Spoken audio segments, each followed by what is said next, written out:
Tevel, the finest graduate in the history of Durmstrang, arrived at Hogwarts. One day, Muggles will be able to scientifically observe magic, unravel our enchantments, and construct mathematical models for every spell. What will wizards do then? Will they be caged like rare animals? Or, Chapter 1, A Letter from Afar. Weaklings speak of fairness, the strong only speak of conquest. Tevel. But, teacher, the compassion of the strong is also equal. In July at Durmstrang. This institution cannot be deemed large. Its castle comprises merely 4 stories and remains eerily dim even in daylight. In stark contrast, Durmstrang adorns its towers and arches with vibrant orange and green, exuding a unique charm that is both magnificent and solemn. It mirrors the students here, who delve into dark arts while mastering defensive magic, embodying both spear and shield. Tevel Welfare stood at the castle's pinnacle, leaning against the railing, gazing down at the place he had called home for 7 years. The modest castle belies the school's vastness and truth. Durmstrang boasts expansive grounds and breathtaking vistas. Before the castle lies a dueling arena for practicing magic, reminiscent of traditional coliseums, where monthly dueling competitions are held for each grade. There also exists a school-wide duel at the academic year's end to determine the victor of the championship cup. At the thought of this, Tevel couldn't help but smile. From today onward, you can finally vie for the top position. Indeed, since arriving at Durmstrang, apart from his initial 3 years when he was bested by older students, he had claimed the title of undisputed first for the subsequent 4 years. But now, they finally had the opportunity to taste the sweetness of victory. Tevel, are you truly leaving this place? But the headmaster said that if you wish, the school could directly appoint you as a professor. You know, Durmstrang is the perfect fit for you. A boy with a buzz cut appeared seemingly out of nowhere, clad in a simple shirt. As he panted, droplets of water cascaded from his muscular form, splattering onto the floor. Tevel turned around, always struck by the boy's imposing physique, a privilege he enjoyed without the need for a buzz cut, for the strong often possess their own entitlements. Have you been swimming again, Victor? Be careful not to swim your age away. Victor, annoyed, flicked the water from his hair in a bid for retaliation. Not only was his visage handsome, but the dark circles beneath his eyes seemed to be perpetually etched in place. Since the day they met, he had always appeared this way. Tevel snapped his fingers, and the droplets that Victor had splashed were halted midair, then swiftly returned, splattering against Victor's form. Victor bore it with good humor, shielding his face with a hand, knowing that the droplets posed no threat to his robust physique. After all, he would not be treated this way again. Study hard, Victor. Tevel patted his shoulder. I've made my decision to attend that school. We will have the chance to meet again. But I heard you turned it down 7 years ago to come to Durmstrang? Victor's expression held a hint of urgency. I had my reasons for coming here, as I now have my reasons for leaving. Bidding farewell to Victor, Tevel strolled through the castle, reminiscing about his 7 years of study. It seemed a rite of passage for graduates. To outsiders, Durmstrang appeared a perilous institution. In reality, it indeed was. Yet beneath this danger lay ample protective measures within the school. The most notable feature was its exceptional hospital for dark magic injuries, adept at addressing most damage inflicted by dark arts. During the first 3 years, every student primarily focused on healing and defensive magic. Only in their 4th year were they introduced to dark magic, and even then, it was within regulated boundaries. If their research ventured too deep, if malevolent intent surged too strongly, leading to excessively dangerous dark magic studies, Durmstrang would not tolerate it, simply because they could not be salvaged. However, to outsiders, the study of dark magic was an unforgivable transgression, dismissing their justification that only through study can one understand defense. Of course, the school's honorary alumni also played a role in this perception. Tevel greeted passing students amicably in this school. One could hardly discern the number of students studying dark magic from those who did not. After exchanging pleasantries with a few friends, he slowly returned to the dormitory where he had lived for 7 years. The layout remained unchanged from when he first arrived 7 years ago, clean and tidy, with suitcases neatly placed beside the beds. Yet this time, they were preparing to depart. This marked the first day of graduation for their cohort and the last day spent within the school, as his roommates had already scattered. But he could not yet leave. Changing out of his blood-red robe, Tevel donned more casual attire. Thanks to his tall stature, he could pull off any outfit with ease. Smoothing out the creases in his clothing, Tevel quietly sat on his familiar bed, his posture erect, as if preparing for an interview. This was one of the virtues he had acquired during his time at Durmstrang. In the tranquil dormitory, the only sound was the faint rustle of his fingers brushing against the emblem, a whisper of his inner turmoil. He awaited a letter, a most significant reply. As time trickled by, a sudden thud outside shattered the stillness and disrupted his thoughts. Teville's heart raced. A robust owl, weary from its long journey, stood dutifully at the window, tapping its beak against the glass. Teville waved his wand, and the window opened automatically, allowing the owl to enter. The owl perched steadily on a chair, extending a leg adorned with a letter. A letter from Hogwarts. Teville swiftly untied the letter. The envelope bore his name and address. Scandinavian Peninsula. Durmstrang Institute. Student dormitory, second floor, far left. Mr. Teville Welfare. He let out a soft chuckle. The letter was identical to the one he had received 7 years prior, save for the change of address, its obsessive precision evoking a nostalgic longing for the moment he had received his acceptance letter from Hogwarts. On the reverse side was the familiar Hogwarts crest. Unable to contain his excitement, he tore open the envelope and extracted the letter within. Dear Mr. Teville Welfare, we are pleased to inform you that your application for the position of teaching assistant in defense against the dark arts has been accepted. The interview will be held on July 31st at 10 a.m. You will be interviewed by Professor Quirrell and Professor Dumbledore. Please prepare accordingly. We await your owl with your response by July 10th. Furthermore, you may choose to apparate to the school entrance or use flu powder. Guidance will be provided. Sincerely, the Deputy Headmaster Minerva McGonagall, respectfully. Chapter 2. Your poison, my honey. Tewell's heart finally found solace. Indeed, he intended to return to England, to serve as a teaching assistant for the defense against the dark arts at Hogwarts, the only and finest wizarding school in the land.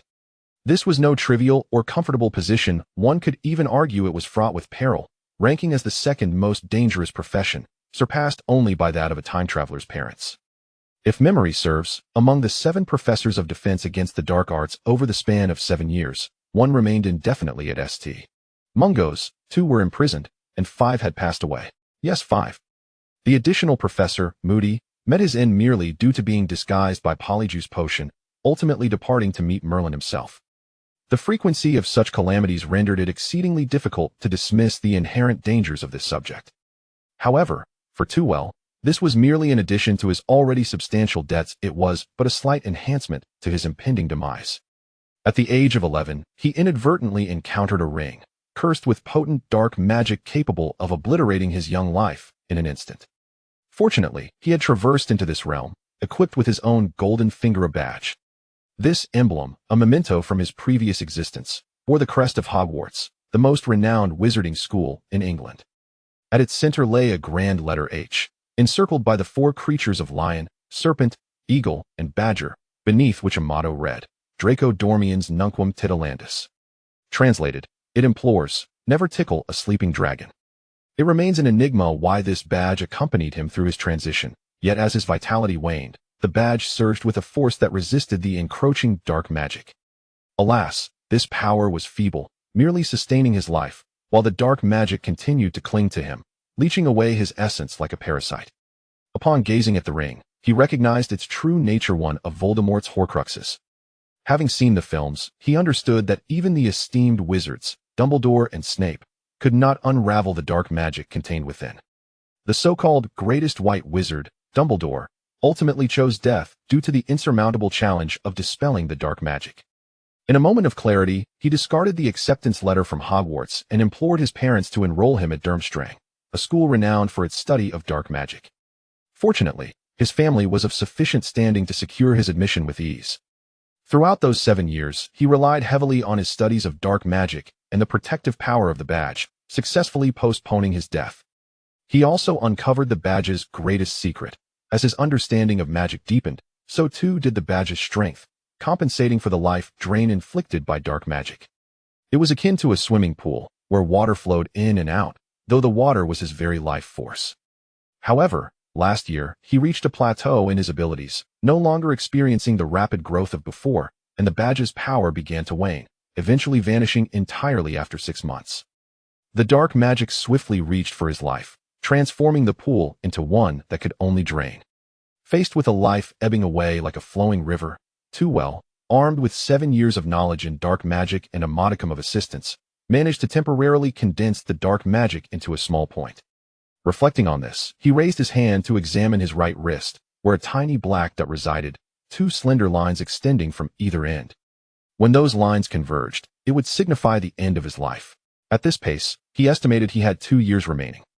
This urgency fueled his desperate application to teach at Hogwarts. For this year, a miraculous stone was set to reside within its walls, a stone granting eternal life.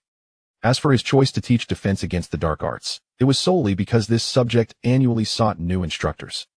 Even so, his status as a Durmstrang student raised concerns for one individual. Had he not offered to serve merely as an assistant, he might have faced an additional 3 years of delay. Thus, the position of teaching assistant in defense against the dark arts represented, for Tewell, both poison and honey. Looking back on his past 7 years was akin to racing against death itself. Each day was a frantic pursuit of diverse magical knowledge, and each night was spent devising more efficient study methods. This relentless pursuit earned him an indescribable reputation at Durmstrang Panda Warlord. After departing from this place, surely no one would dare utter that shameful title again, he mused. With a sense of delight, Tewell retrieved a pristine piece of parchment, crafting a response that was swiftly folded without a crease. However, the owl, disliking such neatness, twisted its legs twice and pecked at his hand in complaint before flapping its wings and soaring towards the distant snow-capped mountains. My apologies, I shall make it up to you next time. Tewell's buoyant mood remained unshaken as he waved his wand lightly, causing 2 neatly packed suitcases on the ground to become weightless, drifting towards his open wallet like feathers. Upon contact, the suitcases compressed and smoothly vanished within. His wallet had been discreetly enhanced with an undetectable extension charm, granting it more space than this very dormitory. In any wizarding jurisdiction, employing such charms on personal belongings was illegal. Yet, what is a wizard without a few transgressions? Reluctantly, Tewell cast one last glance at the room that had housed 7 years of his life before departing with ease. Is this graduation, then? The elderly portrait at the staircase inquired suddenly. The figure belonged to Mont, the second headmaster of Durmstrang, who had introduced dueling and war magic into the curriculum. The Colosseum before the castle was his masterpiece. Even confined within a frame, he insisted on sitting upon the stone steps. Indeed, Mr. Mont, I am immensely grateful for your support over the past 7 years. Tewell paused, recognizing that while Mont occasionally reported to the headmaster, he had always provided assistance during nocturnal escapades. The fool, Karkaroff, failing to retain you is Durmstrang's greatest loss. Even in portraiture, the elder's fiery temperament was unmistakable. It is my own fault. I must delve deeper into my magical studies and explore more diverse magical knowledge to reach a higher plane, Tewell replied, the unspoken implication of survival hanging in the air. I hear you are to become a teacher at that school? The elder's mood shifted swiftly. Yes, though merely as an assistant. Very well, my only wish for you is to avoid overexertion. Sometimes pausing can bring clarity. Mont winked knowingly at Tewell. Since last year, Mont had offered this same advice, and upon further inquiry, he would fall silent. Thus, Tewell merely shook his head, bidding farewell to both Mont and the school. Chapter 3. The Solace of the Soul, Hampshire Welfare Village. This modestly named village, bearing the family name, is not extensive, apart from the grand estate at its terminus. It is surrounded by merely a handful of Muggles. These inhabitants are blissfully unaware that within the tall fences encircling the estate reside several wizards adept in the arcane arts. In fact, they cannot even glimpse the estate, which is shielded by a multitude of Muggle-repelling charms and ancient protective spells that render it invisible to the untrained eye. Recalling his youth, Tewell often ventured into the village to play, only to vanish amidst the astonished gazes of his companions. However, after a while, his mother forbade him from teasing his Muggle friends any longer. At the tranquil entrance of the estate, with a soft pop, a figure spun into existence. Tewell, having returned from a long journey. Prior to his arrival in England, he had utilized the portkey for international travel. It must be noted that long-distance travel is indeed less taxing with a portkey. Unlike apparition, which is a form of spatial teleportation, a portkey employs a swift flying enchantment. Thus, when compared to apparition, a portkey conserves more magical energy and is considerably safer. As Tewell regained his balance, the grand gate of the estate swung open of its own accord, revealing a diminutive house elf standing respectfully within. This particular elf, named Jeff, bore large bat-like ears and somewhat protruding eyes. Unlike other house elves, he donned a clean, pristine white robe. Good afternoon, Master Welfare. Welcome home. "The master and mistress have been awaiting your return," he announced, his voice slightly shrill, his eyes glistening with tears. "Long time no see, Jeff," Tuwell replied with a smile, remembering the elf's unwavering care during his moments of weakness when he first encountered the ring. Though it is customary for house elves to attend to their masters, Tuwell, as a traveler from another world, could not simply take such devotion for granted. After persuading both his parents and Jeff, he gifted the elf a robe, granting him the freedom to leave the welfare family whenever he wished, thus becoming a truly liberated house elf. Nonetheless, given Jeff's affection for the family, Tuwell knew he could never truly part with him. Wiping away his tears, Jeff remarked, "Master's return should indeed be a cause for celebration. You have been away for so long. The mistress will surely have much to say."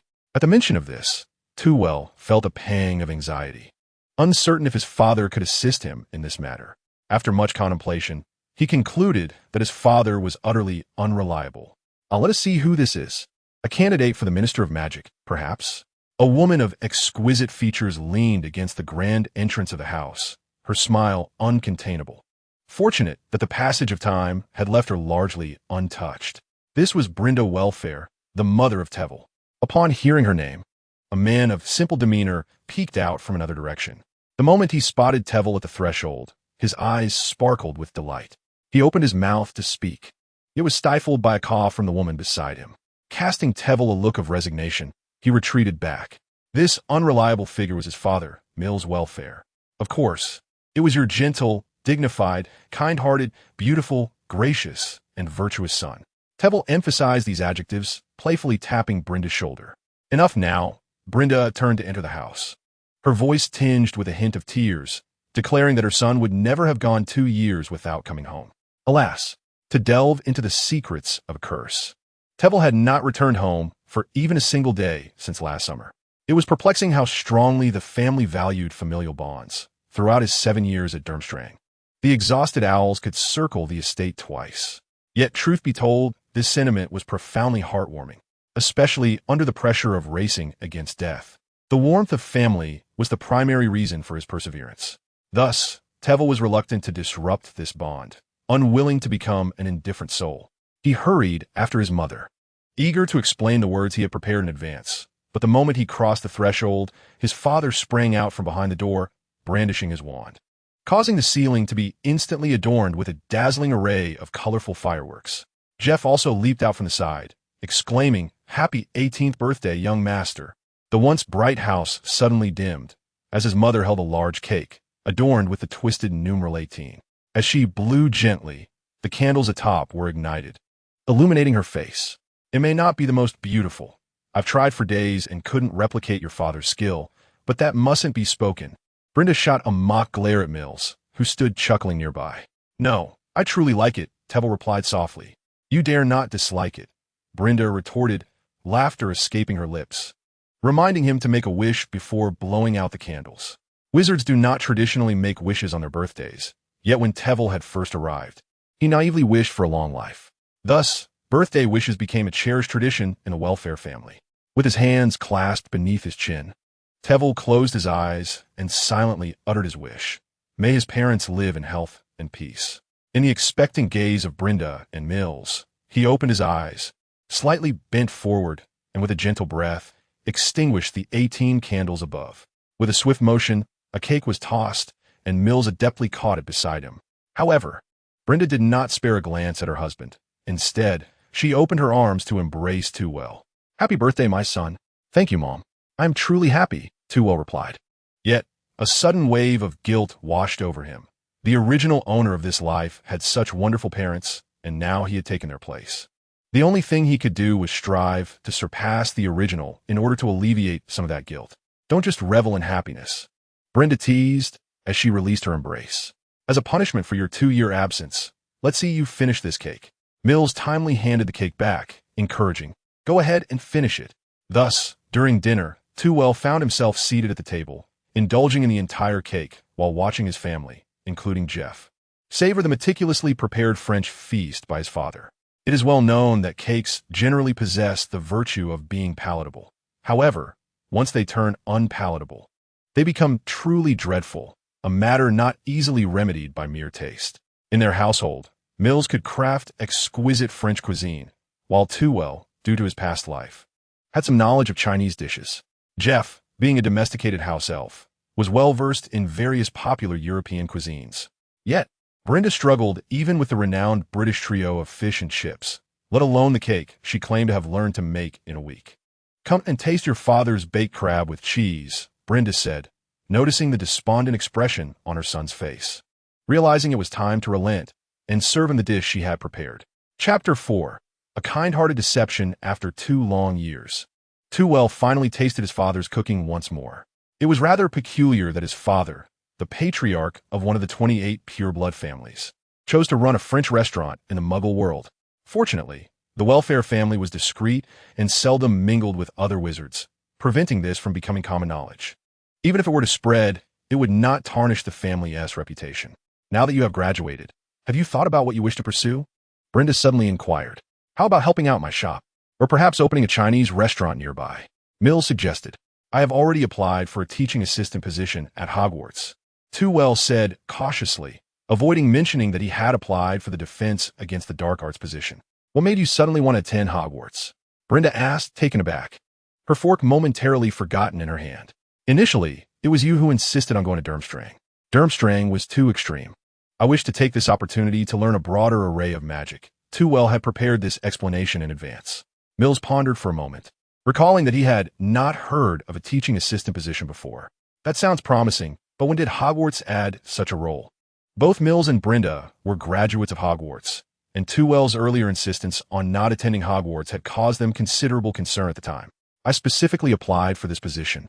Otherwise, Hogwarts would not permit a newly graduated student to teach young wizards." In truth, Tewell suspected that Hogwarts sought to alleviate the curse of the Defense Against the Dark Arts by accepting an application from a Durmstrang graduate. Indeed, Hogwarts was in need of an additional teaching assistant.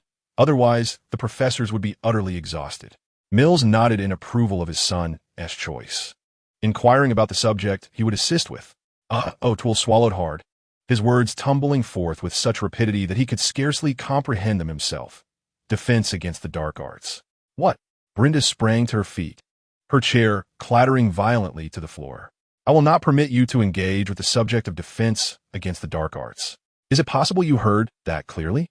Tewell exclaimed, his jaw dropping in disbelief. "Of course I did. I am your mother. Such ambiguity must indicate a perilous course." Brenda retorted, her hands on her hips, her eyes glistening with anger. "I absolutely will not allow you to pursue this subject. In my 7 years at school, I encountered 7 different professors for defense against the dark arts, and the worst of them lost a hand." Mills quickly interjected, "Tewell understands the curse better than we do. There must be a reason for his choice. Let's at least hear his reasoning." Had it been anyone else, Tewell would have had no interest in providing an explanation. But these were his parents, who had supported him for years, and he required a well-prepared rationale. "Do you recall the events of my 11th year?" Tewell planned to offer a benign falsehood to soothe his parents. "I, too, was afflicted by a similar curse, but fret not. During my years at school, my teachers helped me lift it. You see, my teachers share an undisclosed history with Professor Dumbledore, and he entrusted me with the task of attempting to dispel the curse surrounding this course. Even if I cannot lift it, it matters not. After all, I am merely a teaching assistant, and the curse will not cling to me." Tewell had previously mentioned the teachers to his parents, and while they had initially expressed doubt, his consistent ability to conjure a Patronus had allayed their concerns. Little did they know that with unwavering belief, even a wizard with malevolent intentions could summon a Patronus. However, Brenda's focus rested on the events from 7 years prior. "So, you were weakened during that time because you were on the brink of death? Why did you not inform us of such a significant matter? I am your mother." As Brenda spoke, her sorrow deepened. For a mother, her child's safety was paramount, and the entanglements of Grindelwald and Dumbledore mattered little to her, though she was intrigued by the gossip. "I feared it would cause you distress," Tewell replied, stepping forward to embrace his mother. "But I am well now, in excellent health." Mills approached as well, gently removing Tewell's arm and comforting his wife in hushed tones.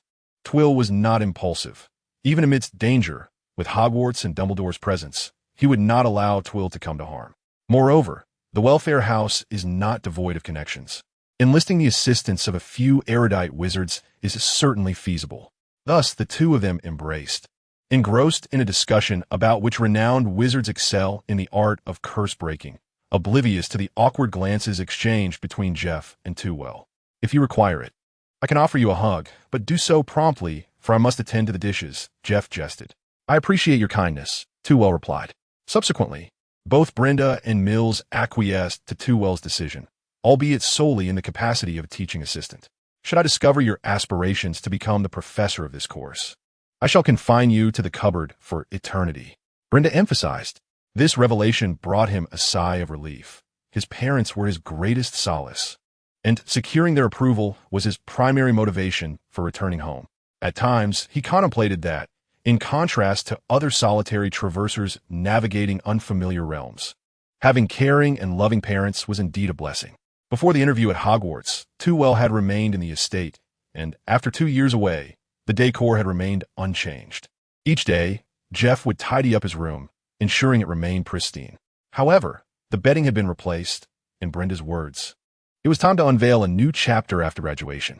Life in the estate was rather simple. Whenever his father had free time, he would work as a chef at a restaurant in London, and when occupied, he would spend time with Brenda. As for Brenda, her life was even simpler. Shopping and watching films constituted her most significant endeavors, presenting her more as a leisurely matron than a witch.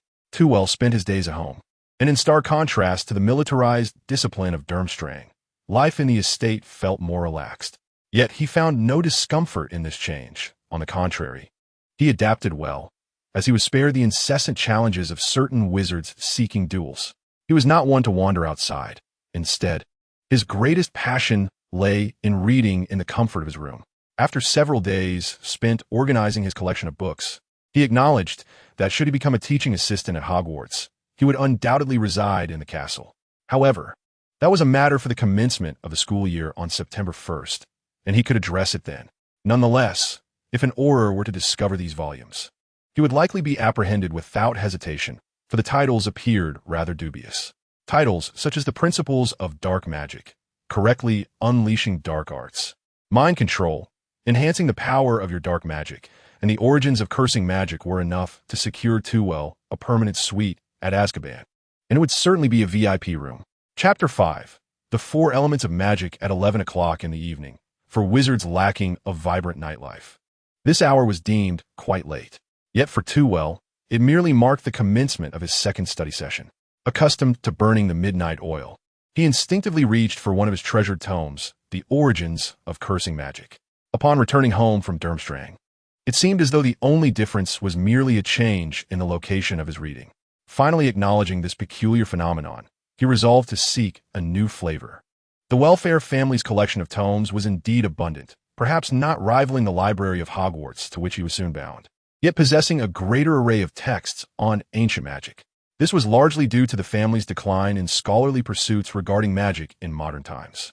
Fortunately, they had not produced any wastrels, and the family business was thriving, thus avoiding any signs of decay.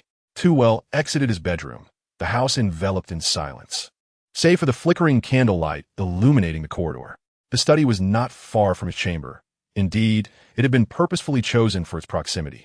Among the trio of the Welfare family, only he had a penchant for reading. Creak. The door to the study rarely opened over the past 2 years. Only Jeff had occasionally entered to tidy up. The study was more spacious than Toothwell's room, filled with a greater number of books, with 2 shelves, one large and one small, crammed with an array of volumes. The entire room exuded the scent of old books, reminiscent of freshly cut herbs, awaiting Toothwell's arrival. Here, the books were of 2 varieties, those inscribed in English or Latin, residing on the left shelf, and those recorded in ancient magical script, positioned on the opposite side. Toothwell had perused the former category 2 years prior, making his current objective the tomes of ancient magic. Durmstrang offered courses on ancient magical script, as many records of dark magic were documented in this archaic language. It could be said that ancient magic, in contrast to its modern counterpart, wielded greater power and was far more eclectic in its applications, often perceived as dark magic. The volumes here were fewer and noticeably more worn. Some lacked even covers, boldly displaying titles such as the 4 Elements of Magic. An odd title indeed. The concept of elements holds no validity in this realm. Too could summon pure water, as if from a spring, and cast flames with equal prowess, both dependent on his understanding of the respective spells. Thus, while elements may exist, they do not influence the casting of magic. The notion of 4 elements was even more peculiar. To Muggles, 4 elements represented the ancient Greek scholars' understanding of the world, positing that it was composed of air, water, earth, and fire. However, to wizards, it was merely the na-ve concept of ancient sorcerers attempting to comprehend the origins of magical power, a topic of examination in the history of magic at Durmstrang, which Too had encountered in his first year. Therefore, the presence of this book sparked Too's curiosity immensely.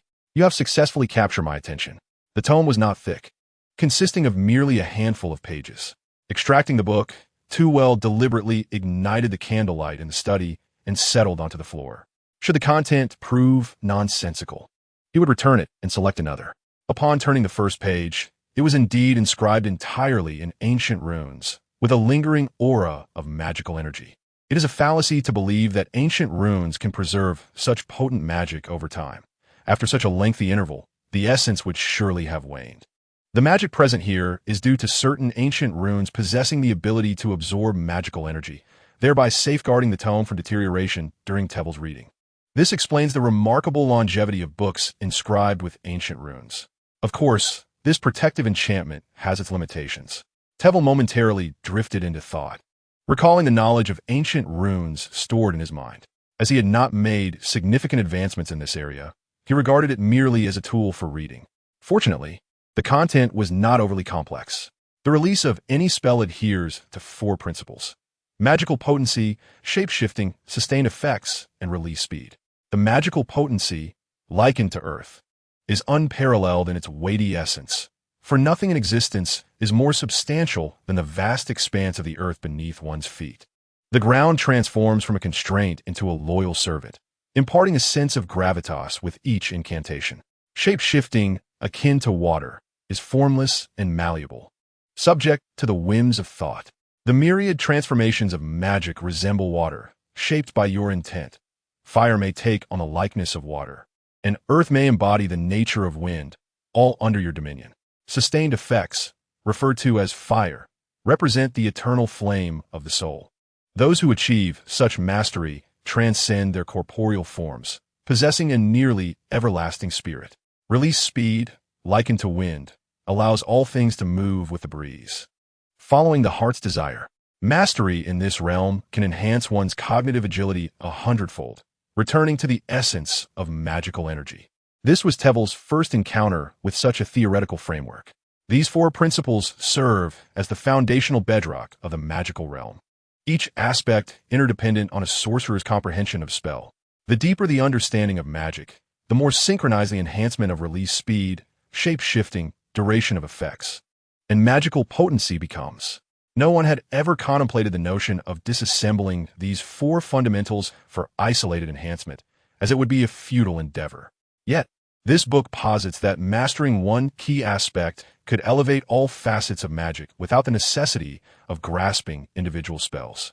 It is akin to understanding that 1 + 1 = 2, thereby inherently grasping the concept of addition.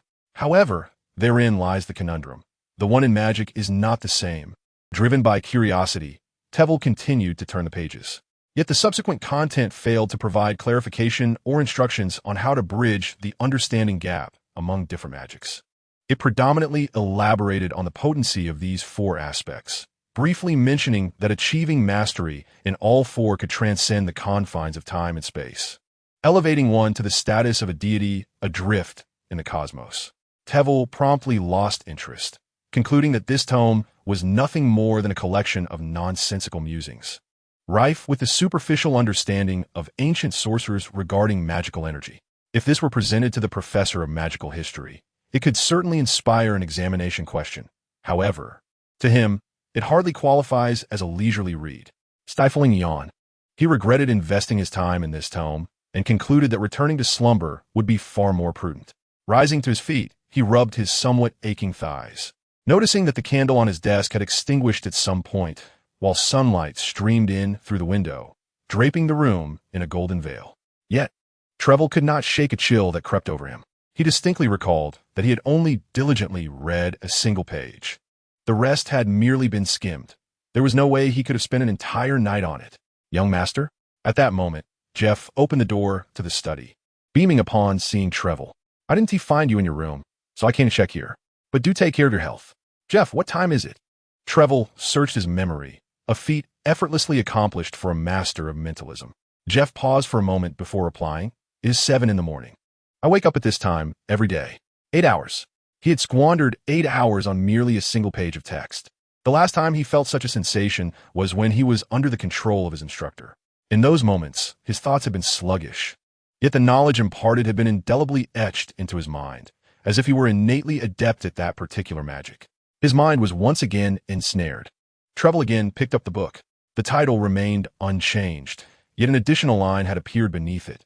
This is invaluable material worthy of a lifetime of study. I leave this line in hopes that the next individual capable of understanding may emerge. Royner Ravenclaw. Chapter 6, Hogwarts. July 31st. Trevel had intentionally arrived half an hour early, directly apparating to the gates of Hogwarts. The choice to apparate instead of using the more convenient flue powder stemmed purely from the fact that the latter's usage was seldom elegant. Trevel had no desire to appear before anyone, dressed formally yet covered in soot. As a student from Durmstrang, every individual at Hogwarts was someone to approach with caution. Moreover, influenced by his instructor, the management of his image in front of outsiders was of paramount importance. However, arriving a bit too early meant the gates were locked, and there was no sign of the designated guide mentioned in the letter. He yawned helplessly, since the mention of the Ravenclaw name. Trevel had been engrossed in that peculiar book. Nevertheless, he had not encountered the sensation of his mind being commandeered again, and the content within offered no substantial assistance, merely overview material that was even more insipid than his thesis from a past life. Good morning, you must be Mr. Welford, Trevel mused internally as an elderly yet graceful witch appeared beside him. The witch, adorned with square glasses and possessing dark hair fashioned into an elegant bun, donned a deep green robe that conveyed an air of meticulousness, reminiscent of a stern educator. Minerva McGonagall, Deputy Headmistress and Transfiguration Professor at Hogwarts. You may address me as Professor McGonagall, she introduced herself, perceiving the scrutinizing gaze of Twirl. Instantly, memories locked away within Twirl's mind began to unfurl. This Professor McGonagall was indeed a name of great renown in his past life. However, unlike her cinematic portrayal, her countenance bore a more indifferent expression. You may call me Twirl. I would appreciate your guidance, he replied with a gentle smile. His demeanor seemed somewhat uncharacteristic of Durmstrang, prompting McGonagall to slightly relax her pursed lips and nod in acknowledgement. Professor Quirrell and Headmaster Dumbledore are awaiting you. Let us proceed, she stated. I hope I am not late, Twirl remarked as he followed Professor McGonagall into the long-anticipated realm of dreams. Professor McGonagall offered no introduction to Hogwarts itself, casually remarking, "They are quite eager for this interview." Her expression remained somewhat detached, as if her identity as a Durmstrang individual caused her some discomfort. I wonder what Dumbledore thinks of it all, she mused silently. As they traversed the castle, the once mischievous staircases obediently guided them to the 8th floor. Lemon drop, Professor McGonagall intoned, at which point the stone gargoyle at the entrance leapt aside, and the wall behind it split in two, revealing a spiraling staircase that ascended slowly before Twirl. Enter. They await you in the headmaster's office. Thank you for your guidance, Twirl responded with a bow, promptly stepping onto the staircase. As the staircase gradually rose, it culminated in a shining wooden door that swung open before him with a gentle push. Inside lay an office that was both ancient and exquisitely adorned, with portraits of all past headmasters of Hogwarts lining the left wall, their eyes narrowing as they scrutinized Twirl's presence. To the right stood a series of bookshelves and a curtain that obscured his view. Within, a long table was set with an array of peculiar silverware that spun and emitted puffs of smoke. Behind the table sat a young man draped in a large scarf, his hands intertwined across his chest, his figure occasionally shivering. At the back of the table was an elderly man with a beard as white as snow, partially concealed by the table. His azure eyes, illuminated through half-moon spectacles, radiated a bright light as they focused intently on Twirl. Welcome, esteemed guest from afar, Dumbledore greeted, his agility defying his years as he gracefully navigated around the table to stand before Twirl. Albus Dumbledore, the current headmaster of Hogwarts, was gazing at Tewell without a hint of discomfort. Tewell, I assure you, even the youngest witches and wizards, yet to embark on their schooling, are familiar with your name.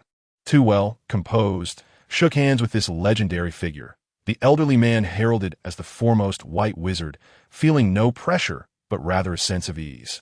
Perhaps it was due to his wealth of experience in such encounters? Please, do not say that. Such praise weighs heavily on an old man.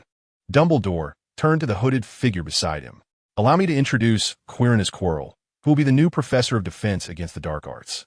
Quirrell, who had been standing to the side, twitched his facial muscles, revealing a stiff smile. His eyes darted about, and he trembled slightly while shaking hands with Tewell. I was nearly unable to sleep with excitement upon hearing there would be a teaching assistant. His speech was halting, requiring Tewell to exert double the effort to comprehend. I too look forward to collaborating with you, but that hinges on Headmaster Dumbledore's approval, does it not? Dumbledore chuckled lightly, but remained silent, gesturing for Tewell and Quirrell to take their seats once more. As the three settled across the table, Dumbledore waved his wand and inquired, "Would you care for a drink?" "Yeah, pumpkin juice, or perhaps some wine. I have heard that the students of Durmstrang have a penchant for alcohol. That is merely a misconception from outsiders. In truth, not all Durmstrang students share that inclination. Personally, I would prefer a cup of pumpkin juice right now." Tewell's gaze was keen as he locked eyes with Dumbledore, his words seemingly laden with meaning. Dumbledore, contemplative, waved his wand, causing a cup of pumpkin juice to float before him. Tewell had longed to sample the famed pumpkin juice and eagerly accepted it, taking a small sip. The sweet flavor instantly brightened his eyes. Rich and creamy, with a hint of dairy, he instantly fell in love with the beverage. "It seems you have taken a liking to pumpkin juice. Would you like me to send you some? I have a whole barrel." Dumbledore observed Tewell's subtle actions. "It appears you enjoy wordplay." Tewell sighed, realizing that the prejudice against Durmstrang was even deeper than he had imagined. Even Dumbledore exhibited a degree of wariness. "No, I do not favor excess. I rarely encounter a Durmstrang student as articulate as you." Seemingly weary of the cryptic conversation, Dumbledore shifted to direct discourse. "Particularly a student applying to be an assistant at Hogwarts. To my knowledge, you are the first to do so. Thus, I am quite curious. Can you elucidate your motivations for me?" Chapter 7. The interview Tewell had anticipated that his identity as a Durmstrang student might pose some obstacles. Yet he had not expected it to become the very source of Dumbledore's intrigue. One cannot merely admit to being tempted by his philosopher's stone. As thoughts surged tumultuously in his mind, Tewell maintained a gentle smile. "I harbor no intention of disparaging my alma mater. However, it is evident that Durmstrang lags behind in certain magical studies. Thus, I aspire to attend Hogwarts, seeking to acquire the knowledge I lack while serving as a teaching assistant." Dumbledore leaned forward, his narrowed eyes gleaming with intensity. "Yet, as far as I am aware, you rejected Hogwarts 7 years ago in favor of a magical institution situated the farthest from home in Europe. Now, 7 years later, your decision to return to Hogwarts casts doubt on your professed desire for learning. Moreover, Durmstrang's curriculum is by no means inadequate. It is certainly sufficient for one to thrive in the magical realm." Dumbledore's intent was unmistakable. It was you who initially chose Durmstrang, and now, with ulterior motives, you seek to return to Hogwarts, especially following your graduation from Durmstrang. He was not entirely reassured by Tewell's motives. Tewell's smile faltered, as if the gentle Dumbledore he had just encountered was but an illusion, and the overwhelming pressure of reality bore down upon him, revealing the true prowess of the foremost white wizard. He had anticipated challenges in today's interview, yet he did not foresee their emergence so swiftly. Fortunately, he possessed a card to play, his book. Calmly, Tewell retrieved his wallet from his pocket, summoned the book with a spell, and presented it to Dumbledore. "My intent is indeed to pursue the study of magic, particularly the deeper mysteries documented within this tome." Creature, observing Dumbledore's squinting eyes, exhibited a look of astonishment, curiously craning his neck. However, Dumbledore angled the book just so, preventing Creature from glimpsing its contents. In the headmaster's office, only the sound of Dumbledore turning pages broke the silence, while Tewell keenly monitored Dumbledore's expression, disregarding Creature's uncertain demeanor. Dumbledore's reaction unfolded as Tewell had anticipated. An initial awe at the first page, followed by an involuntary turn to the next, revealing an expression of predictable disappointment. Yet, Dumbledore was clearly not as easily manipulated as Twelve. He promptly discerned the truth. This book possesses a peculiar enchantment. Dumbledore paused, his expression shifting to one of amusement as he regarded his student. The statements within are indeed intriguing. Yet I find it hard to believe that a wizard of your caliber would fail to see the naivety of such assertions. Now, that is a normal reaction. Twelve chuckled softly, pointing to the re-emerging words on the first page. In that name, Rowena Ravenclaw. Dumbledore's smile froze upon his face, his breath halting for a fleeting moment. And as his smile gradually faded, Twelve felt a sense of relief wash over him. After a long pause, Dumbledore exhaled deeply, asking, "May I borrow this book for a while?" "Of course," Twelve replied, having memorized the entire volume, though he wondered if this rationale would suffice. Hogwarts extends a warm welcome to all sincere individuals. I must ascertain your capability to serve as a professor, even if it is merely as an assistant. Dumbledore set the book down, concealing the text with his hand, yet Quirrell could still discern a few letters. Tewell retrieved his wallet once more, inquiring if a transcript from Durmstrang was necessary. "No, I have already conferred with Headmaster Karkaroff, who spoke highly of your expertise."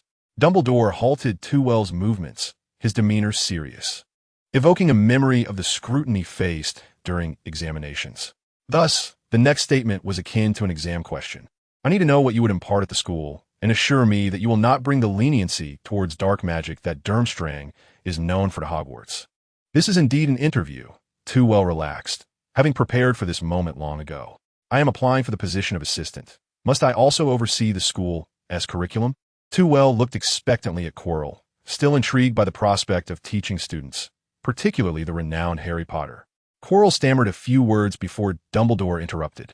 "I have discussed with Professor Quirrell, and he is quite willing to entrust you with the younger students." Quirrell bore no irritation at being interrupted. Instead, he offered a smile. "Yes, I will be pleased to have someone share the workload. Then, I would like to pose a question to Professor Dumbledore. How does one effectively defend against dark magic?" A smile crept upon Tewell's lips as he eagerly observed Dumbledore, who also broke into a smile. This question was straightforward, so simple that Dumbledore would not decline. "It is through offense," Tewell stated, his hands crossed upon the table, leaning slightly forward to meet Dumbledore's gaze. "Defeating the enemy naturally ensures protection against any dark magic. Yet, mere offense alone cannot vanquish an adversary." Dumbledore was indeed moved. He had compelling reasons to enhance the combat skills of his students, which was precisely Tewell's intent. It is only natural that, prior to offense, learning to defend is equally paramount. Can you believe that half of the Ministry of Magic's employees cannot conjure a decent shield charm, let alone master combat techniques? Therefore, in my defense against the dark arts class, I will endeavor to teach students how to evade danger and conquer their foes, not only in the face of dark magic, but also when confronted by malevolent adversaries. Tewell glanced at Quirrell, who was observing with interest. "Wouldn't you agree, Professor Quirrell?" Of course, taken aback by Tewell's unexpected question, Quirrell hesitated. "However, we cannot teach dark magic." Tewell sighed, recognizing that Durmstrang's leniency towards dark magic, coupled with the emergence of the former Dark Lord, has fostered a persistent hostility and misunderstanding towards the institution. This has always been a misunderstanding. My alma mater not only teaches the dark arts, but also instructs us on how to defend against them. If one does not comprehend this, how can one possibly resist it? This is precisely why I consented to your role as the assistant professor of defense against the dark arts. I hope you will impart your understanding of dark magic to the students in an appropriate manner." Dumbledore nodded approvingly. Tewell's face lit up with surprise. "So, does this mean I succeeded in my interview today?" To be precise, it was a resounding success. Dumbledore extended his hand once more to shake Tewell's, though his gaze shifted toward Quirrell. "Quirinus, I would appreciate it if you would return for now. Tewell and I have a few matters to discuss." Chapter 8. Truly, Dumbledore lives up to his reputation as Quirrell awkwardly departed from the headmaster's office. Tewell couldn't shake the feeling that his actions appeared increasingly suspicious. It was as if the words, "I have issues," were inscribed upon his forehead. Oh, and if Voldemort were etched there instead, then that would be that. Quirinus was inherently timid, a trait stemming from certain circumstances. Dumbledore sighed, recalling that he had been a bright student during his time at Hogwarts, never expecting to encounter such a fate now. Dumbledore reflected on this, but chose not to dwell on the subject further. Do you believe in the content of this book? He tapped on the 4 elements of magic, and the magical energy clinging to it dissipated instantaneously. I have faith in Rowena Ravenclaw.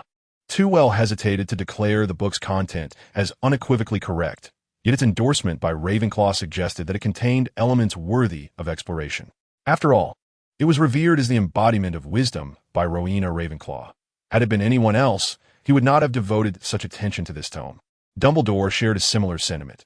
History scarcely illuminated the 4 founders of Hogwarts, yet every detail warranted the utmost consideration from future generations. Thus, Dumbledore did not linger on this topic and proceeded to his next inquiry. What is your perspective on the dark arts? Upon hearing this, Too felt invigorated. Cautiously, he pondered for a moment, lest he appear overly conspicuous. Regardless of the type of magic, as long as it is suitable, it may be wielded. However, dark magic corrupts the mind. Hence, at Durmstrang, those whose mental faculties do not meet the required standards are prohibited from practicing dark arts. Thus, I regard dark magic with caution, harboring animosity towards wrongdoers. Does that not equate to justice? Too remarks were somewhat jarring, prompting the elderly figure before him to furrow his brow. Yet he refrained from immediate rebuttal. An eye for an eye cannot be deemed justice. Villains are solely accountable for their wickedness, while the virtuous must adhere to established boundaries. How was I know you were so naive? Too interrupted Dumbledore quite rudely, though it did not irk the latter. In fact, the more he observed Too, the more he felt he was gazing into a mirror, seeing the young, spirited Dumbledore he once was. Alternatively, Grindelwald, the elder, found himself momentarily lost in reverie, but he swiftly compelled himself to regain focus. This tome shall remain in my possession. Feel free to approach me with any inquiries regarding magic, and I shall provide you with thorough answers. In comparison to his mentor, Dumbledore had accrued a significantly greater wealth of experience over time, and was in a notably healthier state, qualities that were conspicuously absent in Toole. Thus, upon witnessing such a fortunate circumstance, Toole eagerly nodded in agreement. Once he exited Hogwarts, Toole finally exhaled in relief. He had anticipated a dire shortage of staff for the defense against the dark arts. Yet the interview proved to be more intricate and challenging than he had envisioned. Nonetheless, the outcome was favorable. He was officially appointed as an assistant to the long-anticipated institution. Calculating the time, he deemed it nearly appropriate, and with a swift motion, Toole vanished from his location. When he regained his footing, the scene before him transformed from Hogwarts into a deserted alleyway. Taking a few steps forward, Toole beheld a dilapidated, narrow house. Its entrance adorned with a rudimentary sign proclaiming it to be the Leaky Cauldron. The bustling passers-by on the street paid little heed to this humble establishment, not out of disdain, but because Muggles were incapable of perceiving this enchanted tavern. As Toole pushed the door open, the bar stirred not in the slightest, as if it were accustomed to the comings and goings of patrons. Guests? Inquired a gaunt man behind the bar, or merely transients. As the proprietor of this modest tavern, he prided himself on remembering every wizard who visited, yet Toole's presence was a rarity in his recollections. A man of such distinctiveness was difficult to overlook. In truth, Toole had frequented this place several times, yet over the span of 7 years, he had transformed from a brooding student into an elegant gentleman.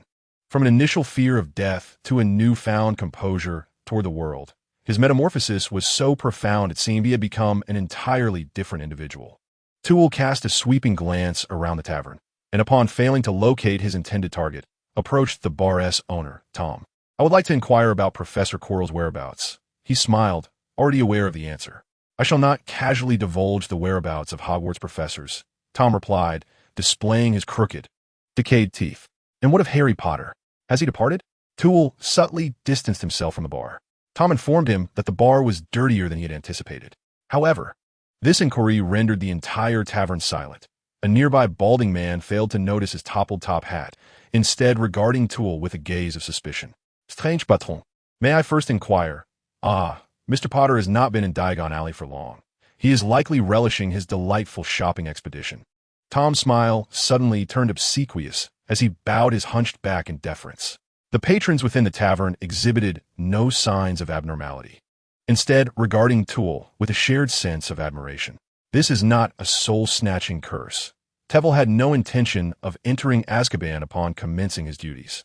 It is a confundus charm, imbued with a modicum of soul-binding power to achieve such an effect. In their minds, they likely fancied themselves as illustrious figures akin to Dumbledore, though the specifics of their identities would elude them within 5 minutes, forgotten like a trivial interlude. "Thank you." Tevel returned a courteous smile and briskly passed through the archway into Diagon Alley. The bustling scene before him aptly reflected the grandeur of being the heart of the British wizarding community, a serpentine street paved with cobblestones, flanked by an array of peculiar and exhilarating shops. The thoroughfare may not have been expansive, which was not an advantage. Yet it allowed Tevel to swiftly identify his objective, Rubeus Hagrid and Harry Potter. Hagrid, being a half-giant, stood out like a dragon in the narrow street with his towering stature. Tevel had encountered numerous hybrids of magical creatures, notably in France, where many villi had mingled with humans. As for Hagrid, he meant no offense, yet even the boldest of Durmstrang students would not entertain thoughts of giants. He extended the utmost respect to Hagrid's father. Just outside Madame Alkin's robes for all occasions, Hagrid suddenly rubbed his head and parted ways with Harry, who entered the robe shop while Hagrid made his way to Florian Fortescue's ice cream parlor. The proprietor of this establishment had a notable reputation, yet Tevel was not inclined to engage in pleasantries. Instead, he stifled his excitement and quietly took his place beside Hagrid. However, everyone seemed to overlook Tevel's presence, much like Muggles would fail to notice the leaky cauldron. A pocket in his coat? None. A pocket on his shirt? Indeed. Tevel's gaze fixated on the bulging pocket, for if he was not mistaken, it contained the coveted Philosopher's Stone. He refrained from making any rash movements. The principles of magic dictated that one must adhere to fundamental laws, as no one could remain oblivious to a hand intruding into their clothing, especially for a half-giant like Hagrid, whose magical sensitivity surpassed that of ordinary humans. Following Hagrid's line of sight, Tevel beheld Harry's first encounter with the wonders of the magical world. He recalled his own inaugural visit, filled with marvels, bizarre herbs, exquisite flying brooms, whimsical toys, and even the most unassuming cauldron appeared fascinating. Yet, as is often the case, joyous moments must come to an end. In the evening, Tevel observed Hagrid and the somewhat despondent young Harry departing from the now deserted leaky cauldron, and this time he refrained from trailing them. For it was during Hagrid's purchase of the Snowy Owl that he had confirmed the Philosopher's Stone was a counterfeit. A smile graced Tevel's lips as he watched the Muggles bustling along the street. If a counterfeit item were to be delivered to Gringotts for stringent supervision and subsequently endure a failed theft, its authenticity would no longer be questioned. Truly, one cannot help but admire Dumbledore. The smile upon his face grew ever more pronounced, yet his eyes became increasingly distant. I eagerly anticipate the life at Hogwarts. Chapter 9. The enigmatic Hogwarts on the 1st of September. After stowing his belongings into his wallet, Tewell accepted the dark crimson robe that Jeff extended towards him. The robe appeared black at first glance, but when juxtaposed against true black, one could discern the dark red, akin to congealed blood, within. "Young master, it appears you have reached the age for employment," Jeff remarked with a smile, a hint of tears glimmering in his eyes. In his memories, Tewell was still a little sprout, now blossomed into a professor dedicated to imparting knowledge. "Do not elevate my actions to something remarkable," Tewell replied, kneeling slightly to embrace the house elf. "To me, young Master Tewell has always been extraordinary," Jeff whispered. Upon returning to the gates of Hogwarts, Tewell observed a noticeable cleanliness, as if the place had undergone an extensive cleaning. Moreover, the gates stood wide open. Is this the confidence of Hogwarts, displaying no concern for ill-intentioned wizards intruding? "It seems you are ready to assume the role of a professor, Tewell." "No, I should now address you as Professor Welfare," Professor McGonagall remarked, casting a satisfied glance over Tewell's appropriate attire and appearance. His outward presentation alone was sufficient to make him one of the most striking professors at the school. Professor McGonagall continued to guide Tewell, though her expression was noticeably more relaxed and at ease. "In your presence, I am still a student," Tewell responded with a smile.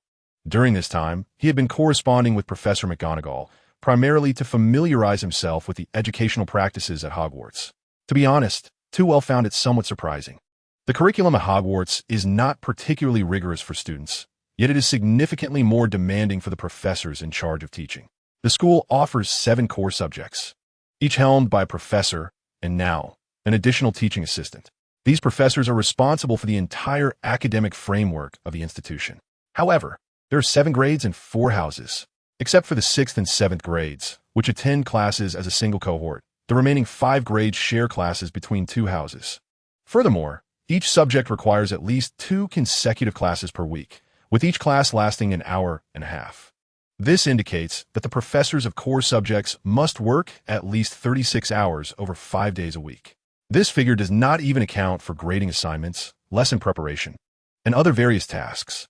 In a rather irreverent tone, it is suggested that Professor Binns, who teaches the history of magic, may have succumbed to overwork, while the instructor of defense against the dark arts has become a yearly transient, possibly unable to endure the intense demands of an entire academic year.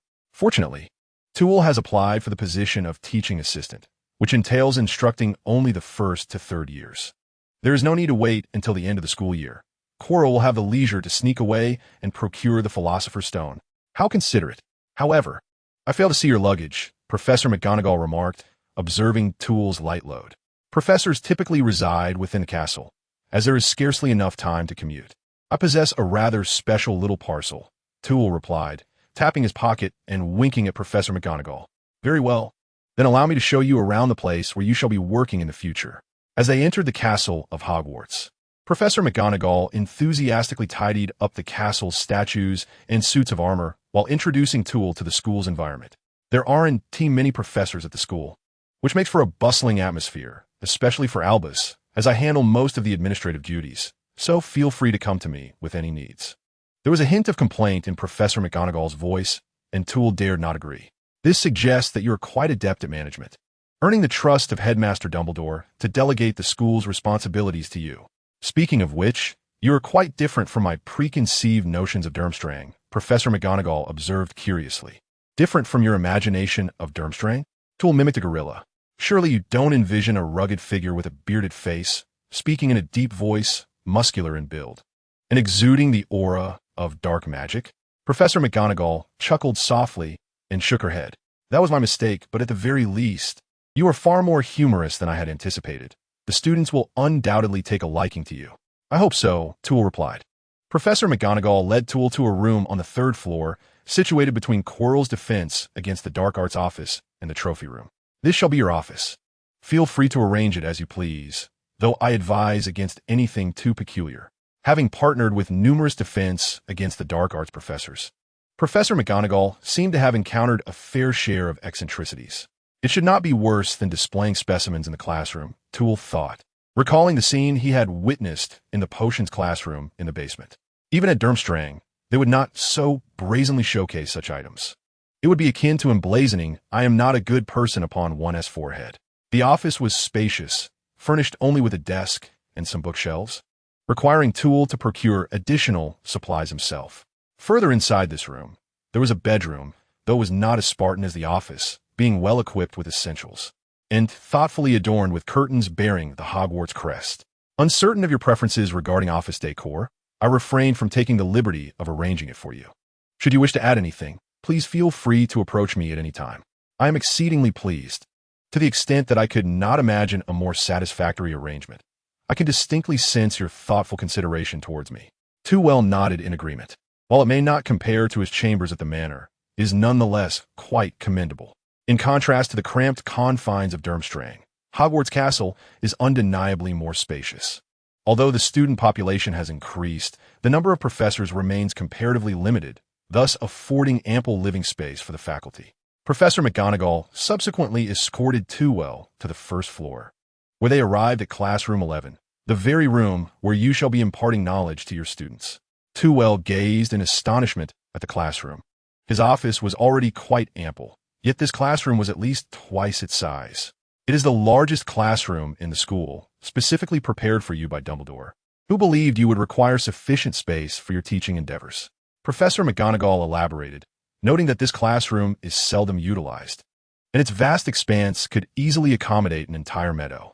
Thus, she expressed her curiosity regarding the content of Toole's lessons in this room. Regardless, once classes commence, all will be revealed, so Tewell chose not to elaborate, content instead with Dumbledore's thoughtfulness. Under Professor McGonagall's guidance, Tewell had already taken a cursory tour of most of the castle, thus gaining a preliminary understanding of this ancient edifice. The finer details would await his gradual exploration. As night descended, Professor McGonagall led Tewell to the Great Hall. Upon entering, Tewell observed the clouds swirling ominously across the ceiling, and the candles overhead flickered to life under McGonagall's enchantment. This enchantment was rather peculiar. It had been the same since my time as a student at Hogwarts, with occasional delightful variations. Professor McGonagall explained. How fascinating! The mysteries of Hogwarts only heighten my anticipation for the life that lies ahead, Tewell thought, a faint smile gracing his lips. Chapter 10. The professors. As time passed, the number of individuals in the Great Hall gradually increased. However, the first arrivals were not students, but rather the faculty and staff of Hogwarts. They seemed already aware of Tewell's presence and were not taken aback to find him in the hall. Yet, their demeanor varied.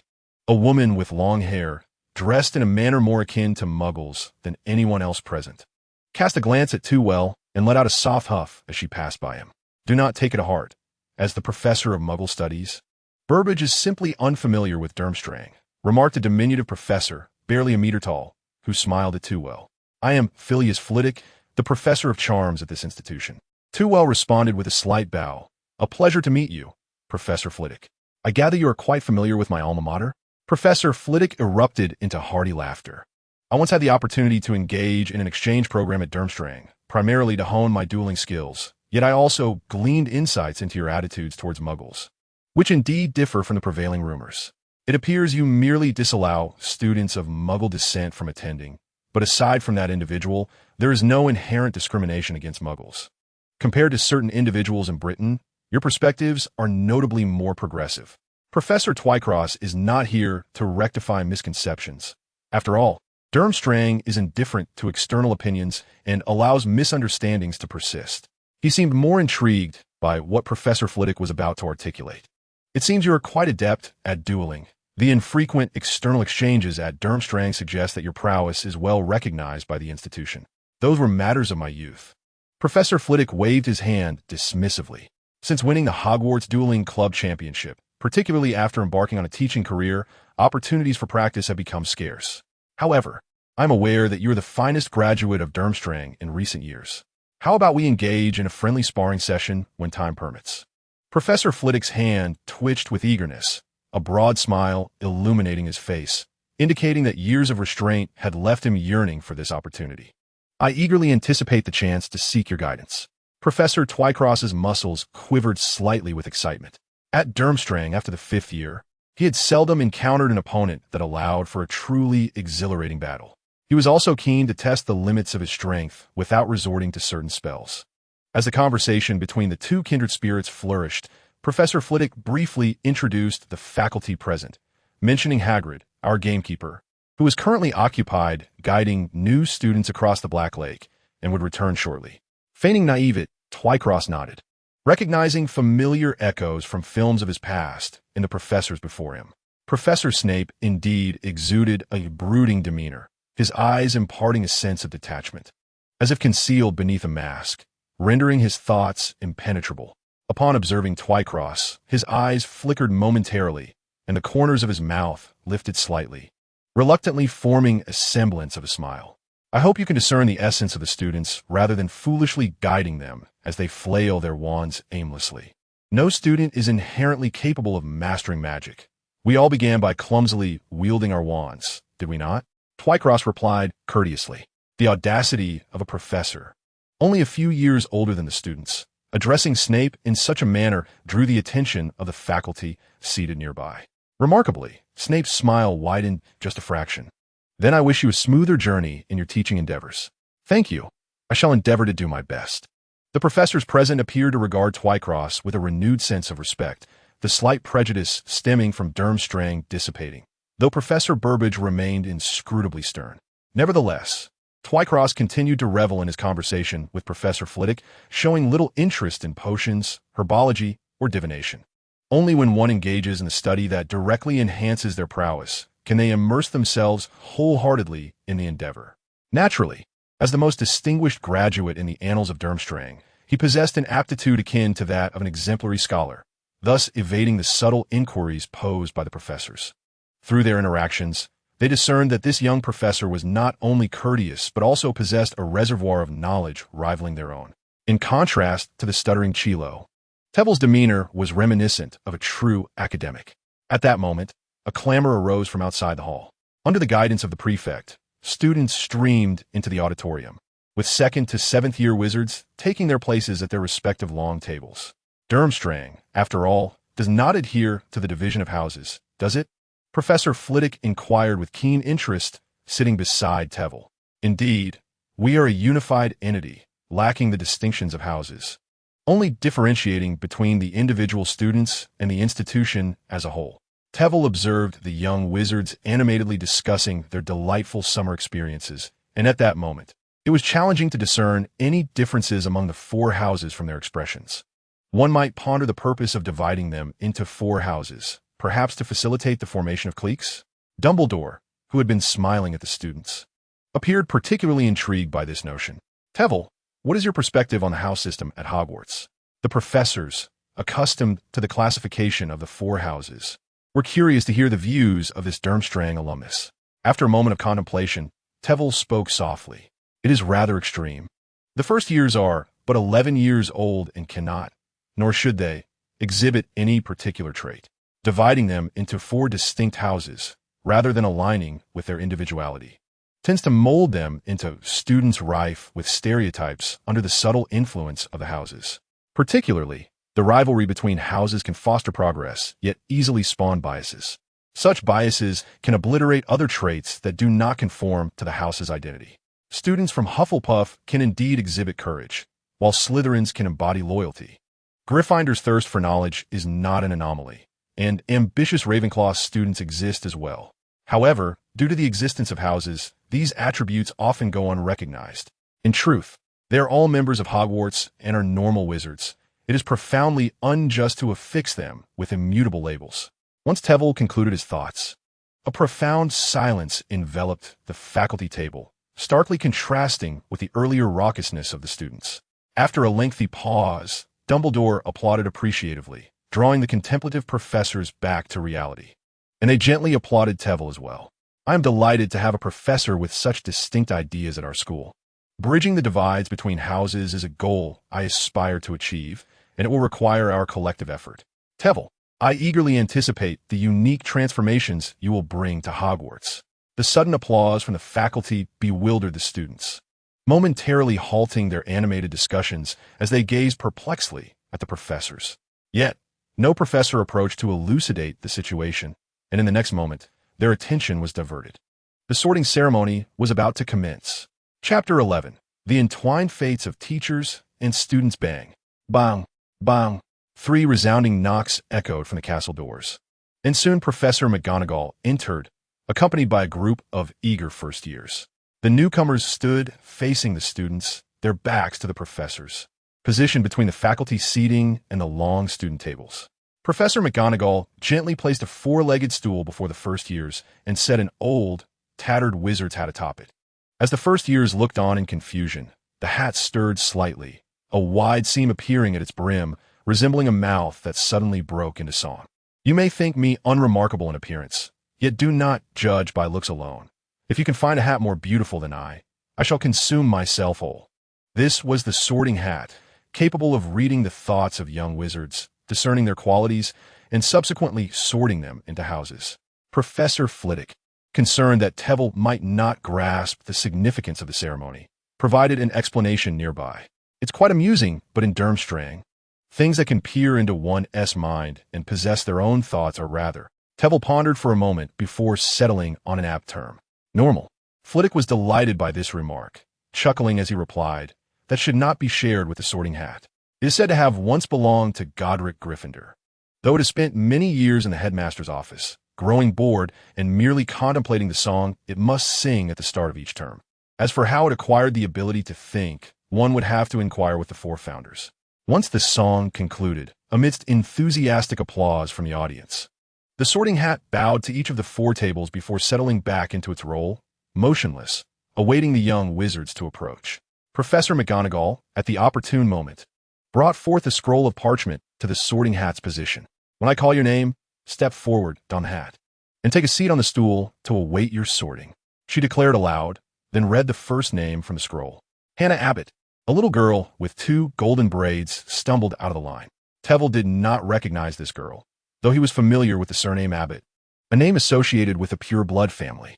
After a brief pause, the Sorting Hat rendered its verdict. Hufflepuff. The longest table in the hall erupted in a fervent applause, with some young wizards even rising to shake hands with Abbott. The sorting ceremony continued undisturbed by the cheers, or perhaps the cheers were indeed an integral part of the ritual. As Tevel observed the young wizards engaging in the sorting ceremony, he felt as though he were a mere tourist, witnessing a celebrated spectacle of the magical world, especially a round-faced little wizard, who fled without even removing his hat when the Sorting Hat called out Gryffindor. Ultimately, he had to return the hat amidst a chorus of laughter. As the sorting continued, waves of applause resonated within the hall until a particular name emerged: Harry Potter. The entire hall fell into a hushed silence as Harry stepped forth from the crowd, and nearly everyone present turned their gaze upon his slender figure. The 4 long tables buzzed with whispered discussions in unison. Potter, is he the one? Did you see the scar on his forehead? Which house do you think he will be sorted into? Knowing the answer, Twivel observed Dumbledore with keen interest. Upon hearing Harry's name, the elder displayed a subtle change in expression, leaning slightly forward. Clearly, he regarded this sorting with utmost importance. This sorting ceremony extended longer than those preceding it, lingering longer than for the other newcomers. No one knew what conversation transpired between Harry and the Sorting Hat, only that it seemed to last an eternity, perhaps half an hour, before the hat finally spoke. Gryffindor. With a sigh of relief, Harry, wearing the hat, stood up, his legs trembling slightly, his mind a blank slate, but thankfully he remembered to return the hat. I trust you are familiar with this name. Though I did not expect Potter to be one of our Ravenclaw students, Professor Flitwick remarked with a hint of dissatisfaction. Regardless of the house, he would certainly be your student, wouldn't he? Twivel replied with a smile. As the sorting ceremony concluded, Dumbledore left the gathering with a jovial exclamation of fools, crybabies, rascals, and commenced the first banquet of the academic year. Before he could analyze further, Twivel was pleasantly surprised to find the previously bare table suddenly adorned with a sumptuous array of dishes. This was a food magic left by Helga Hufflepuff, not conjuring food from thin air, but rather precisely transporting it from the kitchen to the dining table. The considerate Professor Flitwick clarified Twivel's confusion. Indeed, Twivel was not well versed in such magic. Food magic could enhance one's power. However, the mysteries of Hogwarts were splendidly unveiled before Twivel on this day. Unlike the experience of watching a film, when one is immersed in the environment as a skilled wizard, one can truly appreciate the intricacies of various spells. The banquet's fare, prepared by house elves, included traditional British fish and chips, yet also featured an abundance of delectable roasted meats and chickens. It surpassed all expectations. The cuisine at Durmstrang, by contrast, could hardly be deemed exquisite, primarily consisting of heavily flavored or pickled dishes. Upon arriving at Hogwarts, Twivel had resigned himself to the prospect of consuming fish and potatoes for an entire year. No wonder Hogwarts enjoys a more illustrious reputation than Durmstrang. Even the culinary offerings are more internationally celebrated. Following the main course comes dessert, a particular favorite of Twivel. In his previous life, he had a penchant for confections, and this inclination remained unaltered after his traversal into this new realm. With great enthusiasm, he sampled every variety of ice cream, each slice of pie, and every portion of pudding. Indeed, as long as the desserts are not overly sweet, they are invariably delightful. As he savored the final spoonful of lemon pudding, Twivel acutely sensed someone observing him. Following the gaze, he found Harry's eyes fixed intently upon him, while he grimaced, pressing a hand to his forehead scar. Twivel raised his glass, attempting to mask his actions with a sip, yet his eyes darted towards Professor Quirrell nearby. Could it be the influence of Voldemort's soul? It appeared their connection was deeper than he had initially surmised. The essence of the soul is indeed a profound subject, Twivel mused. However, once more, Harry's gaze was directed towards him, not at Quirrell or Snape, but at Twivel himself. Twivel lifted his glass and, with a smile, exchanged a glance with the inquisitive Harry. It seemed he had discerned the identity of his professor. Yet he had quickly formed a prejudice against Snape, truly a testament to the fated entanglement of their destinies as teacher and student. Chapter 12. The tradition of night wanderings at Hogwarts at last, the desserts vanished under Tewell's wistful gaze, and Dumbledore rose once more, restoring the hall to its original solemnity. It appeared that everyone had satisfied their appetites. I hope you still possess the energy to listen to a few words from this old man. First-year students. Heed my words. All students must refrain from entering the forest on school grounds. I am pleased to see everyone making considerable progress in their magical endeavors. But do not unleash your imaginative whims in the corridors during breaks. Furthermore, do not venture into the corridor on the right side of the fourth floor if you wish to remain safe within the castle's walls. A hush fell over the hall. The younger students initially assumed Dumbledore was jesting, chuckling awkwardly in response. However, upon witnessing the serious expressions of their older peers, their laughter quickly faded. Dumbledore observed the students' reactions without offering explanations, instead continuing, "Let's shift to a more pleasant topic. I have good news to share. This academic year, we will welcome 2 new teachers. They are Professor Flitwick and Professor Quirrell, who will jointly assume the position of defense against the dark arts." Scattered applause erupted in the hall, but as Tewell stood to acknowledge the gathering, the applause grew fervent. Upon seeing Tewell's handsome visage, an audacious young, which called out from the crowd, "Professor Flitwick, do you have a girlfriend?" As Dumbledore clapped his hands, he effortlessly drew back the attention that had momentarily waned. The new courses would commence the following day, granting ample time for the students to familiarize themselves with the 2 professors. With a flourish of his wand, he summoned a long, golden ribbon that danced through the air, his voice rising to a jubilant pitch. "Now, as we approach the conclusion of our evening, let us partake in the final traditional act, singing the school anthem." Tewell gazed in astonishment at Dumbledore's actions, unaware that Hogwarts had such a custom. It appeared that the narrative could diverge significantly from reality. However, as the chorus began, Tewell understood why this segment was absent from the films. The Hogwarts anthem lacked a melody, while the lyrics floated above them in unison. Each individual sang in a different tune. Under Dumbledore's magically infused direction, this cacophony transformed into a harmonious blend, akin to a musical counterpoint, a feat beyond the capabilities of Muggles. Upon the completion of the song, the students followed their prefects back to the common room, sated in content. Tewell bid farewell to his colleagues and returned to his office. At that moment, the office was devoid of any furnishings, necessitating Tewell's personal touch for organization. The cleanliness of Hogwarts Castle was maintained by house elves, but this service extended only to public areas. Private spaces, such as professors' offices, remained untouched unless specifically requested. Despite the elves' ability to apparate, Tewell placed his wallet upon the desk, opened it, and with a wave of his wand, the contents obeyed his command, levitating one by one to their designated spots. Among the items were books and several cages housing intriguing creatures intended for the students' lessons. After 10 minutes of diligent tidying, he had organized both the office and the bedroom. Rather than resting, Tewell sat gravely in his chair, extending his right hand. A small black dot morphed into a diminutive skull, from which a snake emerged, slithering forth. The dark mark, albeit in a much smaller form. The skull seemed to come alive, the snake elongating as it sought to entwine itself around Tewell's wrist. Within his perception, the potency of the dark magic was so palpable it threatened to breach the protective enchantments he had cast. Swiftly, he grasped his wand with his left hand, aiming it at the dark mark. This was a subtle dueling tactic. When your opponent cannot discern your dominant hand, they are prone to misjudging your strength. Life protection. As Tewell completed the incantation, a surge of magic enveloped his wrist, forming a thin, golden membrane. The golden barrier gradually merged with the vicinity of the dark mark, causing the black snake to collide with an invisible wall, which slowly pressed it back, leaving only its head exposed. This is a variant of the ironclad charm, capable of enduring over extended periods to thwart the encroachment of dark magic. Fortunately, he had chosen Durmstrang, and even more fortuitously, his instructor possessed an extraordinary expertise in the ironclad charm. In fact, alongside his studies of dark magic, Tewell devoted considerable attention to mastering the ironclad charm. Yet, his mind remained restless. Only a year and a half remained. This was indeed an unexpected development for Tewell.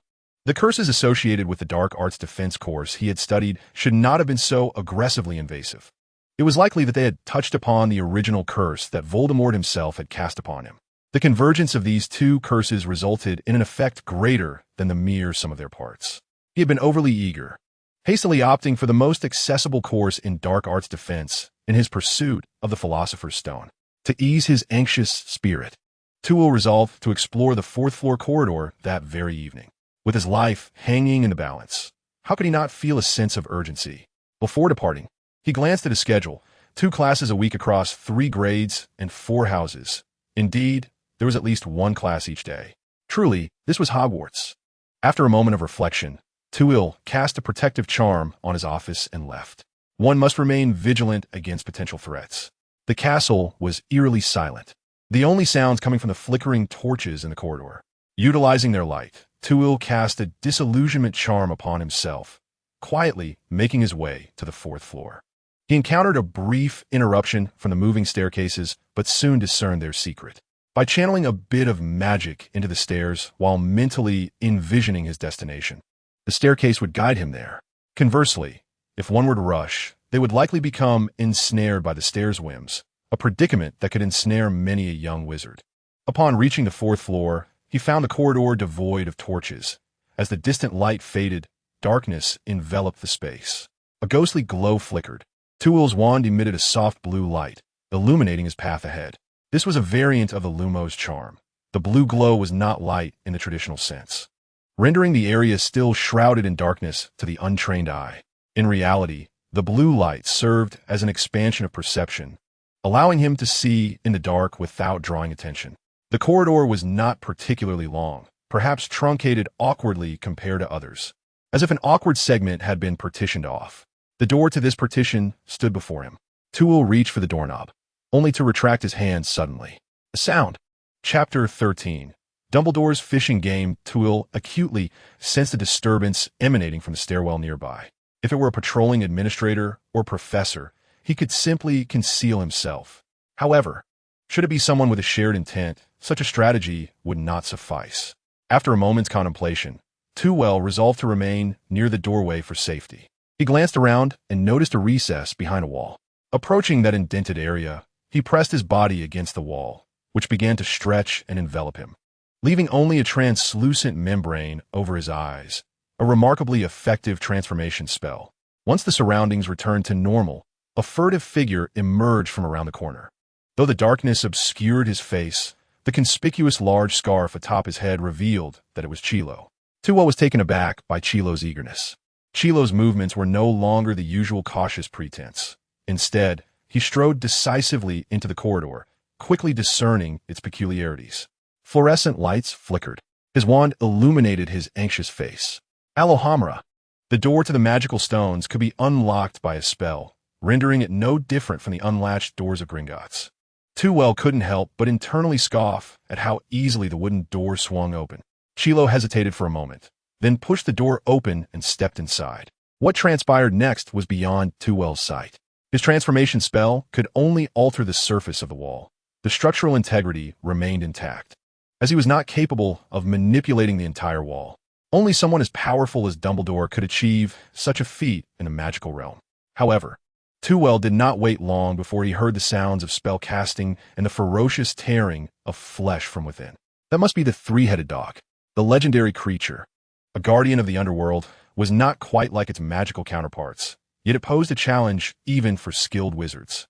With a formidable resistance to magic, leaving any trace of spells upon it was nearly impossible. Coupled with its immense strength and boundless energy, it was truly invincible in a confined space. Wizards often approached the three-headed dog with a mindset of evasion rather than confrontation. Fortunately, Tuel was aware of the creature's weaknesses. As the battle within the room drew to a close, it culminated in Chilo's frantic escape. However, Tuel was somewhat surprised by Chilo's prowess. The films had never depicted his abilities in detail, and he had ended up engaging in close combat with the savior, ultimately reducing to ashes without a flicker of flame.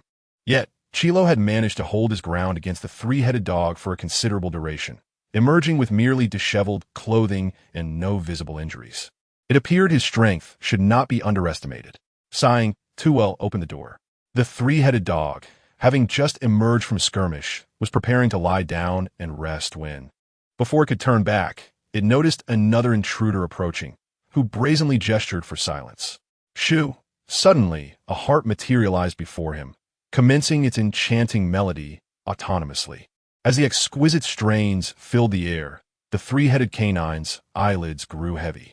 It attempted to resist momentarily, but after a couple of futile struggles, it resignedly collapsed onto the ground. Too Well moved the beast's paw that obstructed the trapdoor, and upon opening it, he discovered an abyss of darkness, even more profound than the corridor outside. A flicker of luminescence appeared. A radiant orb of light manifested at the tip of his wand, only to fall away in its most brilliant moment. With the illumination it provided, Too Well discerned the tangled tendrils of vines below, the devil's snare. This creature thrived in shadowy, damp environments, extending its serpent-like tendrils to ensnare any approach, suffocating them before indulging in its feast. However, the vine seemed to be greatly intimidated by the light orb. Before it even drew near, the tendrils parted effortlessly, allowing the orb to pass through unhindered. Utilizing the levitation charm to guide his body, Too Well gracefully traversed the devil's snare. Arriving at the ground below, before him lay a long, damp corridor, accompanied by the gentle sound of flowing water. It was evident that he had descended deep underground. The corridor remained shrouded in darkness, yet ahead glimmered a bright light. Armed with the luminescent charm, Too Well strode forward. Each challenge guarding the Philosopher's Stone had been meticulously arranged by the professors, and as a teaching assistant, Too Well was evidently not qualified to partake. The Devil's Snare was the handiwork of Professor Sprout, the head of Hufflepuff House. The next chamber, a creation of Professor Flitwick, held a flurry of small, shimmering silver birds, fluttering about the room. This door could no longer be opened by magic. It required a person to grasp the singular correct key to unlock it. Conveniently, a broomstick lay nearby. At the sight of this, Too Well's lips twitched involuntarily. Years of dedicating himself to the study of magic, coupled with his lack of innate flying talent, meant he had scarcely experienced the thrill of a broomstick ride. Nonetheless, he possessed his own strategies. Directly casting a spell on the key would yield no effect, but capturing the key with magic was certainly feasible. Too Well lifted his gaze, searching amidst a plethora of keys until he located the ancient silver key that corresponded to the door. With a flourish of his wand, a small plume of purple flame burst forth, resembling a rope, darting swiftly toward his target. Sensing the ominous aura within the flames, the keys, including the correct one, scattered in distress. Yet, as if imbued with life, the flames pursued relentlessly, entwining around the key and binding it securely. Curiously, the purple flames revealed no scorching heat. They were akin to an ordinary rope, merely restraining the key. Securing the key, Too Well unlocked the door, leading to the next challenge. The guardianship of this trial was difficult to critique, but was a transparent ploy. Fully aware it was a trap, Too Well nevertheless chose to step into it. The next chamber revealed a vast chessboard, where the black and white pieces stood in stark contrast on either side, awaiting Too Well's command. The dilemma, however, was that Too Well was not adept at chess. As previously mentioned, he had dedicated the past few years to the study of magic, leaving him rather inept in various pursuits, particularly those of a leisurely nature. Nevertheless, Too Well had anticipated this. His visit today was merely to ascertain the similarities and differences between this challenge and the cinematic experience. It seemed that his presence, as a mere butterfly, would not significantly alter the arrangement here. As time was of the essence, Too Well retraced his steps back to his office with familiarity. Yet, the chessboard conundrum still required resolution. A brute force solution might be the simplest approach, but it was hard to believe that Professor McGonagall would not have left behind a minor warning enchantment. That would certainly complicate matters. Perhaps it was time for him to learn the intricacies of wizard's chess. Chapter 14. Stereotypes. The first day of school also marked Too Well's official commencement of duties. Despite having spent a considerable amount of time gaming the previous night, he adhered to his biological clock and rose early. The weather was delightful, and Too Well made his way to the hall with a book titled Basics of Wizard's Chess.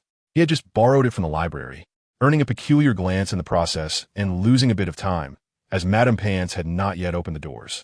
Few students were present in the hall. They appeared to linger in the remnants of vacation, unaccustomed to the academic timetable. The professors, however, were quite early. Professor Quirrell lurked at the edge, brooding over his breakfast, while Professor Sprout had already finished her meal, offering a brief greeting before tending to the herbs in the greenhouse. "Good morning, Tewell." Professor Flitwick warmly invited him to sit beside him, expressing hope that he had not lost sleep from anxiety. "Ah, you seem rather experienced in this matter." Tewell jested as he took a seat. Flitwick beamed in response. "I can hardly recall my own first day of teaching students, but I still vividly remember the nervousness of several professors who arrived at Hogwarts. Yet, this is the first time I have encountered a new professor bearing basics of wizard chess. Are you planning to teach wizard chess in class?"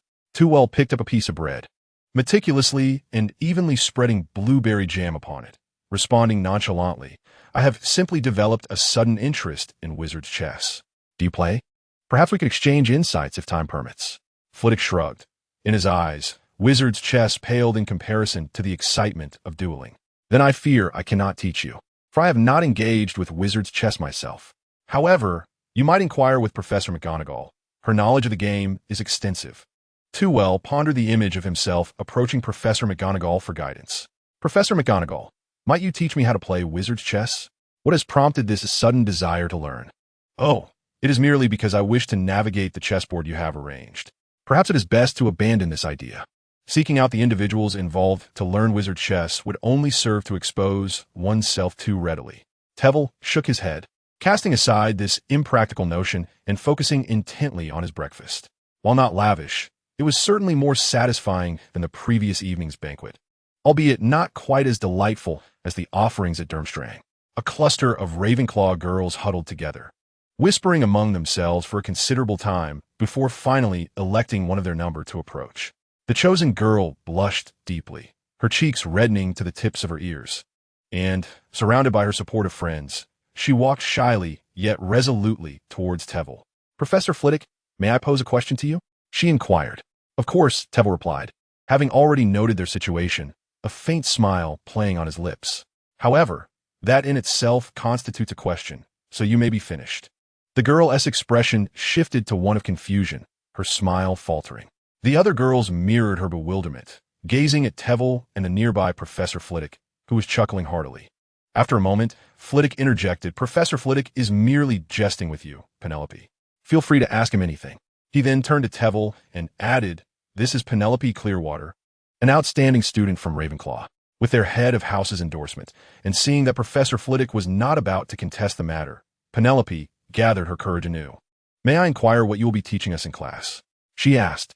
It was no wonder they were curious. In recent years, the defense against the dark arts professors had been somewhat transient, leaving their curriculum disjointed.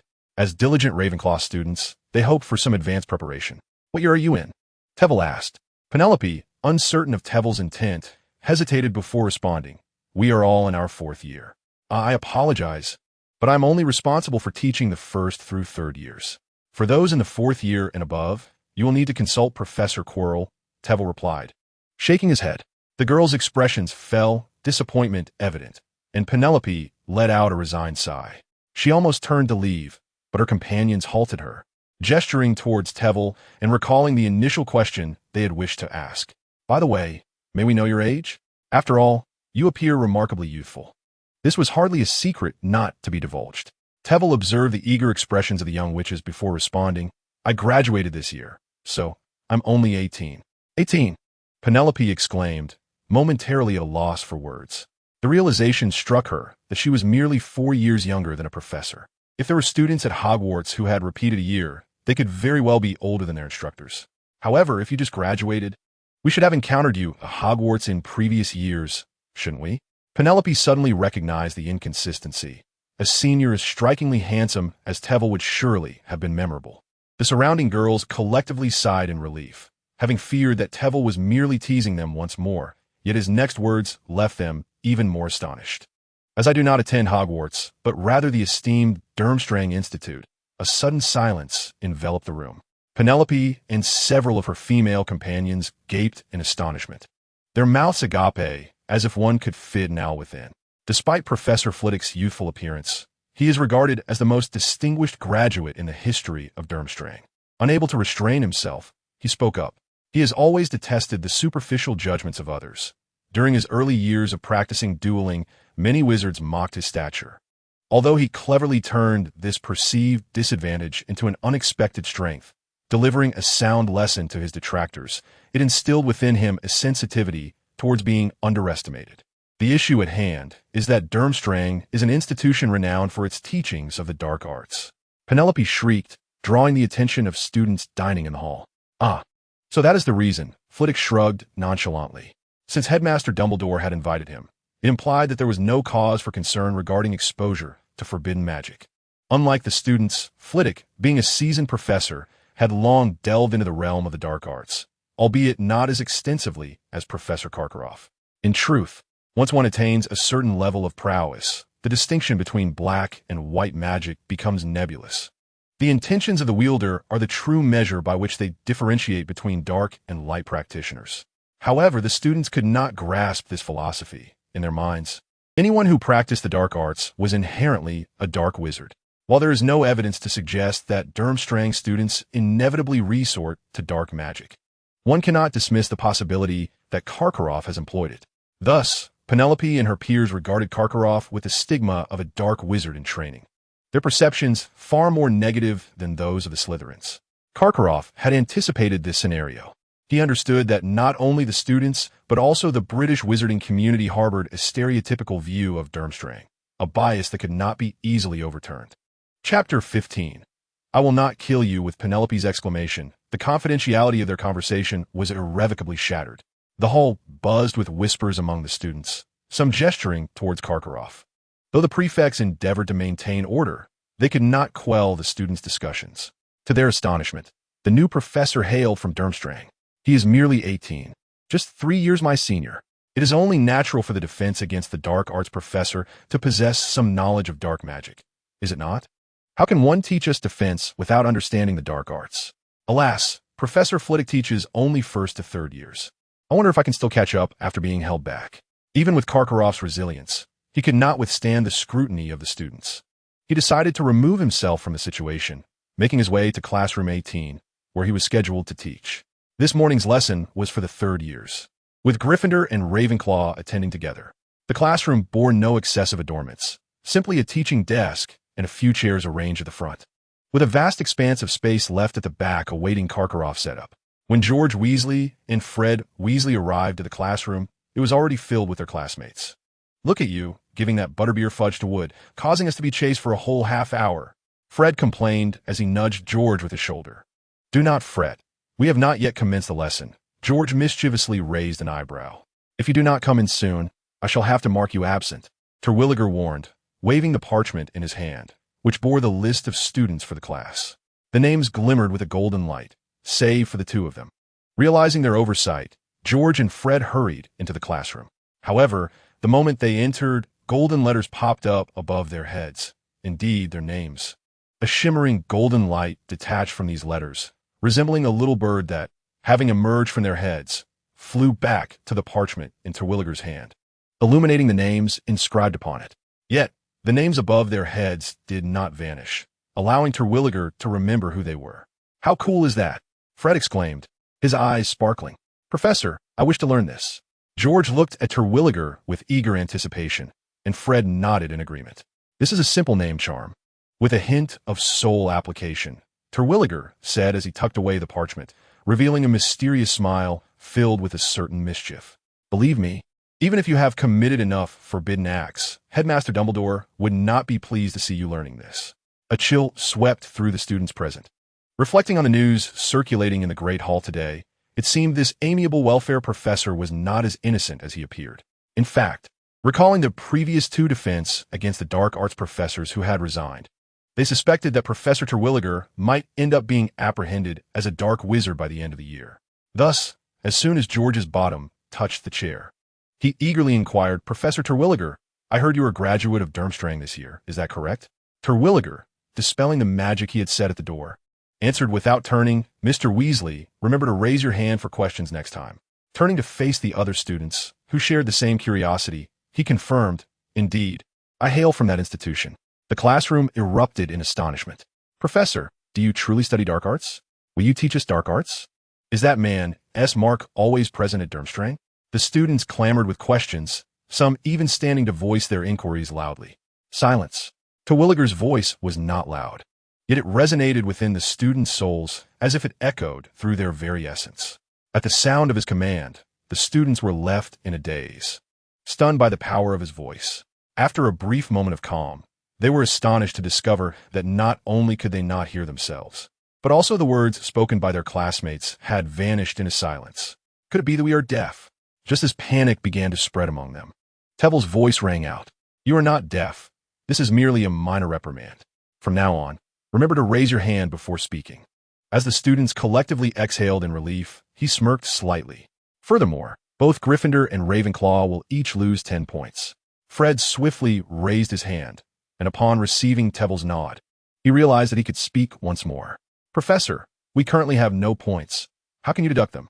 The students stifled their laughter, finding humor in the predicament. Indeed, that presents a conundrum. We shall store them instead. 1 point will be deducted each day until your house's score permits it. Teville's words acted like a spell to dispel smiles, instantly filling the students' hearts with respect for their new professor. Regarding Durmstrang, I do not wish to elaborate too much in class. Suffice it to say, we study dark magic, but that does not mean we are dark wizards. Teville felt the need to clarify, as he aspired to be a well-loved teacher among his students. As for Grindelwald, he paused, allowing the allure of the name to capture the students' attention. His emblem indeed remains at the school, yet his influence is akin to the blood purity ideology of Hogwarts, with numerous adherents found everywhere. However, this does not imply that all students support his views, especially considering there are many who have lost loved ones due to Grindelwald's actions. They have taught a lesson to those who naively flaunt that emblem. Thus, in my opinion, Durmstrang merely substitutes the study of dark arts with the study of dark magic. Beyond that, the differences between the two schools are minimal. A male student named Roger Davis raised his hand. Professor Welford, I have heard that Durmstrang does not accept students of Muggle descent. Is that true? You are correct, Mr. Davis. For we believe that students from Muggle backgrounds struggle to resist the allure of dark magic. Only when parents also provide magical guidance can students truly grasp the essence of dark magic. Noticing another student raising their hand, Teville wished to avoid turning the lesson into a Durmstrang promotional lecture. All right, if you have further inquiries about Durmstrang, feel free to ask me later. We shall now formally commence our first lesson, which is also my inaugural class. I had expected you would be more eager for this. Now, who among you can tell me what one studies in defense against the dark arts? This question was exceedingly simple, and George could readily provide an answer. Learning how to use magic to protect oneself from dark creatures and dark magic, as well as studying offensive and defensive spells. Precisely. So at the outset of this course, I need to assess your mastery of magic. Teville clapped his hands, drawing the attention of all the students. The swiftest means is through combat, a battle between you and me. A smile curved at the corners of his mouth, his eyes sparkling with delight. The students stared in astonishment, their eyes wide as if shaken by an earthquake, mouths agape. Fear not, I shall not take your lives. Chapter 16. Combat Instruction. Noticing the pallor on the students' faces, Teville offered no explanation, a mischievous grin playing upon his lips as he waved his wand. Now, leave your books on the desks, grasp your wands firmly, and step to the back. The students suddenly found their voices, yet they dared not question as loudly as before, instead murmuring in hushed clusters. Can we flee now and seek help from Professor Dumbledore? With so many of us here, Professor Wilford wouldn't dare act recklessly, would he? He claims he won't kill us, but that doesn't mean he wouldn't cause us to lose a limb. They gathered in the open space at the back, standing 15 feet away from Teville, facing him. Do not fret. This is merely a simple duel, me against all of you. With a flick of his wand, the ground softened beneath them, akin to stepping onto a mattress, and a thin membrane enveloped them.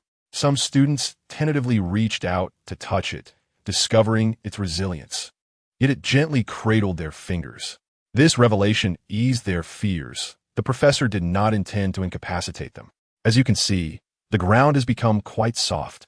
Even if you were to fall, it would not hurt, and the membrane serves to protect you. Teville, wand in hand, performed the formalities of the duel. Should you manage to defeat me, not only will your demerits be absolved, but I shall also grant an additional 20 points to your respective houses.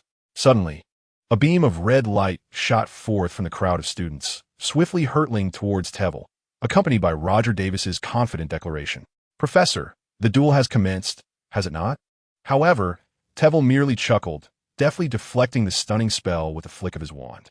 A commendable tactic when faced with a formidable opponent. A surprise attack or an unexpected move is your sole path to victory. Yet, be prepared for a counterstrike. Davis was momentarily taken aback. Unable to react before he found himself bound tightly by a rope, suspended upside down from the ceiling. Rather than standing dazed in place, the students listened to Davis's cries. Their grips on their wands tightening, palms slick with sweat. However, with one person's initiative, others would surely follow. Moreover, Professor Wilford is merely 18, not significantly older than they. And how powerful could he truly be? In an instant, chaos erupted as students chanted spells at Tevel, vibrant colors flashing throughout the classroom. Various incantations collided with the protective membrane, dissipating into the air. "I'm truly pleased by your audacity.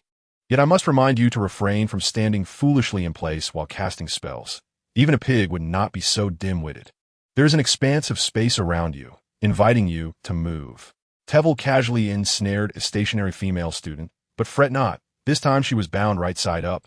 The students were incensed, yet they recognized the importance of mobility, although this greatly diminished the accuracy of their spells. Tevel required no defense. He merely took a couple of steps to evade the incantations, effectively demonstrating the proper way to position oneself. Hesitation during casting is to be avoided. Decisiveness yields swifter spells. And even if an attack is dodged, one can still launch a rapid counteroffensive.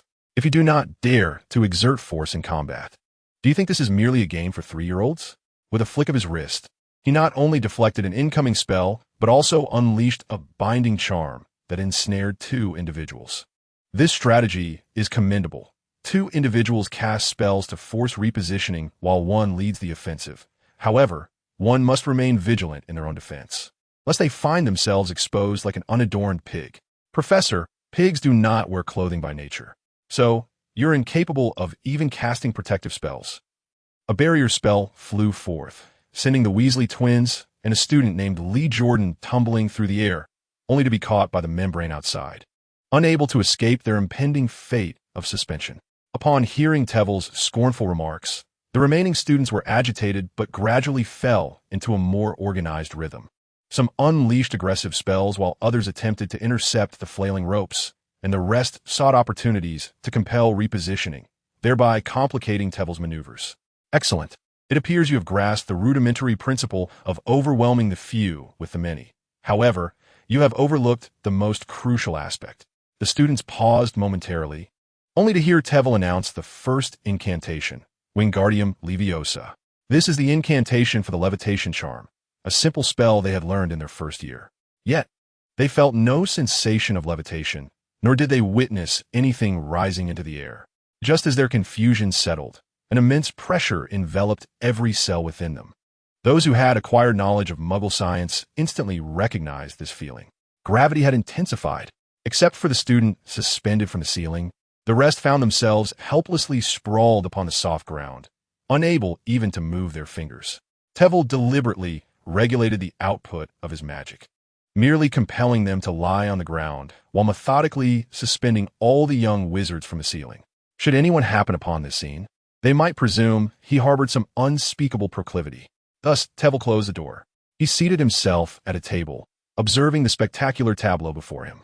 "To be candid, I am quite disappointed in you." He shook his head.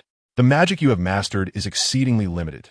The most frequently used spells are the barrier and disarming charms, with only the standard casting standing out as a highlight. However, the proficiency in spellcasting was nearly non-existent. They could only stand and output damage.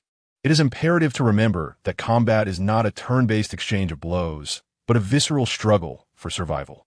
Ultimately, the group resembled a disorganized mass, only realizing the need for coordination under the opponent's guidance.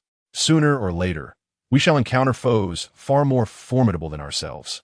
And it is in such moments that collaboration should be your foremost thought. Dispersing will only lead to being picked off one by one. It is a monumental failure, and I would find it less laborious to deal with a herd of swine than to contend with you. Tevel enumerated a plethora of their shortcomings, inciting even greater indignation among them.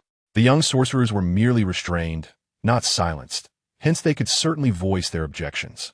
"Clearly, Professor, you are being rather unreasonable," George lamented, kicking his legs in exasperation. "If only we had sufficient practice time, with proper coordination, it would undoubtedly be you hanging there." Fred, equally frustrated, swayed back and forth. The classmates echoed their sentiments loudly. In truth, losing is merely losing. After all, Tevel is a professor, and it is only natural that a group of third-year students would struggle against him. There is no shame in admitting it. However, the incessant taunts from this so-called welfare professor were exceedingly irksome. Did he not realize that pigs are among the least magical of creatures? The agitated students continued to voice their grievances against Tevel. Yet, having learned from past experiences, they dared not speak too harshly, resorting instead to quiet complaints. At that moment, a faint voice emerged. "I feel I might have a cerebral hemorrhage. Could someone please lower me?" Chapter 17. The conclusion of class. Roger Davis was the sole student still suspended upside down. The others merely felt a twinge of discomfort, but he was genuinely suffering physically. His face was flushed from the blood pooling in his head, prompting Tevel to swiftly employ a simple levitation charm to lower them all. He nearly faced charges of attempted murder for students. After granting them a moment to recover, Tevel casually dispelled the surrounding enchantments. "I believe you have all experienced a true battle. Now, share your inner reflections."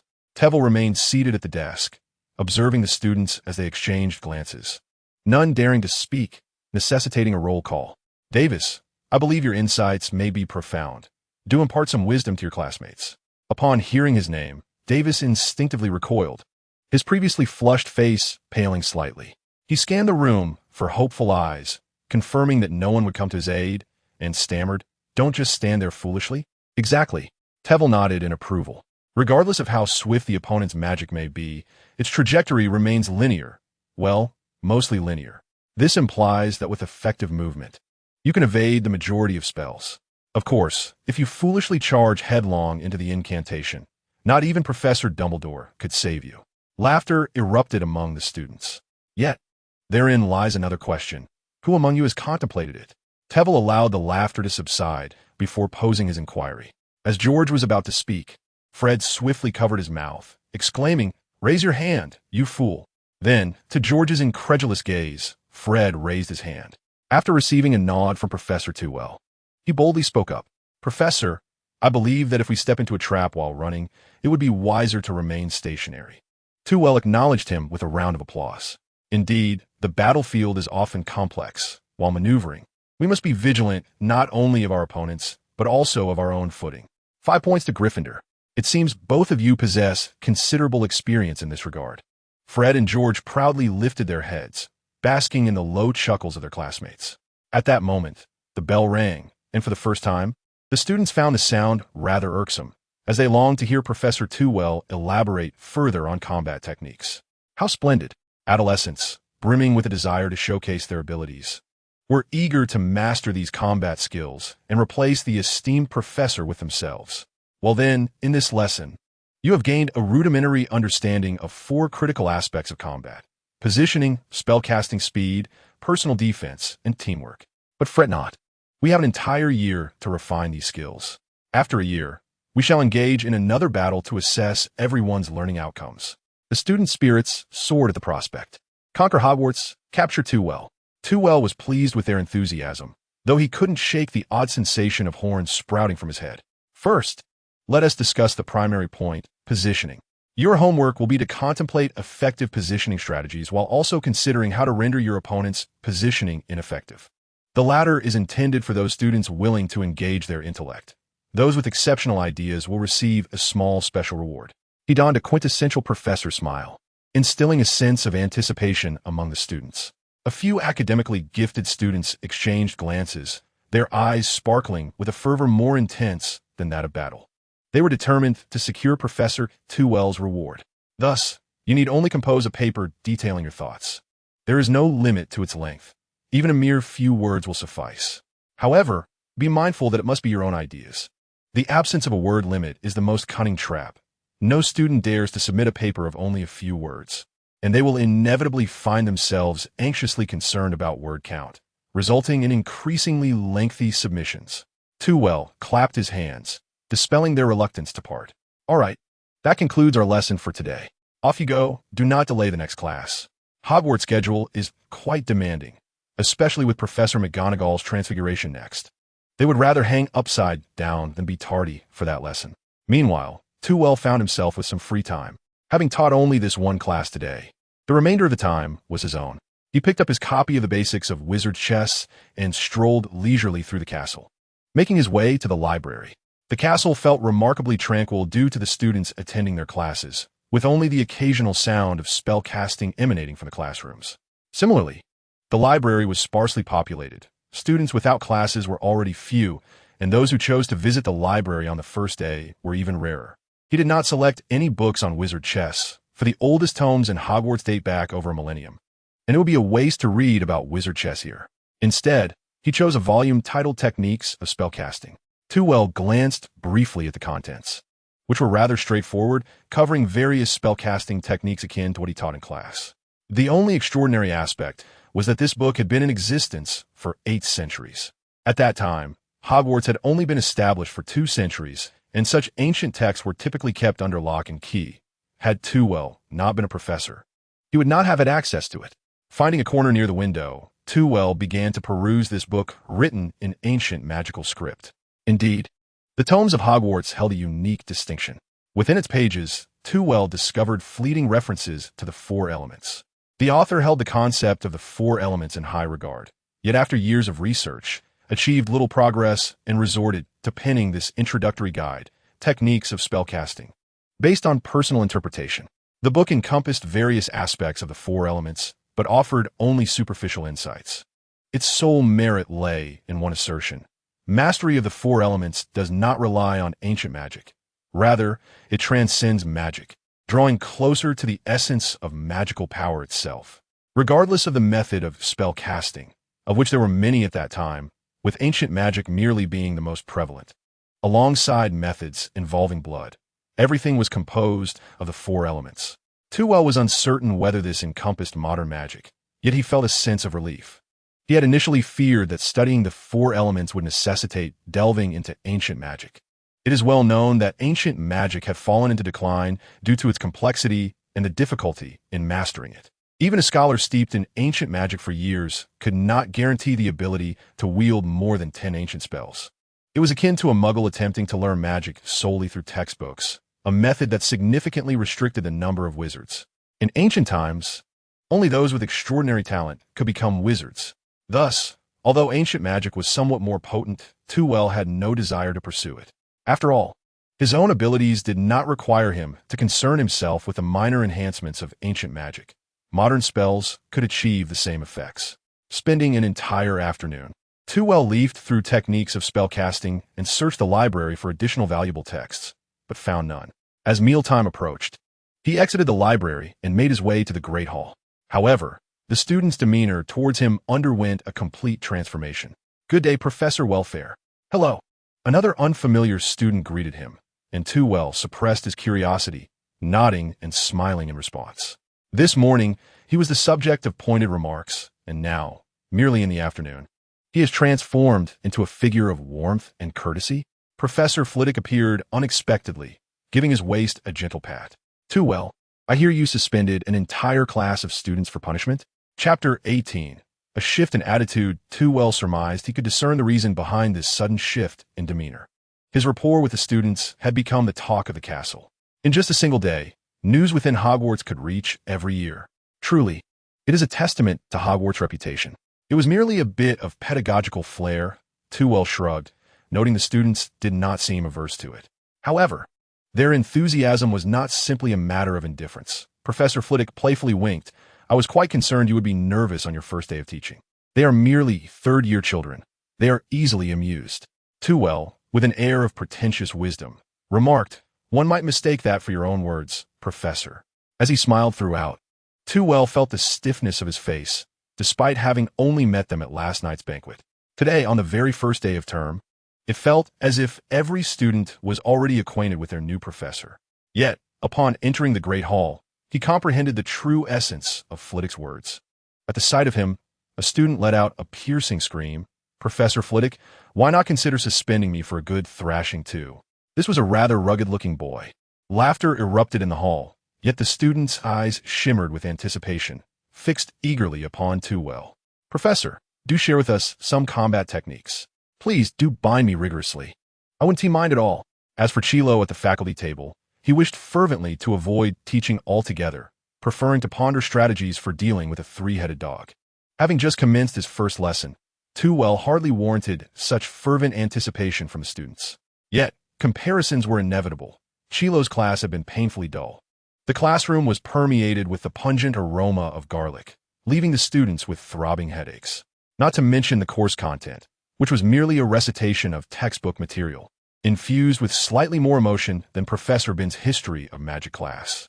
When it came to practical spellcasting, he relied on the students for demonstrations, offering a plethora of verbal instruction without ever providing a visual example, leaving them to navigate the complexities independently. In stark contrast, Too-Well's mere presence, with his golden aura, was sufficient for the Weasley twins to extol him for ages. Moreover, Ravenclaw's Davis had nearly transformed into an ardent admirer of Professor Flitwick, extolling his prowess to the heavens.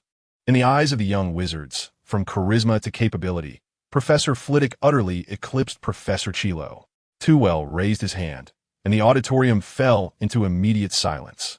Observing the anticipation in the eyes of the students, particularly those in the upper grades, he gestured grandly toward Chilo, seated among the faculty. The courses for the fourth year and above were all overseen by Professor Chilo. Trust me, his capabilities are more than sufficient to serve as your defense against the dark arts instructor. He simply has not yet revealed his prowess. While Chilo preferred to conceal his abilities, Too-Well did not hesitate to set a subtle trap for him. After all, they were colleagues in every sense of the word. If not him, then whom? This strategy proved effective, as the previously cheerful expression on Chilo's face abruptly stiffened, his lips twitching in uncertainty as he grappled with the inquisitive gazes of the students. The minor commotion in the auditorium dissipated, yet the students continued to discuss the charismatic Professor Welfare. We still have a few days before we attend Professor Welfare's class, Ron mused, one hand clutching a chicken leg and the other a custard tart, his mouth never idle. Therefore, there is no need to anticipate so early. I am not anticipating. Hermione, engrossed in her book while having dinner, raised her head, her brow furrowed in displeasure as she emphasized her point. The first lesson with Professor Welfare will assess our abilities. If you cannot cast even a single spell, won't we be at a disadvantage right from the start? Neville, despair written across his face, set down his chicken leg. That's it. Even after a year of study, I might not be able to execute a complete spell.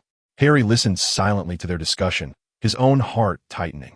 During class today, he had been pleasantly surprised to find that his magical studies were not lagging behind those of his classmates, with the exception of Hermione, of course. Yet now, hearing that the first defense against the dark arts lesson would involve battling a professor, he worried that if he performed poorly, he might be sent back to the Dursleys for failing. George sat excitedly among them, wherever the topic of Professor Welfare arose at the Gryffindor table. He was sure to be present. Do not fret. No matter how much you learn, it will all be rendered moot by a single spell from Professor Welfare. Fred chimed in with a mischievous grin. But I heard that you three merely endured one of the professor's spells and ended up suspended in midair. Ron blinked innocently, entirely unaware of his precise misstep. The twins exchanged a silent glance. I think we should develop a spider candy that could transform people into spiders. That would surely be amusing. We could also fill the common room with spiders, allowing the Gryffindors to practice their maneuvering skills in advance. Maneuvering? Are you referring to combat techniques? Hermione's curiosity was piqued. Could you elaborate on that? She seemed more interested in the content of Professor Welfare's class, as a diligent student always eager to prepare ahead of time. However, from the snippet she had heard, it appeared that the professor's lessons deviated entirely from the textbook. Moreover, in her recollection, there were very few books that encompassed such topics. Do not be anxious. You shall learn, for we have an entire year ahead of us. George proclaimed with a proud shake of his head. Currently, their cohort was the only one in the entire school that had attended Professor Welford's course, the specifics of which were kept confidential by mutual agreement. This was a clandestine technique capable of enhancing their abilities, although eventually, when everyone had taken the course on defense against the dark arts, they would come to know this content. By then, it would be a camaraderie forged through shared trials, rendering the knowledge inconsequential. Hermione, dissatisfied, pursed her lips and chose to disregard the tight-lipped Weasley twins. However, after satisfying his hunger, Ron suddenly remarked, "Aren't you concerned that Professor Welford might employ dark magic? Impossible. How could a professor use dark magic against students?" Hermione retorted immediately. Yet the professor hails from Durmstrang, where knowledge of dark magic is commonplace, is it not? Ron furrowed his brow. In his view, proficiency in dark magic equated to being a dark wizard, and Durmstrang was the very bastion of dark wizards. George, growing increasingly agitated, gave Ron's shoulder a firm pat. "My dear brother, knowing dark magic does not imply its application. I would wager that even Professor Dumbledore possesses considerable knowledge of dark magic.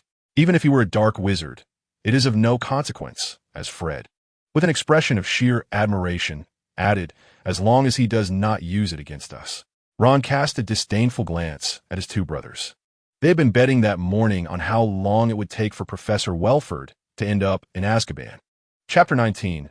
My damn competitive spirit Tevel was oblivious to the students' praise, or rather, he had no time to attend to their opinions. He had encountered a minor dilemma. The students held the battle in class in high regard, considering it the most valuable combat instruction they had ever experienced. However, certain professors viewed it differently, particularly the rigorously minded Professor McGonagall. "I am not questioning your methods. In fact, I am pleased that Hogwarts has gained another proficient combat instructor," Professor McGonagall began, carefully choosing her words. "However, I hope you can consider the students' capabilities. Suspending them like that is rather," she pondered for some time, unable to find the right term, prompting Tevel to interject. "Indecorous?" "Indeed, indecorous," Professor McGonagall affirmed with a nod. "Simply binding them would suffice. But suspending them from the ceiling may lead parents to perceive that our school is subjecting students to corporal punishment." Just as Tevel intended to explain, Professor Dumbledore interjected. "It is of no concern, Minerva. Tevel's approach is quite amusing." He gestured towards the jubilant students. "As you can see, they thoroughly enjoy this method. As for the parents, I believe they will overlook such minor issues upon witnessing their children's enhancement of abilities." The principal's words silenced Professor McGonagall, for any complaints would ultimately reach Dumbledore. However, Tewell offered a brief explanation to dispel any notions of peculiar preferences. He only imposed such penalties when addressing third-year students, providing them a glimpse into the harshness of combat. As for the first and second years, I must candidly state they are far from meeting the standards required for battle. At most, they engage in games. Professor McGonagall chuckled awkwardly. It was only natural that the first-year students would be lacking in strength at the beginning of the school year, and if they were strong, one might question their legitimacy. Yet, concerning the second-year students, after a year of study, she honestly felt their skills scarcely surpassed those of the first-year newcomers. Reflecting on this, she cast a discreet glance at the timid and evasive Chiaro. It was precisely due to professors like him occupying the position of defense against the dark arts that Hogwarts students were deprived of acquiring valuable knowledge. Fortunately, this year, Albus had shown some insight by hiring an assistant, an exceptionally skilled one at that. However, considering the rumors, she could not help but feel a pang of anxiety. Would Tewell also be limited to just a year before being compelled to leave the school? Tewell paused, his hand holding the wine glass momentarily stilled. What had he said to elicit such concern in Professor McGonagall's gaze? Professor Flitwick had not contemplated such matters. "Tewell, you teach combat. Yet the students have learned so few spells. How will you instruct them? The subjects of defense against the dark arts and charms are significantly intertwined. Charms teach students new spells, while defense against the dark arts instructs them on how to wield those spells to confront potential dangers in life. Thus, students in higher years find it easier to grasp defense against the dark arts, as they possess a broader repertoire of spells. However, Tewell was tasked solely with teaching students below the third year, which concerned Professor Flitwick, who feared that the content of the classes might lack the richness found in higher years, leading to student dissatisfaction toward Tewell. Tewell had prepared in advance, primarily teaching them various spellcasting techniques and the diverse applications of spells they had previously learned. "If you don't mind, I can also teach them practical combat spells." "Of course not," Professor Flitwick replied with a smile. "I wonder how proficient you are in transfiguration. It is quite useful in combat."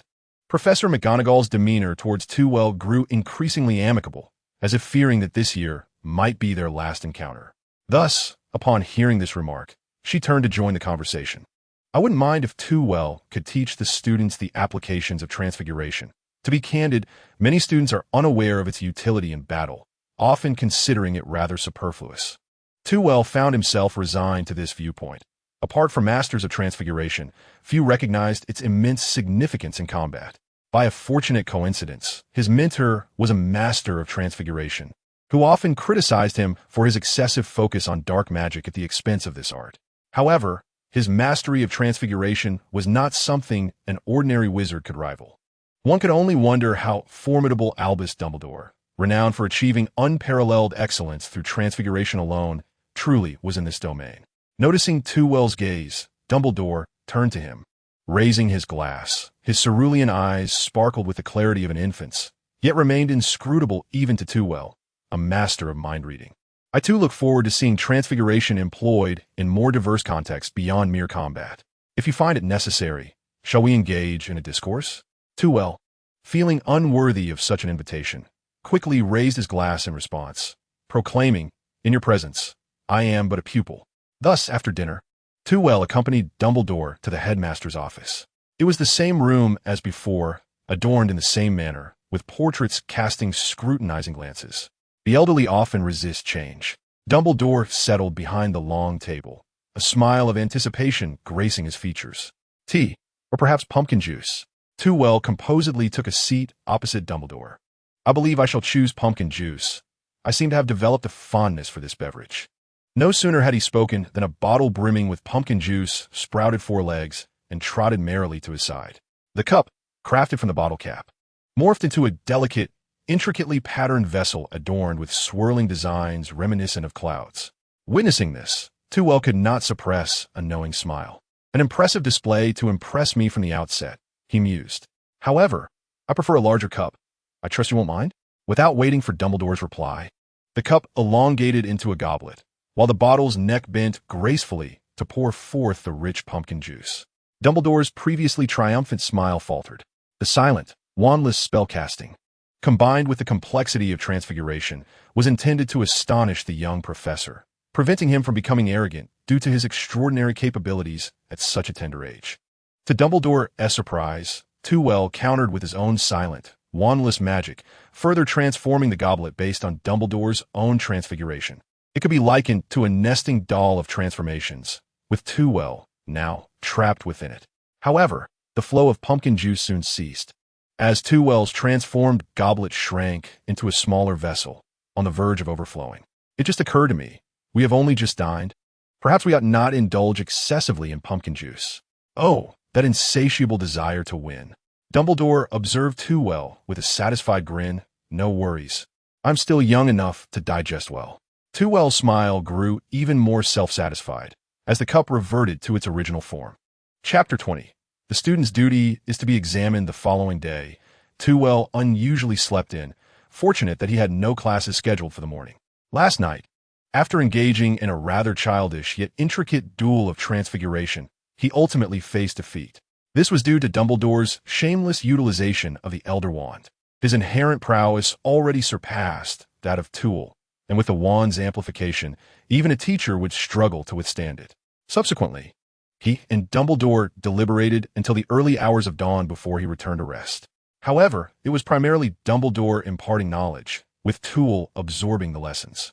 Transfiguration, in essence, is quite straightforward. Students who have studied for 7 years can generally master the 3 fundamental spells: the switching spell, the vanishing spell, and the summoning spell. Too excelled in this domain. Yet, to execute exquisitely sophisticated transformations that surpass the potency of typical enchantments, further study is requisite.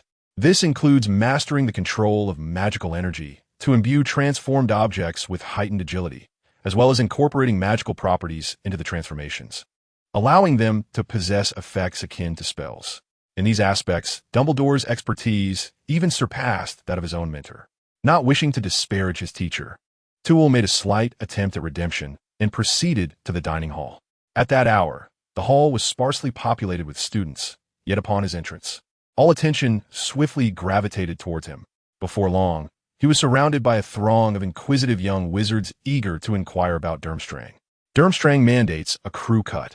I wonder if you, Mr. Malfoy, can endure that. We have fur-lined cloaks and crimson robes, contingent upon the weather. Indeed, it is predominantly cold, though a few robust students forego their cloaks. As an interesting tidbit, Quidditch is a global sport, and thus we have a Quidditch team, though it is not divided by houses, but rather formed into several teams. All right, class, the question time is over. I must attend to teaching the students. As the class hour approached, Toole managed to extricate himself from the throng of students.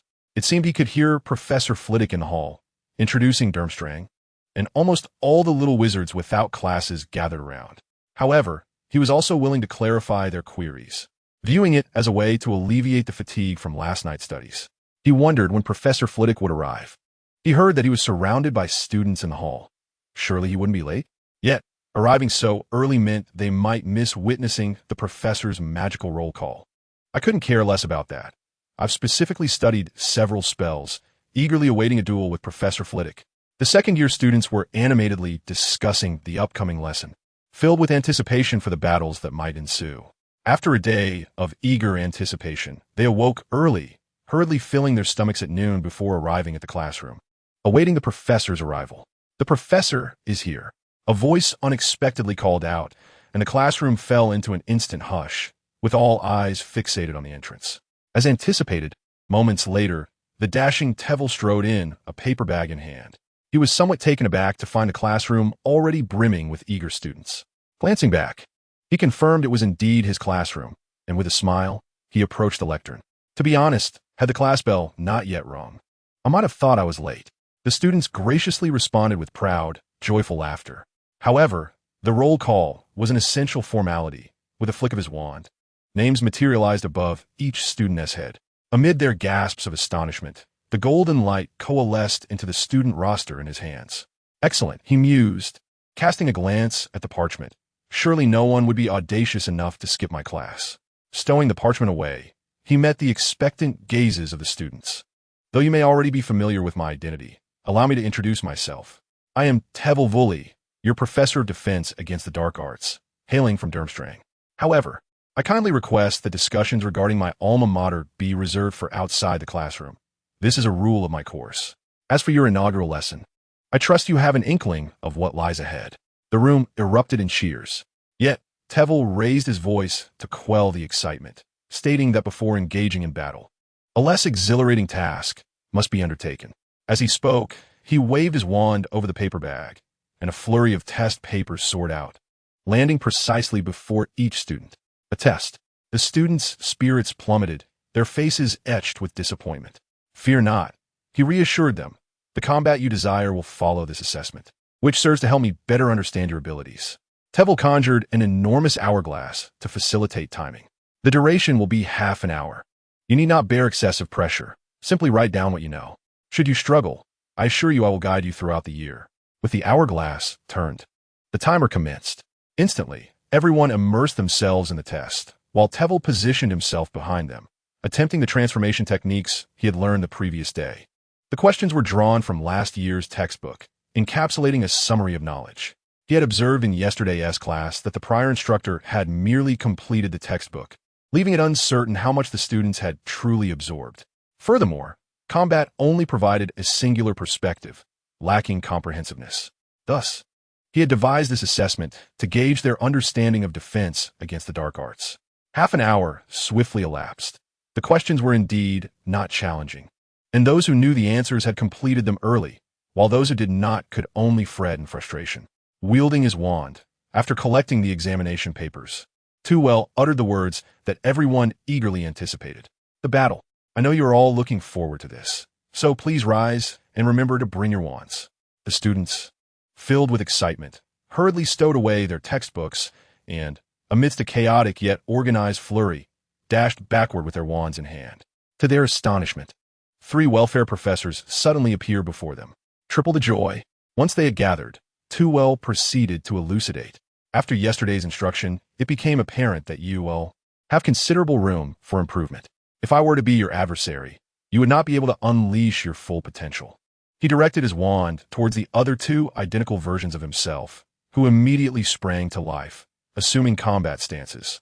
"You will be divided into 2 teams, each tasked with protecting one of me, while striving to defeat the other.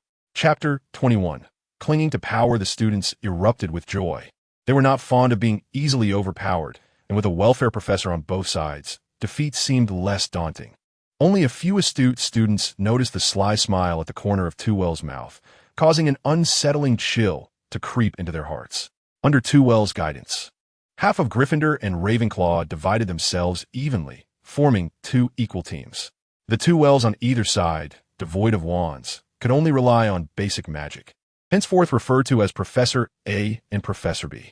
This was a sophisticated technique he had learned from Dumbledore, how to imbue a transfigured object with a semblance of will.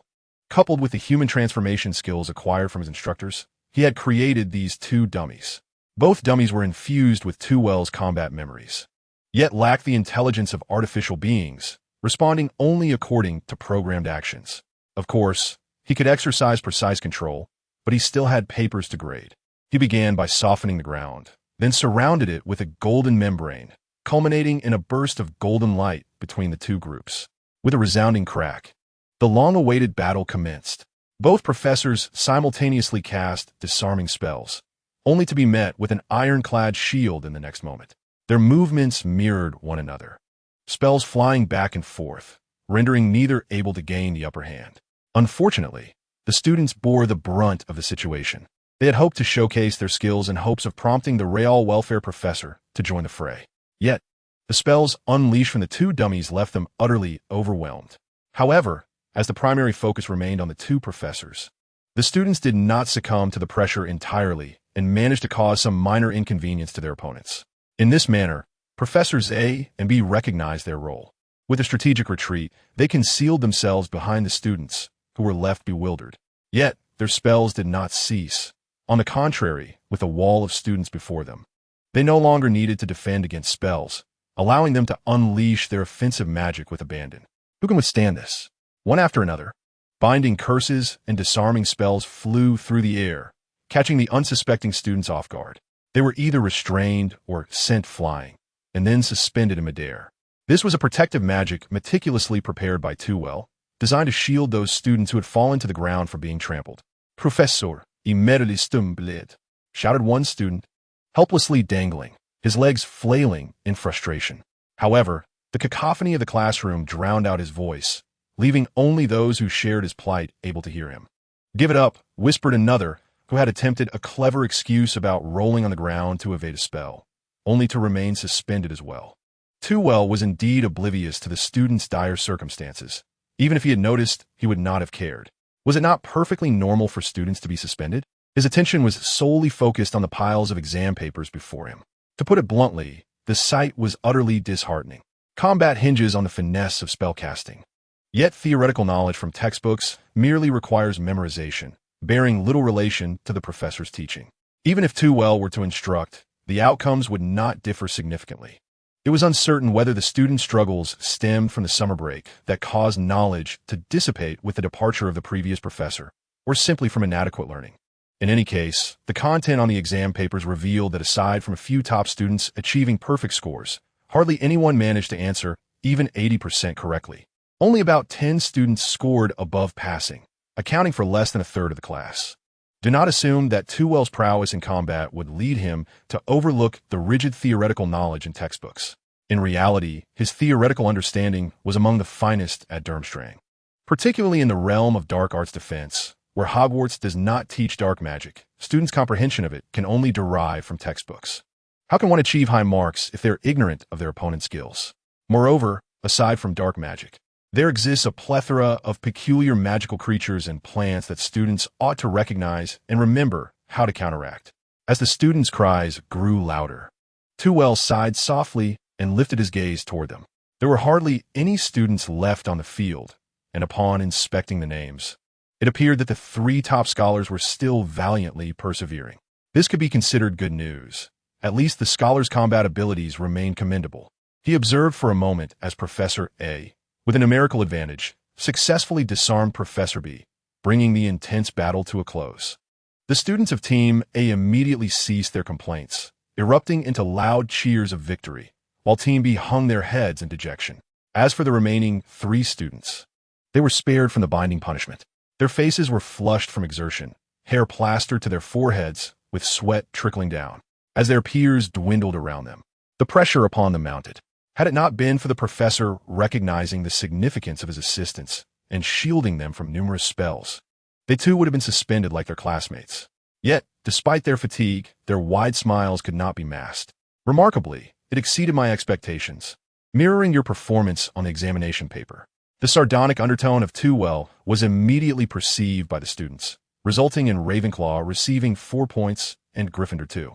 He showed no intention of releasing the student suspended from the ceiling. Instead, he busied himself with the surrounding enchantments and the 2 dummies. "Professor, may I inquire about my examination results?" One of the top students, Qiu Zhang, asked quietly. Of course, all 3 of you scored full marks," Too Well declared.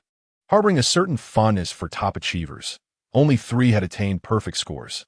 "Now, do share your reflections on this battle. Consider your positioning, spellcasting speed, personal defenses, and teamwork." A student named Etika Milch boldly spoke first. "You are quite right." Too Well chuckled at his confident demeanor, yet declared, "However, that earns you a score of 0. Merely copying homework does not genuinely enhance your abilities. I seek your actual experiences during the battle. Who can enlighten me?" Including the students still suspended from the ceiling. Among the 3 top students, only Gryffindor's Katie Bell tentatively ventured, "Should one bravely attack, even when facing a formidable opponent? Is this the essence of Gryffindor?" Too Well replied, momentarily taken aback, then ambiguously nodded. "Yes, but it is not entirely accurate. When confronting a powerful adversary, one must adopt a strategic approach, particularly when an equally matched ally stands by. Uniting around him, creating favorable conditions, and providing a conducive environment for effective output is the most prudent path to victory. Thus, your assignment for this lesson is to compose an essay on how to engage in battle alongside a strong ally, with no length restrictions, a guide to clinging to the strong." As he released all the students, while they joyously discussed the recent battle, Too Well proclaimed loudly, "Furthermore, given your fragile grasp of foundational knowledge, aside from the 3 students who achieved perfect scores, there will be a quiz before every class henceforth. The incantation of Dispel Smiles stripped the joy from the students' faces, rendering them as rigid as ice. Chapter 22. Davies and Bands. As the course settled into a rhythm over the following days, Too Well replicated his approach in teaching the remaining 3rd and 2nd-year students. Soon, the young wizards from both grades exhibited an almost frenzied enthusiasm for combat through the application of magic. This fervent atmosphere inspired other grades. Although they could not attend Professor Welfare's classes, they could learn from the 2nd and 3rd-year students. Thus, the entire castle became infused with a spirit of battle. After classes, students wielded their wands, gesturing and attempting to practice every spell, occasionally being struck down by inexplicably flying curses. Consequently, the counterspells for the Binding Charm and the Stunning Spell became the most sought-after incantations in the castle, as well as the spells the students mastered most proficiently. In such circumstances, the prefects could issue their prohibitions repeatedly, yet they proved ineffective until the Weasley twins struck Professor Quirrell on the back of his head. This was the first time the young wizards witnessed Quirrell erupt in such fury, typically a timid figure. He severely deducted 50 points from Gryffindor and imposed detention on the 2. Under Professor McGonagall's gentle prompting, Too Well was compelled to reiterate in front of all the students the school's ban on the use of magic in the corridors, warning that violators would face the daunting penalty of 10 challenging examinations. However, the professors understood that such prohibitions were futile, for it was only natural for wizards to practice magic. After careful consideration, Dumbledore permitted students to utilize every vacant classroom for magical practice, thoughtfully furnishing them with soft cushions and mannequins. It was only then that the fervent atmosphere began to gradually dissipate. The sole observers of this spectacle were the 1st-year students.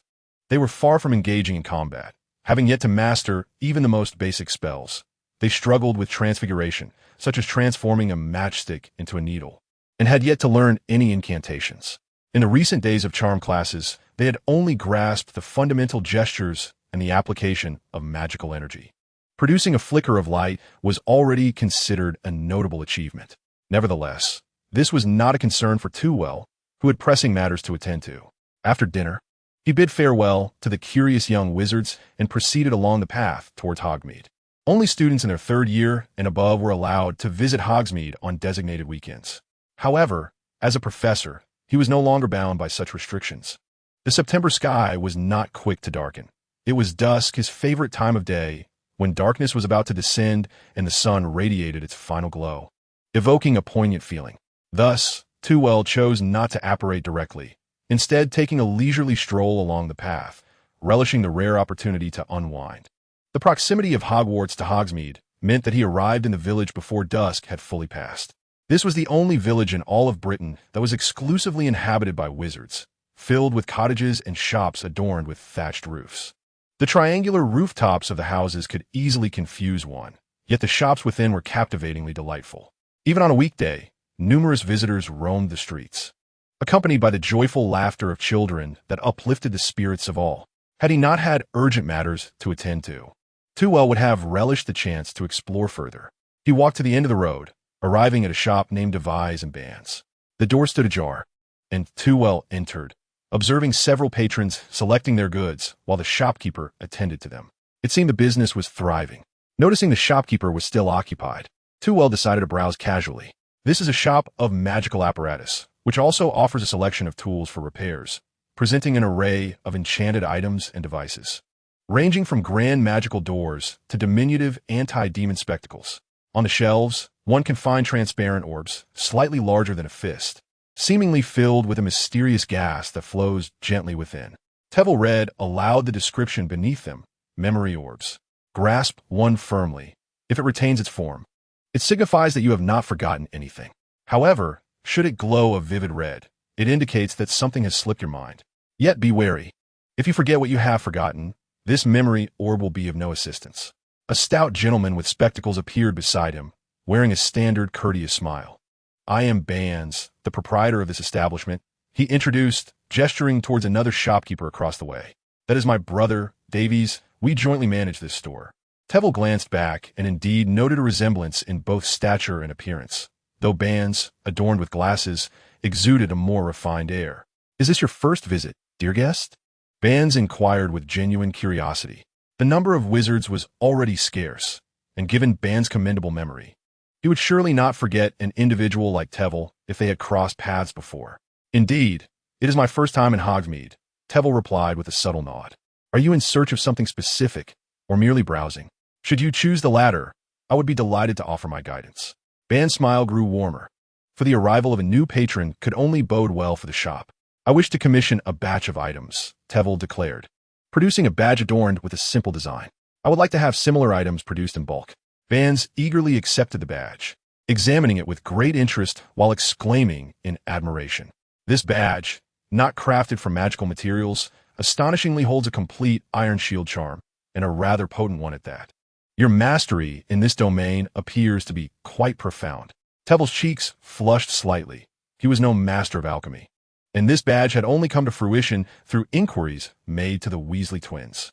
Clearing his throat to dispel the enchantment of unwarranted flattery, he asked, Can you produce such badges? I require a stable, enduring effect, preferably enhanced with a magical recharge feature. The magical recharge would allow the enchanted items to continue functioning even after expending their stored magic, akin to the distinction between a disposable battery and a rechargeable one. Bands' countenance shifted to one of concern as he furrowed his brow, continuing to scrutinize the badge while testing its effects. A significant portion of the magic within diminished instantly, not solely due to Tewell's limited magical reserves, but also because the release of the formidable iron shield charm demanded a greater expenditure of magic. Just then, Davies, the other shopkeeper, approached with enthusiasm, having bid farewell to the last remaining customer, and joined his brother to examine the badge. However, he first cast a subtle glance at Tewell before inquiring. This time, there was no need for Tewell to speak, as Bands conveyed his requirements to Davies. Davies did not respond immediately. Instead, he engaged in a discussion with his brother, as if oblivious to their presence. Chapter 23. The Pig's Head Tavern. Tewell remained unconcerned and leisurely wandered around the shop. Davies and Bands were renowned alchemists within the British wizarding community, though they seldom embraced this identity. Most assumed they were merely the proprietors of a modest shop. Indeed, their establishment was relatively small, focusing on practical magical artifacts. and lacked the fame of whimsical shops like the Bouncing Banner Magic Joke Shop and Zoko's Magic Joke Shop. Had it not been for the welfare family's records detailing the lineage of Davies's family and their authentic alchemical heritage, Tewell would not have chosen to visit this place. The other side of the shop was dedicated to Quidditch equipment.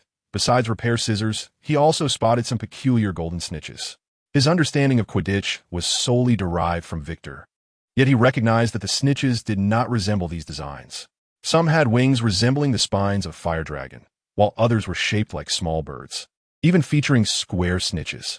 Intrigued, he picked up the bird-shaped one, which instantly appeared to come to life, flapping its wings in Tewell's hand, hovering slightly without actually taking flight, much like a remote-controlled airplane devoid of power.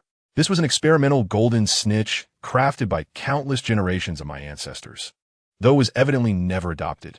Once Davies and Bands concluded their discussion, Bands began tidying the merchandise, while Davies approached Tewell.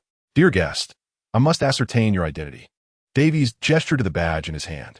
The mass production of such artifacts, aside from the Ministry of Magic, is not something I can envision any legitimate organization requiring. Perhaps the Dark Arts Defense Alliance? Tewell recognized the mention of the Dark Arts Defense Alliance, a loosely knit organization opposing dark magic, with its members rarely maintaining close connections. Nonetheless, the wizards within indeed possessed certain skills to identify dark magic, and Tewell had no intention of provoking them. "I shall introduce myself," Tewell said, bowing slightly to Davies. "I am Tewell Welfare, the defense against the dark arts professor at Hogwarts. These artifacts are intended for my students." Davies inhaled deeply. "You are the new professor from Durmstrang?" "Oh," Tewell replied, somewhat surprised. "You know of me?" Davies suddenly felt his body tense, though only for a brief moment. Of course, he involuntarily displayed a somewhat obsequious smile. "We are aware of the illustrious Welfare family name, especially since Hagrid often drinks and plays cards with us." Tewell casually shrugged. "Given this, can you produce this batch of badges?" He could comprehend Davies's concerns. If an illegitimate organization relied on these badges to engage in nefarious activities within the wizarding world, they would undoubtedly face repercussions. Those aligned with justice tend to harbor greater apprehensions. If it were the scoundrels from Nocturne Alley, they could procure anything for a price. If it were you, of course, there would be no issue. "How many would you like to have made?" Davies respectfully returned the badge. The Welfare family had previously produced a minister of magic, who happened to be Teville's grandfather, albeit his political career was somewhat unsuccessful, lasting only a decade before he stepped down. Nevertheless, they were a distinguished pure-blood family. Teville estimated that there were 80 students per year, which totaled 240 for 3 years. Although the first-year students wouldn't require them just yet, preparing in advance posed no problem. "I need 240 badges. You may deliver them in 3 batches of 80 each." A significant business venture. Davies's eyes lit up instantly. As for whether Teville could afford the cost, you underestimate the resources of pure-blood families. Even the impoverished Weasley family had once been affluent. "I will indeed require some time to produce them, according to the schedule. The first batch will take about 2 months, and subsequent batches can be expedited once I become more proficient," Davies stated excitedly. That would mean November, slightly ahead of Teville's teaching schedule. He nodded in agreement. They continued to discuss some details, and ultimately, Teville left behind 80 galleons, 1 galleon each, totaling 240 galleons. Not expensive, merely 2 months' wages for Teville, which he considered quite reasonable. Moreover, it would serve to foster connections with the 2 alchemists, Davies and Bands. The largest center for alchemical research is in Egypt, meaning most alchemists are based there. The only ones he could find in England were these 2 brothers. Borgin from Nocturne Alley was a decent alchemist, but Teville held him in low regard. Upon returning to the street, he noticed that foot traffic in the village had diminished significantly, and most shops were preparing to close. Compared to the vibrant nightlife of Muggles, the wizard's existence seemed rather mundane. In an era of rapid technological advancement for Muggles, the Wizarding Society appeared to have hit a pause button, aside from the regular newspapers. There was only a smattering of rare music for leisure, such as the state of the magical world, stagnant. Teville had not intended to linger here, but he caught sight of a familiar figure on the street corner, Quirinus Quirrell. His distinctive large scarf was obscured by a voluminous hood, and his face was shrouded in shadow, revealing only a chin. Yet the foul odor that belonged to Voldemort was unmistakable, detectable even from across the street. Tevel was all too familiar with this malevolent aura. He retrieved a staple black robe from his wallet, mimicking the act of concealing his face. A small piece of advice: whether one is a dark wizard, a light wizard, or neither, mastering the art of obscuring one's appearance is the first step into society. Tevel could also employ human transformation to subtly alter his visage, a skill perfected by his mentor. However, at this moment, such measures were unnecessary. Following Chilo, Tevel entered the dilapidated tavern, the Pig's Head Tavern, trailing behind the two others. This establishment was a narrow, quaint little bar, so confined that the presence of a mere 10 patrons created the illusion of a crowded throng. Its antiquity was evident in the grime-laden windows, which appear to have accumulated filth for centuries, allowing only the faintest light to seep through. The same dirt adorned the tables, chairs, and floor. Here, remaining anonymous was entirely commonplace. Aside from Hagrid, whose stature made concealment futile, most wore hoods or veils. Thus, Tevel's entrance attracted no attention whatsoever. Only the indifferent owner of the Pig's Head Tavern approached, not as a host, but rather as a harried individual inquiring, "What would you like?" Chapter 24. The bait is set. Tevel scrutinized the tavern owner with amusement. Tall and slender, with long gray hair and a beard, his icy blue eyes bore an air of indifference. Had it not been for his knowledge of the narrative, Tevel would never have associated him with Professor Dumbledore. Indeed, this was Albus Dumbledore's younger brother, Aberforth Dumbledore. While the elder brother was renowned as the foremost light wizard and celebrated headmaster of Hogwarts, the younger was merely the proprietor of a shabby bar in a small village. It seemed Tevel's examination lingered too long, annoying the proprietor, who impatiently reiterated, "What do you want, customer? Butterbeer or fire whiskey? Or perhaps you wish to stay the night? Just a bottle of butterbeer will suffice." Tevel cheerfully found an empty table situated at a comfortable distance from Chilo. Chilo, too, ordered a bottle of butterbeer, sipping it contentedly. Compared to other taverns, this one was relatively quiet, save for Hagrid, who was engaged in a card game while conversing boisterously about magical creatures. However, when Tevel saw the butterbeer bottle being served, he immediately lost the desire to taste it. The grime atop, it was more greasy than Professor Snape's hair, more nauseating than the garlic scent that clung to Chilo. Surely, Aberforth had done this deliberately to exact revenge for his earlier rudeness. Both brothers seemed to embody a childishness that only intensified with age. Tevel shook his head slightly. As for that bottle of beer, he decided it was best to forego it. Seated in the tavern, Tevel did not specifically observe Chilo's actions, but, like him, listened intently to the conversations of those around them. It is said that Gringotts was infiltrated by a mysterious individual, who ultimately managed to escape unscathed. You are quite outdated. That enigmatic figure has completely plundered Gringotts, leaving the goblins in a quandary over how to replenish their losses. In my view, this is nothing but a self-directed charade by Gringotts, privately devouring the assets of its depositors while publicly claiming it was a theft. The face of Tevel, concealed beneath his hood, twitched slightly. What was I anticipating? I suspect Chilo was feeling the same. His shoulders drooped, and his entire demeanor radiated impatience, his hand resting on the table as if ready to rise. At that moment, Hagrid unexpectedly uttered a remark that swiftly calmed Chilo. "You've never seen a three-headed dog? I've raised one for a year. From such a small creature," he gestured with his palm, "it grew to the height of the ceiling. My only concern is that the three heads tend to quarrel." With just that single statement, Chilo settled back down, listening intently to Hagrid's conversation. However, Hagrid merely mentioned the three-headed dog, and the remainder of the discussion revolved around his fondness for dragons, which left Chilo somewhat disheartened. Yet, this also illuminated Tevel's understanding of Chilo's intentions for the evening. So, he was still fretting over the three-headed dog. A slight smile crept across his lips as he lifted the untouched beer before him and took a seat beside Hagrid.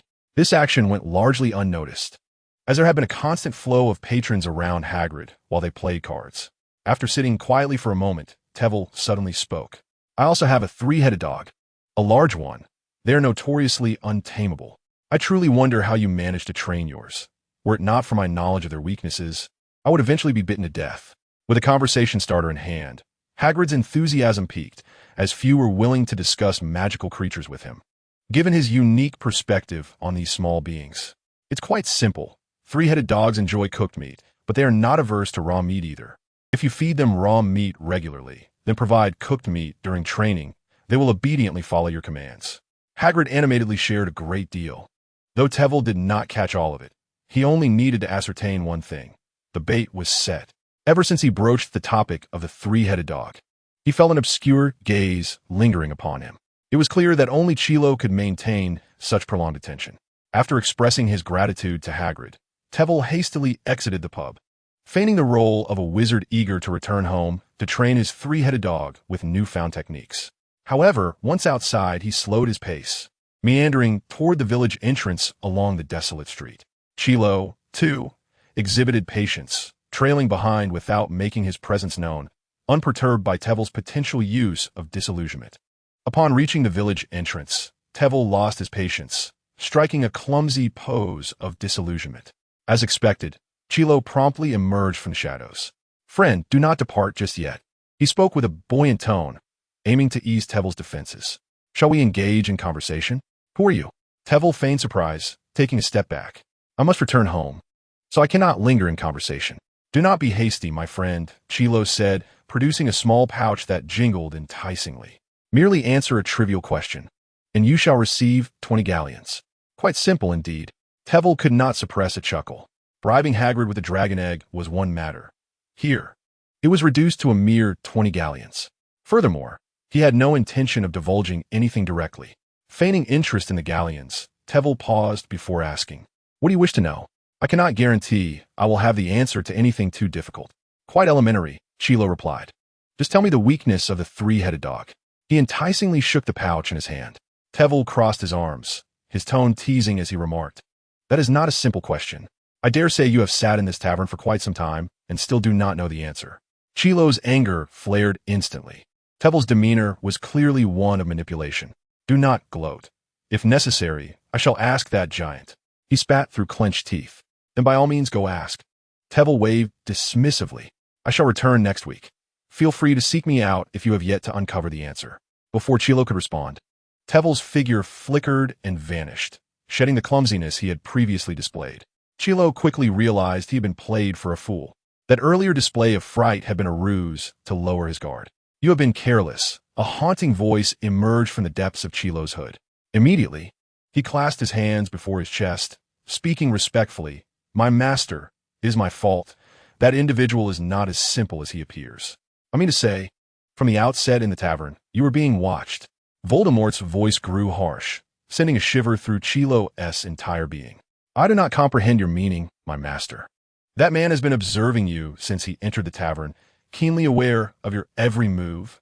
You fool." Voldemort felt a surge of anger, realizing this only moments ago. The great Dark Lord had been outmaneuvered by a shadowy figure. "Next week, you must return and extract the man's soul. I demand to know what lies within." Chapter 25. The instincts of wizards. On Thursday afternoon, Harry and Ron hurriedly made their way to the first floor to the Defense Against the Dark Arts classroom. "I wonder what Professor Flitwick will teach us," Ron asked eagerly, jogging along. Harry, however, was less optimistic. "What if the professor discovers we cannot perform a single spell? Will he be so angered that he refuses to teach us?" Ron waved his hand confidently. "Do not worry. Aside from that, Granger, no one in our year can cast a spell. Perhaps the professor will teach us advanced magic right off the bat. Once I have mastered it, I shall deliver a fitting lesson to George and his companions." As they tumbled down the mischievous staircase and entered the classroom, it was evident they were late. The duo hurriedly sprinted inside, while their classmates were already seated, diligently working on their papers, and Professor Twivel sat at the podium, engrossed in a book. "How cool!" Ron exclaimed. Even after hearing it 100 times, witnessing their names flicker above their heads, accompanied by a glimmer of golden light, left them utterly astonished. Harry nodded in agreement. However, Twivel had already lifted his gaze towards them. "I presume," he remarked unexpectedly, "that you two are the only ones tardy for my class." Harry immediately recoiled. "I apologize, Professor. We got lost." Twivel remained silent, casting a penetrating look at Harry, as the two fidgeted nervously with their robes. He finally spoke in a calm tone. "This shall serve as a warning. As a penalty, you shall have 5 minutes less to complete your papers." The first-year examination was exceedingly simple, primarily assessing their preparatory reading of the textbook. Those who had merely flipped through it could answer at least 70% of the questions. The two felt as if a weight had been lifted and quickly found seats anxiously awaiting the arrival of their papers, which floated down after a 5-minute wait. Trevelyan continued to peruse his fundamentals of wizard chess, having already mastered the rules and merely seeking a practice partner to test his skills. Half an hour later, as the last grain of sand fell from the hourglass, the class was still engaged in their final struggles, scratching their heads in frustration. "Harry, can I take a look at yours?" Ron whispered eagerly. Harry expressionlessly revealed his paper, which bore a striking resemblance to Ron's, an abysmal sight. Trevelyan clapped his hands twice, causing all the papers to float gracefully towards the podium, forming a neat stack. "Do not fret about your grades. I have long anticipated your level of knowledge." Hermione let out a dissatisfied huff, which in the quiet classroom was alarmingly audible, drawing the attention of everyone. The little witch's face flushed crimson, and she nervously looked up, eager to offer an explanation. "Of course, I am aware that some of you have adequately prepared by studying the textbook, and I do not intend to belittle your efforts. Frankly, I prefer your blank slates, as it allows me to establish a stronger foundation for you." Trevelyan drew his wand, smiling as he addressed the class. "So, are you ready?" "We are ready." The students responded enthusiastically in unison. "Excellent, very spirited." Trevelyan nodded with satisfaction. "However, I also understand that you are not yet proficient in any magic, so the content of combat-related lessons will depend on your progress in the spellcasting course. Until then, you will primarily engage in theoretical studies." The enthusiasm of the class plummeted like a roller coaster. "Before we delve into the formal content of the course, it is imperative that you learn a small yet invaluable technique." Trevelyan guided them to an open space, directing their attention to the white wall at the back of the classroom, and effortlessly conjured 3 beams of light: red, green, and yellow. This is a simple technique, not a spell, but rather a pure manifestation of magical energy that, when cast upon a person, inflicts no pain. You may also employ this technique for long-distance communication while in the wilderness.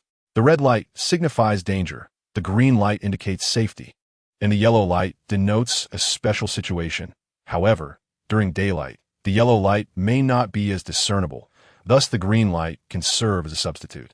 The young wizards appeared rather disinterested, yearning instead to learn powerful and dazzling spells to engage in fierce battles with the professor.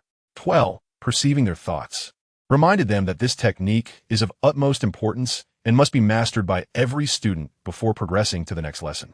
Gradually, they adjusted their expressions and diligently practiced this technique against the white wall. It was relatively simple. Any student who paid attention in the spellcasting class could swiftly master the ability to emit light. The only challenge lay in manipulating the color of the light at will. However, with increasing practice, within half an hour, nearly everyone had fully grasped this skill, except for one student. "Mr. Longbottom, you seem rather anxious." Trevelyan endeavored to soften his voice, yet still startled the round-faced boy. His hand trembled, causing his wand to drop, but with quick reflexes, Trevelyan caught it before it could hit the ground. The students who had already mastered the technique noticed the commotion and began to quietly tease Neville Longbottom.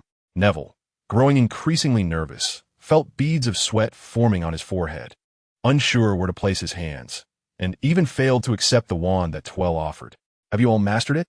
Trevelyan shot a stern glance at the group of idly fidgeting students.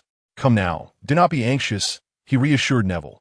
"Casting spells for us wizards is as effortless as breathing." He continued, "I believe you have experienced this. Although breathing is a natural act when you focus on it, you seem to forget its inherent simplicity." "Professor, I might not be a wizard," Neville nearly cried out in desperation. Trevelyan chuckled softly as he patted Neville's shoulder, through legitimacy. He had already discerned that Neville's struggles stemmed from having been subjected to a forgetfulness curse, which had led to his lapses in memory. It was unclear what had caused this once-renowned sword saint to endure such an experience. "I can assure you that you are indeed a wizard, a powerful wizard," Trevelyan said, noticing Neville's surprised gaze as he continued. "You are simply too tense, overly focused on trivial knowledge." He pressed the wand into Neville's hand, instructing him to forget everything and instinctively connect with his magical essence, then release it.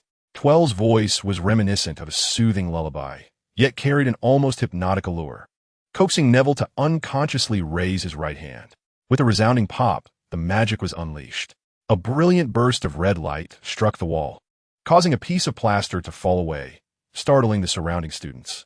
They gathered once more around Neville, but this time, Their eyes brimmed with astonishment.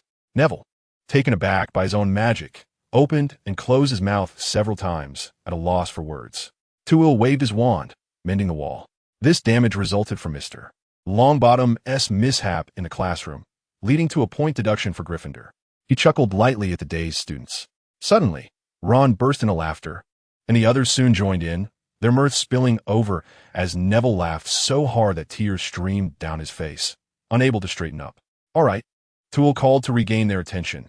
Now that everyone has grasped this technique, today's lesson will conclude here. There is no homework. The only requirement is to practice this little skill, as it will greatly aid you in your next class. Chapter 26. The first visitor to the office having completed his lesson for the first-year students, Tuil's tasks for the week were nearly at an end. The second and third-year students expressed dissatisfaction over the absence of punishment for the first years. But their discontent evaporated upon learning that the newcomers had merely mastered the art of casting light from their wands.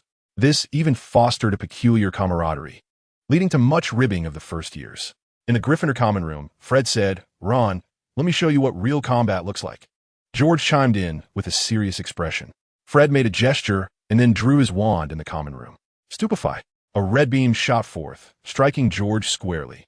However, the light dissipated, and George showed no signs of collapsing, even managing to stifle a laugh. Fred, he frowned in discontent. Didn't you say you learned some impressive spells from Professor Flitwick? Hurry up and give me a proper lesson. Fred innocently raised his hands. That is all the professor taught me. Ron, left speechless by their antics, could only look helplessly at the mischievous twins. Harry, on the other hand, watched with amusement, chuckling away, entirely oblivious to the fact that he was the target of their jest. Oh, come on. You've been at this trickery all day, pretending to be hit one moment and acting as if nothing happened the next. Hermione said, exasperated as she closed her textbook. Didn't the professor assign you homework? You should get to work. George and Fred exchanged glances before turning back, grinning widely. Sorry to disappoint you, but we've already completed the professor's essay. Now we're just waiting to hand it in and claim that reward. Though the reward is mine, you might as well give up that notion, George. Not a chance. I spent 10 more minutes than you did, so my essay must be 10 times better. Huh, my essay is an inch longer than yours. And Professor Flitwick will surely recognize that my work is far more detailed. The two continued their playful argument, oblivious to the eye rolls of the upperclassmen around them. The rewards bestowed by the esteemed professor have become the most fervent topic within the castle, igniting curiosity among all regarding the nature of this accolade. I believe it involves personal guidance from the professor, speculated a senior witch, her face alight with anticipation. Yet, this remains merely the whimsical conjecture of the witches at present. The prevailing assumption is that it pertains to a magical artifact or an extraordinary spell. Regardless of its true nature, it appears that this reward is beyond their reach. As only third-year students have previously received the professor's promise, Hermione lamented. She, too, had once harbored dreams of this reward, contemplating a competition upon completing her assignments, only to find it ultimately irrelevant to first years. Glancing at the time, with only an hour remaining until curfew, she hastily gathered her textbooks and rushed toward the exit. Where are you going? Ron inquired, puzzled. To practice. In an instant, Hermione's figure and voice vanished from the common room. What is there to practice? No matter how skilled she becomes, she cannot transform a beam of light into magic, Ron muttered under his breath. However, amidst the rising popularity of combat, securing a practice room on weekends proved to be quite a challenge. Hermione searched several classrooms, only to find them filled to capacity with young wizards honing their battle skills. Just as she began to feel breathless from her search, a voice suddenly called out beside her. What are you looking for? Tuil stood in the corridor before the office, regarding the searching witch with curiosity. The flickering torchlight cast shadows on his pale face, giving him an eerie appearance, which startled Hermione. Tuil caught her dropped bag with a wave, and its weight was surprisingly hefty, far exceeding that of a first-year student, more akin to the load of a fifth-year preparing for examinations. Professor, I didn't notice you were here, Hermione exclaimed, glancing around the corridor and realizing she had wandered to the office of the two professors of defense against the dark arts. No need to be nervous. Curfew has not yet arrived, Tuil assured her as he opened the office door. However, it is rare for first years to linger in the castle at this hour. Would you care to come in and chat? He held her bag as if it were a hostage, rendering Hermione unable to refuse, nor did she wish to. Receiving personal guidance from the professor was far superior to solitary practice, she reassured herself. Stepping into the office, she realized this was her first time entering a professor's domain. The flickering candlelight illuminated the room as Too Well moved, allowing her to observe the arrangement within. Books, an abundance of them, filled the space. With 2 large bookshelves at the entrance and 3 more behind the desk, all brimming with volumes. Even the desk was cluttered with a myriad of books. Aside from that, a few objects shrouded in black cloth occupied one corner, further solidifying her conviction in the validity of her reading plans. As long as I manage to read all these books, I am certain I will become as formidable as the professor. Would you care for some tea, or perhaps pumpkin juice? Too Well inquired warmly. Previously, he had only served tea to guests, but after savoring the pumpkin juice from Hogwarts, he had added another beverage to his repertoire. Hermione, feeling somewhat reserved, took a seat and softly replied, "Tea will suffice." In less than a second, the teapot and cup scurried before her, pouring a steaming cup of tea. It was English black tea, accompanied by sugar and milk. Noticing Hermione's lack of intention to drink, the cup anxiously circled before her, nearly spilling its contents. Only then did Hermione belatedly lift it. To her surprise, the professor was drinking pumpkin juice. This contrast astonished her. She had expected such a suave individual to elegantly sip tea. Nevertheless, it made her acutely aware of the fact that the professor had only recently graduated, being merely 7 years her senior. This realization brought her a sense of relaxation. Seemingly noticing the girl's astonishment, Too Well chuckled. It was only after arriving at Hogwarts that I discovered this delightful beverage, unexpectedly aligning with my taste. I hope this does not diminish your opinion of me. How could it? Hermione eagerly looked up. On the contrary, I find you even more affable now. Too Well's smile faltered momentarily. Was he now of an age to be described as affable? However, this peculiar thought was quickly suppressed, and his smile returned. I am pleased to have made you feel at ease. Might you share what brings you to wander the castle at this hour? Hermione found it curious that Too Well emphasized his tone of friendliness, but she soon dismissed it. Did not the professor encourage us to practice that technique? I merely sought a place to hone my skills. Chapter 27. The Essence of the Soul. Too Well looked at Hermione with some surprise. He had casually assigned such a task, intending to ensure that the first years did not become lax due to a lack of assignments. Yet he had not anticipated that someone would take it so seriously and execute it with such diligence. As he spoke, he retrieved a test paper. To be honest, I was concerned that you might become overly focused on theoretical knowledge and neglect practical application. Hermione's immediate focus was not on the test paper, but on Too Well's hands. His fair, slender fingers were as beautiful as a work of art. However, at that moment, a dark golden ring adorned his elongated index finger, set with a black gemstone that captivated her gaze like a black hole. When Too Well withdrew his hand, Hermione regained her composure. Embarrassed, she averted her eyes and concentrated on the test paper before her. It was precisely the same test she had completed in her first lesson, without a single mark of correction, identical to what she had submitted. You are the sole student in your first grade class to achieve a perfect score, whereas even Mr. Malfoy, who ranks second, faltered on some of the knowledge at the back of the textbook. Under the approving gaze of Professor Twivell, Hermione shyly lowered her head. I merely read more books than others, and the exam you set was not overly difficult. One only needs to memorize the textbook material to attain such a level. Reflecting on the dismal performance of the savior, Harry, Twivell, chuckled heartily. It is best to keep such sentiments to yourself. If those who cannot even pass were to hear this, they would be incensed. However, there are few young wizards like you. May I inquire if you have memorized the entire book? Hermione's face brightened instantly as she replied, Indeed, not only have I memorized defensive magical theory, but I have also committed to memory the textbooks for transfiguration and charms.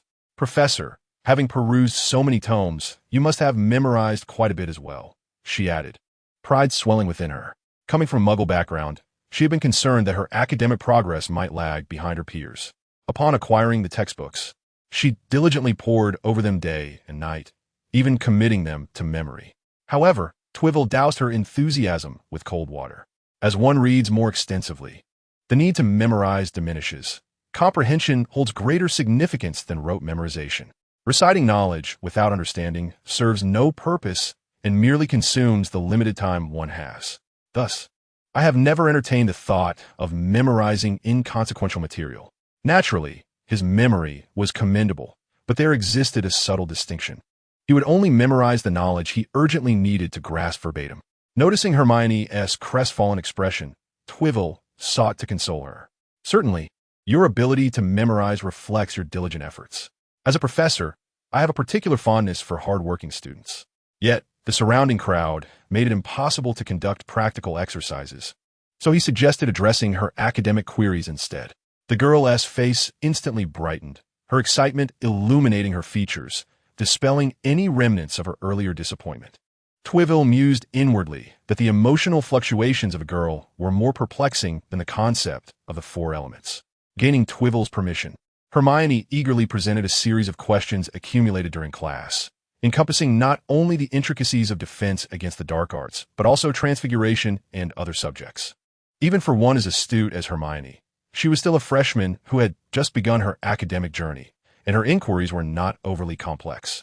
Thus, even questions regarding astronomy were within Trevelyan's capacity to answer, thanks to his profound reservoir of knowledge. As time gradually slipped away, an hour soon elapsed. After sipping his pumpkin juice, Trevelyan discovered his cup was already empty and realized it was now 10 o'clock. For him, it merely marked the commencement of nighttime study. But for his students, it signaled the onset of curfew. Oh, has it already come to this time? Let us conclude for the evening. Hurry back to the lounge. Should you encounter any other professors or administrators, particularly Fairchild, simply inform them that you are receiving guidance from me. Hermione nodded dejectedly and left Trevelyan's office in a despondent manner. This evening, she had indeed acquired a wealth of knowledge, not only from the textbooks, but also from many novel perspectives she had never encountered before. For instance, as one's proficiency in ordinary spells increases, bolstered by profound magical knowledge, they can unleash formidable power.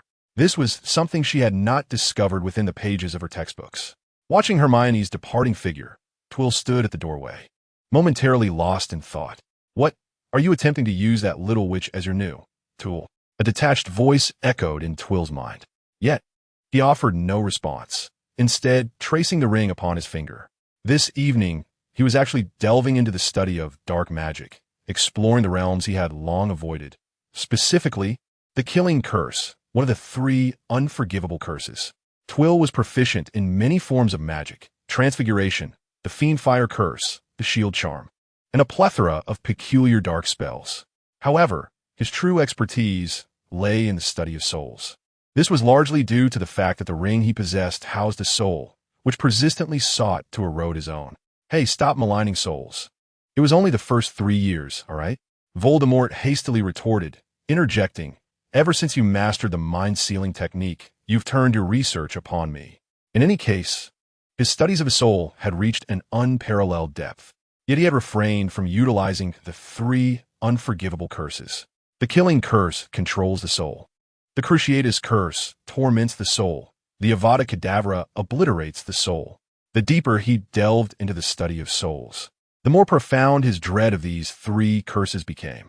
If it were merely a matter of usage, he could have easily accomplished it 5 years prior. However, throughout history, no one has ever been able to master these 3 curses.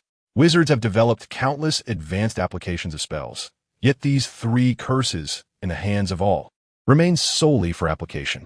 There is nothing that the killing curse cannot resolve. If there is, then it is twofold, Voldemort prattled on, perplexed as to what you might have encountered, your mind so severely corroded. Indeed, prior to Hermione's arrival this evening, Trevelyan had been engrossed in the study of the killing curse. To study dark magic necessitates safeguarding one's mind against the encroachment of malevolent thoughts. Otherwise, one risks becoming a slave to dark magic. Thus, he habitually sought a tool, providing his mind a respite during intervals of dark magical study. However, while researching the killing curse, he could genuinely experience a sensation of control, the thrill of wielding power over a life dictated by his whims. This exhilaration, amidst the adverse effects of dark magic, might be deemed trivial, yet for Trevelyan, he was already orchestrating the narrative of this world, inherently fostering such inclinations. Thus, he was almost lost in his own mind, yet in a fleeting moment, he seemed to grasp the essence of the soul. In that instant, His consciousness returned to its core, prompting him to rush outside the office in a frantic attempt to soothe his spirit. "I have witnessed what you have never seen, Voldemort," Tevil remarked with a sardonic smile as he gazed at the gradually extinguishing torches outside, his figure slowly fading into the darkness. This was the greatest secret of the soul. Chapter 28. Hobbies. The weekend weather was splendid, and the students felt particularly at ease, especially during the first weekend of the new term. With the curriculum yet to delve into the core complexities, aside from the peculiar difficulty of Tevil's thesis, the students leisurely roamed before the castle. Therefore, upon awakening early that morning and witnessing the frolicking students outside, Tevil could not help but feel a surge of joy. Once again, he had verified that, indeed, the essence of the soul was not merely the thoughts, as the academic world suggested, nor could it be confined to mere memories. In truth, the soul resembled the filling of a sandwich cookie, encompassing all non-corporeal elements beyond the physical body, including a wizard's thoughts, memories, magical energy, and even their spirit. Tevil had long sensed this. During his studies on the soul, he discovered its vast influences, which could not be encapsulated by a singular perspective. With this understanding, he became aware of the formidable power of the three unforgivable curses. He could solely control an individual's magical energy, rendering them incapable of harnessing their own power. He could also muddle a person's magic, artificially inciting a volatile surge of power. Furthermore, he could eradicate magical energy entirely, transforming a wizard into a mere muggle. Of course, these feats were beyond Tevil's current capabilities. The significance of last night's research lay primarily in his enhanced comprehension of the soul. Moreover, the badge had responded once more. Tevil retrieved the badge from his pocket, and after a night of agitation, it had regained its original shimmering brilliance. The four emblematic creatures upon it seemed to come alive, their eyes sparkling with an extraordinary vitality, radiating a subtle warmth. This was how it appeared when he first traversed into this realm. The true form of the badge that had protected him for 5 years. As his powers grew, the badge once again possessed strength, allowing him to distinctly perceive the life force emanating from within. This force continuously eroded the power of the curse, as the two energies struggled between rebirth and annihilation. Tevil understood that the badge's power would inevitably wane, and the curse would ultimately prevail. However, that was of little concern. At least he had prolonged its efficacy for a time. Why did it feel as if he were inserting a coin to extend his life? Tevil placed the badge back into his pocket, giving it a gentle pat before lifting his gaze outward, where the sunlight seemed to shine even brighter. In high spirits, his steps became lighter, and with a smile, he made his way to the hall, where the students could distinctly sense his elation. "What has transpired to bring you such joy?" It was still Professor Flitwick who first posed a question to him. A smile graced Tewell's lips as he gestured slightly, indicating a modest advancement in magic. "If such progress brings you such joy, it must indeed be more than mere incremental improvement," Professor McGonagall remarked enviously. For someone of her caliber, the likelihood of further magical advancement was negligible. Only years of dedication could yield a semblance of insight into her abilities. Indeed, that was no trivial progress. Tewell, wary of discussing this matter openly with Professor McGonagall, swiftly diverted the conversation. "What do professors engage in during the weekends? Why haven't we seen some of them come for breakfast?" "That depends on the professors," McGonagall pondered. "Most are engrossed in their personal research. Professor Sprout is likely tending to the herbs in the greenhouse, while Professor Snape prefers to delve into potion studies in his office. As for Kettleburn, he is probably attending to his, little darlings. Thus, Tewell, perhaps you could use this time to pursue something you enjoy." "Something I enjoy? That would be a hobby, I suppose." However, Tewell was at a loss as to what his own passions might be. Shrouded in the shadow of death, he was constantly preoccupied with survival. The notion of hobbies seemed far too extravagant for him. Yet now that he had arrived at Hogwarts, the atmosphere had somewhat alleviated his tense demeanor. So, to seek out a hobby? Unsure of what he cherished, Tewell resolved to remain in the Great Hall, quietly observing the young wizards. Little did he know, the young wizards were observing him as well. "Oh my, did Professor Flitwick just notice me?" A Gryffindor girl suppressed her excitement, oblivious to how her entire being curled up in exhilaration. It was hard not to draw attention. The professor was clearly looking at me. See, he glanced my way again. Another girl shot a disdainful look at her friend. This expression instantly plunged the two into a childish quarrel, vying for the professor's attention. Hermione rolled her eyes discreetly, continuing to eat while perusing the book in her hands. Goodness, is that even a book for humans? Ron exclaimed nearby. He hastily finished his breakfast and remained in the hall, intending to seize the moment for a thrilling match of wizard chess against his roommate, Seamus Finnegan. However, before the game could commence, he was daunted by the book Hermione held. It was densely packed with text, devoid of any illustrations, and more terrifyingly, he couldn't even decipher the title. Hermione, irked, tapped the book. This is a book recommended by Professor Flitwick. It covers advanced applications of magic, enabling ordinary spells to wield formidable power. Not far off, the twins seemed to have caught wind of the professor's name.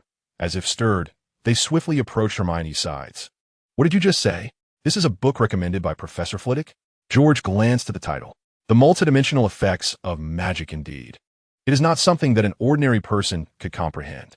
Fred stroked his chin, reminiscing about the time when Tewell had merely employed a levitation spell, causing their entire class to be knocked down. I am far more intrigued by the advanced applications of ordinary magic. Is this not the very spell that the professor used against us? George immediately summoned the memory dominated by Tewell, yet in the next moment, he exchanged an excited glance with Fred. The two, possessing a shared understanding, discerned the same thought reflected in each other's eyes. Is there any mention of the application of the levitation spell within? They both exclaimed in unison. At that moment, a gentle voice resonated behind them. This is merely a theoretical research book, intended as an introductory text for the advanced application of spells. To truly implement it, one must engage in further study. Harry, who had been silent on the subject, was the first to recognize the identity of the newcomer. Professor Flitwick.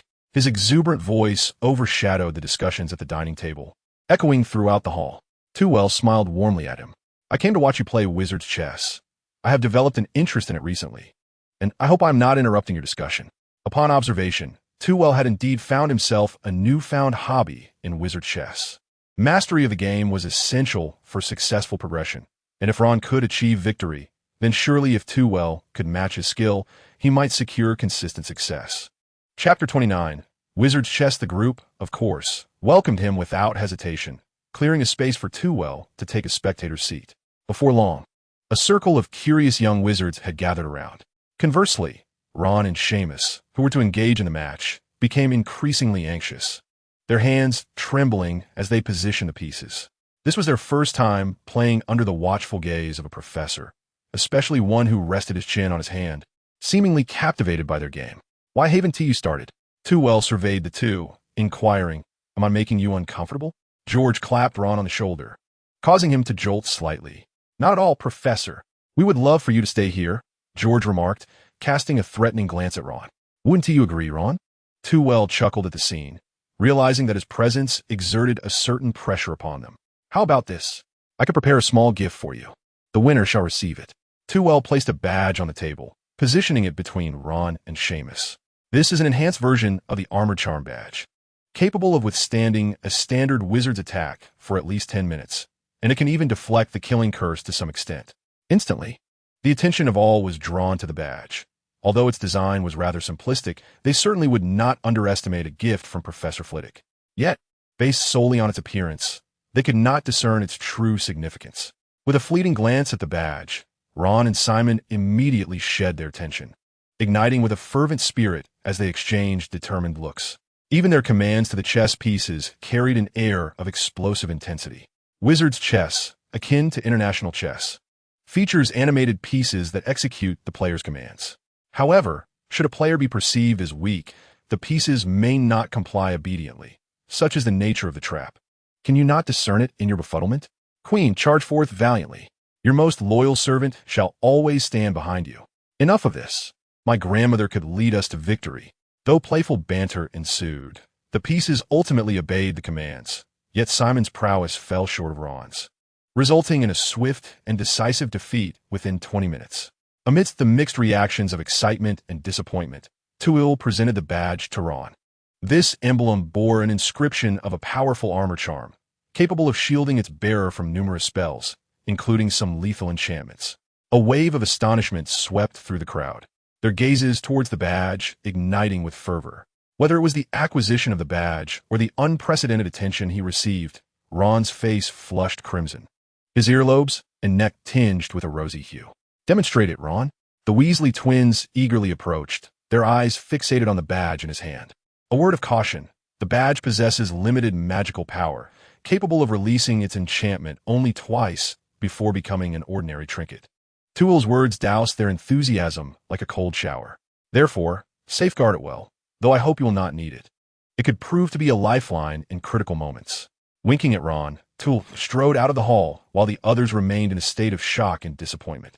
The Gryffindor table, already crowded due to his presence, became even more so following the announcement of the badge's effects, drawing a larger throng of onlookers. If the small wizards lingered, the area would soon be overwhelmed, making exit difficult. In Tuel's eyes, exchanging a badge for a quality wizard's chess duel was an exceptional bargain. Simon's skill was unremarkable, merely competent, while Ron was a different story altogether. His ability to navigate Professor McGonagall's chess challenges had already attested to his remarkable talent. To secure the reward more reliably, he employed a myriad of intricate tactics, demonstrating an impressive synergy of strategies. Tuel found the spectacle thoroughly enjoyable. In high spirits, he quietly returned to the corridor on the 4th floor, unchanged from a week prior. Navigating the familiar obstacles with ease, Tuel approached the chessboard, aware that he must replace one of the pieces to command the black side. Naturally assuming the role of the king, Tuel confidently commanded the pieces. Soldier, advance to 6. Knight, capture the opposing soldier. Queen, retreat to 7. A cacophony ensued, and 5 minutes later, Tuel predictably faced defeat. The corners of his mouth twitched as he silently waved his wand to block the descending throne of the queen, then, in a fit of frustration, shattered it. Though he anticipated failure, the swiftness of it was astonishing. While Simon had withstood Ron for 20 minutes, how could he himself have lasted only 5? It appeared he had underestimated the chessboard. During the interval of the piece's restoration, Tuel scrutinized the chessboard. Undoubtedly, it employed a plethora of transfiguration techniques, reflecting Professor McGonagall's meticulous style. Particularly during the restoration of the pieces, Tuel sensed a controlling will at play. The shattered pieces were cast aside, yet the source of magical control and will resided within the board itself. In simple terms, the board seemed alive, orchestrating the movements of the pieces upon it. It bore resemblance to ordinary wizard's chess, yet with far greater intricacy. Based on his understanding of the soul, this was a fusion of will, memory, and magic. To attribute this to Professor McGonagall was somewhat difficult for Tuel to believe, but if it were Dumbledore, he could comprehend. Reflecting on the Elder's discussions with him regarding transfiguration and the manifestations of will, achieving such a level of mastery was indeed no trivial feat. It seemed that Dumbledore's research into the soul might even surpass his own. Tuel's expression grew grave. The closer he drew to the headmaster, the more he sensed the profundity of his understanding of magic. His own mentor, hindered by years without the conditions to study magic, had subtly fallen behind in certain aspects. In contrast, Dumbledore thrived at Hogwarts, actively engaged in a magical realm, amassing unparalleled knowledge in contemporary magic. This predicament weighed heavily on Tuel's mind. How could he possibly steal the Philosopher's Stone right under the nose of such an elder? He feared that upon acquiring the stone, he might find himself encircled by Dumbledore. Pondering this conundrum yielded no clarity, and thus Tuel decided to set it aside. Quirrell was ahead of him, more anxious than he was. Regaining his composure, Tuel stepped back onto the chessboard, resuming his game of wizard chess. He needed to overcome this obstacle. Otherwise, the Philosopher's Stone would remain a mere fantasy. Chapter 30. Reward. With the course settling into a rhythm, Tuel found himself more at ease. The third-year students were still practicing their positioning, attending classes under Tuel's guidance, casting spells while evading the occasional hex he sent their way. The second-year students primarily focused on compensating for the foundational knowledge they had missed last year, including spellcasting techniques, magical output, and applications of various charms. This is the most concerning year for Tuel. The abilities of the students vary greatly. Some cannot even stabilize their magical output, yet they possess exquisite spellcasting techniques. Such students are numerous, and some have not excelled in any area. Consequently, Tuel must attend to the underperformers, guiding them anew through the first-year curriculum. Aside from a slightly accelerated pace, it hardly differs from the original. Thus, the first-year newcomers are fundamentally laying their foundations. receiving instruction from the very beginning of spellcasting. Of course, regardless of the year, students must undergo assessments before class begins. The tests no longer encompass the entirety of the year's material, but rather summarize the preceding lessons, thus significantly increasing in difficulty. The extent of this increase is evident from the students' evaluations. In the last 2.5 hours of class, Professor Welford is regarded as the finest instructor in the school, yet during the first half hour, he is deemed the most detestable. Nevertheless, he has not forgotten the promised rewards for the third-year students. In the afternoon, after concluding his lessons, Tewell returned to his office to relish a moment of tranquil reading. Knock, knock, knock. The orderly sound of knocking echoed, and without looking up, he called out, "Come in." Instantly, the door swung open, and George stood there, hands still raised, staring blankly at Tewell inside. Tewell lifted his gaze, placing his book aside. "What is it? Is there a man-eating monster in my office?" The four outside only realized the situation then and hurriedly entered, the door slamming shut behind them. However, they paid it no mind and quietly surveyed the professor's office instead. Each year's defense against the dark arts professor has a distinct office, so every visit offers them a fresh experience. Upon seeing the surrounding piles of books, they couldn't help but inwardly click their tongues. Even upon graduation, they might not manage to read half of the volumes here. Tewell, perceiving their expressions, understood their thoughts. He tapped the 4 papers on his desk, redirecting their attention. "Save your curiosity for later. Let us discuss your rewards." The 4 of them instantly lit up with joy, George and Fred excitedly high-fiving each other. However, before proceeding, I must confirm one matter. Tewell's serious demeanor caused the atmosphere to chill. Although the essays of the 2 Weasley brothers are written differently, their core content is identical. "What explanation do you have for this?" The twins exchanged glances. "It must be Fred. I started writing first." "What does starting mean?" "I clearly finished my essay first, and you secretly glanced at it." Just as the 2 were bickering, a tall, handsome figure behind them stepped forward. "Professor, may I speak on their behalf?" "Of course, Mr. Diggory." This was Cedric Diggory, the student from Hufflepuff who had earned a reward. He glanced at the still-fuming Weasley twins.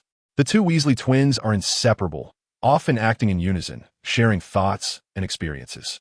"Professor, you may not be aware that they frequently produce similar results on assignments from other instructors." Instantly, the Weasley twins adopted a brotherly demeanor, draping their arms over each other's shoulders, nodding vigorously in agreement with Cedric. Terwilliger nodded in acknowledgement. He had indeed considered this scenario and saw no signs of deceit in their eyes. Thus, the reward rightfully belongs to the 4 of you. "Oh yes," Davis exclaimed, his joy palpable. The usually composed Cedric was swept up in excitement, joining the twins in a jubilant embrace. Only Terwilliger regarded them with an amused glint in his eyes. "The reward awaits you behind the defense against the dark arts classroom. You shall see it there. Hurry." The 4 nodded in unison, cheering as they dashed outside. However, as they ran, Cedric suddenly sensed something amiss. What sort of reward could possibly be located behind the classroom? Davis, unperturbed, tugged Cedric forward. "Don't dwell on it. If it's a reward, it's surely 1 TB a set of exam papers, right?" The thought sent a shiver down the twins' spines. Surely, even if it were papers, they would be given in the office, not in the classroom. The professor's office is small. The classroom is spacious. Perhaps a substantial reward necessitates this arrangement. With that, the group felt reassured, though Cedric still harbored some lingering doubt. They hurried to the defense against the dark arts classroom on the first floor. This floor bustled with young wizards, yet the classroom door remained tightly shut, indicating it was not a space for practicing magic. Davis, puzzled, knocked on the door. "Has the professor forgotten us?" With a creak, the door swung open, revealing the dimly lit classroom within. "We must learn this spell. Ideally, it should also lock the door, so our mother cannot enter our room at will." George grumbled. Mrs. Weasley often intruded upon their quarters, confiscating a plethora of forbidden items, causing them significant distress. "Trust me, mothers always find a way into our rooms," Davis empathized, rolling his eyes. As they entered the classroom, the flickering candle flames sprang to life, illuminating the space. Fred intended to marvel at the professor's arrangement, but fell silent upon spotting a figure draped in black cloth. The others, equally astonished, stood with mouths agape, unable to utter a sound. They had heard tales of the second year's professor's dummy, whispered about with great reverence, yet had never encountered it themselves in their third year. However, Upon witnessing this sight, an ominous premonition simultaneously stirred within their hearts. There lay a parchment inscribed with words. Let us examine it before drawing conclusions, for it may not necessarily pertain to that. Cedric pointed to the sheepskin parchment affixed to the black fabric at the chest. The others, trembling with trepidation, cautiously approached, fearing that the figure might suddenly draw a wand and cast a spell upon them. This is your reward, an exclusive month-long training partner. Merely utter the word begin, and you may engage him in combat. After reading the note, an unsettling feeling surged within the four of them. Alas, it seemed they had fallen into a trap. Chapter 31. The other price, too well, remained oblivious to Cedric and the others' thoughts. After dinner, he once more set forth along the path to Hogmeade. Tonight was the evening he had arranged with Quirrell. Donning his hood once more, Too Well strolled into the Hog's Head Inn.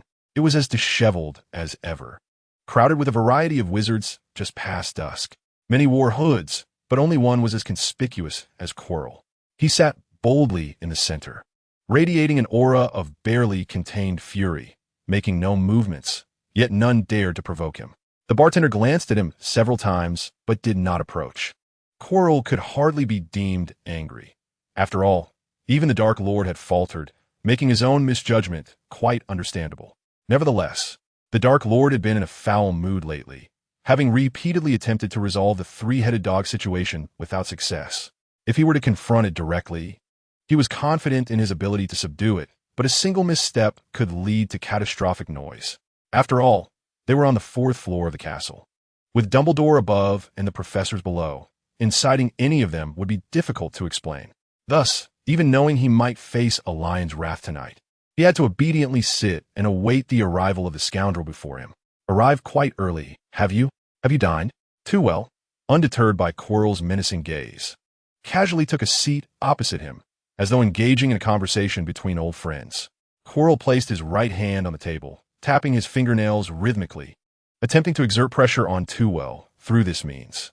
I have eagerly anticipated this meeting for quite some time, he pronounced, each word dripping with intensity. Too Well chuckled lightly and called to Abeforth, who was approaching from behind, a butterbeer for this gentleman across from me. Abeforth cast a long, scrutinizing glance at him before replying nonchalantly, "And you?" Recalling last week's butterbeer, Too Well quickly shook his head. "I shall pass." Quirrell, exasperated, found himself amused. Too Well had once again demonstrated his prowess.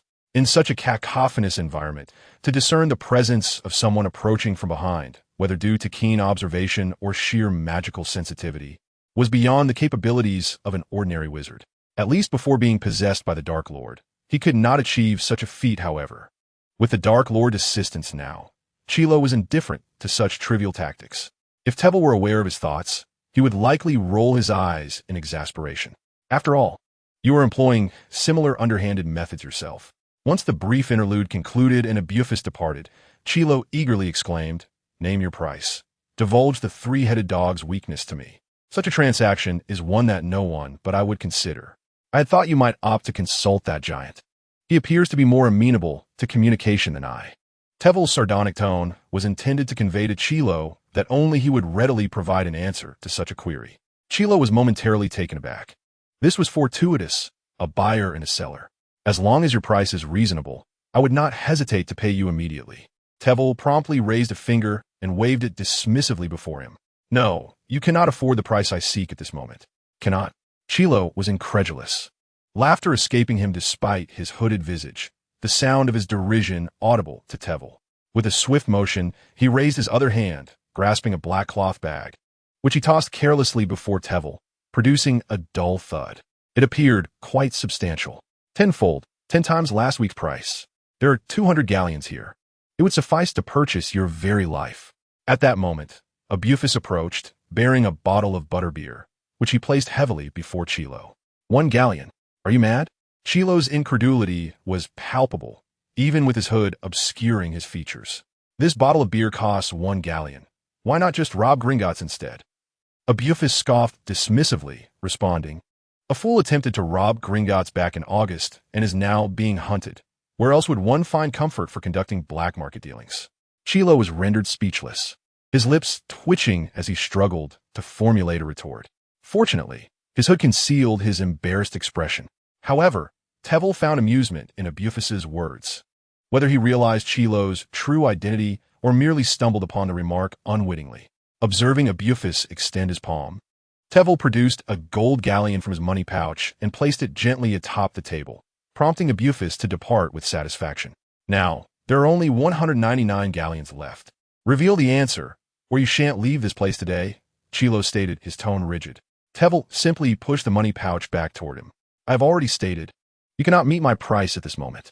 With a resounding bang, Chilo slammed his hand upon the table, creating a loud echo that drew the attention of the wizards in the bar, who turned to observe the commotion. While the Hogshead was no stranger to black market dealings, they had never witnessed such a furious outburst before. Chilo, undeterred by their curious gazes, glared at Tevel and demanded, then what is your price? Let me see if you are truly beyond my means. However, Tevel did not desire to remain in the spotlight for long. He cast a silencing charm to insulate the area around the table from external noises. Once he completed this, he extended a finger, not to shake it, but to inscribe 2 words in the air just half an inch above the tabletop, the Philosopher's Stone. With Tevel's gesture, the words manifested upon the surface, appearing as a faint mist, akin to breath on glass, only to vanish the next moment. Yet, it was sufficient for Quirrell to discern clearly. His right hand subtly moved towards the wand's position, and he gazed deeply at Tevel, an unexpected calm settling over him. Who are you? How do you know of its existence? He had resolved in his mind that regardless of the answer Tevel provided, he would devise a means to eliminate this threat, ensuring that his secret remained concealed. Tevel cast a sidelong glance at Quirrell's slight movements and chuckled lightly. If you are aware of the existence of that object, why should I not be, you foolish fool who failed to seize it from Gringotts? The existence of the Philosopher's Stone was indeed not a closely guarded secret. Those with ulterior motives could sense the slightest stirrings, and many wizards speculated about its presence at Hogwarts. However, they all believed that Dumbledore kept the stone close to him, extinguishing any thoughts of attempting to seize it. Even the inmates of Azkaban would not be so foolish as to attempt to steal something protected by Dumbledore. But the question remains, how did you come to know of my intentions? Quirrell's voice grew ever calmer. Tevel shrugged nonchalantly, spreading his hands, claiming he had deduced it through various clues. He then leaned in, coming within 5 inches of Quirrell, and whispered, wouldn't you agree, Professor Quirrell? Chapter 32. Training the dummy. Upon hearing Tevel utter his name, Quirrell leaped to his feet, his face darkening. He had believed that his disguise was impervious to detection, a belief that had allowed him to feel secure at Hogwarts. Yet now, having been called out by name, he was struck by a wave of panic. What if Dumbledore had also seen through him? Quirrell felt a surge of unease. Truth be told, he no longer wished to confront the individual before him. He longed to flee, to cry out to the Dark Lord, I resign. Calm yourself. If this person were to disclose your affairs to Dumbledore, it would not be him who came to meet you. Voldemort's voice echoed ominously in Quirrell's mind. Yet, he was acutely aware that this individual held leverage over them, capable of exposing their identities at any moment. Voldemort snorted softly, seemingly mocking someone. Rest assured, his objective is the Philosopher's Stone. Until he secures it, he will refrain from making unnecessary complications. Rather, he will safeguard your identity. In an instant, Quirrell grasped the Dark Lord's implication and exhaled, relieved.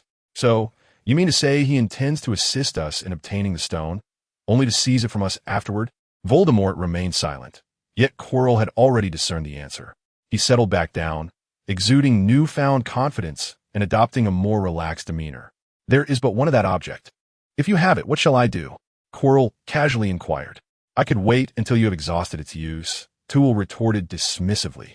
They both understood that the moment one obtained the Philosopher's Stone would coincide with their inevitable confrontation, making it implausible for one to exhaust it before passing it to the other. Was it merely an article of clothing? Quirrell comprehended this logic. Hence he had no expectation of receiving a useful response. You know my identity, yet I remain oblivious to yours. This is hardly equitable, Quirrell remarked. Toole scoffed, tilting his head to regard Quirrell. Is there any fairness in the black market? Indeed, but there exists the art of negotiation, Quirrell replied, his tone imbued with pride. Toole straightened, intrigued by Quirrell's sudden astuteness as he scrutinized the visage concealed beneath the hood. I may remain ignorant of your identity, Quirrell asserted triumphantly. Yet I require knowledge of your progress and further details regarding that object. Given that this individual was aware that the guardian of the Philosopher's Stone was a three-headed dog, he must have ventured inside before. However, the necessity to forge his own path to obtain the stone implied that he could not navigate the subsequent challenges. Thus, Quirrell resolved to rely on Tool's information to acquire the stone expeditiously and then make his escape. By then, even if Dumbledore were to be enraged, Voldemort would have already been resurrected. What would he have to fear? With a light chuckle, Tool recalled the unfolding events. I can impart an additional piece of information. That object is concealed by Dumbledore within the final mirror, protected by spells he himself cast. Quirrell's expression, hidden beneath his hood, shifted dramatically. He had long anticipated that the protection surrounding the Philosopher's Stone would not be trivial and had feared Dumbledore might indeed cast the enchantments himself. He had not expected his concerns to be validated so swiftly. What magic does Dumbledore employ? Quirrell inquired urgently. His urgency was understandable. While the Dark Lord may not be intimidated by Dumbledore in terms of dark magic, in the realm of light magic, Dumbledore could easily outshine Voldemort. You would need to ask Dumbledore himself. I can only divulge so much. Whether or not to engage in a transaction is entirely your decision, Tool stated, unwilling to reveal all details at once. He preferred to wait until he had successfully navigated the chessboard, allowing Quirrell to draw sufficient attention from Dumbledore, thus creating an opportunity for him to exploit the situation. Quirrell pondered for a moment before grasping the crux of the matter. Speak, and reveal the three-headed dog's weakness to me. It would be advantageous for both of us, would it not? Tool gently tapped the table, leaving behind a single word before departing. Their level of scrutiny was exceedingly high, easily attracting the attention of some desperate individuals. Although he felt no fear, it would inevitably pose a nuisance, particularly given that he could not yet reveal his identity. Quirrell cast a glance at the music above, waved his hand, and the word vanished into thin air. For the same reasons, he chose not to linger in the bar. By the time Tool returned to the castle, it was already 9 o'clock in the evening, and the curfew would commence in approximately an hour. For the professor, this posed no concern. However, for the 4 students suspended in midair, time was of the essence. It was a lapse in my judgment, as I had not anticipated that you had yet to master wandless magic. Tool stifled a laugh as he beheld the scene before him. When Cedric and the others first encountered the training dummy, they had hesitated, contemplating whether to engage in battle with it. However, this training dummy appeared somewhat more rudimentary than the descriptions provided in their second year, possessing only basic limbs and lacking facial features. Its bald head suggested a lack of intelligence, and after a brief moment of indecision, they resolved not to squander this opportunity for combat practice. Thus, they boldly approached it. To their astonishment, this expressionless dummy proved to be even more formidable than a real opponent. Although it utilized the same conventional spells, its accuracy and casting speed surpassed that of Professor Welfrey. Of course, this was due to it being the first class, and the professor had allowed them some leeway. Nonetheless, there was a shared conclusion. They were unable to prevail. Fortunately, the dummy exhibited a degree of consideration, even when it sent them flying. It ensured they were cushioned from harm, allowing for the swift commencement of the next round of combat. Thus, the cycle continued, with them being knocked down repeatedly, only to rise and face the dummy once more. After all, they were the 4 students in their 3rd year with the most inventive ideas. After enduring such a relentless onslaught, they were not without their attempts at retaliation. Soon, they mastered a tiered offensive strategy, launching successive attacks that forced the dummy into a position of passive defense. However, once the dummy began to maneuver, their plan crumbled. Ultimately, they capitalized on the dummy's inferior sensory perception, strategically employing transfiguration to hinder its movements. The results were remarkable, as their spells nearly struck the dummy. But the only issue was that the dummy had evolved. For the first time, it utilized transfiguration, and it was a form far superior to theirs, swiftly suspending all 4 students from the ceiling. Professor, this dummy is not training us.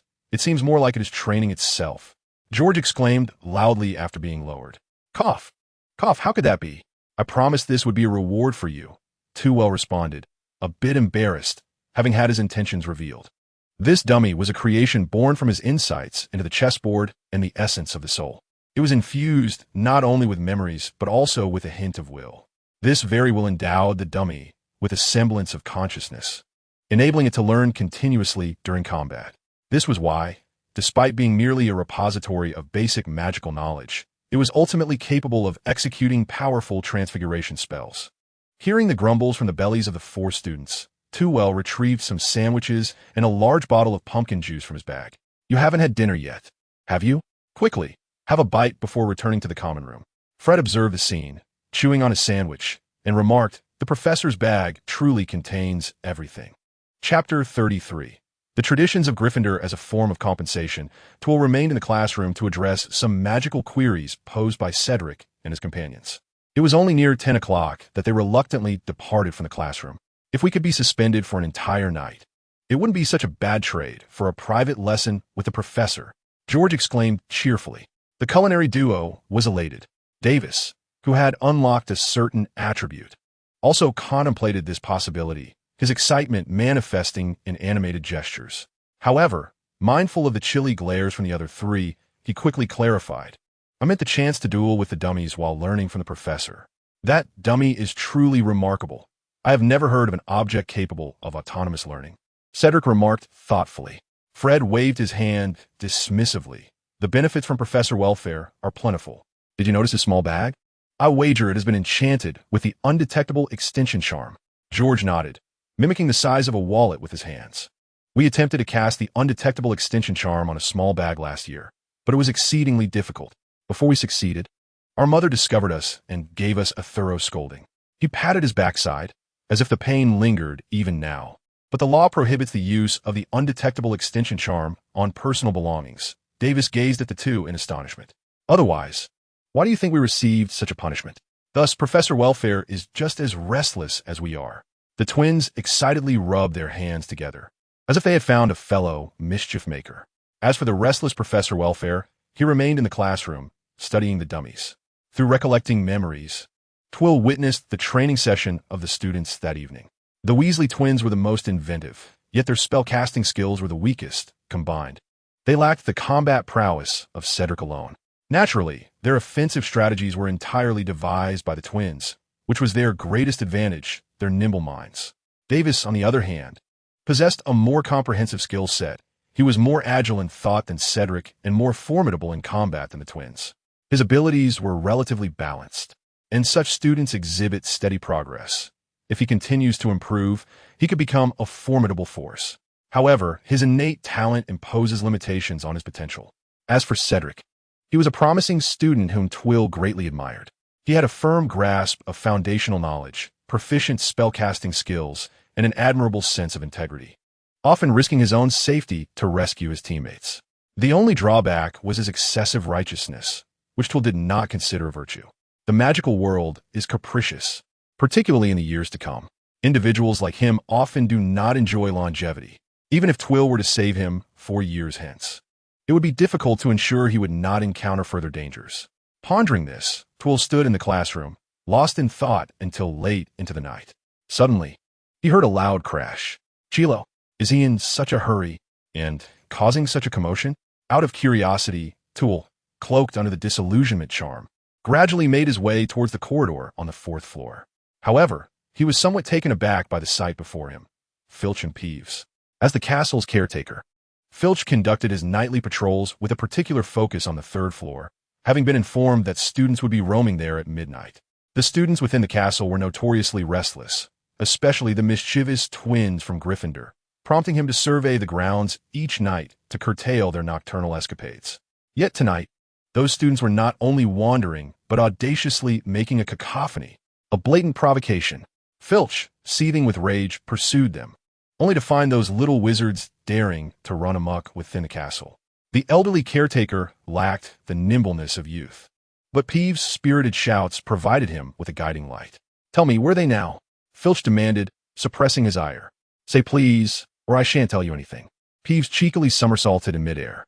"Very well, please do tell me where they are." Renowned for his mischief, Peeves was not inclined to be so accommodating. He cackled as he floated away.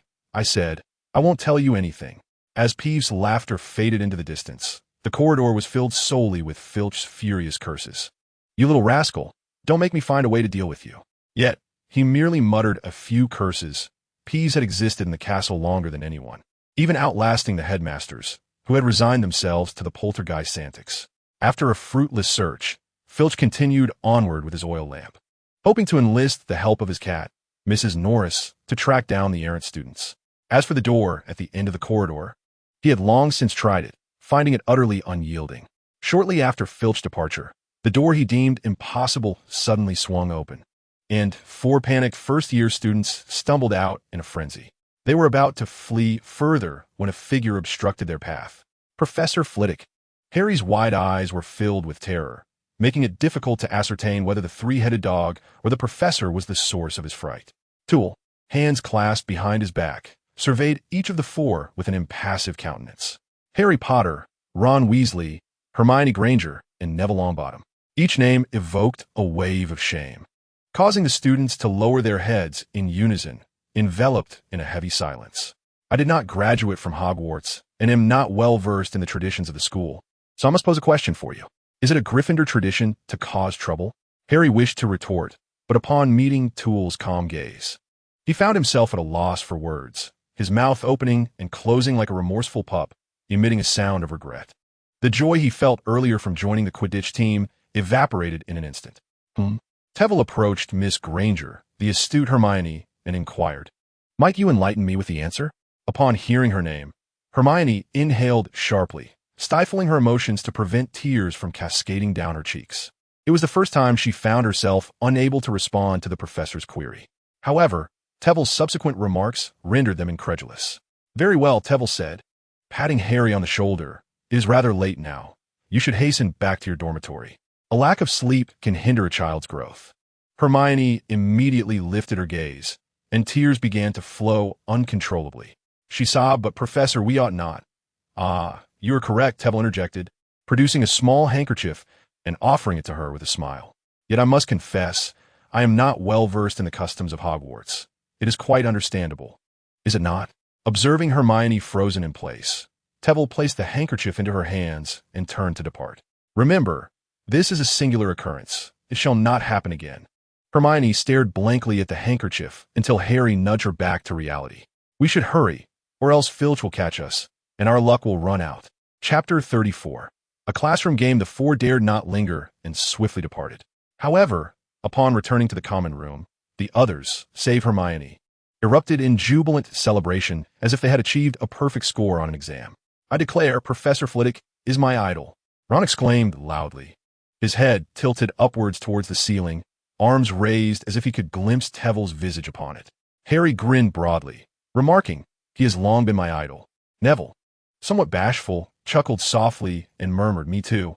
Yet Hermione was less than pleased. She pouted, drying her tears with the handkerchief and swatting Ron's hand away in discontent. "Ultimately, we ought not to be wandering outdoors at night. Do you recall what the professor said? The Gryffindor tradition is one of courage, not mischief." "Come on," Ron replied, rubbing his sore arm. "If it weren't for tonight, we wouldn't have witnessed such a splendid side of the professor, and of course that 3-headed beast." With that, he could not suppress a laugh. Hermione, feeling a bit embarrassed, tightened her grip on the handkerchief hidden behind her back. Harry chuckled in agreement. But what was up with that 3-headed dog? How could the school harbor such a perilous creature within the castle? Did you not notice? Hermione frowned. Beneath that 3-headed dog, there was a trapdoor. It is evidently guarding something. What could it be? Ron inquired, scratching his head in confusion. In that situation, you could see a trapdoor? Hermione turned away, her back to them. "How should I know? I certainly have no inclination to engage in riddles with you any longer." Watching Hermione depart, Harry appeared contemplative. It seemed he had unearthed the location of the package Hagrid had taken him to retrieve at the beginning of the term. On the other side, Neville had not truly departed. After vanishing from Harry and the others' sight, he circled back. His earlier appearance had been deliberate. Harry was the most unpredictable element in his scheme. He required Harry's assistance for Quirrell to obtain the Philosopher's Stone, yet he could not afford to draw Dumbledore's attention to Harry. At least, Dumbledore must not appear too swiftly before he could seize the stone from Quirrell. Thus, he resolved to cultivate a trustworthy image in Harry's eyes this evening, to bridge the gap between them, thereby gaining better control over Harry's actions. Aware that Dumbledore was watching Harry, he knew he had to proceed with utmost discretion. After refining his plan, Tevel cast a subtle, sensing charm in the corridor on the fourth floor. The events of the night served as a reminder. If Quirrell were to glean any clues and procure the stone early, making his escape from Hogwarts, Tevel would suffer a significant loss. Therefore, he needed to closely monitor that corridor. Having completed his tasks, Tevel quietly departed, and the corridor fell back into darkness, unchanged from before. The next day, unlike the accustomed late-night Tevel, Harry and his companions trudged into class, yawning incessantly. However, by afternoon, they had to muster their spirits, for it was time for defense against the dark arts. Tevel arrived early at the classroom, only to find the students had arrived even earlier. Particularly in the front row, Hermione had a small piece of bread on her desk, likely having eaten her lunch in class. Harry and Ron, unusually, occupied seats at the front, engrossed in their textbooks, oblivious to his entrance. "Good afternoon, everyone," Tevel announced, placing the examination papers on the desk before him. "It seems there will be no latecomers today, so I shan't take attendance." He smiled at the slightly withdrawn Harry and Ron, as well as the hurriedly tidying Hermione. "I assume you have heard about the situation from other years. Completing the exam paper before class has become a tradition in this subject." The students displayed expressions of resigned acceptance. As early as the start of the week, they had heard from upperclassmen about this custom, along with the difficulty of the examination papers, which was why they had arrived so early. A last-minute scramble. Tevel approached the front of the classroom, standing right before Hermione, who looked up at him, seemingly the only one in the class eagerly anticipating the examination. "Fear not, your first year will be slightly different," he reassured, drawing his wand and pointing it toward the back of the classroom. "Your assessment will take the form of an entertaining game." A gentle red light flickered, and a glowing red sphere appeared on the white wall at the back, hovering steadily before it. The students turned around, their curiosity piqued by the orb, expecting some wondrous magic. Yet, after 10 seconds, it remained merely a glowing sphere. Tevel did not offer an explanation, but rather shouted at them, "Stop dawdling, grab your wands, and come to the back." Realizing that they would not be required to complete a written exam, the students erupted in cheers. Having gained experience from their first lesson, they adeptly formed 2 lines in the open space, eagerly gazing at Tevel, who stood before them. "I need a volunteer to demonstrate for us, and that would be you, Mr. Potter." With a casual flick of his wand, Tevel seemed indifferent, yet to Harry, it felt reminiscent of the punishment from the previous night. Under Hermione's envious gaze, Harry stepped forward from the crowd, allowing Tevel to direct him. "Yes, stand here facing the orb, then raise your wand." After preparing Harry for the demonstration, Tevel addressed the group. "The orb will continuously shift among 3 colors while moving erratically. Your task is to..." With a swift motion of his wand, he sent a red beam toward the orb, causing it to ripple and change from red to green, revealing the number 1 at its center, while the rest remained unchanged. "Strike it with the same light, and it will change color, earning you a point. You will have 2 minutes to engage with the orb, and the highest scorer will earn 10 points for their house." Though Harry's hands trembled with anxiety, the other students buzzed with excitement. As first years, they had yet to experience combat, spending the past 2 weeks watching second and third-year students showcase their skills. Although they had not attended Professor Flitwick's class, they could still partake in discussions about combat, while they had merely stood by, observing. Now, they were finally afforded a glimpse into the thrill of battle, wishing they could be the ones demonstrating. However, the attention of the entire class made Harry increasingly nervous. He repeatedly recalled the techniques for releasing the orb, determined not to embarrass himself in front of his peers or disappoint Professor Flitwick. Tevel restored the orb to its original state, glancing at Harry, who was silently tense. "Just a reminder, the orb won't remain stationary," he cautioned, stepping behind Harry and conjuring an hourglass. "The moment you emit light, the timer will commence. Are you ready?" Harry managed a hesitant nod. "Then let us begin." Chapter 35, The Orb Game, Happy Weekend. Without delay, Harry directed a green light at the orb, striking it accurately. A surge of joy coursed through him, and a smile broke across his face. However, the next moment, he understood the significance of the professor's warning. After being struck, the orb not only transformed to red, displaying the number 1 in its center, but also began to move irregularly. He quickly sent another red beam towards it, but it merely grazed the orb, striking the white wall instead, a stark contrast. Simultaneously, the orb veered upward, precisely in the direction of his earlier shot.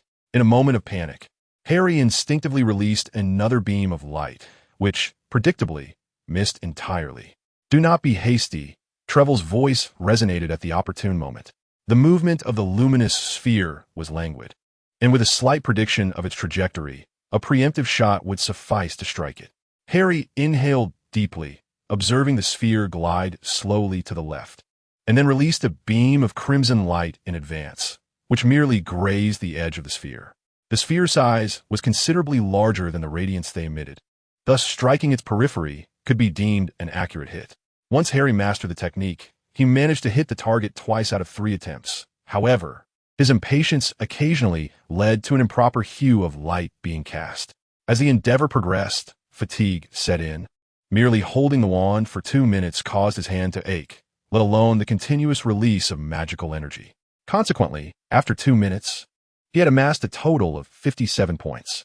Trevel was the first to applaud the exhausted Harry, prompting the other students to follow suit, albeit belatedly. He was well aware of the caliber of Harry's performance. To be candid, he did not anticipate many students would endure the full 2 minutes. This served as a form of extreme testing. Within just a minute, students typically began to feel fatigued, and a minute and a half was likely their limit unless they exceeded it. Otherwise, they would need to pause for 10 seconds to cast a spell in the final half minute. The subsequent performances of the students corroborated his expectations, and they were even somewhat worse. Half of the students ultimately secured around 35 points, primarily earned in the first minute, while the second minute was spent resting more than casting spells. The remaining students did not exceed 50 points. They managed to endure the limit, yet were prone to complacency and rarely attempted to push beyond their boundaries. The only ones who persevered, aside from Harry, were Hermione, the little witch, who seemed to be holding her breath, determined to perform admirably before Trevel. She ultimately achieved a score of 52, yet was utterly drained. Trevel had to support her as she returned, feeding her several pieces of chocolate before she regained her strength. This was a true reflection of the students' experience. Initially eager, they soon found themselves exhausted and wishing to give up, yet after it concluded, they were enthusiastic to try once more. However, 2 students displayed rather peculiar performances. While all the other students were sprawled over their desks, fatigued yet excitedly discussing their results, Trevel approached Ron. "Mr. Weasley, may I inspect your wand?" Ron was taken aback, and upon hearing Trevel's inquiry a second time, he hurriedly wiped his wand on his robe before handing it over. At the sight of the wand, Trevel immediately discerned the reason for Ron's lackluster performance. It was an exceedingly worn wand, with sections of its surface peeling away to reveal the wooden grain beneath, and the tip, adorned with unicorn hair, was barely visible. It resembled a wand that had endured the ravages of battle in Iraq. Even an Auror, who frequently wielded a wand in combat, would not allow theirs to deteriorate to such an extent. "As far as I am aware, Ron, you are only 11 years old. Why are you using such an old wand?" Trevel inquired, gently placing the wand back into Ron's hand. Ron awkwardly tightened his grip on the wand. His ears flushed a deep crimson. "This is my brother Charlie's wand. He is studying dragons in Romania." "Well," Twirl mused for a moment, "I must remind you that a wand typically has a reciprocal connection with its master. Utilizing an unsuitable wand can significantly curtail your potential. For instance, today you scored merely 31 points, while I believe that achieving over 40 would be more commensurate with your true capabilities. Thus, I would still recommend that you seek a wand more suited to you." He was aware of Ron's family circumstances, hence he merely offered a gentle reminder. The decision ultimately lies with Ron and his family. After all, he is a teacher, not a caretaker. Next, he approached Neville's side, gently placing the 5th piece of chocolate down. In truth, Neville was the 3rd student to endure the full 2 minutes. However, his spellcasting speed was inherently slow, and his reactions were sluggish. More crucially, he was prone to failures in his spell work. Thus, despite being utterly exhausted, drenched in sweat, he ended up with the lowest score in the class, 21 points. Twirl crouched beside Neville, yet the latter, feeling guilty, averted his gaze. "Do you recall what I mentioned during our first lesson?" Neville nodded softly, but remained silent. "Remember, you are a wizard. By following your instincts, you can unleash powers that exceed all expectations. You might try to forget the incantations and the techniques, merely wielding your wand to seek the pure sensation of releasing magic. If you have any questions, feel free to approach me at any time, all right?" Only then did Neville whisper, "Thank you, Professor." "Eat the chocolate." Twirl stood up, giving his shoulder a reassuring pat before moving to the front of the classroom. "Now, make sure to finish your chocolate." He scanned the room. Noticing several students had only taken a bite, "This was specially prepared for you, and there will be no second chance if you do not eat it this time." The few students promptly consumed their chocolates in one go, grimacing at the bitterness, yet a warm sensation spread throughout their bodies, instantly dispelling their fatigue. Therefore, the first place this time is Harry Potter, and Gryffindor will receive a reward of 10 points. The students then realized the significance of Twirl's earlier applause for Harry. It turned out that Potter, being the first to perform, possessed the greatest prowess. Having had the longest break, Harry had already recovered, grinning as he accepted the applause and cheers from his classmates. "Now, we still have an hour and 10 minutes left in this class, so you have a small assignment." Twirl distributed the test papers from the podium. "Do you see? The questions on the paper align perfectly with the content we just covered. I mentioned many of them while you were playing your games, so please complete it before the class ends." The students erupted in incredulous groans, having thought they were exempt from any assignments, only to be confronted with the test just as they had begun to regain their composure. The difficulty of this examination was rather modest, and the engaging approach effectively aided the students in comprehending the material, resulting in everyone completing it before the class concluded. There were even 10 minutes remaining. Professor Tewell stood at the front, smiling as he gazed at the students. "Wonderful. I feared you might become so engrossed in play that you would forget the content. As a reward, I shall allow you to pose questions during these 10 minutes. But do remember to raise your hands." Instantly, the classroom erupted with excitement. "Professor, do you have a girlfriend?" "I shall refrain from answering personal inquiries, but I can disclose that I do not." "How strong are you?" "It is difficult to encapsulate my prowess within a singular standard, but I assure you, I am more than adequate in dealing with students." "Could you demonstrate the light ball game for us?" "Oh, do you wish to see?" The students chorused in unison, "Yes." "Very well." Tewell conjured the light ball, which floated above the students' heads. "My version differs from yours, yet the rules remain similar." With that, he cast a green light upon the ball, and in that instant, the sphere not only turned red, but also leapt to another location. However, it was of no consequence. The matching color of light still struck it with precision. The light ball danced and flickered, appearing here and there, never lingering for more than a second. Yet each time it manifested, it was swiftly and accurately hit. The tally above continuously fluctuated, but the students had lost interest in that. Their mouths agape in astonishment.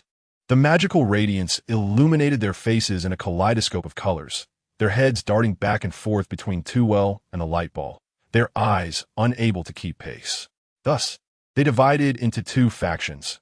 One group focused on the professor's hand-casting spells, while the other monitored whether the light ball was struck. Soon, however, all had transformed into the first faction. After all, the light ball could be hit regardless. What was the point of merely observing it? In an instant, the entire classroom fell silent, save for the swishing sounds of spells soaring through the air and the soft pops as the light ball was struck. 2 minutes later, the bell rang to signal the end of class, and Tewell retracted his wand. The numbers on the light ball were distinctly visible.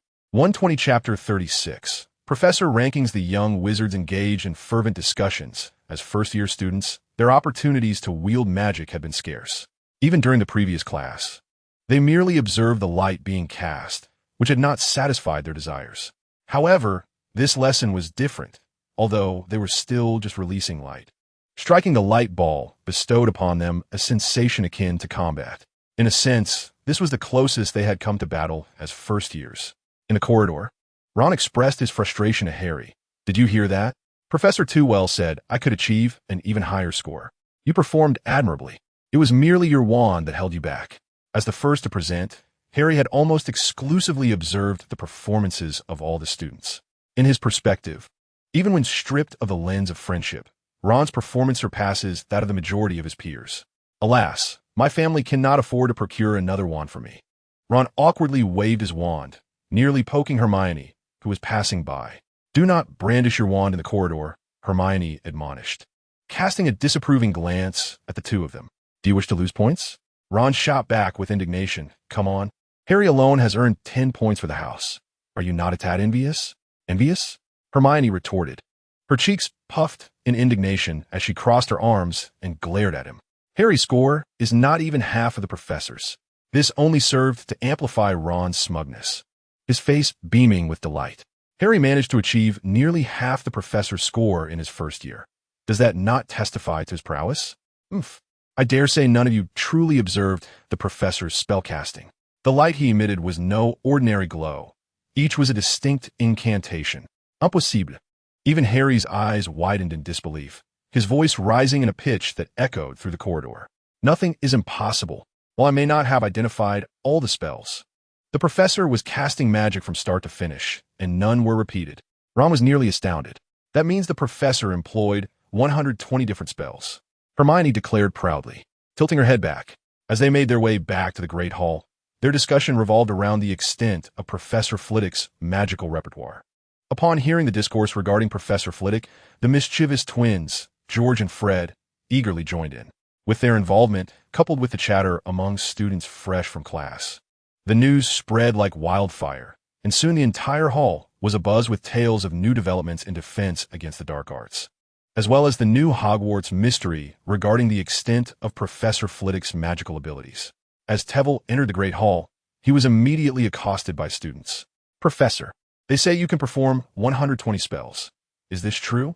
asked a blond boy with slick-back hair. After a moment of contemplation, he realized his classroom performance had been conveyed. "Mr. Malfoy, I have never counted the spells I can perform. In truth, if one includes some lesser-known charms, the number may exceed 120. This statement sent the crowd into a frenzy, with astonishment echoing throughout, and some students even claiming he possessed more spells than Dumbledore. Trevelyan had to raise his voice to quell the uproar. "I must emphasize, the number of spells one can perform does not equate to strength. In fact, during combat, we often utilize no more than 10 spells. Mastering these 10 spells is far more advantageous than knowing 100. As for Headmaster Dumbledore, I assure you, he possesses a far greater arsenal than I. In terms of magical knowledge, one could argue that only the long-lived Nicholas Flamel could rival Dumbledore in the global magical community." Under the explanation provided by Trevelyan, the young wizards reluctantly returned to their seats. However, their discussions regarding the professors persisted and even expanded. They devised a ranking of the professors, excluding Dumbledore, but this list was rife with personal biases.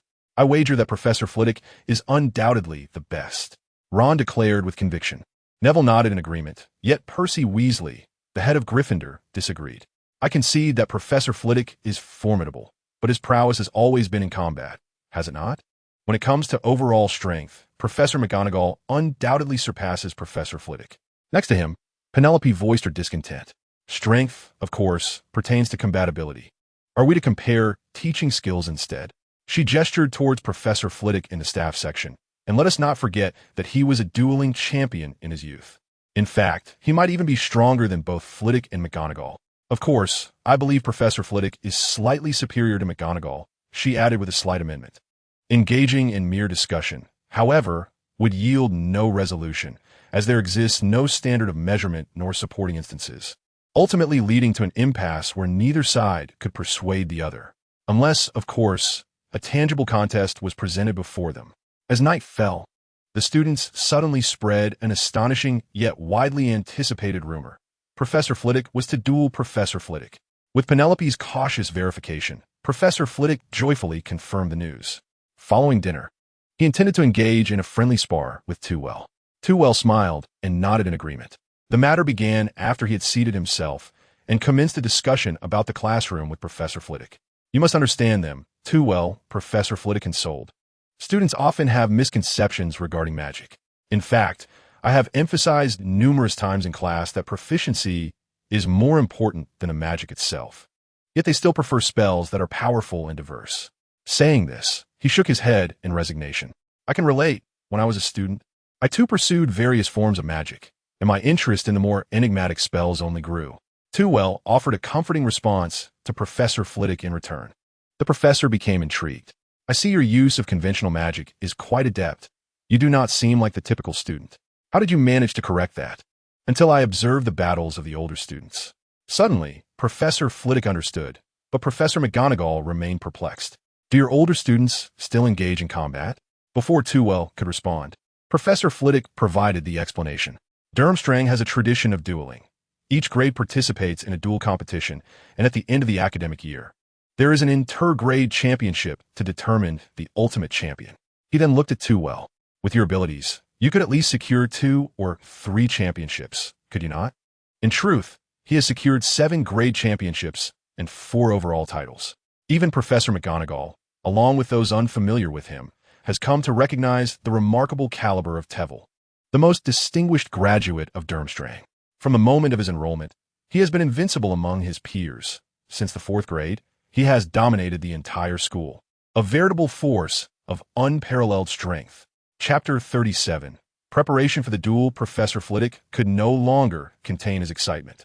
Having once studied at Durmstrang, he understood the formidable prowess of its students in combat.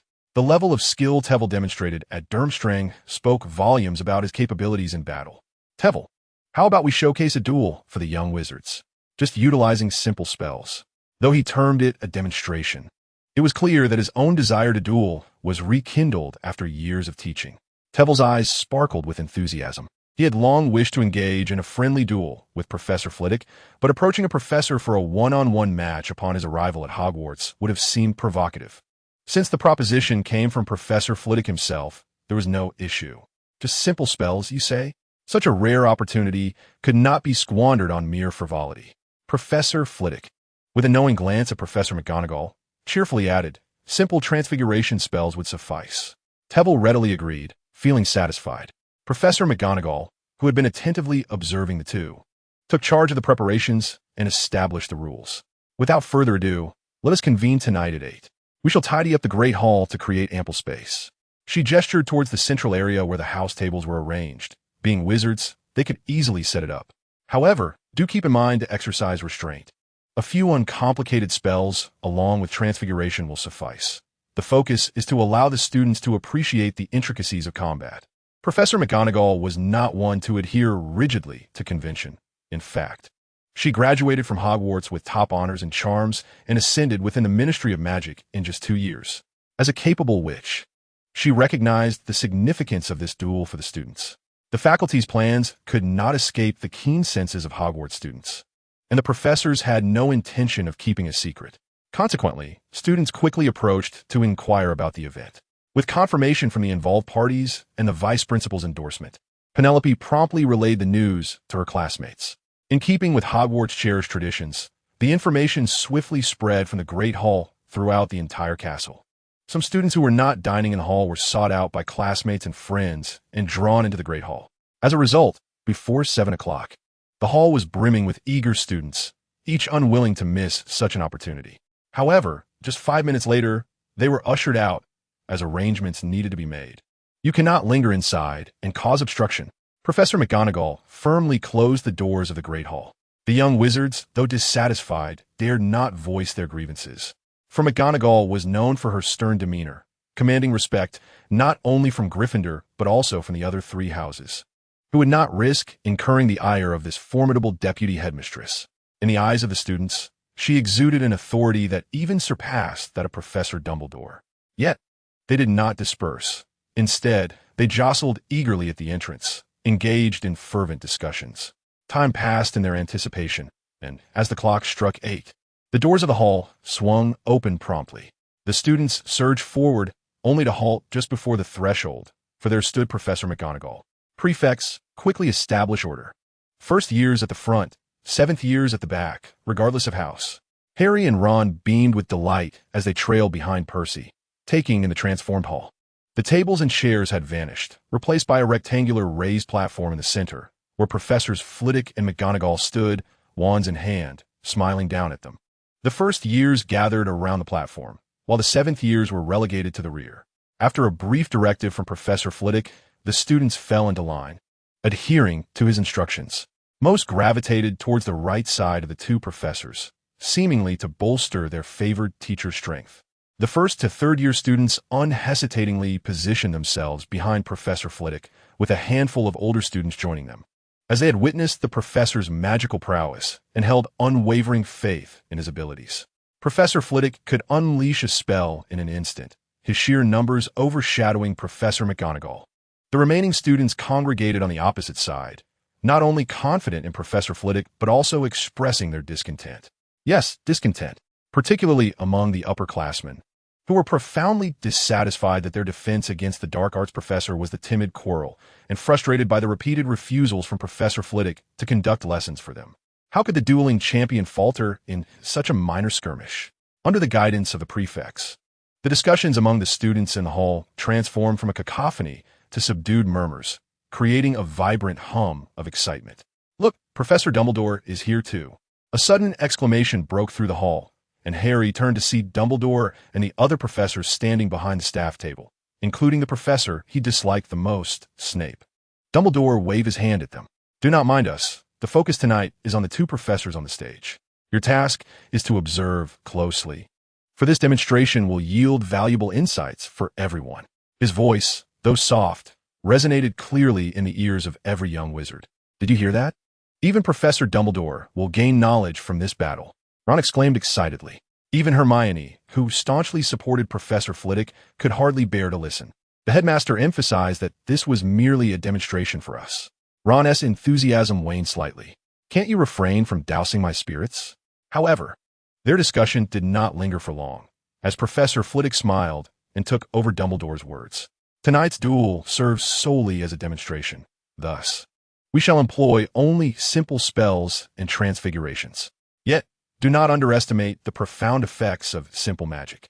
He paused, allowing the students to recover from their disappointment. "This demonstration is intended to showcase to you aspiring young wizards that the seemingly trivial spells you scorn still possess tremendous power." Without further elaboration, Professor Flitwick turned to face Tewell and assumed a duel-ready stance. "Let us begin, Professor Flitwick." Tewell promptly raised his wand, and they both bowed to one another before lifting their wands before their chests like arrows. Professor McGonagall took on the role of host, explaining their movements to the audience. "This is the standard dueling stance. After I count to 3, they will officially commence the duel." The students below held their breath, with Hermione tightly clenching her hands, her nails digging into her skin without her noticing the pain. 3, 2. All the students craned their necks expectantly, fearful of missing even the slightest detail. The previously lively discussion fell silent, a stark contrast to the fervor outside the door. 1. Chapter 38. The duel. Professor Flitwick, demonstrating remarkable proficiency with his spells, was the first to cast a disarming charm. Faced with the rapidly approaching red light, Tewell opted not for the shield charm, but instead sidestepped to the left, avoiding 2 successive spells. Indeed, 2 spells. Yet, as he maneuvered, he subtly flicked his wrist, sending another red beam hurtling toward Flitwick. Furthermore, Flitwick sensed an exceedingly faint tremor beneath his feet, as if something were about to break free. With his mind focused intently, he raised his wand, and a compact shield charm materialized instantaneously. Instinctively, he stepped forward, allowing his outstretched hand to glide past his feet, narrowly evading the transformation spell. Simultaneously, the shield charm before him was breached, and a transparent barrier emitted a burst of white light. Witnessing this, Professor McGonagall, responsible for commentary, could not help but exclaim, "Brilliant!" In mere seconds, the two displayed exquisite spell-casting finesse. The students were left bewildered. Are we watching the same duel? In their eyes, Professor Flitwick had cast a spell, Tewell had countered while evading, and ultimately, Flitwick had employed the shield charm to block the spell while dodging the transformation. The only aspect that astonished them was the professor's astonishing speed in casting spells. Professor McGonagall gazed excitedly at the young wizards. Professor Flitwick initially unleashed 2 spells. If 2 spells are hurtling towards one, the first often obstructs one's line of sight, rendering the second spell nearly invisible. Should Professor Flitwick have just cast the shield charm, it is quite likely that he would be unable to deflect the subsequent spell. Even if he managed to block it, the impact could unbalance him, resulting in a loss of control. Similarly, Flitwick's counterattack was nothing short of spectacular. 2 rapid spells, and indeed, another transfiguration spell. Merely transfiguring a hand was intended to minimize the fluctuations of the transfiguration, achieving an element of surprise. The students were bewildered. That is clearly a red light. How could it possibly be 2 spells? That was merely a flick of the wrist. How could 2 different types of magic be unleashed? They felt as though their understanding had been shattered. For so long, the classroom had taught that 1 incantation and 1 gesture correspond to a single spell, and now, not only were both wizards casting without wands, but they were also foregoing gestures. Flitwick's focus was unprecedented. He did not allow the student's confusion to hinder his actions in the slightest. In fact, what had just transpired was merely a preliminary test. He had thought his little tricks might pose a challenge for Trevelyan, yet it was he who found himself in a predicament. Truly, what an impressive young man.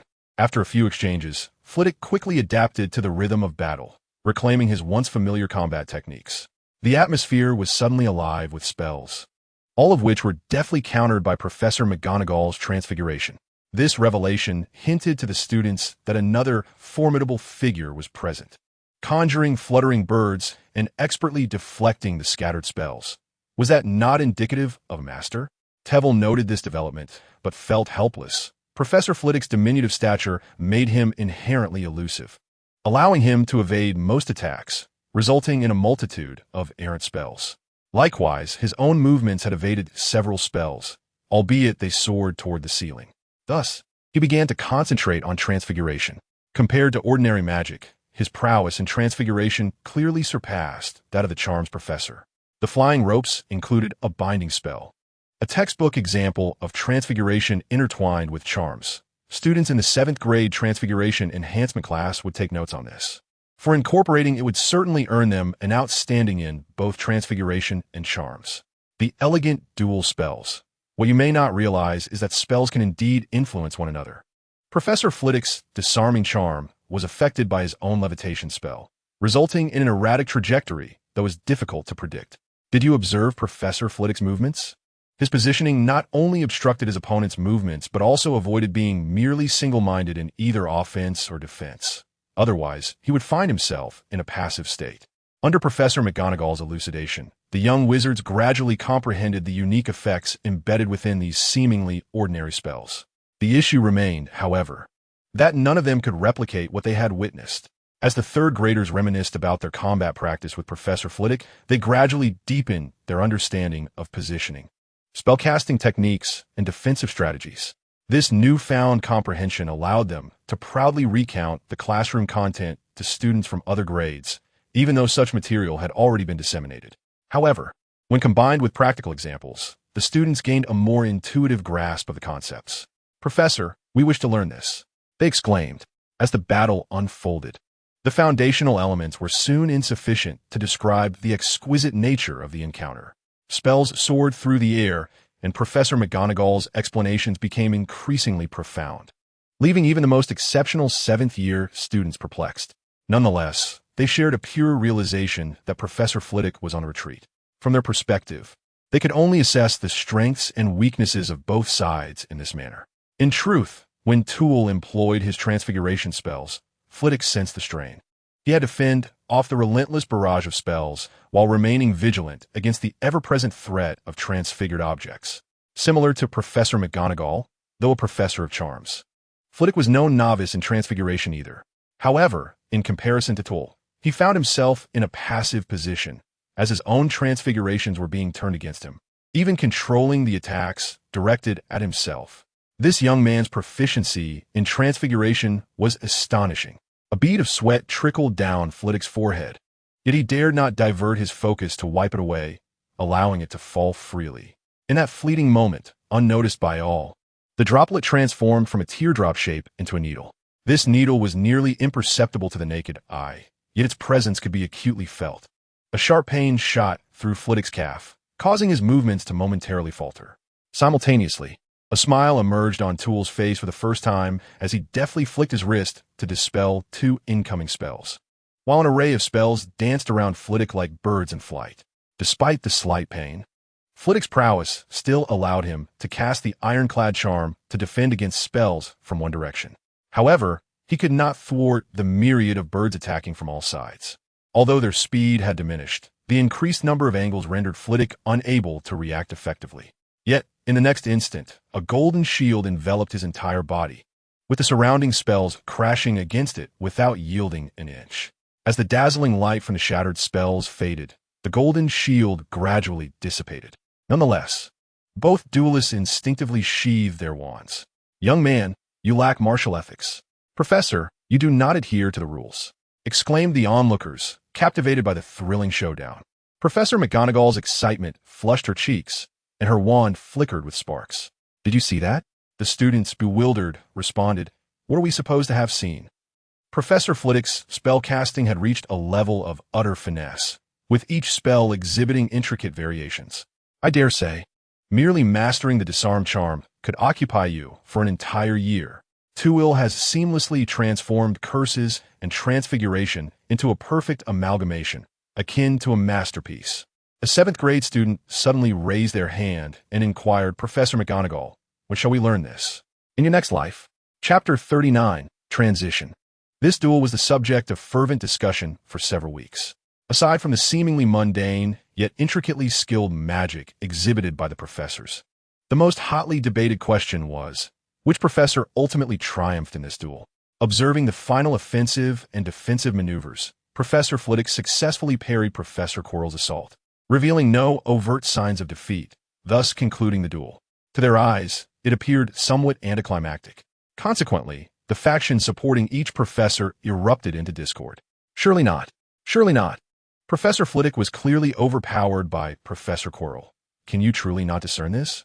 The fact that Professor Quirrell's formidable offensive was thwarted only underscores Professor Flitwick's magical prowess. Ultimately, unable to resolve their impasse, they approached the parties involved to seek clarification. Professor Quirrell asserted that it was a contest of equals, resulting in a draw. However, Professor Flitwick claimed he ultimately lost, having employed an unorthodox spell, the Enhanced Shield Charm. This incantation, in truth, transcended the realm of the Shield Charm, incorporating various protective magics, such as the Guardian Charm and the All-Protection spell, categorizing it as an unequivocal advanced spell. The stipulation of this duel dictated that both participants could only wield the simple spells accessible to students. The art of spell fusion is a skill few wizards, even those graduated, can master. Following the dissemination of this explanation, discussions regarding the duel's outcome within the castle gradually subsided. However, debates surrounding magic intensified, significantly heightening the young wizard's interest in charms and transfiguration classes.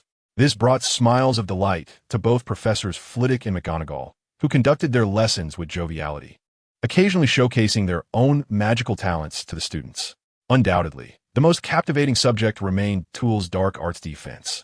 No lower-year students ever missed his classes. Even as the weather turned frigid and they fell ill, they would drag their ailing bodies to attend. However, they were promptly dispatched to the infirmary, much to the chagrin of Nurse Pomfrey, who expressed numerous grievances. Seizing upon the students' enthusiasm, Tull aptly introduced a light sphere game across all 3 year groups, with varying levels of difficulty. The first year encountered the simplest challenge, with the light sphere moving gently. The second year introduced fluctuating speeds, making it difficult for students to anticipate its trajectory, while the third year faced the highest difficulty, with both speed variations and increasingly complex movement patterns, occasionally witnessing 3-directional changes within a single second. Nevertheless, once they engaged, every student became enamored with this game that did not require hanging from the ceiling. They spent their days discussing their scores and techniques with friends and eavesdropping on the erudite musings of top students, striving to achieve higher scores in the next round and secure a prominent position on the leaderboard. Indeed, Twill compiled the scores of each grade into a ranking system. The leaderboard is categorized into 3 grades, yet it does not differentiate between houses. It is a collective ranking of the 4 houses within the same grade. The information displayed is straightforward: rank, name, house, and highest score. This conspicuous leaderboard is prominently displayed at the back of the classroom, allowing every student in attendance to locate their name and corresponding rank. Those at the top of the rankings swiftly became the darlings of their house, basking in the admiration of their peers. Conversely, those with lower rankings did not suffer disdain, and even if they did, they were too preoccupied to care. As Professor Flitwick wisely remarked, rather than dwell on their standings, it would be more beneficial to contemplate ways to enhance their abilities. A lower score signifies ample room for improvement, and even a slight advancement could yield a substantial increase in points. Before long, the young wizards exhibited an almost frenzied enthusiasm for the glowing orb game, eagerly engaging with every rounded object they encountered during their leisure time.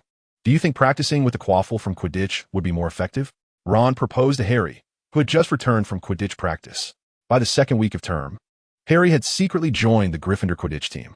A week later, He received a Nimbus 2000 from Professor McGonagall, officially commencing his Quidditch training. Weary, Harry concealed the broomstick, feeling that this gesture had lost its significance. The looks from his fellow Gryffindors conveyed a supportive, encouraging sentiment. After completing these tasks, he relaxed and reclined on his bed. I do not know if it has any effect, but Wood will surely be furious with you. You're unconcerned, then, Ron remarked enviously. No one has yet surpassed your score of 58, not even Hermione, who trails you by several points. At this, Harry beamed proudly, thankful to be lying down, lest he drool in delight. That is not entirely accurate. It took me a month to improve by just 1 point, while Malfoy from Slytherin has increased by a full 5. Yet he only has 55 points now, Ron countered. Professor Flitwick stated that the higher the score, the more challenging it becomes to improve. Some have even seen their scores decline. At that moment, a round-faced boy entered, cradling a notebook as if it were a precious treasure. Upon seeing him, Ron's eyes lit up. Oh, isn't this our first-year student who has shown the most progress? Each time Neville heard this, he would blush, yet a faint smile of happiness would inevitably appear on his face. Please don't say that. I only have 35 points, which is far inferior to your scores.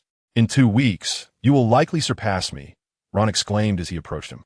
Hurry and show me what the professor taught you tonight. Nervously, Neville handed over the notebook he had been clutching. Since he mustered the courage to consult Professor Flitwick a fortnight ago, the professor had dedicated 2 evenings each week to tutor him. This was the reason for his remarkable progress. Why is it still about the instincts of wizards? Ron muttered in frustration as he flipped to the end, returning the notebook as he always did. Each time Neville returned from his tutoring sessions, Ron would borrow his notes, though the content was perpetually beyond his comprehension. The professor seemed particularly fond of mentioning concepts like soul and will, and at that thought he shivered involuntarily. I can't shake the feeling that the professor is studying me rather than mentoring me. Ron flopped onto his bed, idly toying with his wand. You certainly have research value. I don't even qualify for such scrutiny. You could consult the professor yourself. Perhaps he would have suitable material for you, Neville suggested. After a moment's contemplation, Ron ultimately dismissed the idea. Never mind. The professor probably doesn't favor students like me, who can't even change their wand. Chapter 40. Deconstructing magic. In contrast to the enthusiastic younger students engaged in games, the older students found themselves in a much grimmer state. Unable to attend Professor Flitwick's lessons or partake in the Quidditch matches was one thing, but they had hoped that after the duel, Quirrell would inspire a sense of purpose in the professor. Yet he remained as lackadaisical as ever. Their dissatisfaction with Professor Quirrell reached a zenith. In the school hall, Percy lamented loudly to Penelope. Do you know what Professor Quirrell taught in today, as class? Penelope graciously followed suit. What did he teach? He lectured for a full 2 hours on trolls. Vividly, it was as if I could smell that awful stench. Percy slumped down, resting his head on the long table, letting out a melancholic sigh. With this pace, I might not even attain 12 certificates this year. Oh, dear brother, why not seek guidance from the esteemed Professor Flitwick? George interjected dramatically. Percy waved him off irritably. Don't even think about it. Every student in our year wishes for Professor Flitwick to teach. Yet there has been no sign of agreement from him. Fred shook his head, looking somewhat mischievous. No, dear Percy, while the professor may not teach your class, he could still provide a little guidance. Percy glanced at the staff table, where Professor Flitwick was notably absent. Who knows what the professor is busy with? We rarely see him, let alone have him available for guidance. During this period, Tewell was engrossed in reflecting on the recent duel, studying Neville, and indulging in wizard chess, which meant he rarely appeared before the students outside of class hours. George displayed a triumphant grin. Here, essay hint, between 9 and 10 in the evening, you will encounter the professor in the Defense Against the Dark Arts classroom on the first floor. Penelope inquired, perplexed why. As a reward, the professor would grant them private lessons at that time. Percy remarked enviously, but the professor must be busy then too, right? The twins simultaneously shook their heads in disappointment. The professor engages in wizard chess while addressing our queries. His proficiency has advanced remarkably. We are no longer his match. We can already sense his growing dissatisfaction with us, as his teaching has become rather lackadaisical. Thus, we require a formidable chess player to accompany the professor. As their excitement mounted, George and Fred placed their hands on Percy's shoulders, declaring, "This daunting task is entrusted to you, dear brother. Come now, aren't you merely seeking a pawn?" Percy retorted, yet a smile crept onto his face, his eyes sparkling with newfound enthusiasm, a stark contrast to his previous despondence. By the way, isn't Ron's skill superior? Why not enlist him? When you can no longer satisfy the professor, we'll simply replace you with Ron, George asserted matter-of-factly. Fine. I see now you aren't practicing the Quidditch game. You genuinely view me as a tool. At 9 o'clock, Tewell arrived punctually at the classroom. He had dedicated an hour each day to honing his wizard chess skills, making significant progress. Even Cedric, the strongest among their quartet, could no longer defeat him. Thus, brimming with confidence, he approached Professor McGonagall's chessboard, only to inevitably falter. However, he had reached a level of reciprocity, so his defeats were not as dire, serving as validation of his abilities. Ah, if I'm not mistaken, your name is Percy, correct? Tewell remarked, astonished at the fifth occupant in the classroom. Yes, Professor Flitwick. Percy replied somewhat shyly. I am Percy Weasley, the older brother of George and Fred, and also the head boy of Gryffindor. His smile bore a hint of awkwardness. He had previously questioned Professor Flitwick's prowess during their duel, but now he held him in the highest esteem. What need is there to introduce your status as head boy? George interjected disdainfully, revealing Percy's desire for guidance to Tewell, who perked up at the news. While Ron's skill undoubtedly surpassed that of the chessboard, the disparity was too great for him to glean much. Conversely, defeating Percy before approaching Ron seemed far more logical. Should the professor be unsatisfied, we can certainly find another partner for you, Fred added as a final note. Tewell set up the chessboard on the desk and patted the seat beside him. Do not rush, Percy. Let us discuss our next game later. Percy joyfully trotted over and took a seat with a hint of shyness, as the other four gathered around Twivel, notebooks in hand. This was their usual arrangement during private lessons. Twivel would engage in a game of chess while imparting knowledge, and they would stand by, attentively listening and occasionally jotting down notes. The only one at a disadvantage was Cedric, who had to concentrate on the chessboard while simultaneously grasping the professor's lecture, unable to take notes. Thus, their invitation for an outsider was largely due to Cedric's fervent insistence. As the pieces were arranged, Twivel, as always, took the white side. The examination consists of theoretical and practical components. Percy, what preparations have you made? He inquired casually after Percy made his move. Percy pondered for a moment before responding. I have memorized the theoretical portion of the exam, but I lack practical experience and fear I may become flustered during the test. Twivel nodded nonchalantly. As expected of a top student, you excel in memorization. You have done well. The theory of defense against the dark arts is often overlooked. Yet many who do not perform well stumble on this very section. He cast a glance at Cedric and the others, who were fervently taking notes. This is precisely why you are being tested in class, especially you two, Weasley. Your excessive focus on practical skills could result in failure in the theoretical exam at the end of the year. If that happens, I shall assign you a summer paper. George and Fred shivered at the thought and nodded vigorously. Twivel then redirected his attention to Percy. Regarding your practical component, I recommend a unique approach. At this, not only Percy but even Cedric and the others paused their writing, their ears perked up in rapt attention. Dissect the spells, Twivel advised, producing his wand and uttering the incantation Lumos. As his voice trailed off, he waved the wand, producing a noticeable surge of magical energy. The tip of the wand gradually illuminating. Break down a spell into 3 steps. The incantation, the gestures, and the release of magical energy. Delve deeply into each step, grasping every nuance before proceeding to the next spell. Percy nodded thoughtfully, though Cedric and the others were puzzled. To them, a spell was simply recited and done. Why the need to analyze and comprehend?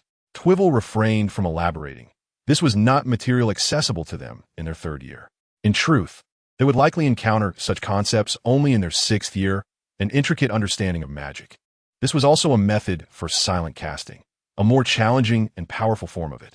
Attaining such proficiency would allow one to release magic with the precision of a skilled artisan, free from the worries of miscasting or ineffectively wielding learned spells.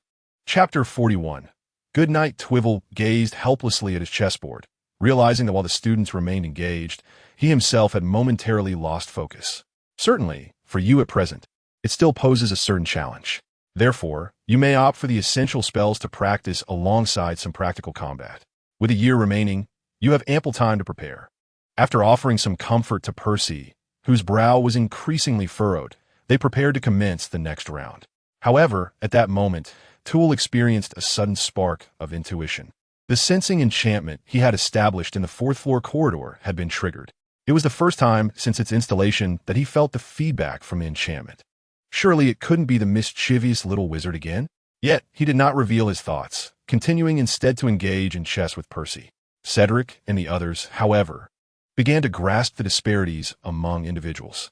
With Percy present, the professor's responses to their inquiries were rather dismissive, often resorting to answers readily found in their textbooks, urging them to study diligently, or recalling similar topics from previous private lessons, providing answers that required minimal thought, a clear display of indifference.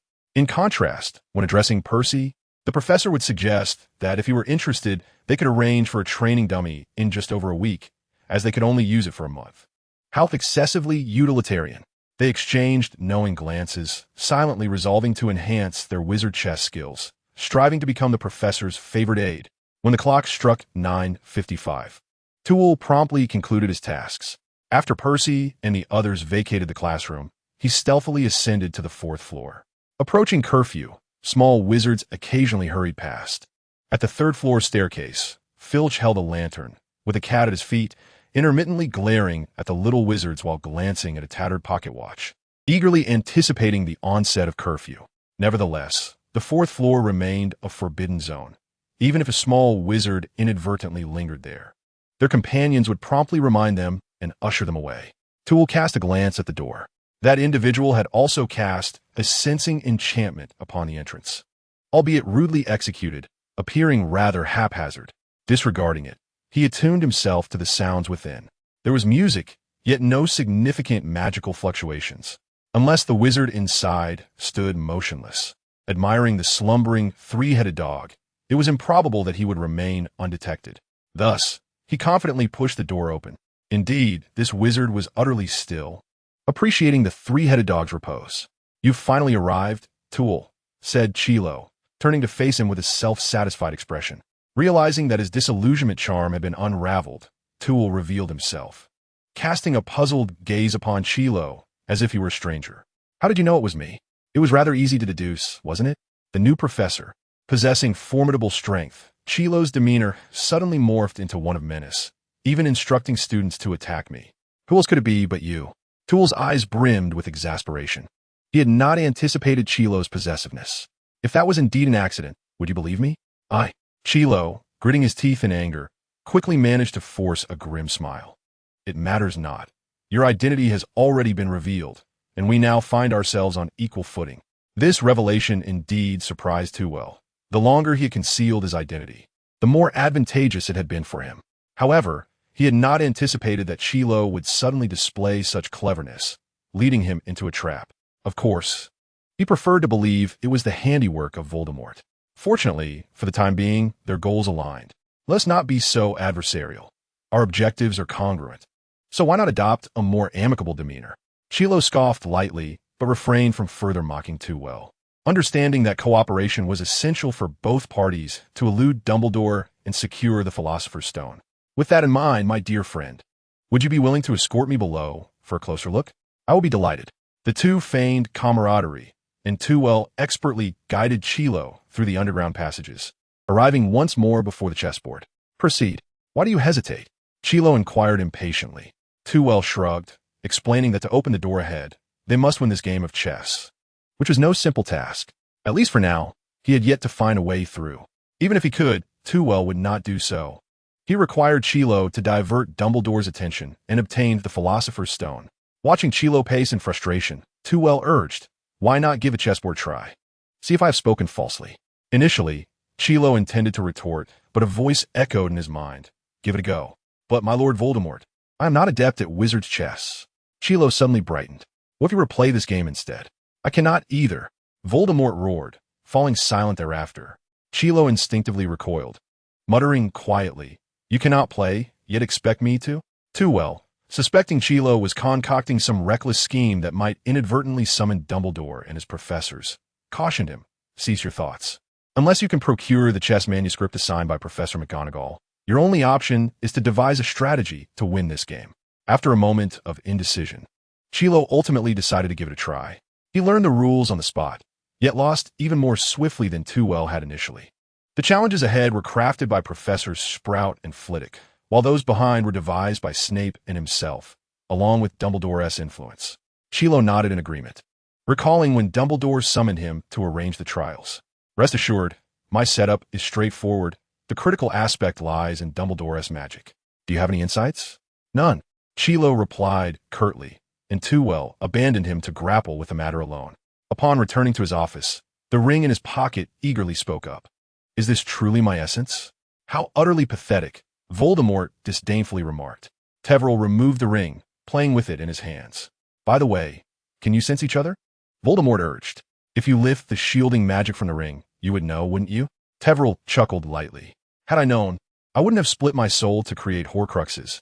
I feel as though my intellect has diminished considerably. Resigned, Voldemort continued.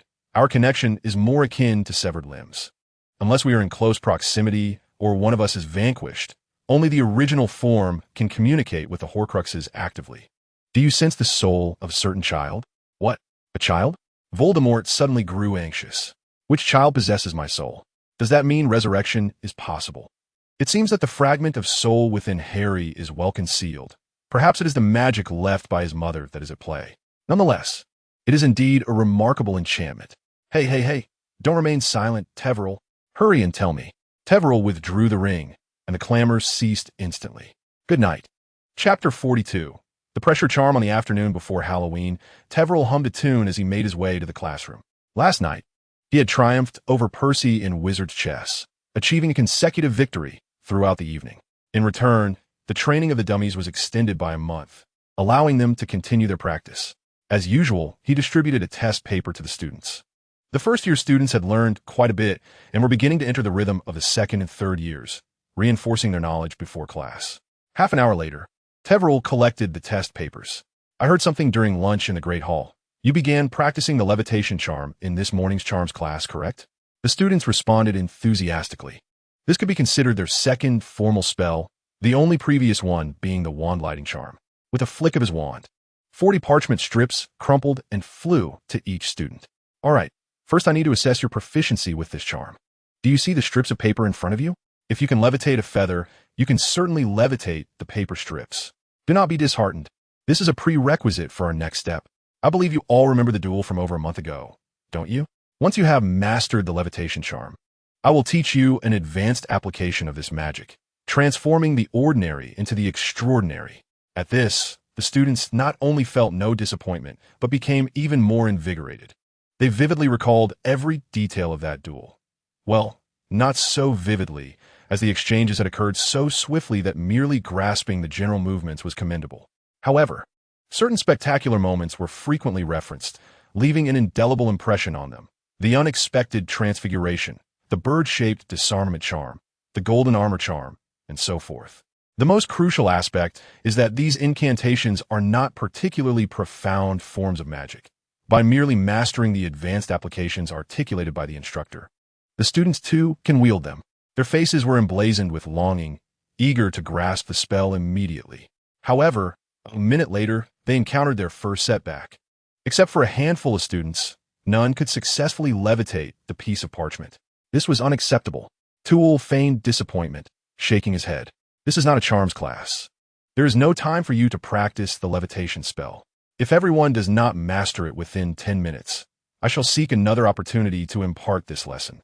The young wizards instantly wore expressions of distress, while those who had already learned the spell hastened to assist their classmates. The incantation Wingardium Leviosa echoed back and forth as they waved their wands with increased fervor. A flash of red light surged forth, prompting Toole to swiftly cast a shield charm, encasing the red light securely within. With a muffled thud, the shield charm gradually dissipated into a white glow.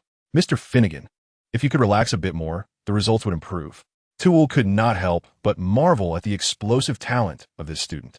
Even an erroneous spell could wield considerable power. Imagine if he were to focus on honing more potent magic. He would become a human cannon. On the other hand, Ron was less fortunate, already struggling with an unsuitable wand. He had spent the morning bickering with Hermione, and now he could barely make the parchment flutter. I said Wingardium Leviosa, not os. Why can't you grasp it? Hermione's cheeks puffed in frustration. Ron grimaced disdainfully. I thought you had decided not to speak to me. Do you think I relish this conversation? Hermione shot a glance at the professor. If it weren't for the lesson, I wouldn't waste my time helping you. Well, thank you very much, Ron replied with feigned indifference. Yet, he realized that if he were the sole student lagging behind, he would surely be inundated with reproachful glances for preventing the entire class from mastering advanced magic. Moreover, he too wished to learn the spell. Thus, despite his dissatisfaction with Hermione's attitude, he obediently followed her guidance. Wingardium Leviosa. Ron's piece of parchment slowly ascended into the air, filling him with uncontainable joy. Excellent. The last student in the class has successfully mastered the levitation spell. Now, we shall proceed to the highlight of today's lesson. The students held their breath, their eyes fixated upon him. Tool directed his wand towards Ron's levitating parchment. With a swift motion, the parchment, as if struck by an unseen hand, plummeted rapidly, adhering tightly to the tabletop, and was instantly smoothed out. The formerly crumpled parchment resembled a shirt freshly pressed by a mother, devoid of any wrinkles. Did you see that? Tool levitated the parchment above their heads. By applying opposing control, one can transform the levitation spell into a pressure charm. Upon witnessing this scene, they were instantly reminded of a legend, a spell that had been employed by the professor on third-grade students, capable of pinning a person to the ground, rendering them immobile. Thus, was this the incantation they were to master? The young wizards' faces brimmed with excitement as they fixated on the crumpled piece of paper, their fervent gazes almost igniting it with intensity. It is noteworthy that the two spells are fundamentally identical. That is to say, the incantation, the technique, and the magical output are all entirely the same, with the sole distinction lying in the application of opposing forces. Therefore, you must earnestly reflect on the strength you exerted when casting the levitation spell, and then reverse that energy. The levitation incantation resonated throughout the classroom once more, yet this time, success did not come as swiftly. Do not rush. If you're uncertain about how to unleash the energy, envision yourself in reverse. Hey, Mr. Longbottom. It's imagination, not an invitation to turn yourself upside down. Professor Tewell chuckled as he observed the young wizards attempting bizarre methods to invert their magical prowess. Ron cleverly switched hands, only to find himself unable to channel any magic. Harry, having learned from his previous mistake, swung his wand downward, inadvertently striking his left hand and drawing blood, while Padma Patil from Ravenclaw ingeniously twisted her wrist, leading to an unexpected success. Congratulations to Miss Patil for being the first to succeed, though I would not recommend this approach. I prefer not to be berated by Madame Pomfrey for your misfortunes. Laughter erupted among the students, yet their hands continued to twist awkwardly. In terms of merely mastering this spell, the pressure incantation was relatively simple, unlike other advanced applications that transformed into entirely different magics. However, simple is a relative term. For first-year wizards, this spell ranked among the most challenging of their academic year. Hermione shot an exasperated glance at Ron, who was twisting his arm. The professor had stated that flipping the wrist was ineffective. Yet, Padma had indeed succeeded through that very method. If you're so adept, why not demonstrate the correct version? Ron felt as if he had uttered those words earlier that morning, and a moment later, he confirmed he had. For Hermione struck his face once more. The paper firmly pressed against the table, impervious to the slightest breeze, though not smoothed out like 2LS. Why don't you manage to flatten that paper completely? Ron retorted, turning his head defiantly. Hermione, suddenly flustered, exclaimed, how could I possibly achieve such a feat at once? Then it seems we are still at an impasse. Ron muttered under his breath. As soon as class ended, Hermione hurriedly clutched her books and dashed out of the classroom, missing Professor Tewell's final words. If the opportunity arises, I shall arrange for you to face an opponent and experience the thrill of combat. Chapter 43. The Eve of Halloween, the Great Hall. The festive evening banquet has always been the most anticipated moment at Hogwarts, even on the eerie occasion of Halloween. In celebration of the holiday, the Great Hall was meticulously adorned. Professor McGonagall had transformed the walls to showcase numerous skeletons and phantoms. Professor Flitwick had released 1,000 live bats, which fluttered gracefully across the hall's walls and ceiling. Hagrid had cultivated enormous pumpkins, intricately hollowed out to serve as jack-o'-lanterns. were it not for the colossal candles nestled within. Many young couples might have sought refuge inside for a charming pumpkin rendezvous. Additionally, Professor Trelawney had cast a subtle enchantment, causing an array of peculiar ghosts to drift above the hall. Unlike the castle's resident specters, these apparitions resembled playful, sheet-wrapped phantoms from Muggle films, their exaggerated expressions leaning more towards the endearing and comical than the terrifying. Among these little spirits lay rewards for you, radiating light akin to the glowing orbs in a game. Upon striking them, sweets would cascade forth. No sooner had the words left the speaker's lips than a vibrant burst of colors erupted from the long table, shooting towards the ceiling. However, a mere second later, the young witches and wizards regretted their impulsive actions. As the ghosts shattered, candies rained down like a sweet downpour, plummeting onto their heads. The little wizards instantly dove for cover, clutching their bags over their heads, resembling adorable mice under the watchful gaze of a cat, trembling in fright. All the professors, with the exception of Quirrell, occupied the faculty table, relishing the chaos of their panicked students with mischievous laughter. After a while, once every ghost had been vanquished, the shower of sweets ceased. Exclaimed Dumbledore, unable to suppress his laughter, expressing gratitude to Professor Flitwick for providing us with such delightful pre-dinner entertainment. Now, let the banquet commence. As Ron bent down to gather the fallen candies, he suddenly noticed that the long table, once strewn with sweets, had transformed into a lavish spread of delectable dishes, as sumptuous as the feast at the start of the school year. Harry, having collected a few candies, decided to indulge in their flavors rather than continue his search. The confection was delightfully soft, reminiscent of juicy gummy treats. Ron stuffed his bag to the brim with candies, a satisfied expression crossing his face as he patted it. I think I'll save these. This might be my only chance to receive a reward from Professor Flitwick. At this remark, the hands of nearby students, especially those in higher years, froze mid-peel as they hastily stuffed every visible candy into their bags, resulting in quite a few disputes. In their imaginations, these were candies meticulously prepared by Professor Flitwick just for them. Compared to the sweets, I found myself yearning for one of those little ghosts. They were simply adorable. A Slytherin upperclassman clutched 2 candies tightly, a testament to her triumph in shattering that charming specter. As the last of the candies disappeared, the students redirected their attention to the banquet's culinary offerings.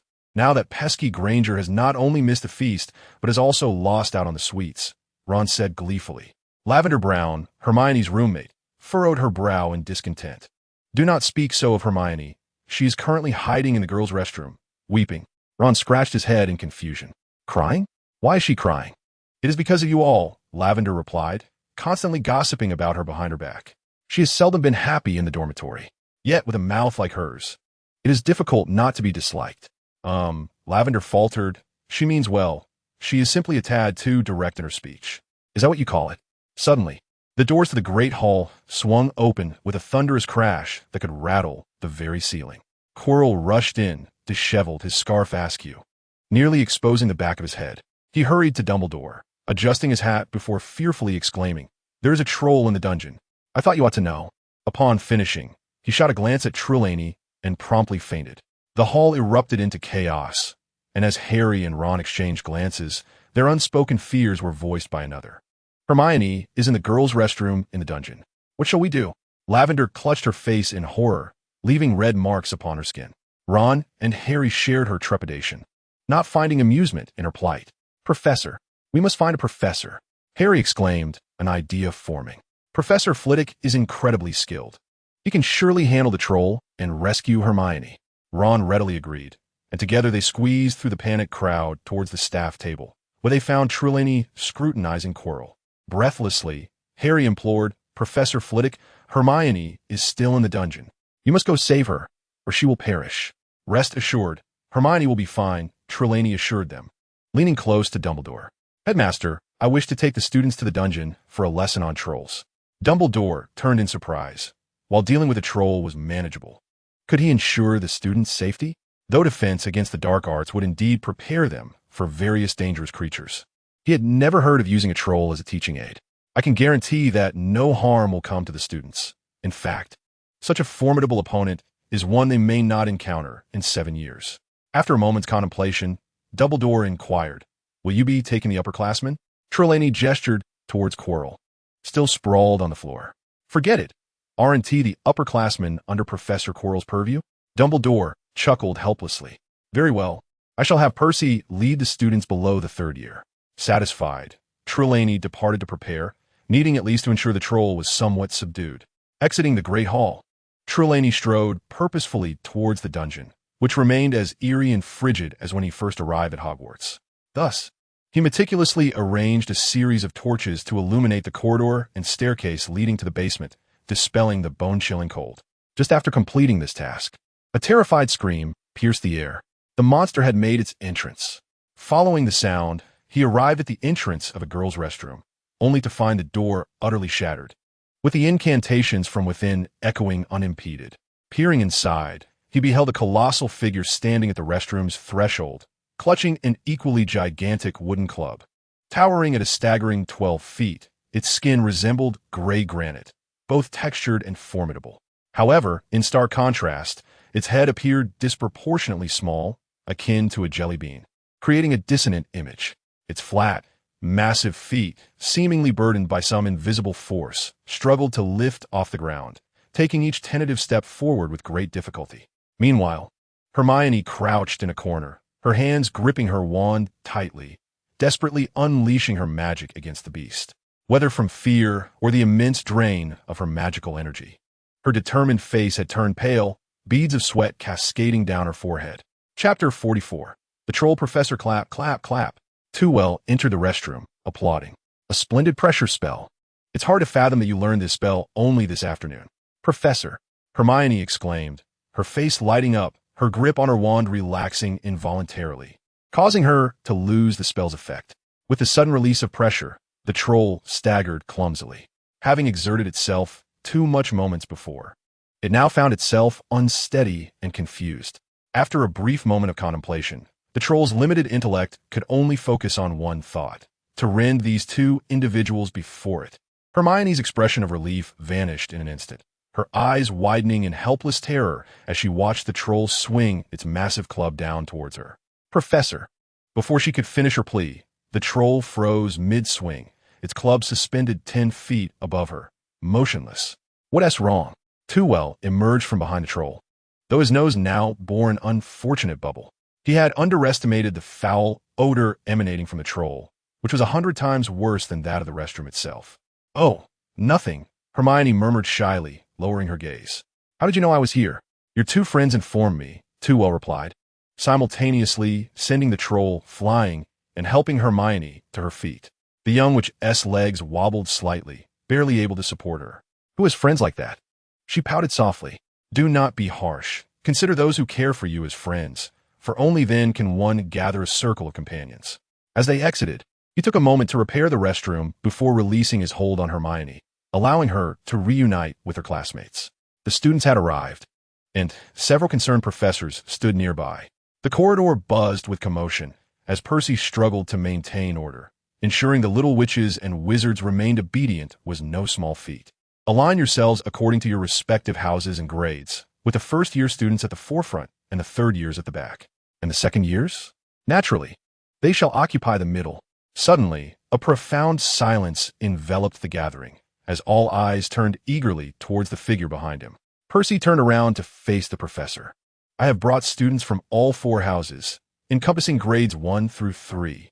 Tewell nodded in satisfaction. Thank you very much, Percy. Please remain here for a while longer. As a reward, you shall have the opportunity to practice your magic on the troll at the end. Percy's face brightened instantly. It is my honor to serve you. Only then did Tewell address the young wizards, gesturing towards the troll positioned a short distance down the corridor. As you can see, we have a Mr. Troll here, and this evening's supplementary lesson will be conducted by him. He arranged the troll's massive form in a manner that allowed the students to observe every aspect of its physique. So what exactly is a troll? Hermione's hand shot up with remarkable prominence among the third-year students.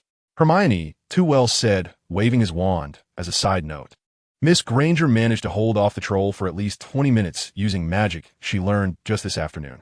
Thus, Gryffindor earns 10 points. Suddenly the center of attention, Hermione's cheeks flushed with embarrassment, yet she summoned her courage to respond audibly. A troll is a magical creature possessing tremendous strength but remarkably low intelligence, making them quite violent and prone to attack without provocation. Indeed, trolls are generally categorized into three types: mountain trolls, forest trolls, and river trolls. And the one we have here is a mountain troll. A first-year wizard inquired, "Professor, do trolls always smell this foul?" Being at the forefront meant they were closest to the troll, and thus the odor was most pronounced. Aside from river trolls, the other two types are not particularly fragrant, as it is quite challenging to instill the concept of bathing in such creatures. To accommodate the young wizard's endurance, Tewell cast a bubble around the troll, trapping the odor within. The students sighed in relief. I believe you have noticed that the troll's head is disproportionately small. In the Muggle world, the capacity of the brain is often used to gauge a creature's intelligence, and we in the magical realm do the same. However, it is crucial to remember that some magical beings may possess small brains yet exhibit considerable intelligence, so never underestimate any magical creature. They might be more astute than you. Of course, this principle holds true for trolls as well. So do not be misled by their hefty feet and elongated limbs. Their diminutive heads are indeed their fatal flaw. This is yet another principle of biology. No creature is perfect. By identifying their weaknesses, you can easily defeat this troll. Next, I will invite some exemplary young wizards to demonstrate how to handle a troll. As soon as he finished speaking, the young wizards erupted in excited shouts, as if the volume of their voices could somehow validate their merit. Trevelyan withdrew a jingling pocket containing the first batch of ironclad charm badges he had commissioned from Davies and Bands. Of course, it also contained some small enchantments, the nature of which only he was privy to. Do you remember the light orb game? I invite the top 10 students from each year to come forth and collect their badges. Amidst the sighs of disappointment from their peers, 30 distinguished students strode forward with pride, each retrieving a badge from the pocket in turn. This badge serves as a protective talisman, meant to safeguard you in times of peril, so do your utmost to affix it to the center of your body, such as your waist. Mr. Malfoy, I am aware that wearing it on your chest complements your handsome visage, but I implore you to heed my instructions. A slight blush crept onto Malfoy's fair face as he fumbled to secure the badge at the center of his torso. Harry chuckled at the scene. He too had initially intended to wear it on his chest, but upon witnessing Malfoy's clumsiness, he abandoned the idea. Excellent. Let us now invite the 10 first-year students to step closer. Trevelyan released the frost spell binding the troll, yet simultaneously cast a slowing charm, allowing it to break through the bubble he had conjured in a slow-motion manner. A foul stench wafted through the air, causing tears to stream down the faces of the 10 students. The odor was also a means of attack employed by the troll. Furthermore, have you noticed its elongated arms? This too serves as a blatant offensive tactic, with some unfortunate wizards having been crushed due to underestimating the length of its limbs. The students instinctively recoiled, even from distance. Now, the question arises, as first years, how will you confront this troll? All first-year students are encouraged to ponder this query. Hermione was the first to raise her hand. Utilize the pressure charm to hinder the troll's movements. Indeed, this was the very method Miss Granger had just employed against the troll. Its large feet made the application of the pressure charm particularly straightforward and effective. What else might you suggest? Remember, the troll's weakness lies in its head. To redeem his earlier blunder, Malfoy exclaimed, "Dazzle its eyes?" Quite correct. Trevelyan snapped his fingers in excitement, causing the torches in the corridor to flicker. Chapter 45. No doubt about who you suspect. Malfoy felt a joy surpassing that of indulging in tonight's dessert, proudly lifting his head. However, in the next moment, his demeanor froze. Please be advised that our troll is advancing towards you, so if you wish to avoid being crushed, you must resolve it swiftly. Trevelyan stepped aside, allowing the troll to lumber towards the 10 first-year students at a leisurely pace. Despite its sluggishness, the tremors from each of its footsteps resonated through the ground, sending shivers through the hearts of the students. Harry swallowed hard, feigning composure as he unleashed the first beam of light. It struck the troll's head with precision, but merely caused it to shake its head slightly. Striking the giant's head proves futile, although it is indeed a weakness. It is impervious to the light emitted by the students. Thus, their aim should be to target its eyes. However, following Harry's demonstration, the young wizards frantically unleashed their spells. Yet the giant slightly tilted its head, causing 3 beams of light to merely graze past it. The giant, though dim-witted, was not entirely devoid of intellect, and soon recognized that these little ones intended to assault its head. This was the first combat exercise for the first-year students. Previously, they had only practiced against non-retaliatory light orbs. Now, confronted with such a colossal adversary, they were thrown into disarray. Nevertheless, being among the most exceptional 10 students, they managed to strike the giant's eye after several attempts while advanced halfway. The combined force of the brilliant light and impact caused the giant to clutch its eye and emit a loud wail, though it was short-lived, as it was soon encased in ice once more by Trevelyan. Excellent work, Mr. Malfoy, for successfully hitting the giant's eye. Slytherin earns 5 points. Following this pattern, Trevelyan provided guidance to students of various grades. The second-year students, with their limited spells, executed a coordinated effort to slow the giant's pace, targeting its brain and eyes, ultimately stunning the giant when it was merely an arm's length away. The third-year students faced a far more arduous task, although they possessed the most spells. They were also much closer to the giant. The noxious odor alone was overwhelming, and had the giant not been under the influence of slowing charm, they would have faced utter defeat. Even so, several students triggered their protective charms, making them acutely aware of the extraordinary power of their badges. It was worth noting that their wizarding parents might not be able to cast a complete ironclad charm. Their gazes toward the badges grew fervent, with some reluctant to part with them, fearing damage. Splendidly done. The disarming charm sent the wooden sticks flying, followed by the levitation and pressure charms to control the sticks, effectively attacking the giant's head. As a side note, this solution was proposed by Ron, who was observing from the sidelines. With the third-year students ultimately vanquishing the giant, the class was nearing its conclusion. Now, let us invite Mr. Percy Weasley from Gryffindor to demonstrate how to confront a fully alert giant. Taking a deep breath, Percy approached slowly. "Are you ready, Percy?" "Ready," he replied. Awakening the giant while simultaneously lifting the slowing charm, Trevelyan relinquished the stage to Percy. As he entered combat mode, Percy's gaze sharpened instantly. Utilizing the same obstacle charm, he predominantly targeted the joints of the giant's legs, effectively impeding its movements and nearly causing it to fall to its knees. However, once the giant's motions were no longer hindered, it could now block spells with sweeping arm movements, rendering Percy's attacks less effective than those of the previous students. Upon realizing this, Percy ceased his assault on the creature's head and instead targeted the giant's armpit. The bewildered students erupted into laughter, mistakenly believing Percy was merely floundering in desperation. However, Trevelyan's gaze sharpened, granting newfound respect to the head boy. The armpit, in fact, serves as a common vulnerability among humanoid beings, teeming with intricate networks of nerves and blood vessels, as well as crucial lymphatic tissue. Protected solely by delicate skin, an attack here may not yield spectacular results. Yet it is certainly more effective than striking the giant's robust thighs or muscular torso. Few wizards are aware of this, much like those proficient in mathematics. They find the study of such matters to have negligible impact on magic. Regardless of how Percy acquired this knowledge, his ability to exploit it was enough to earn Trevelyan's admiration. Hogwarts is indeed blessed with an abundance of exceptional students. Jotting down a note in his mental ledger, Trevelyan halted Percy's assault to prevent him from inadvertently breaking the giant's arm. "Very well, Mr. Weasley, should you continue, the scene may become unsuitable for young wizards to witness." Percy's observational skills, though not as keen as Trevelyan's, led him to recognize that his attacks had unwittingly reached the limits of the giant's endurance, prompting him to promptly retract his wand. The young wizards felt a tinge of disappointment. Although they could not grasp the significance of targeting the armpit, Percy's combat style possessed an elegant fluidity that resonated with their aspirations. The prowess of Professor Flitwick was unattainable, yet they believed they could glean something from Percy.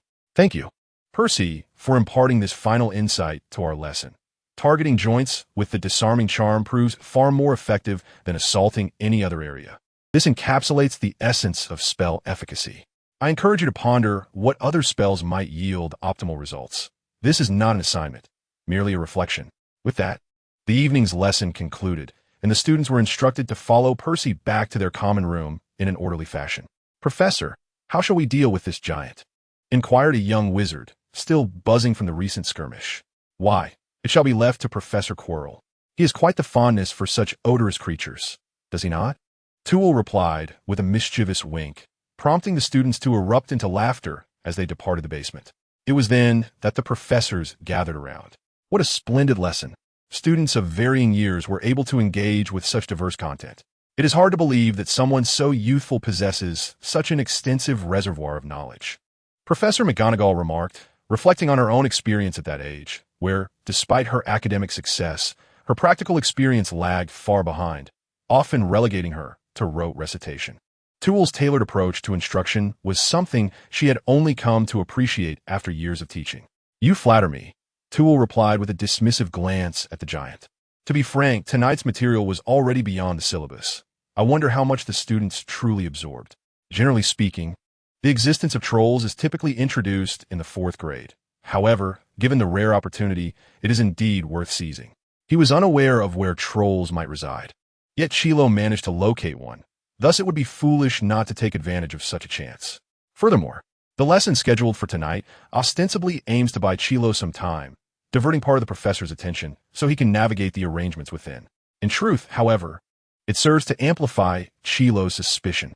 It is one thing for a troll to roam freely on the eve of Halloween, but for a professor who awakens from unconsciousness to vanish without a trace? Who else could possibly be suspected if not him? Chapter 46. Chilo's gains upon leaving the basement. Toole did not investigate the situation on the 4th floor. Instead, he proceeded directly to his office, assuming the guise of an exemplary professor, pure and unassuming. At this juncture, it was prudent for him to maintain distance from Chilo.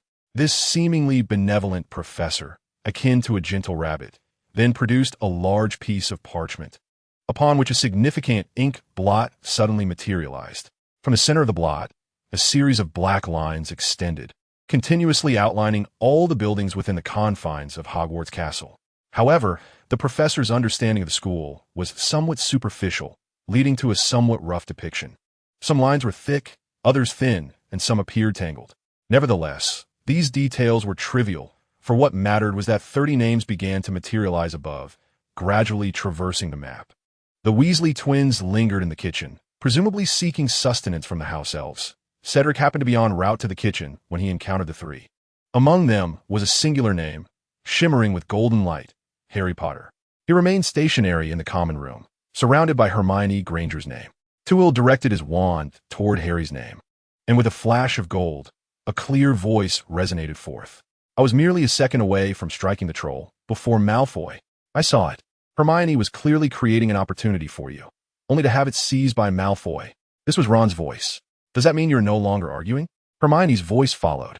"If only she weren't so haughty. If only he would stop speaking ill of me." The three engaged in a lively exchange, ultimately reconciling.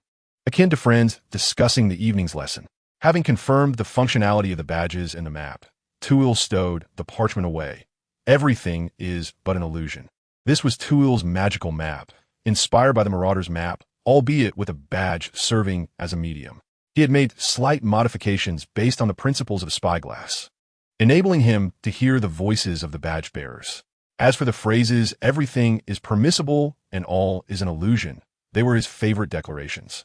Thus he employed them as the incantation for the map. The subsequent focus was on Chilo. Just then, a sudden knock echoed through the room, interrupting Toole's train of thought. He glanced helplessly toward the door. It is Chilo, whose foul odor can be detected even through the door. One wonders if it is intentional for him to come here while avoiding Toole. Nonetheless, despite the reluctance, the door must be opened. Allowing him to continue knocking would surely attract unwarranted attention. As the door opened slightly, Chilo, with an unexpected agility, slipped inside. He gently closed the door behind him and, with a self-satisfied stride, took a seat before Toole. Toole, having put away the parchment, regarded him with an impassive expression. The contrast between their visages stark. "Tonight, it seems you have made significant discoveries?" Chilo beamed with pride, his legs involuntarily trembling. "Indeed, I have ascertained that only one person is keeping an eye on that corridor. Can you guess who?" "Snape." Chilo's trembling legs ceased immediately, suspicion flooding his mind as he exclaimed, "How did you know?" Toole regarded Chilo's expression with a semblance of amusement. "Before you divulge your findings, pray tell." After a moment's contemplation, Chilo hesitantly recounted. "After diverting the students and professors this evening, I stealthily made my way to the fourth floor. However, I did not enter. I merely opened the door and concealed myself to observe. Not long after, Snape hurriedly approached. Upon seeing the door ajar, he rushed inside in a fluster. Chilo smirked with a hint of malice, his expression contorted. He even got scratched by that three-headed creature and limped out. So, your request for my assistance to delay was merely to confirm such a trivial matter? Tewell shook his head in dismay. Do you not realize that the only individual in this school, aside from Professor McGonagall, who could be dubbed Dumbledore's reliable aide, is Snape? To create such a spectacle merely to validate a guess is rather foolish. My disappointment in you is profound. Chilo stuttered, struggling to articulate a response. Feeling rather foolish for his actions tonight, especially after being tailed by Snape for a time. It seemed a wasteful endeavor, akin to using a cannon to swat a mosquito. Stop stammering. What is your next plan? Why should I divulge that to you? Chilo suddenly regained his bravado. Then do not seek my assistance in the future. Preparing lessons for the students is arduous enough, unlike your pretense of being like Felch. Chilo panicked. His abilities and cunning paled in comparison to Tewell's. Without Tewell, his progress would undoubtedly lag. Wait, I have been investigating Snape's arrangements. I can confirm they involve potions. Are you daft? The master of potions, Snape, preparing potions. And you feel the need to confirm it?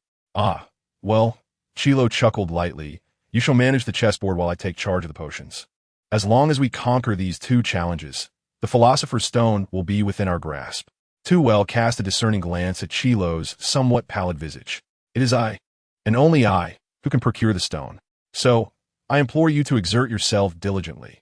Remember, the stone is our primary objective, so refrain from any frivolous distractions. Chilo nodded nonchalantly and cautiously exited the office. His time was limited. Once Chilo departed, the ring eagerly remarked, half of his vitality has been siphoned away by the host. Much akin to your predicament, if not worse. If predictions hold true, he may only have a few months left, at most half a year. Tewell retrieved the ring, idly toying with it in his hand. I recall that the siphoning of life force can coalesce into a semi-corporeal form. Why then, does your host remain so closely tethered to Chilo? Ah, the answer is simple. It facilitates an escape, the ring replied with a chuckle, and Tewell comprehended. In a state of the soul, binding to a Horcrux is the only means of restraint. However, in a semi-corporeal form, there exist at least 10 methods to ensnare Voldemort. So, Voldemort is aware that this is a trap intended for him? Indeed, aside from that fool Chilo, who could possibly be oblivious to such a ruse? A sign could be placed at the entrance, proclaiming the presence of the Philosopher's Stone. Naturally, that fool Chilo might have realized it too. Tewell disregarded the incessant prattling of the ring and instead focused on the mark upon his wrist. This was Dumbledore's cunning scheme. Yet even if it were a trap, he would willingly step into it. By the way, is your host incapable of countering this curse? The ring fell silent, then chuckled softly. Have you forgotten? The curse is an insidious prophecy. Once tainted, there is no escape. Chapter 47. Next, please as the ring had foretold. Following Halloween, Chilo's complexion grew increasingly pallid, his body occasionally twitching. This demeanor aligned perfectly with Professor Chilo's character, and aside from Tewell, who observed him closely, no other students seemed to take notice. Meanwhile, Tewell immersed himself in the bustling world of teaching, where the integration of theory and practice proved exceptionally fitting at Hogwarts. Particularly as students began to recognize that theoretical knowledge could enhance their practical skills, they placed greater emphasis on the wisdom contained within their textbooks. Certainly, his thoughts were predominantly occupied with his own affairs, digesting the duel with Professor Flitwick, which had concluded, and where he had felt the peculiar allure of white magic, thus diverting a portion of his attention to this realm. Additionally, he was engaged in Dumbledore's weekly metamorphosis studies, which had yielded significant rewards, even eliciting unusual activity from his badge, making it imperative that he not be absent. He also devoted time to providing daily private lessons to Percy and his 4 companions, treating it as preparation until he identified his next opponent. Furthermore, he was exploring the essence and instincts of wizards through his studies with Neville, albeit at a slow pace. He had already discerned some benefits, necessitating continued inquiry. The investigation into the 4 elements had yielded negligible progress. With only 3 relevant tomes discovered in the restricted section, 1 indecipherable and 2 ineffective. The research on unforgivable curses had been set aside. while his practice of wizard chess had seen him completely surpass Percy, managing to sustain a game for over half an hour. The enchanted map had performed as expected. It required an elevation in his alchemical skills and the completeness of the map to address the issue of magical drain more thoroughly. Training the dummies had revealed a clear limit, without improvement. Battling against those 5 would be akin to reaching the pinnacle of his abilities. This was to be temporarily shelved until his comprehension advanced further. The study of poltergeist magic, which involved imitating the spectral creations and separating from the corporeal shell, seemed to promise a higher ceiling than that of the training dummies. Thus its priority was heightened. The plan to procure the Philosopher's Stone had slowed as Quirrell focused on Snape, yet progress in wizard chess remained favorable, prompting him to gently encourage Quirrell to expedite matters to avoid a premature demise before accomplishing their goals. In just over 2 months, Toole had managed to accomplish so much. Although he had grown accustomed to the hustle of study and research, a tinge of fatigue still lingered.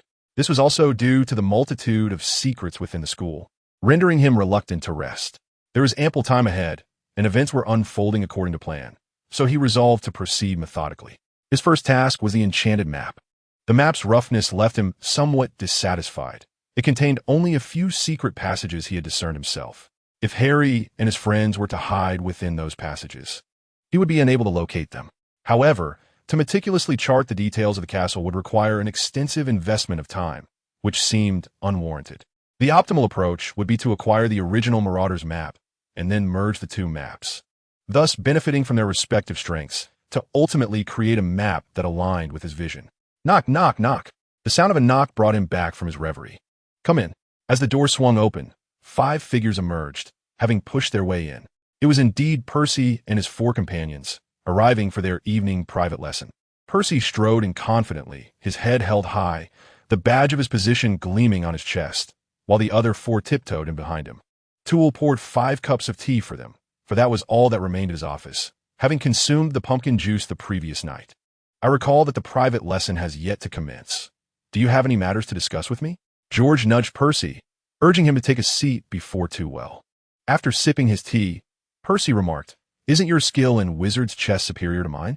We deliberated and decided to find you a more formidable opponent. As November approached its midpoint, the training dummies faced an impending crisis of obsolescence. Thus they were eager to discover the next pawn to play chess with the professor. Toole neatly folded the parchment in his hands. There's no need for that. It would suggest that I am conducting private lessons merely to facilitate your chess games. Cedric and the others exchanged relieved glances. By the way, who have you found? It's Ron, Percy replied after a moment of silence, his tone resigned. Excellent. Toole mused, contemplating an excuse to justify playing wizard's chess with Ron. The opportunity had presented itself perfectly. Observing Toole's evident smile, Percy solidified the notion that excelling in wizard's chess and pleasing the professor would be feasible. In that case, bring Ron along when you come over tonight. George, suddenly anxious, stepped forward. Professor, what about the training dummies? Over the past 2 months, they had gleaned numerous practical techniques from the dummies. Although they were compelled to learn, often ending up suspended from the ceiling, it was still a form of education. Their progress was remarkably evident, with all 4 securing positions among the top 10 in the Halloween competition, firmly establishing themselves at the forefront of the 3rd-year Quidditch standings. Toole waved his hand decisively. Let us extend it for another month, but that's the limit. Prolonged training will wear the dummy out. Moreover, after a month, he would no longer require their presence for chess games. The 5 of them instantly brightened with joy. A month would suffice. They were nearing the limits of what the dummies could teach them, and any additional time would yield diminishing returns, leaving them content with the arrangement. With their objectives met, they intended to depart. However, Toole called out to the Weasley twins. George, Fred, do you have your badges with you? The twins exchanged puzzled glances. You mean the one from Halloween? We've kept them on us. As they spoke, they retrieved the badges from their pockets. Hand them over to me, fret not. I merely intend to make some enhancements. I shall return them to you later. Though reluctant to part with the badges, which were incredibly useful for replenishing magical energy and could be reused, they ultimately felt assured since the badges had been bestowed by the professor and would be returned. Toole examined the 2 badges, contemplating the improvements to be made. He lacked the time to explore the intricacies of the castle, but the Weasley twins did not. By simply devising a detection spell for their badges, he could automatically map the terrains they had traversed, subsequently reflecting this information onto a map. Certainly, it is easier said than done, and there are indeed numerous challenges involved. The most significant issue pertains to the magical energy reserves. A single badge can only contain the magical energy equivalent to a few iron armor spells. Once depleted, it becomes ineffective and requires replenishment. If we were to incorporate a continuous detection spell, it would likely necessitate recharging every few hours. Regardless of whether the twins are willing, the frequent need for recharging would undoubtedly alert the students to something amiss. Thus, it is imperative for him to enhance the magical energy storage within. Chapter 48. The Quidditch match. The arrival of November signifies the official commencement of this academic year's Quidditch season. Today marks the first match of the year, with Gryffindor pitted against Slytherin, promising an abundance of excitement. Not only is it a clash between two age-old rivals, but it also heralds the debut of Hogwarts' youngest seeker in a century, most notably the highly discussed Harry Potter. No student would dare miss such an event, and thus, the Quidditch pitch saw a throng of eager students arriving early to secure the best vantage points. An hour before the match was set to begin, the stands were already filled with jubilant spectators.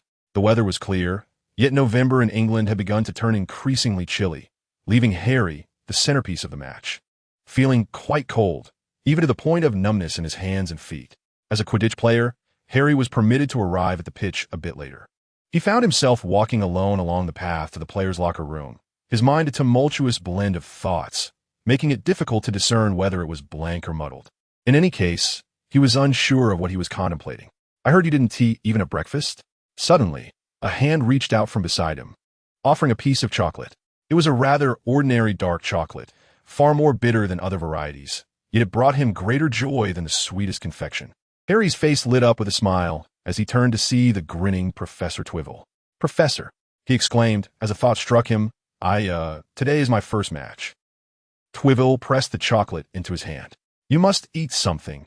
Otherwise, even if you wish to perform well, you will lack the strength to do so." Watching Harry obediently consume the chocolate, his expression contorting as if in pain, Twivel chuckled heartily. "It doesn't have to be this bitter." It was merely Madame Pomfrey's suggestion that a bit of discomfort might leave a more lasting impression on the students.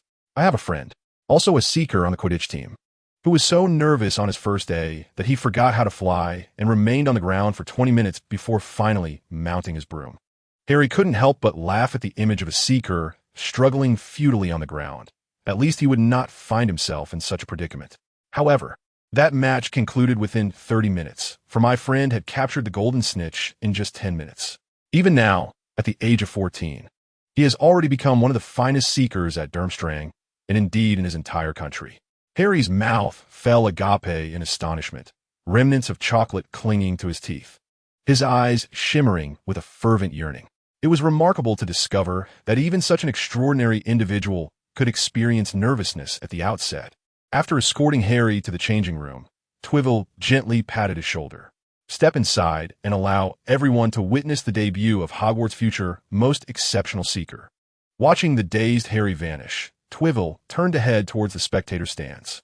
Initially, he had no intention of attending the match, as his interest in Quidditch paled in comparison to his fascination with badges. However, the sudden realization that Quirrell might make a move against Harry today, potentially altering the narrative and harming him in some other manner, compelled Twivel to accompany him. Frankly, he had yet to comprehend Quirrell's motives for targeting Harry. Should anything untoward happen to Harry, it would undoubtedly alert Dumbledore, and while Quirrell's capture would be inconsequential, exposing him would be disastrous. The only plausible explanation he could conceive was that it was a deliberate command from Voldemort, who alone harbored such profound animosity towards Harry.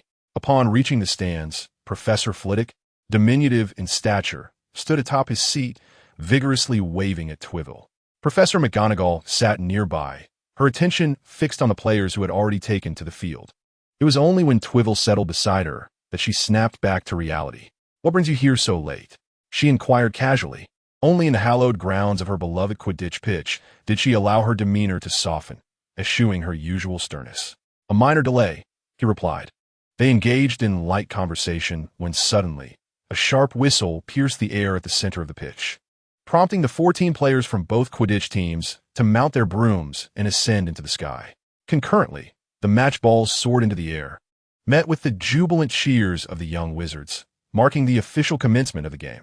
Trevelyan was indeed perplexed by Quidditch. Despite having a friend proficient in the sport at Durmstrang, his grasp of its rules was tenuous at best. Fortunately, he had beside him a former Quidditch player from years past, Professor McGonagall. Few were aware that during her time at Hogwarts, she had been a member of Gryffindor and even served as its captain. However, a near-fatal incident during her 7th year forced her to relinquish her greatest passion. Nonetheless, her love for Quidditch had not waned. Rather, her disdain for unsportsmanlike conduct had intensified. Are they a bunch of trolls? Is their only strategy to ram into their opponents? Flint was assaulting players with his bat, while the referee should hastily penalize this scoundrel. Oh, my heavens, that despicable wretch just elbowed my player. Professor McGonagall fumed, her fists pounding against her thigh in agitation. Indeed, it was evident that she harbored a profound loathing for such behavior. Professor Flitwick, on the other hand, appeared unfazed by the spectacle. Minerva becomes fervent only when confronted with Quidditch. Aside from that, she maintains a demeanor of seriousness. And what of you? You appear to harbor little interest in Quidditch. If your students are indifferent towards the sport, one might find themselves adopting a similarly tranquil disposition. At that moment, however, Professor McGonagall let out a loud exclamation. What is happening to Potter? Trevelyan and Flitwick halted their conversation and turned to observe. The broom Harry was riding suddenly resembled a wild stallion, twisting mid-air in an attempt to dislodge him. In a matter of moments, Harry was thrown from his seat, clinging desperately to the broom with only his hands to prevent his fall. Soon, everyone became aware of his predicament, echoing McGonagall's alarm. Someone must have tampered with Potter's broom, Professor Flitwick declared loudly. His voice overshadowed the students' gasps, redirecting their attention to the broom's predicament. Impossible. A flying broom is an exceedingly intricate alchemical instrument, imbued with protective enchantments beyond anything I have encountered, a senior student immediately retorted. However, upon realizing the speaker was Professor Flitwick, he hastily amended his statement. Of course, Professor, with your vast experience, you are undoubtedly more accurate. Trevelyan chuckled softly, casting a glance at Quirrell, who sat at the back, muttering incantations. Not only him, but Snape before him was also reciting spells, albeit one to cast and the other to dispel. At that moment, Snape could easily discern Quirrell's peculiarities with a mere turn of his head, potentially intimidating Quirrell's magic back to him. Perhaps it was concern that clouded his judgment. Harry's mishap had caused Snape to neglect his surroundings. Suddenly, flames erupted from the faculty's seating area, sending the professors into a frenzy. Yet, these flames obeyed Trevelyan as if they were well-behaved children. With a flick of his wand, the flames leaped towards the sky in clusters before vanishing. After performing this feat, he winked at the crouching Hermione, startling the young witch. At that moment, the students erupted in cheers as Harry, having regained his balance on the broom, captured the golden snitch. Despite his somewhat clumsy approach, nearly swallowing the snitch in the process, Harry ultimately triumphed, leading Gryffindor to victory over Slytherin. Chapter 49. Two professors of contrasting natures. Hagrid's hut. After the match, Harry, accompanied by Hermione and Ron, visited Hagrid for afternoon tea, eager to discuss their discoveries. I was just spotted by Professor Flitwick, Hermione exclaimed, a hint of fear in her voice. Hagrid, handing her a cup of strong tea, inquired curiously, what did Flitwick discover? He saw Hermione casting a spell on Snape. Ron replied matter-of-factly, but why didn't the professor expose you? Hermione cradled her teacup in contemplation, while Hagrid grew increasingly agitated. Why would Hermione cast a spell on Snape? How dare you treat a professor in such a manner? His gaze was filled with concern as he looked at them. He had barely noticed Hermione's brief disappearance, let alone the events that transpired on the staff balcony. The peculiar behavior of Harry's broom was due to Snape's enchantment, and Ron casually picked up a rock cake, having seen him recite a spell. Nonsense. If Professor Flitwick can detect Hermione's magic, surely he would also sense Snape's. Hagrid slammed the teapot down heavily. Hermione's expression was fraught, her hands gripping the teacup tightly as if she wished to shatter it, her fingers paling from the exertion. But what if Professor Flitwick and Snape are in cahoots? Impossible. Harry immediately countered. Professor Flitwick is so kind. He and Snape are polar opposites. How could they possibly conspire together? Hermione relaxed her grip, placing her hand gently into the pocket of her robe, where the professor's handkerchief lay. She was reluctant to make unfounded assumptions about the professor. But think about it. We encountered Professor Flitwick on the 4th floor, and during Halloween, Snape attempted to get past that three-headed dog. Wait, how do you know about the 4th floor corridor? The corridor? I lent it to Dumbledore to keep watch. Watch over what? Harry inquired eagerly. That's none of your concern. But Professor Flitwick and Snape are trying to steal that thing. Impossible. If Flitwick were involved, why would he allow Hermione to disrupt Snape's spell? Ron stroked his chin thoughtfully, discreetly returning the rock cake to its place, having nearly chipped his teeth on it. Is it conceivable that Professor Flitwick is a good man who doesn't wish to harm Harry, yet still desires to steal that object? Hagrid shook his head vehemently. No way. A good person would never contemplate stealing from Nicholas Flamel. Harry's eyes brightened. Oh, so that object belongs to Nicholas Flamel, does it? Hagrid, infuriated, expelled the trio from his hut, deciding to seclude himself within and stew in his frustration. As they exited the hut, Hermione remained troubled by the matter of Professor Flitwick. No, I must ask the professor myself. Ron and Harry quickly intercepted her. Are you out of your mind? Are you going to ask the professor if he plans to steal something from the 4th floor? Ron imitated Hermione's inquisitive posture, effectively quelling her impulsiveness. But what if the professor truly intends to steal that object? What shall we do? Hermione asked helplessly. Ron shrugged nonchalantly, suggesting, perhaps we could assist the professor. Hermione was momentarily rendered speechless with laughter. Professor Flitwick is merely a suspect. Ron, don't you spend every day playing wizard chess with him? We could test him. Harry suddenly proposed. Ron immediately shook his head and waved his hands dismissively. Forget it. I finally secured the opportunity for guidance from the professor, and I do not wish for doubts to jeopardize that. Moreover, you should try facing the professor for an hour. His gaze seems capable of penetrating the depths of your soul. I scarcely dare to voice such inquiries. Although George and the others claimed that the professor's vast knowledge allowed him to discern his thoughts at a glance, Ron felt an unsettling disquiet. He envisioned the scenario and shivered, his face etched with refusal. Harry, having never encountered such a situation, nevertheless imagined himself in front of Snape and instantly identified with Ron's dilemma. Let us set this aside for now. We should first investigate the matter of Nicholas Flamel. Once we ascertain what lies hidden there, we can make a decision. The other two sighed in relief, equally reluctant to question Professor Quirrell. Wait a moment. Have we just assumed that Snape intends to steal something? Hermione uncovered the oversight. Recalling Snape's differential treatment towards him, Harry exclaimed, compared to Professor Quirrell, I would readily believe Snape capable of any nefarious act.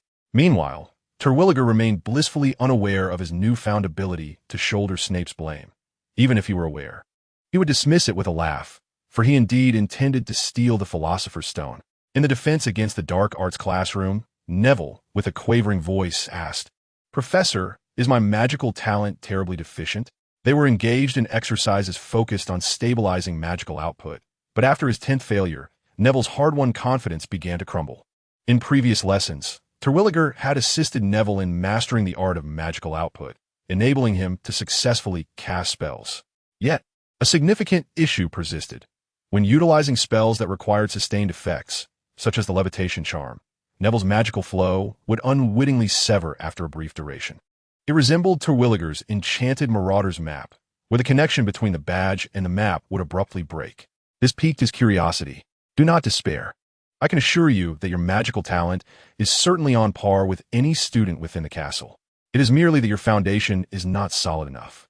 You must prepare yourself for double the practice time compared to others, the professor encouraged.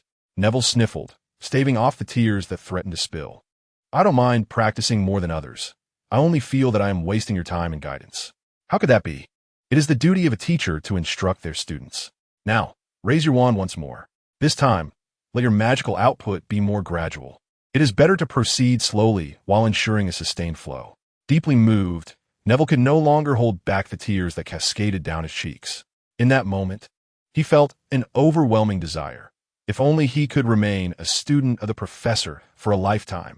He resolutely wiped away his tears, pressed his lips together tightly, and his round, cherubic face radiated determination. I cannot afford to cry any longer, nor can I allow the professor to be disappointed in me. The wand pointed at the small ball resting on the ground. Wingardium Leviosa. The ball slowly floated up to Neville's front. Well done. Your spell is significantly better than most of your classmates. Maintain control over the ball while continuously channeling your magical energy. Neville puffed out his cheeks, his gaze fixed intently on the ball, observing its erratic movements, and he focused even harder on the flow of his magic. Immersed in concentration, he was unaware that this attempt lasted longer than any previous ones, until his magical energy was nearly depleted. Sweat beaded on his forehead from the exertion, yet his eyes sparkled with joy. "Professor, I finally did it." Tears welled up in his eyes once more. "No, I promised I wouldn't," he cried, Neville thought to himself, blinking rapidly in an effort to hold back the tears. Tevel wore a peculiar expression, clapping his hands while tentatively inquiring, "Could you attempt a failure once more?" Chapter 50. The Secrets of the Forbidden Forest. With the arrival of December, following a heavy snowfall, everything was blanketed in white. The winter sun shone down, casting a golden glow over the ancient castle. Early in the morning, several young wizards were engaged in a snowball fight at the castle's entrance. From his office window, Tevel instantly recognized the familiar figures of the Weasley twins. The two were magically controlling a snowball, playfully chasing each other's heads. This was a new variant of the light sphere game. Once the students mastered the levitation charm to manipulate the glowing spheres, Tevel taught them to use the floating charm to attack each other's spheres. Currently, only third-year students had achieved this, while the other two grades were still partaking in the bi-weekly light sphere games. To accommodate more students simultaneously, he had discreetly expanded the area behind the classroom.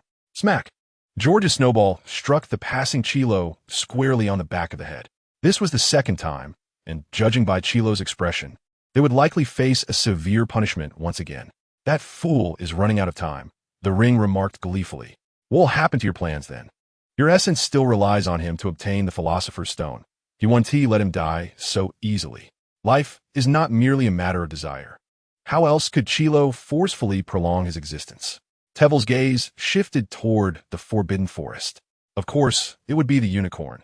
The Forbidden Forest is filled with treasures. "Ah, that's too wicked. If it were me, I'd rather die than touch unicorn blood." "Stop pretending. That doesn't suit your character." "Hee. I shall attempt to be more convincing next time," the ring flattered. Tevel was not swayed by the ring's insincere words. As a fragment of Voldemort's soul, it perpetually sought to siphon his life force, tempting him into the allure of dark magic. All flattery and friendliness were merely a facade for its malevolent heart. However, the Forbidden Forest indeed sparked his curiosity to explore further. The origin of this intrigue lay with Neville. Ever since he discovered that Neville's magical power could be interrupted, he confronted a profound dilemma. Is the output of magic akin to a kite or a cannonball? The distinction between the two is that the former is tethered by a controllable line of magic, while the latter is uncontrollable once released.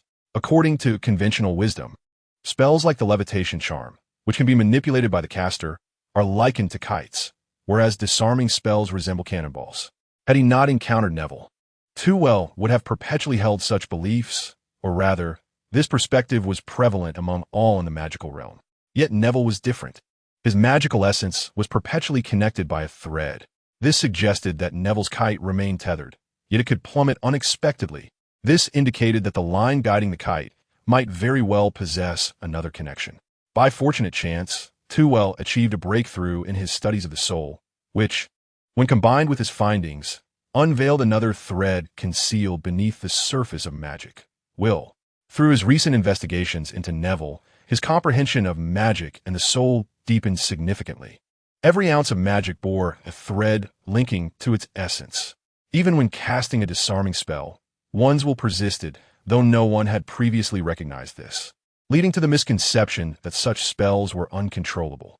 Naturally, Tewell could not presume to be the only one to perceive this revelation. Yet regardless, this discovery immensely enhanced his mastery over magic. However, probing the origins of will prove to be an arduous endeavor, taxing both his magical reserves and mental faculties. Nevertheless, he remained exhilarated, spending the previous night in his office, depleting his magic to meticulously investigate the source of every fragment of will within his magic. The wallet of the untraceable extension charm led to his body. The books imbued with protective spells extended to an unreachable void. The ironclad badges crafted by Davies and Bands pointed towards a quaint abode in Hogsmeade. Moreover, the Hogwarts badge he possessed led deep into the heart of the Forbidden Forest. Logically, should a caster perish, such artifacts ought to direct one to the void, likely the realm of the deceased. Yet this badge astonishingly directed him to the Forbidden Forest.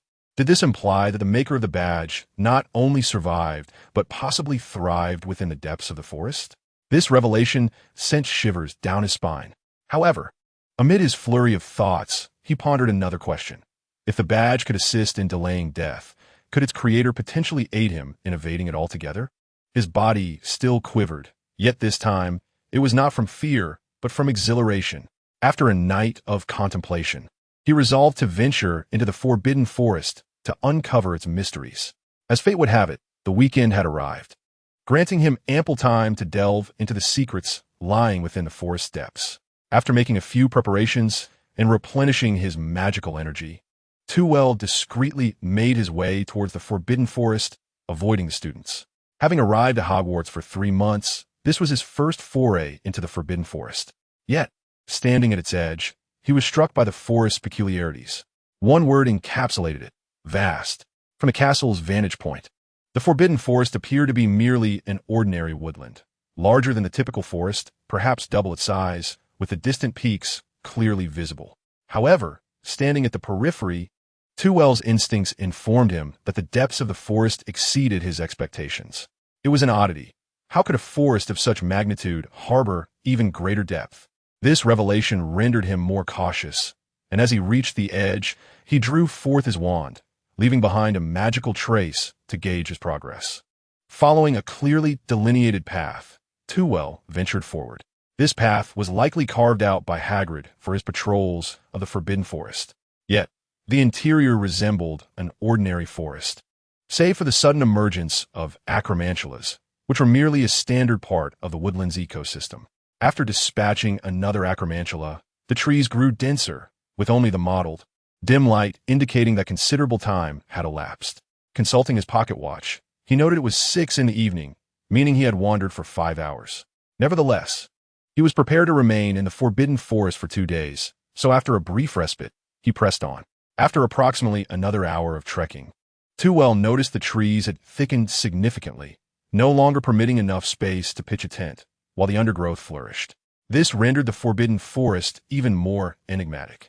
Typically, forests exhibit gaps where sunlight filters through the leaves to facilitate photosynthesis. Saplings obscured by canopy cannot thrive, let alone germinate. Similarly, on the shaded forest floor, flowers and grasses struggle to flourish without sunlight. Even untouched primeval forests bear evidence of wildlife, leaving patches of open ground. However, this forest was different. The plants exuded a far more pronounced presence, while traces of animals were conspicuously absent. This created an illusion for Trevelyan, as if the forest were unfathomably deep and infinite. Chapter 51. Helga Hufflepuff. This discovery did not deter Trevelyan. On the contrary, a broad smile broke across his face. It was the first time he had smiled so joyfully since arriving at Hogwarts. For he had unearthed a secret of the Forbidden Forest. It was a non-detectable extension charm. Someone had cast an astonishing non-detectable extension charm over the forest. Such spells are typically employed in relatively confined spaces, as only these environments possess the potential for expansion. Yet, the caster had seemingly widened this vast expanse with deliberate intent. This elucidates why the Forbidden Forest, though merely a visible expanse of trees, evokes a profound sense of mystery. Such immense power only intensifies Trevelyan's curiosity. He produced his badge, sensing the guiding will emanating from it, which also facilitated his navigation. However, the path ahead appeared peculiar, exhibiting both sparse and dense vegetation simultaneously. One could observe arid stretches akin to a desert, yet adjacent to them, lush flora thrived. It was as if the creator engaged in a game of creation, scattering seeds while discarding the less favored portions. Compared to the area he had recently traversed, this place was far more vibrant and serene, occasionally animated by the presence of small creatures. A little rabbit gazed at Trevelyan with a dazed expression, seemingly unacquainted with bipeds. The air was filled with the melodious calls of birds and the buzzing of insects, creating a harmonious and enchanting atmosphere that allowed Trevelyan to relax completely. Suddenly, an arrow whizzed through the air, striking the ground before him, its fletching quivering violently, a testament to the force behind the shot. dispelled from his ironclad enchantment. Tevel turned towards the source of the chaotic footsteps. Before long, two horses emerged, each bearing a rider. To be precise, the horses' lower halves were melded with the upper halves of the riders, who were clad only in their skin, with quivers slung over their shoulders and bows in hand. These centaurs, rumored to have migrated into the Forbidden Forest, seemed to be the very ones. The centaur on the left, with a mane of dark hair and a wild beard, exuded an air of fierce pride, his temper equally untamed as he glared at Tevel with evident ire. In contrast, the centaur on the right appeared much more agreeable, possessing strikingly handsome features, with unusually blue eyes and shimmering platinum hair. His human upper body was complemented by a silver lower half and a silvery tail, showcasing an extraordinary elegance. In comparison to his companion, one could not help but marvel at the disparities among the centaurs. Tevel took the initiative to inquire, "Who are you? Why do you assail me?" The handsome centaur stepped forward, stating, "Human wizard, this is centaur territory. We kindly request your immediate departure." The less appealing centaur, with a foul temper, bellowed, "Leave at once, or my bow shall not hesitate to strike." Tevel furrowed his brow and shot a sidelong glance at the ugly centaur, effectively silencing him. "I am unaware of any centaur territory. I only recognize this as Hogwarts domain. As a professor of the school, I possess the right to traverse the Forbidden Forest." However, judging by that earlier arrow, the centaurs did not seem as feeble as the rumor suggested. Rather, the arrows shimmered with magical energy, indicating that these two possessed strength surpassing many adult wizards. The handsome centaur cast a surprised glance at his companion, realizing that this professor was far more formidable than he had anticipated. "Very well, esteemed professor. I am Forenza, and this is Bane. We mean you no offense, but we centaurs have an agreement with Hogwarts. Wizards are not permitted to enter our dwelling without prior consent." Forenza, both courteous and resolute, declared to Tewell, "I am merely passing through on behalf of the centaurs. I harbor no interest in your domain." Tewell, too, wished to avoid conflict with the centaurs, as it did not align with his current persona. "No," Bane suddenly interjected, "I have encountered many of your kind who feign passing through, while secretly spying on us." "Encountered many?" Tewell retorted. "Surely, no one would wish to dwell within the Forbidden Forest except for the most desperate of wizards. I am curious, how many wizards have you truly seen?" Bane faltered, his face reddening beneath his beard. It appeared he was merely bluffing. Tewell mused inwardly with amusement. "Since you are aware of Hogwarts, I presume you would not wish to incite conflict with us. Moreover, I am indeed only passing through." Bane found himself at a loss for words, while Forenza took a step forward, approaching Tewell with deliberation. "Professor Tewell, I must ascertain the purpose of your entry into the Forbidden Forest. To my knowledge, apart from Hagrid and Professor Kettleburn, no other professors venture into the depths of the forest." His demeanor remained gentle and amiable, yet his gaze sharpened. Tewell suddenly realized a crucial point. The centaurs, residing within the Forbidden Forest, might already be aware of its conditions. Thus, he decided to probe the centaur's stance. Out of curiosity, who possesses such power to cast profound magic upon the Forbidden Forest that I might explore it? As expected, Bane's expression shifted dramatically, revealing a tapestry of surprise, fear, and anger. The once smiling Forenza now furrowed his brow tightly. "Professor, if you can perceive the deep magic of the Forbidden Forest, why not depart henceforth to avoid incurring the wrath of that individual?" "Which individual?" Tewell's eyes glinted with an eerie light, yet his attempt at legitimacy faltered. Firenze, overcome with rage, knocked an arrow, preparing to attack Tewell. Bane, witnessing this scene, was astonished, his hands moving swiftly to ready his own attack. I never anticipated encountering such complications with centaurs," Tewell lamented as he waved his wand. "Sole departure." The two centaurs stood frozen, bewilderment clouding their eyes.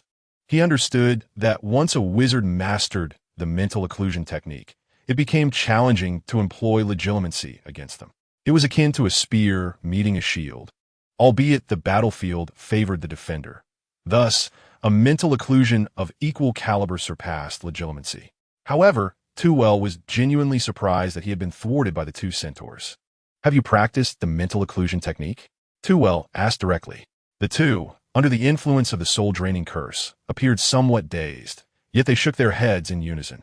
We know not what the mental occlusion technique is. How could we have practiced it? Too well felt that his intellect was insufficient. Now, even the centaur, who had never heard of the mind-controlling curse, could resist his attempts at mental intrusion. Who was the individual you just mentioned?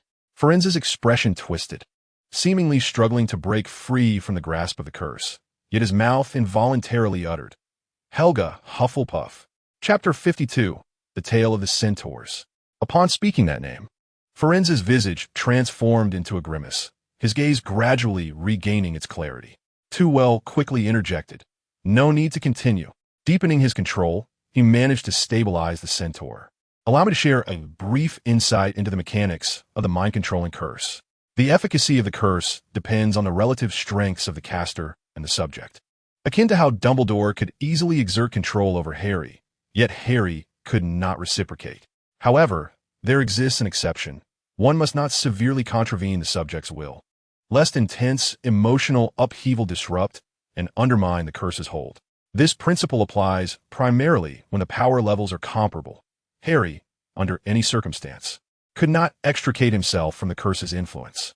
Thus, Too well was intrigued.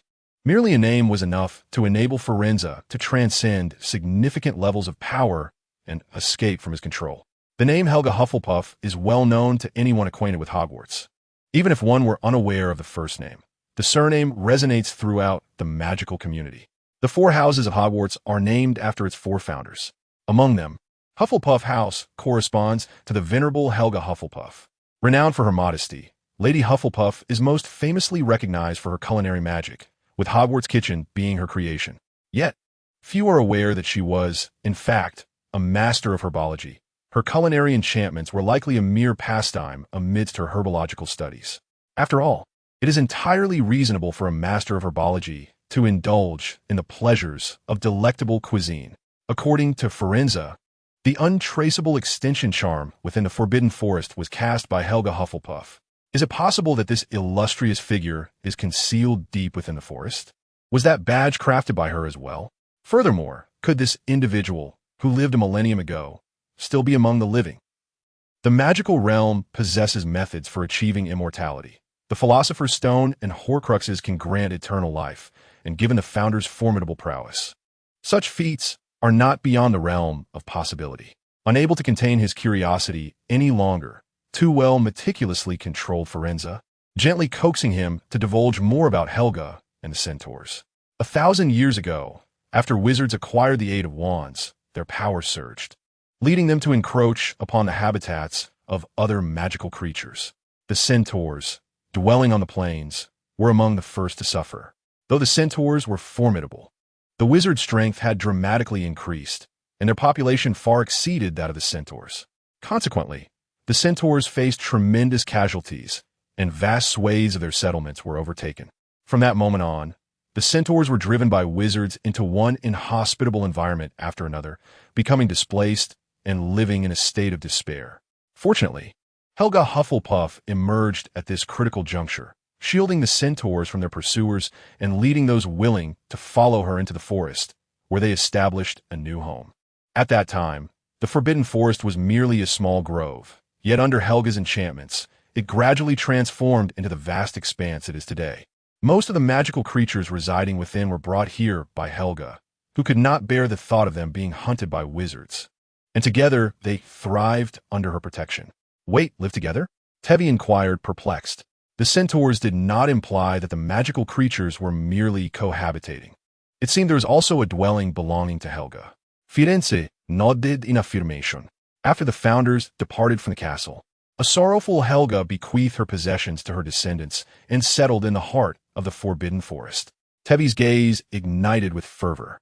Indeed, this badge must be Helga's masterpiece. It suggested that she had likely resided in the forest center all along. Please, take me to the heart of the Forbidden Forest and lead me to Helga's dwelling. Impossible. Bane abruptly interjected, shaking his head. The centaurs have searched for hundreds of years and have only encountered endless woods, never a place resembling Lady Helga's abode. Tevi rolled his eyes in annoyance. Then how can you be so certain Helga resides in the Forbidden Forest? His face flushed as he muttered about ancient legends passed down through time, spoken in cryptic phrases. Firenze enlightened Tevi. explaining that the magical creatures of the Forbidden Forest had long been safeguarded by Helga's protective spells, which instilled in the centaurs an unwavering belief that Helga continued to watch over the forest. Upon hearing this, Tevi's conviction in his hypothesis solidified. The centaur's ignorance of Helga's dwelling mattered little. With the badge as his guide, he could discover her whereabouts on his own. After erasing the memories of the two centaurs, he bid them a friendly farewell, grasped the badge anew, and ventured deeper into the woods. It seemed the badge resonated with Tevi's emotions, the guiding threads becoming ever more pronounced. Even more evident were the creatures inhabiting the area. Among the rare encounters, he spotted unicorns, mooncalves, and quibblers, creatures seldom seen outside these woods. Notably, quibblers, which typically never linger in one place, were present in numbers. He had already seen no fewer than 3. In contrast to the barren outskirts, this place felt like a hidden paradise, a small world crafted by a wizard. As the number of magical beings he encountered increased, Tevi's spirits soared, and the badge in his hand began to emit a gentle warmth, its magic reflecting the tumult of his exhilarated heart. Yet this journey proved to be more arduous than any previous one, spanning from dusk till dawn, a full 15 hours of relentless travel. He found it necessary to pause several times, consuming a meager amount of sustenance to fortify his resolve to continue onward. The guiding thread pointed resolutely in a singular direction, yet it appeared to stretch endlessly, testing Tevil's patience. Eventually, he arrived at a slender golden line standing upright before him. This line was so diminutive, akin to the size of a doorknob, suspended in midair. Under the sun's radiance, it was nearly imperceptible unless one scrutinized closely. Had it not been for a sudden pulse of magic from his badge, rousing Tevil's vigilance, he too might have overlooked it, much like the centaurs. Indeed, he seemed to have discerned the secret of this golden line. As Tevil approached, the line emitted a faint golden glow, shimmering in the air as if caressed by an unseen breeze. He extended his hand slowly towards the golden line, and the moment his fingers grasped it, the entire world inverted instantaneously, as if the very fabric of space were being compressed and kneaded. This sensation arose swiftly and vanished just as quickly, as if a portal had been opened in the fabric of reality. Tevil found himself entering a new space, a modest room so unassuming that, absent the assortment of herbs, one might easily mistake it for the dwelling of a mundane farmer. However, Tevil paid little heed to the room's decor. His gaze was captivated at first sight by the lady before him. She was an elegant woman, her smile seemingly eternally poised at the corners of her lips, her deep-set eyes radiating a calming presence. She sat at a writing desk, regarding him with a warm smile. Chapter 53. Death is but another grand adventure. Welcome, young man. Helga's voice was gentle, even more soothing than her smile and eyes. As she spoke, the herbs cultivated within the room appeared to come alive, gently stirring. Greetings, Tevil said, bowing respectfully, unable to show any disrespect to such a figure. You must be Lady Helga Hufflepuff? Helga tilted her head in a non-committal manner, lending her an air of vivacity. And you, young visitor? Might you share your name and how much time has elapsed? My apologies. I should have introduced myself first. Tevil replied, inclining slightly. You may call me Tevil Wulfric, the current professor of defense against the dark arts at Hogwarts. As for the passage of time, a millennium has now transpired. A flicker of fervor ignited in Tevil's gaze. This truly was Helga from 1,000 years ago. A millennium? Helga expressed interest, her scrutiny of him now more thorough. Has it been 1,000 years, and the professors at the school remain as youthful as you? In the buoyancy of her mood, Tevil's demeanor relaxed considerably. I'm the only one, for I'm exceptionally gifted. May I inquire how you, the young and accomplished professor, discovered this place? Helga asked with a light laugh. Transitioning to a more serious tone, Tool's expression grew grave and earnest. He lifted the badge in his hand, attributing his presence to its guidance. Helga's gaze sharpened, the warmth in her eyes dissipating, revealing the formidable aura of this legendary sorceress. Could you relinquish this badge to me? She inquired, leaving Tool somewhat perplexed. If Helga had indeed crafted the badge, her understanding of it should surpass his, precluding such a reaction. It seemed the situation was veering into uncharted territory. He advanced decisively, placing the badge into Helga's outstretched palm while taking the opportunity to observe this figure from a millennium ago. Her hands were not particularly delicate. They bore a certain ruggedness, marked with scars from thorns and calluses from labor. Upon acquiring the badge, Helga first explored the 4 creatures representing the colleges, noting that the Badger of Hufflepuff responded to her touch with a lively quiver. Nostalgia flickered in her eyes as the badge's magic was continually awakened by her fingertips, surging forth with waves of vitality. Standing nearby, Tool absorbed this rare life force like a sponge, instinctively raising his right wrist. The dark mark upon it was relentlessly washed by the invigorating energy, the protruding serpent gradually retracting, while the skull's symbol began to dissolve and diminish until it was no larger than a pinky finger. Yet, even this diminutive remnant remained steadfast against the onslaught of vitality. After several futile attempts, the life force ceased its fruitless expenditure, retreating back into Tool's body. This is quite a formidable curse, Helga concluded, pondering. The curses commonly spoken of are merely destructive spells of persistent nature, hardly deserving of the term. However, what you bear resembles an insidious prophecy. Tool interjected, completing her thought. This was the very phrase uttered by the ring as it neared its confinement, and it was this utterance that compelled him to keep the ring close, in hopes of unraveling its mystery. Helga's expression transformed into one of enlightened realization. Indeed, the term prophecy is most apt. The magical arts of sorcerers have evidently progressed over the millennia. Might you assist me in dispelling this curse? Tool implored, urgency lacing his voice. This was the foremost reason for his journey here, to rid himself of this accursed affliction. However, to his dismay, Helga gently shook her head. If you grasp the essence of this curse, you'll understand that it has become an integral part of your fate. Prior to its affliction, it could have been effortlessly eradicated.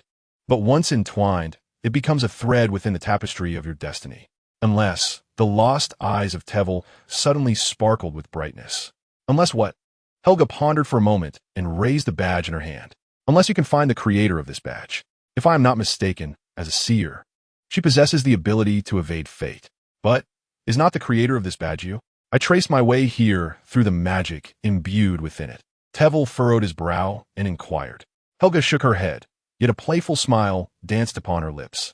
A portion of the magic indeed originates from me. To be precise, the vitality released is executed by my own power. However, the essence of this badge actually merges the magic of the 4 of us, culminating in its creation. For individuals? You mean the 4 founders? Tevel's eyes brimmed with skepticism.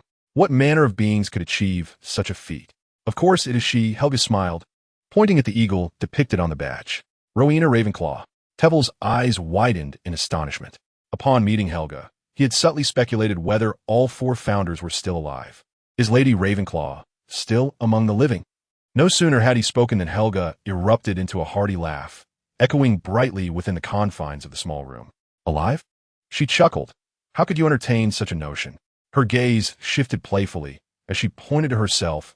You do not presume that I am still alive, do you? Tevel then realized he might have misjudged, pursing his lips as his gaze concentrated on Helga's form. She too sensed Tevel's scrutiny and met it with composure, though the smile at the corner of her mouth remained. Have you discerned it? Tevel nodded in resignation. Your current state cannot truly be described as living. More accurately, Helga's condition resembled that of a soul, more complete than a ghost, yet it could not be classified under the concept of life. Out of my studies into vitality, I successfully crafted a semblance of my soul. Naturally, the dissolution of the physical form is inevitable.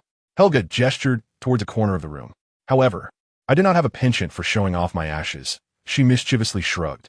A semblance of a soul? Indeed, this is merely a fragment of my will. The true essence of me has long since embarked on a new journey. Tevel suddenly comprehended, even with immense vitality. A legendary figure like Helga did not strike him as one to evade death. For the strong, death is but another grand adventure. Chapter 54. Inexhaustibly Radiant. Understanding Helga's state. Tevel's heart eased. He had no desire to contend with the 4 founders in the future. In that case, where's Lady Ravenclaw? Helga playfully tilted her head once more, appearing rather youthful, akin to an elf frolicking in the woods. Guess. However, she returned the badge, subtly indicating to Tuwell. Are you suggesting that the badge reveals the whereabouts of the other 3 founders? Tuwell took the badge and examined it closely. Unlike the other three stationary creatures, the badger representing Hufflepuff had become animated, its eyes even shimmering with vitality, as if it had truly come to life. Yet this time, it no longer drew forth the threads of will. Even the line for Hufflepuff had vanished. Observing Tewell's perplexed expression, Helga chuckled softly, saying, "You must awaken the magic within to perceive the guiding threads." "And how might I awaken this magic?" Tewell inquired. "Previously, deep in my understanding of magic, and the badge would activate automatically." Helga's expression suddenly turned peculiar, but her question was even stranger. "Are you a normal person?" A question mark slowly emerged above Tewell's head. Puzzled by the inquiry, she displayed an even more bewildered expression and continued, "From my understanding, to activate this badge purely through magical comprehension, one must have made significant progress. If the magic learning of an ordinary person is akin to walking, then you must be soaring through the skies, at such speed that your shadow is scarcely seen." Helga abruptly stood up and approached Tewell, regarding him with heightened seriousness. "Such speed is beyond the reach of conventional magic. It requires at least an extensive study of dark magic, or an extraordinary level of proficiency, to achieve such remarkable advancement." Faced with her gaze, Tewell averted his eyes, quietly stating, "If it were you, you would make the same choice as I." She placed a hand on Tewell's shoulder. "Do not dwell on this, dear child. It was entirely normal for us to study dark magic in those days. However, if you wish to continue awakening the badge's magic, you must shift your focus to other aspects, which is indeed the proper way to utilize the badge. For instance, are you familiar with the legend of the four elements?" Tewell looked up in shock, his eyes fixed on Helga, attempting to glean something from her gaze. Noticing his reaction, Helga whispered, "The four elements are the key to awakening the badge. As long as you grasp the essential points, the badge will respond to you." However, Tewell hesitated before responding. "I have found several books, but they merely describe the characteristics of the four elements. There are no methods for learning about them, and I have no inkling of their understanding." Leaning forward, Helga whispered in Tewell's ear, "Because this is not something that can be learned." Then, with an unexpected force that belied her demeanor, she gave him a sudden shove. Caught off guard, Tewell lost his balance and fell backward. Yet, at the moment his back touched the ground, it seemed as though he sank into the earth itself, revealing to him the world beneath the soil. The black, brown, and white earth intertwined together, resembling a tapestry woven of various fabrics. It was only then that Tewell realized he was suspended in the void, while the world beneath the soil appeared as if it had been cleaved apart, presenting itself as a canvas before him. At the same moment, Helga's figure materialized beside him, her countenance taking on a more solemn and grave expression. "Do you see? This is the land, motionless like a giant. Yet when this giant awakens, with a mere wave of her hand, the fabric seems to flutter as if stirred by the wind." In that single moment, the entire expanse of land rolled in response to Helga's gesture, instilling in Tewell a sense of cataclysmic upheaval.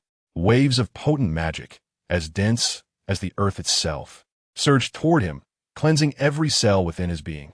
Although he remained stationary, surrounded by the void, he felt an oppressive weight akin to suffocation.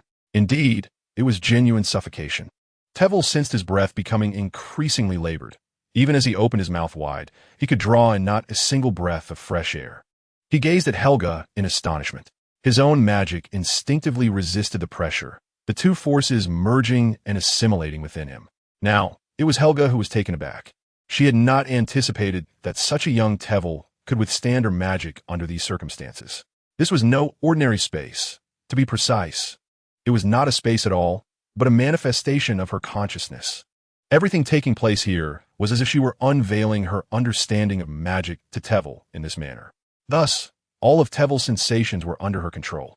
After all, she was merely a fragment of consciousness. To draw Tewell into this realm relied heavily upon her home field advantage. Nevertheless, Tewell, through his mastery of magic and comprehension of the sea of consciousness, gradually began to break down her magic, absorbing it into himself. Helga shook her head in resignation, remarking, "I had anticipated your extraordinary nature, but I never imagined you could achieve such a level." It was then that Tewell realized Helga's actions bore no malice. Rather, she was assisting him in grasping the essence of the four elements. Yet, He could not quell the spontaneous surge of magic within him, and could only watch helplessly as Helga's magic began to wane. "What shall we do now?" Helga asked, exasperation mingling with amusement in her tone. "How was I to know your body's resistance was so formidable?" "Very well." Before Tevel could respond, she pushed gently against his chest once more. As before, his vision shifted, and he found himself lying in the realm of reality again. However, he had not returned to Helga's cottage. The prickling sensation from the thorns of the underbrush informed him that he was back in the forbidden forest. Helga's voice echoed faintly in the air. "Take your time to comprehend. I must tend to this remaining magic for the forest." Honestly, how could this be? Her complaints faded into a whisper until they were barely audible. At that moment, a charming little rabbit appeared before Tevel. The rabbit smacked its lips, seemingly dissatisfied with the sight of this bipedal creature, and hopped away in a dissatisfied manner. Stealing a glance at the rabbit's tail, Tevel let out a soft chuckle. It is said that a rabbit's tail is not as short as most people imagine. If one were to pull it out, it would exceed common understanding. In the past, he would not have had the inclination to ponder such trivial matters, yet Tevel extended his right wrist. The curse still lingered, but now it had been compressed to a mere remnant by the vitality within him, awaiting the revelation of the badge's secret to be completely dispelled. Tevel lay sprawled on the ground in a starfish position, a broad smile gracing his face. The warm sunlight bathed him, illuminating this 18-year-old youth, rendering him irresistible. Chapter 55. The frugal Tevel as he lay on the grass, basking in the sunlight and savoring a fleeting moment of tranquility. Tevel had never felt his body so unburdened. "Hey, where did you just go?" The ring suddenly inquired. Realizing that the recent experience was far from ordinary, even the ring, which accompanied him everywhere, could not perceive his adventures as it typically did. Tevel jestingly replied, "To a place where I could rid myself of you." The ring panicked instantly. To put it bluntly, it had spent more time by Tevel's side than most people. Previously, Tevel's spirit was always taut, imbued with an urgency. He had never seen him so relaxed before. "You cannot be like this, Tevel," the ring exclaimed hurriedly. "For so many years, I have been by your side, aiding you in mastering dark magic. More importantly, you have gradually rekindled my soul, allowing me to piece together my missing parts. You cannot let your hard work be destroyed. Normally, a soul artifact, even the soul of Voldemort himself, is incomplete. However, the ring absorbed Tevel's life force, and with intentional nurturing, its soul's completeness far surpassed that of other soul artifacts. This is why the ring appeared to be more intelligent. It was entirely due to Tevel's influence. In a certain sense, the ring now represented a fusion of his life force and Voldemort's soul. "Do not worry. If I wanted to destroy it, I would have done so long ago," Tevel said, retrieving the ring and toying with it in his hand. "I cannot bear to see you obliterated so easily." He indeed possessed means to destroy soul artifacts. Yet, as the ring indicated, to do so directly would be a waste of his life force. Even a flower or a blade of grass served a purpose. The ring breathed a sigh of relief, but then noticed his right hand. Scrutinizing it closely, it finally discerned the small emblem on his wrist. "Wait, have you truly dispelled the curse?" "Certainly not. It is merely a temporary depletion of vitality." Too well assessed his body and concluded that he would not be lacking for approximately 50 years. He bore 2 curses, which were currently suppressed, but would require the presence of Lady Ravenclaw for complete resolution. "So, shall we proceed to steal the Philosopher's Stone?" "Of course we must steal it. After all the meticulous planning, it would be a waste not to utilize it. I am quite frugal by nature." Too well paused momentarily, adding that even if I have no use for it, there will undoubtedly be others who do. "Who?" the ring inquired casually, feeling utterly dominated by Too-well, devoid of any other desires. "Why, it is you." A smirk danced at the corners of his mouth, his eyes gleaming with jest. If one could behold the soul of Voldemort within the ring, they would surely be astonished by his wide-eyed expression. "You are not deceiving me, are you? Wizards must not deceive wizards. Indeed, after all, your need for the Philosopher's Stone is rather minimal. What use would it serve you? It would be far better to hand it over to me, wouldn't it? Woe is me. My true form has abandoned me in a wretched house, showing me no regard. You are truly the kindest to me. From the moment you grasped the ring, I recognized you as a good soul, receiving an inexplicable good person card." Too-well abruptly tapped the black stone atop the ring. "Do not be so theatrical. We agreed you would act more convincingly." Only then did the ring subside. Seizing the opportunity, he examined the resurrection stone, a jagged black gem inscribed with the Peveril crest, the symbol of the Deathly Hallows.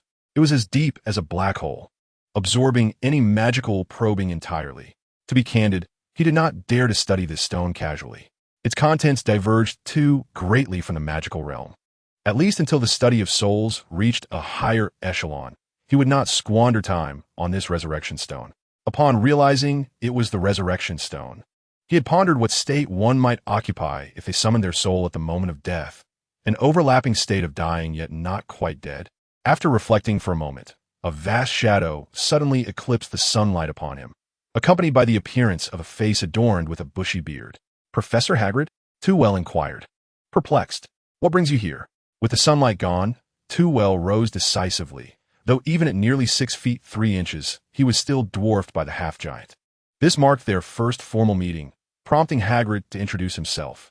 "You may not recognize me. I am Rubeus Hagrid, the keeper of keys and grounds at Hogwarts." "How could I not recognize you? A person of your stature is quite unforgettable." Tewell then surveyed his surroundings. They were situated at the edge of the Forbidden Forest, precisely between the snow-blanketed ground and the thicket of trees. Unexpectedly, Hagrid was so considerate, directly escorting him back. 5-star praise. Hagrid scratched his head with his empty hand, a phrase he often heard. Nevertheless, he held a deep respect for the professors, maintaining a student-like reverence even for the previously unreliable defense against the dark arts instructors. While he was unsure of the professor's purpose here, it was certainly best to refrain from frequenting the Forbidden Forest lately. "Oh, has something occurred in the Forbidden Forest?" Tewell pondered, particularly noting Hagrid's other hand gripping a massive crossbow and a quiver full of arrows slung over his shoulder. "I'm not certain who it was, but there were considerable disturbances in the Forbidden Forest last night. When I went to investigate, I merely caught a glimpse of shadow." Hagrid glanced anxiously into the depths of the forest. "I can distinctly feel the animals are unsettled. During my patrol, I even came across the corpses of several acromantula. They were dispatched quite decisively. Although I know of your formidable abilities," he paused, seemingly contemplating something, casting a subtle glance at Tewell. "Regardless, it would be prudent for you to keep your distance from the Forbidden Forest to avoid any unnecessary misunderstandings." His tone grew somewhat rigid. Was he suspecting himself? To be honest, he meant no offense. In Hagrid-esque behavioral patterns, such subtle gestures were more pronounced than the grand actions of ordinary people. "Very well," Tewell nodded, directing his gaze toward the direction where the little rabbit had just hopped away. He did not wish to disturb Quirrell while he was feeding. Allowing him to thrive was essential for him to pursue his endeavors. "I shall refrain from visiting the Forbidden Forest again, so please take good care of the adorable creatures here." However, Hagrid clearly misinterpreted Tewell's reference to adorable, as, to him, dragons were the most charming of creatures. Nonetheless, he displayed an empathetic smile, heartily waving his large hand as he said, "It is my duty, much like your teaching in class." "I knew it. A highly regarded professor like you could never stoop to stealing the Philosopher's Stone." Chapter 56, An Advanced Students Extracurricular Class, Part 1. The students frolicking outside the castle felt immensely fortunate. Fortunate to have spent their Sunday afternoon not cooped up in the common room, tackling a mountain of tedious assignments, but instead playing and wandering in the snow.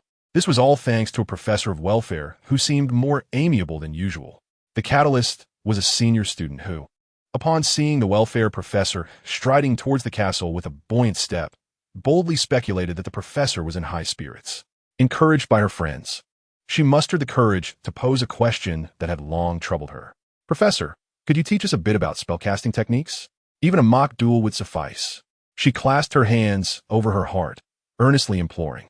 Tewell was momentarily taken aback, gazing curiously at the sudden gathering of young witches, but his mood was indeed buoyant, prompting him to halt his stride. "Today is Sunday. Are you not inclined to relish this precious leisure time? The winter sun is indeed a rare gem." Observing that the professor did not outright refuse, the young woman felt a surge of excitement. No glimmer of sunlight could rival the rarity of the professor's presence. Recently, the professor had been elusive, only appearing in class, and yesterday he was completely absent. Her companion boldly chimed in, suggesting that receiving the professor's guidance during such delightful moments was the epitome of perfection. Sensing a shift in the professor's demeanor, Compliments poured forth from the witches as if they were freely given. Nearby, students caught wind of the unusual atmosphere and hurried over, chattering with eager anticipation for the professor's attention. With a resigned smile, Tevel raised his hand to quiet them. "All right, but let's forego the duel. I fear it may cause you harm." Currently, his magical prowess brimmed within him, robust as a fire dragon. A single misstep could prove fatal for the students. The young wizards erupted in cheers, their faces alight with joy. Indeed, such bliss. Since the welfare professor had arrived at Hogwarts over 3 months ago, they had been pleading for his guidance, enduring Professor Quirrell for the same duration. Now, they finally had the chance to attend a class taught by him. However, the first young witch to pose a question wore a frown. "Curse it! How can the sky lack a ceiling?"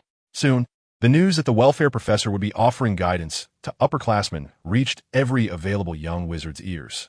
Regrettably, this class was limited to students in the 4th year and above. Fearing an overwhelming influx of students, Tevel pondered how he could manage even 3 of himself. Could it be possible to have 3 of him? He granted the students 20 minutes to assemble while clearing a space in the snow. Once preparations were complete, despite some young wizards still hurrying over, Tevel officially commenced the lesson. With a flick of his wand, an enormous golden barrier enveloped the selected students, separating them from the onlookers. Instantly, the air was filled with gleeful laughter from within, while outside, expressions of disappointment and frustration prevailed. "I said to hurry up, yet you insisted on bringing a few books." Ron complained to his companions. Hermione, irked, flung her backpack in front of her, retorting, "Even if we arrived first. The professor is teaching upperclassmen. This does not concern us." She then extracted a hefty book from her bag, one that could serve as a weapon. "It would be better to bring relevant books. Perhaps it would facilitate our understanding of the upperclassmen's lessons." The surrounding young wizard's eyes brightened. Though it was too late to return to the library, yet they had a mobile library at their disposal. As a result, the younger students who missed class, along with the older students who arrived later, gathered around Hermione and other academic prodigies, forming small circles outside the golden sphere. Meanwhile, the students engaged in the lesson were clustered around Tewell. He once again employed the attendance spell, albeit with a slight alteration this time. Each individual's name materialized above their heads, but now, the golden light coalesced into small specters that lined up neatly in the air, reminiscent of the little apparition seen during Halloween. "Now, each of you stand beneath your respective specter and form an orderly queue," Tewell commanded, his voice booming as he directed his wand towards the base of his neck. There were nearly 100 students present, initially puzzled as to how these brightly colored-haired specters could be identified as their own. Soon enough, the specters provided clarity. "Headmaster, stop looking around. Your specter is right above you," bellowed one boisterous specter, its voice penetrating the noisy atmosphere and reaching Flint's consciousness. At that moment, Hermione outside exclaimed in delight. "Do you remember the professor's attendance spell?" She flipped open a book to the page, discussing magical energy. "I had long suspected that the golden light above our heads was not solely the professor's magic, but rather our own energy as the subjects of the spell." Hermione furrowed her brow, contemplating whether to divulge this notion. Ron, bewildered, felt his curiosity piqued but was abruptly stifled. "Go on," he urged. Glancing at the eager faces of her peers, Hermione hesitated before articulating, "It may also relate to our souls." This implied that the specters were likely composed of our magical essence and souls, remaining interconnected with our true selves. A senior student quickly grasped the significance. "Does this mean Professor Flitwick could extract souls at will and potentially harm us?" His friend asked in terror. "If the professor wished to harm us, he wouldn't need such elaborate magic," a young witch remarked. Tewell was quite pleased with the spell's effect. He had no intention of using such magic for attack. Even though his current magical prowess was on the rise, resorting to soul extraction for aggression was far less effective than adopting Voldemort's killing curse. In truth, this spell was imbued with the concept of the Dark Mark, facilitating communication through souls to disseminate his message. Before long, the students, guided by the specters, stood in formation, creating a sequence of 1010. "Excellent," Tewell remarked, surveying their eager faces. Given the larger number of students today, the lesson would feature the specters providing auxiliary guidance. "You are all upperclassmen, each burdened with your respective academic tasks. Thus I shall refrain from imparting the contents of your textbooks today. In essence, We shall momentarily transcend the prescribed curriculum. The students, unable to contain their excitement, exchanged gleeful glances with their peers. While they would certainly welcome a traditional lecture from the professor, what they yearned for most were the exquisite spells that lay beyond the confines of the syllabus. Before we commence our lesson, allow me to pose a question. Do you recall the fiercely contested duel between Professor Flitwick and myself? All the students, including those outside the classroom, responded without hesitation. Yes. This was the first duel they had witnessed in many years, and even if the details had faded, the spellbinding magic remained etched in their memories. Now, do you remember Professor Flitwick's duel incantation? The students immediately directed their keen gazes towards Professor Flitwick at the front, seemingly anticipating the professor's next words. Today, I shall teach you the spell Twirl Denton, which sent the students' anticipation soaring to new heights. The use of magic through magic. Chapter 57. An extracurricular lesson for upperclassmen. Part 2. No sooner had the words left his mouth and the students could no longer contain themselves, erupting into raucous cheers. Their faces flushed with excitement, whether from exhilaration or the chill in the air. However, I must candidly express that your current abilities fall short of achieving such feats. It was as though they had been doused in snow, their previously spirited enthusiasm momentarily quelled. Fortunately, Professor Twirl explained further. To reach the level of Professor Flitwick, you must deepen your understanding of spellcasting, gestures, and the release of magical energy, an endeavor beyond your current capabilities, at least for now. Noticing the students' bewilderment, Professor Twirl smiled and inquired, "Now, who among you can make a spell linger?" With a flick of his wand, he demonstrated. A red light burst forth.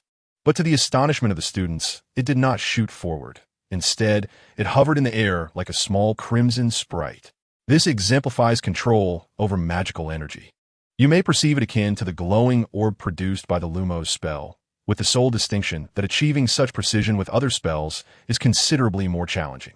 At present, Professor Twirl could only accomplish this with some basic enchantments. "I cannot comprehend," Ron remarked. "Isn't the Lumos spell supposed to emit light from the tip of the wand? What do you mean by a glowing orb?" This time, Hermione was unnecessary, as Harry, influenced by their surroundings, provided an explanation. The light from the Lumos spell can detach from the wand's tip and move to any visible location at the caster's will. "So, we wouldn't even need electricity for a light bulb?" Ron exclaimed in delight. The other students in the classroom were equally perplexed, albeit with varying content. They quietly attempted to replicate the spell, only to predictably fail. Even Percy, who has been diligently unraveling the intricacies of magic, could only manage to briefly stutter the incantation. Thus, they ultimately had to accept, albeit reluctantly, the reality of their insufficient prowess. "Fear not," he encouraged his students, "I have long been aware of this, and I shall provide you with a modicum of assistance." With a flick of his wand towards the surrounding snow, it erupted as if in a boiling frenzy, launching nearly 100 snowballs, each the size of a fist, that floated above each student's head, settling precisely 2 feet away. It was then that they noticed a small aperture in each snowball, revealing its hollow interior. "Do you see?" Percy retracted his wand, drawing the student's attention back to himself. "You may conceptualize the magic you project as akin to a balloon. The magical effect is represented by the outer layer, while the output of your magical energy is akin to the air within. Now, I have prepared for you a more resilient exterior, alleviating your concerns regarding the persistence of your magic. What is required next is that you precisely channel your magic into the snowball, ensuring it houses an effective spell." Observing the eager faces of his students, Percy raised his voice for clarity. "Remember, you must maintain a continuous and stable output of magical energy to prevent your spell from collapsing. Insufficient energy will cause it to dissipate, while excessive energy may burst the original magic. The choice of spell is yours, but I would recommend utilizing your most proficient offensive spells, such as the stunning spell, Disarming Charm, or Petrificus Totalis. As for the amount of magical energy to be outputted, that is for you to determine." The students, however, paid little heed to the professor's guidance. Upon learning that the snowballs could contain magic, they were already contemplating unleashing their most dazzling spells, eager to demonstrate that they, as upperclassmen, were far from the inexperienced first years who merely played with light orbs. In stark contrast to the exhilarated students within the dome, The younger witches and wizards outside could only watch and hope for insights that would whet their appetites for knowledge. Hermione, being just a first-year student, found herself at a loss for words. Merely recognizing a few spells was a commendable achievement in her eyes. However, Cedric, who had been privy to the professor's private lessons and had discreetly observed Percy's unraveling of magic, possessed a wealth of knowledge. Clearing his throat, he drew the attention of those around him, particularly that of a certain Ravenclaw underclassman. Noticing this, he quickly diverted his gaze and, with a sense of pride, declared, "If you closely observe that golden membrane, you will find it is, in fact, a formidable shield charm." The students, having conducted their own research, were already aware that this magic was the shield charm. Undeterred by the dismissive glances, Cedric extended a finger and, feigning mystery, said, "But there is one thing you absolutely do not know." "What is it?" Autumn inquired eagerly. His face flushed slightly, feeling embarrassed to show off any further. In truth, the snowball was also a shield charm. Different professors seemed to have infused this charm with variations, rendering it both gentle and resilient, while simultaneously possessing the ability to block magic without dissipating. Is that even possible? The shield charm is supposed to block magic. How can it not dissipate? Chio exclaimed, her mouth agape in astonishment. Who knows? After all this time in class with the professor, my greatest impression is how he has brought the shield charm to life. Cedric shrugged. I don't really care about the shield charm. The key is that we also have snow, but how can we play like they do? Ron gazed enviously at the students inside the Golden Dome, who were reveling in wild play. Each of them emitted brilliant hues of light toward the snowballs above, momentarily forgetting the control of magical power and the proficient use of spells that Tevel had mentioned. Nevertheless, only a few students managed to accurately hit the hollow opening of the snowball at first attempt. In fact, there were hardly any hits at all. Of course, even if they did hit, it didn't matter. The reinforced shield charm was beyond the capabilities of the students' spells. As for the rest, they either narrowly missed or veered absurdly off course. Some even struck their fellow classmates with their spells, leaving one unable to discern whether it was due to personal grudges or sheer incompetence, considering Tevel had deliberately placed the snowballs above their heads. Watching their flustered antics, the young wizards outside erupted into envious laughter. They yearned to play like that too. Tevel, however, was left in a state of amusement. After awakening several accidentally harmed students, he had no choice but to wave his wand, infusing the little imps perched above the students with his magic. In an instant, the imps seemed to come to life, their expressions animated, their movements almost human-like. Naturally, their words became even more genuine.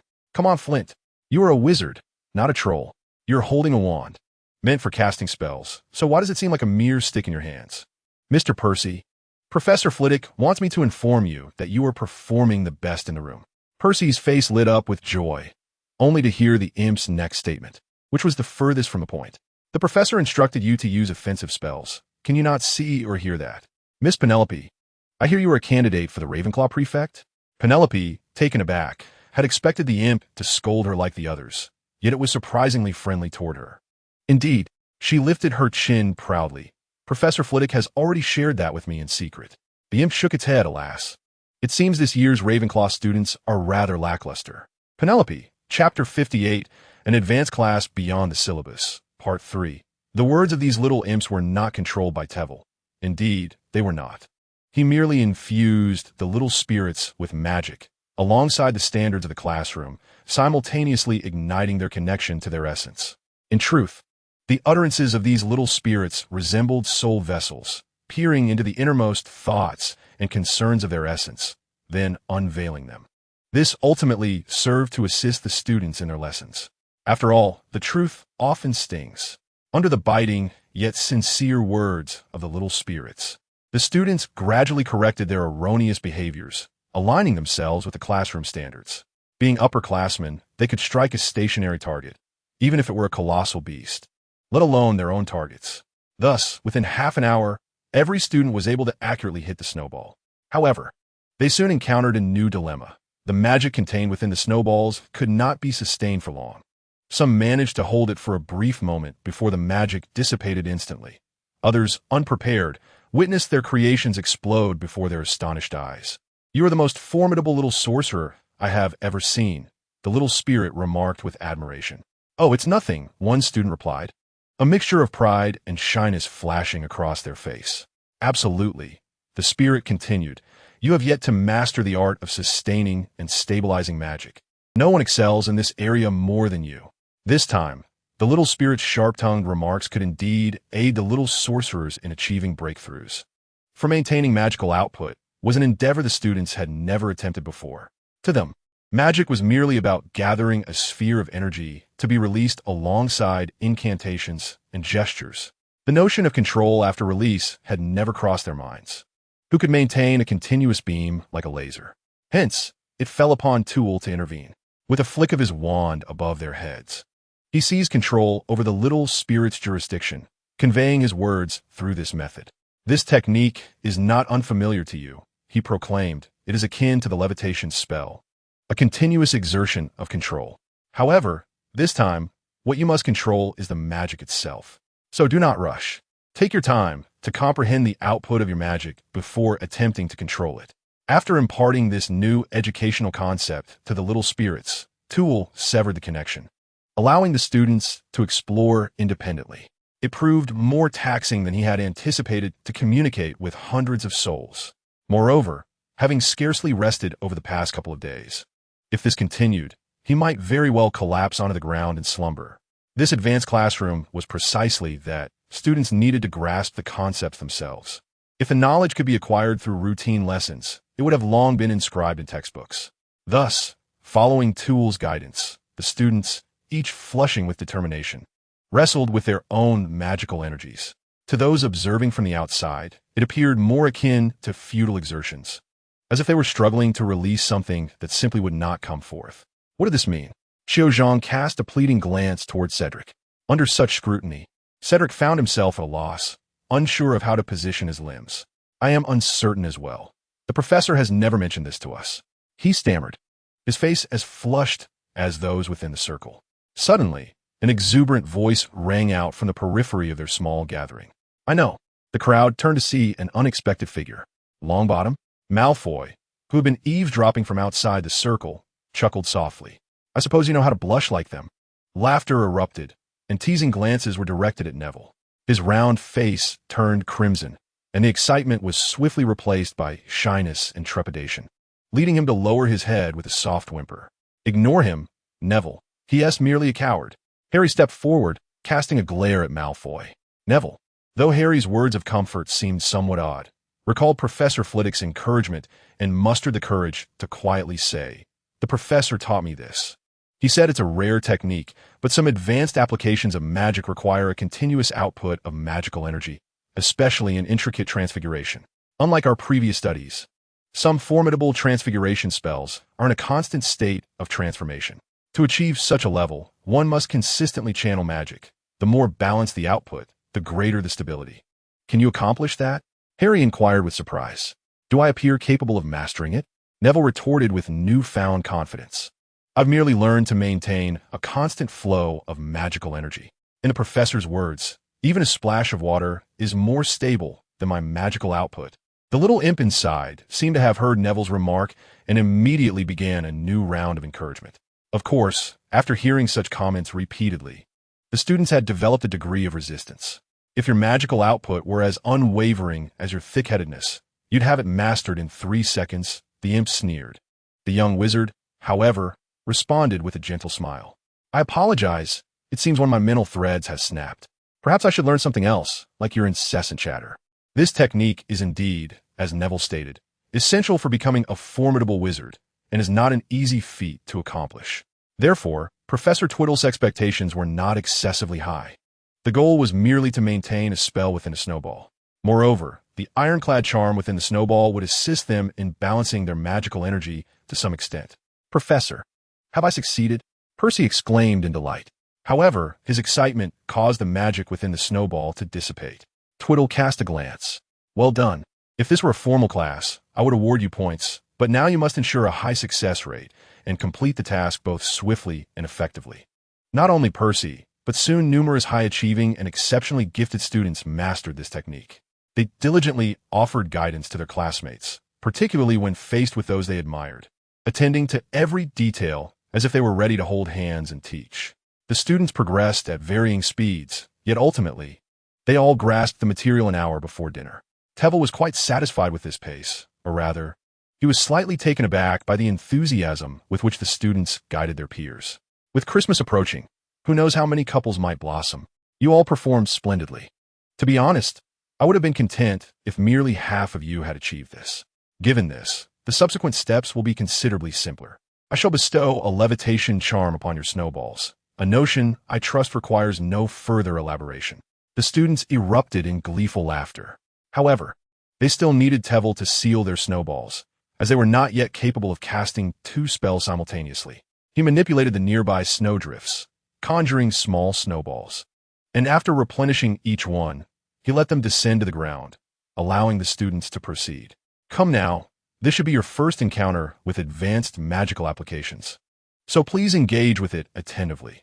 Even the levitation charm will offer you a distinct sensation. However, do take care, as these snowballs contain a spell, so handle them with utmost caution. The students momentarily fell silent. Wasn't it merely levitating a snowball? How was this considered advanced? To be frank, they felt a hint of disappointment, sensing a disconnect between their current task and the dazzling applications the professor had described. Yet, within a minute, their disillusionment dissipated. This was not simply levitating a snowball. Upon casting the levitation charm, they immediately sensed something amiss. The snowballs felt astonishingly light, as if they possessed no weight at all, and many inadvertently sent their snowballs soaring into the sky. Not only was the weight different, but the sensation returned from the levitation charm felt unique as well. It was as if the 2 spells had fused, creating a new form of magic, one they had conjured themselves. They gazed at Tevel with delight, and the sense of achievement rendered them speechless with excitement. Tevel returned their smiles. When he had learned the fire shield under his teacher's guidance, he had experienced the same exhilaration. Speaking of teachers, with the Christmas holiday approaching, perhaps it would be prudent to return home for a visit. He found himself eagerly anticipating a reunion with his instructor, yearning to see the look of surprise on the eternally proud and confident face of his teacher. I hope you all gleaned something valuable from this lesson, Tevel said with a beaming smile to the students. However, do you remember that the snowballs contain an offensive spell? Therefore, we have an hour left to engage in a snowball fight. Chapter 59, The Advanced Class for Senior Students, Part 4. After Tevel's announcement, he, amidst the students' puzzled gazes, divided them into 2 groups, each consisting of students from different houses. This served as a perfect opportunity to test the potential for inter-house collaboration. A low fence was erected between them, creating a narrow pathway that separated the 2 groups. Then, stepping forward, he ascended the narrow path and addressed them, saying, "You shall be divided into 2 teams, left and right, to engage in a game of snowball. Each of you will wield only the snowball controlled by your levitation charm.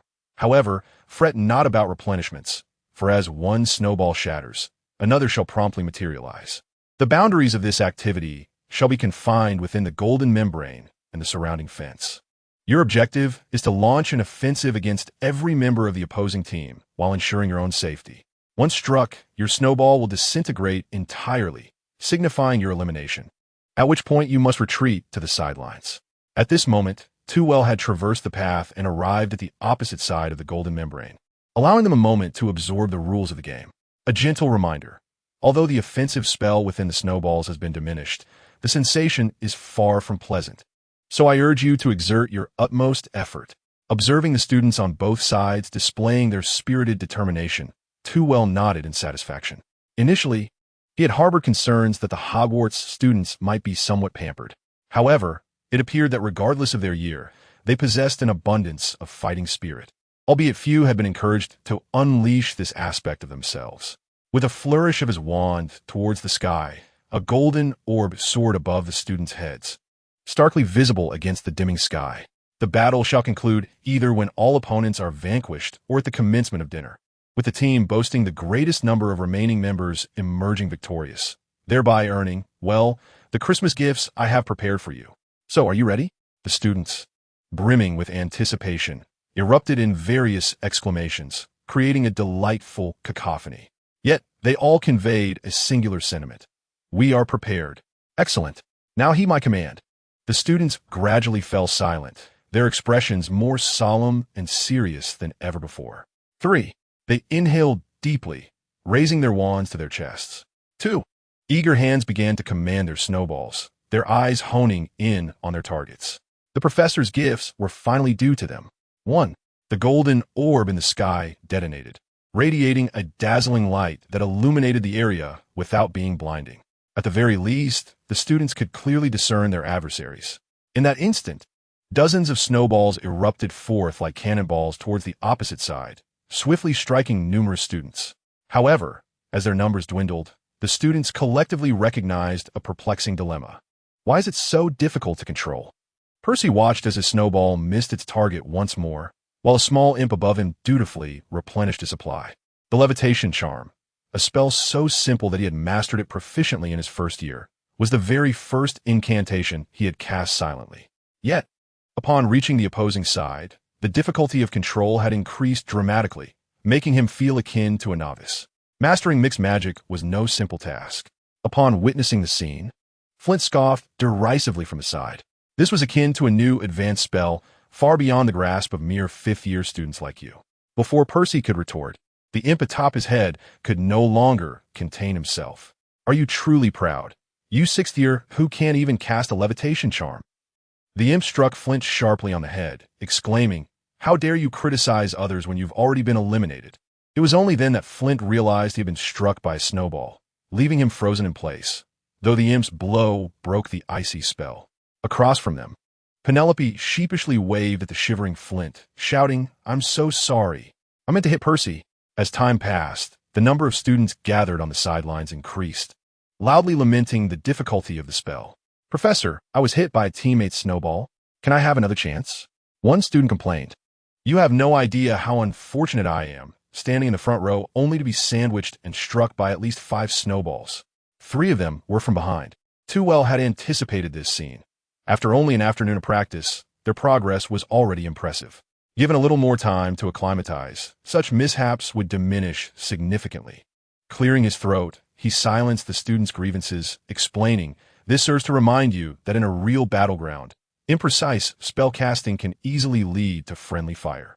That is why large-scale wizard battles either occur in open areas or refrain from using mass destructive spells. Most spells lack the ability to distinguish between friend and foe.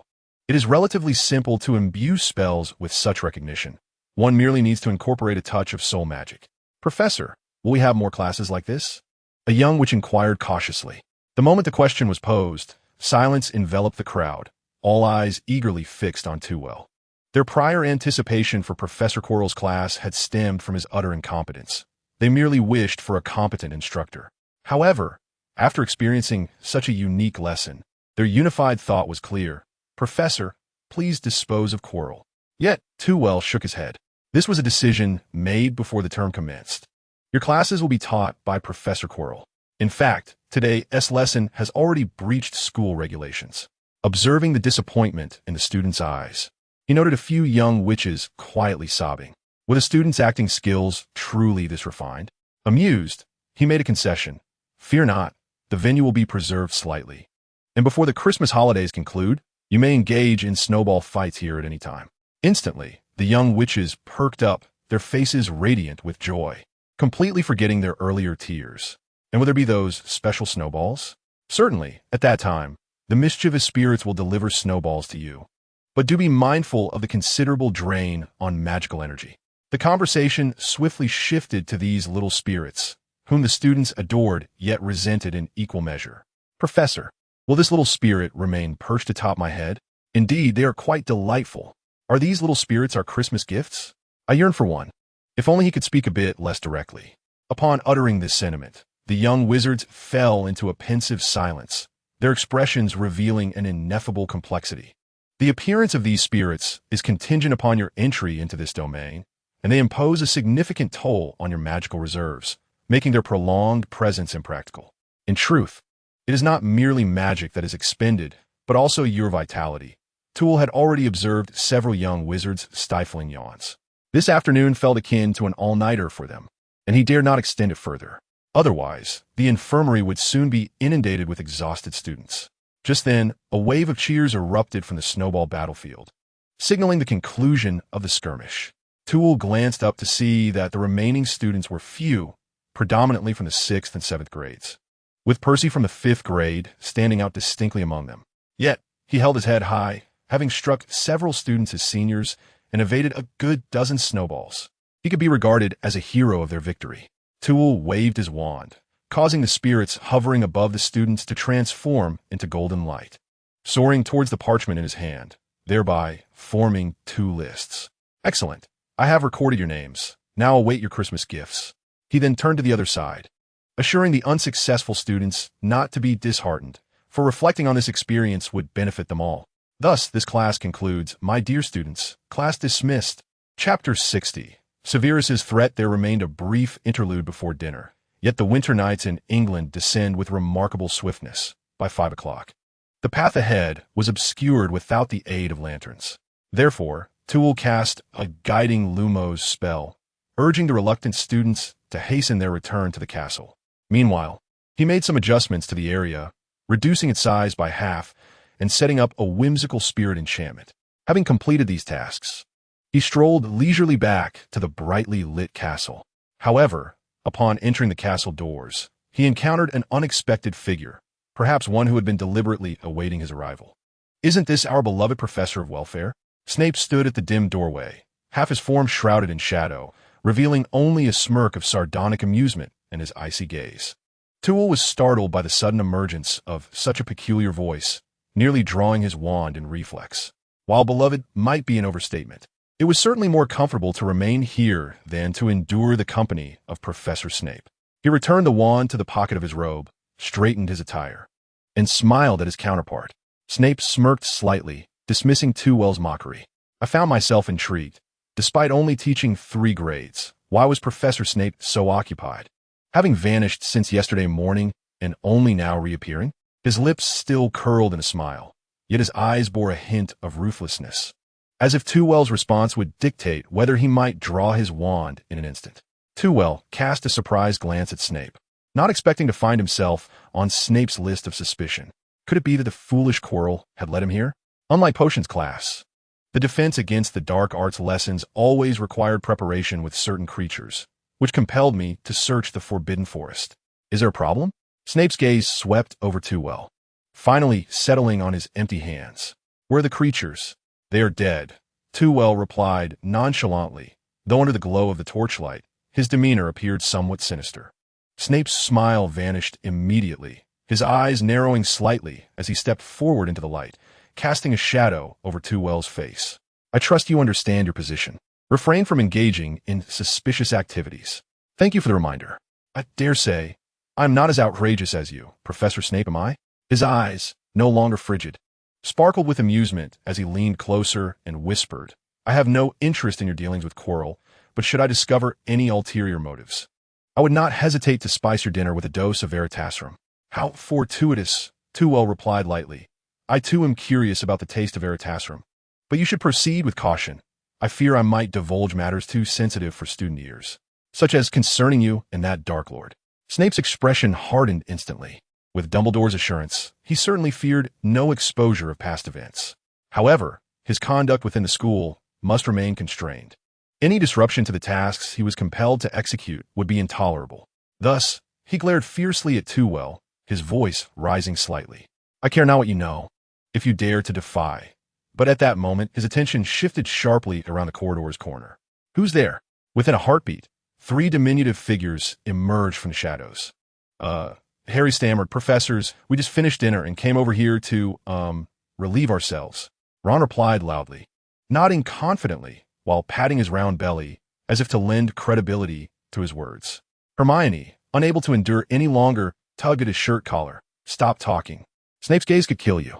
If no one has taught you manners, perhaps you should consult that troll from Halloween. He has much to impart. Snape ominously declared, 5 points off for each of you. With a final scathing glance at Twivell, he strode away, filled with indignation. The trio of Harry, Ron, and Hermione breathed a collective sigh of relief. They were accustomed to losing points, and though this deduction seemed excessive, it was not worth fretting over a mere 15 points. Twivell, with a smile, addressed them. Each of you will complete 3 papers by the end of next week. Otherwise, your Christmas gifts will consist of an entire set of papers, sufficient to last until the end of the academic year. It was not only Snape who had been careless. Trevelyan, too, had let his guard down. Despite the fatigue weighing on him, the recent surge in his capabilities had led to a momentary lapse in humility. As a person with high standards, he refused to tolerate such a trivial error. After distributing the 9 papers, he exited, contemplating dinner, but ultimately decided that a brief nap was in order. However, this left Harry and his friends in dismay. Hermione perused the papers and noted the complexity of the content, which included numerous essay questions. She remained unfazed, even anticipating a Christmas gift from the professor, but Harry and Ron were overwhelmed. 3 papers? This is excessive, Harry exclaimed, gazing at the papers in his hands. Ron sighed, conceding, well, we could each tackle one. I didn't dare plead for mercy after seeing Professor Welford's expression.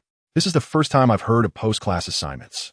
The professor surely wouldn't leave us any loopholes, Hermione said, shaking her head as she displayed the questions to them. Cautiously glancing in the direction the professor had departed, she added, I've never witnessed the professor so enraged. Were they discussing something significant? That's a given, Ron retorted vehemently. Snape must have coerced the professor into stealing that item, which explains the professor's prolonged absence. Harry nodded in agreement. Indeed, Snape likely warned the professor to remain vigilant regarding his position. Perhaps the professor has been compromised and is being manipulated by Snape. Hermione regarded her 2 indignant companions with skepticism. The professor's demeanor had not suggested he was under threat. How could they concoct such elaborate theories? Yet, she found herself without a more plausible explanation and could only concede. For now, our priority must be to uncover the identity of Nicodemus, and to ascertain what predicament Professor Welford is entangled in. Ron emphasized gravely, well, if possible, we should also investigate any potential leverage against the professor, Hermione added resignedly. Then we can assist the professor in resolving this matter. Chapter 61. The Christmas holiday, with just 1 week remaining until the Christmas break. Students became increasingly inattentive in class. However, their distraction was not due to the impending holiday, but rather the anticipation of seizing an opportunity to engage in a snowball fight at the newly halved arena. Indeed, access to the venue now required a bit of scramble. At the outset, only the 100 upperclassmen who had attended the class could revel in the exhilarating snowball fights. However, it wasn't long before the other upperclassmen, initially mere spectators, discovered the art of the magical snowball. After several days of practice, they finally managed to catch up with the main group. Similarly, the younger students realized they could also venture over and attempt the activity for half an hour. Although few could achieve the standard of the magical snowball, engaging in conversation with the little ones proved to be quite delightful. Consequently, nearly all the students in the castle seized every opportunity to queue for snowball fights during their free time. Even as the weather grew colder and darkness descended, their enthusiasm remained undeterred. Fortunately, Tewell, considering the students' well-being, instituted a daily limit of half an hour for each person, preventing an overwhelming crush of students at the site. Nonetheless, Ferk later caught several students who, eager to be the first to play with the magical snowball, slipped out of the castle late at night, waiting for the stroke of midnight to rush in for a snowball fight. This was merely the tip of the iceberg, as many others likely escaped detection initially. Tewell had no choice but to declare that the area would be off-limits to students at night, thereby curbing this trend. Otherwise, Ferk, that old chatterbox, would inevitably become the second ghostly staff member haunting the school, spending his nights in the freezing cold. As the holidays approached, students increasingly lamented their decision not to register for staying at school the previous week. Particularly Malfoy, who had intended to mock Harry and others for being unable to return home for Christmas, suddenly found himself at a disadvantage. He contemplated seeking Snape to re-register, but, upon glimpsing the recent murderous expression on his head of house's face, he dissuaded himself in an instant. While the game was enjoyable, preserving one's life took precedence. In contrast, Harry and Ron, who planned to remain at school, were far more elated. On the very first day of the holiday, they awoke early, joyfully engaging in a game of wizard chess in the lounge while discussing their holiday plans. George and his friends had mentioned that today they could boldly head over to the snowball field. If we go along, we might just learn something, Ron exclaimed with anticipation. Harry couldn't help but share in his excitement, wondering if they could truly master it, as it seemed quite challenging. Don't worry, if those 2 fools, George and Fred, can learn it, what is stopping us? Ron confidently asserted. You two are still playing. Hermione suddenly appeared beside them, casting a disapproving glance at the pair. Can't you engage in something more productive? Productive? Ron blinked in confusion. The Nicomachean ethics. Hermione reminded them emphatically. Harry sheepishly scratched his head, realizing he had indeed forgotten about that amidst the excitement of snowball antics. Ron, caught off guard, exclaimed, "Oh," with a hint of embarrassment, and said, "I've been so busy writing exams lately that I nearly forgot. But haven't you been reading a lot? Have you found any clues?" "None," Hermione replied, her spirits sinking as she took a seat. Yet, moments later, a spark of enthusiasm ignited within her as she glanced around and whispered, "There's still a section in the library that we haven't explored." Ron stared at her in astonishment, as though she were a different person. "You mean the restricted section of the library?" "Indeed," Hermione asserted confidently, raising her chin. "That's a place we can't access. Then I might as well search for Professor Flitwick's office to see if he has any dirt on Snape." Ron grimaced. Harry nodded in agreement, but Hermione was not pleased. Lately, the professor has been spending a lot of time alone in his office. "If you dare to go, you'll be caught immediately." "You needn't worry," Ron retorted. "The professor mentioned last night that he won't be staying at school during the Christmas holiday. He is going to visit a relative." He added with a smirk. "He casually mentioned it while we were playing wizard's chess. Even if he suspected the professor, he would never forego the opportunity to chat with him daily." Harry, too, longed to engage in chess and discuss the marvelous spells that only existed in Hermione's books, but given his lackluster skills, even losing to Seamus, he could only envy from afar. Hermione felt a pang of jealousy, painfully aware that not being able to play wizard chess was an unforgivable flaw. You can't beat the professor anyway, and besides, you should be focusing on finding information about Nicholas Flamel. With that, she swiftly grabbed her belongings and departed, determined to avoid any further comments from Ron that might dampen her spirits. Today marked the first day of the holiday, and, as a student not staying at school, she reluctantly bid farewell to the snowball fights, knowing that upon their return, this place would feel different. As Hermione walked away, Ron scoffed. "I only let the professor surpass me after a month. That is still much better than Percy and the others. Let us talk about last night's events. You went to sleep as soon as you returned. You haven't even mentioned the private lesson." Harry looked at Ron expectantly. Every day, Harry awaited Ron's tales about the professor, under the guise of wanting to deepen his understanding of him to unravel the mysteries surrounding him. Hermione didn't buy this excuse, yet she still took a seat to listen to Ron's boasting. Ron proudly lifted his chin, declaring, "The wizard's chess match with the professor last night was exhilarating. I felt my intellect was utterly depleted. Though I ultimately lost, it was undoubtedly the most thrilling game of my life." More importantly, at the end of class, the professor awarded special badges to George and Fred, thanking them for their unique contributions. Badges? Harry, with a look of confusion, retrieved the badge he had received on Halloween. Was there something particularly special about it? Ron gazed enviously at the badge. He possessed one as well, but it could only be used twice. Unlike Harry's, which could be recharged, their badges were slightly larger, requiring more magical energy, yet they could be worn anywhere on the body, prominently displayed upon the chest. Harry did not sense any distinct difference. Unlike Ron, he was indifferent to whether it was worn at his waist or on his chest. However, when the twins strutted over, he discerned the unique feature. "Why do your badges come in both red and blue?" he inquired. In response, George joyfully pointed to his red badge on his chest, explaining, "The professor stated that when we are together, the two badges can alternate in their function, preventing excessive magical depletion. In the face of formidable spells, they can even synergize to create a formidable ironclad enchantment." Fred eagerly added. Ron, somewhat disgruntled, pouted, "One of my badges could outmatch both of yours. Come on." George dismissively waved a hand. "We're off to have a snowball fight, the serious kind. Do you want to join?" Instinctively, Harry and Ron toppled their wizard's chess set. "Of course we will." Chapter 62. Dumbledore's test at present, too well indeed, possessed the capability to transcend the chessboard. However, he did not yet intend to seize the Philosopher's Stone. Firstly, Quirrell was in a dire state, lacking the vigor to charge into battle on his behalf. Secondly, he needed to comprehend and digest the magical energy left by Helga. Thus, in the week leading up to the holidays, he canceled all unnecessary activities, focusing solely on reflecting upon his experiences in the Forbidden Forest. After this period of contemplation, his understanding of magical potency reached a significantly higher echelon. For a wizard of his caliber, such progress was nothing short of remarkable. Moreover, it was a boost in magical power. He could now, with the pressure charm, literally crush a person, by estimation, in terms solely of magical prowess.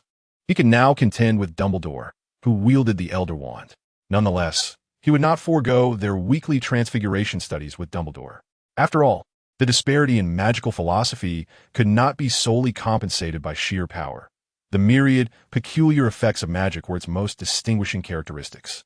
A pointed critique of Voldemort was warranted here. On the first day of the holiday, Tewell did not accompany the other students in their departure from school. Instead, he arrived punctually at the headmaster's office. Dumbledore, as usual, was seated in a chair, a look of eager anticipation on his face as he busied himself with some object, clearly having awaited his arrival for some time. "Good evening, Headmaster Dumbledore," Tewell greeted. "I apologize for keeping you waiting. I did not expect that within less than 4 months of being at the school, I would already have accumulated so much baggage to attend to." He settled into the chair with familiarity, but he also noticed Dumbledore was examining something. The Philosopher's Stone, a genuine Philosopher's Stone. There was no need for Tewell to investigate. The palpable waves of magical energy emanating from it were unmistakable, and the very essence of vitality leaking from it revitalized his spirit. His eyes narrowed, his movements momentarily stiffened. But in an instant, he regained his composure. Nonetheless, Dumbledore detected his unusual demeanor. "Good evening," Dumbledore said, raising the Philosopher's Stone in his hand. "I trust you recognize what this is?" Although framed as a question, his tone was resolute. Through his crescent-shaped glasses, Tewell gazed into Dumbledore's cerulean eyes. He offered a composed smile. In the realm of magic, such a source of abundant power could only be the fabled Philosopher's Stone. Dumbledore scrutinized him for a moment, as if attempting to read something from his countenance, before bursting into a hearty laugh. "Indeed, you're quite perceptive. I was concerned that a young wizard might overlook such an ancient artifact." Although his face remained serene, Tewell's heart raced. Severus must have conveyed his suspicions to Dumbledore. Naturally, such a significant matter would not be concealed by Severus, who would not embark on an investigation alone.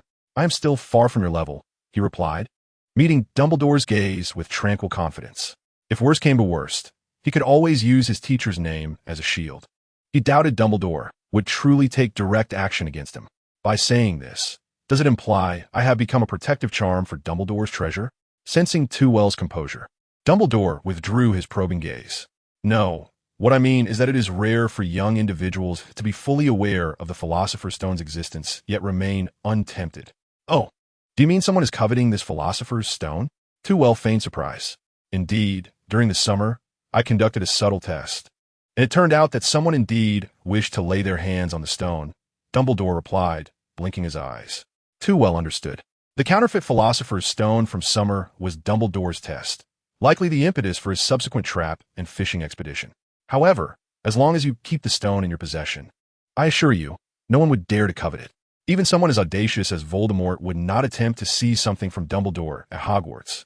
"You flatter me," Dumbledore said, pouring Tewell a glass of pumpkin juice himself.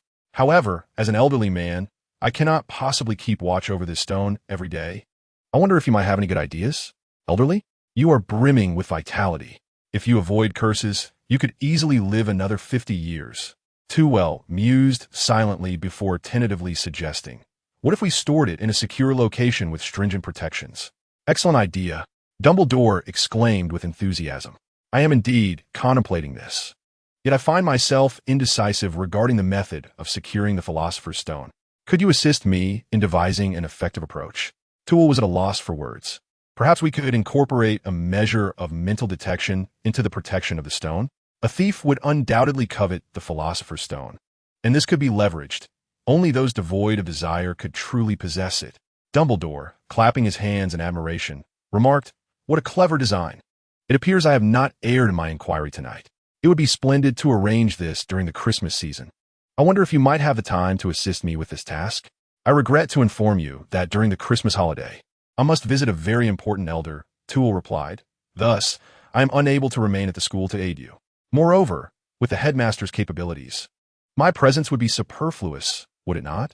He harbored doubts about Dumbledore's intentions, suspecting that the discussion of the Philosopher's Stone was merely a guise to gauge his own desires for it. Should he exhibit even a hint of longing, he would surely find himself under the vigilant scrutiny of both Snape and Dumbledore before Quirrell could successfully divert attention. The discourse regarding the Philosopher's Stone ceased, and both men tacitly refrained from mentioning it again. Even its presence on the table was ignored, as if it were an ordinary stone. After concluding his study of Transfiguration with Dumbledore, Toole did not immediately depart from the 8th floor. Instead, he searched each tapestry in this corridor, pacing back and forth before them. He was in pursuit of the Room of Requirement. If a secret chamber of Ravenclaw indeed existed, it was difficult not to associate it with the Room of Requirement. However, in his previous life, he had never paid heed to the location of the Room of Requirement. Compared to the renowned Incantation of Need and the tripartite method of its activation, he had never committed its entrance to memory. After all, he had never envisioned himself traversing into the world of Harry Potter. Consequently, if anyone were to wander onto the 8th floor, they might witness a scene astounding enough to drop jaws. The ever-elegant Professor Flitwick flitting about like a headless chicken. Ultimately, this headless creature was taken aback to discover that the Room of Requirement had vanished. He was certain he had traversed the entire corridor of the 8th floor, having examined each tapestry and obscured the vision of numerous portraits in the process. Yet, the presence of the Room of Requirement remained elusive. As Toole furrowed his brow in contemplation, a sudden cacophony erupted from across the way. He swiftly darted into a corner, concealed behind a tapestry depicting a troll wielding a club. At that moment, the wall opposite him transformed into a door, and, as it swung open, a rather inebriated professor stumbled forth. Sybil Trelawney, the esteemed professor of divination, stands as one of the last remaining seers in the magical realm. However, her current state leaves much to be desired. Her slender frame, draped in a flowing green robe, appears somewhat forlorn. Her spectacles sit askew upon her nose, and her hair is a chaotic tangle, giving her an air of dishevelment. Even from a considerable distance, Tevel could discern the pungent aroma of stale alcohol emanating from her, and her gait was unsteady, swaying as she moved. He had been searching for nearly an hour, suggesting that the professor had been ensconced within for at least that long. It was no wonder he had been unable to locate the Room of Requirement.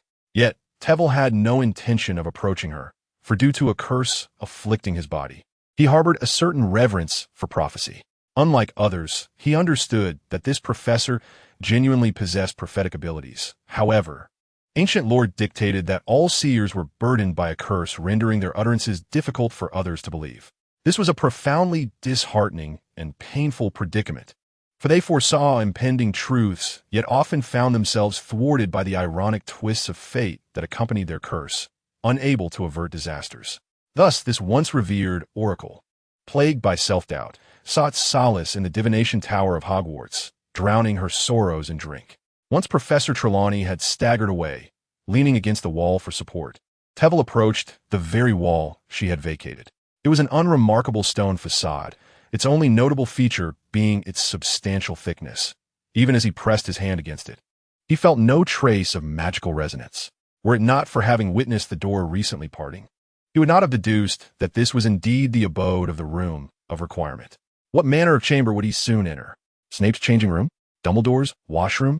A resounding thud echoed. A splendid, opulent door emerged before Tevel, adorned with a male symbol, prompting him to ponder the peculiarities of such enchantments.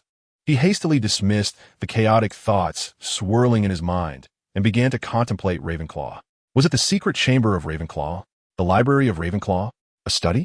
After several attempts, the Room of Requirement offered him no response. The imposing door to the washroom remained steadfast before him. Observing the waning light, Tevel ceased his efforts and resolutely pushed the door open. Inside lay an exceptionally lavish washroom, furnished with an array of exquisite chamber pots. However, his attention was not captivated by these ornate vessels, although he did find himself momentarily astonished by their craftsmanship. He couldn't help but wonder which of them might have been used by Dumbledore. After casting aside his inexplicable curiosity, Tevel began to probe the source of the room's magical essence. While I could not discern the source of the emblem's magic, surely the magic of the Room of Requirement would reveal itself. As his own magic surged forth from his being, The intricate structure of the room's enchantments began to materialize before his eyes. However, Tevel wished he had not witnessed it. It was overwhelming. Delicate threads intertwined throughout the room, with 5 or 6 lines of wool sprouting from every inch of the floor, each leading to different walls or the ceiling. It was as if the entire room were woven from magic, yet the question loomed, where did the will's journey end? Surely, the room of requirement could not be conjured by the combined might of countless wizards. Wait, he seemed to grasp something. The room of requirement contained a storage space for miscellaneous items. Thus, were these threads of wool extending from those magical artifacts? Tevel did not delve further. The previous examination of a mere 10 items had left him dizzy, and now there were at least tens of thousands of threads, depleting a significant portion of his magic in no time. However, he was resolute that exploring the Ravenclaw chamber could not rely on the threads of will as Helga had done. As for the Horcruxes in the storage room, he would seek them out another day. For now, a ring and Chilo were sufficient to contend with. Chapter 63, Grindelwald Christmas Eve. Austria, a modest 3-story house adjacent to the University of Vienna. This house appeared utterly unremarkable, indistinguishable in style from the others in the neighborhood. Yet, a pristine layer of snow rested upon its sky-blue roof, neither too heavy nor too light, and the snow at the entrance was meticulously swept to the side. The arrangement resembled blocks placed by an obsessive-compulsive individual rather than snowflakes that had randomly descended from the heavens. This meticulous beauty suggested that the house's owner was of no ordinary stature. In the next moment, a graceful figure suddenly materialized on the deserted street. In the biting chill of winter, she wore only a woolen coat over a seemingly delicate women's suit. The deep red attire accentuated her tall, exquisite form, exuding an air of professionalism coupled with an elegance that belied her age. Her neck, as graceful as a swan's, supported a gentle, refined face.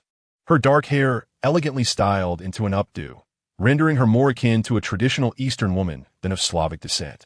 Cynthia Vasica was the name of this poised young woman. She chuckled softly at the snow above, which appeared as if meticulously smoothed with a shovel. What Muggles would resemble this? She murmured with a hint of exasperation. Your teacher certainly does not make things easy. With that, she stepped forward, walking at a measured pace. The sound of her high heels echoed softly on the street, as subtle as her sudden appearance, unnoticed by any passers-by. However, as she approached the house, the door swung open as if in response to her presence, revealing a dimly lit corridor within. Cynthia was unfazed by this. She crossed the threshold with practiced ease. There exists a comforting familiarity, as if she has returned to her own home. Even in the absence of illumination, she effortlessly navigates her way to the kitchen. Casually discarding her coat upon a chair, she adeptly switches on the kitchen lights and, with a cheerful demeanor, retrieves from her compact purse the culinary delights she has meticulously prepared for this evening. Roasted turkey, roasted chicken, steak, an array of vegetables, and of course, an abundant selection of exquisite desserts and candies. What a splendid array you have prepared, knowing my fondness for sweet treats, a venerable voice remarked teasingly. Cynthia, without glancing back, retorted, "This is not intended for you. Let us hope you don't consume it all like last time." The elder shrugged nonchalantly, engrossed in inspecting the confections. "Ah, my favorite lemon sherbet candy," he exclaimed joyfully, popping a piece into his mouth, his eyes narrowing in delight. "However, I must first express my gratitude to Tewell on your behalf." At the mention of the name, Cynthia turned, observing the elder savoring each dessert with a hint of exasperation. His once frail frame had gradually strengthened over the years of care, though his emerald green pajamas barely concealed the ravages of time etched upon his face. Yet, his eyes remained calm and composed.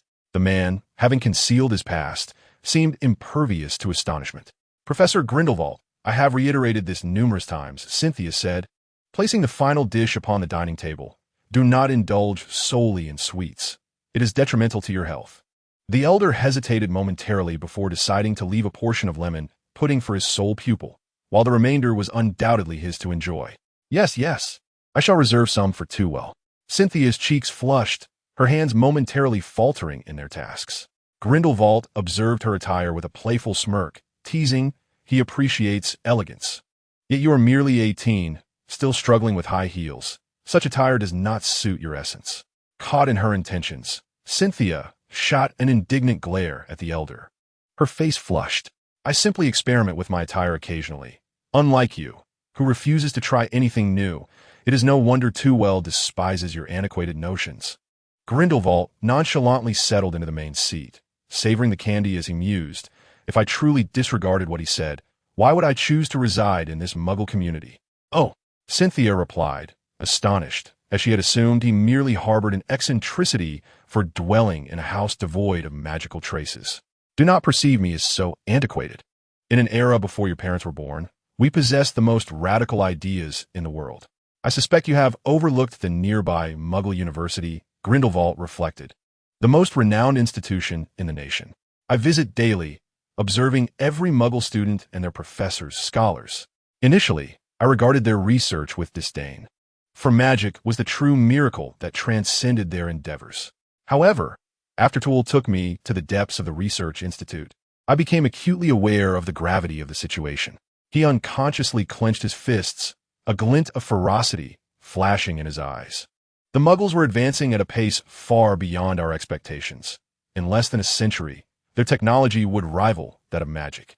Even more chilling was their accelerating rate of progress. Cynthia was not surprised by this assertion. Rather, she had long harbored deep admiration for Tool due to similar sentiments. Thus, she emphasized a particular phrase. Tool foresaw this. Grindelwald chuckled heartily, recognizing this student as his final achievement in life. Indeed, he had anticipated this trend more clearly than anyone else, which was precisely why I had moved away from New Mongard. I yearned to witness firsthand the realization of what I could not accomplish. At this juncture, a flicker of sorrow crossed the elder's face as he murmured, "If only I had chosen a more suitable means like Tool back then, perhaps everything would have been different." Observing him succumb to melancholy, Cynthia swiftly shifted the topic, inquiring about Tool's whereabouts, wondering if he had been delayed along the way. The girl's clumsy attempt at distraction elicited a soft chuckle from Grindelwald, who also set aside his reminiscences. Do not worry. With his capabilities, there are few who could delay him. He merely mentioned that he wanted to have dinner with his family first before coming over. Cynthia pouted in disappointment, reaching out to snatch the small cake that Grindelwald was about to indulge in. We can only eat once Tool arrives. She had invested considerable effort into tonight's gathering, primarily for Tool's sake, and it could not simply be consumed so casually, not even by Tool's mentor. Ding-dong. A commotion at the door heralded the arrival of a figure long anticipated by the girl. Tool appeared in the kitchen, smiling at the two of them. I apologize for the delay. Preparing gifts for the students took a bit longer than expected. Chapter 64. The Christmas Feast. Cynthia joyfully approached Tool from behind, assisting him in removing his coat. Thank you. No matter how many times you do this, I'm always pleasantly surprised by your thoughtfulness. Truly, you need not do this every time. Cynthia paid no heed to his words. After hanging up the coat, she gently pushed against his back. Come and see, she exclaimed excitedly. I have prepared many delicious dishes for you. Tool was guided to the dining table and was indeed astonished by the sumptuous dinner laid out before him. I know you've already had dinner, so I'll leave the roast turkey for the professor, but what happened to the pudding? Why is there only one serving left? Cynthia immediately cast her gaze towards the prime suspect. Stop standing there. Grindelwald feigned ignorance, waving Tool over.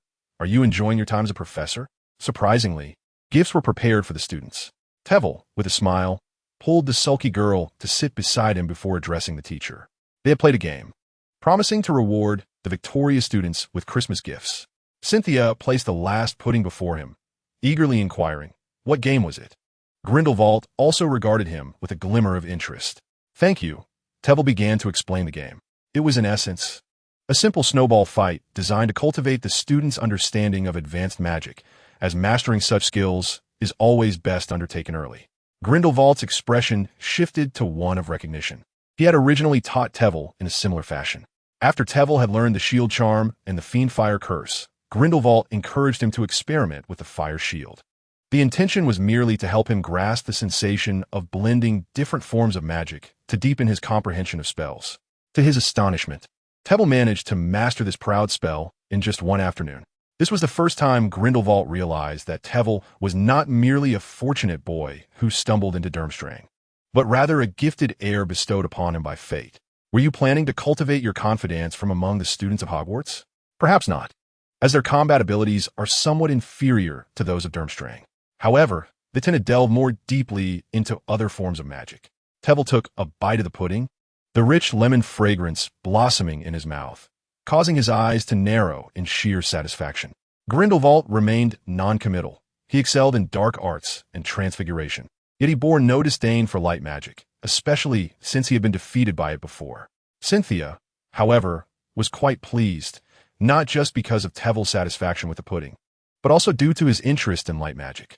From the moment they met in their first year, Tevel had been exploring a myriad of magical disciplines, with a particular focus on the exceedingly peculiar dark arts.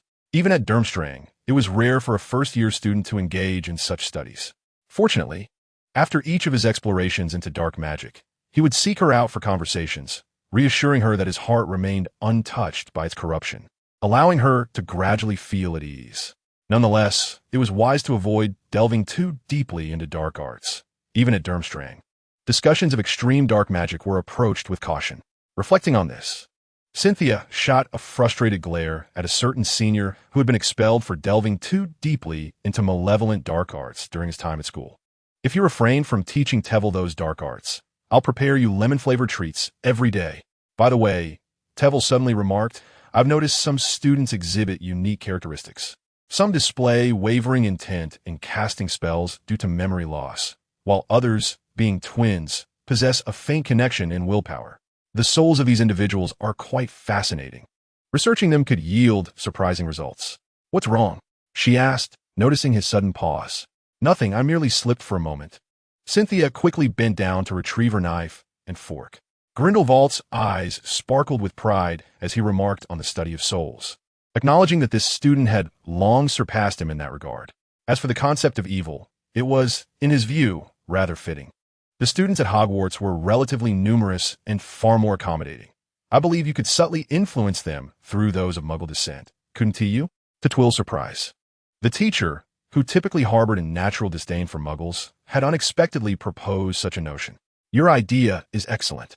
I too believe we must appeal to the moderates among Muggles and wizards, for they shall be our greatest allies. It is you, Grindelwald replied with a relieved smile. This era will ultimately belong to you, Twill. Not just you, Cynthia interjected earnestly. It is we, Twill and I. At these words, laughter erupted among them, and soon they resumed their sumptuous dinner. To be candid, while Cynthia's culinary skills were not on par with Twill's father, they far exceeded those of his mother. Reflecting on a Lamora fish soup he had consumed earlier, his desire to sample the cake diminished slightly. Is something wrong? Does it not suit your palate? Cynthia inquired with immediate concern.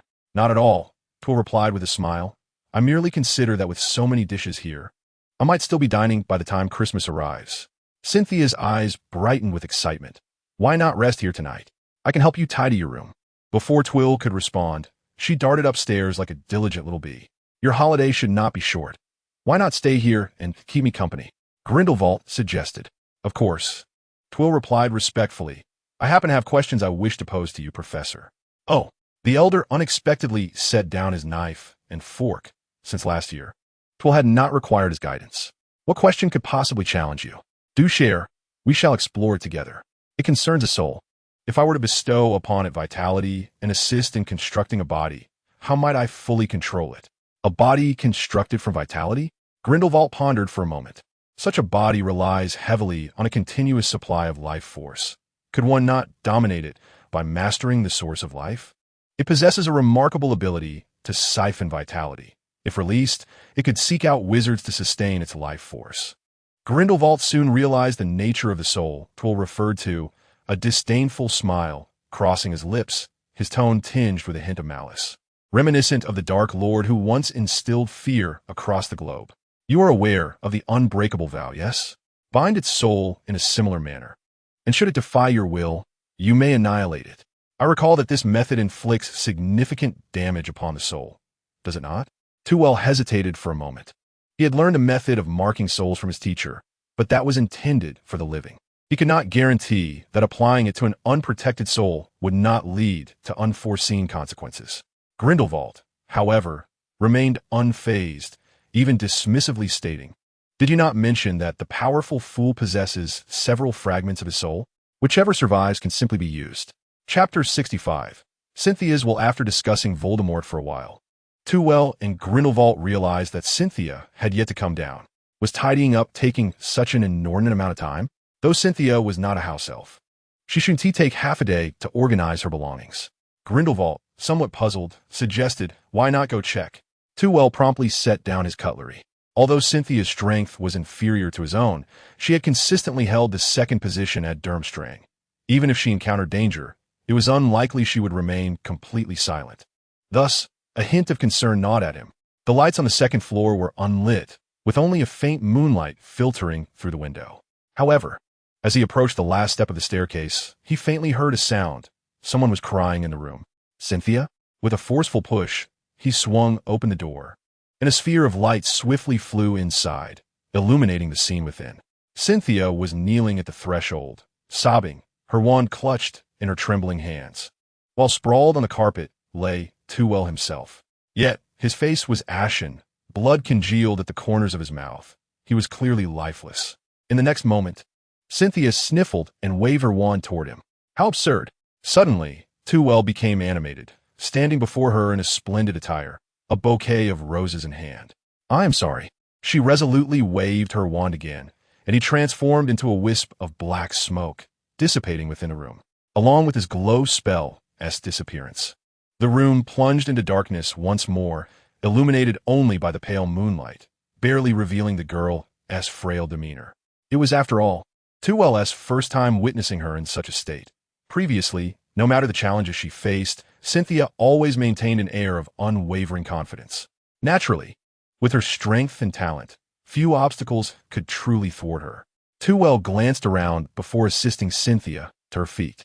No matter how beautiful a girl may be, when her face is streaked with tears and her nose almost drips into her mouth, it is hard to find her appealing. Slurp. The tears had not been wiped away. Amused by her adorable appearance, Too shook his head and chuckled softly. In the dimly lit room, Cynthia could only discern Too's silhouette, yet to her, that outline grew increasingly distinct, as Toole silently approached her, drawing ever closer until she could feel his breath and the faint scent that enveloped him. A soft thud echoed as the girl's back gently collided with the wall. Cynthia's heartbeat quickened, especially when Toole pressed his left hand against the wall, leaning closer to her delicate face, making her heart race as if it might leap from her throat. Let us engage in activities best suited for the dark. Toole murmured softly in her ear. What shall we do? Cynthia inquired nervously, clutching her dress tightly, her cheeks flushed as if they might burst. Uncertain whether it was fear or anticipation, the girl tightly closed her eyes, her trembling eyelids betraying her tumultuous emotions. Light it up. Toole chuckled as he pressed the switch on the wall, and with a click, the room illuminated. He turned to survey the space. The design was quite rustic, featuring only a simple bed and basic furniture, yet it sufficed. For him, elegance and luxury were not necessities. Cynthia regained her composure, wiped away the tears from her face, and, blushing, approached Toole, hesitating before asking, Did I just embarrass myself? Not at all. On the contrary, I am grateful for your concern, Toole replied, waving his wand to dispel the traces of magic lingering in the room. I recall this was a Muggle's residence. How could a boggart exist here? Shifting to more serious matters, Cynthia regained her usual poise. This was once the abode of an elderly wizard, but following his passing, the protective enchantments gradually faded, and it was eventually purchased by a Muggle family. However, remnants of magic lingered, prompting the family to leave after 2 years before it was acquired by Mr. Grindelwald. Toole nodded in approval, appreciating Cynthia's ability to provide detailed answers when he encountered everyday dilemmas. And what has our teacher been up to during this time? He was not monitoring his mentor, merely concerned that the teacher's emergence from Nurmengard might attract the attention of the Austrian Ministry of Magic or even the International Confederation of Wizards. Although Nurmengard had become nearly defunct, the teacher's existence was gradually dismissed by the magical community. Yet, some old wizards still held a healthy respect for the name Grindelwald. After all, the teacher had not ruled over Europe solely through words. Reflecting on the past 6 months, Cynthia quickly and clearly stated, He has been pretending to be an ordinary Muggle elderly gentleman. Initially, he stumbled due to unfamiliarity, but by the second day, he was conversing comfortably with Muggles. According to Mr. Grindelwald, he spends his days wandering nearby schools, absorbing the technological philosophies of Muggles. In the evenings, he generally remains in his room. I have attempted to investigate a few times. He is either perusing photo albums or practicing transfiguration, though I suspect he has become aware of my prying. The young girl's face was etched with guilt. Tevel displayed an expression of anticipated understanding. He had never intended to conceal anything from the teacher, although he did not object. He felt it unnecessary to continue testing the waters. By the way, have you mentioned preparing a wand for him? Cynthia's spirits immediately sank. I have brought it up several times, but he insists he is a failure and believes there is no need for him to appear again. Tevel nodded, still hoping the teacher might intervene at an opportune moment to help him navigate some troubles. Little did he realize that the failures of the past had nearly shuttered his heart. It seemed that only the one who tied the bell could untie it. However, who the bell ringer or the untangler might be remained uncertain. Perhaps persuading Dumbledore in the future would also require the teacher's assistance? I appreciate your efforts during this time. Please retrieve the wand. Tevel turned to face Cynthia. Yet I have one final question. Are you truly willing to follow me in pursuit of that nearly unattainable ideal? Even if it means I remain a leisurely professor at Hogwarts? He had only confided this grand vision to Grindelwald and Cynthia, as he was still preoccupied with the struggles of life, focusing on uncovering the secrets of the emblem. Furthermore, his abilities were insufficient to challenge the deeply entrenched ideologies of the magical world. At the very least, he had to surpass Dumbledore to earn that right. Sensing Tevel's earnestness, Cynthia's demeanor shifted to seriousness. Their eyes locked, her face flushed with a hint of excitement. I am willing to follow you for a lifetime. Her tone was resolute, imbued with an almost boundless strength, even if this world does not accept us. The thought of overturning the statute of secrecy thrilled her to no end. Chapter 66. Christmas gifts. The next morning, Tevel awoke to the startling sight of a mountain of gifts piled before him. Exquisite packages of all sizes filled the entire living room, with some even lining the hallway. Cynthia was holding her wand, meticulously inspecting each package to ensure none were imbued with dark magic or malicious enchantments. Since last night, owls have been delivering gifts, and now about a dozen were resting in the yard, appearing thoroughly exhausted. Tevel glanced out the window. The owls were orderly perched on a shelf, with some dried fruits laid out for their nourishment. Yet, passers-by on the street remained indifferent, as if the owls were invisible. This house had not originally been enchanted extensively. It seemed Cynthia had gone to great lengths to set up temporary, confounding charms. You have worked hard. He casually unwrapped one of the gifts, revealing a doll in his likeness, accompanied by a note from a senior student. Most of the gifts were from your students. Cynthia pointed to a small mound brimming with packages. However, there is one gift that I am uncertain whether to give to you. She picked up the smallest gift, yet the packaging was exceptionally thoughtful. Inside lay a fixed enchantment, which would adhere to anyone who opened it, but she felt no malice emanating from within, nor anything amiss. Curiously, Tevel reached for it. On the outermost layer of the gift box was a note inscribed, a gift from George Fred, given the mischievous nature of the Weasley twins.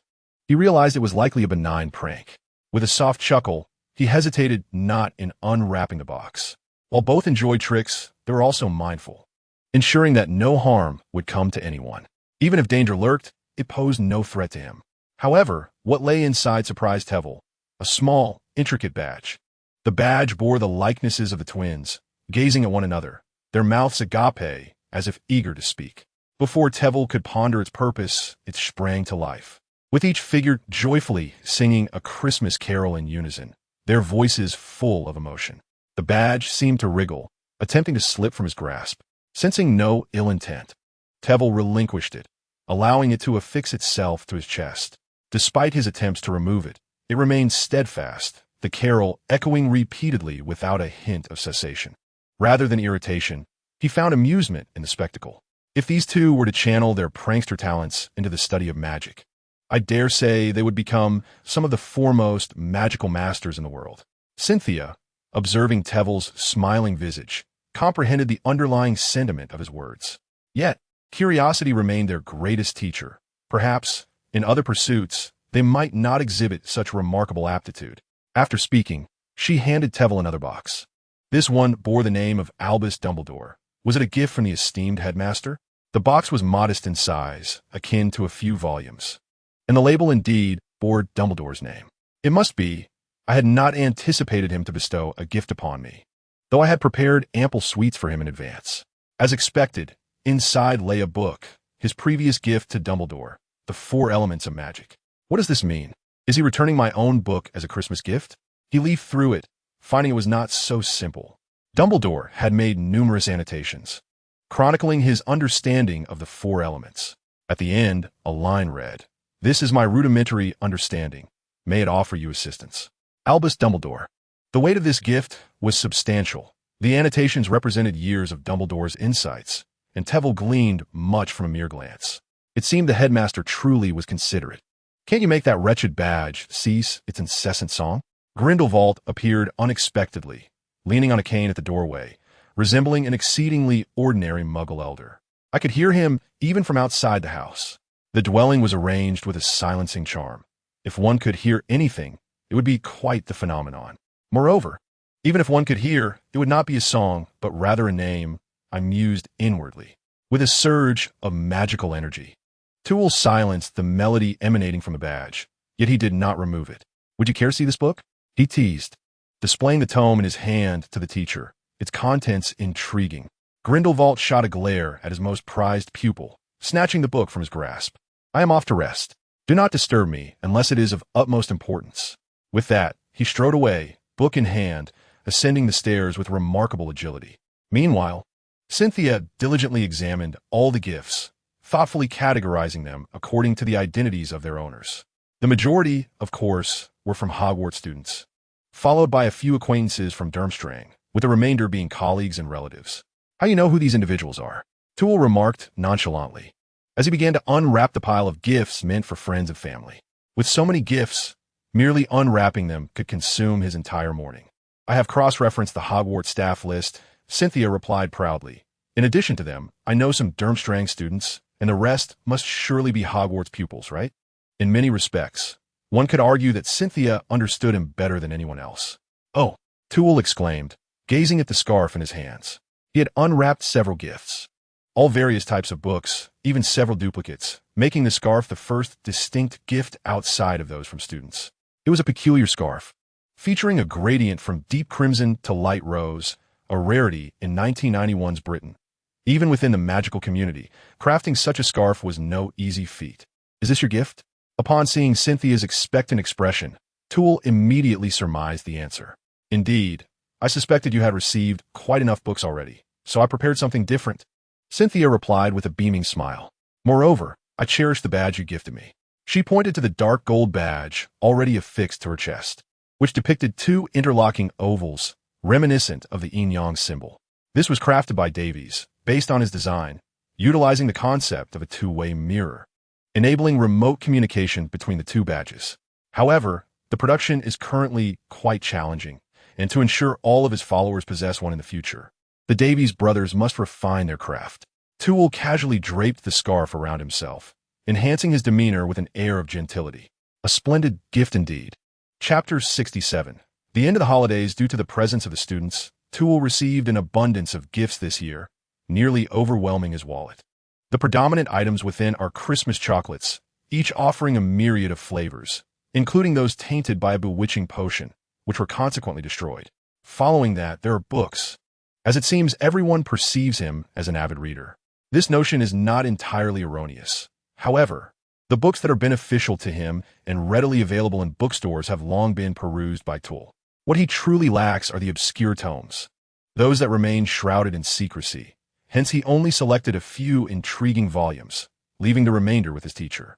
Nonetheless, this Christmas holiday has proven to be more relaxing than any prior. In the past, he would only allow himself a brief respite on Christmas Eve, but now he has learned to embrace this leisurely time. Under Cynthia's meticulous care, his teacher seized the opportunity to engage him in numerous discussions about magic, reminiscences, and the art of persuasion, among other topics. It was not only Toole who found solace. Grindelwald, too, appeared rejuvenated, having traversed the Muggle world for over 6 months. This erstwhile dark wizard seemed to perceive his past experiences with newfound clarity. Only by learning to save her life can one find the motivation to advance, Grindelwald mused. On the final morning of the holiday, after breakfast, Toole and his teacher meandered through the University of Vienna. Given the Christmas festivities, the campus was sparsely populated, with only a handful of elderly professors wandering about. The recently passed gentleman, a researcher of astrophysics, often bore incomprehensible star charts, and truth be told, I could hardly discern that they were star charts. Grindelwald reflected, referring to an elderly figure whose hurried steps were accompanied by deep contemplation. Indeed, modern star charts differ significantly from those utilized by wizards, or perhaps it is a matter of varying complexity. Wizards focus solely on the celestial bodies within the solar system, studying the objective laws governing these planets. However, the Muggles, aided by various instruments, have long transcended the confines of the solar system, embarking on a quest to unveil the secrets of the universe. Each time Toole traverses the Muggle realm, he finds himself in awe of their advancements, clearly envisioning what Muggle society will evolve into 20 years hence. For wizards, this evolution would amount to a new form of magic. The overall pace of progress within a magical community is lamentably sluggish and inefficient. It will not be long before wizards realize that mastering science may prove more advantageous than learning magic, as the former enables survival in a broader world. Toole shook his head in dismay. If given the choice, in a world 20 years from now, he would find little interest in becoming a wizard compared to integrating into Muggle society. There's a philosopher over there. Grindelwald suddenly pointed towards an erudite old professor in the distance. He once imparted a profoundly insightful observation. The development of things follows a spiral ascent. Therefore, there is no need for undue haste. It is prudent to slow your pace, prepare thoroughly before acting. After all, you are not lacking in time, are you? Toole revealed a faint smile. They had already deliberated on the issue of the curse the previous night, and the teacher was astonished to learn of the will left behind by Helga at Hogwarts. Of course, after the initial surprise, his predominant emotion was joy at the weakening of the curse. Therefore, I find myself in need of your assistance. I am merely an old man seeking a peaceful respite. Grindelwald queried with curiosity, what could I possibly do for you? It is, of course, in reference to Headmaster Dumbledore. You wouldn't wish for us to engage in a deadly confrontation, would you? Let us set that aside for now. The old man's expression darkened as he gently shook his head. Observing this, Toole dared not press further. The intricacies of their hearts were matters they must resolve themselves, beyond the reach of a mere junior. Will you choose to remain here indefinitely? He inquired with feigned nonchalance. The teacher evidently harbored thoughts of leisure and recuperation, and as a student, Toole was inclined to support him. However, the teacher required someone to attend to him, and Cynthia, now tasked with new responsibilities, could not remain by his side. Sensing the student's concerns, Grindelwald offered a reassuring smile. Do not worry, I thrive well in solitude here, and my strength has been significantly restored. Even should my identity be revealed, they shall not prevail against me. He struck the ground emphatically with his cane, as if to trample upon the various aurors who sought to harm him. It was then that Toole recognized the cane's unique nature. No wonder the teacher had declined his suggestion of a wand, for he had prepared his own. I have never seen a wand integrated into a cane before. Did you craft this yourself? This? Grindelwald chuckled with a knowing glint in his eye. I commissioned it from Grigoriovic. We share a long-standing friendship. Besides, is it not quite normal for an old man to use a cane? He subtly tugged at the head of the cane, as if something lay concealed within. Toole suddenly understood and joined in laughter. This design could achieve an element of surprise, especially for an elderly gentleman like the teacher. The sudden emergence of a wand would bewilder most onlookers. Thus, it seemed that the teacher's safety was not a concern for him, and the final matter of their Christmas holiday was finally settled. They meandered about until noon before returning. During their days together, they had certainly shared ample conversation. However, to Toole's surprise, the teacher's understanding of the four elements was no less than that of Headmaster Dumbledore's. In fact, it seemed almost competitive, as he continually critiqued the headmaster's annotations while presenting his own insights. For Toole, both perspectives held significant value, compared to his initial assumption of solitary exploration. This was infinitely more enriching. This could be deemed his greatest treasure of the Christmas season. Upon returning to the house, Cynthia had already prepared a sumptuous lunch, marking their final gathering in this abode. I had just received a letter from the International Magical Cooperation Department, indicating that I could commence my position within the week. Cynthia eagerly showcased the parchment in her hands, which was indeed the correspondence from the British Ministry of Magic. Twyvel nodded in satisfaction, It was evident that Cynthia, with her remarkable abilities, had exerted considerable effort to secure such a swift acceptance. Given this, I entrust you to remain there. This department is responsible for liaising between the British Ministry of Magic and its foreign counterparts, facilitating interactions with various magical governments. More crucially, it houses the British branch of the International Wizarding Federation, the very institution that enforces the Statute of Secrecy. After lunch, Twyvel bid farewell to Grindelwald and departed from the house where he had resided for over a week. While Cynthia was bound for the Ministry of Magic, he was returning to Hogwarts to continue his teaching endeavors. Chapter 68. The students who trespassed the office. As the Christmas holidays drew to a close, the students gradually returned, and the castle buzzed with activity once more. Most students seized the last remnants of their break, frolicking in the snowball fight arena. However, this led to a swift spread of a particular piece of news throughout the school.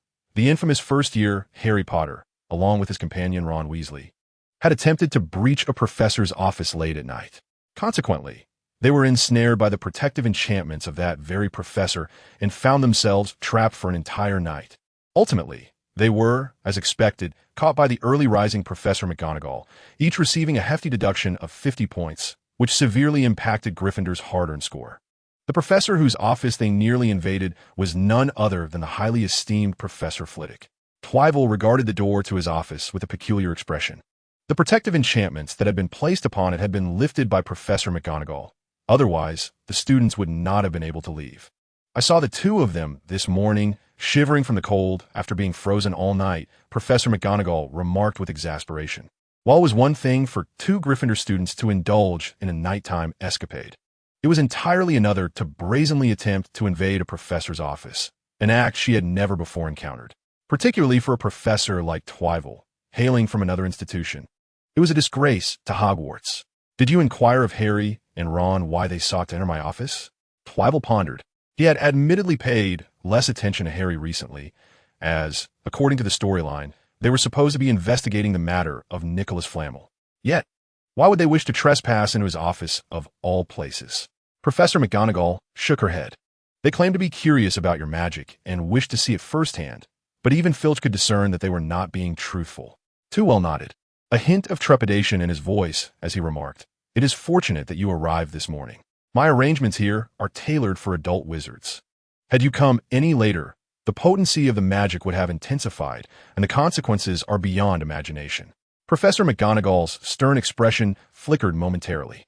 "Are you suggesting that we require such magic at Hogwarts? This institution is the safest place in the world.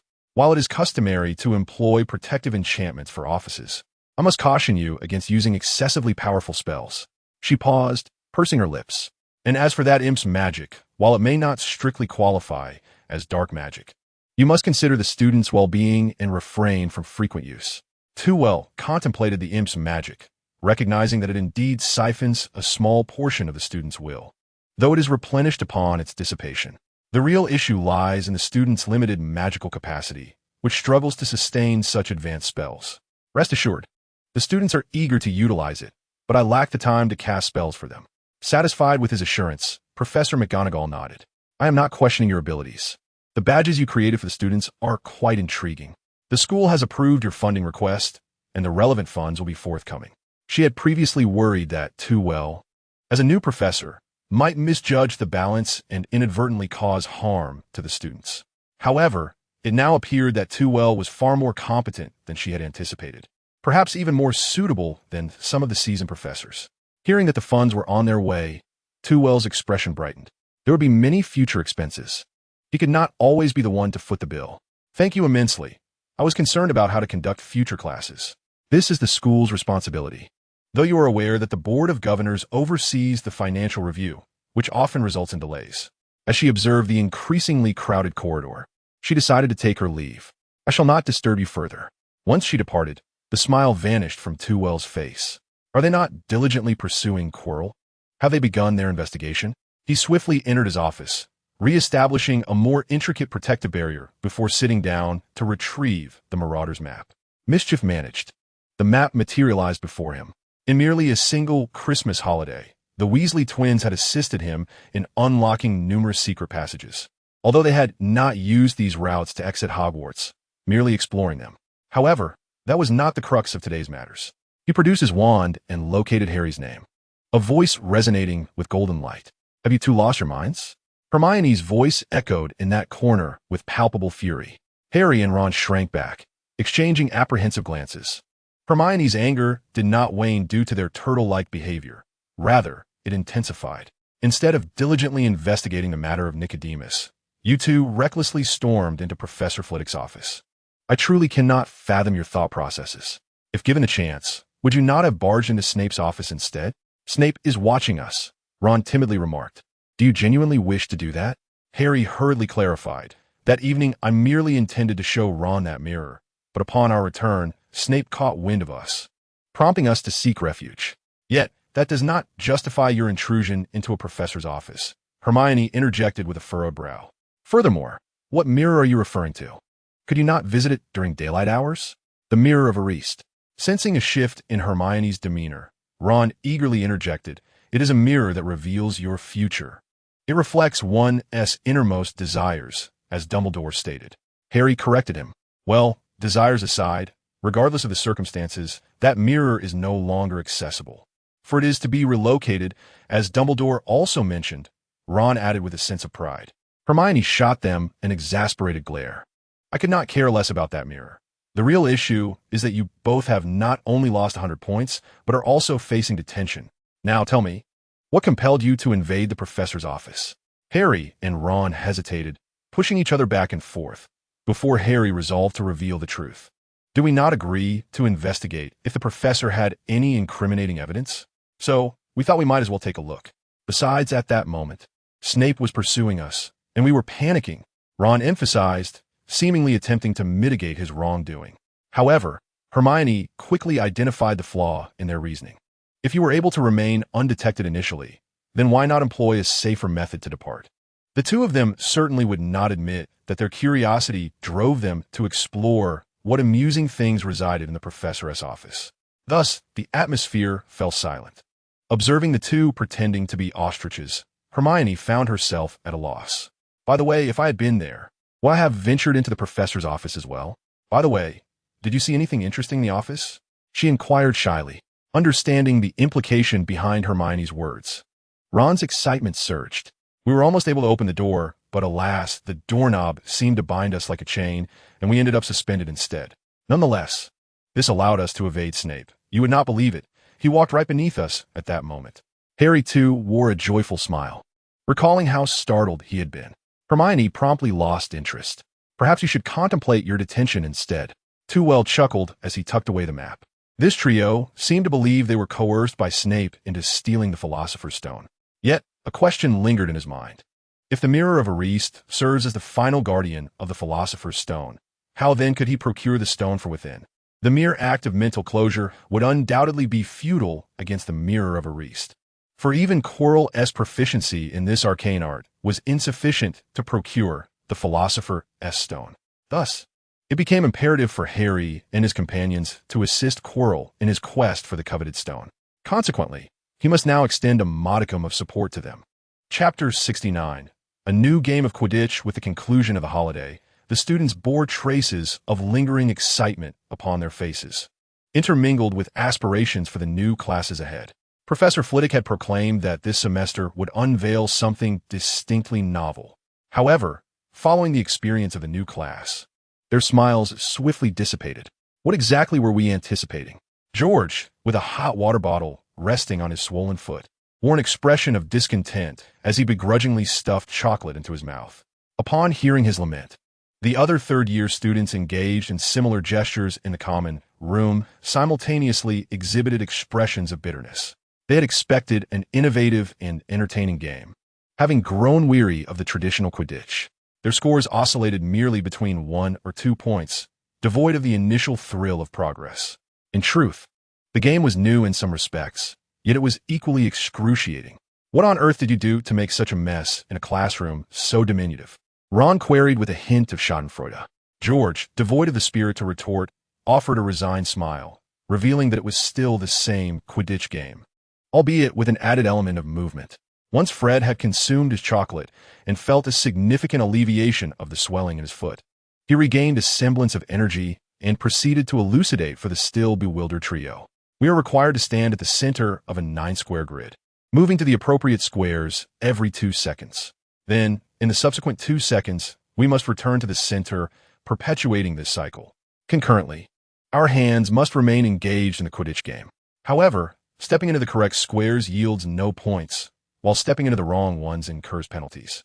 Hermione, perplexed, remarked that this was rather beneficial as it would enhance our agility. George scoffed. Indeed, it would be splendid if the sudden appearance of traps were absent when one aired, especially given that out of the 8 squares, only 2 are correct at any given time. Should they fortuitously appear behind one, one's ankle would be helplessly ensnared. The difficulty was already formidable, yet now everyone was subjected to painful pinches, resulting in scores that dwindled to less than half of what they previously were after merely 2 minutes. Afterward, George displayed the redness and swelling on his ankle, revealing a faintly jagged mark. Nevertheless, as the effects of the chocolate took hold, the mark and swelling were visibly receding at a remarkable pace. Ron, repulsed, pushed away George's foot, yet he also recognized the gravity of the situation. We can't possibly grow eyes on the back of our heads. George and Fred seemed to reminisce about the agony of their classroom experiences, sniffling as they recalled the professor's words. The magic of our enemies is blind. Only by mastering our positioning in all directions can we evade spells effectively and survive in battle. But how do we evade magic that comes from behind? Harry inquired hastily. At that moment, Percy approached with 2 vials of potions, ready to dispel their confusion. Sensitivity. Every spell emits magical fluctuations. By enhancing our sensitivity, we can not only detect magic from various directions, but also discern the potency and characteristics of the spells through feedback. Furthermore, when confronted with a magically saturated environment, we can assess which spells may pose a threat to us. Here, take these potions I obtained from Madame Pomfrey. You 2 must drink them at once, he insisted, pressing the potions into the twins' hands. George and Fred grimaced at the unpleasant aroma wafting from the vials. After all our hard work creating Christmas badges for the professor, this is how he repays us. That's it. We shall remove him from our idol list for a month. They exchanged glances, settling on a week instead. Once they had finished speaking, they pinched their noses and downed the potions. Percy nodded in satisfaction. In that case, let us have the professor while you lot can be taught by Professor Quirrell. Dream on. Just because you receive Christmas gifts, you think you can usurp our professor. You won't even get the chance to sing Christmas carols for him. Off you go with your garlic professor. George and Fred tossed their empty cups aside, and the 3 of them began to frolic in the common room, leaving Hermione's inquiries unaddressed. First, tell me what the professor's Christmas gift is, she demanded, pouting in discontent. She too had given the professor a book, yet it was evident she had not received a gift in return. Harry chuckled at their playful antics, but did not forget to explain to Hermione. It's chocolate-shaped like little gnomes, identical to the ones on their heads. And it supposedly contains a delightful potion, although Percy is reluctant to try it, so we can't be sure of its authenticity. In my opinion, merely obtaining the professor's chocolate would be enough to bring joy, unlike us, who only have chocolate frogs. Ron enviously held up a box of chocolate frogs, a supplementary gift for George and Fred as a return gesture for Christmas. Just as he began to unwrap it, Hermione snatched it away. You want to eat? He began, but his words were cut short by Hermione's swift action. I found Nicholas Flamel. It's right here. Harry turned to look, his keen eyes immediately catching the inscription above. In fruitful collaboration with partner Nicholas Flamel in alchemy. Indeed, he exclaimed, excitedly glancing at Hermione. If he has a good relationship with Dumbledore, then this must be the Nicholas Flamel. Ron, in a fit of frustration, pushed Harry's head aside, exclaiming in bewilderment, "What on earth are you all discussing?" Meanwhile, Hermione hurried back to the dormitory to search for a book. It was only when Harry briefly showed him a wizarding portrait belonging to Dumbledore that Ron realized the elusive name they had been seeking was right beneath their noses. I possess 1,000 portraits of Dumbledore, Ron lamented, striking his forehead in vexation, oblivious to the fact that Nicholas Flamel's name was inscribed upon it. Just then, Hermione rushed back, this time clutching a hefty tome, one that could have easily flattened both Harry and Ron if dropped. With a resounding thud, she laid the book on the table. I should have anticipated this. Such a renowned figure must surely be documented, she exclaimed, rifling through the pages.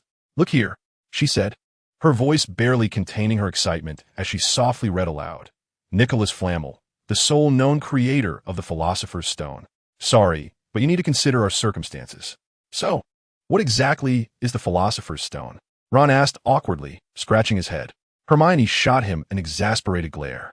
"The Philosopher's Stone can transmute any metal into pure gold and produce the elixir of life, allowing those who consume it to attain immortality." "Pure gold." Ron's eyes widened in astonishment. "Immortality?" Harry gasped, his mouth agape. Hermione cautiously glanced around, relieved that both Harry and Ron were in a state of social isolation within the school, ensuring few would dare approach them. However, she failed to notice the gleam of light that flickered from the badge resting on the table. This indicated that Flamel had entrusted Dumbledore with the protection of the Philosopher's Stone, while Snape was coercing Professor Quirrell into stealing it. Chapter 70. A sleepless night. Having successfully gleaned information regarding the Philosopher's Stone, Quirrell commenced his plan to steal it. Before that, however, he returned to the chessboard for the third time. Compared to his previous dismal defeat, he now approached the chessboard with newfound confidence, deftly dispatching the black pieces and finally opening the door to the next challenge. After a cautious scan for any sensing magic and finding none, he paid no heed to the scattered chess pieces and proceeded directly into the next chamber. Before his eyes could adjust to the sudden brightness of the room, a massive wooden club came crashing down towards him. Accompanied by a fierce rush of wind was a nauseating stench that assaulted Quirrell's senses, causing tears to stream from his eyes. Once again, he had underestimated the situation, mistakenly believing he would first encounter Snape's chamber, with the troll following thereafter.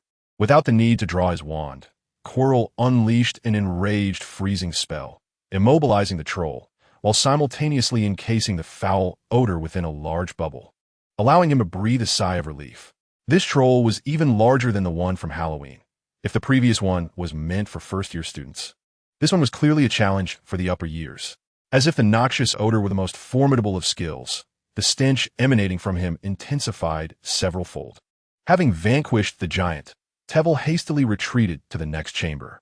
This room was rather unadorned, featuring only a table upon which 7 uniquely shaped bottles were arranged. No sooner had he crossed the threshold than a surge of purple flames erupted behind him, sealing the entrance. Similarly, the next door ahead was engulfed in black flames, obstructing his path. Tevel regarded the flames with a keen interest. Their temperature was exceedingly high, imbued with a destructive power that seemed to belong solely to magic, indicating that these flames possessed special properties. The means to pass through involved deciphering the riddle left by Snape. However, for him, the solution need not be so intricate. He drew forth his wand and traced a circle around himself. Fire shield. A fierce blue-purple flame materialized around him, its temperature not overly high and its range limited. Yet, it sufficed. Under the protection of the purple flames, the black flames ahead parted like subservient minions, effortlessly granting him a passage. The final room awaited. This chamber was smaller than the previous ones, yet it exuded an exquisite charm. The torches on the walls illuminated the space brightly, and the large mirror at the center gleamed like a jewel, enticing Tevel to approach. Nonetheless, he cautiously inspected the room, wary of any surveillance spells left by Dumbledore that might broadcast his actions live. Surprisingly, none were found. He held a strong confidence in this regard. While he might not yet match Dumbledore wielding the Elder Wand, no one in the world could conceal a perception spell from his sight. Slowly approaching the mirror of Ariste, Tevel too yearned to discover what his heart truly desired. Humans often find themselves in such a predicament, unaware of their own desires. The more they grow, the more perplexed they become. As he felt his memories stirred, he neither resisted nor could he have done so. The mirror sensed not only memories but seemed to search his very soul, revealing him in stark clarity. Yet, there he remained, standing alone, as if it were an ordinary mirror. No, the visage reflected was aging. The man in the mirror's hair gradually turned gray, wrinkles adorned his face, and his body became somewhat stooped. Yet, he remained strikingly handsome. Tevel gazed at his elder self with a touch of narcissism, faintly discerning what he yearned for. However, the magic mirror also recognized his longing for the Philosopher's Stone, manifesting it beside his head. The reflection merely cast a fleeting glance before withdrawing its gaze. Tevel reached out to touch the mirror, suddenly realizing an important question. The Philosopher's Stone is contained within a spell akin to the non-detection charm. So if he were to destroy this mirror now, would the stone vanish forever with the collapse of space? Or would it be expelled like the effects of a non-detection charm? Yet, he dared not gamble on such a possibility. After a moment of exploration, he sensed that Dumbledore's magic had seamlessly merged with the mirror of Ariste. This flawless union was beyond his current capacity to disrupt. Thus, he departed without a second thought. At the threshold, however, he encountered an unexpected yet not entirely surprising figure. Quirrell. In a flurry of panic, Quirrell glanced around. "What are you doing here?" "Just like you," replied Tewell, scrutinizing Quirrell's face, which appeared much paler than when they last met, a pallor not characteristic of a healthy individual. This was somewhat unexpected. Logically, Quirrell should not have deteriorated to such an extent this early. After all, in the narrative, he remained vibrant until he had drained the unicorn's blood. Alas! It seemed the plan must be expedited. Tewell calculated internally, though his expression remained largely unchanged. Upon hearing Tewell's words, Quirrell's eyes flared with indignation. "You wish to obtain the Philosopher's Stone and then sneak away." Silence. A deathly silence enveloped them. Tewell was at a loss for how to respond to Quirrell. Was this man truly under Voldemort's influence, or had he genuinely lost his wits? Coughing, Quirrell realized he had misspoken and hastily attempted to rectify his error. "I am aware of Snape's arrangements. I am merely waiting for you. Do not speak." Tewell silenced Quirrell with a mere glance. Before they could find concealment, another hurried figure appeared around the corner. Just the sight of that flowing hair made it unmistakable who it was. "Professor Snape, is it such a rare occasion for you to be free?" Tewell seized the initiative. "Out for a late-night jog to shed some pounds?" Snape's face twitched as he shot a murderous glare at Tewell. Taking a deep breath, he slowly began to speak. "Better than the two of you. Wandering the fourth-floor corridor at this hour, I suspect the three-headed dog within would not appreciate your presence here." His gaze shifted back and forth between Quirrell and Tewell, as if seeking something distinct in their expressions. However, at the moment Snape appeared, Quirrell reverted to his usual quivering demeanor, his eyes darting as if Snape were a harbinger of doom. Tewell, on the other hand, met him with a knowing glance. He was confident that he had not triggered any detection magic inside. Yet he was equally certain that Snape was not merely passing the time out of boredom in their presence. Thus, did the inside harbor methods unknown to him? "Oh, it turns out there is a three-headed dog inside, a fact I was previously unaware of." Tevel feigned surprise at the discovery, although his pretense was so exaggerated that it almost provoked an eye roll from Quirrell. With such a perilous creature stationed here, does he not fear students wandering in? How could students possibly be interested in what lies within? Snape retorted. "How should I know?" Tevel replied with a smile. "Perhaps there will be some disobedient students who sneak in. You know, certain students at Hogwarts have a penchant for adventure." Snape's expression darkened immediately. "Are you threatening me?" Tevel maintained his cheerful demeanor, stepping closer to Snape and gently patting his arm. "How could I be threatening you? Merely reminding you to keep a vigilant eye on the safety of the students." With that, Tevel cast a glance back at Quirrell, who was putting on quite the performance, and departed the scene. Staying up late at night, it's positively unhinged. Chapter 71. Harry's rear end has changed. Professor Flitwick has changed. This was the prevailing thought among students in their third year and below. The professor still exhibited his usual genteel demeanor, yet beneath that handsome facade lay a malevolent heart. Following the return from Christmas, Tevel successfully introduced an advanced version of the glowing orb game across the 3 lower grades, earning unanimous acclaim from the students. Naturally, the difficulty varied by year. Third years had only 2 correct squares per round, second years had 4, while first years enjoyed 6. As the correct squares illuminated, distinct levels of magical fluctuations would emerge, aiding students in discerning right from wrong without the need to constantly look down. The one unchanging aspect was the sudden appearance of invisible traps upon incorrect guesses. A single snap was tolerable, lasting only a second, akin to a light pinch. But the cumulative effect was unbearable. Students found their ankles pinched 5 or 6 times before the pain began to set in, and exceeding 10 times would surely lead to swelling. The more painful their feet became, the more mistakes they made, resulting in an ever-worsening cycle. Most crucially, the professor's chocolate remained remarkably effective. After consuming a piece by the next class, their ankles would feel thoroughly healed. Of course, their complaints were perceived as boasting by the older students, who, after experiencing the pre-Christmas classes, grew increasingly fond of Professor Flitwick.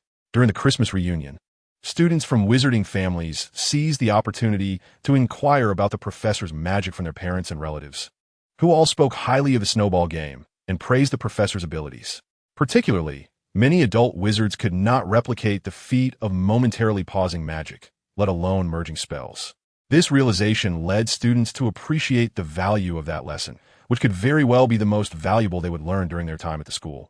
Unless, of course, the professor could offer them another class. It is said that Harry and Ron are now despised by the entire student body, primarily because they attempted to breach Professor Flitwick's office and failed to do so. However, after their exploits became known, several daring students emerged, eager to unravel the secrets hidden within the professor's chambers. Unsurprisingly, they ended up suspended for an entire night, resulting in a synchronized drop in the scores of all four houses. This left the irate Gryffindors in a state of bemusement, causing their grievances against Harry and Ron to diminish somewhat. Nevertheless, the trio found little solace in this, even after uncovering information about the Philosopher's Stone. As the trio ventured into the fray, Hermione's lack of practical combat skills became apparent. Though her scores remained commendably high, she was surpassed by several talented peers, including Malfoy. Now, she was consumed with anxiety over how to enhance her abilities, borrowing an extensive collection of books in the process. Ron, on the other hand, had made some progress. A month of private lessons from Twivel had not been in vain, although his wand still hindered his performance, leaving him rather conventional in his approach. Harry was the most exhausted among the three. Juggling classes and Quidditch practice left him drained. You can't possibly ask for a day off just because your ankle hurts, Ron suggested. Just back from practice, Harry slumped into a chair, thoroughly soaked and utterly fatigued, lacking even the strength to refill his glass. Hermione, setting aside her hefty tome, kindly poured him a cup of pumpkin juice. Ever since learning of the professor's fondness for the beverage, it had become a staple in their supply. "Thank you," Harry said, taking a hearty sip to recover. "The problem is, George and the others have already used that excuse, but would insist that once on the broom, you don't need your feet. Unless, of course, your backside splits open, we must train. I prefer it if your backside split open," George chimed in, approaching with Fred, both equally drenched. Yet, it was the solemnity etched on their faces that truly captured everyone's attention. "What do you mean?" Harry questioned, abandoning his pumpkin juice in confusion. "It's Snape. He will be officiating our match against Hufflepuff." The twins, faces filled with despair, poured themselves some pumpkin juice, for that was the only comfort they could find in this moment. "But does Snape even know the rules of Quidditch?" Ron gasped, his eyes widening in disbelief as his quill slipped from his grasp. Upon hearing this, Harry sighed. "He doesn't need to know the rules. He only needs to penalize us relentlessly." After a moment of collective lament, once the twins finished their pumpkin juice and retreated to clean up, Hermione suddenly cast a worried glance at Harry. Her concern extended beyond the game's score. She was more apprehensive about his safety. "Snape tried to harm you last time. Won't it be even easier for him to target you as the referee now? Perhaps we could say Harry's backside split open, and he can't play?" Ron suggested with a rather poor idea. "Perhaps you might as well break Harry's backside," Hermione remarked, her tone laced with irritation. Ron's eyes sparkled with mischief. "Well, that's not entirely out of the question." Harry resolutely shook his head. This was his second competition, and he could not falter due to events that had yet to transpire. "Don't think about it. Snape may not be able to harm me, but if I don't compete, we are certain to lose." Hermione fell silent, contemplating for a moment before an idea struck her. "Professor Flitwick. What about the professor?" Ron inquired. "He surely wouldn't want any harm to come to Harry. We could ask him to lift Snape's curse." "Absolutely not," Harry retorted, frowning. "We shouldn't meddle in the professor's affairs with Snape, and we ought to feign ignorance regarding the Philosopher's Stone. If we implicate the professor, he might be in grave danger." Hermione and Ron recognized the validity of this concern. They were far more inclined to protect the professor than to risk Harry's safety.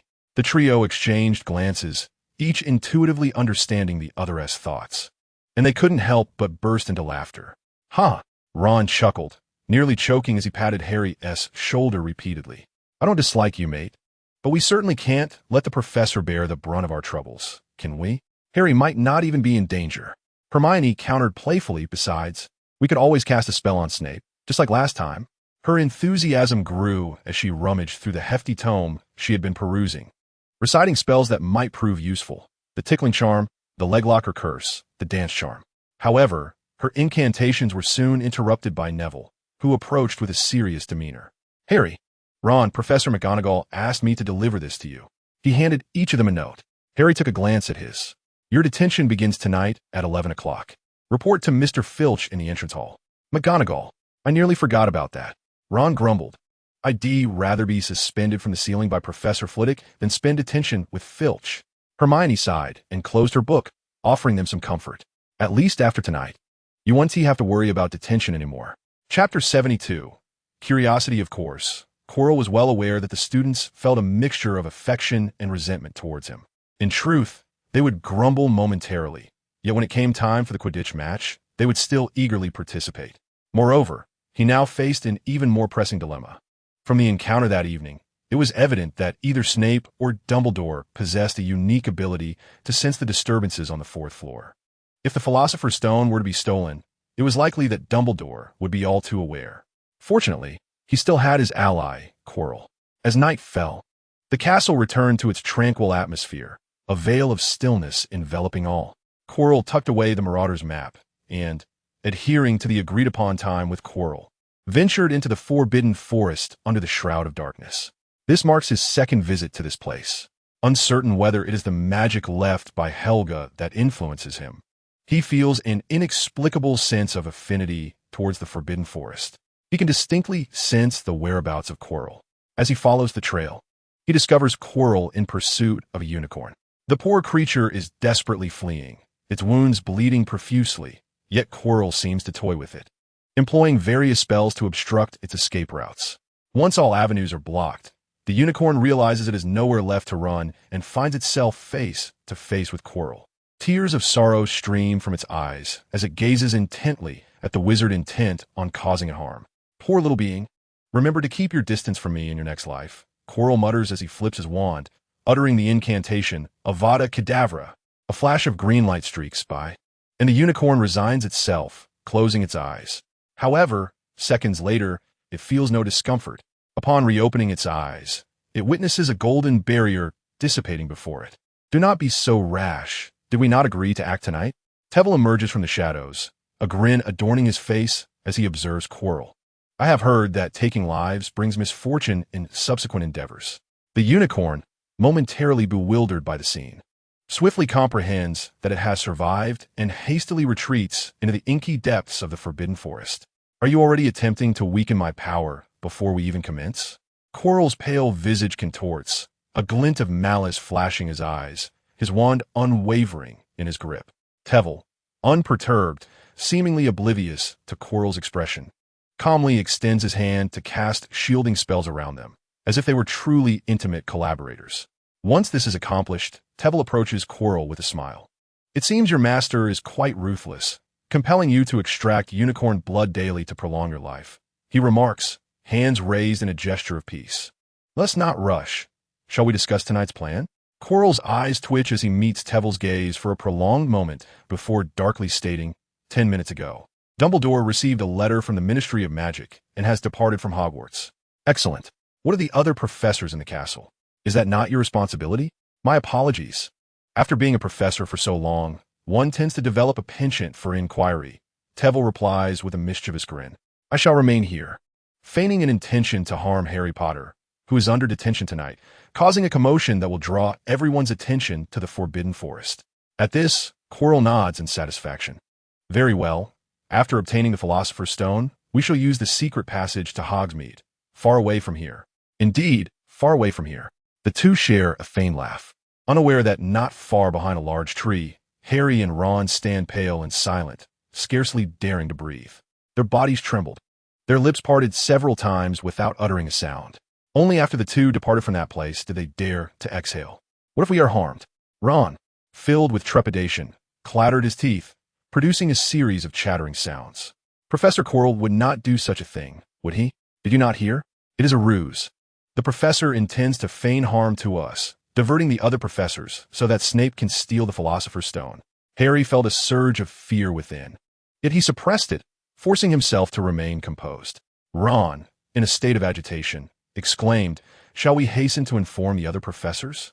The notion lingered in Harry's mind for a fleeting moment before he dismissed it. "No, we cannot. Professor Quirrell is watching. If we boldly approach the professors, our words, as students, would lack the weight of his. At that point, not only would we fail to alert the professors, but we would also risk exposing ourselves. Think quickly. What should we do? If only Hermione were here. She is so intelligent and would surely devise a brilliant plan."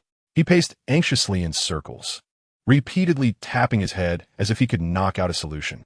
Surprisingly, it was Ron who regained his composure, expressionless as he tapped Harry's shoulder. "Then let us simply seek out Hermione." They exchanged glances, awkward for a moment, before wordlessly racing back along the path they had come. Just shortly after they exited the Forbidden Forest, a thunderous bang erupted behind them, akin to a clap of thunder, although no flames were visible. Harry and Ron felt their hearts quiver in response. The professors must be taking action. We must act swiftly. As the urgency mounted, Harry's inner calm intensified. Influenced by his demeanor, Ron nodded resolutely. For reasons unknown, they encountered no one along the way. Not even curious students or professors appeared. However, they had no time for contemplation. As they hurried back to the common room, another earth-shattering roar erupted from the Forbidden Forest, causing the castle to tremble. Accompanying this sound, through the window, Harry observed flocks of birds fleeing their homes in a panicked exodus, mirroring the turmoil within his own heart. The few students present in the common room stood up in astonishment, peering curiously out the window. Some attempted to exit the common room, eager to investigate the disturbance in the Forbidden Forest. Percy promptly stationed himself at the door, preventing the eager students from rushing outside, especially his enthusiastic twin brothers. "It is curfew. You cannot go out." Harry and Ron exchanged knowing glances, recognizing that the professor's scheme was underway.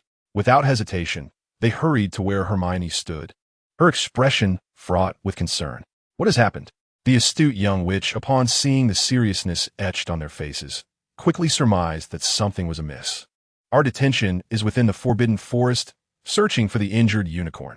Harry swiftly yet clearly recounted their recent encounter to Hermione in hushed tones. Upon hearing that Professor Quirrell and Snape intended to steal the Philosopher's Stone that very night, Hermione trembled slightly in fear. "But the Philosopher's Stone is guarded by a three-headed dog, isn't it?" "Although I harbor a deep disdain for Snape," Harry lamented, "one must concede that he possesses at least 1,000 methods to make that ferocious beast behave like a docile puppy." "So what shall we do now?" Ron exclaimed anxiously, his fists clenched tightly. "With Dumbledore absent from the school, we ought to inform the professors. Their presence would surely prevent Snape from seizing the Philosopher's Stone," Hermione hesitantly suggested. Ron immediately shook his head in protest. "I wager that the professors are currently in the Forbidden Forest. By the time we locate them, Snape will have conjured a mountain of gold." Suddenly, Harry felt an overwhelming sense of calm and looked resolutely at his two companions. "Therefore, we shall go and thwart Snape." Chapter 73. Heroes too well contentedly folded the parchment away. In truth, he had remained in his office all along. Whether it was meeting Quirrell or causing a commotion in the Forbidden Forest, he had employed a dummy to act in his stead. With a solid alibi established, he was merely waiting for the well-meaning Quirrell to procure the Philosopher's Stone for him, having cast a disillusionment charm upon himself. Too Well sauntered out of his office and made his way to the 4th floor. Upon arriving in the corridor, the harp set up by Quirrell had ceased its melody, and the three-headed dog, guided by its keen sense of smell, advanced towards him. "This won't do. What if Harry and the others arrive?" Wielding his wand, he continued to coax the harp into playing, ensuring it would echo until the following evening, allowing the three-headed dog ample time for a restful slumber. Having completed these tasks, the trio, cloaked in invisibility, hurriedly approached. Coincidentally, Too Well found himself enjoying the experience of being a spectator. At the beginning of the term, Too Well had presumed that Harry and Ron's academic performance fell into the realm of the subpar. However, after half a year of teaching, he recognized this as a misguided impression. The two simply lacked enthusiasm for previewing lessons and rarely revisited theoretical content post-lecture. Nevertheless, they were attentive in class and diligent note-takers, resulting in Harry achieving a commendable average, while Ron's performance, though slightly less stellar, was still above expectations, hovering between satisfactory and commendable. In practical scenarios, all three had played varying roles in navigating the challenges set forth by their professors. Ron's chess maneuver was nothing short of brilliant, by courageously serving as bait. He ensured Hermione and Harry's safety and successfully defeated the opposing side. Even Too Well himself might have struggled to execute such a flawless strategy, though those chess pieces posed no threat to him. Subsequently, Hermione's reservoir of knowledge and logical reasoning proved commendable. However, in comparison to Ron's contributions, her influence seemed somewhat diminished. As they reached the final chamber, Harry tightly gripped the phial of potion, inhaling deeply. He returned to Ron's side, urging him to seek Hedwig to deliver a message to Dumbledore, and if they encountered other professors, even Professor Flitwick, it would be prudent to inform them, wouldn't it? Yet, are you prepared to face Snape alone? Hermione anxiously grasped Harry's arm, expressing her regret for permitting them to come here. Perhaps it would be wiser to leave the Philosopher's Stone to Snape. How can you think that way? Harry was perplexed by Hermione's hesitance. I've been pondering a question during this time. Why would Snape wish to steal the Philosopher's Stone? For gold, or perhaps immortality? I once held that belief until tonight. Hermione revealed a remarkable shrewdness in her expression. You mentioned that Professor Flitwick referred to a master who relies on unicorn blood for sustenance. Who, in the wizarding world, could such a figure be? Harry swallowed hard, furrowing his brow as he voiced the answer that loomed in his mind. Are you suggesting Voldemort? Indeed, only he would covet the Philosopher's Stone to regain his life. But hasn't he already perished? Hermione gently shook her head. I cannot say for certain. But regardless of the truth, I cannot allow you to undertake this peril. Yet Harry chuckled lightly. If it truly is Voldemort, should I not be all the more compelled to thwart him? Hermione, observing Harry's resolute spirit, found herself unable to utter words of discouragement. Very well. If you insist on proceeding, then take this. She thrust 2 badges into Harry's hand. What are these? These are Ron's and my shield charm badges, along with your own. You must wear them. While potent magic can penetrate the shield charm, if my understanding is correct, these 3 badges will activate simultaneously in times of peril, especially Ron's. Harry gazed blankly at the badges in his hand, pondering why Ron had not utilized this charm during their chess match. Hermione blinked, her eyes glistening with moisture. He said, only a hero like you deserves to wield this. When you return, please tell him to speak up. Harry inhaled deeply, resolutely stating that he is the most heroic person he has ever encountered. Hermione's tears flowed freely as she embraced Harry tightly. And you are also the bravest in my eyes, but that sentiment is something you should convey to him personally. With that, they no longer lingered and parted ways toward opposite ends of the chamber. Too Well observed, his lips twitching at the overly dramatic scene unfolding before him. Such a poignant moment felt akin to a tragic farewell. He wished to gently tap Hermione on the head. No need for such theatrics. However, it was unexpected that a single utterance from me could be dissected by Hermione to such an extent. She truly embodies the intellectual prowess of the trio. After Harry stepped into the next chamber, he swiftly emitted an invisible red beam, striking Hermione with precision and rendering her unconscious. I cannot allow you to depart so swiftly, Twill declared, lifting her onto the table and rekindling the flames at both entrances of the room. This time, however, he utilized his own fire, enhanced with formidable intensity. Once he completed these tasks, he suppressed his exhilaration and slowly made his entrance. Although the Philosopher's Stone no longer posed a hindrance to him. For the soul of Voldemort dwelling within the Horcrux, it would facilitate the creation of a barely functional body. The mere thought of having a Dark Lord as a subordinate was enough to ignite a thrill within Twill. Once again in that room, the protagonists now were Quirrell and Harry. Oh, and Voldemort as well. Quirrell appeared agitated, frantically revealing his secrets. Snape? He scoffed, a derisive smile gracing his lips. That fool has been led astray by me and Flitwick. Of course, Flitwick is a fool too. Undaunted, Harry, adorned with 3 badges, retorted, I will not allow you to speak of Professor Flitwick in such a manner. To his surprise, it seemed he had acquired a small admirer. Quirrell narrowed his eyes disdainfully and turned to the mirror of Ariste. Yet, he was unable to come to your aid now. On the contrary, without his assistance, I would not have arrived here so easily. However, he claimed that this mirror concealed the stone, yet did not divulge how to obtain it. I can see the stone in my grasp, but it resides within the reflection. Damn it, I have not acquired it.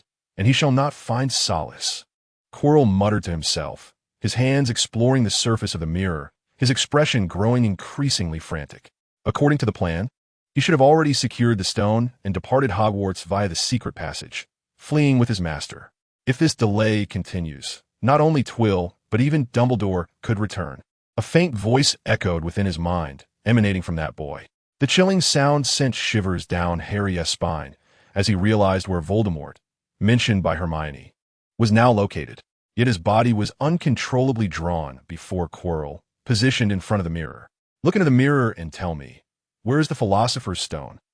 Quirrell's face contorted with rage, his wand sparking with the agitation of its master. I do not know. Harry felt a weight in his pocket, his heart sinking in unison. I only saw us winning the House Cup. Professor Flitwick was encouraging me, saying I had done well.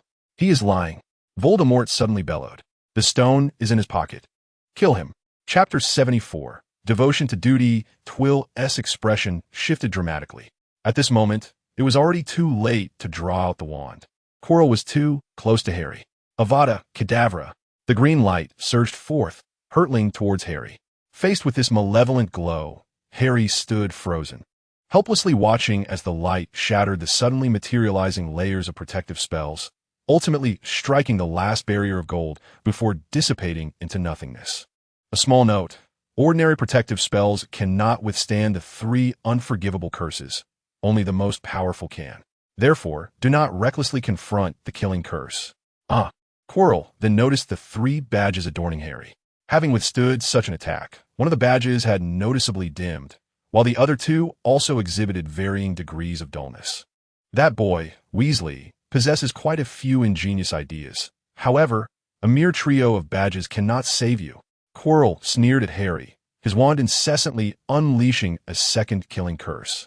Under the shadow of death, Harry trembled, struggling twice to draw his wand, only to watch helplessly as his protective spells were shattered. Wingardium Leviosa. Quirrell curiously felt the pressure enveloping him. Though slight, it impeded his movements in all directions, even slowing the hand that wielded his wand. It seems Weasley has indeed taught you many useful things. The professor is 1,000 times better than you. Suddenly, the spell in Harry's hand emitted a brilliant red light, striking Quirrell's eyes with precision. It was effective. Quirrell flinched as the sudden brightness startled him, covering his eyes and crying out in pain. Unfortunately, it was merely a flash of light. With a thunderous explosion, the staircase beneath them erupted, and Harry, who had intended to seize the opportunity to flee, was violently thrown back by the force. Dazed and disoriented, he was hurled high into the air, and it took him a moment to regain his senses. Why am I floating in the air? He wondered, staring at the ground several feet below him. Gradually, he began to drift toward the door, where Professor Flitwick stood with his wand in hand, smiling at him. You did splendidly. Now allow me to take over. Harry's face lit up with joy, but before he could utter a word, he succumbed to unconsciousness, gently floating outwards. Meanwhile, Twill retrieved the Philosopher's Stone from his pocket and placed it within his own. Quirrell did not intervene. Rather, he observed Twill with a contented smile, approaching him step by step as if on a leisurely stroll. Why must you? As villains, we ought to maintain some principles, Twill said earnestly, with the stone nestled in his pocket. You could simply take it. Principles? Quirrell scoffed. My principle is the command of my master. Upon hearing this, Twill displayed a knowing smile, leaving Quirrell perplexed. Your master? The master. It easily leads one to misconstrue the nature of your peculiar relationship. He furrowed his brow in contemplation, yet the meaning behind Teville's words eluded him. Enough with the trivialities. Hand over the Philosopher's Stone, or you shall take the place of that wretched boy in death. Teville's smile vanished in an instant, and although his body remained still, an immense pressure enveloped Chilo. Are you certain? I am certain. Surprisingly, it was not Chilo who spoke these words, but Voldemort, lurking in the shadows of his mind. Lord, Before Chilo could finish his utterance, his face contorted grotesquely, as if merging into one, writhing in agony as he curled upon the ground. Teville felt a tremor of fear within his heart. Soon, Chilo's cries ceased, and he rose once more. However, he could no longer be called Chilo. Teville examined Chilo's visage, now seemingly cloaked by another face, overlapping upon a single head. So, you drained so much of Chilo's vitality merely to seize his body on this day? Chilo. No, he ought to be referred to as Voldemort, grinned, his hands moving instinctively as he adapted to this new face and form. Chilo was always destined to die.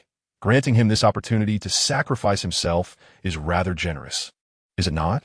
Voldemort spread his arms, his wand carelessly gripped in his right hand. The question remains, what is your true motive behind this? Tevel tilted his head, scrutinizing Voldemort's current form, which appeared quite uncoordinated, with patches of skin already flaking away. To kill me and seize the Philosopher's Stone? Yet Chilo's body cannot endure for long. When it collapses, you will be unable to take the stone either.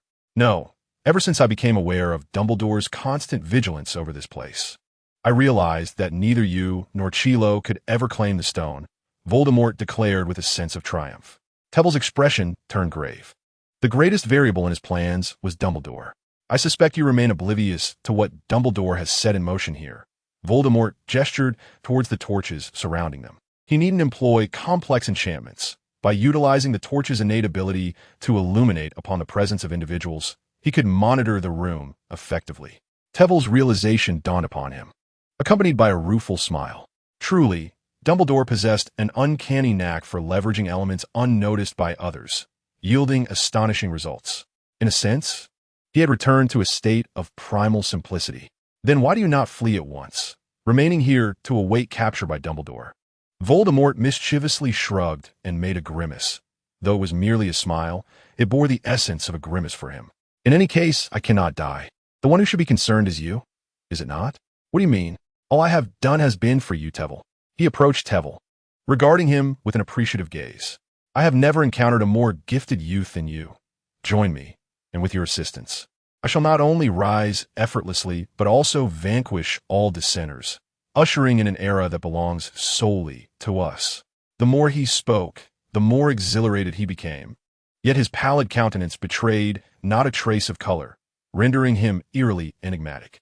Tewell's heart remained unperturbed. In fact, he felt an urge to laugh.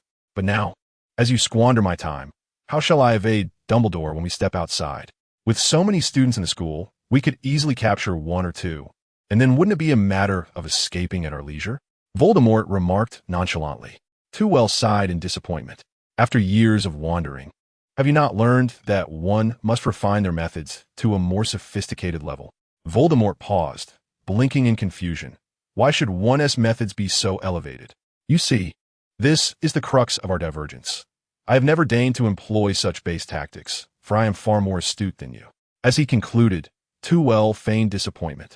Shaking his head, realizing he had been mocked, Voldemort narrowed his eyes slightly, declaring, Then let me, this base individual, teach you a lesson.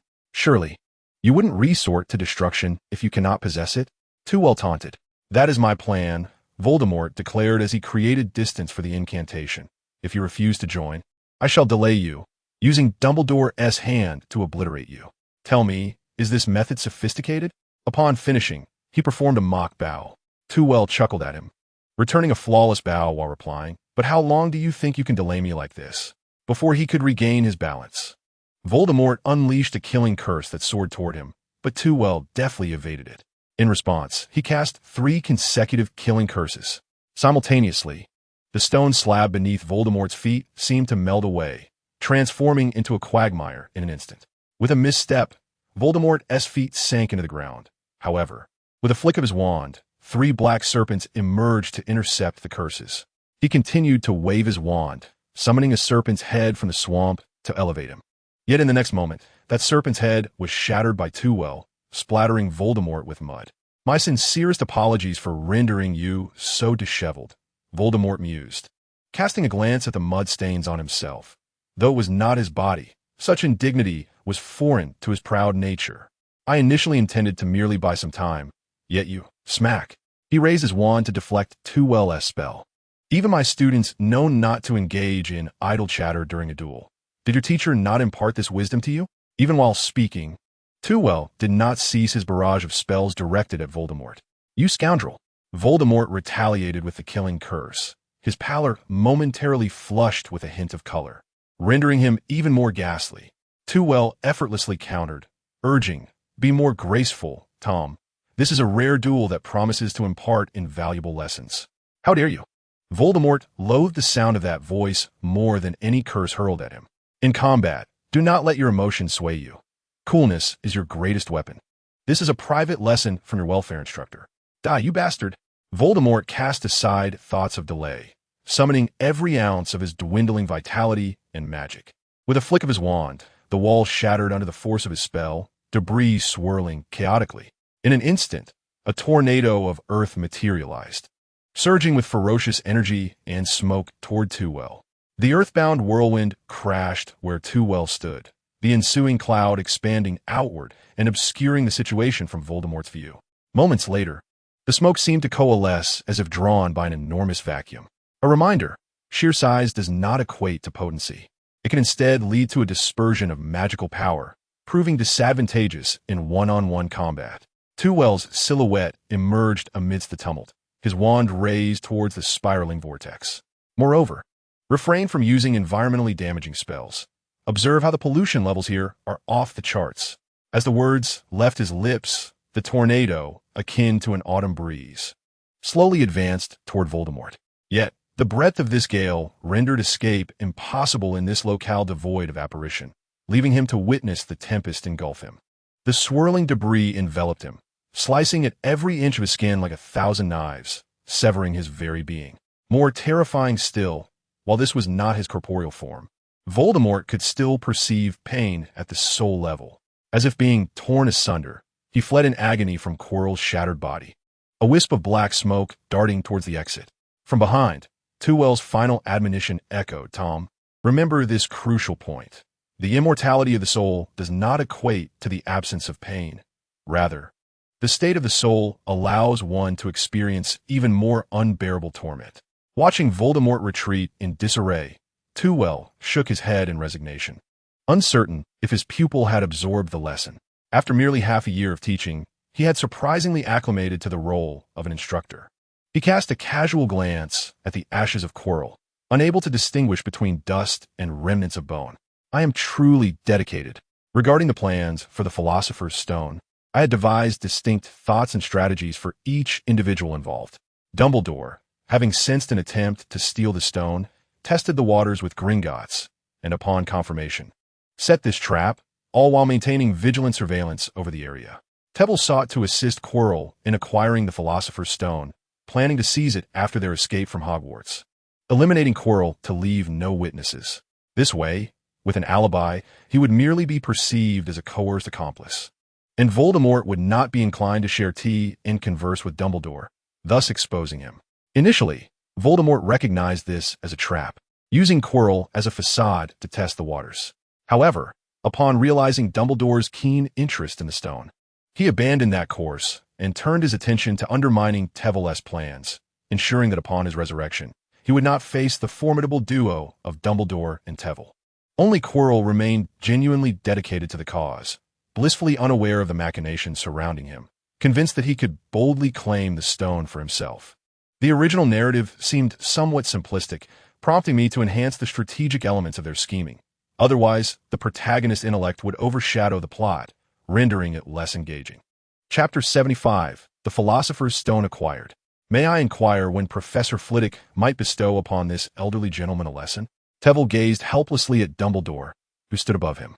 The headmaster, devoid of his usual warmth, regarded him with a detached expression, hands hanging limply by his sides while his wand rhythmically tapped against his thigh, exuding an air of charred intensity. His seemingly effortless demeanor, however, conveyed an immense pressure. Yet, Tevil felt a twinge of pride. The foremost white wizard placed such significance on him, as though readying for battle. He calmly stowed away his wand. Not that he could best Dumbledore in a duel. Even if he could, he wouldn't dare. Much like his previous studies in Transfiguration, Tevil waved casually at the elder. "Good evening, Headmaster Dumbledore." He ascended step by step until he stood directly before him. At this moment, Dumbledore's demeanor shifted from indifference to curiosity, though his cerulean gaze remained fixed on Tevil's eyes, scrutinizing him intently. "Were we in another setting, I would relish an extensive conversation with you. But here, I require an explanation." "An explanation?" Tevil's eyes darted.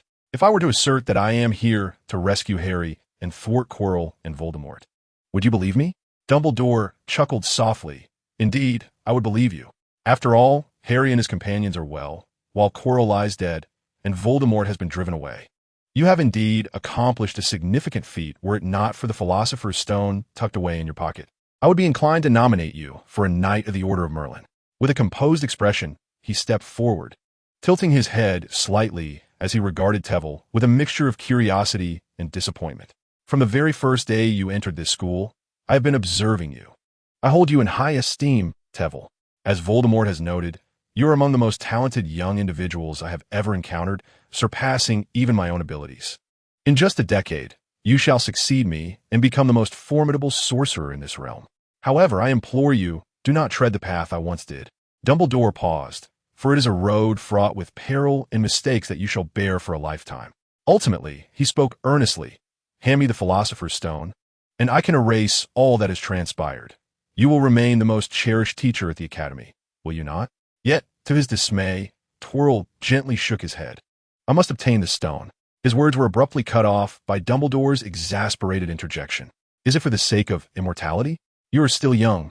In time, you shall realize that eternal life can be the most excruciating curse. Or is it for gold? Your family's wealth is sufficient to sustain you for a lifetime, and with your talents, you could amass even greater fortune. To be candid, after hearing Dumbledore's heartfelt words, Quirrell felt a surge of gratitude. He had gained yet another elder who genuinely cared for him. However, he could hardly confess that his motives were to resurrect the soul of Voldemort contained within the Horcrux. Fortunately, he possessed a secret weapon. You say I can succeed you in 10 years, but what if I do not survive that long? Upon saying this, he raised his right hand, his robe cascading downwards due to gravity, revealing the dark mark upon his wrist. It was small, yet Dumbledore seized upon it instantly. With a swift motion, he grasped Quirrell's forearm, bringing the mark close to his gaze. So near that Quirrell could feel the intense heat radiating from Dumbledore's focused eyes. With a gentle touch from the other hand, a wisp of black smoke surged forth from the mark, dispersing into the air. Yet the mark showed no sign of weakening. Rather, it writhed restlessly under Dumbledore's touch. Quirrell subtly channeled his magic to suppress the mark once more. Please do not meddle. My 50 years of life have just been diminished by a day. He grumbled inwardly, maintaining a polite smile on his face. This is a curse, a nearly fatal one. How have you managed to survive? Dumbledore inquired with a tone of regret. By studying dark magic and keeping it suppressed, with considerable assistance from my teacher, Quirrell replied, a smirk forming on his lips, eagerly anticipating Dumbledore's reaction. Dumbledore nodded in understanding. The curse is contained, yet it perpetually erodes your life force.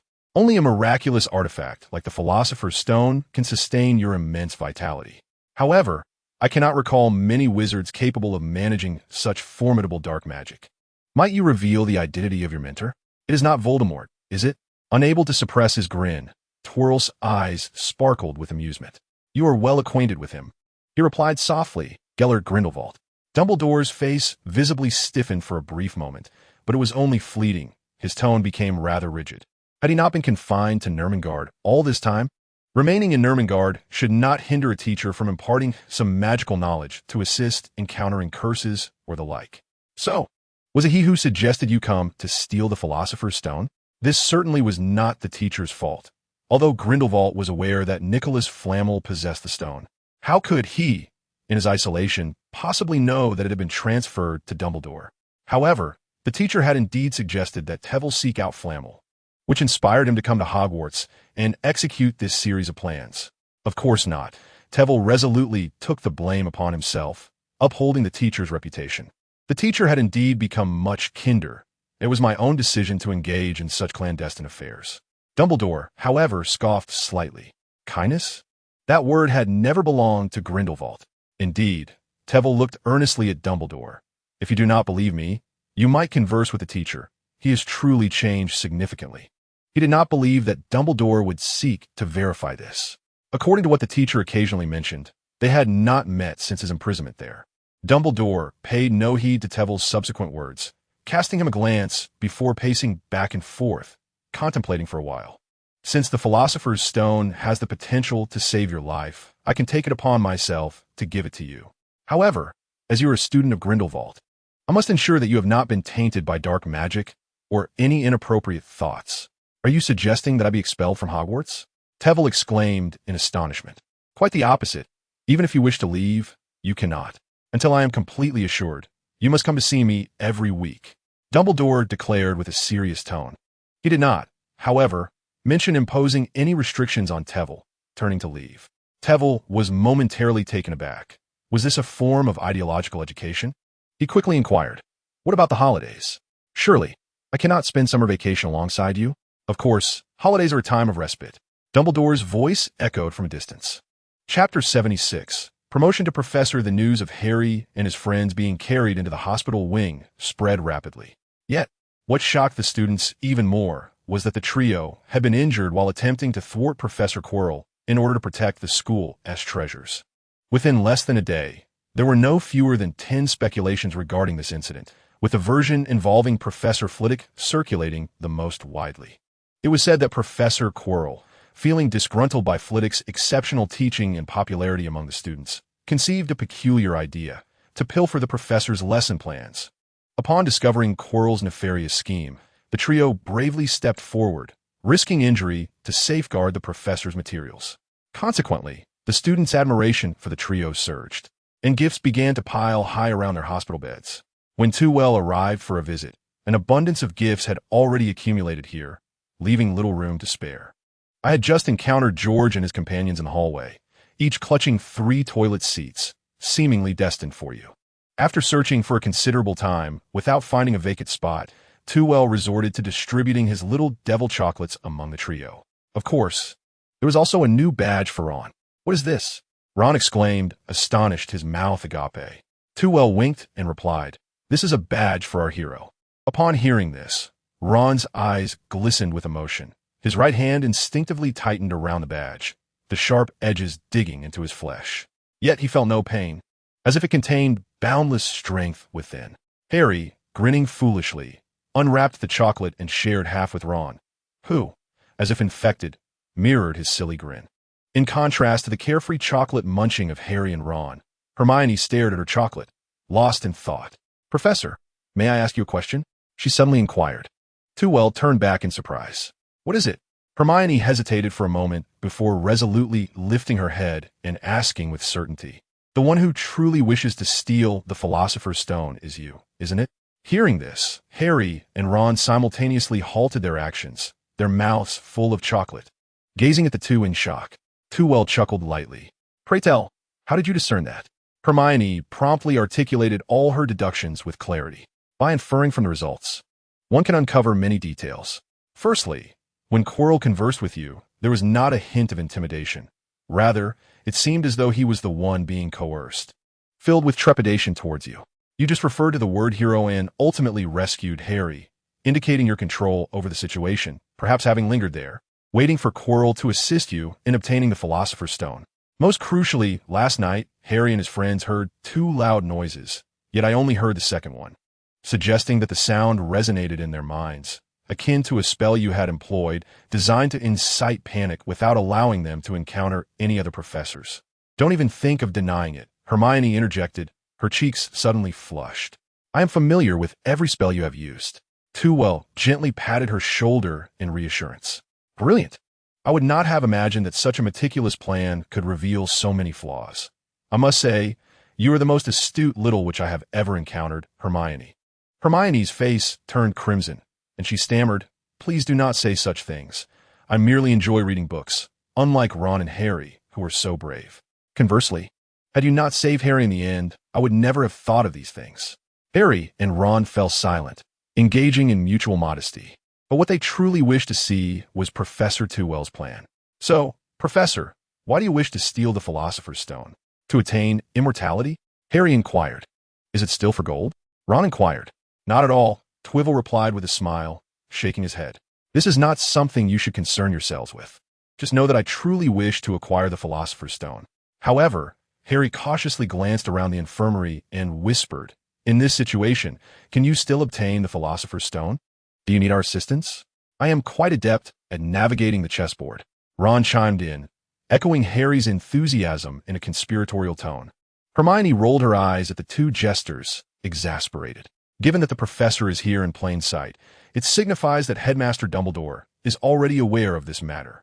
Nodding in agreement, Twivel displayed a look of appreciation. Indeed, I am grateful for your willingness to assist me. Yet I must remind you to refrain from breaching school regulations. Furthermore, Headmaster Dumbledore has already entrusted me with the Philosopher's Stone. He produced the red stone from his pocket, stating that there was no need for thievery. What about Nicholas Flamel? Will you concoct the elixir of life? Or transmute gold? The trio stared in astonishment at the Philosopher's Stone, abruptly rising from their beds to pose their uniquely personal inquiries. As for Nicholas Flamel, I believe that is a matter best left for Headmaster Dumbledore to elucidate. Regarding the Philosopher's Stone, I have not learned how to utilize it, nor do I desire immortality or gold. According to the badge's feedback, even with the curse's encroachment, as long as the 4 founders are gathered, he could live for at least 200 years. By then, he would be an elderly man, his teeth long gone, and likely weary of life. Harry and Ron lay back down, dejected, while Hermione bowed her head in sorrow, having realized the fate that awaited the Flamel couple. For some, death resembles a peaceful slumber. What we owe them is respect, Twivel whispered in her ear. Now, eat the chocolate.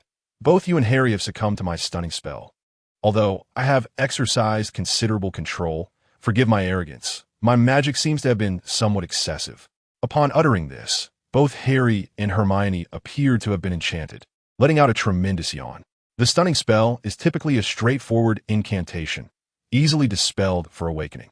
However, Twivel's spell was too potent, and the duo's magical resistance too feeble, leaving them with lingering drowsiness as a side effect.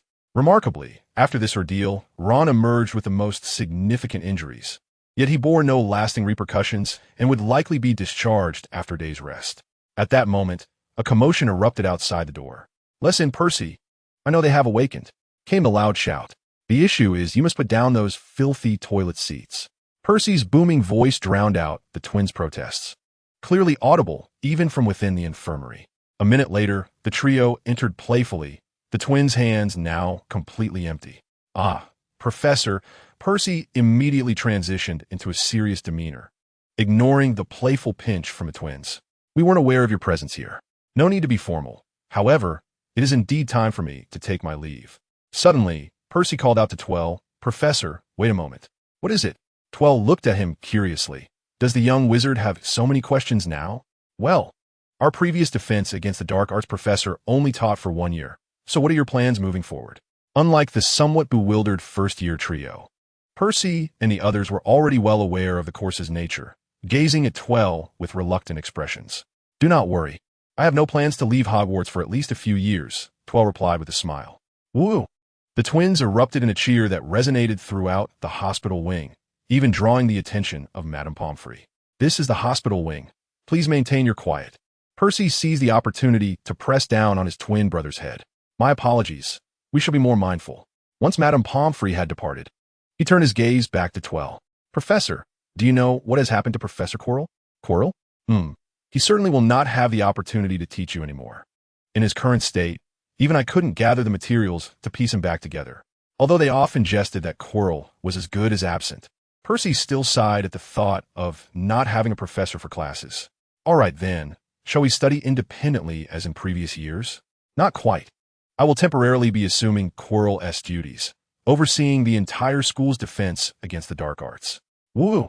Before Twel could finish his sentence, Percy, akin to the twins, erupted in joyous exclamation. "I must share this news, tell everyone." Excited, he dashed toward the door. "Wait, Percy, didn't we agree to visit Ron?" George shouted. "Who cares?" Chapter 77. Fifth-year class. It is said that shortly after Twel left the hospital wing, Dumbledore arrived to chat with the trio. However, that was not his primary concern, as news of Twel assuming Quirrell's position spread throughout the castle. Percy, leveraging his connections as a prefect, managed to inform all the upper-year students in just one evening. Consequently, from morning onward, students preparing for class gazed at Professor Flitwick with wise eyes, their lips adorned with smiles. Twel even discerned a glimmer of excitement among them. Thus, when he entered the classroom, it was naturally filled with exceptionally enthusiastic fifth-year students. This was their first time in this bright, spacious classroom, faintly scented with lemon. Previously, Upper year classes were held on the fourth floor, which was permeated with a pungent garlic odor. In comparison, the students seemed to have been struck by a forgetting charm, instantly erasing any memory of their previous professor's name. I trust you're already aware that I will be responsible for the courses in the latter half of the academic year. Tevel entered, clutching a substantial bundle of papers. And I must say, I am delighted to witness your enthusiasm. The students stood tall, proudly lifting their heads. This was indeed the inaugural lesson from a professor, and they could not allow the younger students to look down upon them. Professor, what about next year's courses? Percy, emboldened by his connections, dared to inquire. That depends on the school's arrangements. However, I hope to have another professor join me to share the teaching responsibilities, as instructing you all is quite demanding. And one must also be cautious of having one's lesson plans pilfered, Tevel remarked, prompting a wave of laughter among the students. After 2 days of discussion, coupled with the fragments of truth conveyed by Ron, everyone realized that the notion of lesson plans being stolen was rather far-fetched. Nevertheless, Tevel raised his voice to overshadow their laughter, stating, I believe you are all aware that, as fifth-year students, your paramount task this year is to focus. Given that my predecessor did not perform exceptionally well, I will dedicate the upcoming months to thoroughly review the exam material with you. Time is of the essence, and the workload is considerable. I hope you all can muster your spirits, as I wish to see you in the advanced 6th grade class next academic year. Is that understood? Yes.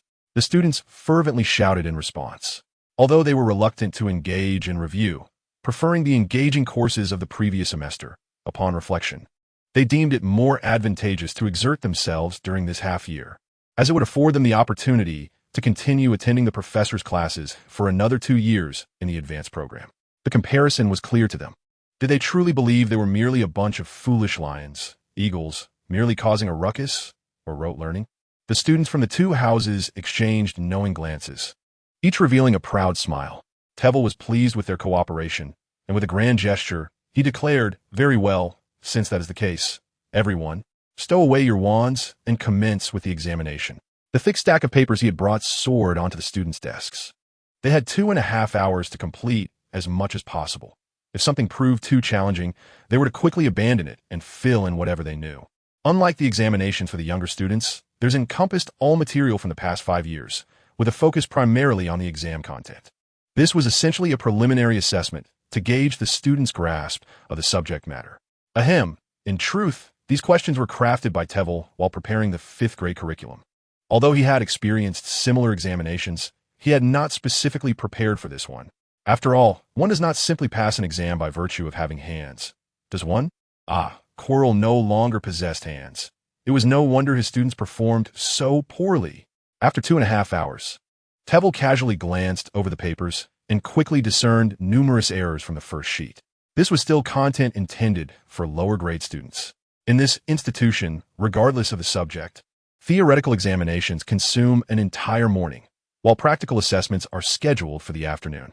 Can anyone elucidate the implications of this? Percy raised his hand. Professor, it signifies that the theoretical and practical examinations hold equal importance. Indeed, they are of equal significance. With a flick of his wand, Tewell conjured a wisp of white light that gradually coalesced into a plump figure. This is the Patronus charm, which can aid you in garnering additional points during the practical exam. However, should your theoretical performance falter, this bonus becomes utterly inconsequential. Based on my observations, the scores in practical exams tend not to vary significantly. The disparities arise primarily from the theoretical assessments. Hence, it is imperative that you accord them the attention they deserve. The students, who had previously worn expressions of eager anticipation, were suddenly deflated. The recent examination had dealt a severe blow to their confidence. The exam was not particularly difficult, yet it spanned a vast array of topics, resulting in few students managing to complete it, and even those who did resorted to guessing. Do not despair, for there remain approximately 4 months until the exams. I shall endeavor to maximize our classroom time efficiently, ensuring that you can achieve commendable scores without impeding your other courses. Tewell reassured them. It's no matter if time is lost, as long as one can attend the professor's enhancement class. A boy exclaimed. The students joined in the revelry, joyfully gazing at Tewell, who blushed for a brief moment. Ahem, such sentiments should not be overheard by the other professors. Once the students quieted, he continued. Henceforth, Our classes will be structured to include an hour dedicated to quizzes, followed by an hour of elucidating the theoretical aspects. The remaining hour will be reserved for practical exercises. Now, the question arises, what spells within the practical content of defense against the dark arts shall we practice? This time, a bespectacled boy raised his hand. Please proceed, Mr. Mig. Based on my analysis of past examination content, it can be categorized into curses for countering dark magic, defensive spells, and protective charms against magical creatures. Of course, there are also the bonus spells you just mentioned, which depend on the examiner's personal preferences. Excellent summary. Ravenclaw earns 5 points. He glanced at the students, who still appeared stunned. What are you waiting for?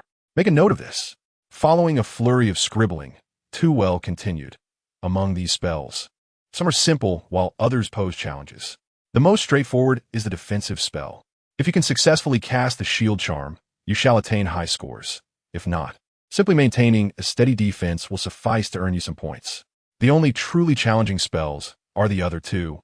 Hence, we shall dedicate the first month and a half, approximately 6 classes, to revisiting the course on magical creatures.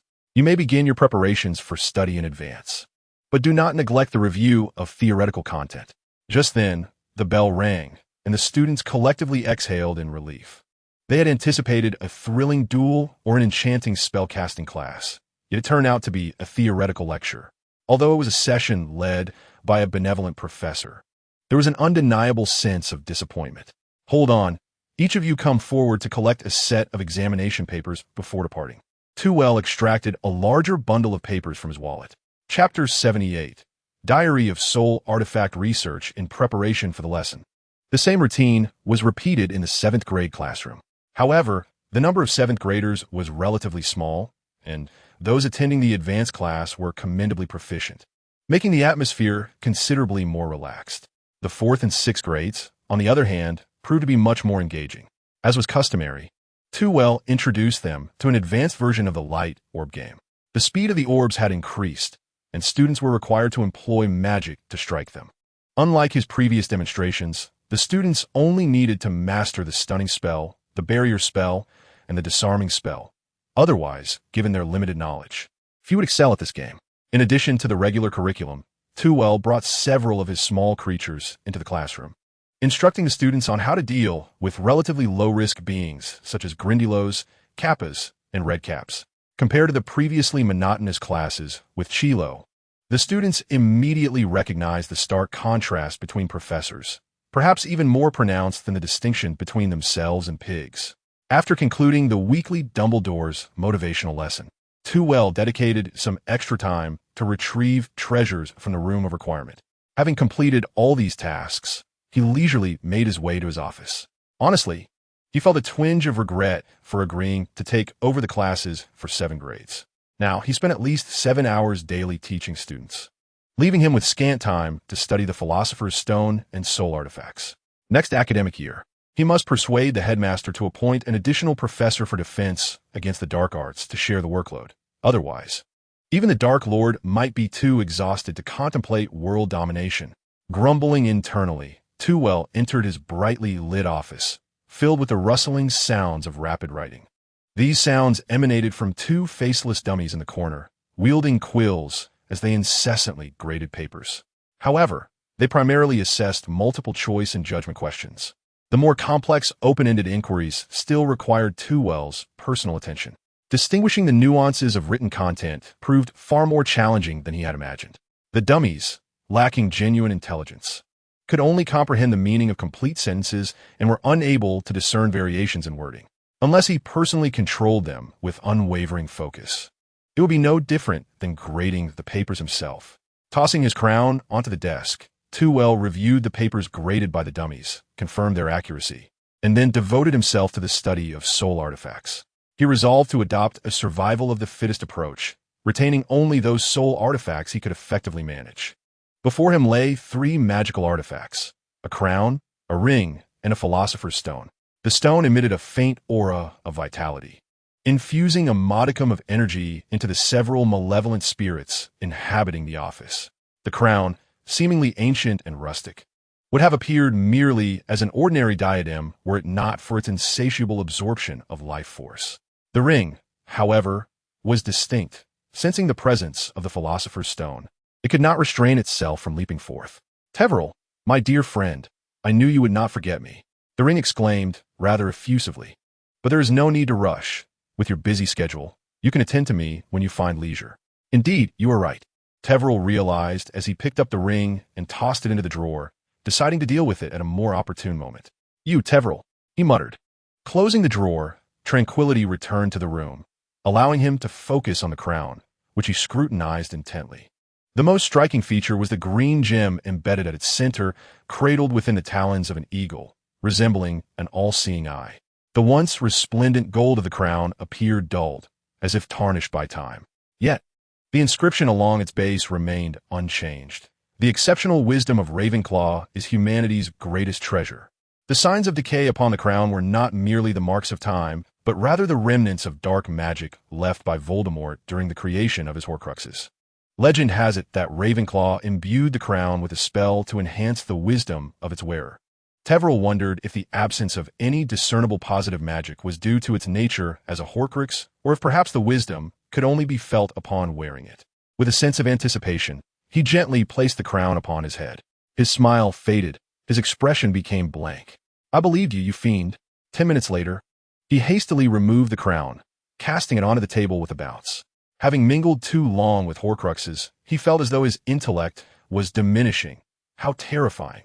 However, this act of dismissal provoked the spirit of Voldemort within the crown. "Child, place me upon your head once more, and I shall grant you the sensation of enhanced wisdom." Teveril solemnly held the crown before him, drawing forth his wand. "I have heard this same line 7 years ago. Perhaps next time, you might conjure something more original." "Heard it before?" Voldemort inquired. Teveril remained silent, instead resting his wand against the green gem of the crown. "Wait, what are you doing?" As the magic surged from the tip of the wand, a slender thread of Voldemort's essence was extracted, floating like a dark filament in the air. The already fragmented soul was further stripped away, and the crown emitted a piercing shriek laced with remnants of dark magic, attempting to sway Teveril's heart. He indeed felt its influence. "Let your little companion teach you the rules of the benefactor," he muttered, shoving the crown into the drawer as he concentrated on addressing the fragment of the soul. As if he had undergone this ritual countless times. He deftly retrieved a small dish, infused it with magic, and created a hollow environment before placing the fragment of a soul within. Instantly, the visage of Voldemort materialized within the dish. It was somewhat more mature and sinister than that of the ring, devoid of the scholarly aura it possessed, and already hinted at the madness wrought by the fragmentation of the soul. "Young one, I did not expect you to dare to delve into the study of souls."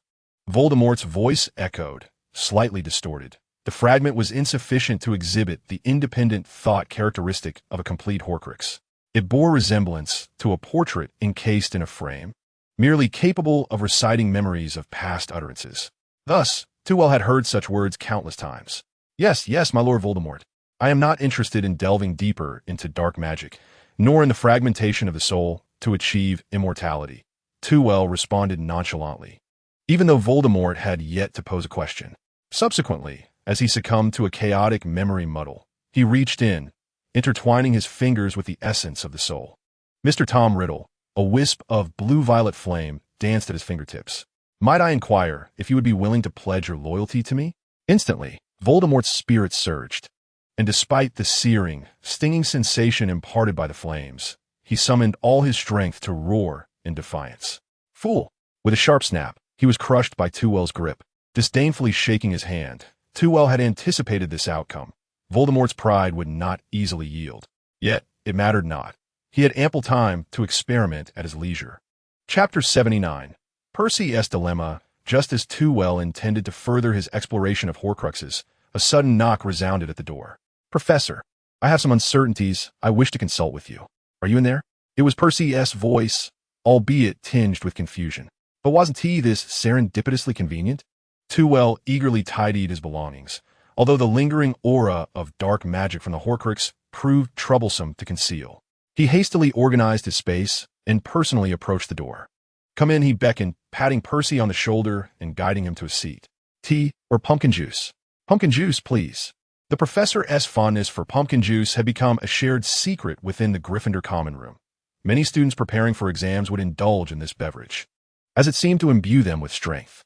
Percy, of course, was skeptical of such superstitions, yet upon entering, he was more than willing to cater to the professor's tastes. To his surprise, the professor appeared quite pleased and personally poured him a generous glass of pumpkin juice. "Thank you," observing as Percy took a small sip. Tewell initiated a casual conversation. "How have you been adapting to the classes during this period?" Percy immediately recalled the dread of being overwhelmed by examinations. Although the post-class assignments could be completed gradually, they were indeed challenging. The same focal point can yield dozens of distinct questions, each concealing various pitfalls. However, with practical exercises, the process became significantly smoother. He swallowed hard and remarked, "My mastery of magic has improved considerably. I can now dismantle spells with much greater speed and have also acquired several nonverbal incantations." Trevelyan nodded in satisfaction. Even if Percy chose all 12 subjects, he could still achieve the top rank in his year, marking him as the most exceptional student among his peers. Nonverbal spells are part of the sixth-year curriculum. If one can employ them during examinations, it would certainly astonish all the examiners and effortlessly secure the highest marks. Percy wore a proud, yet restrained smile, attributing his success to your guidance. "But can your body handle it? I've heard you intend to acquire 12 certificates. That is no trivial endeavor." Trevelyan offered him a piece of chocolate. "To be honest, I find it hard to comprehend this approach. In my view, selecting subjects that most effectively align with one's goals is the wisest choice." Percy held the chocolate, his fingers tracing the crinkly wrapper, producing a crisp sound. "I am at a loss regarding what my goals are," he admitted feebly. "Oh, is it because of this uncertainty about post-graduation aspirations that you opted for every subject, so as not to risk overlooking anything?" Trevelyan's curiosity was piqued. "I recall Professor McGonagall provided you with career guidance, did she not? Or have you not yet settled on a path?" Percy nodded slightly, then shook his head, expressing his confusion. "I told Professor McGonagall that I wished to work in the Ministry of Magic, and she shared with me much practical advice. However, I increasingly feel that even the ministry cannot resolve my dilemmas. What could cause such bewilderment? Would you mind sharing what troubles you?" "It's my family." Percy spoke with a complex tone. "You may have heard from Ron that we are not affluent. My father works so diligently, though he sometimes strays from his duties. He truly loves his work. My mother, too, toils tirelessly to care for us 7 children. Yet, despite such hard-working parents, they are burdened by concerns over Ron's wand and the school expenses for my sister, who is about to enroll." As he spoke passionately, Percy's face flushed red, and his hands clenched into tight fists. "I do not understand. Why can those families of pure blood, whom I perceive as quite vile, enjoy wealth that we could never amass in a lifetime, moving in the highest echelons of power in this country? Meanwhile, my 2 brilliant and capable brothers remain on the fringes of the magical community, engaged in obscure work for meager wages. My father has exerted so much effort, yet finds himself at the lowest rung of the ministry. This is unjust. Must I ascend to the heights of power to escape this fate?" With a forceful thud, he struck the desk, producing a deafening sound, and pumpkin juice splattered everywhere. Percy was startled by his own impolite action. "I apologize, Professor. I became overly excited." He attempted to wipe away the pumpkin juice with his hand, but Trevelyan halted his motion and magically cleansed the stain. "I can empathize with your feelings. To be frank, I too am at a loss regarding the current state of the magical realm." "The magical realm?" Percy queried, somewhat perplexed. His thoughts were solely occupied with his small family, not yet capable of contemplating the entirety of the magical world. "Indeed, the magical realm," Trevelyan responded, gazing meaningfully into his eyes. "If a society fails to bestow upon its diligent individuals the wealth they deserve, the fault lies not with the diligent, but with the society itself." Percy was taken aback by this exchange, blinking nervously. "But my father isn't that hard-working. He hardly applies himself, spending his days tinkering with Muggle trinkets, playing with rubber ducks, and making modifications. But what are your brothers? Even if you've never met them, I have heard that their performance at school rivals your own." Trevelyan leaned forward, his expression growing increasingly serious. There was an intensity in his gaze that made Percy avert his own. "Or do you wish to be like your brothers, achieving good grades, yet remaining an unnoticed pawn, subject to the whims of the uneducated?" "Percy, the magical realm is ailing. It cannot be remedied merely by hard work. Just as you said, as a pure blood heir like myself. I am not referring to you, Percy murmured weakly. No, you are speaking of me. I can simply recline and possess a fortune that would last lifetimes, which continues to multiply, promising even more in the future. Yet what of you? You must toil relentlessly for a mere pittance of my generosity. Tevel turned Percy's head to face him, their eyes locking. The magical realm is sick, Percy. What it requires is not mere effort, but rather the remedy of a physician. Feeling led astray, Percy murmured, but where is the doctor? Right here, Percy. In this very office, Tevel replied with a beguiling smile. We are the pioneers who have recognized this issue, and the magical realm awaits our intervention to transform it into a healthier, more splendid place. Chapter 80. New companions. Tevel's words held such weight that Percy found himself dazed, regaining his senses only after the examination of the dummy's test papers was complete. Yet, even with this newfound awareness, what could be done? Surely, we cannot seize the wealth of the affluent? Percy regarded Tevel with seriousness, unknowingly having subconsciously aligned himself with him. Of course not, Tevel chuckled. Even if you wish to do so, I would not permit it. After all, I am indeed a wealthy man. The issue within the magical realm does not lie in the existing wealth, but rather in the scarcity of avenues for creating new prosperity. Or perhaps in their excessive insularity. Insularity? Having lived in the magical world since childhood, Percy could not comprehend why wizards would speak of such a notion. Indeed, insularity. Tevel pondered for a moment. Do you know when was the last time a completely new form of magic emerged in our world? I do not know. Tevel chuckled lightly. Precisely. I too am unaware. It could have occurred just a moment ago, or perhaps a decade past. Now, let me pose another question. Do you perceive any differences between the life you led a decade ago and your current existence? Percy furrowed his brow in contemplation. 10 years ago, he was merely 6 years old. His memories were not entirely forgotten, yet lacked clarity. After a while, he hesitantly replied, Has there been a new flying broomstick? Tevel nodded non-committally. And what else? Percy once again delved into deep thought, yet this time, nothing came to mind. I do not know. It seems to me that everything has remained the same. Perhaps the books my mother enjoys have changed? Or the items your father collects? Tevel offered a hint. Exactly, Percy exclaimed with excitement. The radios that father collects have transformed, becoming smaller and more exquisite. Observing how completely absorbed he was in his own thoughts, Tevel's expression grew solemn. Do you see, Percy? We wizards remain fundamentally unchanged. All progress relies on the Muggles. They have spent years refining the radio into a compact, miniature device, while what have we accomplished in recent years? Developing a new flying broomstick? Yet, how many can afford such a luxury? The situation with radios is different. Even your father can be one of its customers. This is why the magical world lags behind. The stage is too small to accommodate great actors. Tevel strode up to Percy, lifting him by the arms with a firm grip. You are an exceptionally gifted wizard. Every wizard like you deserves to be seen by a broader audience, rather than languishing in the shadows of the magical realm. You deserve a better life, Percy. Do not squander your talent. As if struck at the heart, all of Percy's frustrations were laid bare. He lamented, he resented, merely harboring a deep-seated fury at his talents being denied the stage they deserved, or rather, that his entire family lacked the platform they ought to possess. If he mused, if he could command thousands, would not that power rival that of the Minister of Magic?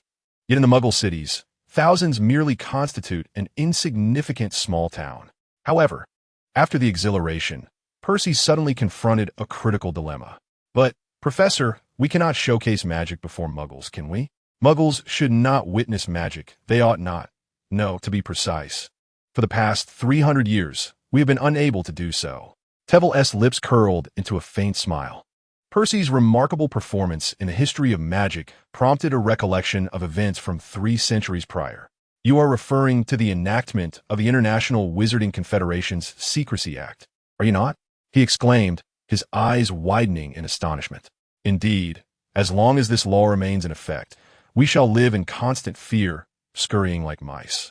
The astute Percy quickly grasped Tevel's intentions and, in a surge of indignation, wrenched his hand away.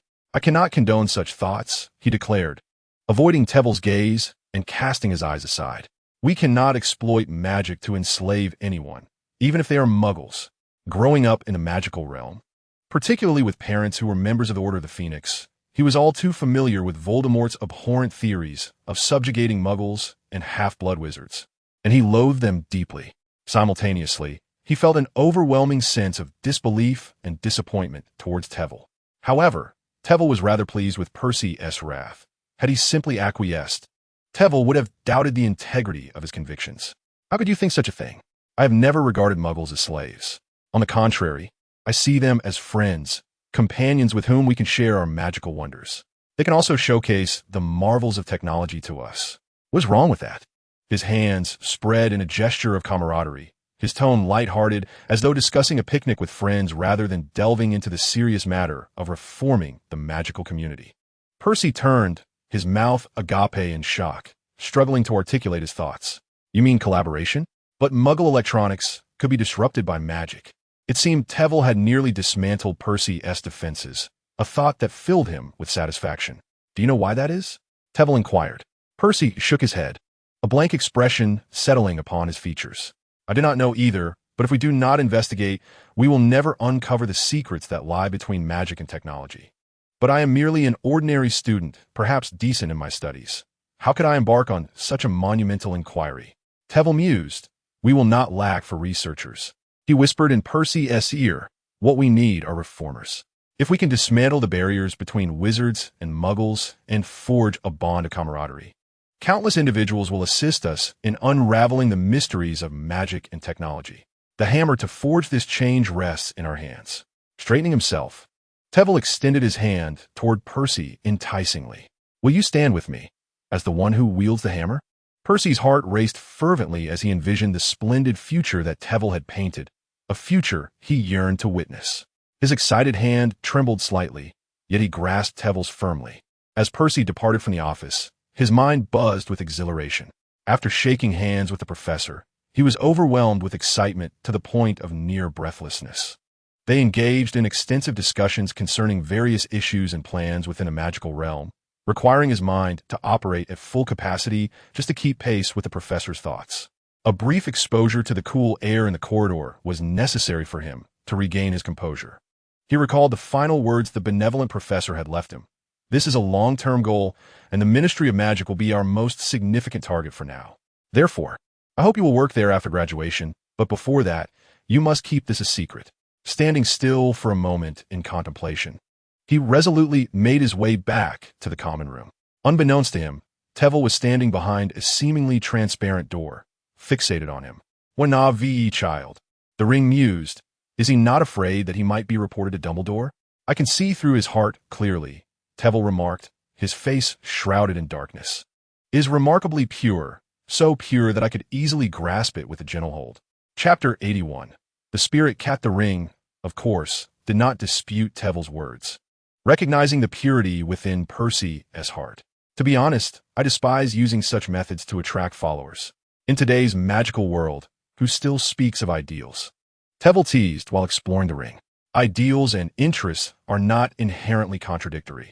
Only those who harbor grand ideals can unleash formidable power. Yet, he remained merely a student. Even if his grades were exemplary, his influence could not compare to Cynthia's, could it? Influence knows no bounds. Tevel did not elaborate further. In his plans, Percy would not only serve as Cynthia's support within the Ministry of Magic, but also as a representative to sway the pure-blood families on the side of good.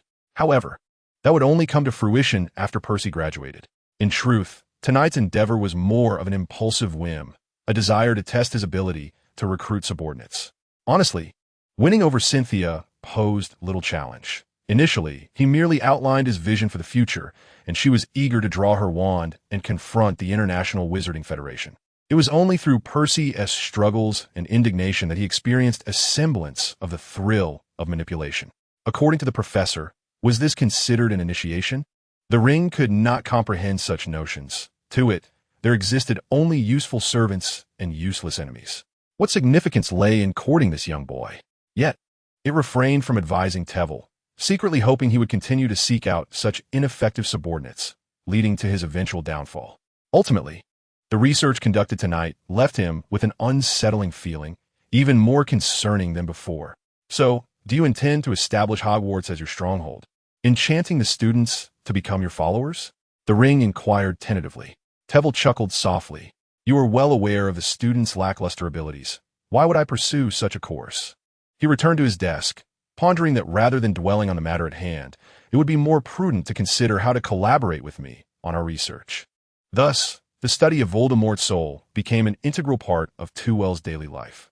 To enhance Percy's capabilities, he also provided considerable extracurricular tutoring, primarily focusing on teaching him the art of mental occlusion to prevent his thoughts from being easily discerned by others upon entering the Ministry of Magic. Remarkably, Percy's learning pace exceeded Tewell's expectations. He maintained his regular studies and, merely utilizing his spare time, swiftly mastered the technique of mental occlusion. This gave Tewell a sense of character development, greatly increasing his enthusiasm for mentoring Percy. The improvement in Percy's abilities and the evolution of his thoughts rendered his demeanor more mature. However, under Tewell's guidance, he still presented a vibrant and optimistic facade to the outside world. Observing him now, Tewell felt a peculiar sensation, as if Percy were mirroring him, concealing his inner desires beneath a gentle exterior. Even the Weasleys, who were most familiar with Percy, merely envied his access to the professor's private lessons, completely oblivious to his transformation. Yet, in comparison to Percy's progress, Tewell's research on Horcruxes was advancing at a much slower pace. Nevertheless, haste was ill-advised. After all, there were only 7 Horcruxes, and he had only acquired the crown and the ring thus far. If mishandled, he would lose the opportunity for further study. Moreover, he bore the responsibility of teaching classes across 7 grades. In the third-year classroom, as you might have surmised, Tewell entered with a cage in hand, announcing with a grin that our class was about to encounter some intriguing creatures. A sudden crash echoed from within the cage, startling the students. Yet, he refrained from unveiling the black cloth covering the cage immediately and instead shared an important announcement. After deliberation, Headmaster Dumbledore had consented to his proposal to revise the final examination for defense against the dark arts, to facilitate your adaptation for the examination format in 2 years. It will be divided into theoretical and practical components. Oh no, George exclaimed in horror.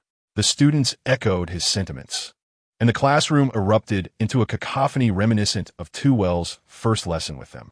They had observed the 5th-year students during this period, each clutching their exam papers. Muttering phrases like "this is an easy question. I must remember this," appearing somewhat frantic. Some students had even begun to tread the path of superstition, praying fervently, lost in their own fervor. They certainly did not wish to end up like that. However, Tewell doused their enthusiasm with a cold reality. What are you thinking? With your current magical reserves, you won't have the opportunity to perform at the level of the 5th years. The students fell silent, their anger muted, wishing to demonstrate their frustration to the professor in a rather exaggerated manner. "Professor, you should have mentioned this earlier. It left us quite anxious," George remarked with a sheepish grin. "It appears that you all did not grasp the gravity of the situation. In this year's final examinations, theory holds equal weight to practice. Failing in theory means you can expect a summer assignment," said Terwilliger. "And what about the practical component?" Roger Davis inquired. Terwilliger chose not to respond directly, instead offering a cryptic smile that sent a chill through the students. As was customary for practical exercises, he led the students to a spacious area at the back of the classroom, positioning himself before them, and set a cage down upon the floor. "Let us return to the matter at hand. Today's lesson will introduce you to the charming creature within this cage." With a flourish, Terwilliger unveiled a black cloth. "Who can identify what this is?" Inside the cage was a creature resembling a cat, entirely devoid of fur, its appearance somewhat grotesque, yet its stark white, pupilless eyes caused the majority of the students to lose their nerve to mock it. "Is this a Mardago cat?" Davis ventured.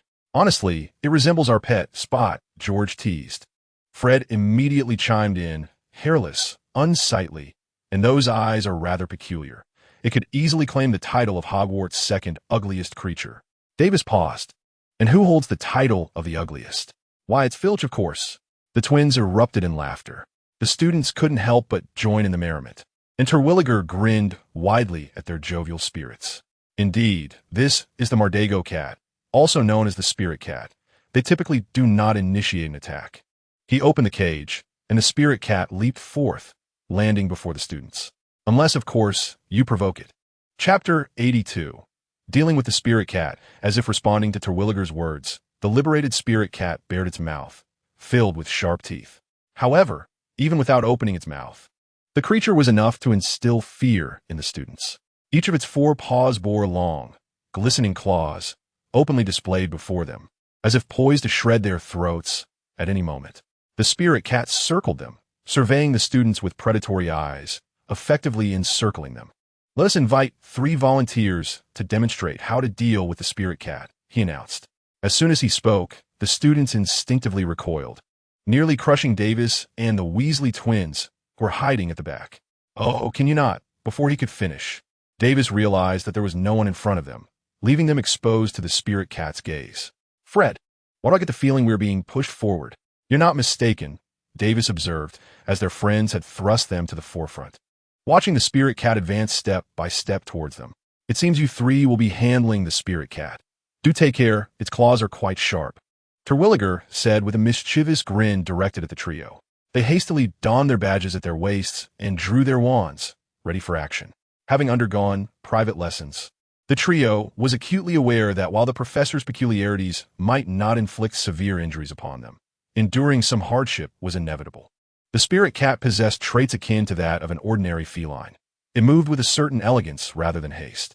However, when it came time for hunting, its movements became remarkably agile. Suddenly, a shadow darted past, and the spirit cat leaped forward, landing directly in front of George, who promptly collapsed. Fred was the first to react, pointing his wand and unleashing a red beam that struck the just-landed spirit cat with precision. All those lessons had not been in vain. Hitting a rapidly moving target was a feat surpassing many upperclassmen' abilities. Regrettably, the spirit cat not only remained unaffected by the spell, but split into 3 entities. Triple the trouble. Trevelyan, wand in hand, stood ready to intervene, but did not neglect the opportunity to educate his students. Despite the spirit cat's lack of fur, its magical resistance was formidable. More alarmingly, upon being attacked, it would multiply from 1 to 3. Thus, unless one possessed the capacity to vanquish the spirit cat outright, it was unwise to recklessly employ stunning spells like Fred did. The onlookers, far from deterred by the chaos of the trio, burst into laughter, reveling in the spectacle. "Then you must tell us how to deal with it," Davis shouted, disregarding his dignity as he frantically fled. One spirit cat was already enough to send them into a panic. Now that there were 3, had it not been for the protective charm of their badges deflecting 2 attacks, they would have been grievously injured. Furthermore, armed with Fred's experience, they dared not retaliate, their wands feeling less effective than mere sticks. Trevelyan feigned disappointment, shaking his head. "Did you not hear what I just said? The spirit cat has robust magical resistance, but that does not imply they are physically resilient. In truth, in the magical realm, agile creatures often possess weaker physical defenses. For example, the cage I just carried, without any magic applied, was sufficient to contain the spirit cat. Therefore, you must engage your minds and contemplate how to confront a magically resistant adversary through physical means." Here's a hint. The giant teacher from Halloween. While the other students reminisced about the Halloween lesson, George and his companions, having lived through it, quickly made the connection. George flashed a red light into the spirit cat's eyes, and in that moment, Fred seized the opportunity to cast a pressure spell, pinning the creature firmly to the ground. Davis, bewildered, scratched his head with his wand. What should I do then? Summon a stick to knock it unconscious? Having been ensnared so many times, one would think he had learned a thing or two. Trevelyan nearly succumbed to the urge to thump his head directly. Oh dear, amidst the mocking laughter of his classmates, Davis belatedly conjured a rope from the tip of his wand, binding the elusive spirit cat. In the brief interval he squandered, the spirit cat had launched several more attacks against them. However, they had now acquired some experience. One student would distract it with a flicker of movement, while another employed a binding spell to restrict its actions, and a third would secure it. In this regard, Davis appeared to excel beyond any of his peers, leaving one to wonder what he practiced in his spare time. Ultimately, before the magic of the badges waned, they successfully subdued 3 spirit cats. Admittedly, they could essentially be counted as one, yet dividing them into 3 facilitated the students' practice. Too well summoned the trio of spirit cats to his side. "Excellent work. Gryffindor earns 4 points, and Ravenclaw receives 2. The actions of the 3 students represented the nascent form of teamwork, Each played their designated role and trusted in their companions. Yet, in truth, mutual trust was lacking. "We don't actually trust each other," George muttered. Thus, in today's lesson, you will not only learn how to handle spirit cats, but also contemplate strategies for confronting creatures with strong magical resistance, and practice how to complement each other, striving for cooperation. These skills will prove invaluable when you face formidable magical beings. You may form your own teams, consisting of 3 or 4 members, just a reminder. While a larger group boasts greater strength, coordination becomes more challenging, so assess your capabilities wisely. Once they hastily formed their teams, Tewell released the 3 spirit cats, assigning one to each small group. This time, however, the students were devoid of the protective enchantment of the ironclad badge, making them susceptible to injury, necessitating Tewell's vigilant supervision. After all, a wound that pierced the heart was beyond even his power to heal. Clever planning and traps were also effective methods for dealing with spirit cats. Yet caution was essential, for they were exceedingly agile.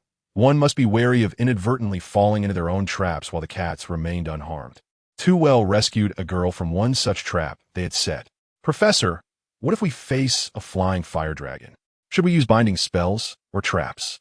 a student inquired. "No," Tewell replied, casting a glance at her. "What you need to employ are your legs." "Kicking?" the girl exclaimed in surprise. "No, it means you should run." After navigating the chaotic practical lesson, Tewell sighed. This marked their second real combat experience, the first dating back to their initial class, where students had been utterly defenseless. Compared to then, they had made significant progress. Yet, when faced with real combat, they still tended to flounder. "To be honest, I am pleased that over the past 6 months, you have acquired so many combat skills and spells. However, you still lack considerable experience in practical scenarios. Therefore, for the remainder of this semester, we will focus on practical exercises. Come, bring your examination papers, and reflect deeply on the 3 aspects we have covered in today's lesson," Tewell declared, pulling out a substantial stack of papers amidst the astonished expressions of the students. The review of theoretical concepts must not cease. Chapter 83. The Selection of a New Professor. Once Tewell distributed the review papers to the students below the 3rd year, a palpable atmosphere of intense study enveloped the castle. The other subject teachers, seasoned in their craft, devised meticulous revision plans for their pupils, and aside from Tewell, the professors refrained from introducing new material. However, this did not imply that Tewell relaxed the students' review workload. In fact, he had observed numerous students exhibiting signs of emotional distress, with some even engaging in bizarre behaviors. Particularly among the 5th and 7th graders, the pressure of impending examinations had rendered their mental states rather erratic. According to Percy, he had uncovered several instances of students trafficking in substandard potions, protective charms, and cheating implements. Despite the professor's repeated admonitions, students occasionally found themselves admitted to the school hospital due to the severe side effects of certain potions or their inherently dubious nature. Thus, Tewell opted not to impose excessive pressure, instead employing an engaging approach to alleviate the students' burdens, striving to ensure that even the act of completing examination papers could bring them some joy. Reflecting on this, he truly considered himself a commendable teacher. "Headmaster, I must request a salary increase." Tewell boldly entered the headmaster's office and settled into a chair before Dumbledore with practiced ease. Dumbledore managed a resigned smile and silently poured himself a cup of tea, while he would take care of Tewell's pumpkin juice. He found himself regretting the weekly sessions devoted to transfiguration research and discussions on the state of the magical world with Tewell. The study of transfiguration was manageable, albeit it had delved into unimaginable realms of magic and soul transformation. Yet, Tewell had consistently behaved himself. Even in the realm of soul study, his pursuits remained superficial, albeit positively directed, far surpassing those of his own mentor. However, the discourse concerning the magical community proved far more taxing. As the foremost figure in the magical realm, Dumbledore, even while residing at Hogwarts, maintained connections with numerous powerful wizards across the globe. He remained well informed about the latest advancements in magical research. Although he did not concur with Tewell's implicit suggestion that the magical world was lagging, he acknowledged that wizards were gradually acclimatizing to Muggle technology. Consequently, after each discussion with Tewell, he found himself expending considerable time contemplating the current state of the magical world. It was indeed more arduous than attempting to instill ideological education in a young man. You have already appropriated half of the school's budget for the next academic year. If I were to grant you a salary increase, would the school even be able to recruit a new professor? Dumbledore remarked with exasperation, observing Too-Well nonchalantly pour himself a generous cup of pumpkin juice. Too-Well was indifferent. Over the past few months, the disputes in their discussions had been numerous, and there had been instances when Dumbledore had been even more incensed. He took a sip of pumpkin juice before slowly stating, "Is there a significant development in next year's defense against the dark arts? The budget is not something I have embezzled. Ultimately, it is for the benefit of the students." Suddenly, he joyfully set down his cup. "Have you already found a new professor?" This was his first time overseeing classes for 7 grades, and to be honest, he had been in a constant state of motion, hardly having time to attend to his own matters. No wonder the professors at the school had made little progress. With such a busy schedule, who had time to delve into the study of magic? However, Too-Well suddenly recalled the professor from the storyline. As he reminisced, Dumbledore slid over a newspaper, the cover featuring the man he remembered, Gilderoy Lockhart. Lockhart was clad in splendid attire, draped in an exquisite cloak, displaying a smile that revealed 8 gleaming teeth. Those pearly whites sparkled even in the photograph. From the image, one might say he resembled less a powerful wizard and more a model for a toothpaste advertisement. At least, he was far more dazzling than the shampoo in his hand. Though Too-Well disliked disparaging others, he pointed at the photograph with a complicated expression. But this man, his visage appears far more formidable than his magic. He emphasized this point. Dumbledore, with a sigh of resignation, retrieved a book titled The Wizard Who Can Do Magic. You might want to peruse some of his works. The content is rather impressive. If he can showcase even a third of it, the students will have a commendable professor. Faced with the book, Too-Well felt no inclination to engage.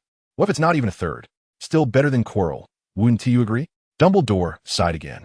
Moreover, Lockhart has received numerous awards and holds a medal from the Order of Merlin, enjoying considerable renown internationally.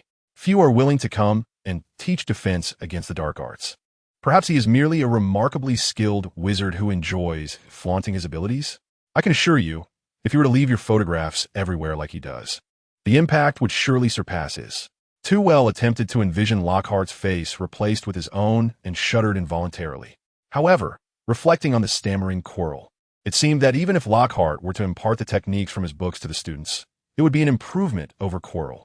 At worst, he could delegate some theoretical content to him, thereby alleviating a significant portion of the teaching burden. Surely, Lockhart could not falter even in this regard. By the way, Lockhart's interview will take place at the onset of the summer. Would you like to join? Dumbledore placed the book before Too-Well, adding, if you are coming, you could take a look at his writings. Dumbledore had taken such measures, and thus Too-Well reluctantly picked up the book, though he remained uncertain whether he possessed any genuine interest in interviewing a charlatan. Nevertheless, there was still some time before the summer vacation. Speaking of which, do you have any plans for the summer?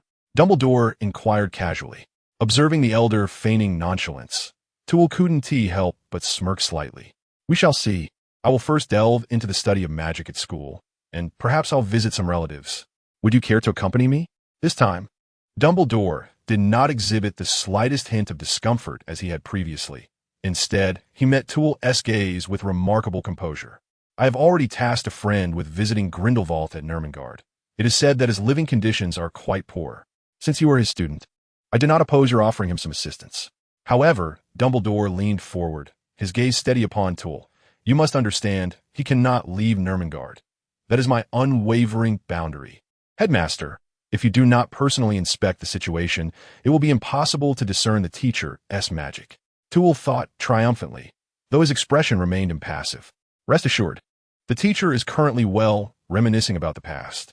I never claimed he was necessarily at Nurmengard. He mused internally. Dumbledore shifted the topic, unwilling to linger on Grindelwald. Let us continue discussing the Muggles. I was not aware that your understanding of Muggle studies was so profound. Too-Well, therefore, cautiously continued to share his thoughts on Muggle technology. He dared not express his intentions too overtly.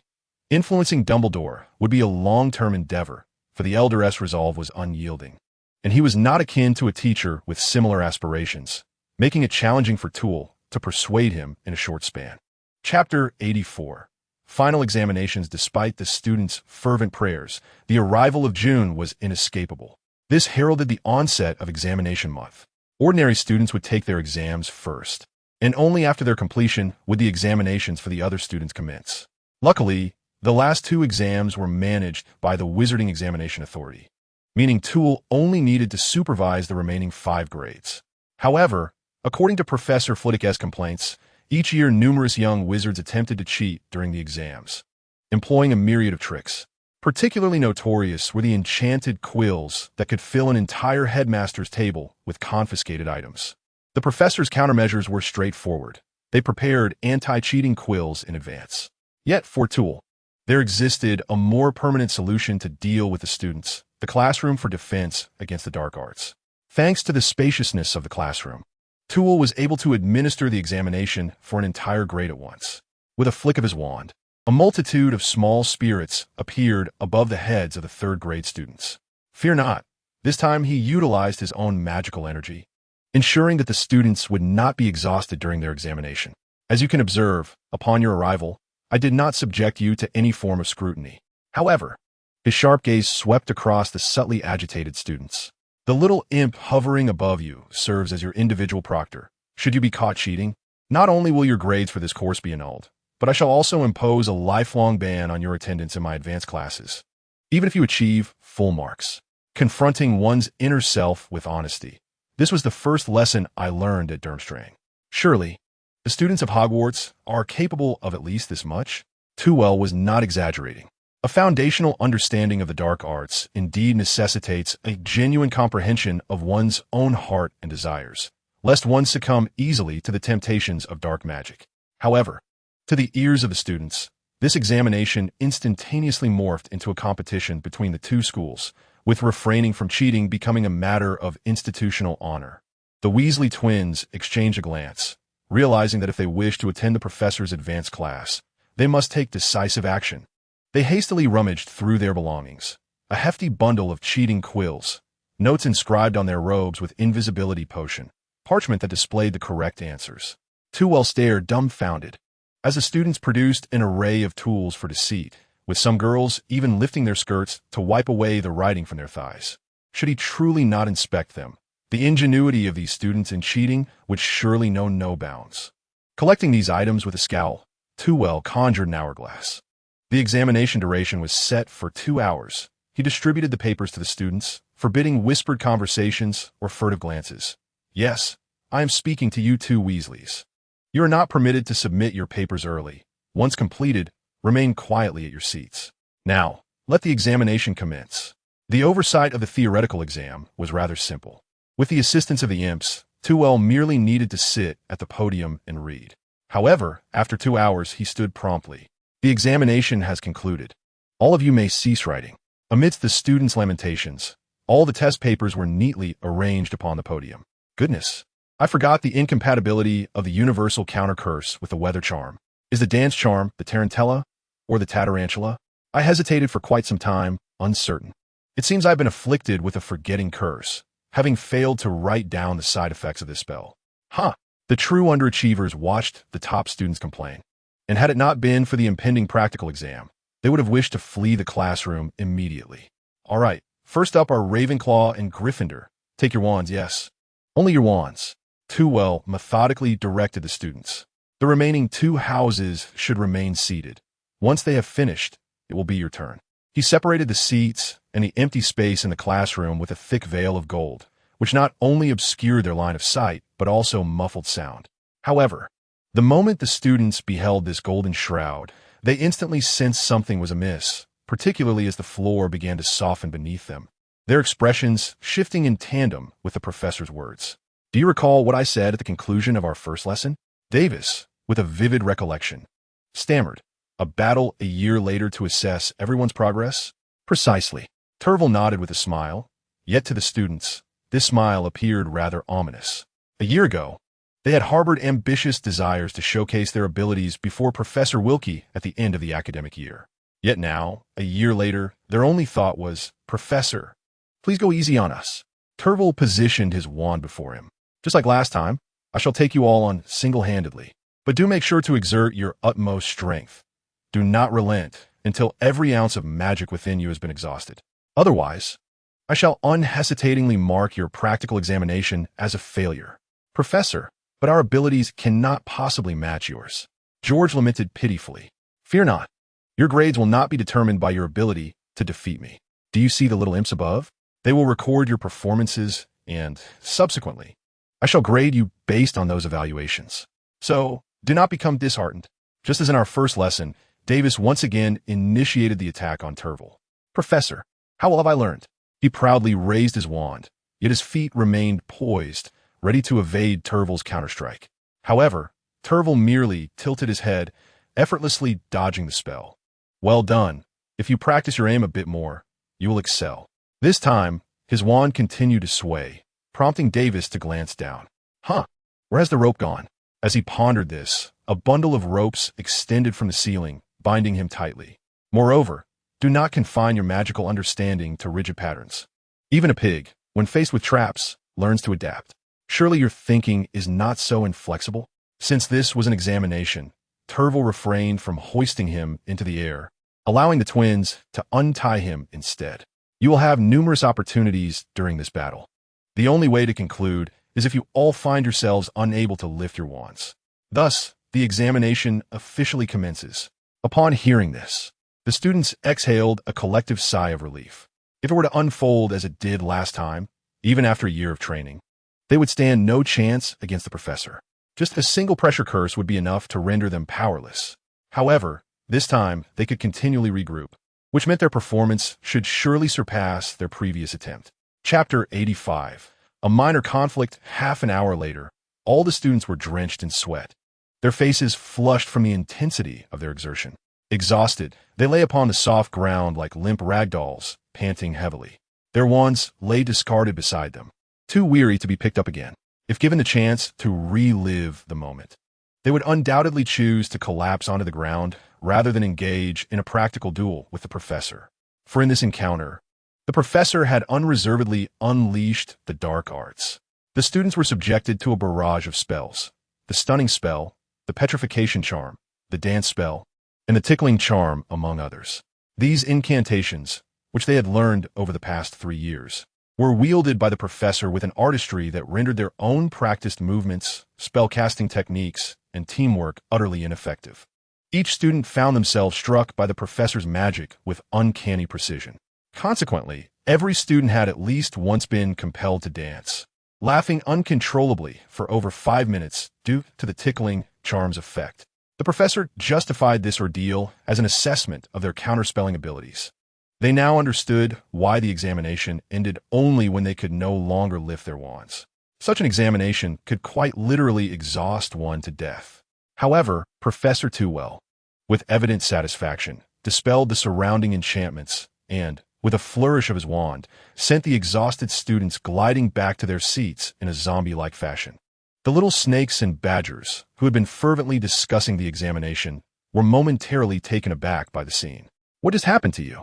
How did you become so utterly fatigued?" Cedric hastily inquired of his companion, Davis.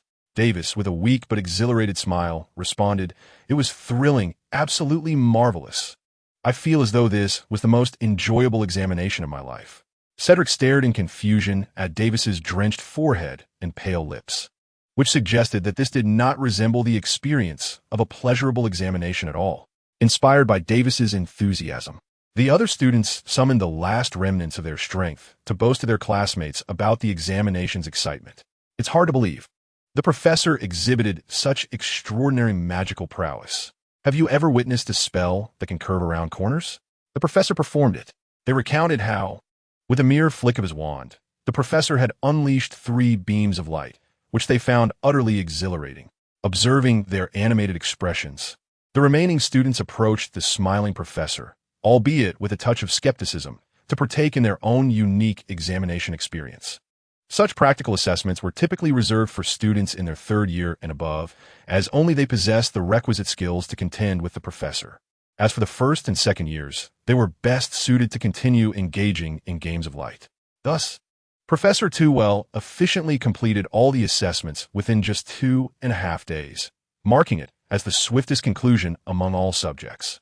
He then dedicated an additional day and a half to grading all the students' papers, thoroughly reviewing the practical examination contents, and assigning comprehensive scores to each student. Gazing at the report card, it is evident that over half of the grades are exceptional, while the remaining portion predominantly reflects passing marks, with only a few glaring failures. Although past examination results cannot be taken at face value, the contrast with the students' performances from a year ago, 6 months for the upperclassmen, reveals sufficient progress to satisfy Tewell. This achievement could provide him with the confidence needed when discussing a salary increase with Headmaster Dumbledore. He carefully set the report card aside. Now is not the time to disclose this information to the students, as they must await the release of all subject grades, which will be distributed alongside the new academic year's textbook list. With ample time on his hands due to an early vacation, Tewell found himself with a considerable amount of leisure. However, he felt that this time was insufficient for delving into the study of Horcruxes, so he decided to meander through the library. The restricted section of the school housed numerous intriguing texts, though it lacked information on the 4 elements. It was rich in literature concerning the soul. He had already encountered several volumes capable of actively exploring the mind. Yet this time he stumbled upon an unexpected scene, or rather, a small gathering of individuals.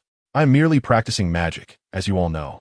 Professor Flitwick praised my skills at the conclusion of the exam, stating my magical proficiency is commendable. Malfoy proudly lifted his chin, flanked by his 2 lackeys, Goyle and Crabbe. Opposite them stood Harry, Hermione, and Ron, along with Neville, whose legs seemed glued to the ground, rendering him unable to stand steadily. Come on, Hermione stepped forward boldly. Harry's scores surpass yours. Malfoy's smile faltered immediately. It's only 2 points higher than mine. Perhaps my theoretical scores are better? Your theoretical scores could never match Hermione's, Ron laughed loudly, completely disregarding the fact that it was not his score being discussed. Malfoy's pale face darkened, casting a hesitant glance at his 2 companions. Well, the combined scores of those 2 might not even reach Hermione's level. However, Snape arrived to extricate him from his predicament. What are you all doing blocking the library entrance? Aren't you supposed to be preparing for your potions exam? Snape cast a glance at the quartet, adding, or are you planning to return home with your dismal scores? His gaze lingered on Harry's face, a faint smirk playing at the corners of his mouth. Of course, even if some have prepared diligently, their natural talent can only yield such results. I wonder whom you're referencing. Harry, perhaps? Tewell interjected, smiling as he approached from behind Harry, warmly placing an arm around him. If my mother recalls correctly, she mentioned that Harry's mother excelled in potions. With just a hint of her talent, he is sure to pass the potions exam effortlessly. Wouldn't you agree, Professor Snape? Snape's smile vanished instantly, his expression darkening as he fixed a penetrating gaze on Tewell for a considerable moment before slowly responding. I am unaware of what your mother conveyed to you, but please refrain from disseminating unverified statements within the confines of the school. Then he stepped forward and whispered softly in Tewell's ear, otherwise, not even Dumbledore can save you. After uttering these words, he disregarded the astonished expressions of the onlookers, waved his robe, and departed from the scene. Tewell understood the implication behind those words. It was merely a desire to keep his complex relationship with Harry concealed. Moreover, Dumbledore's influence loomed over the matter, ensuring Tewell would not truly expose these affairs. Occasionally, he might tease Snape about it, though it felt somewhat unkind. It seemed wiser to refrain from such antics in the future, lest Snape genuinely seek retribution. Chapter 86. New discoveries await as soon as Snape departed. The trio immediately broke into smiles. That was so cool, Ron exclaimed. Professor, with just 1 sentence, you left old Snape speechless. Hermione, however, inquired curiously, Professor, did your mother know Harry's mother? They had some acquaintance, though their friendship was not deep, Tewell replied, patting Harry on the shoulder. Now, what are you all doing standing here? Holding a debate about grades? It's Malfoy. Harry pointed at the somewhat embarrassed Malfoy. He cast a leg-locking curse on Neville. Tewell glanced at Neville, who had indeed been afflicted with the spell. With a snap of his fingers, he released Neville from the enchantment and turned his gaze toward the fleeing Malfoy. Professor, I was merely practicing magic. Yes, practicing, but it was an accident, Malfoy muttered, lowering his head under Tewell's impassive stare, his voice growing softer. 10 points from Slytherin, Tewell stated coolly. Mr. Malfoy, bullying your classmates does not demonstrate your strength. Rather, it reveals your weakness. "Yes, Professor," Malfoy replied, still keeping his head down, his expression obscured, though his hands nervously twisted the hem of his robe, betraying his inner turmoil. Tewell reached out and gently patted his arm in a gesture of comfort. "Your magical talent is formidable, but it is essential to choose the right approach in wielding it. Otherwise, it is akin to waste. By the way, I intend to visit your home during the summer. I hope you'll welcome me." "Of course, you are most welcome," Malfoy exclaimed, raising his head. "We will eagerly anticipate your arrival." Without delay, he dashed off with his two cronies toward the O'Leary. Ron, unimpressed, pouted. "Are you really close with the Malfoys, Professor? Do not forget, I also hail from a pure-blood family, and there are always connections among purebloods." Tewell shrugged nonchalantly. "That is still far better than Snape," Harry declared emphatically. "If anyone in this school resembles a villain, it would certainly be him." In contrast to the narrative, Harry did not miss any Quidditch matches due to injury. However, the lingering effects of his sleepiness hindered his ability to catch the golden snitch promptly during the matches, while Snape, as referee, unambiguously favored the opposing team, causing Gryffindor to trail in points. Moreover, Cedric, the Seeker from Hufflepuff, ultimately captured the golden snitch, leaving Harry and his friends regretfully deprived of the Quidditch Cup. Even though he learned from Dumbledore that Snape was protecting him, it did not diminish Snape's status as the most detested figure in his heart. However, Twivel regarded him earnestly. "Harry, refrain from judging a person until you have glimpsed their inner soul, for such perceptions are often one-sided." Harry blinked in confusion, yet Twivel showed no inclination to elaborate, instead glancing at Neville, who had remained silent for quite some time. "You three may return. I have a few matters to discuss with Neville." Among the trio, only Hermione possessed a keen sensitivity, promptly sensing Neville's unease. Ron and Harry, eager to inquire further, were swiftly pulled away by Hermione. "Let us take a stroll in the corridor. Although dusk approaches, the sunlight remains quite pleasant," suggested Twivel. Neville continued to follow, silently behind. Whether engaged in examinations or preparing for them, students typically refrained from wandering the corridors, allowing for an uninterrupted conversation between the two. After a while, perhaps emboldened by the sunlight, Neville quietly spoke. "Professor, am I utterly useless? I cannot even dispel the Leglocker curse. The Leglocker curse is not a trivial incantation. You must acknowledge that Malfoy possesses considerable talent in this area, but that does not imply that your abilities are lacking. Just as in this recent examination, your performance was quite commendable." Yet Neville, lacking confidence, gazed downwards, murmuring his perceived shortcomings. "However, I often unconsciously forget certain things, and my spell casting is not fluid." Twivel abruptly halted, turning to face Neville, nearly colliding with him. "What I mean is, your results are impressive." Neville's round face flushed crimson, his mouth agape in surprise. Yet he found himself at a loss for words. "The challenges you face are not a reflection of your worth, nor are they insurmountable. Or rather, do you lack the courage to overcome them?" His expression suddenly contorted in struggle. "I just do not wish to waste the professor's time. Harry and Malfoy's talents are remarkable, Hermione's intellect is exceptional, and Ron S. month of private lessons has yielded far greater progress than mine. Only I have continuously disappointed the professor's guidance. I believe that if the professor chose other students, they might showcase far superior abilities."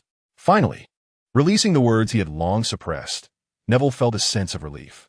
Despite his desire to remain by the professor's side for learning, he feared that his lack of talent might hinder the professor's teaching reputation. Such an outstanding professor should not squander time on his shortcomings. Twivel shook his head in exasperation. He certainly could not directly tell Neville that his spirit was worthy of study. Furthermore, during his last brief exploration, he gleaned the essence of the magical will from Neville, aiding him in locating Helga within the Forbidden Forest. This alone was sufficient to warrant 7 years of lessons for Neville. Moreover, he had yet to fully grasp Neville's circumstances. He harbored an intuition that within Neville lay the key to his understanding of the soul. "Look into my eyes," Tewell intoned, his demeanor as icy as Severus Snape's, causing Neville to instinctively raise his gaze.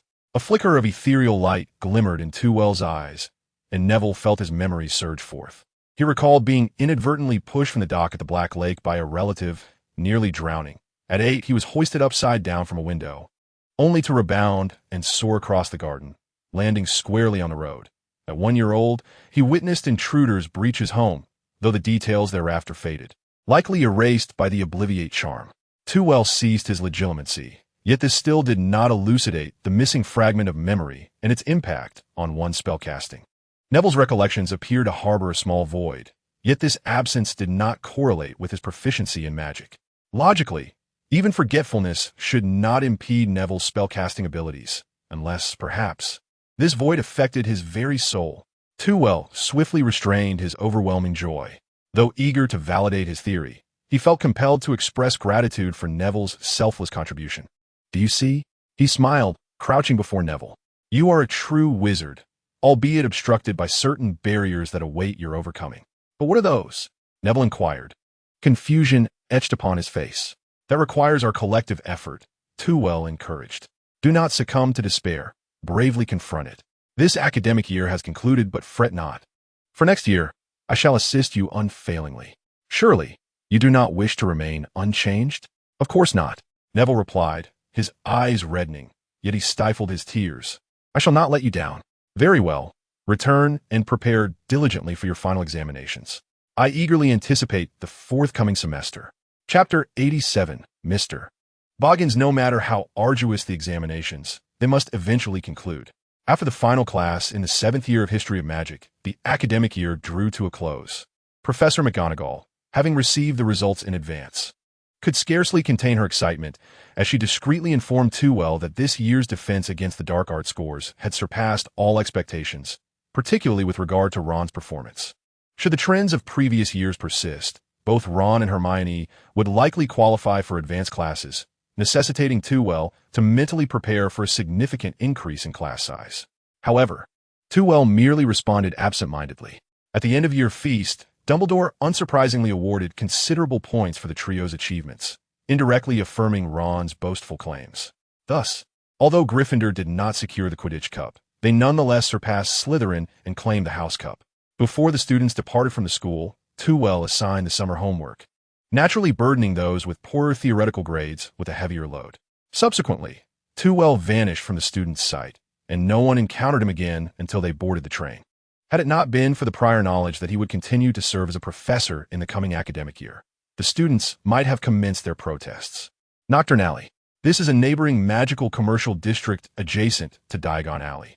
Unlike Diagon Alley, the wizards who traverse here habitually don hoods, striving to conceal their identities. However, it cannot be claimed that all within are dark wizards. Occasionally, there are ordinary wizards with special needs. Yet, the wares sold predominantly consist of dark magical artifacts. Consequently, the Ministry of Magic has refrained from abolishing such a shadowy place, which exists in a gray area between light and dark. Caractacus Bach considers himself the preeminent figure here, and thus most people address him as Mr. Bach. He believed he possessed an intricate understanding of Knockturn Alley's secrets and was well acquainted with numerous sources of information within the magical community. However, in early July, a mysterious guest graced his establishment. This was a handsome and suave man, clad in an exquisite yet understated suit that seemed to naturally complement his demeanor. Yet in Mr. Bach's memory, no such distinguished individual had ever appeared, especially one so unreservedly flaunting his appearance in the shadows of Knockturn Alley. This man was none other than Too well, though his visage had been altered by transfiguration to gradually resemble a younger Albus Dumbledore. This was a sight he had inadvertently glimpsed during one of his unexpected visits to the headmaster's office, as the elderly man hurriedly tidied his belongings. Initially intending to transform into the nearby professor, whose stature was more akin to Too well's, he ultimately dismissed the thought, realizing that a younger Grindelwald would be far more conspicuous than a youthful Dumbledore. To avoid complications, he abandoned this notion. Mr. Bach? Too well surveyed the dimly lit shop. Seemingly to accentuate its mysterious ambience, the establishments in Knockturn Alley were rather frugal with light. "Esteemed guest, greetings. I am a proprietor of this establishment, Caractacus Bach. You may simply call me Bach," he said with a greasy demeanor as he approached respectfully. Those who dared to stride boldly through Knockturn Alley were either Na'vi youths or had some form of backing. Either scenario suggested that business was at hand. Too well, however, cast a peculiar glance at Bach's hair, which was so greasy it could rival Severus Snape's, perhaps even exceeding it. Bach, unperturbed, brushed back the slick strands that hung over his face. "Is there something this esteemed guest requires?" This place is replete with various props that cater to your needs. You will find no other establishment like it in Nocturne Alley. Tu will cast a casual glance at the items within the shop. Glass eyes, grotesque masks, human bones, and other inappropriate props for children. Bork had not lied. This was indeed the shop with the most extensive collection of dark magical artifacts, and the warehouse concealed even more bizarre items. However, for him, the level of dark magical props on display had long since extinguished his interest in research. Thus, he directly articulated his intentions. I have heard that the adjacent property is also yours. Name your price, for I wish to acquire it. Indeed, he required a residence far removed from Dumbledore and his family to pursue his studies on Horcruxes. The aura emanating from these Horcruxes was profoundly malevolent, and delving deeper into them would easily attract the attention of Dumbledore and his kin. Consequently, his search for such a dwelling led him to Nocturne Alley. Unfortunately, as a rare commercial district in the wizarding world, even Nocturne Alley seldom offered properties that met his satisfaction. The sole property that caught his eye was the one next to Bork's shop. It was only natural that some dark energy would linger around a place like Borgin and Burke's. Bork blinked in confusion. Could you please repeat that? I did not quite catch your words. Tuil succinctly reiterated, I wish to purchase the neighboring house. Bork, astonished, raised his hand only to let it drop again, repeating this several times before finally inquiring, May I ask why you wish to buy this property? No, Tuil replied, fixing his gaze upon Bork's eyes, which momentarily reflected a hint of bewilderment. Yet, within a second, the sound of shattering glass resonated from Bork, and the look of confusion was swiftly dispelled. This customer, Bork declared, pulling out his wand while brandishing a phoenix feather in his left hand, state your intentions, or I shall notify the Ministry of Magic. As the most renowned figure in Nocturne Alley, Bork had frequently found himself a target for dark wizards. However, his continued survival relied upon his exceptional magical prowess and an array of enchanted items. Nevertheless, Tuil had no intention of escalating matters. He merely sought to resolve the situation swiftly. Calm yourself, he said, extending his hands in a placating gesture. I simply wish to purchase a house. Of course, if that item you just used is still available, I would like that as well.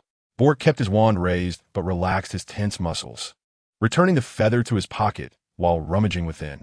Are you referring to this? He inquired, producing a diamond-shaped crystal, albeit marred by numerous cracks. This is an artifact designed to prevent the disturbance of souls. Upon seeing the thoroughly shattered crystal, Tuil's heart sank. It was astonishing that a mere confundus charm could provoke such a violent reaction.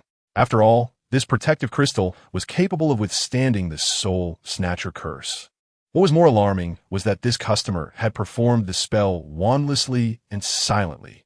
He suddenly realized that his gesture of holding the wand was rather foolish. Given the prowess of this individual, unless he possessed 100 such crystals, his resistance was futile. He promptly lowered his wand, bent slightly, and spoke in a more respectful, oily tone. There are not many of such crystals left. I can offer you one. As for the house next door, are you determined to purchase it? Bok's voice bore a hint of grievance. He truly did not wish to have such a character as a neighbor. Although he occasionally benefited from some invisible protection, should he provoke this individual, he would be the one in the gravest danger. Tuil, somewhat perplexed, blinked his azure eyes, mistakenly believing that Bok was concerned about the price. My aim is the house. Rest assured, as long as the price is reasonable, I can produce the galleons right now.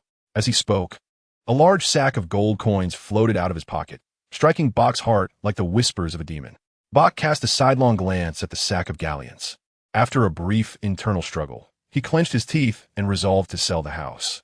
At worst, he could bolster the protective measures. Very well, I can sell it to you. He found himself lacking the courage to refuse such wealth and power. Chapter 88. The Resurrection of Voldemort by the end of July. Bok, with a stoic expression, sensed the tremors of souls emanating from the house next door. Ever since he sold the house, apart from the initial few days, he had been subjected to at least 3 such tremors each day. The very sensation of the soul's feedback was enough to alert even the most oblivious, let alone someone as deeply versed in dark magic as he was. Moreover, being the closest, he sometimes found customers driven away by this malevolent aura. The Ministry of Magic was currently raiding dark magical artifacts, a time when he should have been profiting immensely, yet his earnings had dwindled by 30% due to this. Countless times he regretted selling the neighboring house, Bach ran his fingers through his hair, slumping behind the counter. In the days leading up to moving into this house, Tewell had been studying the insights left by Neville. In light of Neville's condition, he realized that the connections within the soul were even more intricate than he had previously imagined. Neville's memory loss affected his will to cast spells. Could this principle extend to the entirety of soul? He suddenly drew a connection to Voldemort within the Horcruxes. If Neville's memory was akin to a wound in his essence, then what Tewell needed to do with Voldemort was to impose a lock upon his soul. And that lock was constructed from Voldemort's own will. Studying Neville felt akin to exploring a treasure trove.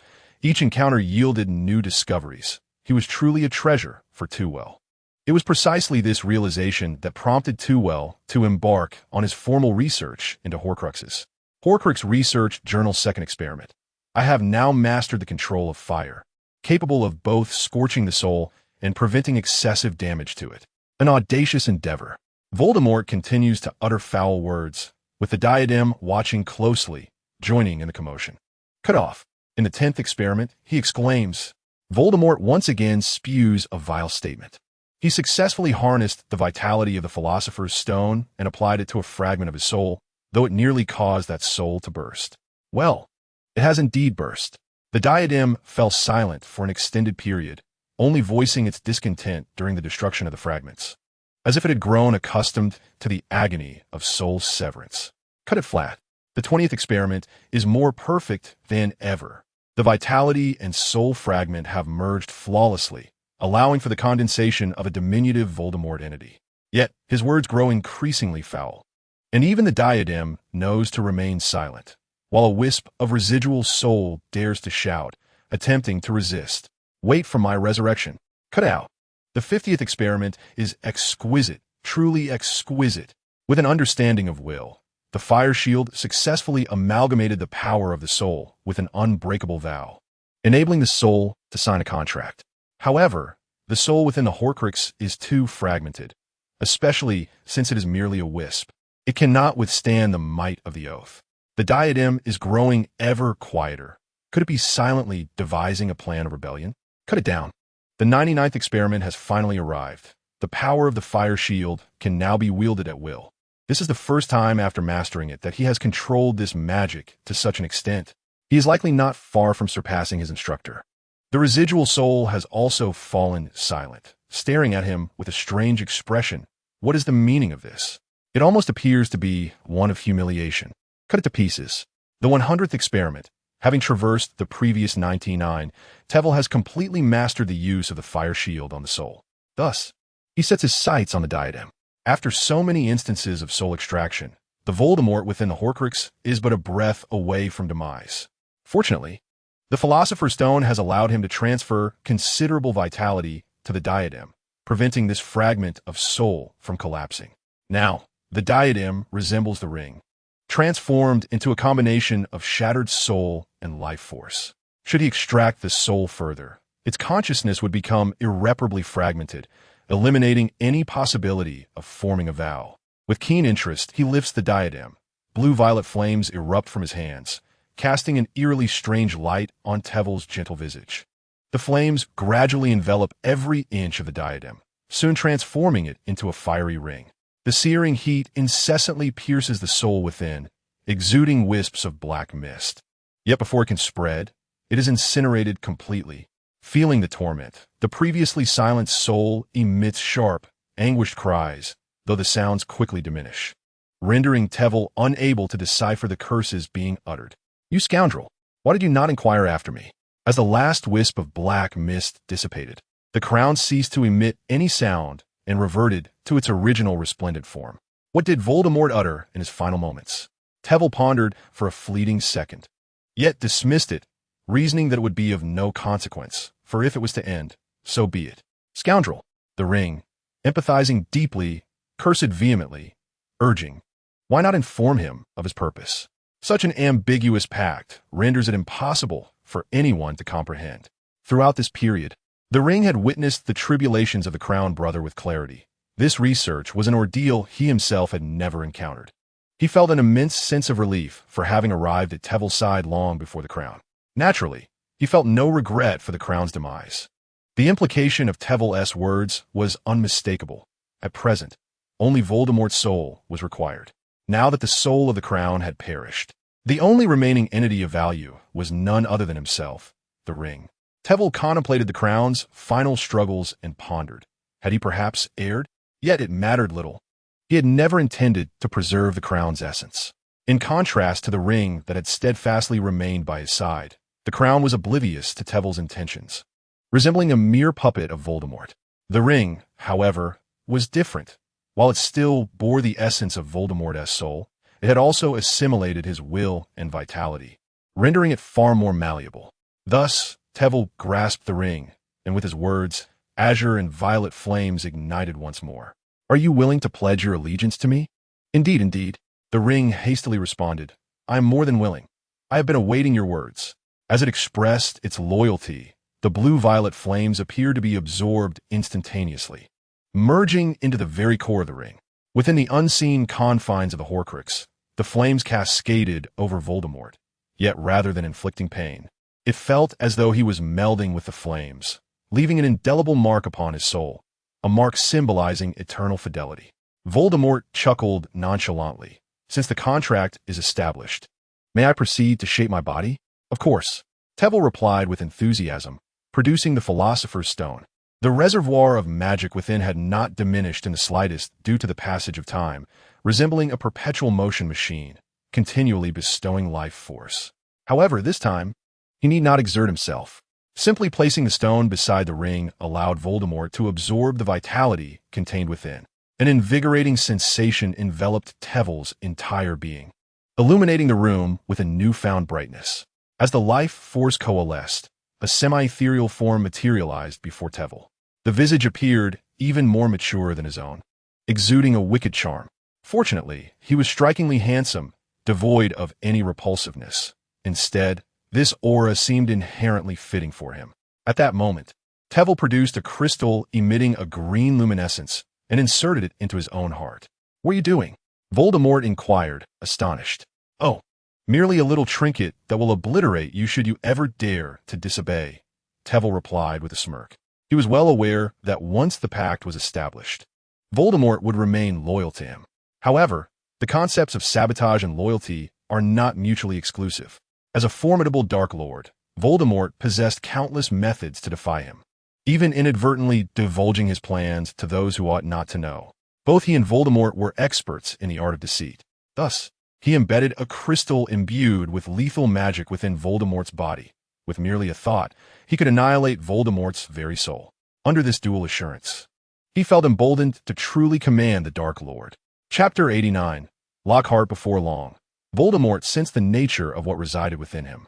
How could he not recognize it? The killing curse. "You dare to employ my own methods against me. You are even wary of me," he seethed, pointing an accusatory finger at Trevelyan. Trevelyan merely waved his hand dismissively. "It's just a minor precaution. As long as you refrain from engaging in peculiar antics, this crystal will have no adverse effect on you. By the way, should I address you as Voldemort or Tom Riddle?" Voldemort's expression fluctuated, his intentions thoroughly laid bare before Trevelyan. Yet he understood that this was not the time to confront him. After a moment's contemplation, he resignedly replied, "Call me what you will. I am currently under your control." "Why does that sound somewhat melancholic?" Trevelyan mused, arching an eyebrow. "I cannot very well call you Voldemort in front of others, can I? That would terrify a multitude of witches and wizards. Nor can I simply refer to you as Riddle, for some Death Eaters are well aware of your true name." He pondered briefly, but since the middle name Marvolo was known to few, he decided to alter it slightly and dubbed him Mafrolio. "Mafrolio? What do you think of that name?" "Whatever," Mafrolio replied nonchalantly, feigning indifference towards Trevelyan's control. However, Trevelyan had little inclination to indulge his petulance any further. Glancing at the time, he noted it was already 8:30 in the evening. "You shall remain here and gradually acclimate to this body. Remember, do not attempt to escape." He had arranged with Dumbledore to interview Lockhart at 9 o'clock that night, and with the matter of the Horcrux resolved, he also had time to witness the demeanor of this best-selling author. Soon, he returned to Hogwarts. In the absence of chattering students, Hogwarts appeared eerily silent beneath the night sky. Yet, one mischievous spirit was unwilling to succumb to solitude. "Peeves, should you continue to wield that sword against the suits of armor, I shall report your antics to the Bloody Baron. Filch pursued Peeves.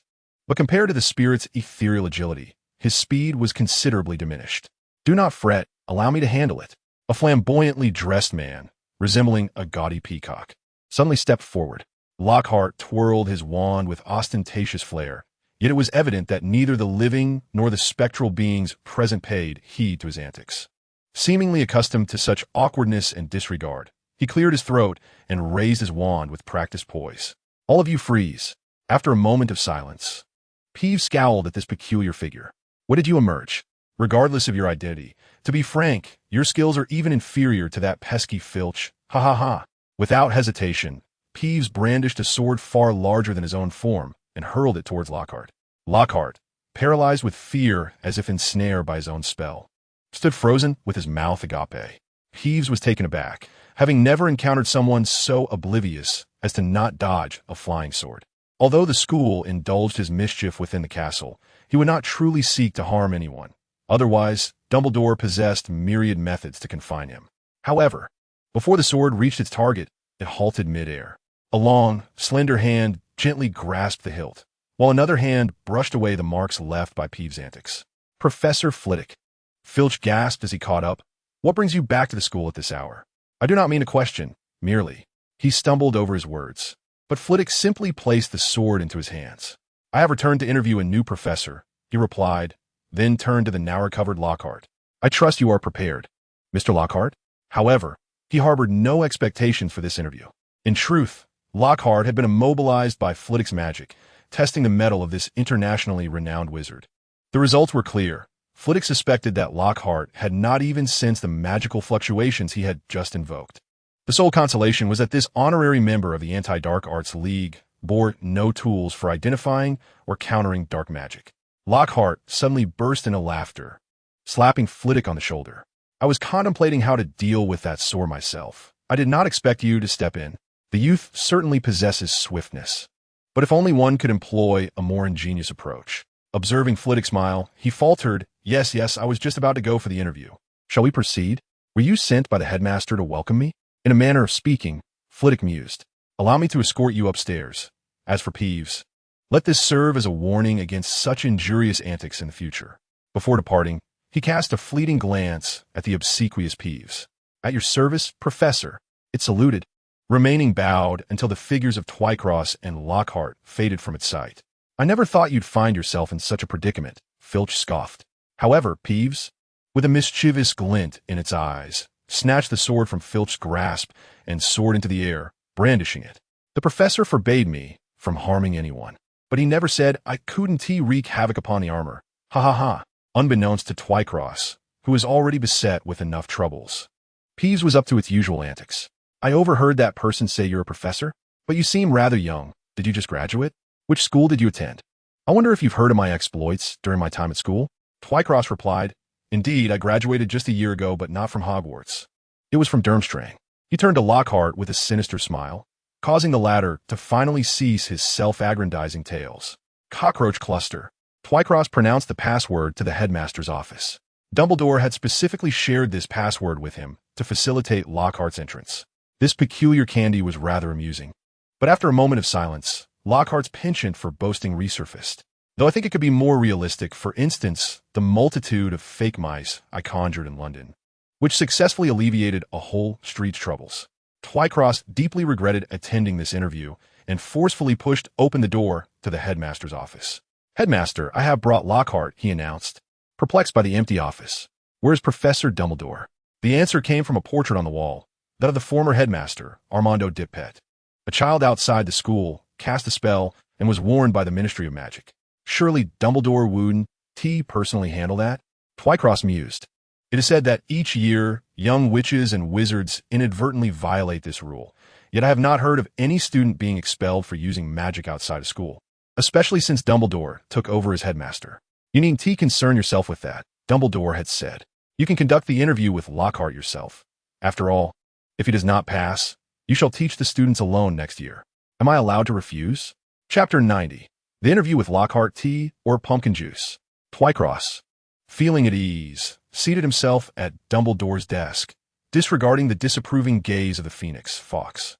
Lockhart, however, was captivated by the phoenix. Ah, phoenix, of course. That is evident. He beamed with self-satisfaction. I once encountered a phoenix in Egypt. It was in a weakened state, but fortunately, with my assistance, I helped it achieve rebirth. The details can be found in my book, Breaking Ties with the Banshee, in the 3rd chapter. Even without your help, the phoenix is capable of rebirth on its own. Twycross coldly commanded the teacup to fill with tea and fly before him, repeatedly bumping against Lockhart's head. Lockhart, sensing Twycross's dissatisfaction with his lengthy discourse, awkwardly chuckled. The teacup in the headmaster's office is rather intriguing. As I held the cup and took a sip, the atmosphere here ceased to remain tense.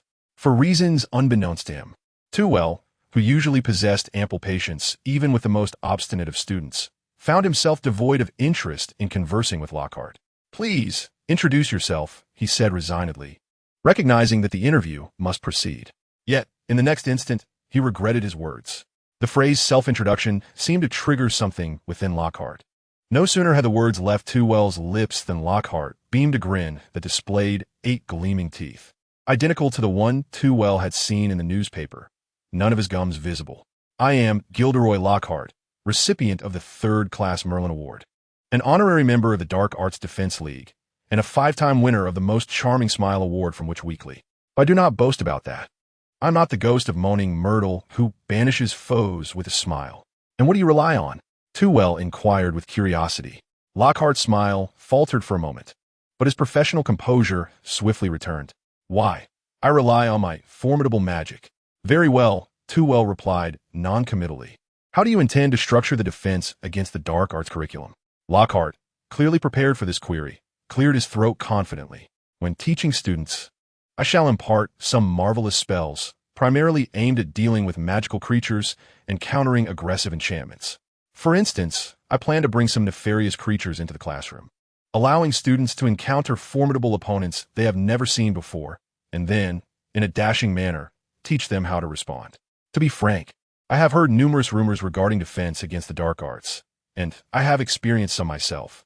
I am aware that students have not encountered effective professors in this subject.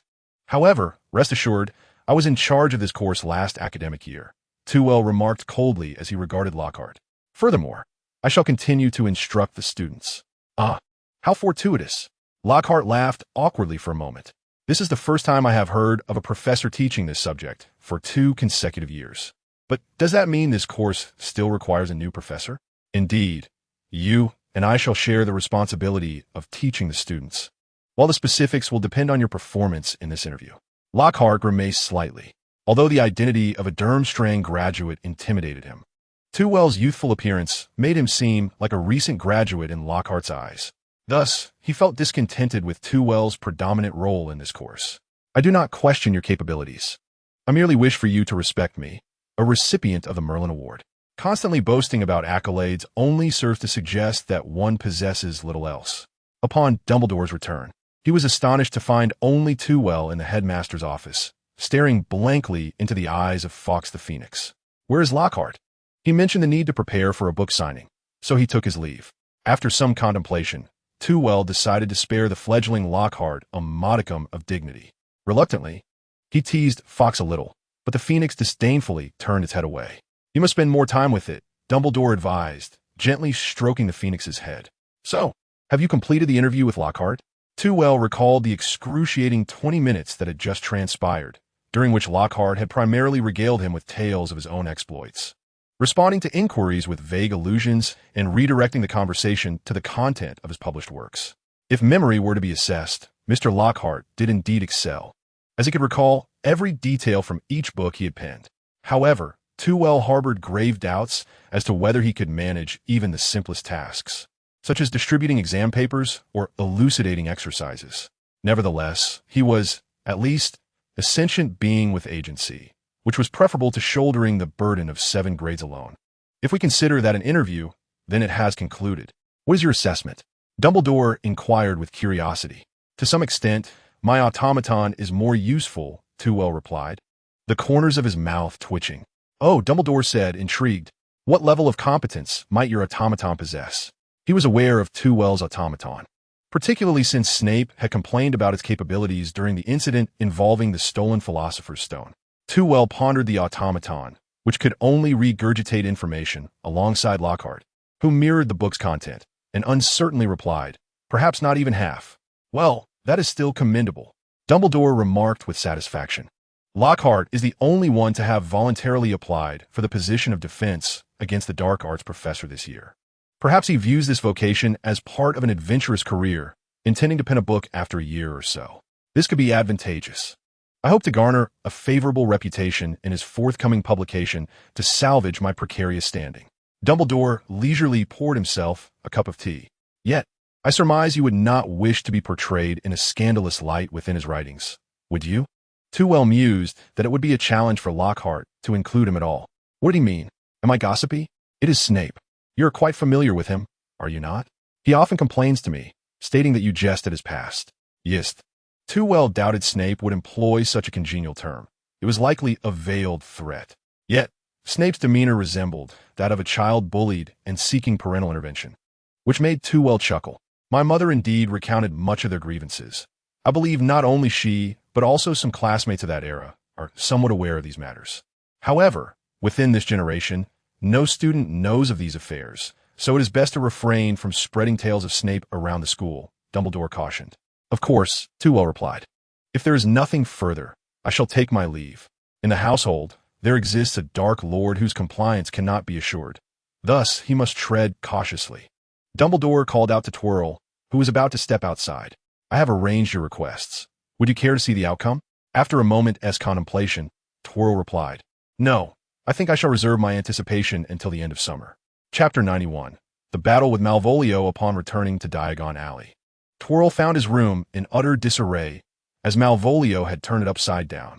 The latter stood in the center with his back to Twirl, arms outstretched, radiating an aura of magic that seemed almost tangible. "I intended for you to adjust to your new form, not to redecorate the room," Twirl remarked irritably, waving his wand to restore the furniture to its original state. Though the items held little value and were merely temporary possessions, the chaos rendered the room uninhabitable.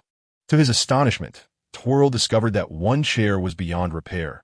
Its broken edge was charred and emitted wisps of smoke. "How long have I been gone for you to wield such dark magic?" Malvolio finally turned around, his expression brimming with confidence as he performed an impeccable bow. "Mr. Welfare, the dark arts at my disposal extend far beyond this." Twirl pondered Malvolio's words, pausing his wand-waving. "So, you consider yourself quite bold, do you? Feel free to test that assertion." Malvolio, eager to unleash his magical prowess, narrowed his eyes slightly to conceal the ferocity within, his scarlet tongue slithering across his lips like a serpent. True to his lineage, even bound by heavy constraints, he could not suppress his inherent arrogance. Merely 2 hours into acclimatizing to his new form, he dared to provoke Twirl. Recognizing the potential repercussions of failing to contain Malvolio, Twirl sheathed his wand within his robes to ensure fairness. "Very well. Let me witness the true strength of the resurrected Dark Lord." He reciprocated with a similarly courteous bow. After the formalities, neither combatant initiated their attack immediately. Instead, they observed one another intently. It was then that a faint meow resonated from outside. "Cruciatus!" Malvolio launched the Cruciatus Curse as his opening move. Due to the constraints of their pact, he could not employ lethal spells. But that did not preclude the use of torturous ones. He mused with satisfaction. Twirl, however, swiftly conjured a subtle barrier that rippled before him, rendering him impervious to the effects of the Cruciatus Curse. With a deft flick of his wrist, 3 distinct trajectories of crimson light surged towards his adversary. Simultaneously, the irreparable chair transformed into a pack of ferocious wolves, leaping forward with wild abandon. However, before he could pounce, he was devoured one by a python that emerged from the floor, which used half of its body to block 3 spells. The remaining half had just turned its head when it was shattered by Tevil's subsequent attack. Bang! As the smoke dissipated, along with the python, Malvolio vanished as well. Tevil swiftly turned and cast a formidable iron armor spell. A second later, crimson flames began to creep up the golden membrane. "You are quite ruthless, employing the fierce fire," he remarked. No sooner had he spoken than the red flames were engulfed by an even more vigorous blue-violet fire, accompanied by a resounding boom as a ring of flames encircled Tevil. The fiery ring seemed to come alive, stretching its fiery tendrils to strike at every location Marvolio's phantom shifted to. Bang! The temperature of the fiery appendages was not particularly high, nor was their force substantial, leaving only a charred black mark on the wooden furniture. However, the essence of the touch conveyed to Marvolio that if even a single finger were to be struck, his soul would suffer dire consequences. Hey, who is truly more ruthless here? The range of the flame ring expanded, and the number of extending tendrils multiplied, leaving him with no place to stand. In the last untouched corner of the room, he waved his hands repeatedly, exclaiming, "Enough, enough!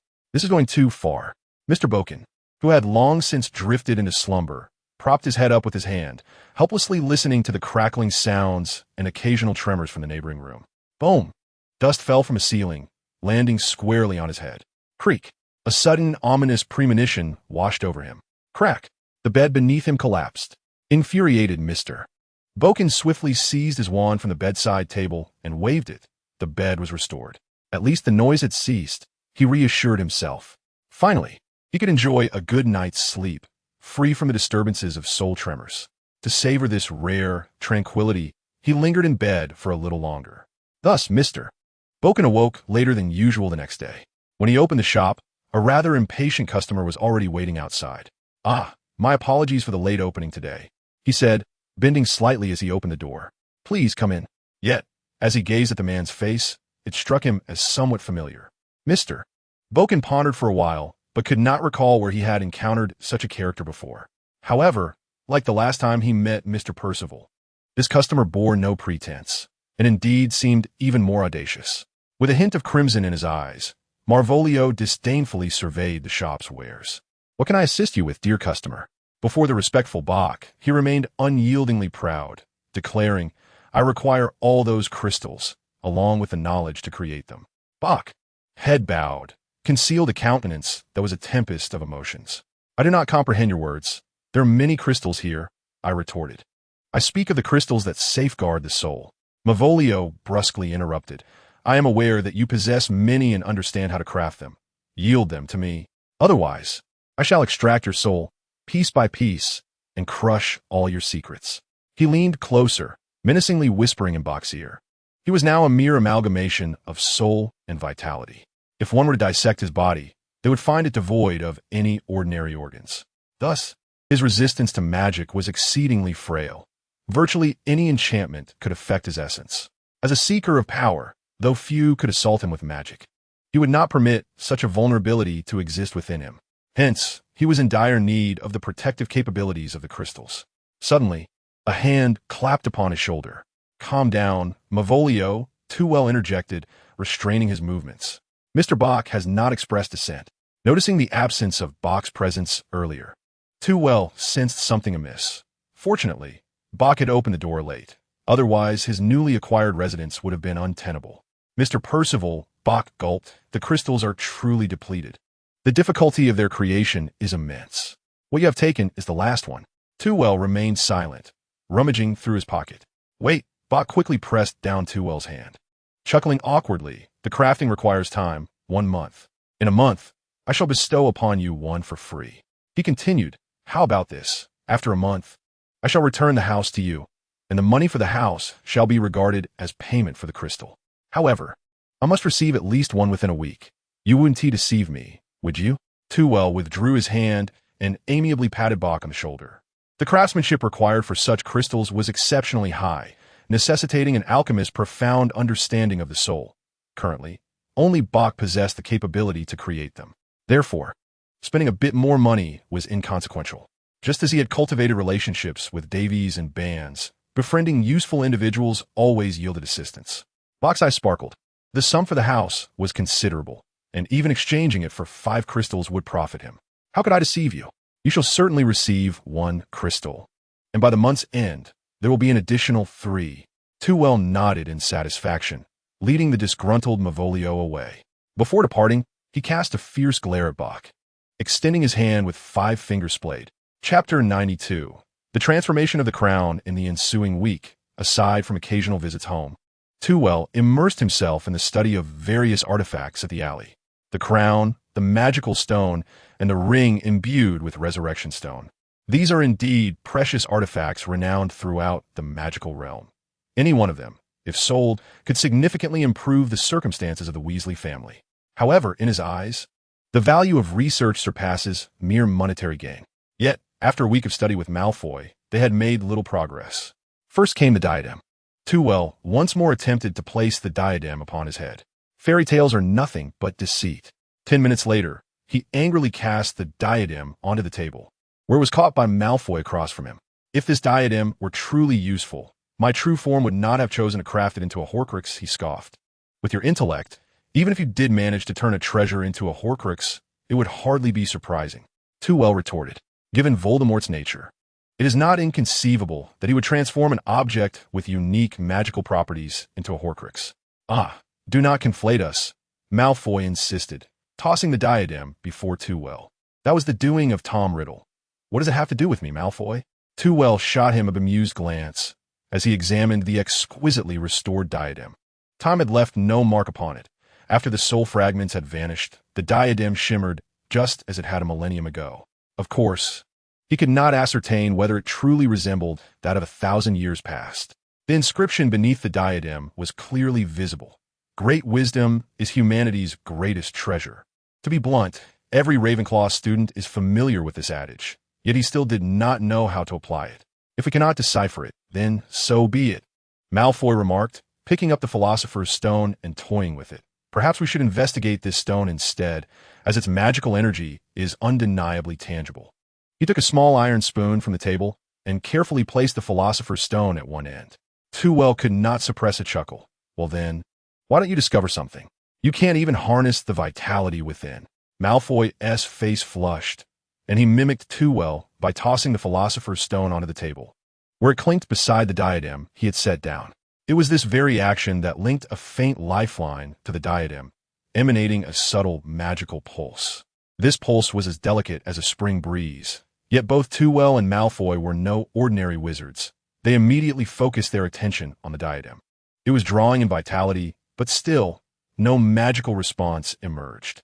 After observing for a while, Malfoy frowned and said, in truth, the diadem not only failed to exhibit magical feedback, it seemed as though even the absorbed vitality had vanished. As if the influx of life energy had been a mere illusion, the diadem remained unchanged. Well, that could be considered a slight alteration.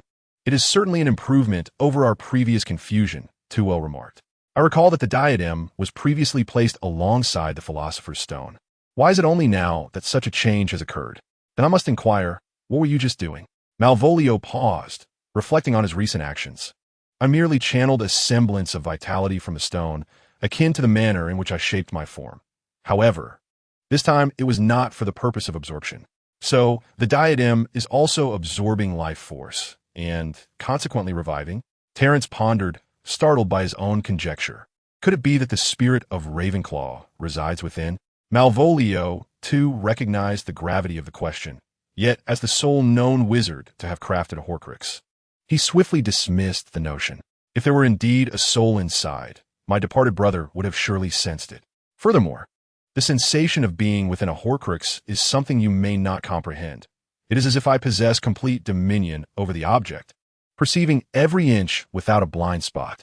Terence regained his composure, realizing that he had momentarily lost his wits. The diadem cannot possibly be Ravenclaw's Horcrux, or I would have discovered it long ago. Moreover, judging by Helga's interactions, the founders would never stoop to such measures in their quest for immortality. However, I certainly do not know what it feels like to be a Horcrux, nor do I wish to. He stood up irritably, sweeping the items from the table into his pouch, ensuring that the diadem and the stone were carefully placed into a separate bag. Hey, that ring has been my vessel for quite some time. Could you not handle it with a touch more gentleness? Malvolio complained. Terence was too indifferent to respond. The revived soul's inexplicable pretentiousness incessantly burdened him with complaints. Let us proceed to acquire Box Crystal. As he moved, his features contorted, morphing once again into Dumbledore's visage. Having witnessed so much magic in your presence, my greatest regret is not having taken Transfiguration more seriously back then, Terence remarked as he stepped outside. Aren't you the one who shapes vitality? Can't you simply mold yourself a new face? I can only adhere to the form of the soul, becoming younger or adopting a bald appearance like the diadem. At the Boking shop, they arrived just as the establishment was opening its doors.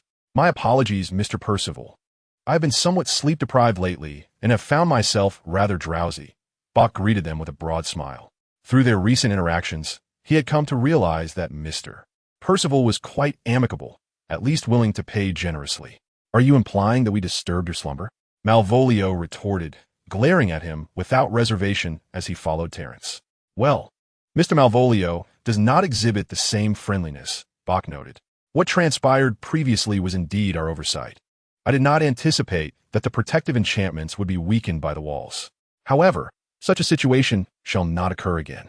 Terence apologized to Bach with a smile. I harbor no resentment towards you, Bach, who bowed slightly in surprise. Regarding your commission, I have completed it. He nimbly approached the counter and retrieved a small pouch containing 2 crystals, which you may examine. Before Tevel could extend his hand, Malvolio snatched them up eagerly, allowing the 2 gleaming crystals to rest in his palm. Indeed, he sensed the protective qualities of the crystals, yet their efficacy was somewhat lacking. He immediately began to murmur to Bach. Meanwhile, Tevel was engrossed in observing the black cabinet before him. If he was not mistaken, it was a vanishing cabinet, a relic that had gradually faded from the magical realm. Through a specific incantation, it could open a passage connecting 2 locations. However, due to its fragility and the prevalence of apparition, such cabinets seldom grace the sight of wizards these days. Tevel was perplexed by the cabinet's mechanism, much like he was bewildered by Harry Potter's sudden appearance within it. Surely, it must be a malfunctioning vanishing cabinet? He inquired, pointing toward it. Of course. Bach halted his dispute with Malvolio, raising his voice to respond, even unsure of the whereabouts of its complementary cabinet. Sensing the growing urgency of breaths emanating from within, Tevel mischievously tapped twice on the surface. Quite intriguing. I wonder if you're willing to sell it? He recalled the plot of the film, instantaneously grasping the reason behind Harry's presence there. Bach gaped in astonishment, but Malvolio promptly articulated what needed to be said. Why would you purchase such a thing? It is neither safe nor convenient. On a whim, Tevel shrugged, expressing his willingness to buy it even if it were broken, should Mr. Boking find its counterpart. I shall keep an eye out for you, Bach agreed without a moment's hesitation. Chapter 93. The Dark Lord's Reemployment Creek. While they were engaged in idle chatter, a handsome blond man entered, accompanied by his son. To Bach's surprise, Mr. Boking was enjoying such prosperous business today. Lucius Malfoy cast a cursory glance at Tevel and his companion, but upon noticing Malvolio, his gaze sharpened slightly. Tevel, however, felt no concern. According to Malvolio, Lucius had been in his company since after 1972, a time when his appearance starkly contrasted with his youthful visage, as he had lost his hair. Thus, Lucius merely expressed curiosity about Malvolio's demeanor before averting his gaze. Almost instinctively, he nearly uttered the word master in his thoughts, feeling a sense of relief. Tevel, losing interest in lingering there, considered it inconsequential that Malfoy did not recognize him, though he worried about Malvolio potentially saying something inappropriate. I shall not disturb you further. I will return at the end of the month. He smiled as he bid farewell to Bach, pulling Malvolio, who was now staring intently at Lucius, out of the shop. I find it truly perplexing why you consistently choose to treat these insignificant creatures with such courtesy. Upon stepping outside, Malvolio brusquely inquired, astonished that one would even deign to apologize to a person like Bach. Allow me to impart a piece of wisdom, Tewell remarked nonchalantly, that one should extend the warmth of spring to friends, while treating foes with the unyielding chill of winter, even if feigned. Malvolio paused, a contemplative expression crossing his face. Am I to be considered a friend or an enemy? For now, let us consider you a friend, Tewell replied casually as he strolled through the alleyway. Contingent upon your future actions. Dark sorcerers invariably exert more effort than their innocent white counterparts.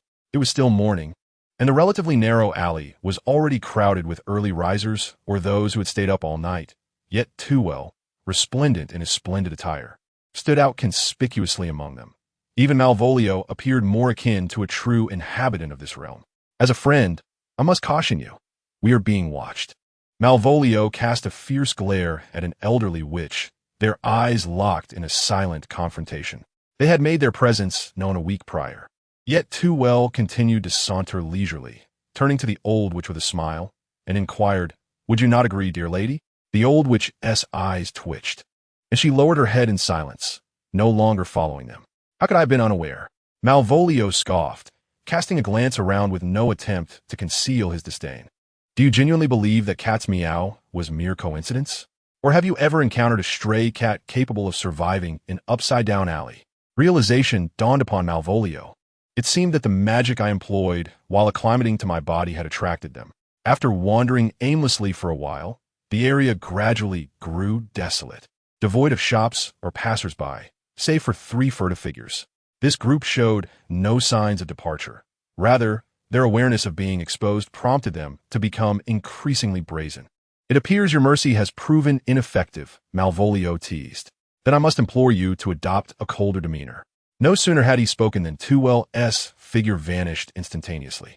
In that fleeting moment of Malvolio's distraction, 3 figures clad in tattered hoods suddenly materialized around him, encircling him. They brandished wands, pointing them threateningly at Malvolio. "Surrender your belongings, or of course, you may allow us to search your corpse," the hooded man standing before him declared sternly. It was only then that Malvolio regained his senses, furiously gazing at the rooftop of a nearby house. "You wretched scoundrel! Have you truly left these minions for me to contend with?" The 3 dark sorcerers stared blankly in that direction, finding it empty. Before realizing that the term minions pertained to them, enraged, they shouted, "Avada Kedavra!" A blinding flash of green light surged forth, and when they focused again, Malvolio's presence had completely vanished. Just as their confusion mounted, the ground erupted, revealing 3 enormous serpents, which swiftly engulfed them whole. After a cacophony of sounds and anguished screams, the python transformed back into the floor, revealing 3 blood-soaked corpses. The bones of these individuals had been crushed to the point of near-total fracture, contorted into grotesque shapes. The reappearing Too and Mavorio stood nearby, with Too casting a disdainful glance at the scene. "This is utterly revolting. Without a wand, this is what transpires," Mavorio replied nonchalantly, gesturing dismissively. "We must dispose of them quickly and quietly. This method is the most convenient." "Huh?" Too scrutinized one of the bodies, the one that appeared relatively intact. "This person's bone density is significantly greater than that of an ordinary human. Could he be a half-blood? Some magical creatures can interbreed with humans, producing offspring that exhibit traits from both species. Hagrid is a prime example." "No," Mavorio stated, having discerned the truth with a mere glance. "This is a werewolf. Even in their human form, the hardness of their bones is the most distinguishing feature apart from their fur." Too nodded in understanding. Compared to seasoned wizards like Dumbledore and Voldemort, he realized he lacked such eclectic experiences. Given time, he could identify this as a werewolf. But he would never match Mavorio's swiftness. He waved his wand, clearing away the corpses. In Nocturne Alley, the unexplained disappearance of a few dark wizards was a commonplace occurrence. Observing Too's contemplative expression, Mavorio asked quizzically, "What is it? Do you wish to save these werewolves?" Too shook his head. "I merely contemplated what sort of task I should assign you." "So, it is only now that you recognize my potential for resurrection," Mavorio retorted. "I initially intended for you to seek out Voldemort. Yet now, your task is to deal with these dark wizards." "Ah," Mavorio laughed incredulously. "You might as well have me become an Auror." Too astonished, replied, "I genuinely considered having you become an Auror." Feeling the sincerity in Too's eyes, Mavorio thought him mad, perhaps even more deranged than himself. To suggest that the Dark Lord take on the role of an Auror was absurd. Is this a plan that any sane person would devise? Have you lost your mind? Even I cannot fabricate a set of academic credentials or a legitimate identity that would pass scrutiny. Too smiled as he explained, "In truth, you need only to control an Auror, then assume his appearance. Thus, you could lawfully present yourself to the Department of Magical Law Enforcement as a proud Auror." After this explanation, Mavorio began to grasp the potential of Too's proposition, and his restless spirit stirred with excitement. "Are you certain that today's Aurors are so easily deceived?" That Moody left a lasting impression on me. Moody has since retired. The ministry is now filled with younger Aurors. Moreover, Cynthia would summon an Auror under the guise of cooperation. and in that moment, the two of you could seamlessly coordinate to subdue that unfortunate soul. At that juncture, you would also support one another within the Ministry of Magic, and through your adept handling of dark wizards, your accolades would undoubtedly surpass those of your peers. Tevel exclaimed excitedly, giving Mavrio a hearty pat on the arm. What could be more gratifying than orchestrating a Dark Lord to become an Auror? However, I cannot resort to the Polyjuice potion. Therefore, over the course of this month, I shall diligently instruct you in human transfiguration. Chapter 94. The conflict at the bookstore having bestowed upon Mavrio a tome on human transfiguration, Tevel ventured alone towards Diagon Alley. This book was uniquely crafted by the teacher for the purpose of instruction and existed solely within the wizarding realm.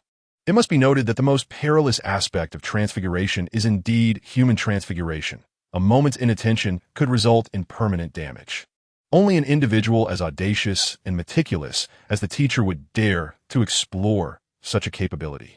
Yet, Mavrio was undeterred by such dangers. For him, the greatest peril lay in his insufficiency of skill. With his already commendable prowess in transfiguration, he would undoubtedly grasp the essentials of human transfiguration within a month.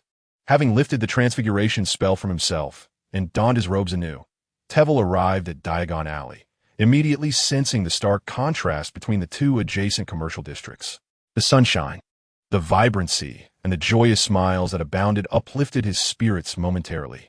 However, this elation was soon shattered. Guests, I implore you to show some mercy. A man dressed as a shop assistant bellowed, his voice echoing from the bookstore out onto the street, naturally drawing the attention of passers-by. Whether Muggles or wizards, it is human nature to be drawn to spectacle. After much effort to navigate through the throngs of people, Tevel finally managed to enter the bookstore. Inside, he beheld Lucius Malfoy, whom he had just seen at Borgin and Burke's, embracing a man clad in green robes despite the crowd's protests.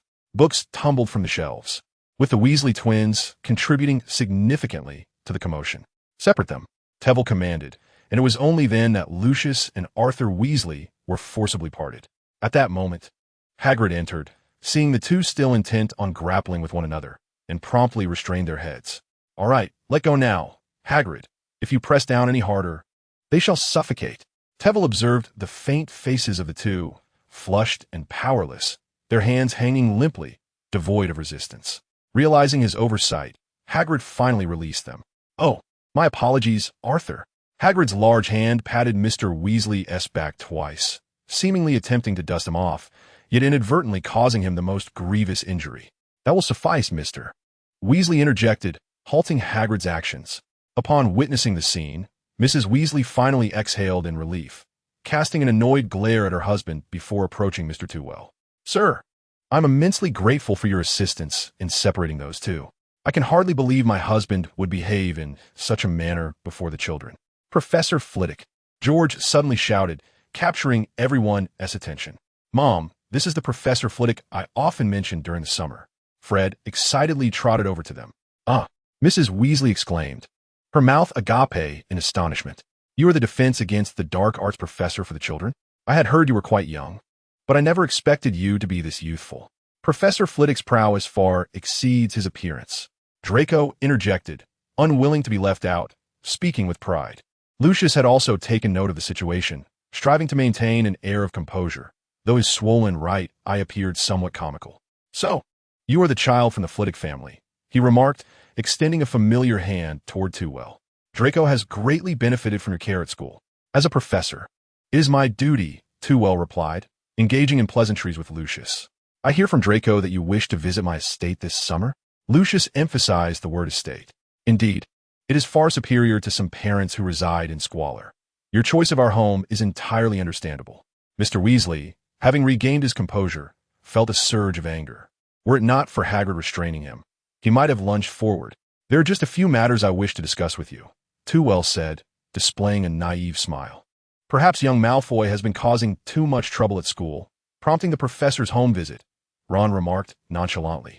Lucius cast a cold glance at the Weasley family. Your concerns should not be with Draco. Rather, you ought to focus on acquiring better textbooks for yourselves. With that, he rudely shoved a second-hand textbook belonging to Ginny into her cauldron, denying the Weasley family any chance to retaliate as he dragged the reluctant Draco out of the bookstore. You shouldn't pay him any mind, Hagrid consoled the irate Mr. Weasley. Some individuals are just inherently vile. The shopkeeper contemplated intervening, but after Tewell smoothed out the creased book and returned it to the shelf, he abandoned the idea, partly due to Hagrid's imposing stature. The group made their way down the street, their presence remarkably conspicuous, with Hermione's parents, the Grangers, trailing behind, both curious and slightly anxious as they observed him. "Professor, how fortunate to see you here. Are you attending Mr. Lockhart's book signing?" Hermione asked, her eyes alight with surprise. Tewell's smile faltered momentarily. "I acquired that book a month ago." "Wow," Hermione exclaimed, disregarding the gazes of passers-by. "You read his books too?" Fortunately, Harry came to Tewell's rescue from the ensuing silence. "But what exactly is the situation with Lockhart?" He claimed to be the defense against the dark arts professor for the upcoming academic year, and urged us all to purchase his book. "Wait a moment. Could the professor be replaced by him?" he exclaimed in shock. All eyes shifted towards Twell. "Fear not. The curriculum for next year will be managed by both myself and Professor Lockhart, who will primarily focus on theoretical knowledge," Twell reassured. As for the change in textbooks to include his own work, Lockhart stated it was for the sake of convenience in lessons. However, Twell suspected he merely wished to sell his book. Harry and the others breathed a sigh of relief. Hermione, despite her admiration for Lockhart, held Professor Flitwick in the highest regard in her heart. "So, Professor, what will you teach us next year? It seems we have no textbooks. All you need is a wand," Twell replied with a knowing smile. The group erupted in cheers. They undoubtedly preferred the exhilarating and hands-on practical lessons over the mundane worksheet assignments. As they were escorted back to the leaky cauldron, Twell took the time to answer numerous questions about school and Hermione for the Grangers, only watching them depart in the evening. As for Ginny, she instinctively paused and turned back. There stood Twell, smiling and waving at her, prompting her to shyly turn away and hurry to catch up with her family. "What's the matter?" Mrs. Weasley inquired with concern. "Oh, nothing, just a bit curious about that young professor," Ginny replied. "Professor Flitwick is a wonderful person," Harry said with a smile. "You can ask him anything." Ginny's face flushed crimson, instantly forgetting her earlier exchange with Twell. Chapter 95. The daily work of Auror Malfoy spent an entire week observing the Auror named John Delacour, meticulously learning his behavioral patterns. Gazing at Cynthia's indifferent expression, Malfoy couldn't help but smirk. Wasn't my nearly invisible attack worth a round of applause? Cynthia, showing him some courtesy, clapped twice, but only twice. She then presented a thick stack of Delacour's documents before him. "Memorize these, and you may appear in the Ministry of Magic without hesitation." Malfoy eagerly accepted the materials. "Your academic performance is quite commendable, just a notch below mine." This was a genuine compliment. Tom Riddle had been a prodigy at Hogwarts. To be second only to him was to be among the elite scholars. "And you serve as the personal bodyguard to the Minister of Magic?" he exclaimed, pointing at the stipulation. "Surely, Fudge must possess numerous detection devices." "Only occasionally. Capable Aurors may have the opportunity to become Fudge's protectors," Cynthia replied swiftly. "Moreover, I have conducted my own tests. As long as you refrain from employing potent dark magic or attempting to encroach upon his soul, detection remains elusive." Malvolio clicked his tongue while perusing the documents in his hand. "It became evident to me why Tevel holds you in such high esteem in merely a week of acquaintance. I discern that you surpass any of my subordinates among the Death Eaters in capability." A hint of shyness finally graced Cynthia's countenance. "Here, take your time to organize matters. Remember, you must report to the Ministry of Magic promptly on September 1st, lest you attract unwarranted attention." With that, she vanished from sight. Malvolio, indifferent, completed his review of the documents, committing their contents to memory. "Thus, I am now John Delirious." No sooner had he uttered these words than his physique and appearance began to transform, becoming robust, with his hair shifting to a short, silvery hue. The process, however, was rather sluggish, and he muttered his dissatisfaction. Soon enough, September 1st, a Monday, the day of work, arrived. Malvolio, punctual, appeared in the grand hall of the Ministry of Magic. This was a resplendent chamber, its dark wooden floors polished to a mirror-like sheen, while the peacock blue ceiling was adorned with sparkling golden symbols. Occasionally, ministry employees or visitors would make their entrance. Malvolio adjusted his attire with poise and strode confidently through the throng, entering the ministry's elevator. "Delirious?" greeted a robust black man. "Finished your work at the Department of Cooperation?" Kingsley Shacklebolt, Malvolio recognized him at once as the most senior Auror in the office. Mimicking Delirious' manner, he offered a slight nod. Indeed, Ms. Cynthia successfully led us to apprehend that group of international smugglers. Engaging with familiar faces within the elevator, he soon accompanied Kingsley to the second floor, home to the Auror office. Contrary to external perceptions of grandeur, it consisted merely of small cubicles, each adorned with personal items belonging to the Aurors. Upon returning to his station, Malvolio glanced upward. The single Delirious had not adorned his space with family photographs as others did. Instead, it was predominantly filled with wanted posters of dark wizards. He even recognized a couple of familiar faces. Quite a fall from grace, he remarked flatly. Generally speaking, Aurors serve as the law enforcement arm of the Ministry of Magic, tasked with investigating crimes associated with dark magic and apprehending or detaining dark wizards. In the magical realm, dark wizards are perpetually present. Thus, scarcely had Malvolio settled into his seat when Kingsley approached him with a dossier in hand, accompanied by several colleagues from other departments. What transpired? Kingsley inquired, placing the file before him. According to the account of a witch, her 3 companions had vanished a month prior. Malvolio opened the dossier to examine its contents. How remarkably similar is the description of this which to the one he encountered in Nocturne Alley. He continued to turn the pages with an inscrutable expression. Indeed, the so-called companions were the 3 hooded wizards he had disposed of earlier. As for the suspects, they could only be him and Toll. If this were to take place in Nocturne Alley, I would harbor considerable doubts regarding this witch's testimony. Kingsley nodded in agreement. Therefore, I require you to investigate her, along with the 2 suspects, and, if possible, bring them all back. Malvolio felt a sense of amusement internally, yet maintained an expression of calm. I shall head there immediately. Swift decisiveness was characteristic of Delirious, who was certainly not one to dawdle.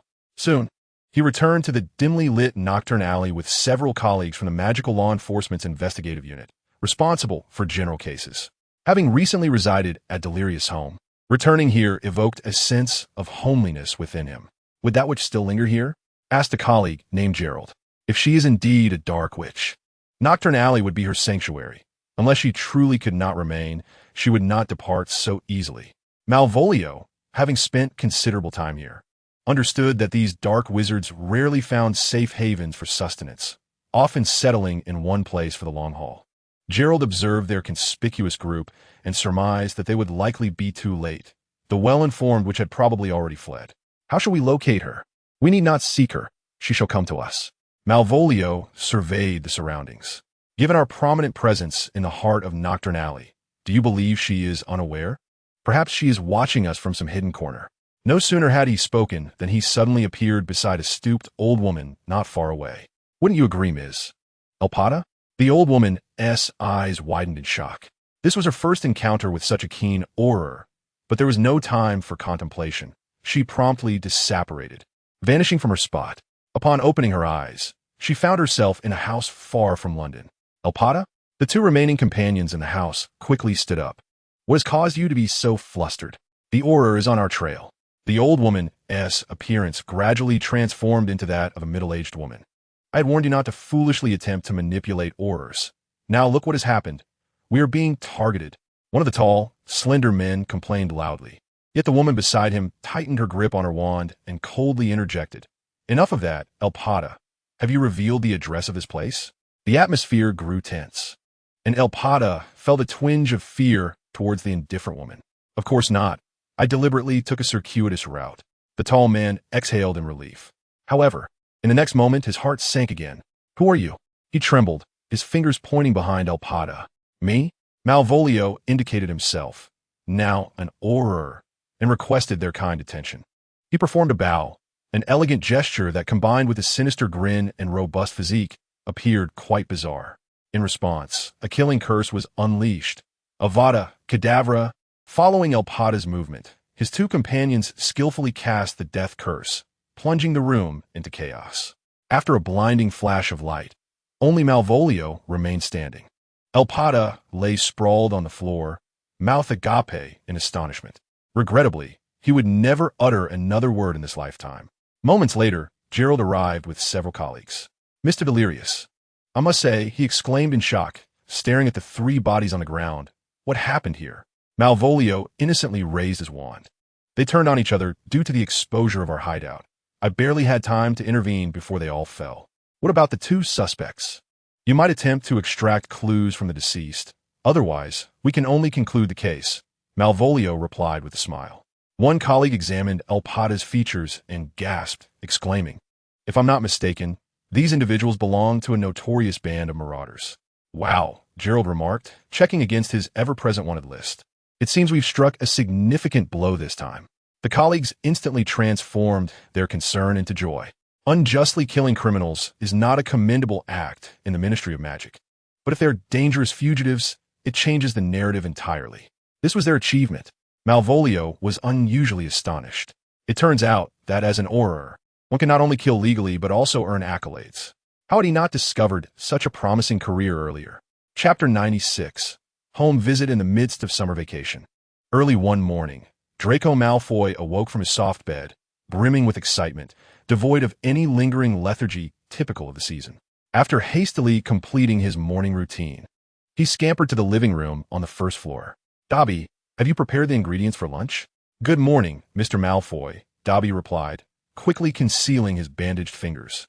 "Everything is ready. Once I've finished preparing breakfast for the masters, I will begin." Draco longed to insist that lunch preparations commence immediately. Yet his growling stomach could not tolerate a breakfastless morning. "Very well. Just remember, it must be a lavish and delicious feast. Understood?" At that moment, his mother, Narcissa Malfoy, entered the living room, stifling a yawn with her hand. "Draco, didn't the welfare officer say he would come around noon?" After some contemplation, Malfoy finally found a suitable explanation. "Preparation must be made in advance. As my father has emphasized that this is a formal meeting with another heir of a pure-blood family and must be taken seriously." After stating this, he nodded solemnly to lend weight to his words. However, the problem arose when Narcissa pointed at his lower half, informing him that his zipper was undone. Draco quickly glanced down, turned around to rectify his attire, and upon returning, his face was flushed with embarrassment. Narcissa took a seat at the dining table and gestured to the chair beside her. "Do not be anxious. Come, tell me about what sort of person Professor Welford is." She recalled that since the last minister's tenure, members of the Welford family had rarely made appearances in public. "The Minister of Magic?"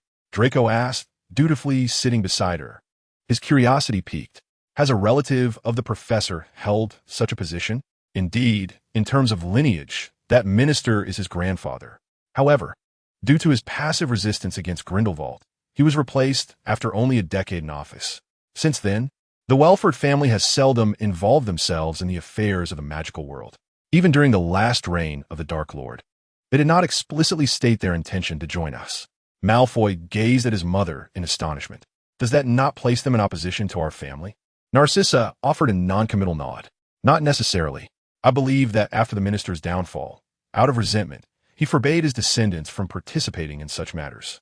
Alternatively, it may be due to their grievances against the White Wizards that they chose to remain neutral," Malfoy optimistically speculated.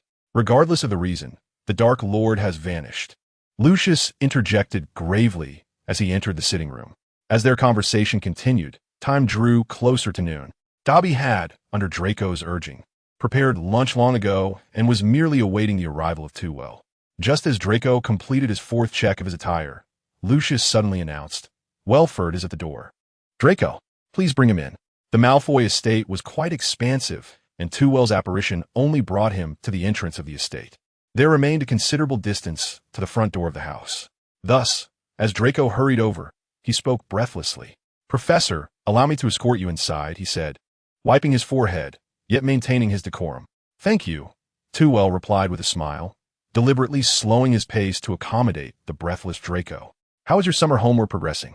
The image of his unopened backpack immediately flashed in Draco's mind. "It's rather challenging. I have only completed about half," he admitted. Tewell could see through his hesitation, but chose not to expose it, instead allowing a slight smile to grace his lips. In truth, he was unaware of a rather harsh reality. Professors never thoroughly checked summer assignments.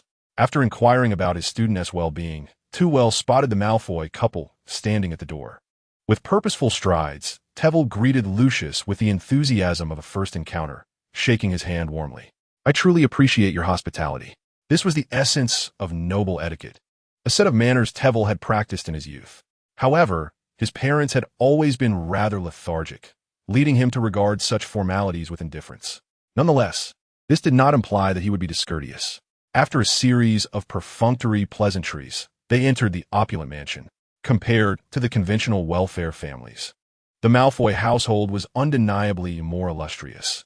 In fact, the Malfoys were among the most distinguished wizarding families extant. Tevel found himself at the dining table, navigating the social niceties as a guest, passively accepting the host's gracious arrangements. Amidst the clinking of goblets and the flow of conversation, Lucius inquired, "I seldom see your parents in the magical realm. What do they usually occupy themselves with?" Tevel replied, "They spend more time in the Muggle world than at home. And as for the magical community, they enjoy traveling, so I rarely see them." He opted for a more tactful expression. Narcissa remarked enviously, "I wish I could have that time and mindset, but alas, there are too many family matters to attend to." Tevel was curious about the typical affairs of a pure-blood family, as it seemed to him that with the assistance of house elves and no employment, there was little to occupy their time. Even someone as busy as Mrs. Weasley had ample leisure to knit and read. However, he suppressed his curiosity, recognizing the inappropriateness of the question. Returning to the topic, he expressed his intrigue. "I'm curious as to why you chose to teach at Hogwarts, particularly in the field of defense against the dark arts." Lucius posed a question that had puzzled him for 2 months. This subject had carried a curse since his own schooling, with no professor having managed to last a year for decades. Such a perilous position was typically sought by thrill seekers or individuals with ulterior motives. Certainly, a head of a pure-blood family would not entertain such a role. For the sake of learning, the greatest wizard in the world is at Hogwarts, and being in his presence offers endless opportunities for knowledge. Tevel was not entirely untruthful. His proficiency in transfiguration had indeed flourished under Dumbledore's guidance. As for the Chamber of Secrets, the Philosopher's Stone, and Horcruxes, those were merely additional gains. Even having been on opposing sides, Lucius had to concede that Dumbledore's prowess was unmatched in this world. "You must have had numerous exchanges with Dumbledore?" "Indeed, quite a few. I endure his wise counsel weekly. Could it be anything less? What do you typically discuss?" Tewell raised an eyebrow, feigning nonchalance as he remarked, "There are many, indeed. Transfiguration, powerful spells, handy classroom tricks, and the possibility of Voldemort's resurrection. What else amiss?" Though unseen, Tewell felt certain that his smile must be radiant at that moment. Chapter 97. The gradual decline of the Malfoy family. Lucius, attempting to maintain his composure, set aside his knife and fork. "Dobby, please fetch me another set of cutlery." "Of course, Master Malfoy," the house elf promptly replied as he served the dishes. Once the little elf presented the new utensils, Lucius hesitantly inquired, "Have you made any progress in your research?" His emotions were exceedingly complex at that moment. As one of the Dark Lord's most devoted, albeit not entirely loyal, subordinates, Lucius found himself at a loss regarding the prospect of Voldemort's potential revival.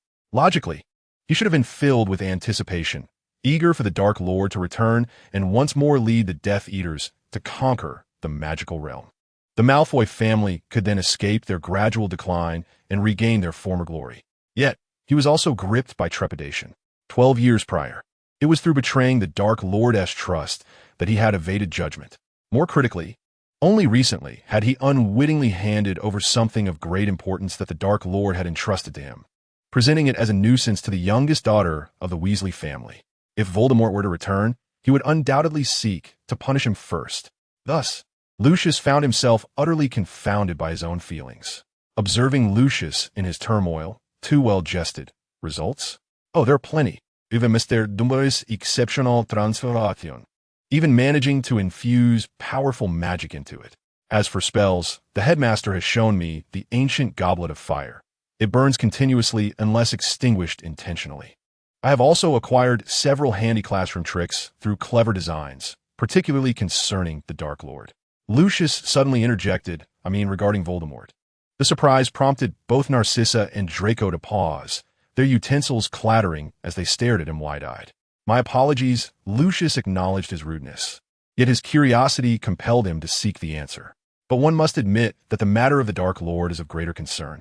Seeing the shift in tone, Tewell's playful smile faded, and for the first time, he displayed a serious expression. Dumbledore believes that Voldemort is not truly dead. Rather, he has been relentlessly seeking opportunities for resurrection. This implies that he will eventually return to the magical world, whether that be now or a decade hence. Regardless of the timeline, he will undoubtedly be resurrected. Lucius's face remained impassive, yet his hands gripped the knife and fork tightly. The precious silver cutlery felt soft, but it did not prevent the silver handles from leaving deep imprints on his palms. If I recall correctly, Mr. Malfoy once claimed in the courtroom at Wisengamot that he had fallen victim to the soul-snatching curse. Too well fixated on Lucius's flickering eyes, pondering what the Dark Lord would do upon learning of this revelation following his resurrection. Lucius's eyes twinkled momentarily before he broke into a sudden grin. Huh, you shall have to inquire with the Dark Lord himself. Too well reciprocated with a joyful smile, lifting his wine glass in salute. Indeed, that is knowledge beyond our current grasp. He mused, taking a sip of wine and gazing in astonishment at the ruby liquid in his cup. This must be from a Muggle establishment, and it is rather delightful. Speaking of which, Lucius raised his chin with pride, mirroring Draco's usual demeanor. I still maintain some connections with the Muggle aristocracy. Our home is adorned with numerous antiquities from that realm.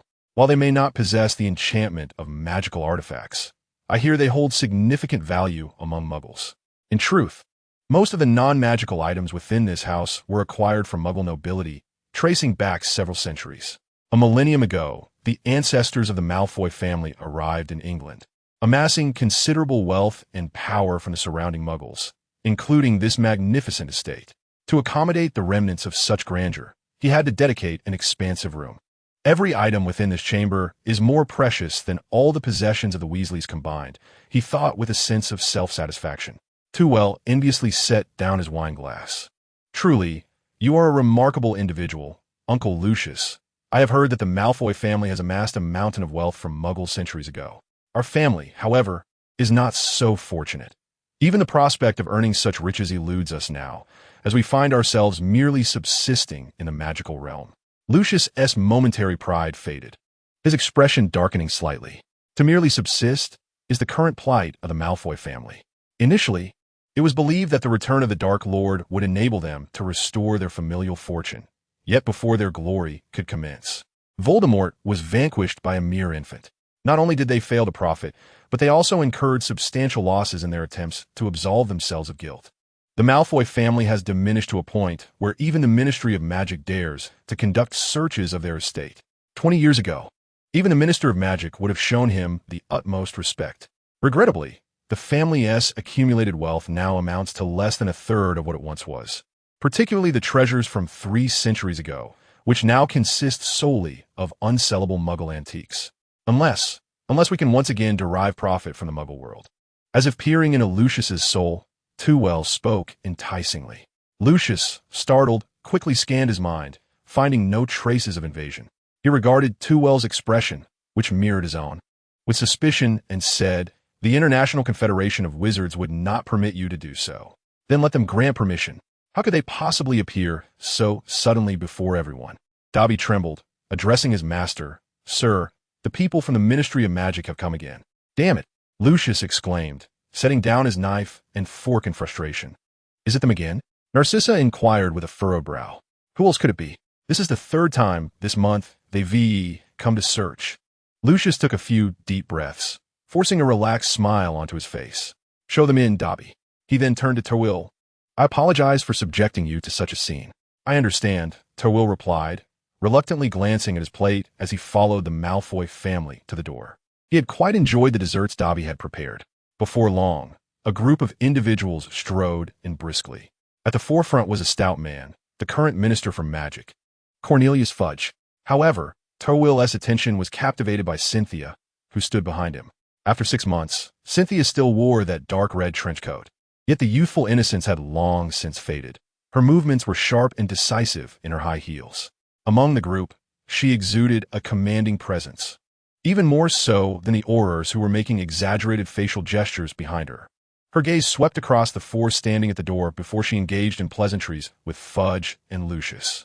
"Allow me to introduce you," Fudge said, stepping aside slightly to reveal Cynthia. "This is Cynthia Vasica, a capable assistant to Barty Crouch." From the Department of International Magical Cooperation? Lucius furrowed his brow tightly. What brings you to my residence? Cynthia approached with an impassive demeanor, her voice icy as she stated. We are currently investigating a batch of dark magical artifacts that have recently entered the country. We've heard that such items are plentiful at Malfoy Manor, hence our visit. Lucius let out a cold laugh as he scrutinized her. It certainly is quite the effort to concoct such excuses to search my home. And what of Weasley? What's his role in this? We have received evidence that you are harboring numerous unsavory items in your residence. Weasley, standing at the back of the line, shouted. We all know your home lacks anything of concern, Lucius. This is merely a routine inspection. Once completed, we shall take our leave, Fudge added, appearing somewhat uneasy. Caught between the ministry's duties and its benefactor, he wished to avoid disappointing either side. Lucius coldly surveyed the ministry officials before stepping aside at the door. But this left Terwill exposed before the crowd. Who is this? Fudge asked in surprise. Terwill Welford. Terwill introduced himself amiably, extending his hand. A member of the Welford family. Oh, Fudge responded, realizing Hector Welford is your grandfather? Indeed, my grandfather. Well, your grandfather's reputation was quite remarkable. I have great respect for him, he hesitated to say. Terwill and Fudge did not converse for long, as they were both occupied with official matters, and he was a guest of the Malfoy family. Thus, Terwill ultimately bestowed upon Lucius a meaningful glance before departing the estate, leaving Draco with a lingering sense of loss. Chapter 98. The start-of-year feast on the evening of September 1st, as the students flocked back to school. They were startled to discover a circular edifice standing between the castle and the Quidditch pitch. The pristine white structure seemed somewhat incongruous with the castle's ancient architecture, yet it was undeniably magnificent. Indeed, this modestly elevated building occupied an area equivalent to half of the Quidditch pitch, adorned with exquisite carvings. However, the twilight rendered the intricate designs indistinguishable. While on their way to the castle, George proposed, "Shall we sneak over and take a look?" Fred nodded in enthusiastic agreement without a second thought. Yet Hermione frowned disapprovingly at the two. "Can't you spare a thought for Harry and Ron?" she exclaimed. "We haven't seen them since we boarded the train. They're no longer first years. Surely they know how to manage their way to school," Fred replied, a hint of exasperation in his voice. Hermione's outburst drew the attention of their group, causing them to miss their opportunity to slip away unnoticed. Observing Hermione's continued concern, George attempted to reassure her. Although Ron can be a bit of a fool, Harry is not. If anything were amiss, he'd at least send us a message. Perhaps they're plotting to surprise us. All right, Hermione conceded, feeling somewhat reassured. At that moment, Davis swaggered over, brimming with self-importance. "Guess what? There's a prize guessing game," he declared, pointing at the white structure. "Can you fathom what it is?" George's eyes widened. "You been inside?" "Of course," Davis replied, hands on his hips, chin held high in pride. George and Fred exchanged mischievous glances and joined forces to ensnare Davis. "Spill it, or we shall make you laugh yourself to death," they threatened, poking at his sides. "Ha ha, I'll tell you." Davis quickly capitulated. Once released by the twins, he took a deep breath, cautiously surveyed his surroundings, and whispered, "It's an arena." The Weasley twins gasped sharply, recalling Professor Flitwick's words from the summer. "So, this term we are to engage in gladiatorial combat?" They exclaimed in disbelief. Surely, the professor would not implement such a scheme. Hermione protested, visibly perturbed. "It must be intended to hone our combat skills, a fitting complement to the separation from Professor Lockhart. With one teaching battle and the other teaching adventure," she remarked, her face lighting up with hopeful anticipation. "If you're referring to that Lockhart, I must admit, my enthusiasm is rather lacking," George retorted, making a face of distaste. At that moment, they stepped into the bustling hall, where their eyes were immediately drawn to the flamboyantly dressed Lockhart, who was engaged in self-aggrandizement. Even amidst the clamor of the hall, his ostentatious voice resonated clearly. "During my time in France, I had encountered castles far more resplendent than this. Indeed, the owners had warmly invited me, an invitation I could not decline, for I had saved their family's life." In stark contrast, the other defense against the dark arts professor was notably more subdued. Terwill was conversing with Professor Flitwick regarding matters of the arena. "Are you planning to hold a dueling tournament at Hogwarts?" Professor Flitwick surmised part of his thoughts. A formal competition might not be feasible.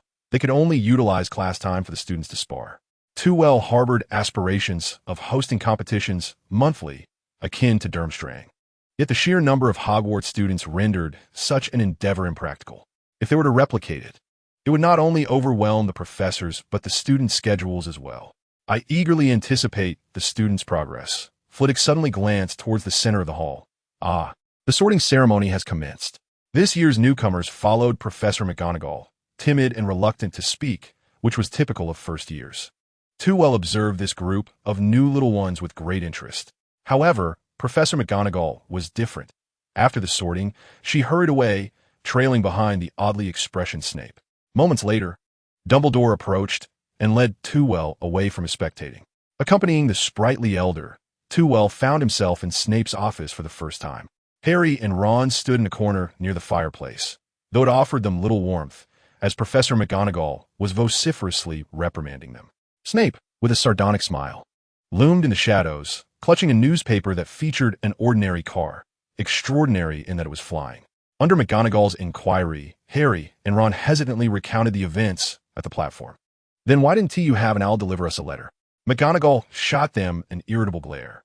If someone deliberately blocked the platform, they could likely intercept the owl. Too interjected suddenly. Snape paused, perplexed. What do you mean? We all know that Platform 9 3/4 is imbued with numerous enchantments. It wouldn't simply be sealed without cause.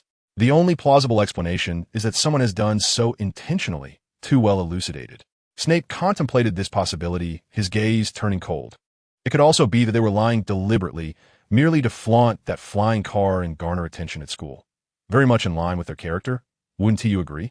Anger surged within Harry and Ron, prompting them to confront Snape. It's true. If you don't believe us, go check that platform right now. Ron exclaimed furiously. Harry, wide-eyed, echoed, we had no need to risk expulsion by engaging in such ostentatious antics. The crowd turned their gaze towards the chuckling Too. I recalled a joyful memory. Well, at times we can indeed be rather reckless, Harry added, his cheeks flushed, but this time it was truly an accident. Regardless, you should not engage in such perilous activities. Dumbledore remarked with a hint of disappointment. Ron's expression fell instantly. All right, he lamented, we really should be expelled. What nonsense are you spouting? Professor McGonagall's face softened. The school would certainly not expel you just like that. However, should there be a next time, I would have no choice but to do so, Dumbledore said calmly. Noticing the smiles on their faces, he added, to ensure you grasp the dangers of your actions this evening, I shall write to your families. Snape seemed poised to interject, but McGonagall preempted him. You will also face detention as punishment. It won't be another venture into the Forbidden Forest, will it? Ron asked with a grimace, vividly recalling their previous experience there. Let me take on the task, Too volunteered eagerly. Dumbledore cast a silent glance in his direction. So, be it. Let us return to the feast, Too. I still need to announce your collaboration with Lockhart. Chapter 99. The feast continues upon returning to the Great Hall. The students did not pause their feast due to this minor interruption. On the contrary, with all students gathered, the exploits of Harry and Ron spread like wildfire within half an hour. I can only tell you they were not expelled. For further details, you shall have to inquire after the feast. Too hastily replied to Hermione, who was concerned for her friends. If we delay any longer, we shall miss dessert. The irate young witch relayed the professor's words to the long table, indirectly confirming the rumors of Harry and Ron's misadventure. Consequently, the atmosphere in the hall became even more vibrant, with nearly every student indulging in the culinary delights while discussing the duo's daring feats. However, for Too, the allure of pudding far outweighed the gossip. Headmaster, would you care to try the pumpkin-flavored pudding? No, I have a taste. Lockhart suddenly appeared beside Too, nearly displacing Professor Flitwick from a seat. No, Too retracted the proffered pudding, firmly declining. Lockhart's radiant smile faltered instantly. Yet, recalling the pressure Too had exerted in the headmaster's office, he dared not express his irritation, even though his counterpart had not garnered any accolades. No matter, he said, overly familiar as he patted Flitwick on the shoulder, since you are so fond of these children's desserts. Meanwhile, Dumbledore, spoon in hand, watched with amusement. If there is something you wish to express, please do so directly. Tevel has lost all interest in indulging in desserts. Unlike you, I do not possess the luxury of time to engage in idle chatter with inconsequential individuals. Speaking of matters at hand, Lowart remains unfazed by the sarcasm embedded in Tevil's words. Ahem. It is my belief that merely categorizing the defense against the dark arts in a theory and practice does not accurately reflect reality. Hence, I aspire to implement a slight enhancement. Tevil is well aware of this principle. However, this division is precisely due to Lowart's lack of scholarly aptitude. Were he but slightly more competent, Tevil would gladly delegate a greater share of repetitive tasks to him. So, what brilliant idea do you propose? Finally hearing what seemed like a compliment from Tevil's lips, Lowart's courage was bolstered by the student's praise. He animatedly gestured in a mischievous manner. I have managed to capture a rather fearsome group of pesky pixies. And adhering to the principle of waste not, want not, I intend to demonstrate to the students how to deal with these little troublemakers. Tevil regarded him with a teasing gaze. In the narrative, Lowart indeed brought a swarm of pixies to the classroom, resulting in utter chaos. Since that incident, he has refrained from including practical demonstrations in his lessons. Surprisingly, despite numerous warnings during the interview, he remains undeterred. However, this may prove beneficial. Once he relinquishes his stubbornness, he will naturally conform to my planned curriculum. Lowart continued his lengthy discourse, attempting to persuade Tevil. You know, if I agree with the theoretical aspects, I understand that this contradicts our agreement. He hesitated. Are you in agreement? Certainly, Tevil replied with a cheerful smile. Your first class is tomorrow afternoon. I wonder if I may be welcome to observe? Of course, Lowart exclaimed with delight. You are most welcome to attend. I shall present a lesson that everyone will remember. He flitted back to his seat like a jubilant little bird. You genuinely intend to observe such a class? With all due respect, even from a brief 2-hour encounter, it is evident that this best-selling author is somewhat extravagant, Professor Flivy remarked with a hint of exasperation. It is worth witnessing. Tevil smiled mysteriously. At that moment, Dumbledore rose to his feet, commencing his address for the new academic year once more. Similar to the previous year, he reminded everyone of the rules regarding the Forbidden Forest and the corridors. Following this, amidst the anticipation of the female students, he introduced Lowart. This academic year, we shall welcome a new professor, the illustrious Professor Lowart, who will share the theoretical components of the defense against the dark arts curriculum. Meanwhile, Professor Flivy will oversee the practical aspects. The specific course content will be elaborated upon by both professors when you attend class. According to the schedule, he will alternate teaching with Lowart. In other words, this week he completed lessons for half of the students, and next week, he only needs to teach the remaining half. Thus, he is required to conduct merely 6 classes each week, maintaining the same workload as during the previous academic year when Sheila was present. Lockhart promptly rose to his feet, greeting the rather enthusiastic applause with a smile. He expressed his gratitude for the principal's introduction, expressing his delight at being invited to the school to provide some professional guidance. However, our esteemed principal may have made a slight oversight. Indeed, my segment will also encompass practical demonstrations, serving as a perfect exemplar for your young professor's welfare. The Weasley twins in the audience simultaneously made gestures of disgust, and several male students began to boo. Had it not been for the discontent of the female students, they likely would have erupted in uproar. Professor Lockhart, perhaps he merely wished to showcase his prowess. Caught between two idols, Hermione hesitated before finally articulating this thought, which echoed the sentiments of most of the girls present. Lockhart had not anticipated that Twivel would be so well received at the school, and a slight misstep on his part had incited such discontent among the students. Therefore, he hastily concluded his remarks and took a seat, obediently watching Dumbledore lead everyone in the school song, as if the preceding events had never transpired. The banquet concluded amidst the harmonious melodies, and Twivel bid farewell to his colleagues with a smile before returning to his office. The arrangement was similar to the previous academic year. After a brief tidying up, he settled into his chair. He rolled up his wrist, feeling the suppressed curse stirring restlessly. That scoundrel Malvolio, not even bothering to inform me, the curses in the defense against the dark arts seemed to grow stronger year by year. Indeed, with the commencement of the new academic year, it appeared that this curse had been reinforced once again. No wonder past professors could only teach for a single year. It turns out their power increases significantly in the second year of tenure. Nevertheless, Twivel's vitality remained robust enough to easily suppress it. Yet, the secret of the badge must be unraveled swiftly. Otherwise, if left unresolved for a decade or so, the curse's potency would inevitably become quite formidable. Chapter 100. the first class of the advanced course. As Twivel stepped into the auditorium early in the morning, he was surrounded by numerous young wizards inquiring about the arena. It was said that someone had flown up there on a broomstick yesterday, observing the interior arrangements in detail. That is the venue we shall utilize for our studies this academic year. Specifics will be discussed when classes commence. Rest assured, you will not be confined to battle. Such arrangements are designed to facilitate your learning, as this is a school, not ancient Rome. Beyond dueling, there will also be lessons in combat with magical creatures. So please do not worry. It seems that every year begins with a similar sequence of events. It took some time for Twill to guide them towards Lockhart, allowing them to escape the inquisitive students. The once glum Lockhart regained attention, adjusting his attire and revealing a perfect smile. However, his joy was short-lived, as a deafening voice shattered his grin into oblivion. If the school expels you, I would not be surprised at all. Just wait and see how I deal with you.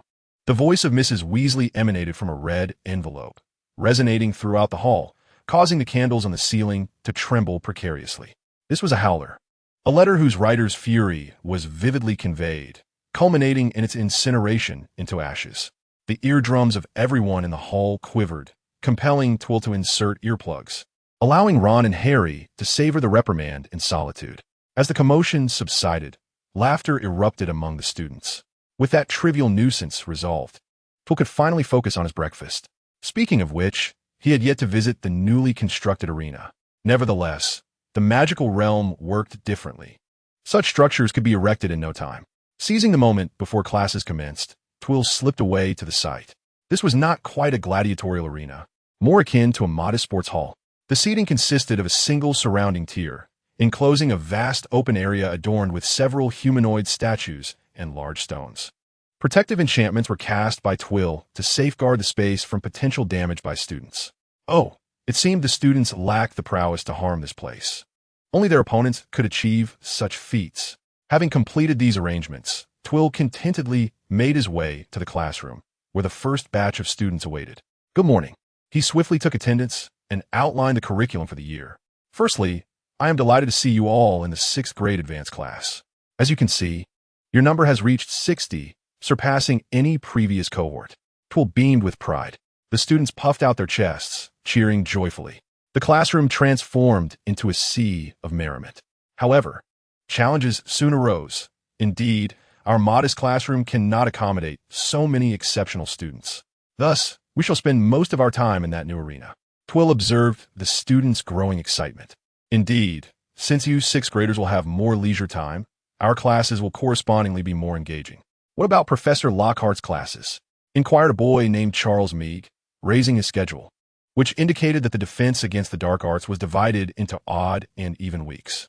As previously indicated, it will take 2 weeks before you attend one of my classes. Do you recall what I mentioned last year? Theoretical knowledge holds equal importance. I would not wish to witness a decline in your academic performance in the years to come. Students inevitably found themselves disheartened compared to the NAVE lower year students. They gradually discerned the vacuity in Lockhart's rhetoric. Were it not for the fact that classes had yet to commence formally, they would have openly voiced their skepticism. Without Lockhart, Professor Flitwick could impart much more knowledge. Do not underestimate the significance of these bi-weekly sessions, Twivel warned, as they shall prove to be a source of profound reflection and extensive practice. Now, what are you waiting for? Quickly seize your wands and follow me. With that command from Twivel, the previously contemplative students erupted in cheers, casting aside their textbooks, which were essentially Lockhart's works, onto the tables. A jubilant throng of students, chattering animatedly, became particularly conspicuous in the serene campus. Some students who were not in attendance gazed at them in astonishment, contemplating whether to join. Unfortunately, Twivel had no intention of opening the audience seats. Upon returning to the arena, he barred the onlookers from entering. I'm afraid you'll have to wait until the formal class begins. Meanwhile, the students attending the class curiously examined their surroundings, pointing and whispering about the statues and stones. The setup here was quite simple, and since some information had been leaked in advance, they quickly scanned the area. The only objects that piqued their interest were the peculiar statues and the imposing stones. The statues, human-shaped and taller than Professor Flitwick, resembled ancient warriors clad in armor, wielding various weaponry. Some grasped swords and shields, others held long spears, while a few brandished morning stars. Trevelyan clapped his hands to regain their attention. These items will not be of immediate use to you. Let's first concentrate on the course material. As sixth-year students, you have undergone extensive magical training, and your talents are beginning to manifest in various directions. Who among you understands what this entails? It signifies that those with lesser abilities are already beginning to fail their courses. A silver-haired girl interjected unexpectedly. The smiles of the students vanished instantly. By sixth year, apart from Percy, the sole student excelling in all subjects, many of them had undoubtedly failed several courses. Some were left with only this defense against the dark arts class. Are they not the ones being referred to as having lesser talents? Excellent point, Christo, but refrain from voicing it next time. Trevelyan had no choice but to reveal the answer. This means that you have developed a propensity for combat. We consistently emphasize the importance of honing your strengths in battle. However, someone once told me, "Teacher, my greatest strength lies in cheering from the sidelines." What then? What do you think, Percy? Professor, I believe that collaboration, alongside complementary teammates, is essential to fully harness the abilities of each individual within the team. Percy exclaimed loudly.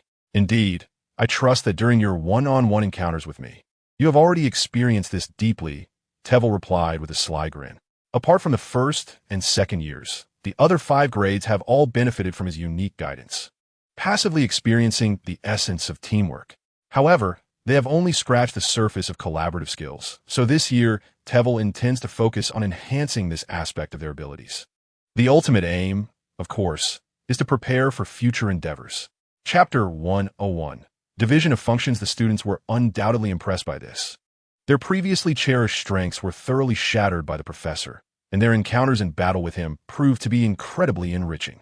Thus, rather than feeling fear, they now looked at the professor with eager anticipation, imploring him to spur them on once more. In teamwork, the paramount importance lies in identifying one's role and maximizing one's capabilities. To facilitate your contributions within the team, I typically divide it into 3 segments: the supporter, the disruptor, and the attacker. The attacker, as the name suggests, is primarily responsible for offense and is typically the individual wielding the most potent and precise magic. The disruptor employs various types of magic to hinder the opponent's actions, a role that necessitates proficiency in transfiguration and a diverse array of spells. The supporter, generally regarded as the team's strategist, must also attend to the other 2 roles to prevent the team from disintegrating. As for defense, it is an aspect that every team member must prioritize, although the attacker may delegate this responsibility to trusted teammates. Therefore, the objective of this lesson is to assist you in discerning which functional role you excel in during combat. But what if one does not excel in any specific area? Christoph inquired. The supporter, Trevelyan promptly clarified. This role does not necessarily demand exceptional decision-making skills. It may also involve keen observation of the opponent's movements, gathering information to provide advantages for teammates. Furthermore, do not underestimate yourselves. Those who qualify for my advanced class surely possess strengths in certain areas. The initially anxious students felt encouraged and began to boldly contemplate their own strengths. I believe I would be an attacker. Previously in my spellcasting class, I accurately struck Professor Flivy. I'm uncertain whether you're indeed an attacker, but you certainly are not a supporter. Why is that? Because you lack intellect. It is impossible to leave the choice to the students themselves. Observing their discussions reveals that many aspire to be either attackers or supporters. In reality, due to the high demands and heavy responsibilities, the disruptor is often the most burdened among them. Moreover, the role of the disruptor does not enhance personal strength as significantly as the other 2 functions, and it entails the greatest sacrifice within the team. Therefore, after emphasizing the pros and cons of the 3 roles, Trevelyan led them before the statues. There stand 3 statues, each of which you will confront, and I shall assess your performance to assign you to the appropriate role. The sword and shield statue possesses formidable defensive capabilities designed to evaluate your offensive prowess. The second statue, as you can see, wields a polearm and exhibits remarkable agility. You must disrupt its movements as much as possible, or you will face instant defeat. Lastly, there is myself, Trevelyan said with a grin. I will employ a diverse array of magic to attack you, and your task is to evade these spells to the best of your ability. In response to the astonished students, he explained in a booming voice, Next, You will come forward to collect your badges and then form 3 teams, striving to showcase your abilities. Do not be disheartened by defeat. Simply choose another opponent. This lesson is not an assessment, but a means to validate the direction of your strengths. Is that clear? 1 minute later, Tevel found himself alone, while the other 2 statues had long lines of students waiting. I'm not a demon. Must you react this way? Tevel sighed in resignation. Percy, you shall be the first. Percy, being one of their own, was the perfect candidate for this task.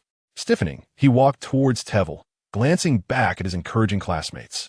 After receiving numerous extracurricular tutoring sessions last year, he was acutely aware of the professor's unfathomable strength. Do not be anxious. Let me see how much you have progressed during this time, Tevel said, playing with his wand and regarding Percy with a meaningful gaze. Percy's expression grew serious. Tevel's words were imbued with significance. To his classmates, it merely seemed like the professor was testing their capabilities. However, for him, it was a matter of the professor assessing his potential and determining how much influence he could wield in the professor's presence. Gritting his teeth, Percy raised his wand with solemnity, his gaze resolute. Professor, please observe whether I have squandered this summer. Such confidence. Tevel was pleased with Percy's attitude. Weakness and strength is inconsequential. Under his guidance, one would invariably grow stronger. However, a poor mindset could lead even the mightiest, like Dumbledore, to falter. After exchanging formalities, Percy promptly cast the armored charm upon himself, for the professor's attack was imminent. A red beam shot forth, dazzling like a miniature sun. The armored charm only withstood the first spell, but he was prepared. His body swiftly shifted to the left and rear, narrowly evading the subsequent 2 crimson flashes. This assault serves as a trial of one's perception of magic, Percy mused internally. However, he had no time to ponder further. Sensing the tumultuous movement of the ground beneath him, he swiftly cast a reinforcement spell to shield against the upheaving earth, simultaneously shattering the outstretched arms that threatened him. With a deft maneuver to the right, he evaded the looming palm that approached from behind. In a flurry of motion, less than half a minute into the battle, Percy had already dodged 3 attacks. His fellow classmates stood in astonishment. The professor's onslaught was not only more incisive than any they had previously encountered, but it even surpassed the level of intensity witnessed during his duel with Professor Flivy. The vivid memories of last year's spectacle lingered in their minds, as they had long yearned to wield such exquisite magic as the 2 professors did. Yet that was merely a dream, given their current prowess. It was an insurmountable challenge to emulate Professor Flivy's back-and-forth exchanges. Enduring for over a minute was a feat only achievable by a prodigy like Percy. Nevertheless, Percy's endurance was fleeting, and mere moments later, he found himself ensnared by ropes amidst their admiring gazes. Thankfully, there was no ceiling above him, he thought with relief. Ultimately, the students would have to confront the great adversary. With Percy as their exemplar, their spirits were somewhat buoyed.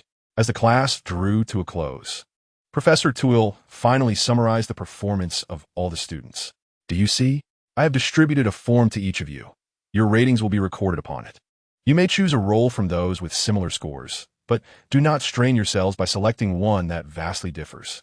Subsequently, based on your chosen roles, select suitable teammates from your classmates to form a trio. This team will last for an entire year, so please choose wisely. Once you have made your selections, inscribe them on the form. This will be your assignment for the next 2 weeks. Do you understand? With the students' enthusiastic affirmations, Tuil announced the end of class. Chapter 102. The purpose of the course as anticipated, the 6th-year students took advantage of lunch to disseminate the content of the class. They gathered in the dining hall, exchanging laughter and lively discussions about the roles they would assume. Even the professors contemplated the division of these 3 roles.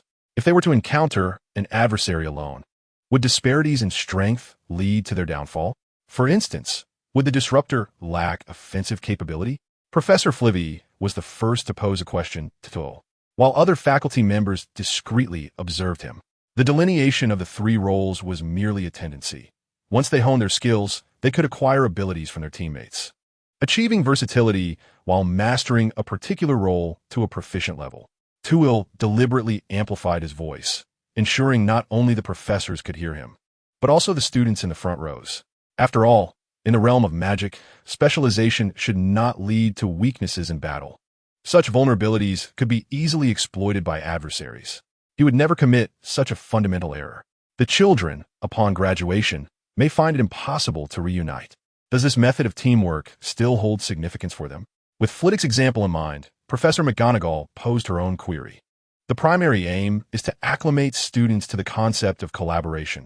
As you may know, there exists a considerable disparity in the combat prowess among wizards in the magical realm. For a formidable auror, vanquishing several ordinary wizards poses no challenge. However, for Professor Dumbledore, defeating as many aurors as he wishes is contingent solely upon his disposition. Please, do not speak so. I am merely an aged gentleman. Dumbledore modestly waved his hand. Yet, it was evident that none of the professors present took his words to heart, as they listened intently to Professor Twycross, who continued to speak earnestly. Thus, enhancing the students' ability to collaborate will enable them to partner with anyone, not just their designated teammates. This is primarily to ensure that when confronted with more formidable foes, they are not left helplessly defeated. The professors suddenly grasped the concept. The strength of an individual has never been absolute. It is always a matter of comparison. As long as they encounter powerful adversaries, whether wizards or magical creatures, they must unite to resist. Should all students learn to cooperate, their bonds will deepen, and their resilience in the face of danger will be fortified upon entering society. I believe you're indulging in alarmist rhetoric. Professor Burbage of the Muggle Studies interjected suddenly. The magical world has enjoyed peace for such an extended period. Where are the myriad dangers that the students need to confront? Moreover, you have consistently emphasized enemies. Yet the only adversaries these children must face are the garden gnomes. Given her belief that Durmstrang discriminates against Muggles, Professor Burbage has always been at odds with Professor Twycross. However, she holds a viewpoint that Twycross appreciates, the notion that wizards and Muggles are fundamentally equivalent. This egalitarian stance has drawn considerable criticism from many wizards, as, in the magical community, while not all wizards fervently endorse the pure-blood theory, they often regard themselves as possessing exceptional abilities superior to those of Muggles. Thus, she is a frequent contributor to the Daily Prophet, where the two often engage in spirited debate. Nevertheless, this admiration does not imply that Twycross will tolerate biased accusations. Having spent years within the confines of the school, the only dangers you have encountered are indeed the gnomes. However, this does not mean that students, upon graduation and venturing into various professions, will not face greater perils, even life-threatening crises. Why not invite Professor Flitwick to demonstrate what a deadly danger truly is? Coincidentally, I have prepared something in my office, Dumbledore interjected, halting their argument. Any content that proves beneficial to our students can be incorporated into the curriculum, and Professor Twycross's intentions are well-meaning. In addressing Twycross, Burbage added, "You are right. We must not overlook the essential elements of standard coursework." Since the headmaster intervened, the dispute ceased. However, the students remained undeterred. "Fred, remember to be more respectful in the future, or I shall lead you into a trap." George, exuding an air of authority, patted Fred's shoulder. "As you wish." Fred, bowing like a humble servant, declared, "Allow me to assist you with your meal." He snatched George's chicken leg, disregarding the teeth marks, and bit off a sizable portion. Upon witnessing the empty hand, George was momentarily taken aback. "You scoundrel, allow me, you're a great strategist, to impart a profound lesson upon you." Hermione disdainfully shifted her book away, avoiding the flying crumbs. "You haven't even attended class. How can you ascertain what role suits you?" Ron lamented beside them, retrieving his wand, tears nearly welling in his eyes. The already battered wand had now splintered in two. Even with tape, it was incapable of casting spells properly. He had encountered this issue during the morning's transfiguration lesson. Yet, having just caused trouble at home, he lacked the courage to ask for money to procure a new wand, let alone write a letter to his family. Professor Flitwick seems knowledgeable about wands. Perhaps you should consult him? Hermione suggested. Forget it, to him, it's merely a trivial expense. He wouldn't bother with it. Although he had grown closer to the professor last semester, Ron still felt a twinge of trepidation around him. Phew, Harry wearily settled beside them. Have you heard any intriguing tidbits? The defense against the dark arts has new content, Hermione said, placing the bread before Harry. And what about you? Why did you arrive so late? They had been waylaid by a first-year named Colin Creevey at the entrance to the Great Hall. To be precise, it was Harry who had been accosted. Thus, the two had entered first to indulge in some gossip. Enough already. Colin wanted my autograph, and then Malfoy showed up.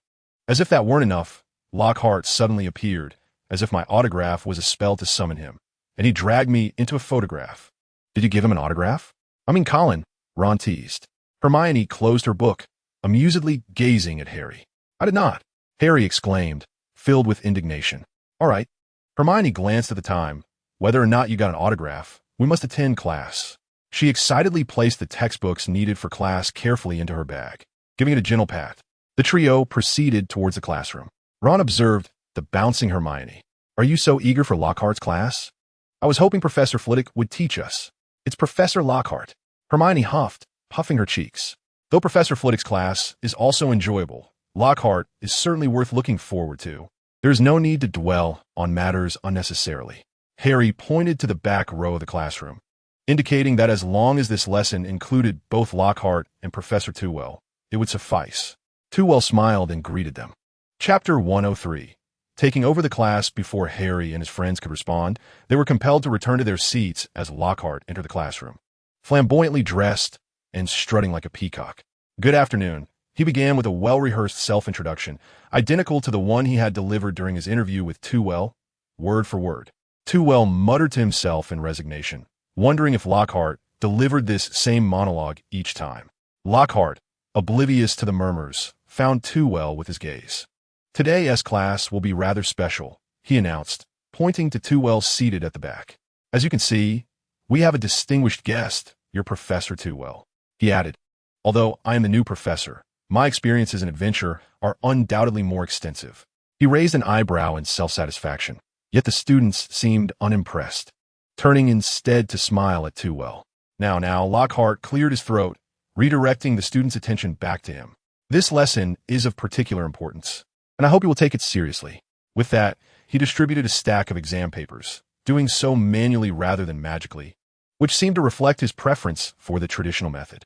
There are other professors who do the same, Hermione thought, blushing as she defended Lockhart in response to Ron and Harry's disdain. However, the students had become accustomed to such procedures under Tewell's guidance. So they picked up their pens and gazed at the questions without complaint. 1. What is Gilderoy Lockhart's favorite color? Even Hermione felt a sense of foreboding. She continued reading. 2. What do you believe is Gilderoy Lockhart's greatest achievement to date? 3. When is Gilderoy Lockhart's birthday? What is his ideal birthday gift? Oh my goodness. Is this still defense against the dark arts? Hermione whispered in disbelief. Though she had memorized Lockhart's works thoroughly, the nature of these questions now struck her as trivial, especially after becoming accustomed to Tewell's more substantive lessons. Perhaps this was intended to assess our familiarity with the textbook indirectly, she reassured herself. As for Harry and Ron, they could only exchange bewildered glances. Have you read Lockhart's books? Harry asked quietly. Even if I had, I wouldn't remember what his greatest achievement is. Ron replied with a hint of frustration. Meanwhile, Tewell observed the exam paper in amusement, as Lockhart had thoughtfully provided him with a copy. The title above need not be discussed. However, he was quite satisfied with the way it was framed. Lockhart managed to construct a seemingly simple question with such multifaceted inquiries that this alone sufficed to qualify him as a competent examiner. Thus, once Lockhart recognized his own inadequacies, he would subsequently correct them and provide a structured outline. In this manner, the responsibilities of crafting questions and grading papers could be entrusted to Lockhart. Tewell silently took note of this in his mind. As anticipated, 30 minutes later, Lockhart collected the examination papers. Unsurprisingly, only Hermione was capable of achieving a perfect score on such a test. Yet, observing the young witch, one could discern a mixture of pride and disappointment on her face. However, when Lockhart produced a cage of Cornish pixies, her expression transformed into one of delight. I had suspected that the professor would not merely keep it simple. This lesson even included a practical component. Due to the excessive danger posed by his magical creatures, Tewell had refrained from demonstrating such content to first-year students the previous year. This was indeed their inaugural experience handling magical beasts in class. Yet, they could not have anticipated that Lockhart would never disappoint in the realm of disillusionment. The pixies wreaked havoc throughout the classroom, and before Lockhart could even release his spell, the mischievous creatures had snatched away his wand. As the situation spiraled out of control, he feigned composure and loudly called to Tewell. I suddenly recalled some urgent matters that require my attention. Professor Welford will take over the remainder of the lesson. Without waiting for Toole's response, he hastily fled the classroom. At the very instant he departed, the students noticed that the rampaging pixies were suddenly immobilized. One by one, they flew back into their cage in an orderly fashion. The scattered books, teaching tools, and even the portraits hanging on the walls slowly returned to their rightful places, neatly arranged as they should be. Harry pressed down on the book, and Hermione pointed at the fidgeting magical me beneath Harry's bottom. He quickly shifted, allowing the final book to return to the table surface. Once all was accomplished, Toole reclaimed his wand and strode confidently toward the podium. That was splendid, Ron exclaimed in admiration. Thank you for your praise. Now please return to your seats, Toole declared with a resonant voice.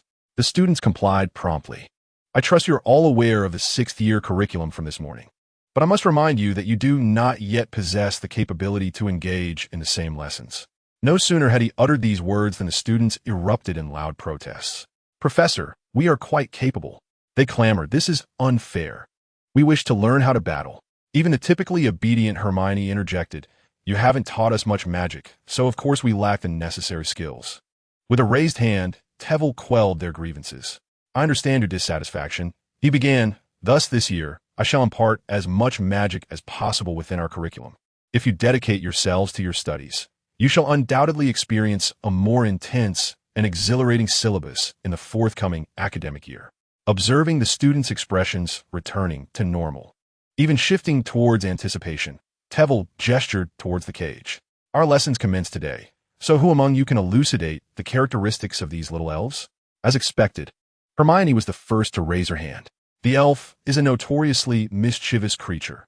Although devoid of wings, it possesses the ability to fly. Furthermore, these little beings enjoy an exceptionally long lifespan, maintaining a youthful appearance for an extended duration. Tevel nodded approvingly. Indeed, 5 points to Gryffindor. He placed his hand upon the cage, tapping it gently, and the now recovered elves responded with a cacophony of alarming clattering against the bars. Surely, the earlier incident has made you aware of the mischievous nature of these elves, so do not underestimate them. They possess immense strength, capable of lifting objects many times their own size. Seeing the apprehensive expressions of the students, a smirk crept upon Tevel's lips. Now, I shall release these little elves once more. Chapter 104. Confronting the elves, Tevel observed with amusement as the students grew increasingly frantic. Some hastily drew their wands, nervously fixated on the elves within the cage. Others grasped their books, intending to confront the elves physically, while a few turned their gaze towards Tevel. Professor, you cannot possibly intend to do this. They vividly recalled the earlier antics of the elves. Of course, I will, Tevel replied, withdrawing his hand and grasping his wand. But only after teaching you how to deal with them. The students, having experienced a moment of panic, finally settled down to continue their lesson. The most effective spell against the elves is the freezing charm. Firstly, this spell can immobilize them, halting their movements. Secondly, it possesses a certain area of effect. However, therein lies a conundrum. Who among you has pondered this? This time, it was not Hermione who responded. Area spells are more likely to hit allies. If the elves were to appear close by, it is quite probable that we would end up frozen ourselves, remarked a well-mannered girl named Alyssa Green. Precisely. 5 points to Ravenclaw. Tevel released one of the elves. The moment the elf exited the cage, it darted towards Tevel with alarming speed. Its malevolent visage twisted into a vengeful grin. To the students, it appeared as nothing more than a fleeting shadow. Just as it intended to confront the foolish wizard before it, the elf was abruptly suspended in mid-air, rendered immobile. Tevel shook his head in disinterest. The little sprites possess numerous advantages, yet their lack of intelligence is a significant flaw that diminishes their allure for research. These diminutive creatures are akin in size to the orbs found in the light orb game, with the sole distinction being their superior speed and agility. Given your current prowess, the likelihood of inadvertently striking your teammates surpasses that of successfully hitting the sprites. However, as you can observe, their intellectual capacity is rather limited. Thus, you may employ your ingenuity to set traps, guiding their movements and ultimately capturing them. This approach is certainly more straightforward than that of Professor Lockhart. The students erupted into laughter, mockingly recalling Lockhart's recent ignominious retreat. Especially under the tutelage of Tuile, Their pride swelled after mastering the freezing spell. At last, they had the opportunity to engage in a genuine battle against their adversaries within the classroom. I can sense your eagerness.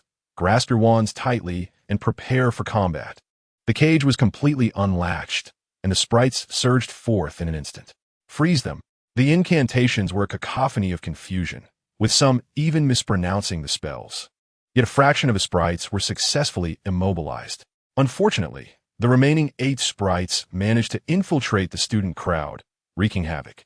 "I'm so sorry, Ron," Hermione exclaimed, her eyes wide with panic as she beheld her immobilized companion. "I didn't mean to. I never expected you to suddenly appear in front of me. What do we do?" The professor didn't teach us how to reverse the spell. She was in a frenzy. Unlike the petrifying curse, Ron's eyes could still move. Though that was the only part of him that could. "Why are you staring at me?" Amid Hermione's bewildered gaze, 2 sprites tugged at Ron's ears, attempting to hoist him up. "Stop it." Harry urgently pulled Hermione beneath Ron, desperate to devise a means to rescue him. "Ron!" Hermione screamed, clutching Ron's feet to prevent him from being taken away. Seizing the opportunity, Harry cast another freezing spell, striking Ron on the head. Fortunately, Neville and Eliza, standing nearby, each immobilized one of the sprites with their magic. This realization prompted the remaining sprites to use the young wizards as shields, retreating into the throng and hurling seized books at the students attempting to cast spells upon them. The scene swiftly descended into chaos, as the sprites seemed to unleash their pent-up frustration upon the students, causing even greater destruction than before. More critically, the number of frozen students surpassed that of the sprites. After 10 minutes, it was only through an inexplicable explosion triggered by Simon that 2 of the sprites were successfully stunned. "Calm down. With your current state, do you truly wish to practice dueling? I suggest you first hone your skills in hide and seek, at least to avoid being struck by your teammates." Tuil shouted in exasperation. "Utilize the neutral light orbs to intimidate them, driving them into a corner before resolving them one by one." Provoked by Tuil, Hermione finally regained her composure. With guidance, under the leadership of Harry and several exemplary students, they united their efforts and managed to capture the last 3 pixies just before class concluded. Having completed this task, the remaining 10 or so students slumped into their seats, utterly exhausted and panting heavily. Tuil restored the classroom to its original state and lifted the spell from the inadvertently harmed classmates. "Do you see? This is what a true combat environment looks like," Tuil remarked while distributing chocolate to the students. Thus, the precision of spell casting is of utmost importance. One misstep could lead to the demise of your comrades. The mention of death startled them, causing them to forget to bring the chocolate to their mouths. The assignment for this lesson was an essay on how to compel an opponent's movements to enhance both the accuracy and safety of one's own spellcasting. "Professor, I heard you alternate classes with Lockhart. What will be next week's lesson?" Harry suddenly inquired before leaving. Tuil smiled at him. "Harry, this lesson is taught by Professor Lockhart. I am merely, substituting." The students erupted into cheers, bouncing out of the classroom. Tuil surveyed the room, restoring the remaining items and covering the pixie cage with a black cloth. However, as he was leaving, he unexpectedly encountered someone. "Professor Lockhart, aren't you supposed to be handling an urgent matter?" Lockhart's face displayed a hint of embarrassment as he fluttered his eyelashes and forced a smile. "I've already taken care of it.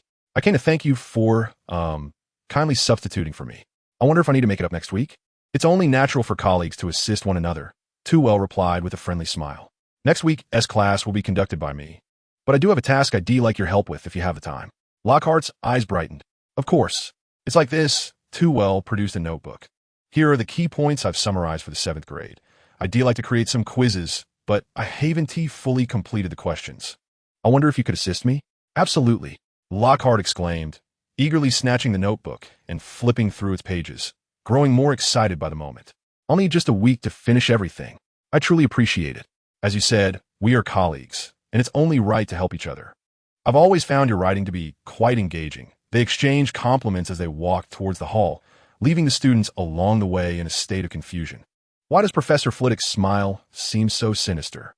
Chapter 105. The pompous Malfoy Lockhart demonstrated remarkable efficiency, completing the exam questions for all 7 grades in just 1 week. However, this did little to salvage his rapidly declining reputation within the school. Conversely, as the week's classes drew to a close, particularly in comparing the performances of the two defense against the dark arts professors in the Cornish Pixie class. Professor Flitwick's prowess overwhelmingly eclipsed that of Lockhart. This strong sense of déjà vu transported the students back to last year's Professor Quirrell. Last year, Quirrell too had been overshadowed by Flitwick's teaching, burdening the students with a curriculum that primarily revolved around review for the remaining 6 months. However, Quirrell only taught students in the 4th year and above, whereas Lockhart was now responsible for an entire 7-year span. Inevitably, half of the students throughout the school lamented their plight, particularly as their classmates reveled in the innovative and engaging lessons delivered by Professor Flitwick. The first-year students had little to complain about, as they were still learning to conjure light spheres, and even when they succeeded, their lessons revolved solely around the light sphere games. The second-year students were merely the victims of Trevelyan's mischief, and those in the 3rd year and beyond were immersed in thrilling practical assessments. Students who had experienced Quirrell could only sigh. At least Lockhart's classroom did not possess such an unpleasant odor. For those who had not yet encountered such experiences, they were beginning to embrace the same sentiments. Even the most ardent admirers of Lockhart found themselves reduced to a feeble argument. Lockhart is a great adventurer. He might simply be, perhaps, ill-suited for the art of teaching. The thought that half of this academic year would be spent under Lockhart's tutelage ignited a malevolent idea within them. If Lockhart were to be removed, Professor Flitwick would inevitably assume all teaching responsibilities.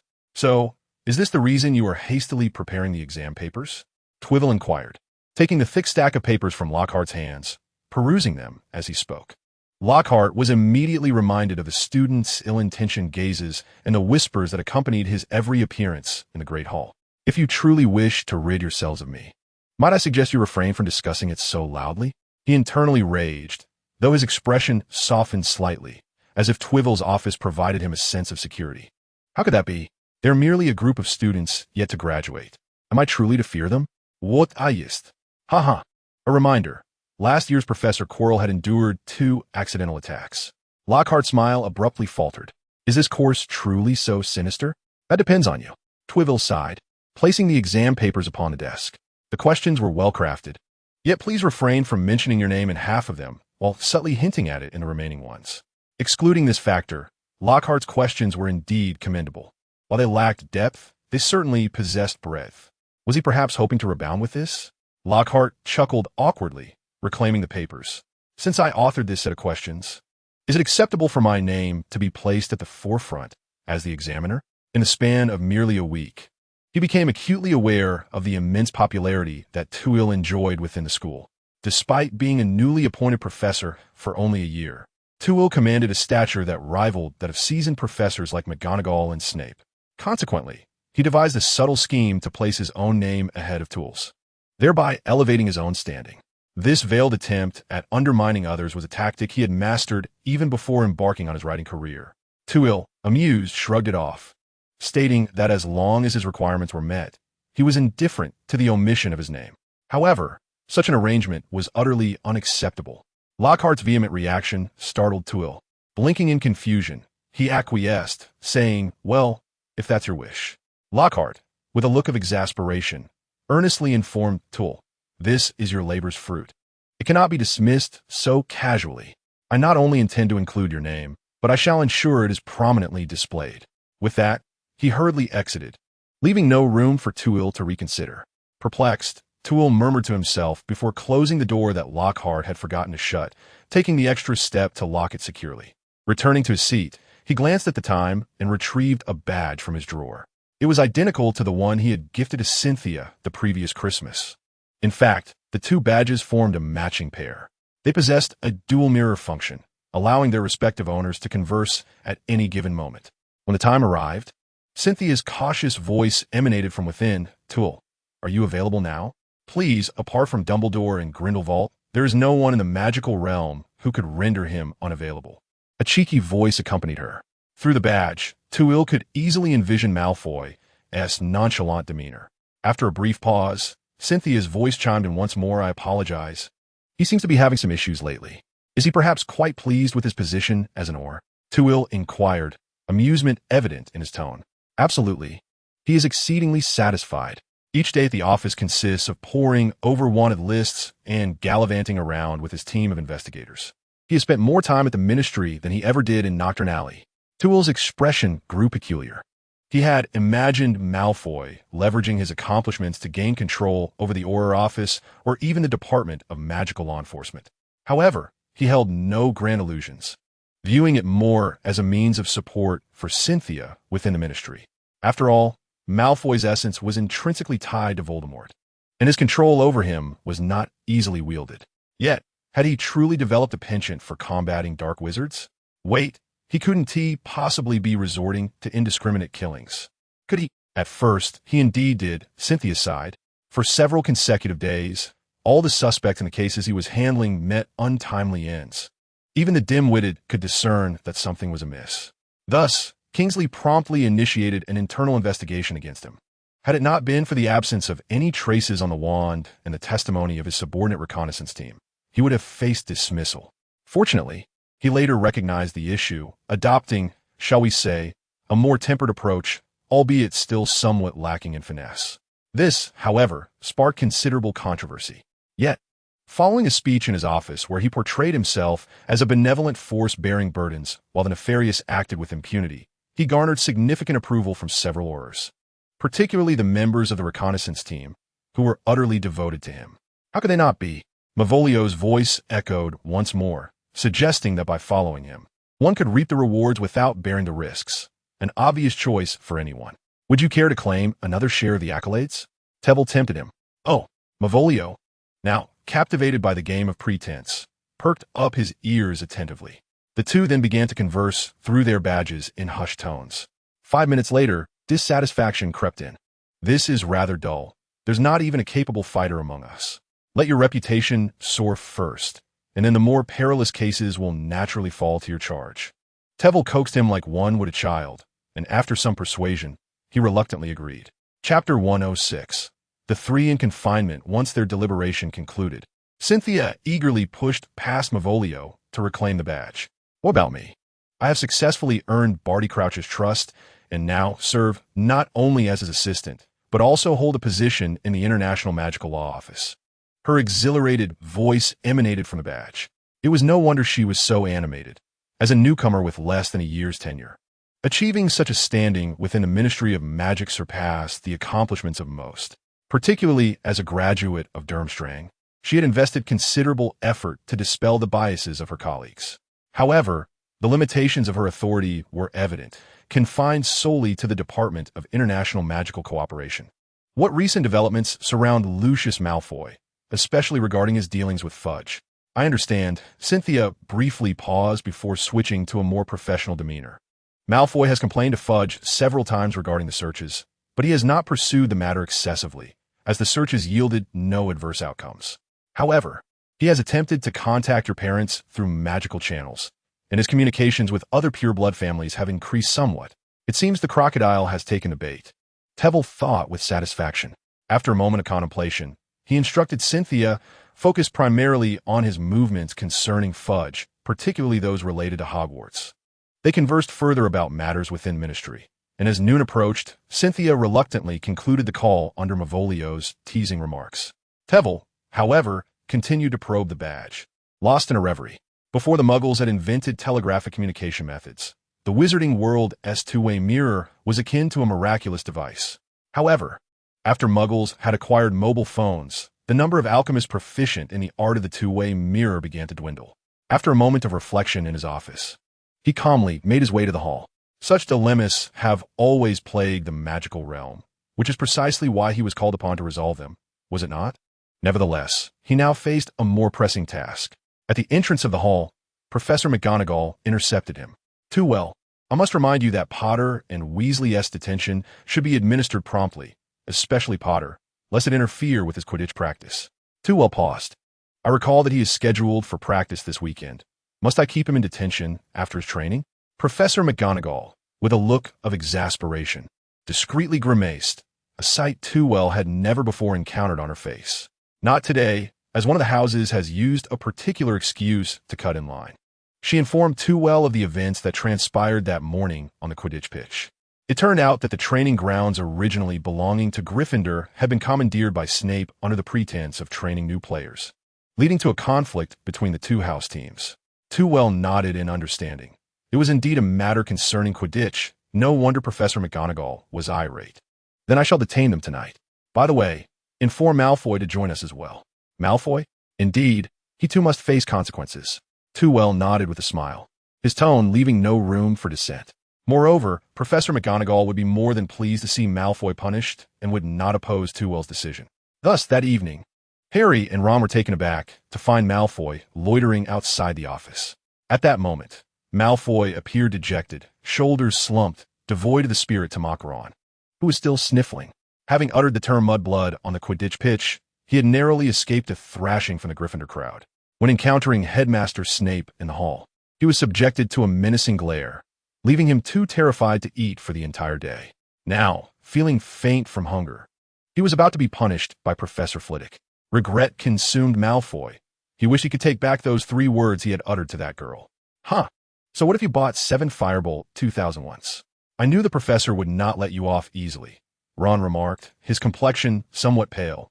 It did not deter him from taunting Malfoy. Unable to resist his son's pleas, Lucius had splurged on new brooms for the Slytherin team, which now zipped around the pitch like a green specter. Malfoy, now dizzy from hunger, merely cast a glance, lacking the energy to retort. Seeing this, Harry tugged at Ron, urging him to wait patiently. They had already been waiting outside for 5 minutes, as Professor Flitwick had stated that they could not enter until precisely 8 o'clock. As the appointed hour arrived, the office door opened precisely on the second. Tevel nodded in satisfaction. It was akin to a magical timer. However, it is well known that magic responds only under certain tangible conditions, and time is a construct of human invention, thus not serving as a triggering condition for magic. To achieve a timed enchantment, Tevel needed to meticulously understand the consumption of magical energy, reminiscent of the ancient method of timing through the burning of a rope. Upon witnessing Tevel's smiling demeanor, Harry and his companions misinterpreted the situation, believing the knight's punishment would be rather lenient, and they sighed in relief. Tonight, you shall experience the labor of Muggles firsthand. Suddenly, Malfoy collapsed to the ground. Surely, is it possible to faint merely from the prospect of manual labor? Tevel remarked in astonishment. Harry glanced at the professor. He has likely fainted from hunger. It took a while, but Malfoy eventually stirred from the soft bed, blinking drowsily before gradually regaining his composure. The soft bed, the professor's office. Wait, could it be? If you awaken, I kindly ask that you rise from my notebook and come partake of some food. Tevel's voice floated through the air. At that moment, Malfoy began to discern the sound of food being chewed, though it did not come from the professor, but rather from Harry and Ron, were voraciously devouring their meals. Especially Ron, who had just been cured by Tevel after suffering from a day-long bout of sniffling, was finally able to enjoy a hearty meal. Witnessing the appetizing scene, Malfoy's stomach immediately growled, prompting him to hastily slide off the bed. Unlike the weakness he felt before losing consciousness, his body now felt rejuvenated. Far from a sensation of being drained, the bed he had just occupied transformed back into a notebook, fluttering into Tevel's hands. He gestured toward the dining table, where a mountain of roasted meat and bread lay, gradually diminishing under Ron's enthusiastic onslaught. I administered some potions to you, but nothing compares to a proper meal, so I specifically instructed the kitchen to prepare food for you. Go on, eat. Malfoy swallowed hard, but first, he bowed respectfully to Tevel. Thank you very much for your assistance. With that, he hurried to the dining table, competing with Ron for the roasted meat. Isn't it a bit unrefined of you at this moment? Ron mumbled, though Malfoy understood his implication. That was directed at the professor, implying, you have no right to judge my elegance. Chapter 107. Snape's speculation. Once the 3 had satiated their appetites, half an hour had elapsed. After tidying up the place, Tevel regarded the trio, who were now burping contentedly. It appears that you have feasted quite well. In light of this, the punishment for tonight shall commence. Your task is to gather brooms, mops, cloths, and buckets. Tevel gestured towards the corner of the room, where he had specifically borrowed a set of cleaning tools from Felch. A veritable assortment of implements. You are to clean the entirety of the first floor. The 3 of them immediately turned their gazes back to the corner, their eyes widening in disbelief. The entire first floor? With those Muggle tools? Their astonishment rendered their voices sharp and grating, prompting Tevel to furrow his brow. This is merely tonight's task. The school comprises 8 floors. Only when you have thoroughly cleaned the entire castle will your confinement truly conclude. Oh, and Tevel suddenly recalled. Make sure to sweep before mopping, and don't forget to wipe the railings, windows, and such. Do a thorough job, as I will be inspecting your work later. Harry and his companions stood in utter disbelief, as if encountering a benevolent professor for the first time. Wake up, hurry, and start cleaning. If you exceed curfew, I shall not be held responsible. With Tevel's admonition, they dared not question further, scrambling to the corner to vie for the most manageable tools. A friendly reminder, should any area fail inspection, regardless of whose fault it may be, all 3 of you shall face further punishment. The trio exchanged glum glances, their demeanor instantly shifting to one of cordiality. Mr. Malfoy, I believe that cloth suits you quite well. Thank you, Mr. Weasley, though the mop is also a commendable choice. Could I have a turn with the broom? Harry timidly inquired. No. After a bit of commotion, the 3 finally exited the office, tools in hand, making their way to the first floor. However, a dispute arose once more regarding who would fill the bucket with water. Observing the stubbornness of Ron and Malfoy, Harry felt compelled to intervene. Listen to me. We must set aside our differences for now. Let us address any issues after confinement, shall we? If he agrees, then I shall too. Ron grumbled, turning his head away. I'll agree if he does, Malfoy haughtily retorted, also averting his gaze. This incited Ron's indignation. He turned to glare at the back of Malfoy's head, insisting, You must agree first. No, you must. Perhaps you should contemplate why you are not content to remain in the common room at night, but instead choose to bicker within the castle. At some point, Snape had appeared behind Harry, his impassive eyes scrutinizing them from head to toe. Upon noticing the broom in Harry's grasp, he hesitated, seemingly discerning for a moment, before realizing it was indeed a genuine broom, the non-flying kind. You have such peculiar interests? He inquired, frowning. No, Harry quickly concealed the broom behind him.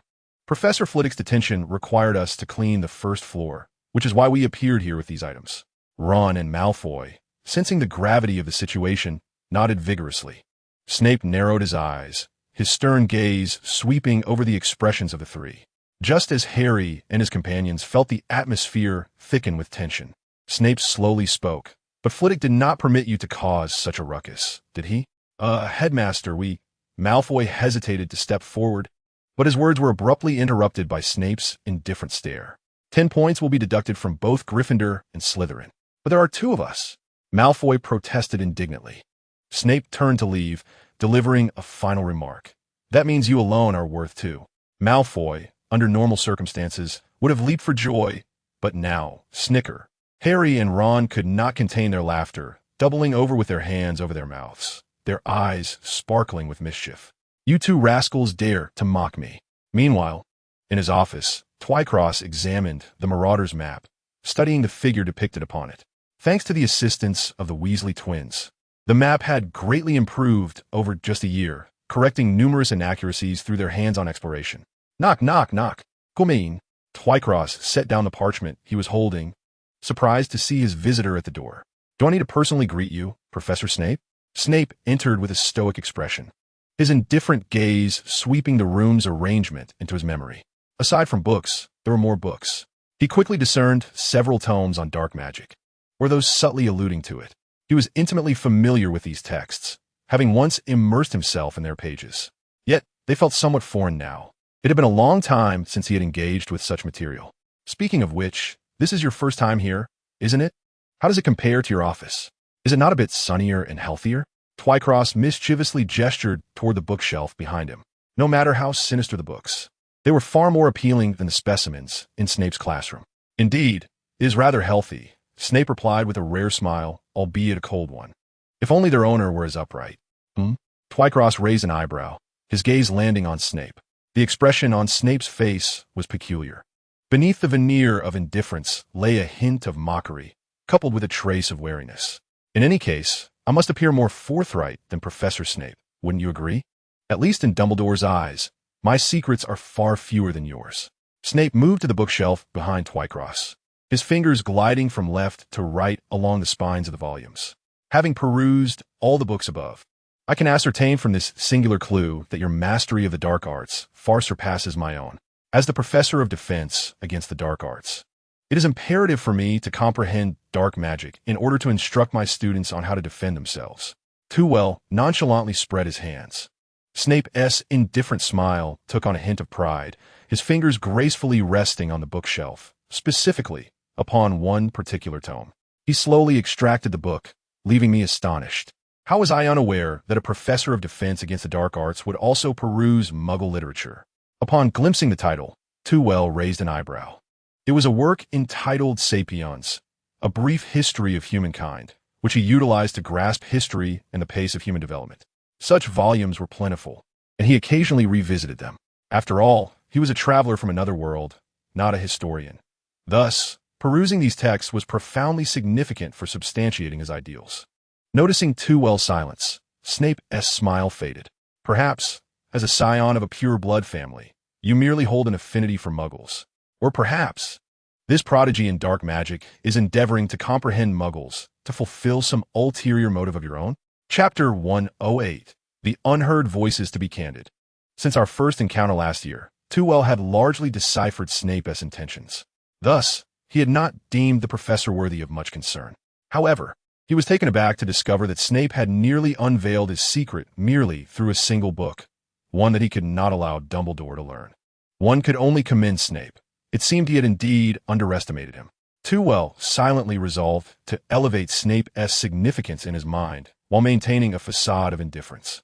He took the book, leafing through a few pages, which bore several of his annotations, though they were somewhat dated. It was merely a rudimentary popular science text he had read several years prior. To be honest, I had not anticipated that Professor Snape possessed such profound knowledge of Muggles. Or perhaps, do you harbor your own hidden agenda? Tewell inquired with a smile while holding the book aloft. Snape's expression visibly soured, a flicker of anger glimmering in his eyes. Tewell found himself perplexed by this reaction. Snape was typically aloof. How could a mere retort provoke such ire? Wait a moment. Could it be that Snape had studied Muggle history for Lilia's sake? You are quite astute, are you not? Why not speculate if I harbor ulterior motives? Snape's voice grew cold and sharp, akin to the biting wind of winter. Observing his demeanor, Tewell realized he had indeed struck a nerve. However, he dared not provoke further, for everyone possesses an untouchable part of themselves. To strike at Snape's sore spot would be utterly immoral. He feared that Snape might indeed draw his wand, inadvertently attracting Dumbledore's attention, which would be quite unwelcome. Each of us has our own motives, do we not? Tewell carefully tucked away his book, lest he continue to irritate Snape. You have your reasons. I certainly have mine. So what is your purpose? Will you divulge it? Snape faltered, aware that he had posed a foolish question. But since you remain at Hogwarts, he paused, have a responsibility to protect the students here. Tewell regarded him with astonishment. Could such words truly escape the lips of the once dreaded Snape? At the very least, I should not have shown any signs of harming the students, should I? He spread his arms wide, inviting Snape's scrutiny. Not seeing the answer he sought in Tewell's eyes, Snape's cheek muscles twitched. Just because there is none now does not mean there will be none in the future. He slowly approached Tewell. Do not presume that Dumbledore's leniency will lead me to lower my guard. On the contrary, I shall be ever vigilant of your every move. Should I uncover any issues with you, I will not hesitate to address them. Therefore, it is best you remain content as your defense against the dark arts professor and refrain from any indiscretions. He ground his teeth, and furthermore, keep your distance from that boy. Tewell found amusement in Snape's demeanor. He understood Snape's duty to maintain order within the castle and protect Harry. Yet, the reality is that Dumbledore resides within these walls, and he would never act on such folly. Moreover, Tewell had no intention of disrupting the castle's order or harming Harry. If Snape wishes to contend with me, he must significantly enhance his own prowess. As you are now, you are still lacking, a hint of mockery glimmering in Tewell's eyes. Snape's pupils constricted. He realized he had not engaged in combat for many years, and his skills had grown rusty. The dark magic he once wielded with finesse had long lain dormant. Throughout the years, his focus had been on potions. The mastery he achieved in this secondary talent speaks volumes of his extraordinary gifts. However, unless his opponent willingly imbibes the peculiar concoctions, such skills offer little advantage in battle, especially against a formidable adversary like Tewell. Sensing a twinge of crisis, Snape elevated Tewell's significance in his mind to a level second only to Voldemort. Forgive me. This is for protection, he thought sorrowfully. Then wait. I shall reveal to you my true power. With that, Snape angrily flicked the hem of his robe, drifting toward his office like a bat. Yet upon exiting, he stumbled upon the trembling trio of Harry and his companions around the corner. They still carried those cleaning tools. Yet Malfoy's mop was dripping with water, and Ron's cloth had not been wrung out completely. The three of them concealed themselves in the shadows, as if seeking refuge in the night. However, this action was evidently an affront to Snape's intelligence. Failing to greet the professor, Gryffindor and Slytherin were docked 5 points. Snape cast a glance at them before striding away. This time, Malfoy dared not argue, lowering his head as he engaged in a hushed dispute with Ron. It's your fault. I told you we needed to clean the windows properly. I offered you the cloth, but you refused it. What's the use of saying that now? Harry's youthful face was suffused with exasperation. He had long grown accustomed to witnessing these two bicker while they worked. Let us hurry inside, otherwise we'll miss curfew. Only then did they cease their quarrel and follow Harry into the office. Professor, we have cleaned the first floor thoroughly. You may check it now. Twivel glanced at the clock. It was 9:30. They had spent an hour, which aligned with his expectations. Owing to the existence of magic, the castle was scarcely dusty or stained. A simple wipe would suffice to restore its cleanliness. Since that is the case, put your things away and return, he instructed. What? The three of them exclaimed in unison, mouths agape. Aren't you going to inspect it? Malfoy asked, astonished. Twivel smiled radiantly and gently. I possess an uncommon trust in you all, and am quite willing to believe your words. Upon hearing this, the trio was moved, sniffling as they expressed their gratitude to Twivel. Thank you for your trust, Professor. All right, place your things back quickly and depart. Only then did they belatedly put their items back in the original corner and bid farewell to the professor as they exited the office. On their way back to the common room, they fell into silence for a moment. Does this mean we can be a bit more lenient with our detentions in the future? Ron's eyes sparkled. Malfoy's face lit up as well.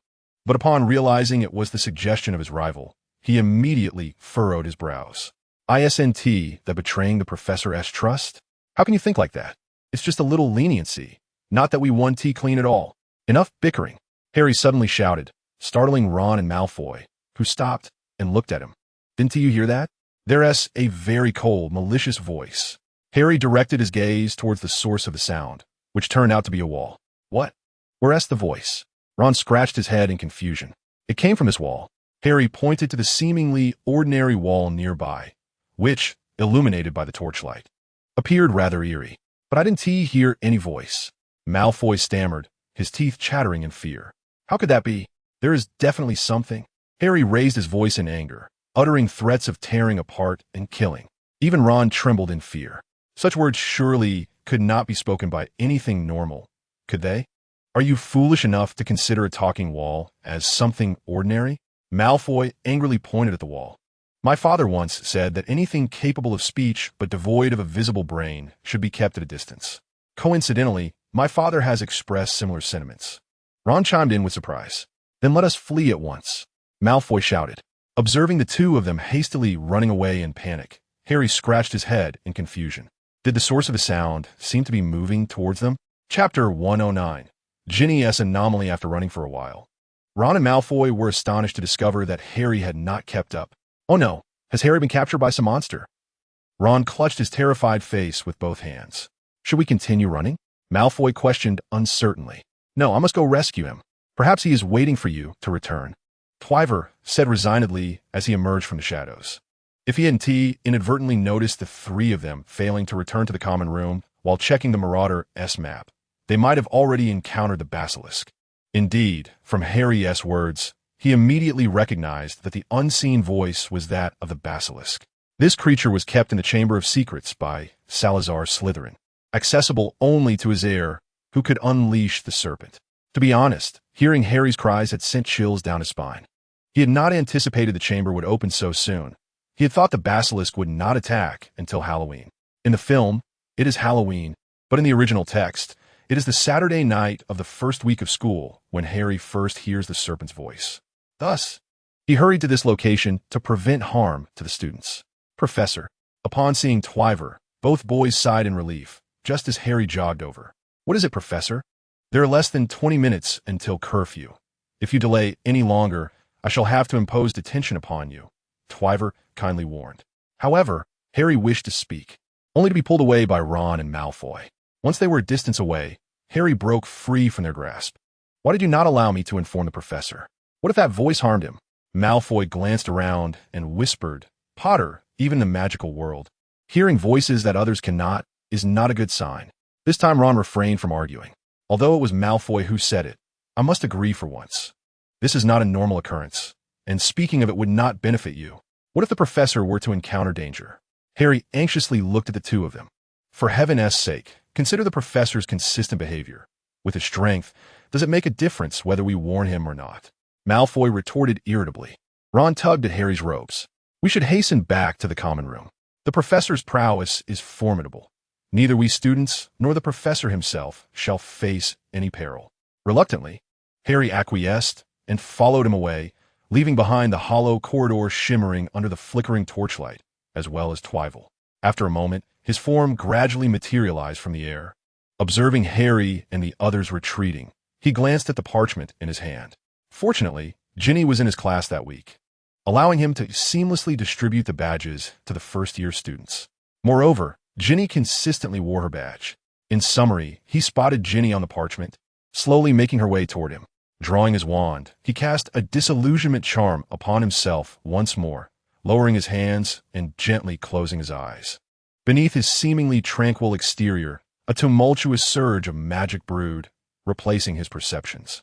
Unaware of and disinterested in the lethal potency of the basilisk's gaze, he would not err by underestimating the threat.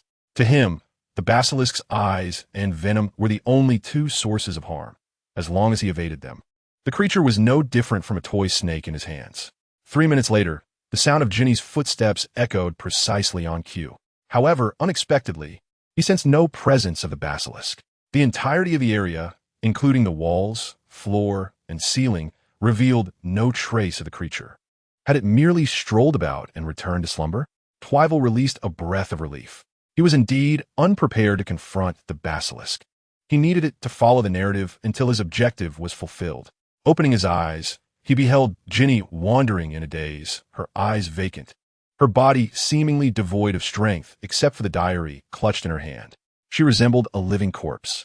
The badge she wore was fastened at her waist, faintly emanating a soft blue light, safeguarding the last remnants of her spirit. Filled with guilt, Twyver augmented the badge's power slightly, primarily to ensure that Voldemort would not leave lingering effects on her soul. This marked the first time he had so manipulated a child. While he anticipated that this path would be fraught with bloodshed and darkness, he found it difficult to harden his heart against the child. Following Ginny's small footsteps, he observed her complexion gradually rejuvenate, becoming rosy, and her gaze regained its vitality. After she absently surveyed her surroundings and realized she stood at the entrance to the common room, she shook her little head. The sword. Once Ginny had entered, Twyver strolled through the castle. The night at Hogwarts possessed a peculiar beauty, with only the ever-shifting staircases emitting a slight sound. Standing in the corridor, he listened to the whispering wind rustling through the sea of trees. This serene atmosphere calmed his inner turmoil. The serpent monster has emerged. Yet reality is not akin to the realm of cinema. Too well cannot assure that it will not roam unchecked, nor can he presume that it will not fixate on a solitary target. Despite numerous opportunities and its formidable abilities, the serpent monster's millennium of achievements amounts to naught but the weeping myrtle, with the remainder merely stone sculptures. One cannot gamble on the notion that the serpent monster will exhibit the foolishness portrayed in the narrative. Should the castle fall victim to a fatal incident due to his negligence, this professor would find himself incapable of continuing in his role. Thus, it is imperative to closely monitor Ginny's movements. If feasible, it would be prudent to restrain the serpent monster during each attack. Tywell stroked his chin, pondering for a while. The most effective means of protection would be the ironclad charm badge. However, the existing badges lack substantial defensive capabilities and cannot withstand the serpent's gaze. Therefore, it is essential to enhance the charm of the badge, creating a golden membrane akin to an exceptionally strong ironclad spell, which should yield a non-direct gaze effect. He contemplated until the depths of night, while past the extinguishing of torches within the castle, before retreating to his office. Unbeknownst to him, a faint glimmer of golden light flickered across the ceiling above, barely perceptible in the dark, devoid of any magical fluctuations, or perhaps intertwined with the various enchantments present within the castle. Chapter 110. The Rhythm of Battle in the Ensuing Fortnight. Students noted unexpected changes in their defense against the dark arts class. Realizing his ineptitude in practical lessons, Lockhart abandoned any such aspirations. Instead, he presented a set of examination papers and textbooks sanctioned by Tewell, opting to elucidate key concepts through written discourse. The author of the examination, of course, had his grand name prominently displayed at the forefront, with Tewell's name appearing in a smaller font but nonetheless conspicuously placed at the end. Adjacent to it was a line expressing gratitude to Professor Welfare, acknowledging his assistance in the successful completion of these questions. Lockhart emphasized this statement, proudly flaunting it to each student, fabricating numerous tales of how Professor Tewell had aided him. Little did he know, his image in the eyes of the students suffered further degradation. How insufferable! Surely Lockhart had coerced Professor Welfare into crafting such questions, leveraging his fame. Just look at the examination. It revolves around a singular point, yet presents 20 questions. Indeed, how could Professor Welfare possibly engage in such an outrageous endeavor? Lockhart is utterly detestable. Down with Lockhart, say Professor Welfare. Meanwhile, Percy, who often attended private lessons, experienced an oddly familiar sensation upon encountering the questions. Why do these resemble the contents of the professor's notebook? Yet he dared not voice his thoughts, as he wished to continue attending the professor's classes. With these musings, Percy shouldered his bag and followed his classmates into the arena. However, unlike the last time, he was astonished to discover a horizontal golden line appearing at the entrance of the dueling arena. Recalling the rumors that had circulated for a week, he curiously stepped through. The golden line immediately coiled around him, and simultaneously, a new golden line emerged, awaiting the next student to enter. As for the line that had wrapped around him, before Percy could even reach out to touch it, it melded into his body. This was a protective enchantment designed to enhance the efficacy of their badges. Professor Welfare was smiling at them. The students instinctively turned their gaze to their waists, only to find that the surface of their badges seemed to have acquired an additional layer of transparent film, subtly radiating a golden glow. Confirmed, Percy mused inwardly. The professor had recently bestowed badges upon every student attending the class, also reinforcing the existing ones. According to the professor, this was due to the heightened danger associated with the lessons, intended to safeguard everyone. Yet in Percy's eyes, it was evident that this matter was not as straightforward as it appeared, at least not so simple. Nevertheless, since the professor had refrained from elaborating, he wisely chose not to inquire further. Stand in the formation according to your designated teams. From left to right, we have attackers, disruptors, and supporters. Once they had aligned into 2 rows, Toole waved his wand, and the badges on their bodies instantly changed color. The attackers turned red, the disruptors transformed into green, and the supporters became yellow. Why is there no blue? A Ravenclaw student inquired with slight dissatisfaction. The honor of the house was engraved in the hearts of each student, and those who received their corresponding colors cheered joyfully, teasing their peers for mismatched colors. As for the Ravenclaw students, they could only gaze enviously at their classmates. Because blue is etched in my heart, Toole replied with a hint of resignation. The students erupted in laughter, and the Ravenclaw students chuckled, no longer pressing the matter. Once their laughter subsided, Toole continued, I trust you have formed your teams, but the question remains, how will you each contribute your roles within the group? The first question was how to leverage the advantages of the team. Should we take turns casting spells? Speculated Charles Meek, one of Percy's teammates. Toole raised an eyebrow in surprise. He had not anticipated that a student would think of this so promptly. Could you elaborate on your reasoning? Charles pondered for a moment before responding. This reflects your thoughts on teamwork from last year. In my view, as a team, a rhythmic and layered assault not only prevents the opponent from gaining respite, but also provides teammates ample time to strategize and defend. Excellent. 10 points to Ravenclaw, Toole praised, applauding. Thus, within your teams, you must not only assume different responsibilities, but also master the rhythm of attacks. Indeed, even when battling alone, maintaining the proper rhythm is crucial. However, Professor, Percy's teammate, Kristoff, raised his hand and inquired, "Isn't it better to attack quickly? If you were in 5th grade, I would indeed affirm that. But now that you are in an advanced class, I must impress upon you that the rhythm of combat holds greater significance." In the midst of the students' puzzled gazes, Too activated the statue, augmenting its strength and speed. In an instant, the statue lifted its spear and lunged fiercely at Too. Yet, the next moment, a transparent shield emerged, intercepting the attack, while a crimson light surged towards it. The statue deftly sidestepped, transforming its thrust into a crushing blow, the rush of wind accompanying its descent towards Too-Well's head. "Oh my!" a student gasped, covering his eyes tightly. Nevertheless, his classmate calmly patted his shoulder, reassuring him that the professor had already thwarted the strike. Before them, Too extended a stone arm, gripping the spear's tip firmly, while the other hand clasped the statue's head in a powerful grip. With merely a flick of Too-Well's thought, that head could be obliterated. However, he chose instead to release the transformation, returning the statue to its original state. Do you see? This illustrates the essence of combat rhythm. The students gazed at the statue, which had previously bested them, now appearing as a mere toy in the professor's hands. Effortlessly, this singular thought reverberated in their astonished minds. Yet before they could close their agape mouths, a voice interjected, "But we only witnessed 2 exchanges of attacks. Were we supposed to discern from this?"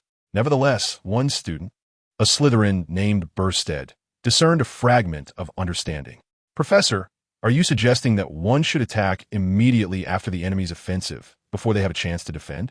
Indeed, the concept revolves around striking while the opponent is still in the midst of their assault or before they can recover their defensive stance.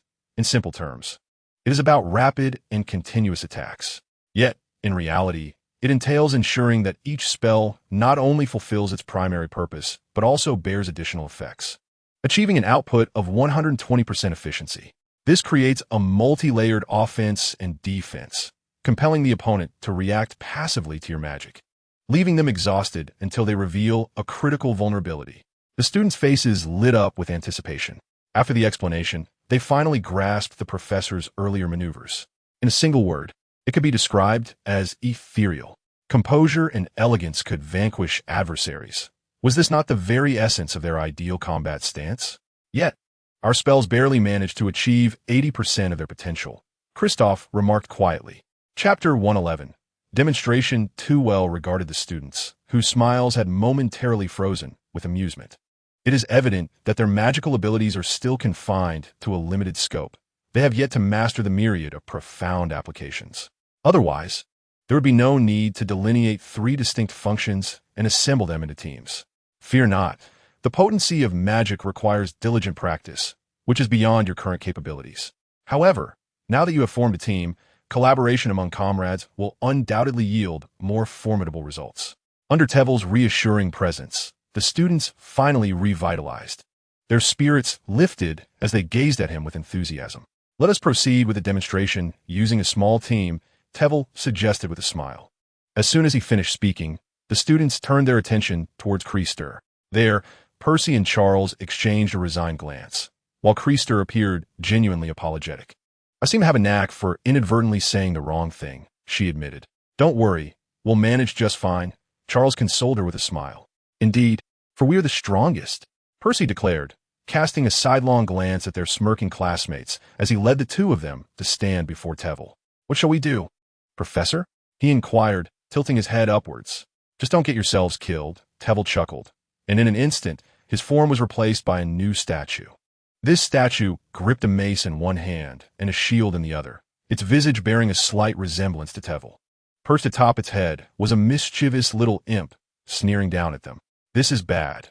This statue possesses the highest wisdom and the greatest power here," Percy exclaimed, a cold sweat threatening to bead on his brow. Having encountered the training dummies last year and having conversed with Trevelyan privately, he recognized that the most formidable form of the dummy was one adorned with a soul-formed imp atop its head. This indicated that the statue wielded a staggering 30% of the professor's own strength before exhausting its magical energy. Charles and Krister, without needing Percy's reminder, also grasped the gravity of the situation, as the statue had already commenced its attack, silent yet fierce. The mace in the statue's grip swung effortlessly, akin to a mere yarn ball, Yet to Percy and his companions, it descended upon them with the terrifying force of a death curse. "Armor up!" Percy shouted.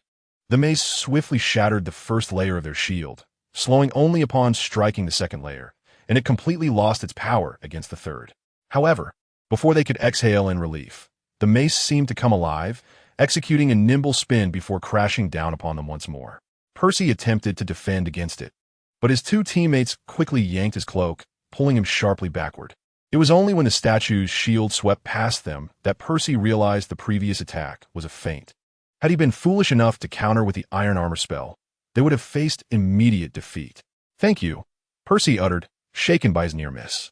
Charles adeptly employed transformation and barrier spells, successfully hindering the statue's movements and granting them a moment to breathe. Now is not the time for idle talk. We must devise a strategy to confront this statue. Percy, disregarding the role of an attacker, joined forces with Charles to obstruct the statue's advance. From the very beginning, Christo's gaze was fixated on the statue, scrutinizing every detail and movement in an effort to uncover its vulnerabilities. Yet, as the statue drew ever closer, she found no signs of weakness. Its offensive was relentless. She retreated alongside her companions, always maintaining a defensive posture, leaving no room for error. Moreover, I am convinced that the statue's speed was not fully unleashed. Rather, it seemed to be biding its time, awaiting our critical misstep.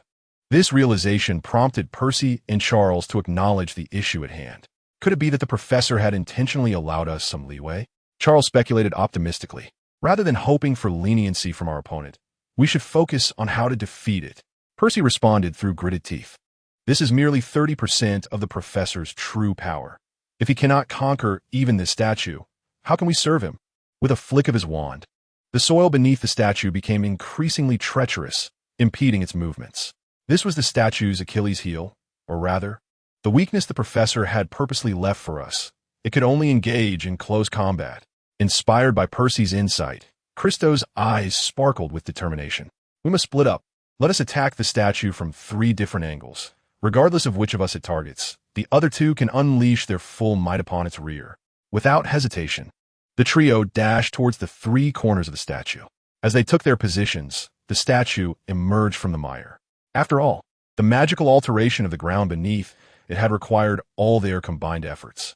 However, contrary to their expectations, the statue did not assault one of them. Instead, standing its ground, shield raised and mace ready, bracing itself against spells from all directions. After several rounds of casting, Charles, weary and frustrated, gazed at the statue, which resembled a tortoise shell. His arm ached from merely holding his wand. "What are we to do? We cannot cease our incantations," Percy shouted anxiously. "What?" Before Charles could raise his wand again, he saw the statue leap high into the air, blocking the sunlight above like a dark cloud. The mace in its grasp appeared to swell in his vision, resembling a celestial body. Amidst the howling wind and the terrified screams of his classmates, Charles's mind went blank. "Wingardium Leviosa! Charles, fly!" Bang! The simultaneous incantations barely enabled Charles to evade the crushing mace, propelling him towards Christo, leaving only a web-like crack upon the ground. Meanwhile, Percy, noticing the statue, momentarily halted and turned away from them, hastily cast an explosive spell. The old force has waned, and the new force has yet to emerge. The statue was predictably struck, a cloud of smoke erupting from its rear as it stumbled forward a couple of paces. Charles and Christo, having regained their footing, seized the opportunity to unleash a barrage of spells upon the statue. As 2 of the most accomplished students in their 6th year, their magical prowess was formidable. Dust and shattered stone continuously emanated from the chiseled figure, its movements hampered by their relentless assault, making it laboriously turn around. However, the rear of the statue had already shed a layer, revealing an even more resilient core within. It appeared incensed for the first time. The imp within the statue displayed a look of ire, waving its tiny hand menacingly towards Charles and Christo. With a sudden burst of power, the statue's legs propelled it forward with alarming speed, akin to a furious, rampaging beast. The force of its attack struck with the ferocity of an explosive horn. From a distance, the statue forcefully slammed its mace into the ground. The tremors of this impact reverberated beneath Charles and Christo, causing them to stagger instead. In this moment of delay, Percy had yet to arrive for assistance, and the statue's shield swept the two of them away. The ironclad charm indeed provided some protection, but it merely mitigated the damage sustained. The force of the impact was unavoidable. They were instantly sent flying like kites severed from their strings, drifting toward the edge of the arena, landing beside Tewell. "Now it's just you, Mr. Weasley. Come on." Percy inhaled deeply. "I can handle this alone." Chapter 112. We have succeeded again. 2 minutes later, Percy, drenched in sweat, floated to Tewell's side, supported by his two companions to prevent him from collapsing. As for the statue, a significant portion of its shoulder had been dislodged, though it remained largely intact elsewhere. Observing Percy's indignant demeanor, Tewell offered words of comfort.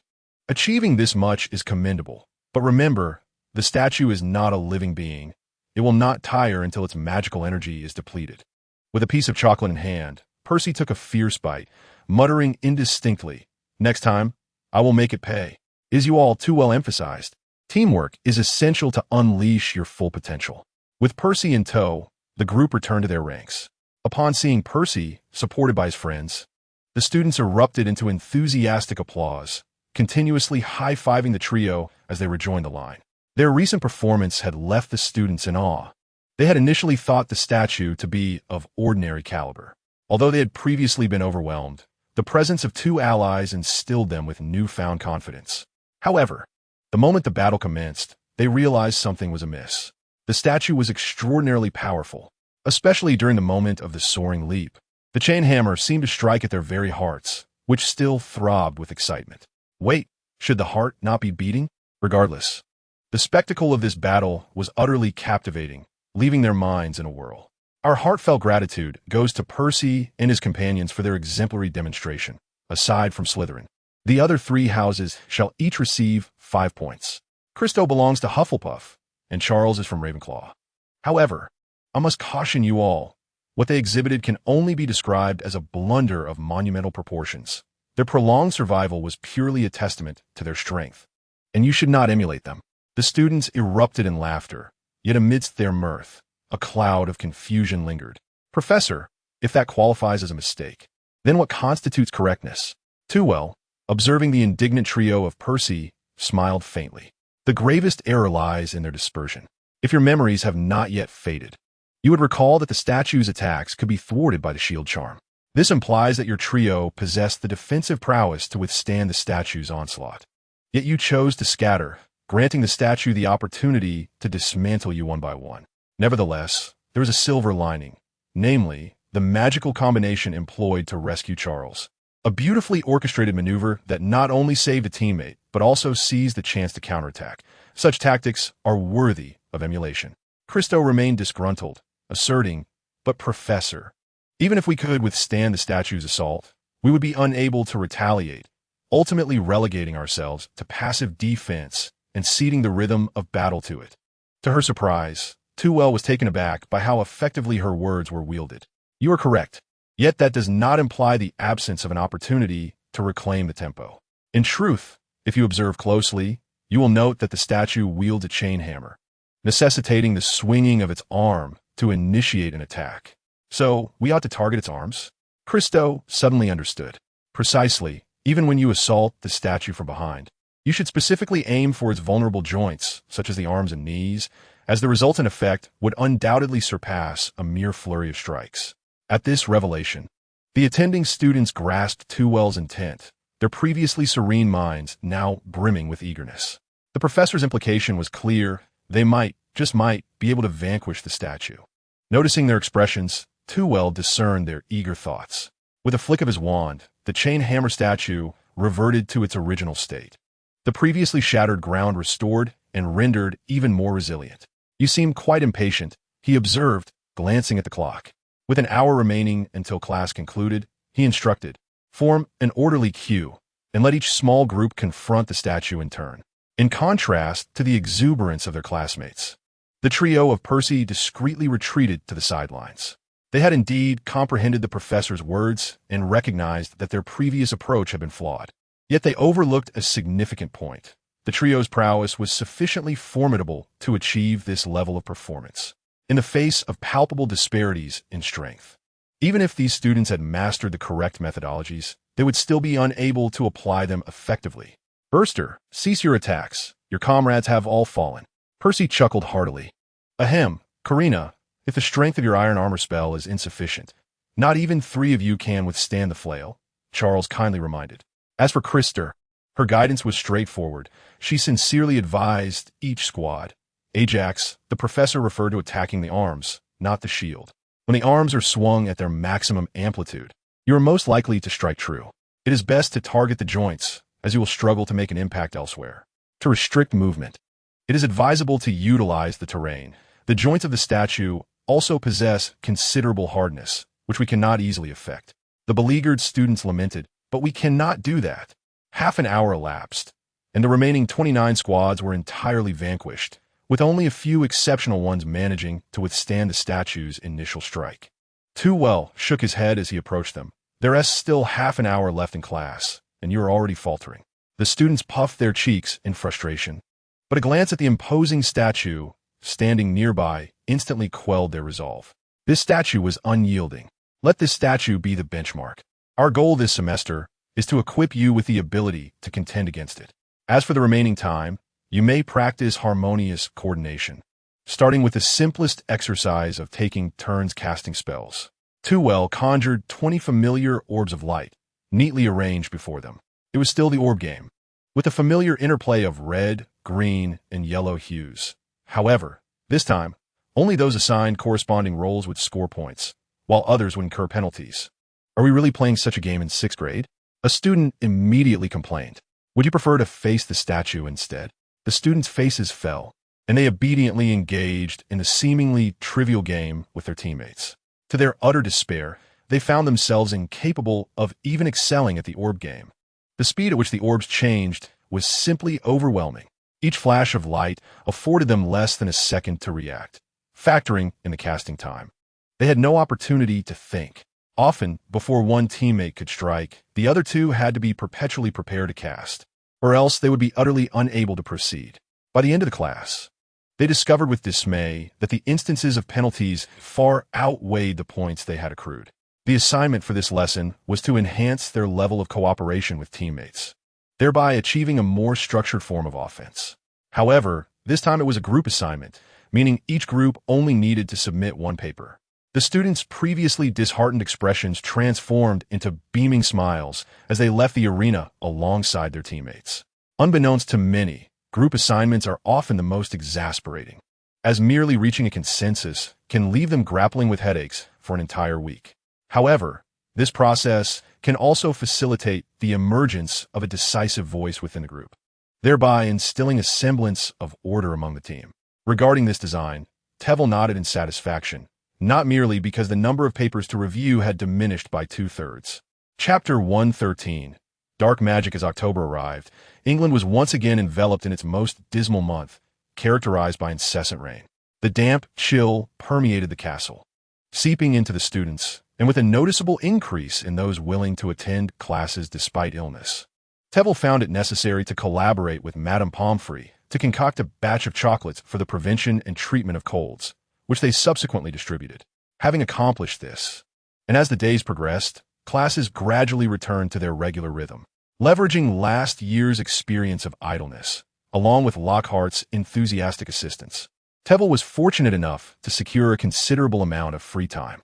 He allocated some of this time to Dumbledore, a portion to Malfoy and Cynthia, and still managed to dedicate some to the Basilisk, alongside the occasional detention for Harry and his companions, all while also providing tutoring to Neville and Percy.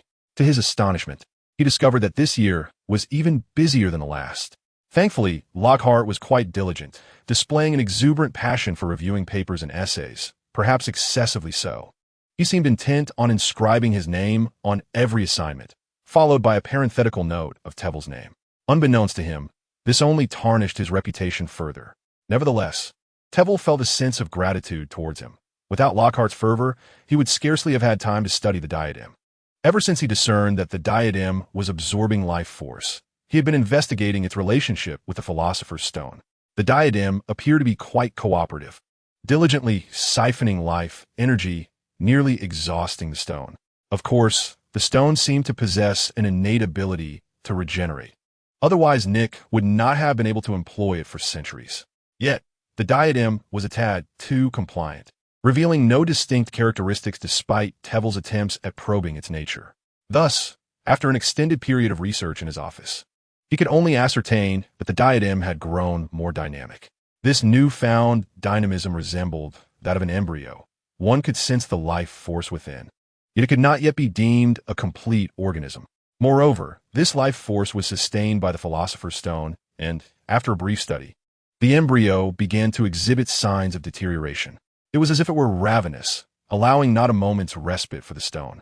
Having carefully placed the diadem and the stone aside, Tevel surveyed his dreary office, where only the occasional mischievous house elf could be heard making soft popping sounds. He had slightly enlarged the confines of the cage, affording the house elf sufficient space to reside comfortably. Similarly, the cages of other magical creatures had been expanded, resulting in a tranquil atmosphere in the office, devoid of the usual clamor of paper reviews. The silence was so profound that even Tevel, a person who relished quietude, found it somewhat tedious. Stepping out of the office, I prepared to enrich my knowledge at the library. It was dusk, the sun casting its final rays, while the young wizards reveled in their fleeting moments of leisure, frolicking within the castle's walls. However, a few students exhibited commendable diligence. Upon arriving at the library, I found a handful of students engrossed in their books and assignments, predominantly 5th and 7th graders. Although my own coursework was relatively relaxed, those facing examinations had no less daunting tasks ahead of them. Among them was a 6th grade student, Percy Weasley. The absence of Penelope, who typically accompanied him, rendered his demeanor rather peculiar. "Percy?" I inquired as I seated myself beside him. "I heard you've recently entered into a romantic liaison.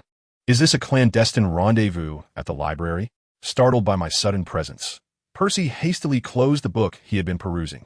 "Professor," he stammered, "I am merely awaiting Penelope. She had some matters to attend to in the common room." I raised an eyebrow at the title of the book, which revealed fragments of text indicating it was a tome on the control of malevolent thoughts, one of the required extracurricular readings for newcomers at Durmstrang. The control of malevolent thoughts in dark magic. "Are you studying dark magic?" I asked, astonished. He glanced at the exposed title, offering an awkward smile. "I'm just curious to learn about dark magic." I was unconvinced. If his intent was merely to satiate his curiosity, I could have recommended numerous summary texts on the subject. Yet, this book was evidently a primer for delving into dark magic. "Pray tell," I said gently, refraining from expressing anger at his deception. "What has sparked your sudden interest in dark magic?" Realizing he had been seen through, Percy hesitated before responding. "Do you recall that night? I sensed the aura of dark magic in your office." Reflecting on that evening, I deduced it was the night I first unveiled the Horcrux for research. The sinister essence of Voldemort's malevolent soul would indeed stand out to an academically inclined student like Percy. This was also the impetus for his subsequent inquiry in Nocturne Alley, fearing Dumbledore might take notice. The study of Horcruxes was already fraught with wickedness, not to mention the research into the souls contained within them. "Yes, I am indeed researching dark magic," I confessed. Truth be told, I have never ceased my pursuit of knowledge in this realm. I refrained from elaborating further, as the subject of Horcruxes was far beyond Percy's current capacity. Drawing a deep breath, Percy mustered the courage to meet my gaze. However, dark magic is ultimately steeped in malevolence. He understood that delving into the study of dark magic was a commonplace endeavor among adult wizards, particularly those of considerable prowess. However, it was only upon perusing relevant literature that he grasped how the twisted malevolence inherent in dark magic could easily corrupt a wizard's heart. The formidable nature of dark magic itself often ensnared individuals in its allure. What took him by surprise was Tool's candid acknowledgement of this reality. "You are correct," he conceded. "The successful wielding of dark magic invariably bears a hostile intent. The more powerful the dark magic, the greater the hostility it embodies. Yet, one must also recognize that Aurors approach dark wizards with a pronounced animosity, even if they themselves do not employ dark magic, at times. This malevolence is no less potent than that conjured by dark sorcery. Thus, if one can master their thoughts, even dark magic may be studied and explored." Noticing Percy lost in contemplation, Tool refrained from interrupting, intending to seek out a light reading. However, before he could turn away, Percy emerged from his reverie. "Professor, could you teach me dark magic?" Toole raised an eyebrow in surprise, observing the resolute determination in Percy's gaze, momentarily sensing the strength within it. You need not pursue dark magic solely for the enhancement of your abilities. I can instruct you in numerous white magic techniques that would suffice to vanquish most adversaries. Nevertheless, Percy shook his head. Professor, my desire to learn dark magic stems not only from a wish to augment my power, but also to confront it with greater composure. He dared not meet Toole's eyes, for he withheld the truth. I simply wish to draw closer to you. Toole stroked his chin, contemplating for a moment. Noticing Percy's growing unease, he finally spoke with a smile. Of course, I shall incorporate elements of dark magic into our future lessons, provided you can withstand it. Otherwise, I shall not permit you to continue. Of course I can, Percy exclaimed, his face brightening with delight. Chapter 114. Percy's revelation at 8 o'clock that evening. Percy arrived punctually at Toole's office, albeit with a slight sense of trepidation. His parents had both been members of the Order of the Phoenix, and his father was an employee of the Ministry of Magic. During his time at home, he had heard numerous tales of the brutal methods employed by dark wizards. Now, he was about to learn such techniques himself, instilling within him a thrilling sense of rebellion, tinged with moral unease. After taking several deep breaths at the door, he timidly rapped on the office door. Knock, knock. Before he could complete a third knock, an icy chill washed over him, as though a bucket of ice water had been poured over him from head to toe, penetrating even to his very soul. Before he could fully process the sensation, the door creaked open just a crack.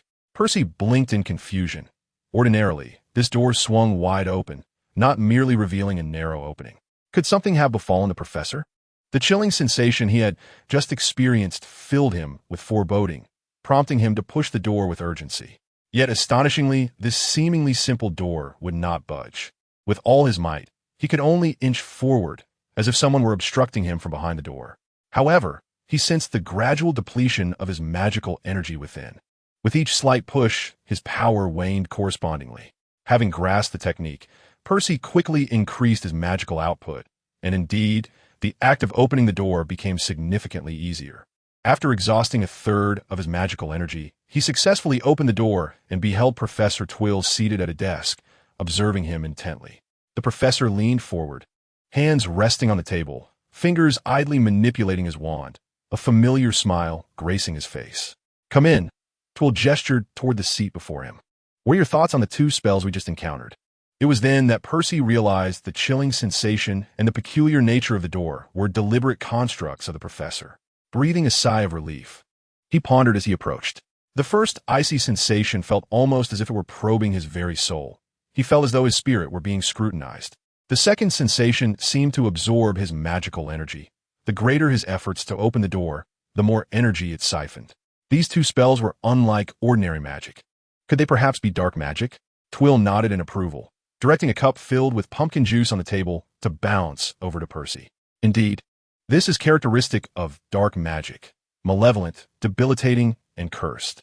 In essence, dark magic is not merely about taking life. It can torment individuals in myriad ways, including the caster themselves.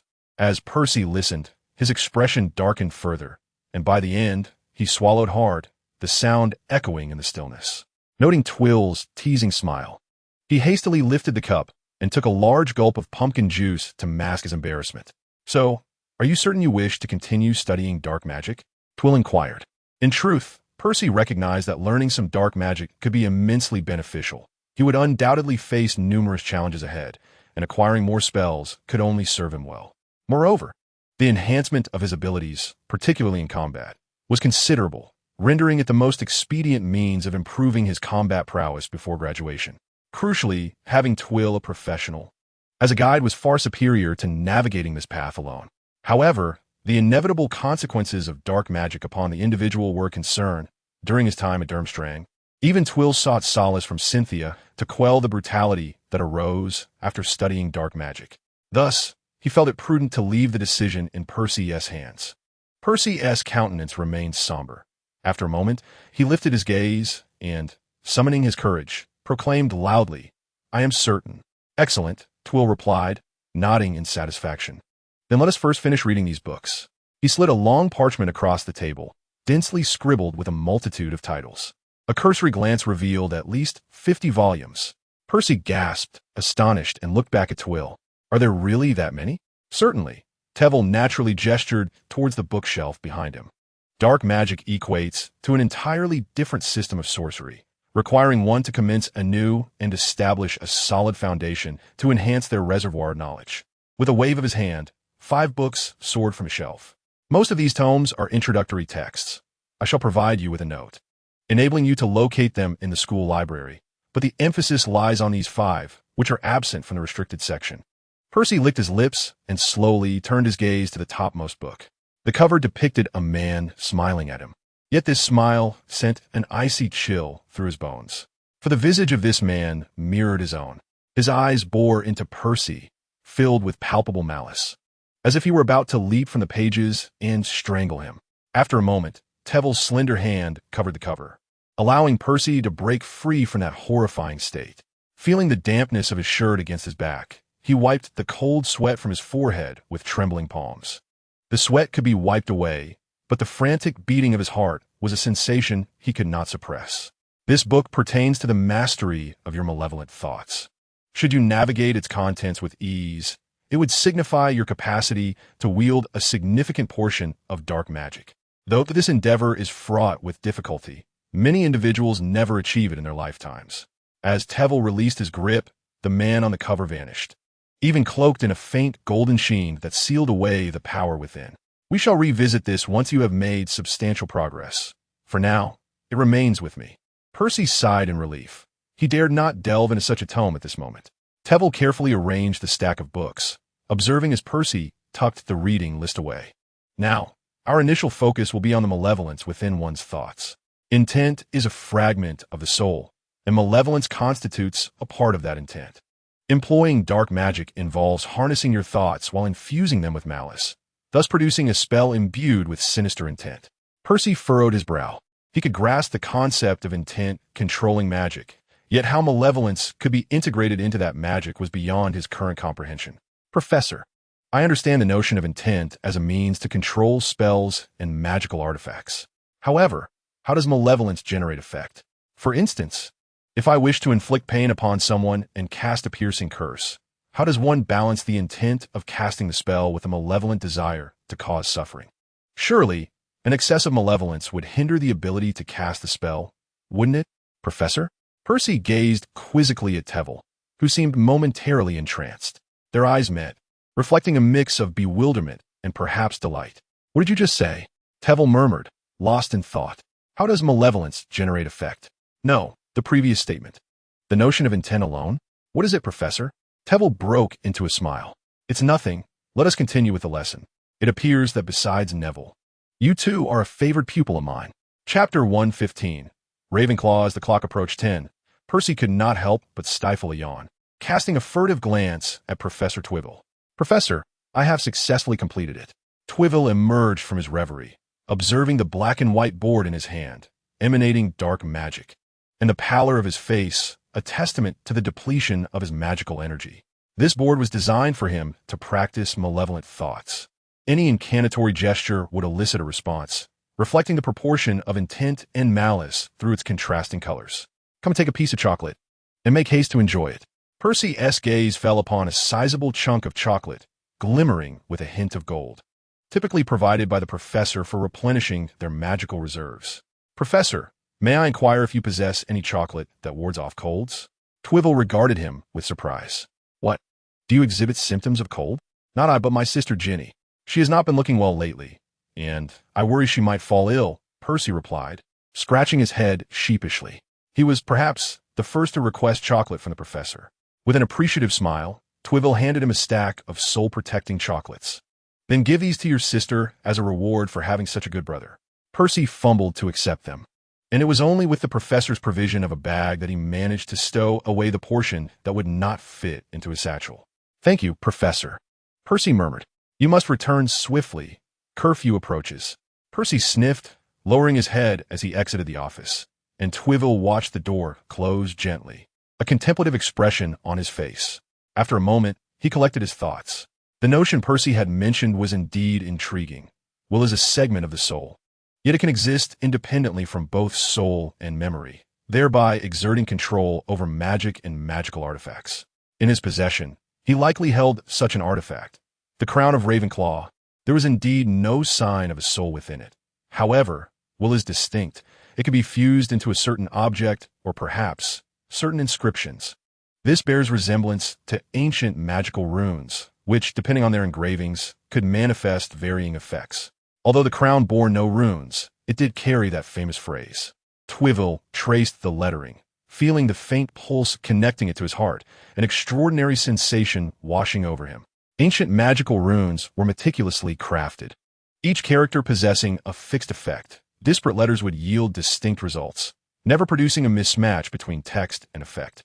Yet now, if his conjectures were accurate, the crown's ability to enhance wisdom stemmed from this very phrase. In other words, Rowena Ravenclaw had achieved a near invocation of magic through her words, transforming ancient runes under her command into symbols of her own invention. The desired effect does not necessitate the meticulous crafting of incantations in accordance with ancient formulas. One merely needs to compose a passage imbued with intent to achieve astonishing results. He gazed at the inscriptions upon the crown and discerned its current deficiency, magical essence. The absorption of life force merely revived the will within.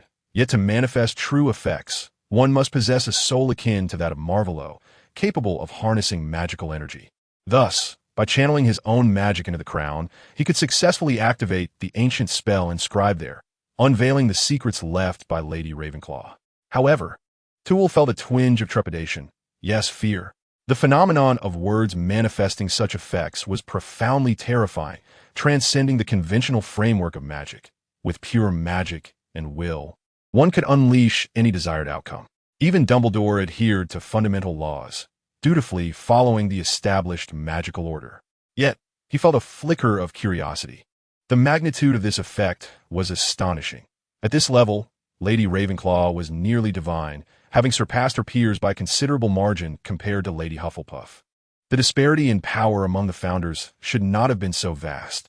After pondering for a moment, Toole observed the luminous moon rising high in the sky, and with a surge of resolve, he infused a modicum of magic into the crown. He proceeded cautiously, noting that the crown indeed absorbed the energy, confirming his hypothesis. This was an ancient spell inscribed upon the crown. However, after expending a significant amount of magic over an extended period, Toole realized that the required energy was exorbitantly high. Following the infusion of Hufflepuff's magic, while he could not claim to surpass Dumbledore, his magical reserves were certainly more than sufficient compared to the majority of the wizarding world. Utilizing ordinary spells hardly led to depletion. The magic consumed had yet to be fully restored. Now, as he incrementally channeled nearly half of his magic, the crown showed no signs of response. Suddenly, an electrifying sensation coursed through Toole's heart, and instinctively, he placed the crown upon his head. This marked the third attempt, and indeed the most successful one. As soon as the crown touched his brow, shimmering blue threads cascaded down like strands of rain. The blue threads multiplied, ultimately forming a delicate azure curtain that enveloped him. Successfully, it transported him into the realm of Ravenclaw.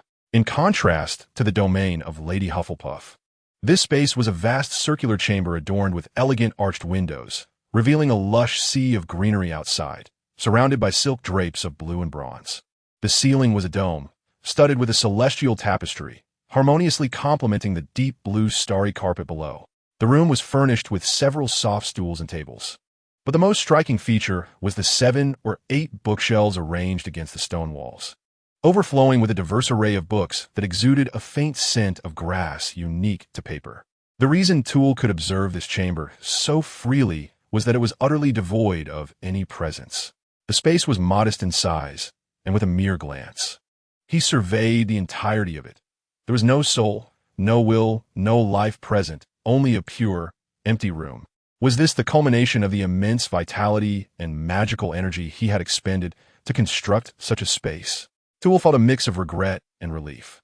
He indeed wished to awaken the power of the badge, yet he was somewhat hesitant to face Lady Ravenclaw, akin to a socially anxious individual encountering a goddess. Nonetheless, it was perhaps for the best. Toole approached the bookshelf with the badge in hand. The tomes upon it were quite ancient, some of which he had encountered in the restricted section. However, even though the school's antiquities were safeguarded by magic, they inevitably bore signs of wear. Yet, the books here were different. As he perused them, they appeared pristine, as though they had never been touched. This made sense, for these volumes were constructed from magical and vital energies, rendering such a condition entirely plausible. Furthermore, these texts pertain to the study and comprehension of the four elements. Thus, was exceptional wisdom gleaned from these very books? Toole chuckled softly as he surveyed the collection. Truly, Lady Ravenclaw had amassed an impressive library. How long would it take to read them all? Yet this method suited him well. Chapter 116. The vacuum cleaner since uncovering the secret of the crown. Toole seized every opportunity to delve into his studies.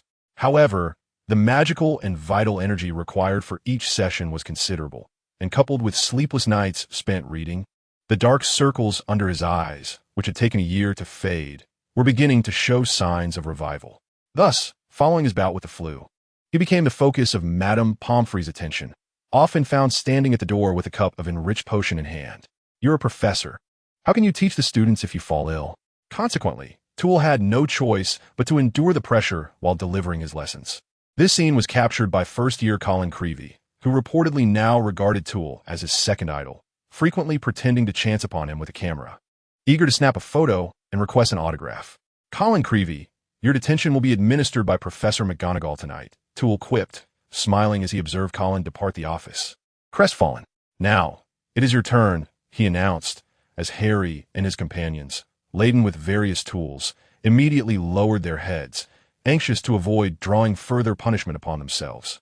They had spent 2 weeks intermittently cleaning the entirety of the castle's 8 floors, and the dynamics among the trio had grown rather peculiar.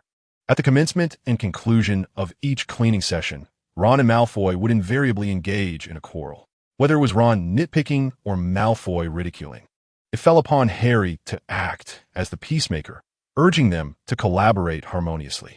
Although they heeded his words, the one left wounded was ultimately Harry himself. Ron and Malfoy shifted the battleground of their disputes to every aspect of the cleaning, with Harry as their target. They incessantly criticized him and proposed various impractical suggestions. Harry, could you sweep the ceiling? Potter, the floor here is uneven. How am I supposed to mop it? At that moment, Harry's sole thought was to hasten the conclusion of their detention. Fortunately, Professor Flitwick had yet to inspect their cleaning efforts, allowing them to reach the final day without incident. Today was Saturday, the eve of Halloween, and to avoid delaying the evening feast, the professor had deliberately scheduled their detention for the afternoon. Now, they awaited the professor's nod, after which they could partake in the feast. Well then, follow me, said Professor Flitwick. Huh? Harry and the others looked up in astonishment. What else do we have to do? Of course, we must go to the 8th floor to inspect your handiwork, Flitwick replied matter-of-factly. After so many inspections missed, I feel I might be doing a disservice to your efforts. Ron hastily waved his hands, the damp cloth flinging water everywhere. Professor, with your busy schedule, how can you bear to exert yourself on our behalf? Indeed, Malfoy nodded vigorously. Your time is so precious. It already fills us with guilt to have you wasted on our detention. Yet, Professor Flitwick remained resolute, stepping closer with a smile. Bring your tools and follow me. I wish to see the fruits of your labor. The 3 boys fell silent, apprehensively trailing behind the professor as they ascended to the 8th floor. As they approached the banquet, most students congregated in the great hall, with few ascending as they were. Professor? Hermione exclaimed in surprise upon seeing their group. She had intended to join Harry and Ron after their detention for nearly Headless Nick's Death Day feast, only to encounter them midway. Harry and Ron quickly whispered to her, informing her of the professor's decision. Thus, they added another spectator to their little adventure. During this time, you've been using ordinary tools. What are your thoughts? Professor Flitwick suddenly inquired as they walked down the corridor of the 8th floor. Startled by the unexpected question, the trio was momentarily at a loss for words. Hermione was eager to respond, but it was clear the professor was not addressing her directly, so she suppressed her eager hand. After a moment, Malfoy hesitantly remarked, "Cleaning without magic is exhausting." He voiced a small complaint, and Harry and Ron nodded in empathetic agreement. And what of you, Harry? If I recall correctly, you reside in a Muggle household, do you not? What is the nature of the daily cleaning rituals? Harry paused, recognizing Aunt Petunia. who possessed an uncanny ability to maintain a spotless home. Although he harbored a disdain for the Dursleys, he could not help but admire Aunt Petunia's proficiency in household chores. Indeed, Muggles, devoid of magic, could still accomplish their cleaning tasks admirably. So why did they choose to be remiss? Too pointed towards the cobwebs in the corner. The three of them immediately hung their heads in shame, daring only to steal a glance at the expressionless professor, who waved his wand, rendering the space immaculate. If we could wield magic, wouldn't we be spared the laborious toil of Muggles, achieving a far superior cleanliness? Malfoy muttered, somewhat offhandedly. Muggles do not have to toil so. Hermione shot him an irate glare, asserting, we have a vacuum cleaner that effortlessly tidies the floor. A vacuum cleaner? Ron and Malfoy stared at her, puzzled. Harry, understanding this contraption, felt compelled to enlighten them as he observed Hermione's puffed cheeks. Alas, such a device pales in comparison to magic, at best. It merely alleviates some of the burden. Malfoy scoffed dismissively. Suddenly, Too turned to them, posing a question. What if, in the future, there existed even more advanced machines? Malfoy recoiled slightly, casting a beseeching glance at his companions. Unfortunately, Hermione crossed her arms, still glaring at him, while Harry and Ron averted their gazes, feigning interest in the tapestries. Reluctantly, he responded, then it would be akin to magic. And what if Muggles no longer needed to clean, with all dust being automatically eradicated? Malfoy stammered, that's impossible. Such a possibility was beyond the imagination of Harry, Ron, and even Hermione. Observing their bewildered expressions, Too chuckled nonchalantly. Not only those of you in the magical realm, but even contemporary Muggles could scarcely envision the extent to which human technology might advance. The only certainty is that they will continue to evolve technologically. You can assert this without having experienced it? Malfoy noted the professor's demeanor softening and felt emboldened. Well, even if they are formidable, he declared loudly, tilting his chin confidently. Too could not help but smile, patting him on the shoulder. Therefore, do not underestimate Muggles. They possess a formidable strength that we fail to comprehend, and they are growing ever more powerful. Malfoy hesitated, his lips quivering, yet remained silent. Even Harry and the others gazed at Too in astonishment, while only Hermione fell into contemplation. Too chose not to elaborate further, instead opening his arms. Very well, your detention has come to an end. I hope it leaves a profound impression on you. Off you go. The Halloween feast awaits. Chapter 117. The Halloween feast. As darkness fell, the Halloween feast was poised to commence. However, Harry's invitation to the ghostly anniversary banquet alongside Ron and Hermione elicited a tinge of envy from Malfoy, who remarked in a sardonic tone that he had yet to partake in a feast of the deceased. Thus, Twivel accompanied Malfoy as they made their way to the Great Hall. The hall was adorned with an array of whimsical decorations reminiscent of the previous year. Pumpkins, skeletons, and gravestones that harmonized with the festive ambience. Yet, upon Twivel's suggestion, the flying bats in the sky were replaced by his little specters. Consequently, as the first-year students gazed in bewilderment, those privy to the earlier news erupted in a chorus of cheers upon his entrance. Professor, hand over your cherished sweets. This year, I shall amass an entire bag of candies. Twivel chuckled softly, raising his wand to release a stream of colorful-haired little specters, each emerging in an orderly fashion. Compared to last year, these specters were smaller in size, swifter in movement, and more agile in their actions. Nevertheless, the rules remained unchanged. If the students could strike them, even with a simple red or green light, they would drop delectable candies. Before long, numerous students showcased their bountiful treasures. Professor, the flavors of this year's candies seem even more delightful, Penelope exclaimed, cradling a handful of vibrant sweets, a piece already nestled in her mouth, while Percy stood beside her with a resigned smile. After numerous after-class tutoring sessions, he mused that if not for the sake of his peers, he could have single-handedly subdued all the little specters in the hall by now. As long as they enjoy it, he thought. Twivel was pleasantly surprised to observe that many students had ceased to adhere strictly to their house divisions, instead forming small groups of 3, excitedly coordinating their efforts to attack the little specters. Noticing Twivel's expression, Christo promptly explained, the specters are quite nimble. By forming teams, they enhance their chances of success through preliminary cooperation, thereby fostering a greater synergy. Twivel nodded in satisfaction, a slight smile gracing his lips. He had not anticipated such an activity to yield unexpected delights. Evidently, events with rewards seemed to ignite the students' enthusiasm. Could he perhaps prepare rewards for his classroom students as well? After pondering this for a moment, he proceeded toward the staff table. Dumbledore sat in the center, engaged in the enjoyment of the students' clever spell-casting collaborations with his fellow professors. This relaxed demeanor was a rarity. Ever since Trevelyan had introduced considerations of Muggles into their weekly transfiguration discussions, Dumbledore had been fervently brushing up on Muggle knowledge. In his own words, as an elder who had spent many years at Hogwarts, only fresh knowledge and the progress of students could bring him joy. To his astonishment, the students had made such significant strides. Trevelyan, your teaching methods are truly remarkable. As soon as Trevelyan took his seat, Professor Flitwick leaned over with a glass in hand. In just 2 months, how much more can I impart to the students? Trevelyan clinked his wine glass with Frivy, a testament to their solid foundation in spellcasting, honed through rigorous combat training that yielded such remarkable results. However, before he could retract his glass, another one hastily collided with his, causing the contents to spill. No need for modesty, Lord declared with a radiant smile. It is solely due to our guidance that the students have made such significant strides. Frivy cast a disdainful glance, ignoring Lohart's self-satisfaction, and continued his conversation with Trevelyan over their meal. Recently, students have been clamoring for instruction in powerful spells to combat your statues.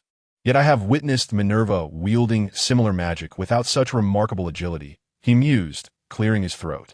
Professor McGonagall's magic tends to focus on controlling numbers, whereas mine enhances individual combat prowess, as if I were orchestrating the very battle myself, Trevelyan replied. Is that so?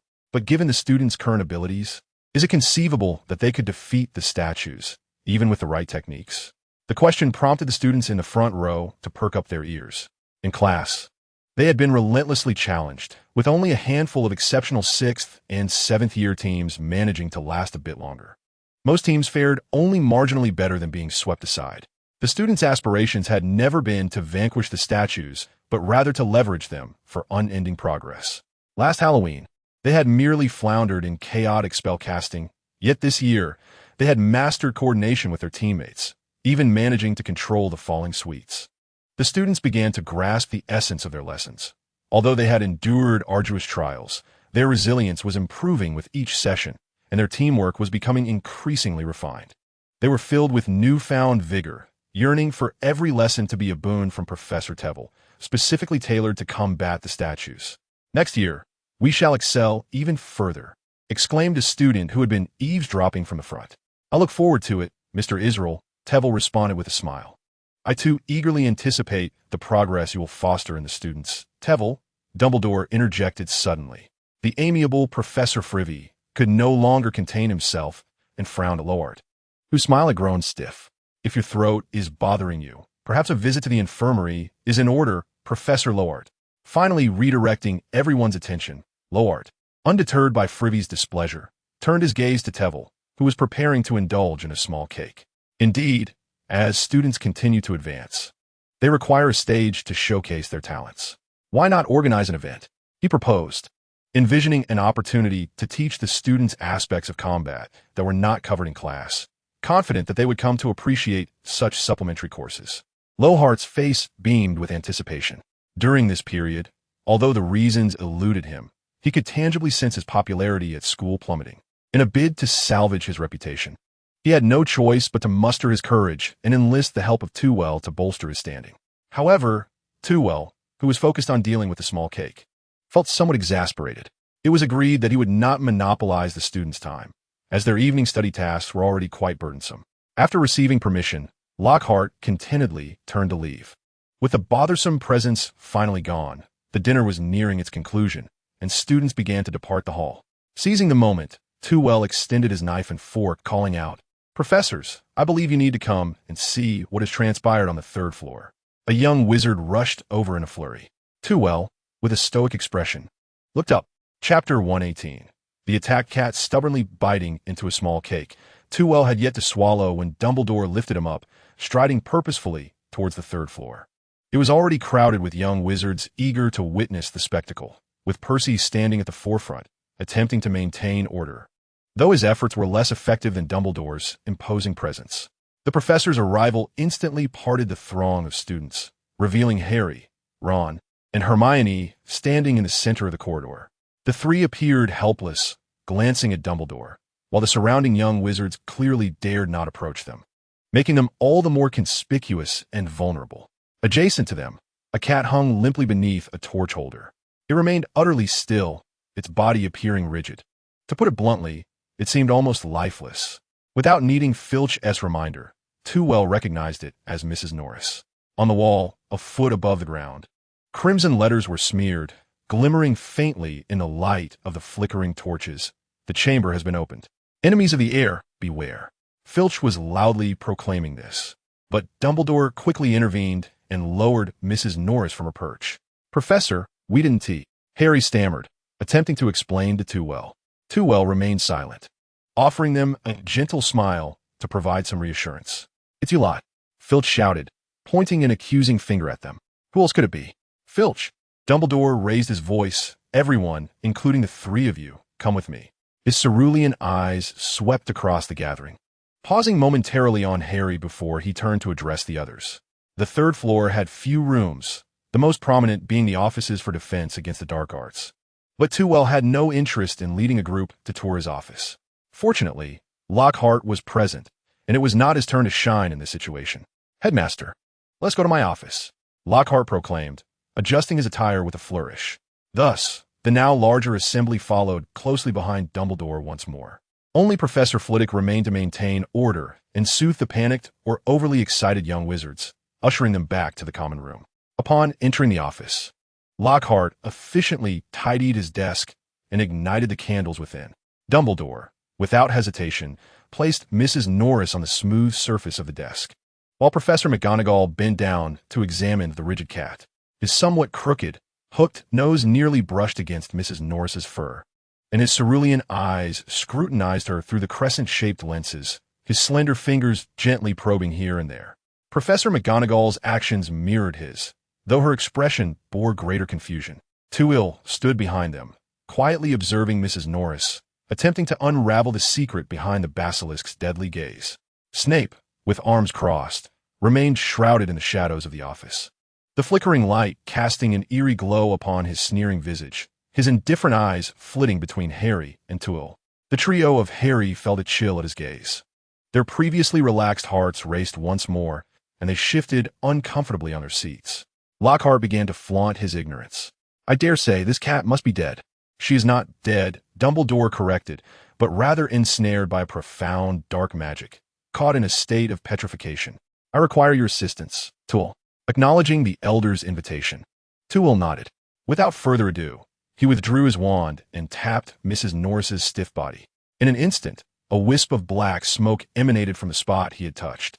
It was faint yet distinctly perceived by all present. The black smoke swirled in the air, encircling, before returning to the cat's body. What is this? Inquired Professor McGonagall, who had the least experience with dark magic.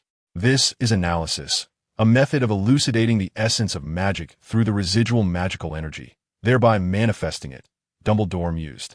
Achieving such a feat, albeit concerning dark magic, indicated that Too was progressively approaching the essence of magic itself, a level Dumbledore had taken decades to attain, while Too was merely 18. What does that imply? Filch asked anxiously.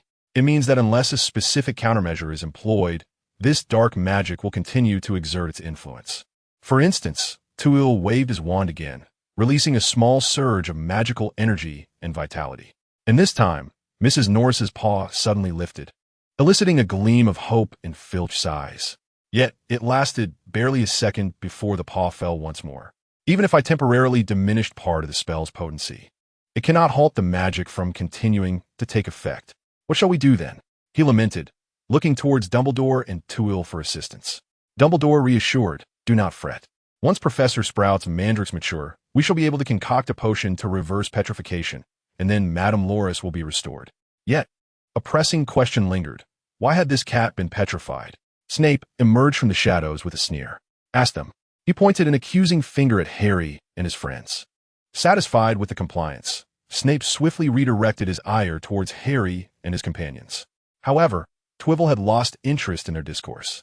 He was preoccupied with the recent revelation that the basilisk's lethal gaze was exceedingly formidable. Certain traits of magical creatures could be interpreted as their unique forms of magic, and the basilisk's singular enchantment was the ability to instill death through direct eye contact. This bore a resemblance to a rule. Were it not for the necessity of eye contact, Twivel would have certainly kept his distance from the basilisk. As it stood, he realized that even he could not withstand the creature's gaze. However, bound by the condition of eye contact, the basilisk appeared rather feeble in his eyes. The mere presence of the shield charm ensured that students would be safeguarded from the fatal effects. This signified that he could patiently await the basilisk's rampage within the castle, anticipate Dumbledore's dismissal, and observe the plot unfold, only to exploit it later. Upon Twivel's return to the present, the professors had concluded their interrogation of Harry and his companions. Their stammering demeanor was evident enough for even Lockhart to discern their dishonesty. Thus Dumbledore made no motion to allow Snape to continue his questioning. "You may return now," he instructed, and the trio exhaled in relief as they hastily exited the office. "They are lying," Snape asserted immediately. Professor McGonagall sighed. "What can one expect from our own students? Regardless, without evidence of their guilt, we cannot impose any punishment. In reality, I suspect your demeanor may have intimidated them, preventing them from disclosing any potentially incriminating details. Since they are unwilling to speak, pressing them serves no purpose," Dumbledore remarked casually. "What is your opinion, Twivel? You seem to have contemplated this for quite some time." All eyes turned to Twivel, while Lockhart attempted to puff out his chest to garner attention. Yet none paid him heed. "I'm more concerned with whether this attack is an isolated incident or the commencement of a series of assaults. If the perpetrator intends to strike again, how shall we safeguard our students from more grievous harm?" Twivel could only employ this method to alert the professors and students to exercise caution. The gravity of this alarming possibility dawned upon everyone, and they were not willing to gamble that this was merely an accident or that the assailant would only target the cat. The expressions of Dumbledore and Snape grew markedly serious, while Professor McGonagall inhaled sharply. "Pay attention to the children's safety," she spoke solemnly. "We can no longer indulge the students, especially those two from the Weasley family. They must be closely monitored." Chapter 119. The Legend of the Chamber. The following morning, Tewell was roused by a commotion outside the door. Upon exiting his office, he spotted Filch shooing away a gaggle of curious young wizards. "Professor," Filch immediately suppressed his displeasure, clutching a bottle in his hand. "Have we disturbed your rest?" His respect for the professors had always been considerable, but after last night, he realized that Tewell was far more formidable than the inept Lockhart, elevating his regard accordingly. "Not at all," Tewell replied, shaking his head. "But what brings you here?" He directed his question towards the two young witches before him. Ginny's red hair appeared somewhat muted in the morning sunlight, yet her complexion was no longer as pale as before. It seemed she had been enjoying the chocolate he had provided, her face visibly rounder. Upon meeting Tewell's scrutinizing gaze, she promptly lowered her head, fidgeting with the hem of her robe. The other girl beside Ginny, with her golden hair, was not unfamiliar to him. Luna Lovegood, an eccentric first-year student from Ravenclaw. In stark contrast to Ginny, Luna radiated an entirely different aura. Her golden locks shimmered brilliantly, and a charming smile graced her lips as she unabashedly met Tewell's gaze. Her large eyes, though somewhat vacant, conveyed a sense of inquisitive scrutiny that Tewell could perceive. "Ginny said she wanted to come here and have a look, so we came," Luna explained. Filch's face darkened with annoyance. "Is this where you belong? Can we not come here?" Luna questioned, tilting her head in confusion, her carrot-shaped earrings swaying with emotion. The audacity of her tone left Filch momentarily speechless. Naturally, he found himself unable to counter her query. "Are you not afraid after what just happened here?" Tewell inquired, amusement dancing in his voice. Luna lifted the hem of her robe, showcasing a badge affixed at her waist, prominently displaying a small eagle emblem. "ISNT this the badge you enhanced?" she cheerfully stated. "It must surely be able to withstand the assailant's magic, right?" Tewell gazed at her, momentarily taken aback. Her clear, penetrating eyes mirrored the purity of her smile, as if possessing an innate ability to glimpse into the depths of one's soul. Yet, in his eyes, she perceived nothing. After a prolonged silence, Tewell finally responded with a smile. "Of course it can, so be sure to wear the badge properly. However, do avoid wandering about aimlessly." Luna seemed ready to continue. But Ginny tugged at the hem of her robe, halting her imminent words. With a wave of her small hand, she bid farewell, goodbye, Professor Tewell, and Mr. Filch. Then, with a light step, she pulled Ginny away. As the figures of the two individuals disappeared, Tewell turned to Filch and inquired, "What about you? Have you come here early for a specific purpose?" Filch hesitated, gesturing towards the scene of the attack. "I was thinking of cleaning up there, and perhaps trying to catch the assailant." Tewell displayed an expression of understanding. The administrator was indeed a pitiable soul, rendered mute and forced to observe the young wizards as they learned and progressed within the school. Typically, he found solace only in the company of a cat, which was now petrified, making his actions somewhat comprehensible. However, that location was the entrance to the Chamber of Secrets, and if he were to inadvertently encounter a basilisk, it could swallow him whole without a second thought.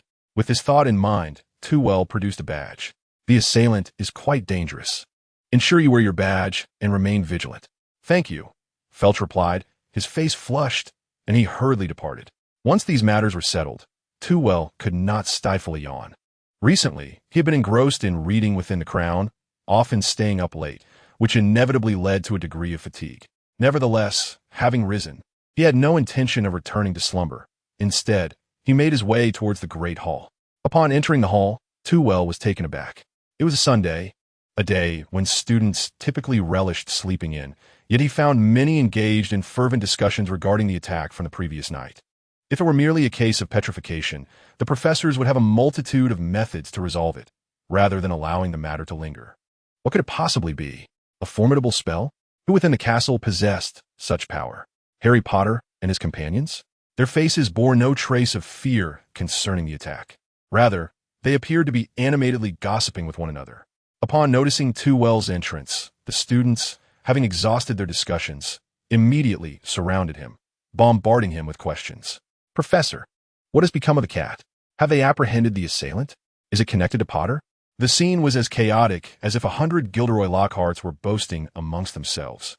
Tewell was compelled to snap his fingers. A resonating hum filled the students' ears, causing them to retract their necks in surprise. "The assailant employed exceptionally powerful dark magic. We are currently unable to rescue Madame Loris. Furthermore, we have yet to capture the perpetrator, so you must remain vigilant and wear your badges, understood?" Before the students could recover, Tewell quickly extricated himself from the throng.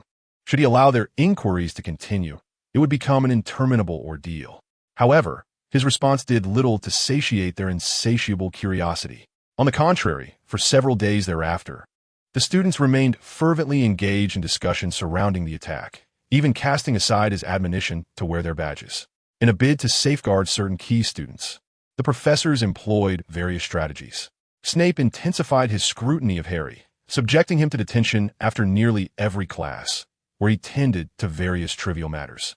Professor McGonagall, on the other hand, adopted a gentler approach, imposing a confinement on the Weasley twins to dissipate their exuberant energy.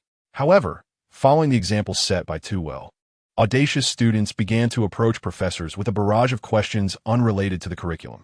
Clearly, the professors were not as lenient as Tewell, particularly Snape, whose stern visage was enough to deter any student. Thus, the students could only endure their vexations until Hermione, in History of Magic, broached the subject of the Chamber of Secrets. It was merely a legend. According to folklore, Salazar Slytherin had constructed a chamber to eliminate Muggle-born students from the castle, housing a monstrous entity that awaited the awakening by his heir. Once unleashed, the creature would follow commands to attack anyone Slytherin deemed unworthy of practicing magic. Yet, this was merely a tale. For a millennium, no evidence of such a chamber had ever surfaced within the castle walls. It is said that during that lesson, Professor Binns succumbed to the students' relentless inquiries and recounted the legend of the chamber, but afterwards he reverted to his monotonous tone to address the students. However, this was of little concern to Tewell. Although some students yearned to continue their inquiries, the professor's authoritative presence gradually quelled their curiosity. Curiosity may ignite swiftly, but it extinguishes just as rapidly among students. Moreover, the recent attack on Filch's unpopular cat within the castle shifted their focus as the new Quidditch season commenced. Nevertheless, Harry and his companions exhibited an excess of energy. Even as Harry busied himself with Quidditch practice, and Ron and Hermione grappled with a mountain of assignments. They could not suppress their suspicions regarding Malfoy, attempting to extract information from him using Polyjuice Potion. This left Tewell somewhat exasperated. Confined to his office, he observed the trio of scheming young wizards from a divine perspective, listening to their loud conspiracies. The sensing magic placed at the entrance of the chamber was frequently triggered, disrupting his reading. Even multiple encounters with Percy failed to dissuade them from their pursuits. Fortunately, the Quidditch match was fast approaching. Early in the morning, students eagerly flocked to the Quidditch pitch. Tewell had little interest in the match. He was already well aware of the outcome, and watching it again held no thrill of the unknown. However, upon hearing Malfoy mention that his father, Lucius Malfoy, would also be attending the school to witness his first Quidditch match, Tewell resolved not to forfeit this rare opportunity for a second conversation with Lucius. Moving with anticipation amidst the throng, he made his way to the stands, instantly spotting the incongruous figure of Lucius. In stark contrast to the fervent students and the exuberant teachers, his demeanor exuded a calm composure, and his attire was elegantly suited as though he were attending a grand ball. However, the moment his haughty gaze fell upon Tewell, it flickered with unexpected interest. What could have prompted such a reaction from him merely due to a few words exchanged during the holiday? Tewell pondered, scratching his head in confusion. Sensing Lucius's escalating anxiety, he approached him warmly and took a seat beside him. "It's been a while, Uncle Lucius," he greeted. Lucius's body stiffened momentarily before he quickly regained his composure. "Indeed, Tewell," he replied with a smile, nodding slightly. "How have you been? I imagine school has kept you quite busy." "Indeed, it has been quite hectic. Had I not seen you here, I wouldn't have thought to attend the match," Tewell casually responded. "You're so busy, you needn't concern yourself with me." Lucius seethed internally. Lately, he had been engaged in discussions with his wife regarding Tewell's remarks from the holiday. Though Tewell's words were few, they had mulled over them and ultimately arrived at a deeply troubling conclusion. Whatever Tewell intended to pursue would undoubtedly contravene the entrenched norms of the magical community. The last time he encountered such rebellious ideology was during the zenith of the Dark Lord's reign. Now, an 18-year-old dared to speak of aspirations akin to those of the Dark Lord. Were it anyone else, they would dismiss it as folly. Yet, from Tewell's demeanor, they, particularly Lucius, harbored an absurd notion. Perhaps he truly could achieve it. This thought haunted Lucius even in his slumber. Rationality urged him to remain skeptical, to refrain from readily endorsing such ideas. However, aligning himself with a potential Dark Lord could also represent the finest opportunity to restore the Malfoy family's former glory. Thus, he ultimately opted for a position of watchful anticipation. This was the secret behind the enduring prosperity of the Malfoy lineage. With this realization, Lucius ceased his internal conflict and instead wore a self-satisfied smile. "You certainly have borne quite a burden. Should any issues arise, do not hesitate to confide in me. After all, I am a board member at Hogwarts, and I possess a modicum of influence." Though his relationship with the Minister of Magic was amicable, his sole official capacity within the magical realm remained that of a school governor. Nevertheless, it was sufficient to afford him considerable respect in the magical community. Tewell's eyes sparkled with enthusiasm. "That would be splendid. I have submitted several teaching budgets, but they have yet to be approved. Rest assured, I can expedite the process." Lucius boasted, tilting his head with pride. "The board members are always eager to oblige me." "Thank you very much," Tewell replied gratefully. Just then, a raucous cheer interrupted their conversation. The match had commenced. The Gryffindor and Slytherin teams soared into the sky with the sound of the whistle, and at that moment, it became evident that financial investment always yields results. With the remarkable Firebolt 2001, the Slytherins not only reached their designated positions with remarkable speed, but also had ample time to taunt their opponents. "Look, Potter," Draco twirled gleefully around Harry. "I will finish this match with swifter movements than you can ever clean up." From the very start of the game, they seized the initiative, rapidly widening the score gap. Observing this, Lucius exclaimed with satisfaction, "With such an advantage, I cannot fathom how Slytherin could possibly lose." Truly, Lucius was commendable, casually spending such a vast sum to equip the Slytherins with the finest brooms. "What a lavish expenditure," Tewell complimented with a grin. Lucius's smile momentarily faltered. He had no desire to part with such a considerable amount. Had it not been for evading the Ministry of Magic scrutiny, he would never have resorted to selling so many precious magical artifacts, nor would he have concealed the sudden influx of wealth through the purchase of brooms. Ultimately, after the transactions, he was left with less than a quarter of the original sum. Providing Draco with the best environment is my duty as a father. Is it not? Truly noble, he mused, convinced that Draco would one day elevate the Malfoy family's status even further. Lucius regarded Tewell, for the first time finding that smiling face rather odious. Why must he always touch upon such sensitive topics? Yet, Tewell wisely chose to temper his remarks, knowing that excessive provocation could yield adverse effects. Thus, their conversation continued in a friendly atmosphere, especially as Harry was pursued by the Bludgers, lifting Lucius's spirits considerably. However, it wasn't long before his mood plummeted as though plummeting from a bungee jump. Despite a somewhat tumultuous performance, Harry Potter captured the Golden Snitch, securing victory for Gryffindor. What an exhilarating announcement, shouted commentator Lee Jordan.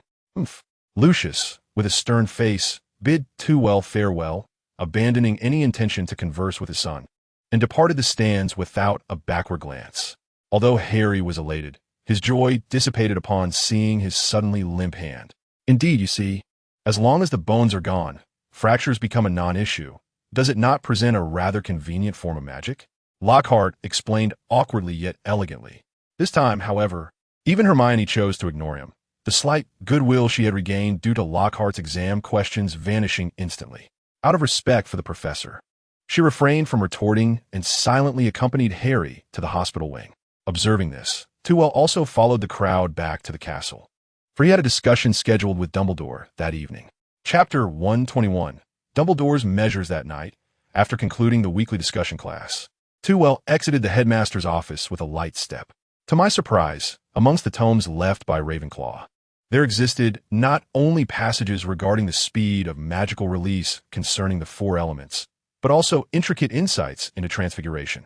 This ancient practice, while steeped in tradition, bore a profound complexity, in stark contrast to contemporary transfiguration, which has been distilled into mere incantations such as the switching spell, vanishing spell, and summoning spell. Ancient wizards had a penchant for categorizing transfiguration into numerous distinct concepts based on the transformation states of the objects involved. Mastering these concepts is no trivial endeavor. To study each one is akin to embarking on a fresh journey into the art of transfiguration. However, the fruits of such labor are undeniably rewarding. This evening, he was set to impress Dumbledore himself, even managing to astonish the headmaster in certain respects. The mere thought of that moment caused Tewell to break into a satisfied grin. His proficiency in transfiguration was already commendable, and after a year of tutelage under Dumbledore, he had nearly reached parity with Professor McGonagall. Now, armed with the research materials left by Ravenclaw, he was prepared to step onto the international stage, where claiming the title of Master of Transfiguration would not be an exaggeration. Yet, just as he took a few steps forward, the smile faded from his face. Is our esteemed professor of welfare particularly jubilant tonight? Snape emerged slowly from the shadows. Indeed, there is much to celebrate, Tewell replied, meeting Snape's cold gaze with composure. What is it? Does the defeat of Slytherin in the match render you incapable of allowing others their moment of joy? Snape offered a brief, mirthless chuckle.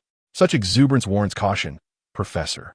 One might inadvertently encounter an assailant unknown and find oneself petrified, requiring a potion brewed by yours truly. Of course, if this assailant has any ties to you, I suppose you needn't fret, would you?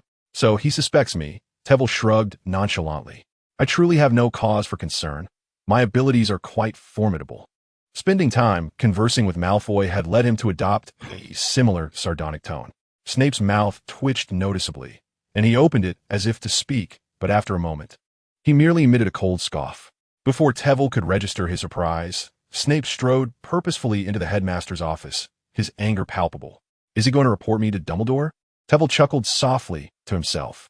Snape, with an unmistakable expression of fury, forcefully pushed open the door to the headmaster's office, creating a resounding bang. Fawkes the Phoenix, who had been resting with his head bowed, raised it in displeasure and let out a call, yet he cared little as he approached Dumbledore. With a forceful clap of his hand upon the desk, Snape locked eyes with Dumbledore, his gaze unflinching. Have you never considered that the boy could very well be the perpetrator of the attack? He demanded, his voice laced with ire. Snape's actions were unusually brusque, prompting Dumbledore to furrow his brow in mild discontent. Yet he responded with his characteristic gentleness. The boy. Are you referring to Tevel? Who else within the castle possesses such profound mastery of dark magic? I dare say, you may not surpass him in this regard either. In the realm of dark magic, Tool indeed possesses an understanding that I cannot hope to attain. However, this does not imply that he is the assailant. After all, he has no need to attack a cat with which he bears no grudge. Dumbledore patiently elucidated. Severus Snape could not possibly be oblivious to this reasoning. His suspicions towards Tool were merely uttered in a fit of anger. After a moment's pause, noticing Snape gradually calming down, Dumbledore gestured towards the chairs. Do not rush. We can sit and converse at our leisure. Tea, or perhaps pumpkin juice. Do you still have pumpkin juice here? Snape inquired as he took a seat. Tool had a fondness for this beverage. Dumbledore promptly placed a glass of pumpkin juice before him. Snape grimaced as if he had swallowed a fly. Yet he raised the cup to his lips and took a hearty gulp, as though the drink contained Tool himself.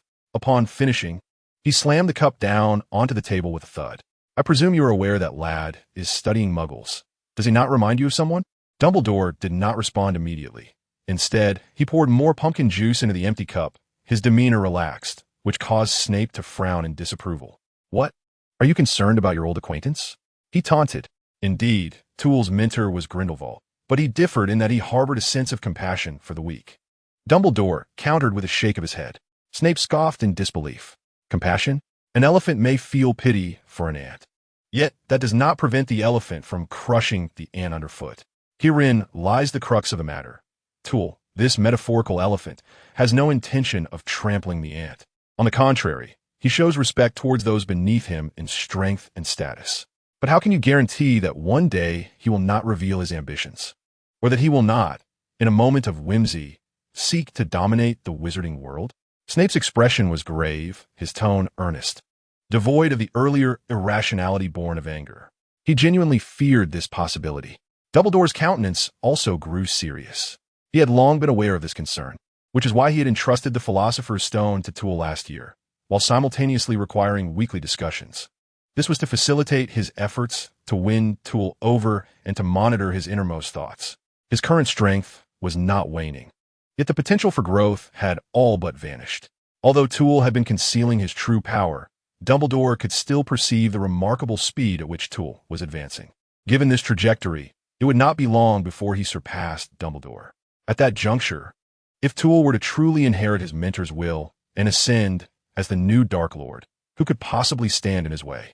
Thus, I shall remain vigilant over him. Dumbledore's azure eyes gleamed with a hint of gold as he imparted his wisdom, ensuring that no erroneous thoughts would take root in the young mind. Snape curled his lip in disdain. I had anticipated you would employ more decisive measures. Voldemort remains hidden in the shadows, biding his time for resurrection, should Twivel be swayed. Not even 100 spies could thwart the alliance of those two. Dumbledore sighed in resignation. You must reconsider your stance. Twivel is acutely aware that certain notions within the magical realm have become antiquated and require a more, how shall I say, scientific perspective to guide it. Huh. I sense that you are becoming increasingly influenced by him, Snape remarked with a sneer. Dumbledore nonchalantly pinched a lemon sherbet. Regardless, we are all aware that this perspective is indeed the correct one. If we can maintain Twivel's outlook, the magical world might well possess a younger, more formidable guardian. What? Do you intend to retire? That day will inevitably come. With that, Dumbledore popped the Swede into his mouth. Chapter 122. The second attack, Twivel remained oblivious to Dumbledore's watchful eye. In truth, he too had been observing Dumbledore, a silent understanding existing between them. Upon returning to his office, it was still early, providing him with a moment to indulge in some reading. Recently, he had mastered a new technique, the precise control of magical energy, allowing him to conjure merely the book he wished to peruse, rather than fabricating an entire room. This method proved both efficient and time-saving. After some time spent engrossed in his studies, a phoenix feather, crackling with sparks, materialized before him, accompanied by Dumbledore's voice. Twivel, I require your presence at the infirmary. Curiously, Twivel caught the feather. He understood that a phoenix feather could transport messages without constraint, and this ability seemed even more advantageous than the Patronus charm. Perhaps next time he visited the headmaster's office, he might procure a few phoenix feathers? Though he wondered if Fawkes would be amenable to such a request. Lost in his thoughts, he descended to the second floor. Upon arriving at the infirmary, he found several professors gathered around. Professors McGonagall and Pomfrey were clad in their night clothes, draped in outer garments, while Dumbledore and Snape retained their daytime robes, showing no signs of preparing for rest. Had these two been conversing this late into the evening? Snitching must take quite some time, Twivell surmised mischievously. McGonagall, standing at the periphery, immediately spotted the contemplative Twivell and quickly made way. Twivell, you have arrived just in time. Please assist in examining this child. The figure lying on the hospital bed was none other than Colin Creevey. His body lay rigid, his complexion ashen, resembling the state of Mrs. Loris from their previous encounter. I believe we can all discern that this child has been petrified, Snape remarked coolly. Indeed, Twivell reluctantly concurred. It was akin to the previous attack. However, your badge appears to have been ineffective. Snape lifted the badge beneath Colin's robe, its surface reflecting a conspicuous gleam in the faint light. Colin's petrification does not imply the badge's ineffectiveness. In fact, it likely served to protect him. Dumbledore's wise gaze quelled Snape's inquiries. As he carefully retrieved the camera from Colin's grasp, might there be a chance of capturing the assailant's visage? Professor McGonagall inquired eagerly. Dumbledore remained silent, cautiously prying open the camera's back. A rush of warm air, accompanied by a hissing sound, emanated from the device, along with the acrid scent of burning plastic. Good heavens! What does this signify? McGonagall gasped, covering her mouth in astonishment. It suggests that, even if the film was not incinerated, it has been exposed, Twivell remarked with a smirk. Having been subjected to incessant photography throughout the day, he was relieved to finally rid himself of the bothersome camera, hoping it would also consume Colin's unsightly images. This implies that the chamber has been reopened, Dumbledore stated gravely. Inform every professor to heighten their vigilance regarding the student's safety. Furthermore, both attacks occurred in close proximity to the third floor. Twivell, observe your surroundings carefully and report any developments to us. On Sunday, as most students remained unaware of Colin's attack due to the weekend, the astute Percy gleaned some information from Harry, who had just returned from the hospital. Professor, I heard there has been another attack. Is that correct? He boldly inquired before the tutoring session. Indeed, Twivell succinctly summarized last night's events. Percy immediately furrowed his brow tightly. He had witnessed Ron and his companions lingering on the third floor. Though the professor's offices were also located there, they would be ill-equipped to confront the assailant. Observing Percy's expression, Twivell offered reassurance. Fear not. As long as they wear their badges, their safety is fundamentally assured. Percy nodded reluctantly. In that case, based on your previous exercises, I believe you are ready to attempt a simple dark spell. Truly? Percy's apprehension dissipated. He had been practicing the control of thoughts and malevolent intentions lately, yet he found it amusing that he had not learned much dark magic. His proficiency in ordinary spells had markedly improved. Now he could finally delve into authentic dark magic. Of course, dark magic is quite straightforward, Twivell smiled. In the realm of magic, dark curses are generally classified into three categories: jinxes, hexes, and curses. However, in my perspective, any magic that can inflict malevolent intent and cause irrevocable harm qualifies as dark magic. Percy paused momentarily. Does this mean that conventional magic could also be deemed dark magic? Precisely. Twivell waved his wand, and a flicker of flame erupted from its tip, dancing intermittently like a diminutive lantern suspended in the air. This was the Inferno spell. The official designation for the blazing flames is the fire-making spell, which I find somewhat peculiar. Thus, I have opted for Inferno spell instead, although the incantation and its effects remain unchanged. With another flourish of his wand, the tiny lantern was swiftly engulfed by a searing blue-violet flame. Even from across the table, Percy could sense the formidable destructive power and the malevolent intent that gnawed at the soul within the blue-violet fire. Was this the fearsome Inferno? Indeed, the two spells were fundamentally the same, yet their differing applications rendered the Inferno spell more difficult to control and inherently more destructive. Percy straightened in surprise. Could it be that the dark magic I am to learn today is the Inferno spell? Twivell responded with a knowing smile. You are quite astute, but before that, you must master the fire-making spell. No problem. I completely deconstructed the fire-making spell last year, Percy declared confidently, patting his chest. 10 minutes later. Professor, I feel my understanding of this spell is still inadequate. Percy's face glistened with sweat induced by the flames, his damp bangs singed by the fire, curling even more than their usual unruly state. He sat on the ground, utterly exhausted, devoid of the usual composure expected of a head boy.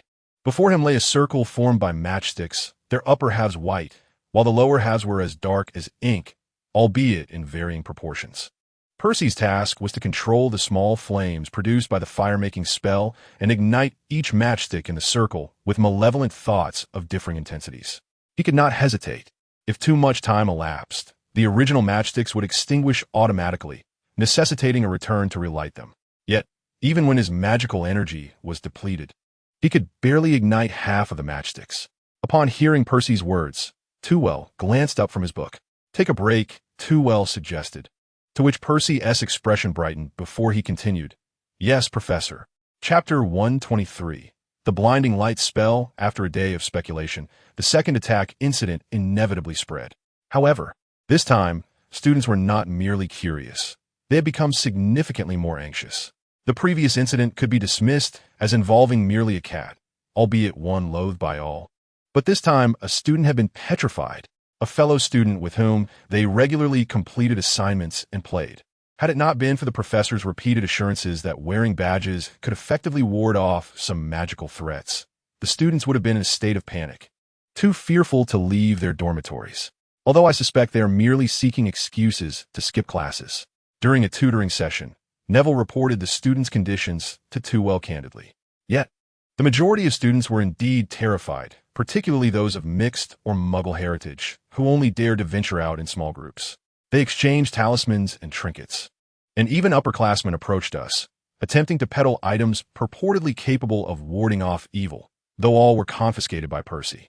Neville, feeling somewhat embarrassed, confessed that had he not recalled Professor Quirrell from last year, he might have considered purchasing a pungent green onion, for its aroma indeed held the promise of protection against malevolent forces. However, Tewell unexpectedly gained a significant advantage. The students exhibited a heightened enthusiasm for defense against the dark arts, while his engaging class design initially sparked considerable interest. The recent attack incident drove students to seek knowledge of formidable magic, if only to possess a semblance of capability for resistance. Naturally, capturing the assailant would be even more beneficial. To dispel any notions of danger among the students, Tewell decided to introduce a bit of challenge into the lesson. He deliberately chose a free evening to escort all second-year students to the arena, a venue previously reserved for third-year students and above. Unlike the usual warmth, December's Hogwarts was quite frigid, prompting Tewell to conjure a protective barrier against the wind and cold, surrounding them with torches radiating warmth. "Today, we shall discuss how to confront a formidable opponent," he announced. "Do you recall how we dealt with the troll last year?" Tewell gazed at the intrigued students, a question instantly transporting their memories back to last Halloween. "Attack its eyes," shouted Malfoy without hesitation. "Indeed, but have you considered a pertinent issue?" Tewell continued. "With so many of you, and having expended numerous attempts, it was a challenge to land a single hit. If the enemy is on guard, or if your aim is lacking, how can you effectively exploit the eyes as a weakness?" Rather than being deterred by his query, the students' excitement only grew. With eager anticipation, Tewell smiled and added, "Yes, in this lesson, I will teach you an unconventional application of a simple spell. Please note, the content of this lesson will be immensely important, so I urge you to pay close attention." "Professor, when have we ever been inattentive?" a student named Henry exclaimed, provoking laughter among his peers. Tewell chuckled and waved a hand. "All right, I acknowledge your diligence. First, I must ensure that you all master a potent spell." In the eager gazes of the students, he feigned mystery, "And that is the Lumos spell?" The students immediately appeared disheartened. The Lumos spell was the very first magic they had learned, hardly seeming formidable. Yet Tewell raised a finger and shook his head. "Do not underestimate this spell. When wielded effectively, it can vanquish half of life's adversities." With a flourish of his wand, a radiant light akin to the brilliance of the sun erupted in the sky, illuminating the previously dimly lit arena to such an extent that it appeared even more dazzling than daylight. Blinded by the sudden brightness, the students instinctively shielded their eyes. However, there was no cause for alarm. The intensity of the light had considerably diminished, merely causing them temporary discomfort. Seizing the rare moment of their subdued state, Tevel commenced his lecture on the subject matter. In the depths of the night, any creature reliant on vision to locate its adversary would be rendered temporarily sightless upon encountering such a blinding glare, possibly even sustaining damage. This indicated that they could exploit this opportunity to execute their next move, whether it be a retreat or a continued assault. As he elaborated, the students gradually emerged from their momentary blindness. But Professor Malfoy inquired with a hint of confusion, "What if the creature does not rely on sight?" "Then you should engage it directly in eye contact," Tevel replied jestingly. "Would that ensure survival?" "No, it would merely allow for a more dignified demise," he quipped, eliciting a mix of laughter and exasperation from the students. Nonetheless, the recent spell had proven quite effective, unlike the previous need to directly target the eyes of a troll. This blinding light spell could incapacitate a broad area. The best part was that it did not require precise aim, which brought joy to the students, who had been troubled by their lack of accuracy with magic. At last, they had a spell that encompassed a wider range. However, the learning process was not without its challenges. Essentially, the blinding light spell was an enhanced version of the illumination charm, significantly amplified in both range and brilliance, thus possessing the capacity to damage eyesight. To some extent, its complexity rivaled that of spells typically encountered by upperclassmen. Its sole advantage lay in the fact that it did not demand meticulous control. One merely needed to unleash their magical energy fervently to elevate the charm's potency, mastering it in a rudimentary manner. The nuances of brightness and range were not within their immediate concerns. Yet, for the second-year students, this alone could occupy them for an extended period. The method of casting the illumination charm was not particularly difficult. They were urged to cast aside concerns about magical energy and envision that they were wielding a firework, releasing a brilliant green light with all their might. Ironclad shield. Tevel swiftly waved his wand. Bang! The green light collided with the protective charm, erupting in a burst of flames. "I sincerely apologize, Professor," Ron exclaimed in a fluster, his broken wand conspicuously in hand. "My wand has suddenly gone awry. Best procure a new one promptly, lest I worry you might single-handedly fill the infirmary." As the class neared its conclusion, a few students began to grasp the spell, albeit in a rudimentary fashion. They were primarily expending their magical energy fervently, depleting their reserves with each attempt, making subsequent offensive actions virtually impossible. "Professor, what if this were to be attempted during daylight? How shall we utilize the blinding spell against our adversaries?" As the class was drawing to a close, Hermione seized a moment to inquire. "Generally, I would recommend employing other conventional spells. However, the blinding spell is not without its merits. It merely requires Tewell's wand, which this time was not directed towards the heavens, but rather at a sizable stone in the arena." With a swift motion, the students instinctively squinted, a mixture of fear and anticipation in their eyes, dreading the prospect of being blinded, yet yearning to witness the professor conjure extraordinary magic. To their astonishment, the light at the tip of the wand did not shimmer. On the contrary, it was rather dim, yet its power was unparalleled. Like a bullet, the light condensed into a narrow beam, piercing through the robust stone. In an instant, the stone resembled mere parchment, with a hole the width of a finger punctured through it. Observing the lingering plume of smoke emanating from the site of impact, the students swiftly comprehended why the blinding spell could vanquish half of life's foes. Regardless of the adversary, a singular beam could create a hole. Noticing the gleam of excitement in the students' eyes, Tewell could almost discern their thoughts. "This requires your complete mastery of the blinding spell." He clapped his hands. "Now line up and follow me back to the castle." Chapter 124. Ginny's Dilemma. After escorting the students back to the castle, Tewell instructed them to return on their own. "You may go now," Tewell announced to the students. "Remember, do not attempt to wander aimlessly. Return directly to your respective common rooms, or you shall never have the chance to meander within the castle again." In the past, these audacious students might not have heeded such warnings. However, following the incident involving Colin's attack, they were now quite wary of roaming the castle, especially on ominous nights. Watching them line up in 4 neat rows, resembling 4 obedient caterpillars making their way to the common room, Tewell felt a wave of relief wash over him as he prepared to return to his office and continue his reading. Tonight's class was a joint session of the 4 houses, meaning he had effectively completed 2 second-year classes in one session. What a delightful accomplishment. As he approached the office door, Toowell unexpectedly encountered a small figure.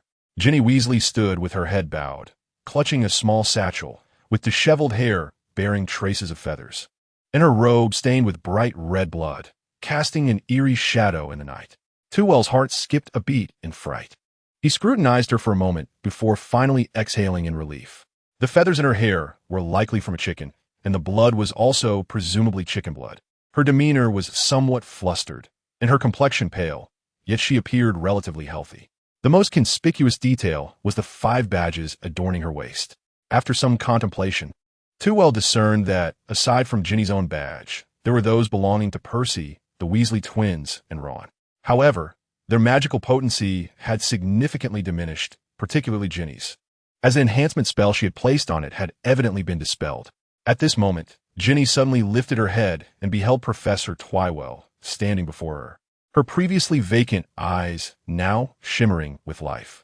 "Professor, I have something of great importance to discuss with you," she exclaimed, her face flushed with an unusual hue due to her sudden excitement.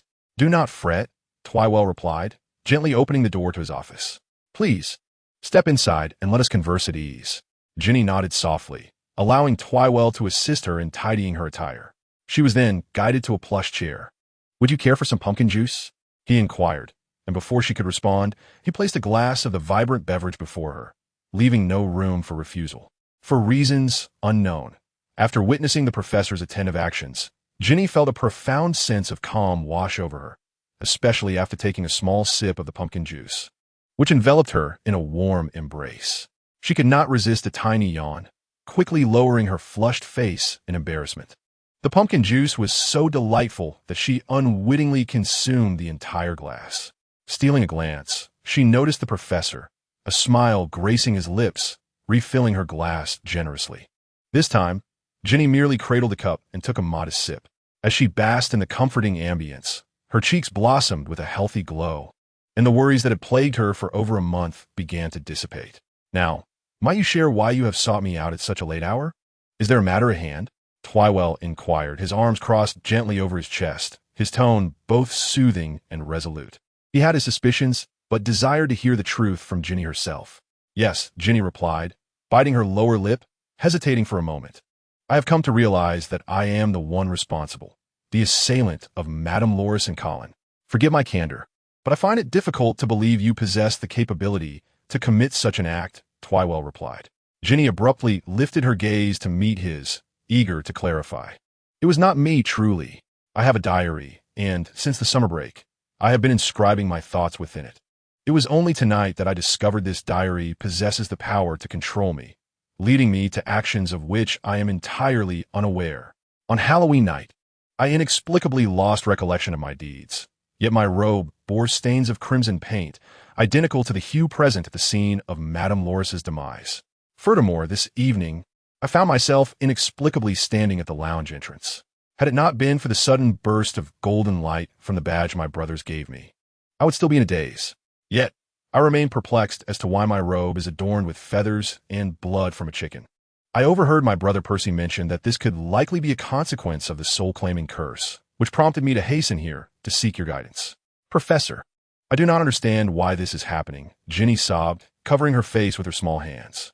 "I truly did not intend to harm Madame Loris or Colin. I know you did not act with malice," Twiwell reassured her gently. "However, Colin still lies in the infirmary, and when I stealthily visited him, his condition was quite alarming. Do not fret. Both he and Lady Loris will be healed. I ought to be imprisoned in Azkaban," she uttered between sobs, her face awash with tears. "Listen." The sudden elevation of Toowell's voice startled Ginny, causing her glistening mucus to slip from her nose, swaying precariously beneath her nostrils. Toowell brandished his wand, restoring the 5 badges adorning her, and then placed a piece of chocolate into her willingly outstretched hand. "This predicament is not your fault. All responsibility lies with that diary, and all you need to do is obediently consume this chocolate and then return to rest soundly." Ginny stared vacantly at the chocolate for a moment before lifting her small head, meeting Toowell's gentle gaze. "Does it truly have nothing to do with me? Indeed, it does not concern you in the slightest," Too affirmed with a firm nod. Although Ginny had liberated herself from the diary's grasp, which was somewhat unexpected for Too, at least there was still Colin as a victim to exploit. He could simply advance the plan. Perhaps it would merely be busier during Christmas. After all, witnessing Ginny's tear-streaked face, laden with guilt, softened his heart. She is but an 11-year-old child. She should not have to endure such torment for his ambitions. Otherwise, how would he differ from Voldemort? However, where is that diary? It cannot remain by your side any longer. Ginny blinked in confusion. I thought as much and then discarded it. Discarded it? A large question mark appeared over Too's head. Indeed, Ginny proudly raised her chin, her face pleading for praise, stating, I realized something was amiss in the evening, so I disposed of that diary. Too. Chapter 125. The first team to defeat the statue. No, the diary cannot be found. According to Ginny, she had thrown the diary into the girls' restroom on the 3rd floor that evening. She believed it to be an abandoned facility, unlikely to attract anyone foolish enough to venture there. Yet Too conducted a thorough search, nearly turning the entire restroom upside down.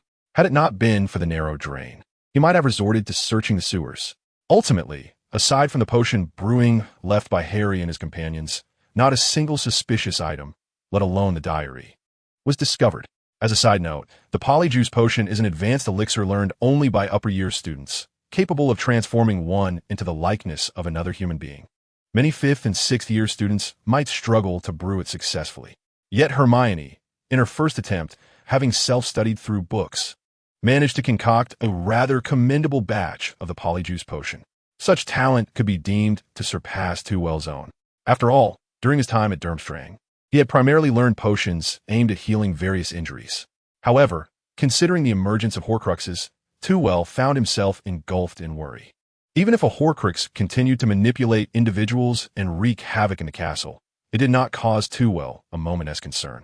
What truly troubled him was the possibility that a Horcrux might be hiding, perhaps even stealthily departing Hogwarts during the holiday, making it exceedingly difficult to locate afterward. His immediate suspicion fell upon Harry. In the narrative, it was Harry who found the diary after Ginny had discarded it. Yet, after observing Harry for several days, Too discerned no peculiarities in his behavior. Apart from his frequent excursions to the girls' restroom, Harry had been unusually docile. So much so that even Snape could not find a suitable excuse to assign attention. Thus, aside from imparting the disarming charm to students in their 2nd year and above, Too devoted his time to pondering the matter of the diary. Professor Too? George Weasley ventured cautiously.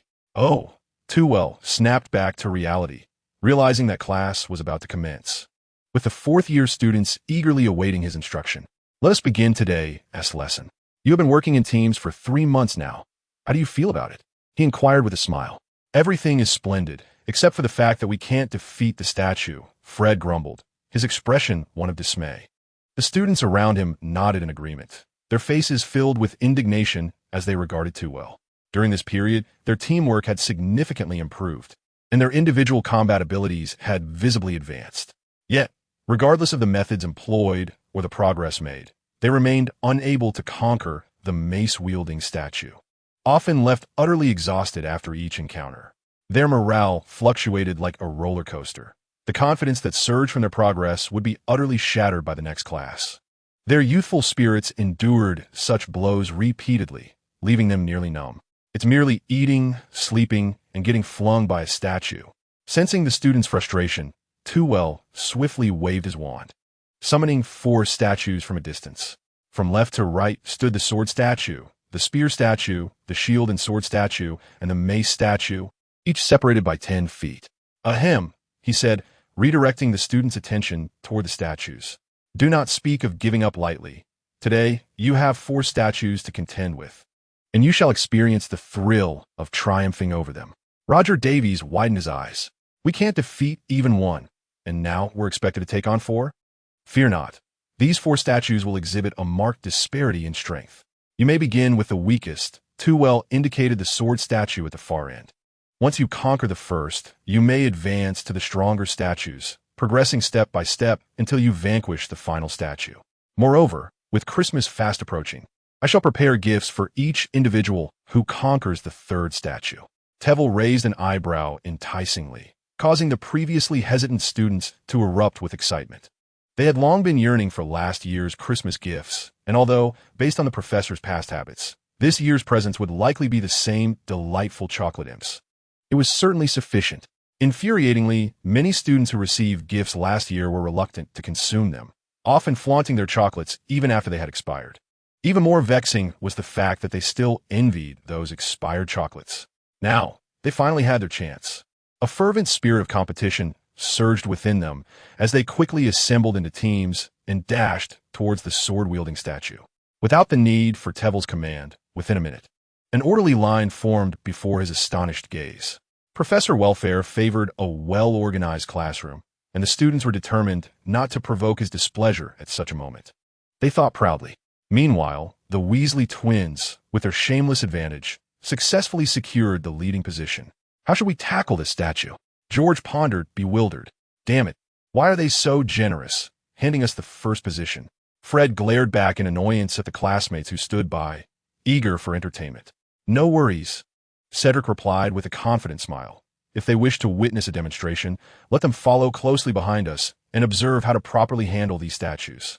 Are you all ready? Tevel reminded them. Ready, the three exclaimed in unison. No sooner had the words left their lips than the statue before them drew its long sword. But quicker still was George. Shatter it. The crimson light regrettably missed the arm, but struck a significant chunk from the statue's shoulder, sending debris flying. Slow to react, and its physical endurance is lacking. As the supporter, Cedric swiftly assessed the attack, declaring, "Leave the defense to me, Fred. Restrict its movements, and George, focus your assault on the right arm." The right arm was the one wielding the sword. If they could sever it, the statue would be effectively vanquished. However, the statue would not simply stand idle. Without even acknowledging the damage to its shoulder, it took 2 large strides forward, lunging towards them. The long sword swept horizontally from right to left, carrying a sharp, icy wind that threatened the trio. Yet in the next moment, it was struck by a barrier spell aimed at its chest, causing the entire statue to stagger back slightly. In that moment of unsteadiness, it was hit by another shattering spell. Crack! This time, nearly half of its left forearm shattered, yet it did not impede the right hand's assault. The long sword shattered 2 layers of iron armor spells, becoming lodged in the 3rd layer. The statue attempted to pull the sword back, but Cedric and Fred were not about to allow that. Immobilize. At the moment Cedric briefly anchored his long sword, a mass of ropes surged forth from the ground, entangling the statue in a chaotic yet firm grip. Without granting the statue a moment to struggle, George swiftly unleashed another shattering spell. With a resounding bang, the entire right arm of the statue was sent flying. If I can't hit even under these circumstances, I might as well return home to assist my mother with her knitting. He pretentiously placed the tip of his wand to his lips and blew, a gesture he had admired in a Muggle book during his professor's lesson, finding it quite dashing at the time. He had longed for an opportunity to showcase this pose. However, before he could indulge for long, 2 figures lunged at him, instantaneously pinning him down. You 2 rascals. We've just defeated the statue for the first time. Can't we celebrate? I'm sorry. I merely wish to trample over you 2 brothers. Chapter 126. The Duel Club. Cedric's team succeeded, but they had only vanquished the 3rd statue. When confronted with the 4th, they were swiftly swept aside, just as before. Nevertheless, this feat was sufficient to fill them with pride. They had consecutively defeated 3 statues, thereby becoming the first team to conquer all 3. Most importantly, Davis, I initially invited you to join me, yet you insisted on finding your own team. George slumped helplessly to the ground, recovering his strength while continuing to throw jibes. Davis wore a grimace. The first statue was relatively simple, merely serving as practice for the students, as long as one did not tremble in fear. It could be easily defeated. The second posed a greater challenge, requiring the team to possess a certain degree of synergy, otherwise they would be picked off one by one. The third was currently the most difficult, demanding not only teamwork but also a steadfast avoidance of significant blunders, lest they be swiftly countered. Davis's team, along with most others, fell short at this juncture. Thus, until class concluded, only Cedric and his companions had successfully defeated the 3rd statue. Teverell had anticipated this outcome. The strength of the statues was intentionally calibrated, with varying degrees of difficulty tailored to the students' capabilities across different year levels. Essentially, only 1 or 2 teams per class could earn rewards, with a few students from the first and second years who excelled in the glowing ball game also receiving gifts. Consequently, the number of prizes he needed to prepare would be far fewer than the previous year. With a sense of small triumph, Trevelyan hummed a tune as he tidied up the arena, his steps towards the castle considerably lighter. However, upon reaching the notice board, he observed a throng of young wizards clamoring to get closer. Trevelyan needed only to listen to their discussions to discern what was afoot. Tonight at 8, the school would host a duel club in the auditorium. Duel? Would it be taught by Professor Welfare? Or perhaps Professor Flitwick? How audacious. Perhaps both professors together. To be honest, as long as it isn't Professor Lockhart. Harry turned around, only to find the smiling face of Professor Flitwick before him. Professor, what can we expect from tonight's dueling club? Ron eagerly inquired. Well, Flitwick recollected Lockhart's disastrous performance. It should be quite entertaining. If considered as a comedic act, it indeed promised to be amusing. However, the young wizards misconstrued his words, believing there would be particularly thrilling content, or, at the very least, a duel as spectacular as last year's. Their excitement spread rapidly, and soon every student had heard the news. By 8 o'clock that evening, when Flitwick hurried into the hall, it was already filled to the brim with eager students. Just before dinner, he had discovered a delightful cranberry biscuit, but with limited supply. He had to make a trip to the kitchen for more. Standing unnoticed in a corner, he nibbled on the delectable biscuits, waiting like an onlooker for the show to commence. A quick glance around revealed that aside from a few who preferred solitude, nearly every student in the castle had gathered.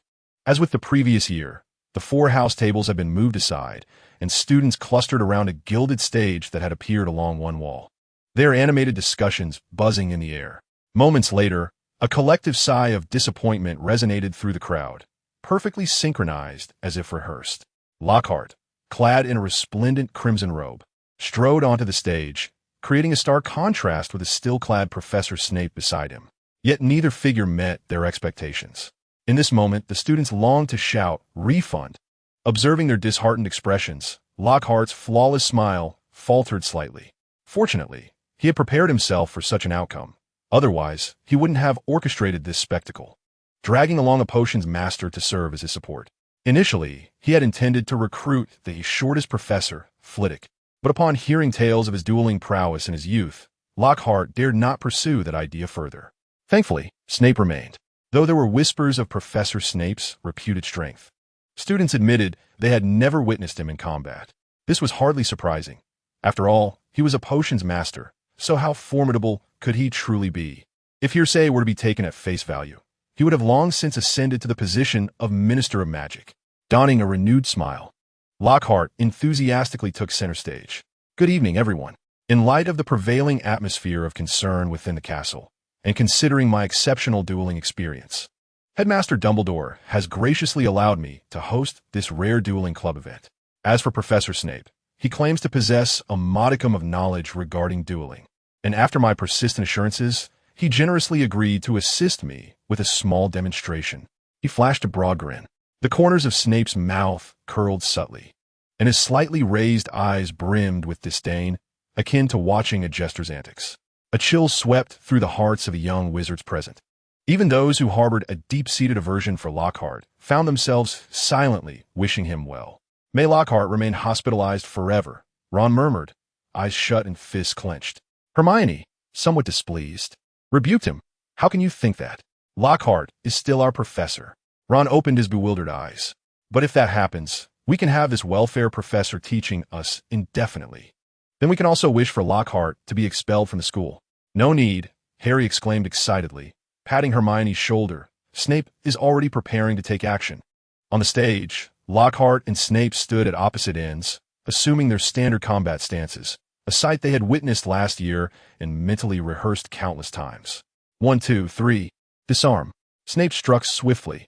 Before Lockhart could react, a crimson beam struck him decisively. He was propelled backward, crashing violently against the wall before crumpling to the ground in a heap. The sound of impact alone conveyed the tremendous force behind it. Even those who had previously turned against him felt a twinge of sympathy. Fortunately, Lockhart's physique matched his thick skin, and shortly thereafter, he groaned and staggered to his feet. Damn it, does the professor of potions not study potions properly, but instead practice magic? Thank you, Miss Brown, he said, retrieving his fallen wand and smoothing his disheveled hair, forcing a pained smile. As you can see, this is a disarming spell. However, Professor Snape's intentions were rather transparent. I wager he has pondered this move for at least a week. Therefore, to avoid disappointing him, I decided to endure this rather gentle blow, which I hope will suffice for you. I believe, Snape interjected for a second time. His tone is frigid as the wintry air outside. It would be more prudent to have someone capable demonstrate how to counter my magic. He cast his gaze toward a corner, prompting the students to turn their heads as well. There, Professor Flitwick was indulging himself in his snacks. Crunch, crunch. Tewell looked around in confusion. Is eating biscuits against school rules? Of course, Tewell had heard Snape's earlier remark. He merely hoped to evade scrutiny. Despite their usual mockery, he maintained a degree of respect for Snape's prowess. Moreover, he could not guarantee that either he or Snape would consistently exercise restraint, adhering to the limits of acceptable magic, like Professor Flitwick. It was entirely possible that as they battled, an Auror could arrive on the scene. However, Snape evidently had no intention of granting him such an opportunity. What? Professor Flitwick is unwilling to demonstrate for the students. He sneered, eliciting a raucous uproar from the young wizards present. Even the little serpents of Slytherin House found themselves for the first time perceiving Professor Snape as surprisingly amiable. Professor, do take down that old-fashioned instructor. They urged, excitement palpable in the air. It seemed that Snape was resolutely determined to engage in this duel. Under Snape's piercing gaze, Twivel grinned widely, tossing back the remaining biscuit into his mouth. The empty bag in his hand transformed effortlessly into a small bird, which fluttered off to seek out a trash bin. The students, witnessing this display, grew increasingly animated. Twivel did not disappoint their expectations. The smile on his face gradually faded as he stepped forward onto the stage, positioning himself opposite Snape. Lockhart attempted to interject, but was met with the chilling glares from both Snape and Twivel, causing him to break into a cold sweat. Hastily, he retreated to the edge of the stage, deeming it unsafe, and trotted down to join the students. Facing the disdainful gazes of the young wizards, Lockhart deftly adjusted his attire, reaffixing a flawless smile to his face. Very well, we now have a splendid duel demonstration by our two professors. Lockhart boomed from below, yet neither of the duelists acknowledged him, not even for a fleeting moment. Is Professor Flitwick not strong enough? Are you fearful of losing to me, the potions master? Snape's voice dripped with sarcasm. Twivel, idly toying with his wand, nonchalantly queried, is Professor Snape feeling challenged? This referenced the night Colin was attacked, and Twivel had previously mocked Snape's prowess. Little did he expect Snape would remember such a slight until now. With a cold smirk, Snape shook his head. I merely wished to ascertain the true measure of the loquacious Professor Flitwick. His understanding of Twivel's capabilities was ambiguous. However, Dumbledore's high regard, and even trepidation, of Twivel implied that his power undoubtedly surpassed Snape's. Yet, that did not mean Snape would shy away. On the contrary, he was eager to discern Twivel's strength as soon as possible, to grasp the extent of his abilities. With his resolve solidifying, Snape relaxed his grip on his wand, allowing it to fall naturally by his side. This was not a sign of underestimating his opponent. Rather, it was an indication that he was taking the matter seriously. The smile vanished from his face, his eyes unwaveringly fixed upon Twivel's every subtle movement, observing as he casually withdrew his wand and positioned himself at either end of the stage. Splendid. We see our two professors, though their dueling stances may not be entirely standard. We hope they will take heed in the future. Lockhart finally seized a moment to make his presence known. However, the young wizards were not particularly inclined to indulge him. Enough talk. Let us get counting. George shouted. Ahem. Very well then. I shall count to 3, and the duel shall officially commence. 1, 2, 3. Unlike when facing Lockhart, Snape swiftly raised his hand, and a beam of red light shot forth without the theatrical incantation. Similarly, Twivel was not Lockhart. He effortlessly lifted his wand, conjuring a translucent barrier before his chest. After deflecting the disarming spell, he retaliated with 3 red beams of light. Lockhart, witnessing this spectacle, gaped in astonishment, utterly speechless. This was Professor Welford's signature move. Although the power of the 3 simultaneous spells diminished, their sheer number often caught opponents off guard. Percy could not help but shout enthusiastically, proving to be far more dedicated as a commentator than Lockhart. Ah, Indeed, Lockhart belatedly chimed in. The two spectators in the stands remained entirely unfazed. Snape skillfully maneuvered and employed the ironclad charm to evade the trio of spells. As he destroyed the ropes that had attempted to extend from the ground, the scattered stones around him suddenly levitated, shooting toward Twyfell like bullets. Crackling sounds erupted as a transparent aura formed before Twyfell, reducing the incoming projectiles to mere dust, which, illuminated by the lights, coalesced into an impenetrable haze. Just before this haze reached Twyfell, a small vortex materialized within it. Soon, the tiny whirlpool expanded into a formidable whirlwind, morphing into a tornado infused with debris, surging towards Snape with tremendous force. Even the young wizards standing below could feel the razor-sharp winds slicing through the air. A suffocating pressure emanated from the tornado, prompting them to retreat several paces, their breaths finally easing. "Where's Professor Lockhart?" a young wizard inquired curiously, scanning the area. Hiding at the back, his companion pointed out. While the onlookers felt this tension, Snape on stage endured an even greater weight of pressure. In an instant, the tornado barreled toward him. Snape furrowed his brow and raised his hand to cast a broad, ironclad charm. However, it was swiftly shattered by the tornado, which continued its relentless advance. Simultaneously, a faintly visible dark light surged into the eye of the storm, prompting Snape to repeatedly conjure the ironclad charm before him. This time, the vortex appeared distorted, the tornado unnaturally convulsing. Under the diminishing force of the ironclad charm, the winds gradually weakened, ultimately lifting a cloud of white dust that barely dissipated before Snape.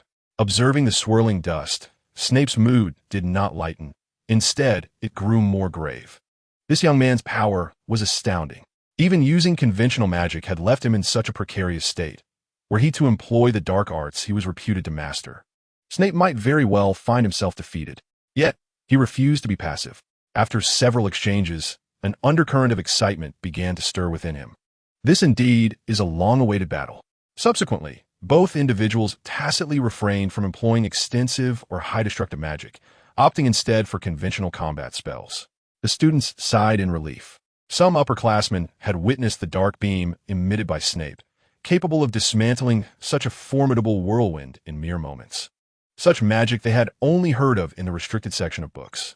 Now, observing the fluidity of the duo's movements and the piercing shrieks of their spells, they finally grasped some of the content. Even Lockhart re-emerged, reciting the outline of questions that Tywell had given him. "Do you see? This is the essence of a proper duel.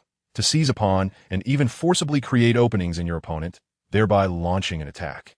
Similarly, one must consider their next offensive move, including counterattacks and the opponent's pursuit of victory, to turn the tide of an unfavorable situation." Although Lockhart was not particularly adept in combat, when it came to boasting, he believed he was second to none at Hogwarts. With this thought, he proudly placed his hands on his hips. If only Ibam. A red beam struck him once more, sending him flying. Chapter 128. Harry's Parseltongue, observing Lockhart once again hurled against the wall, Tywell and Snape recognized a pressing issue. If the duel continued, both parties would inevitably lose control. Unlike the previous occasion, when Professor McGonagall had been present to provide support and allow for the full display of magic, now there was merely Lockhart, a mere buffoon. Had he not acted as a human shield, that last spell would have struck the students. This was not the outcome either wished to witness. With this consideration, they simultaneously sheathed their wands. However, in contrast to Tywell's smiling demeanor, Snape found no cause for joy. The whirlwind had been a microcosm of this duel. Tywell maintained a composed posture, effortlessly wielding various spells and transfigurations, always responding aptly at the right moment. His progress was visibly marked compared to last year's duel with Professor Flitwick.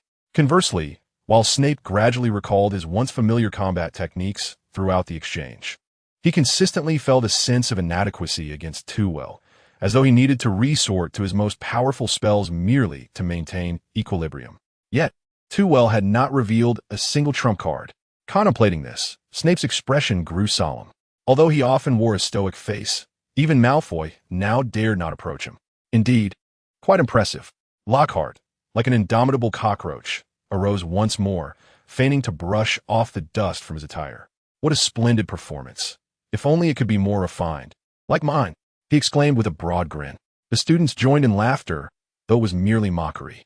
Given their current abilities, it is insufficient for them to grasp the essence of such a duel. However, within their rudimentary understanding, both contenders in this contest could easily overshadow Lockhart by considerable margin. Clearing his throat and restraining his smile, Lockhart proclaimed, "Since you have witnessed such an exhilarating display, why not allow us to provide you with guidance on the art of dueling?" Instantly, the young wizards ceased their mocking grins, suddenly perceiving Lockhart in a more admirable light. They had long anticipated the thrill of dueling, yearning to usurp the two professors and replicate the graceful combat stances upon the stage. Naturally, they wished for different opponents. They were not there to seek humiliation. Nevertheless, Terwilliger had little desire to indulge the students in their dueling games any longer. Their skills were not yet refined enough for such a level of combat. Were they to engage merely in aggressive exchanges, they might as well practice on statues, which would at least yield a swifter accumulation of battle experience. Thus, he decided to defer the lessons on dueling until the following academic year. Rather than watch them frolic, he preferred to retreat to his office, sipping pumpkin juice, nibbling on biscuits, and engrossing himself in literature. With that, Terwilliger bid farewell to the students, waving as he departed the hall amidst their reluctant gazes. Lockhart, on the other hand, eagerly wished for Terwilliger to remain absent, ideally joined by Snape, so that he could bask in the limelight of instructing the students. Impatiently, he began pairing the students, encouraging them to attempt to follow the proper procedures for dueling practice. Yet, as anticipated, the confined space rendered their spell casting ineffective, leading them to resort to fisticuffs instead. Following a chaotic melee, the students and their adversaries became entangled, lacking the elegance one would envision. Observing this, Lockhart felt compelled to select a pair of young wizards to demonstrate, and, under Snape's suggestion, Harry and Malfoy were fortuitously chosen. "Alas," Ron remarked to Harry, "if only we had a benevolent professor to guide us. You could surely bring Malfoy down, avenging the grievances accumulated during our cleaning duties."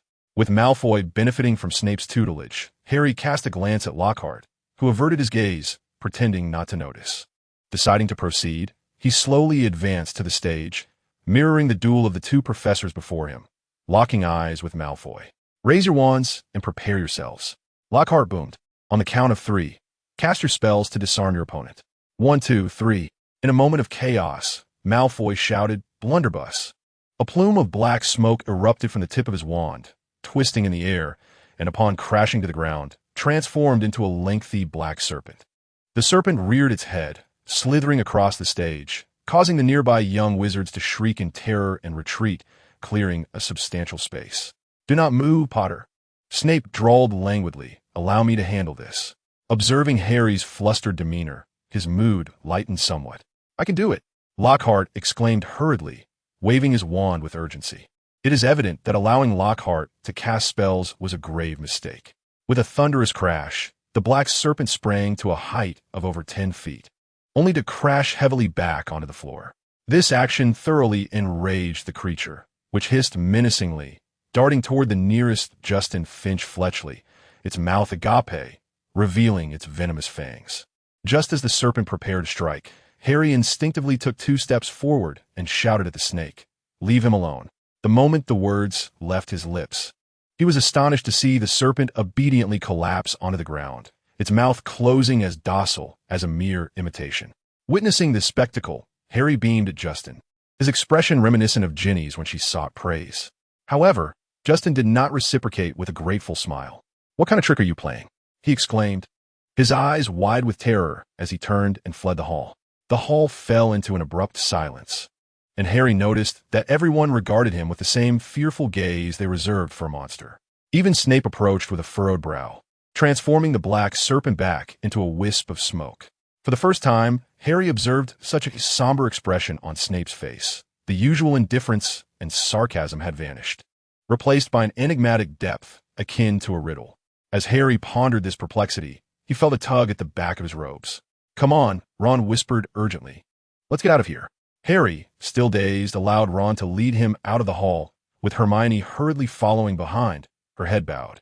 What puzzled him further was how people instinctively parted to make way, as if he exuded the same repugnant aura that Professor Quirrell had the previous year. Neither Ron nor Hermione offered any explanations, simply dragging him along until they reached the deserted Gryffindor common room. Ron and Hermione seated themselves to one side, while a bewildered Harry found himself pushed onto a stool. "You're a Parselmouth. Why didn't you tell us?" "A what?" Harry inquired. "A Parselmouth. The ability to converse with snakes." Harry shrugged nonchalantly. "What's so strange about that? I once spoke to a python, but that was before I came to Hogwarts. And I didn't even know I was a wizard. Is there a problem with that?" "It's quite simple." "Simple?" Ron exclaimed, his voice hoarse, as if the words were forced from his throat. "Yes, as long as you talk to the snake, it understands you."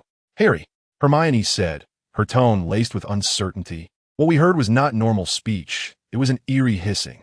Suddenly, Harry comprehended the reason behind everyone's strange reactions earlier. "You mean," he said, lowering his voice in apprehension, "you didn't realize I was telling that snake not to attack Justin?" Ron and Hermione nodded in concern. "We are unaware of what you're referring to, but the sound, to be frank, is quite terrifying, as if that snake has been petrified by your presence." Ron elucidated. "Then I can explain it to everyone, or perhaps bring another snake for demonstration." Harry exclaimed eagerly. "I advise against that. Do you know why the emblem of Slytherin House is a serpent? It is because Salazar Slytherin was a historically renowned Parseltongue." Hermione whispered. Ron nodded in agreement, suggesting that people might now perceive you as a descendant of his lineage. "The more you exhibit Parseltongue, the more feared in sights." Harry stared at the two of them, a chilling sensation washing over him. The heir of the Chamber of Secrets they had sought for so long was, astonishingly, himself. "But I'm not," he spoke weakly. Even he could scarcely believe it. "Do you recall what Professor Flitwick mentioned? Pure-blood families are always interconnected. The Slytherin bloodline, from a millennium ago, may very well have culminated in you." Hermione's words were as frigid as the snowstorm outside, leaving Harry feeling utterly frozen. "Shall we inquire with the professor tomorrow morning?" Ron's suggestion provided Harry with a modicum of relief. Indeed, he nodded vigorously. Chapter 129. The third attack from the following day. Twycross formally entered the Christmas holiday several days ahead of others. However, he wished to remain at the school for a few more days. Early that morning, 3 young wizards approached him. "Professor, may we have a word?" Hermione said cautiously after knocking 3 times on the door. Creaking, the office door opened, revealing Twycross, who was busily arranging parchment. Upon seeing the professor's welcoming smile, Harry and his friends stealthily entered. Twycross waved his wand, conjuring 2 additional chairs, and only after they had seated themselves did he speak. "What brings you here so early?" The trio exchanged glances, hesitating, until Hermione finally summoned her courage to address Twycross. "Professor, Harry is a Parseltongue." She recounted the events that transpired in the Great Hall after Twycross's departure the previous evening. To their surprise, Twycross merely nodded calmly, seemingly unfazed by the revelation, even leisurely directing a teapot to pour pumpkin juice for them. "Are you not surprised?" Harry asked softly.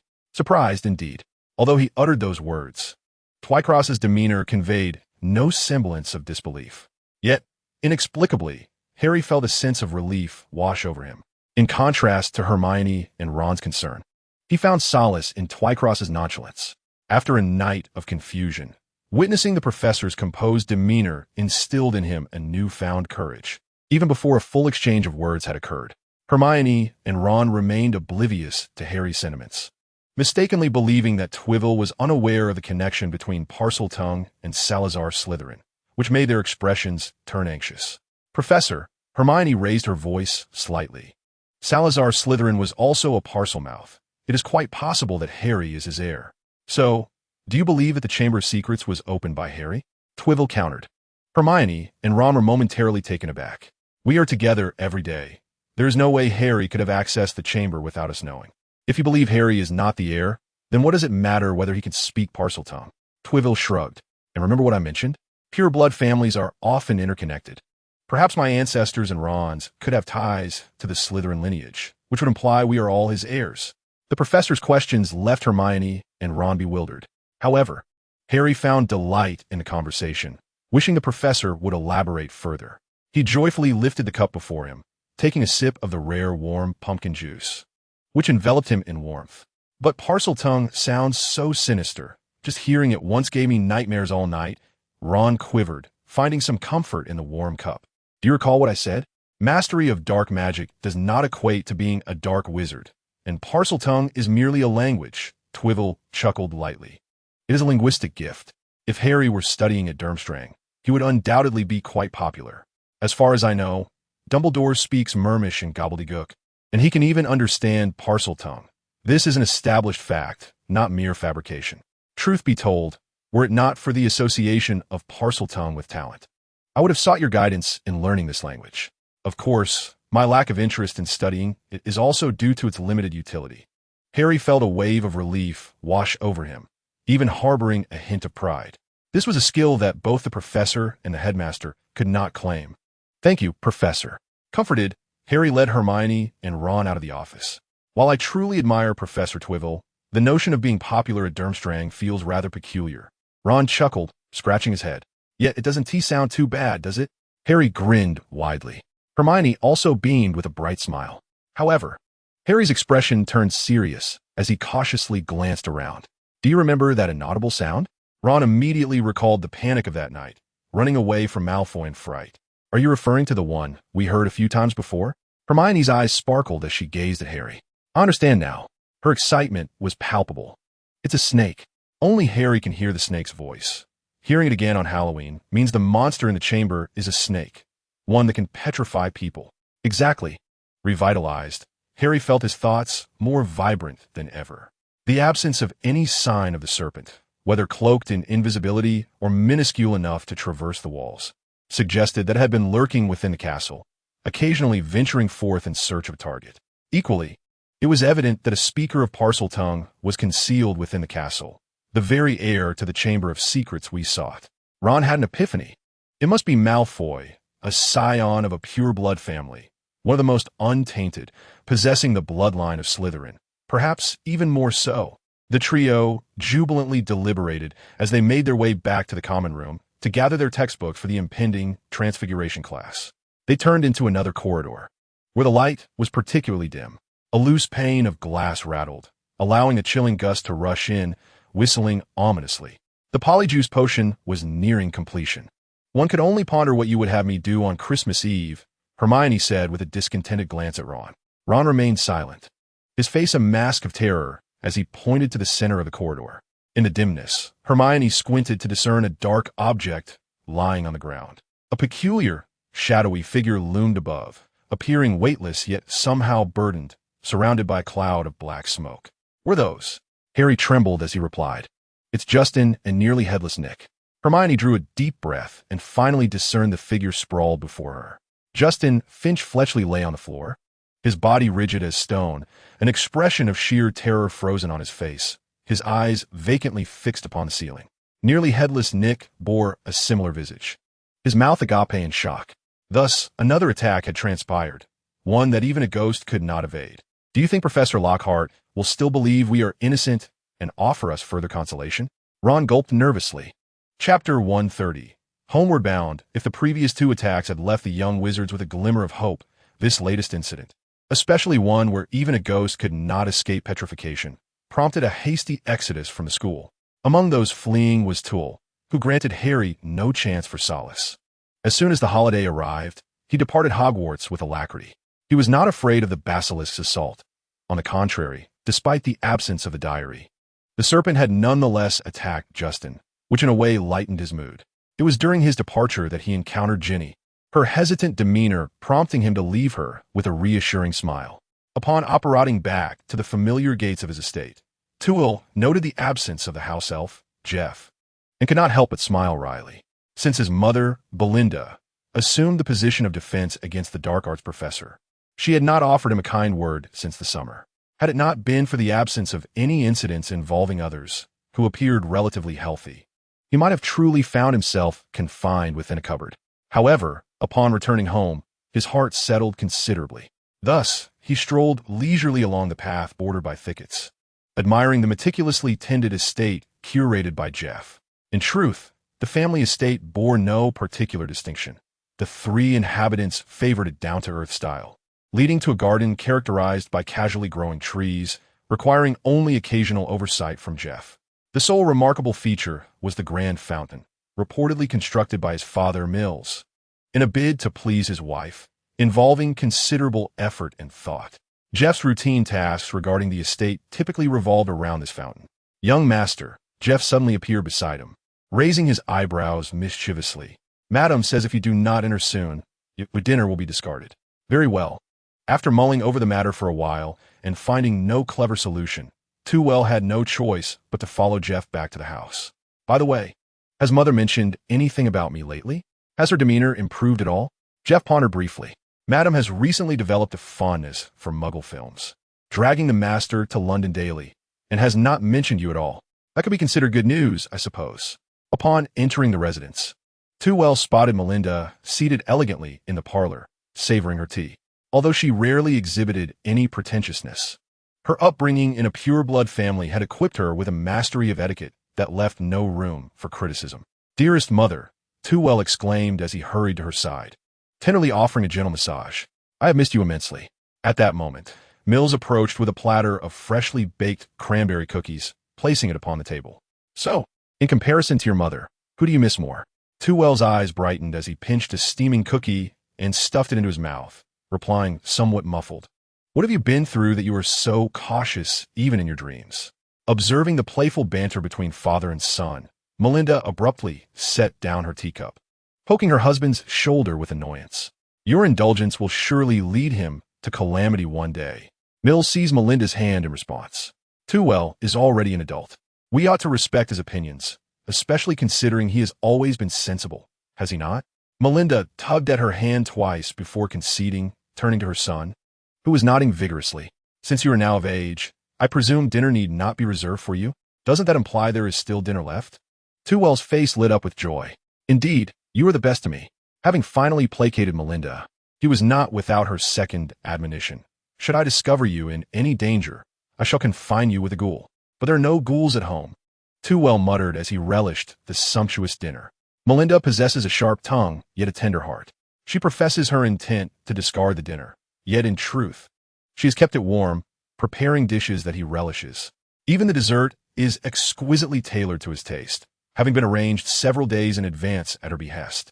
As Jeff quietly reminded, "If you have so much time on your hands, why not tidy up Too room?" Melinda shot a displeased glance at the little sprite. "I've already cleaned it 3 times, Jeff thought amusingly. However, upon noticing Too stifling laughter, Melinda swiftly redirected her ire. "Is it amusing? I have sent you several letters requesting your assistance in procuring Lockhart's autograph, yet I have yet to see it. Did I not inform you? Lockhart is merely a charlatan devoid of real talent. Everything he writes is not born of his own experiences," Too replied with resignation. Melinda merely pouted in response. She epitomizes the ardent fans of Lockhart within the magical realm. Unlike the students at school, they refuse to believe in his ineptitude until confronted with undeniable evidence. Over the years, Lockhart's marketing and promotion have been impressively effective. "Are you suggesting that he has plagiarized others' works?" Mills inquired, furrowing his brow at such a serious allegation. Though not a fan of Lockhart, he is acutely aware of the multitude of admirers that surround him in the magical community. Frankly speaking, should Too remarks find their way into the Daily Prophet, the rebuttal letters could fill the manor. He certainly does not wish for his son to encounter trouble over such matters, even if Lockhart is indeed a fraud. Rest assured, a friend of mine who is an Auror is already gathering evidence. I am confident that it will not be long before Lockhart's true nature is unveiled." Too confident demeanor left Melinda with no grounds for rebuttal. "Then prior to the revelation, could you not procure for me a potentially rare autograph?" Too found himself momentarily speechless. "Come, have some biscuits," Mills beckoned, ensuring that even Jeff was included. Thus, Too spent a few leisurely days, setting aside the burdens of school administrative work, avoiding the persistent inquiries of young wizards, and freeing himself from concerns about his own plans. Even sleep came naturally, allowing him to relish Jeff's attentive care. His daily tasks revolved around perusing intriguing books and savoring the assorted desserts prepared by Mills, occasionally indulging the curiosity of Melinda and Mills regarding teaching duties. "We are reliving our days at school." After several days, Too felt himself becoming increasingly languid. In the realm of moral decay, lethargy proves more potent than dark magic. Fortunately, the arrival of Christmas Eve brought a rare flurry of activity to the household, for the manor welcomed 2 guests. Chapter 131. Digging a deeper pit when Cynthia and Malvolio were ushered into the manor by Jeff, Terwill had yet to rise from his slumber. undoubtedly indulging in a leisurely morning. By the time he sauntered downstairs, the two had already engaged in a delightful conversation with Melinda and Mills, the table laden with an array of delectable snacks and beverages. "Dear child, your friends have been here for quite a while, and yet you remain so nonchalant," Melinda chided, casting a disapproving glance at her yawning son. In contrast to the boisterous Malvolio, who exuded a carefree demeanor, Cynthia appeared somewhat reserved. "It's quite all right, madam," she promptly replied. "Towell seldom has a holiday. Let him enjoy his rest." Malvolio grumbled. "While we toil away all day, adhering to someone's directives, he manages to sleep in." Towell ignored the complaint, rolling his eyes at Malvolio before proceeding to indulge in breakfast, leaving the four of them to continue their conversation. Aside from dealing with Lockhart, Melinda and Mills were utterly oblivious to the tasks Towell had assigned to the duo, let alone their son's clandestine plans to overturn the secrecy laws. However, Cynthia and Malvolio were not foolish enough to speak of such matters openly. It would indeed be a farce if the new generation's endeavor to dismantle the secrecy laws were thwarted by parental opposition. Thus, Towell felt at ease allowing them to handle Melinda and Mills' curiosity, especially given Melinda's eagerness to learn about the Ministry of Magic's workings upon discovering Cynthia's employment at the International Magical Cooperation Department. She was fervently wishing for Towell to resign from Hogwarts and secure a safer position. To dispel her concerns, Towell promptly whisked Cynthia and Malvolio into the study for a confidential discussion. "Malvolio, you may speak first if you don't take action soon.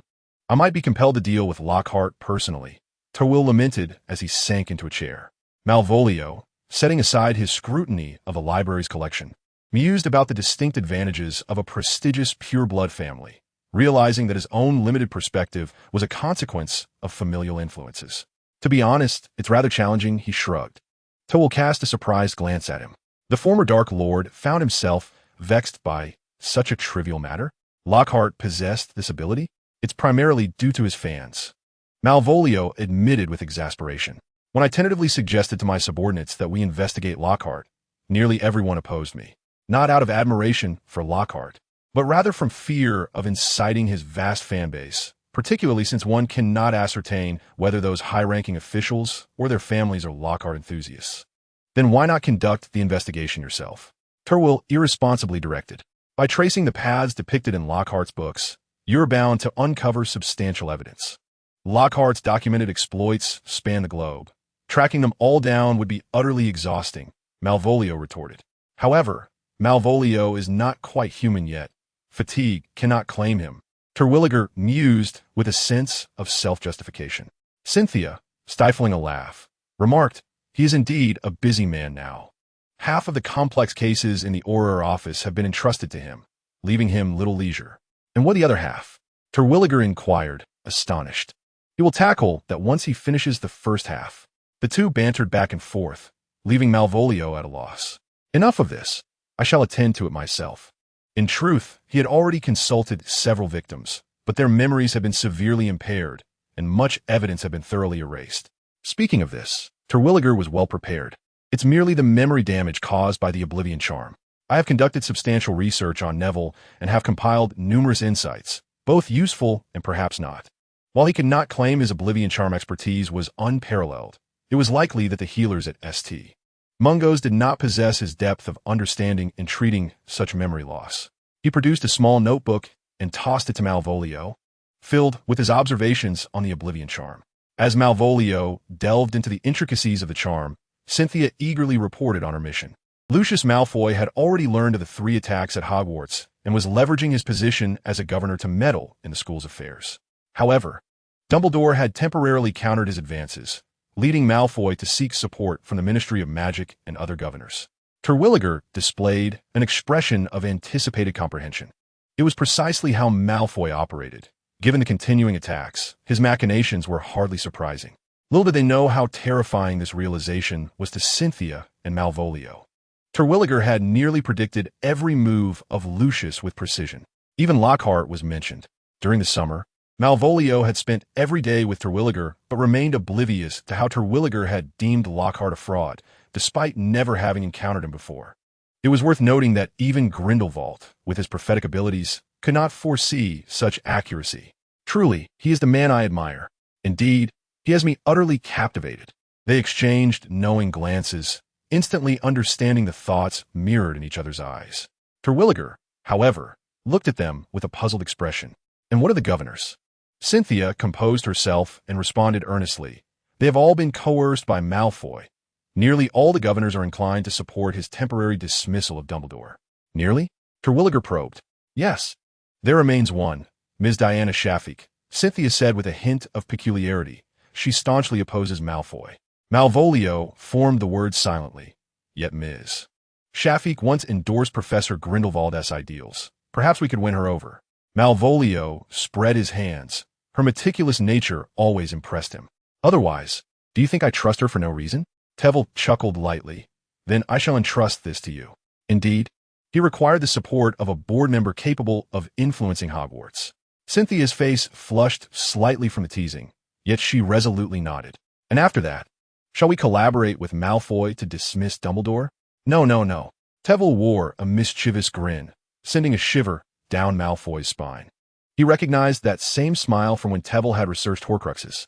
You all, including the Ministry of Magic, must outwardly display vehement opposition, allowing Lucius to invest more resources until he reluctantly exerts his authoritative stance.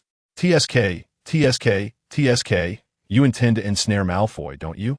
Malfoy shook his head in understanding. Both he and Cynthia grasped Tevel's implication. They needed Lucius to exhibit a domineering attitude. If successful, all would be well. However, should they fail, the more forceful their initial stance, the harsher the backlash would be. They recalled Tevel's earlier arrangements and couldn't help but share a wicked smile. Rather than ponder the likelihood of Lucius's success, it would be wiser to contemplate how to collaborate with the increasingly isolated Malfoy family. Chapter 132. Christmas Eve. Throughout the day, they remained cloistered in the study, deliberating their subsequent plans. Even lunch consisted of the delightful snacks sent over by Jeff. Yet, in contrast to Cynthia's unwavering trust, Malfoy had far more questions. On one hand, his understanding of the Oblivion Charm was limited to its application. The notions of healing and soul damage were entirely new to him. So, the Oblivion Charm can achieve such effects. Malfoy mused, akin to a child discovering a new toy. As he eagerly explored the small notebook, he tugged at Tevel and Cynthia, urging them to elucidate some unique applications of white magic. The more peculiar, the more fervently he sought to learn. On the other hand, there was his work as an Auror. By the way, Tevel, could you possibly predict the whereabouts of these fugitives? He produced a large stack of wanted posters. Ever since he became an Auror, he had grown accustomed to carrying such a collection. Go away, complete your own work. Tevel snapped. Moreover, as I have mentioned, I cannot predict. My instructor never taught me any methods of prophecy. Prophecy requires innate talent. Since becoming an apprentice, Grindelwald had assessed his predictive abilities. Thus, Tevel was acutely aware of his limitations in this regard and had decisively abandoned any courses related to prophecy during his schooling. But that won't do. The more merits I accumulate, the better my chances for promotion. In the end, it benefits you as well. He grumbled, reclaiming the list. Unmasking Lockhart will yield enough credit to surpass most Aurors. Tevel offered consolation. After all, controlling the Auror office was a prerequisite for him to dismantle the confidentiality laws. Otherwise, he would be relentlessly pursued by a multitude of Aurors, driving him to the brink of exasperation. Their discussions persisted until dusk, during which they managed to summarize their recent plans. Preparation for the Christmas banquet were also nearing commencement. On a side note, tonight's feast was collaboratively orchestrated by Cynthia and Jeff. Originally, as a guest, Cynthia was neither obligated nor expected to partake in the labor. However, her enthusiasm proved irresistible, and she slipped into the kitchen. Moreover, Cynthia's culinary skills were truly commendable. The unique Nordic and Russian dishes she prepared even earned praise from Mills, a professional chef. Yet, gazing at the sumptuous spread before him, Malvolio felt a tinge of frustration. Composed entirely of vitality, he lacked genuine digestive organs, which meant that even if food entered his being, he could not savor the flavors or experience the satisfaction of fullness. Noticing that he had only taken a few bites and was now sitting idle with his cutlery, Melinda inquired with concern, "Delirious, do you not enjoy these dishes?" "He must have indulged in numerous snacks and is not hungry," Tevel humorously explained. Malvolio cast a subtle glare at him before turning back with a smile and nodding. The flavors are exquisite, but I must confess my fondness for those snacks is overwhelming. Truly, how is it that the youth today are so enamored with snacks? You, Tevel, and others seem to neglect proper meals, Melinda lamented. Fortunately, Cynthia did not share this inclination. Come, indulge a bit more. Melinda urged as she presented a generous platter of roasted meat before Cynthia, watching her with eager anticipation. Faced with the towering mound of meat, Cynthia's cheeks puffed up, and her smile became rigid as she nodded slightly. By the way, please continue to share your experiences at the Ministry of Magic, Melinda prompted, casting a discreet glare at her son, who was engrossed in his meal. Nervously glancing at Tevel, Cynthia responded, I am currently the Deputy Director of the International Magical Law Office, responsible for investigating transgressions of international law. Tevel's hand paused mid-cutting as he processed her words. The Department of International Magical Cooperation comprises 3 divisions: the International Magical Trade Standards Association, the International Magical Law Office, and the British branch of the International Wizards Federation. Among these, the International Magical Law Office wields the greatest authority and holds paramount importance. It oversees the revision of laws concerning international matters and can mobilize aurors to uphold legal enforcement, essentially functioning as an international law enforcement agency. It was astonishing that Cynthia had ascended to the role of deputy director in just a year. It seemed he had underestimated her capabilities. Unlike Melinda, Mills took an interest in the affairs of the magical realm, and upon hearing Cynthia's statement, he expressed even more surprise than Tevel. I never anticipated you would achieve such heights at such a young age, he remarked, casting a similar glare at Tevel. In truth, I owe much to Delirious, who has assisted me in apprehending several international criminals, with all the credit falling to me. Malvolio raised an eyebrow at Tewell with a sense of pride. However, this gesture immediately drew Melinda's attention to him. And what about you, Delis? The work of an auror must be perilous. No? Actually, it's not too bad. The criminal's abilities are rather feeble. As long as one can grasp their psychological tendencies, apprehending them becomes quite effortless. Cough, cough. What do you mean by that? Melinda inquired with curiosity. Under Tewell's penetrating gaze, Malvolio had no choice but to adopt a gentler expression. One can incapacitate them, thus eliminating any danger. They engaged in lively conversation while relishing their Christmas feast, primarily spurred by Melinda's inquisitive nature. She had never been particularly concerned with the affairs of the magical realm, let alone the Ministry of Magic. Typically, she would only skim through the books written by Lockhart to familiarize herself with magical tales. In contrast, the international matters concerning Cynthia and Malvolio's crime-fighting endeavors were far more intriguing than the monotonous texts. She had not abandoned the notion of persuading her son to pursue a different career. After all, even being an auror posed less peril than being a professor of defense against the dark arts. Eventually, it was only when Jeff reminded them that they realized the night had grown late, leading to the conclusion of the dinner. Miss Cynthia, Mr. Delis, your rooms have been prepared, Jeff announced cheerfully as he approached the dining table. Having served the welfare family for many years, it was the first time he had witnessed such a lively gathering within the household. Both the master and mistress preferred tranquility, with few friends in the magical community. They seldom interacted with other families. They had a few Muggle acquaintances, but it was impossible to bring them to the manor. He was concerned that the young master might become reclusive. Little did he expect that today the young master would bring home 2 friends, which delighted him immensely. Of course, he thought it would be even better if there were more. After Cynthia and Malvolio retreated to their rooms, they planned to stay for a few days, taking advantage of the ministry's ample holidays to unwind. Tewell looked at Jeff, who wore a smile. You seem rather cheerful today. May I inquire why? Because the young master is maturing more and more, Jeff replied with pride, lifting his chin. People inevitably grow up, do they not? Tewell remarked with a hint of profundity. Chapter 133. A Visit in the Stillness of the Night. Whispers emanated from Tewell's room. What should I do? Tewell asked. Perhaps you should relax a bit? Cynthia speculated. No, you ought to be more proactive, Malvolio quickly retorted. Proactive? But I feel no inclination, Tewell lamented, flipping through the book before him, pointing to the phrase, as free as the wind in magic and will. He had been poring over the text for more than 2 months, although he had yet to finish. The increasing complexity made it increasingly challenging to comprehend. The expressions within have grown increasingly obscure, having reached the halfway point of the book.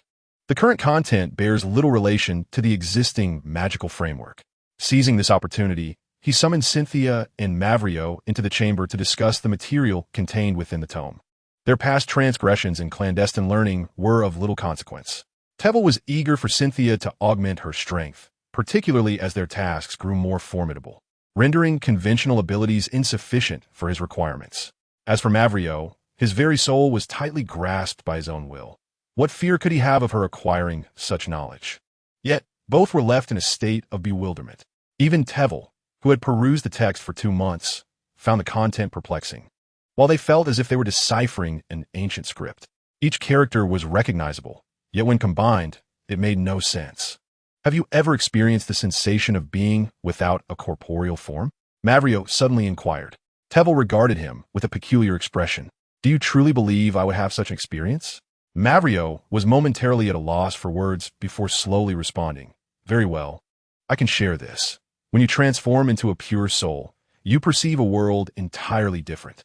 In that state, it seems as though nothing can bind you, yet paradoxically, the world feels entirely constraining. To accurately describe it, you witness the very boundaries of this realm. And then, Tevel pressed eagerly, sensing he had grasped something significant. Mavrio merely shrugged. What I know of what follows. The only sensation is one of heightened reflexes and exhilaration, an overwhelming sense of freedom. If you wish to experience it, perhaps you should attempt to create a soul artifact. Bang! Ouch! Cynthia abruptly struck him down with a punch. I shall not permit you to impart such nonsense to Tevel. Ignoring their playful scuffle, Tevel stroked his chin in contemplation. Shedding the physical form or crafting a soul artifact was surely not what Royner Ravenclaw desired to encounter. Yet, Mavrio's words resonated closely with the book's content. This suggested that there might be alternative means to help him attain such a state, perhaps through pure magical energy or the essence of life. It might be worth exploring that. Tevel, you do not truly intend to create a soul artifact, do you? Cynthia inquired with concern, seeing him lost in thought. She feared he was genuinely contemplating the fragmentation of his soul. Tevel chuckled softly as he patted her head. Fear not, for I have no desire to resemble Mavrio in his rather eccentric state.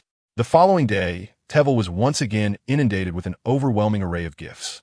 Fortunately, with Jeff's assistance, he swiftly sorted through the pile.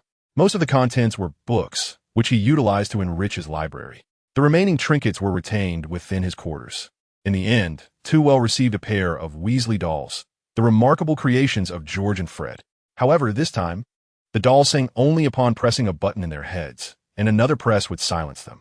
To be honest, this was the most unique gift he had ever received, and he planned to bring them to school to display on his desk. Yet, this was merely a brief interlude. The following days were devoted to studying the tomes within the crown. Cynthia and Malvolio exerted themselves to absorb the rare knowledge contained therein, since Tewell required their assistance. He elucidated much of the material, along with his interpretations, although they remained perplexed by the concept of the freedom akin to the wind mentioned within. Their abilities had significantly improved. Firstly, concerning transfiguration, the book included relevant content, and with Tewell occasionally instructing on human transfiguration, Cynthia, who had the least aptitude among the trio, made the most progress. Secondly, their spellcasting speed increased, or rather, their movements became more fluid. In Malvolio's words, even the speed of casting the killing curse had notably accelerated. However, as the days passed, the holiday approached its conclusion. On the final day, they faced one last task. Cynthia, I entrust you to Mrs. Shafik, Tewell said as he bid farewell to her at the manor's entrance. The witch felt a twinge of reluctance, but resolutely turned and disapparated.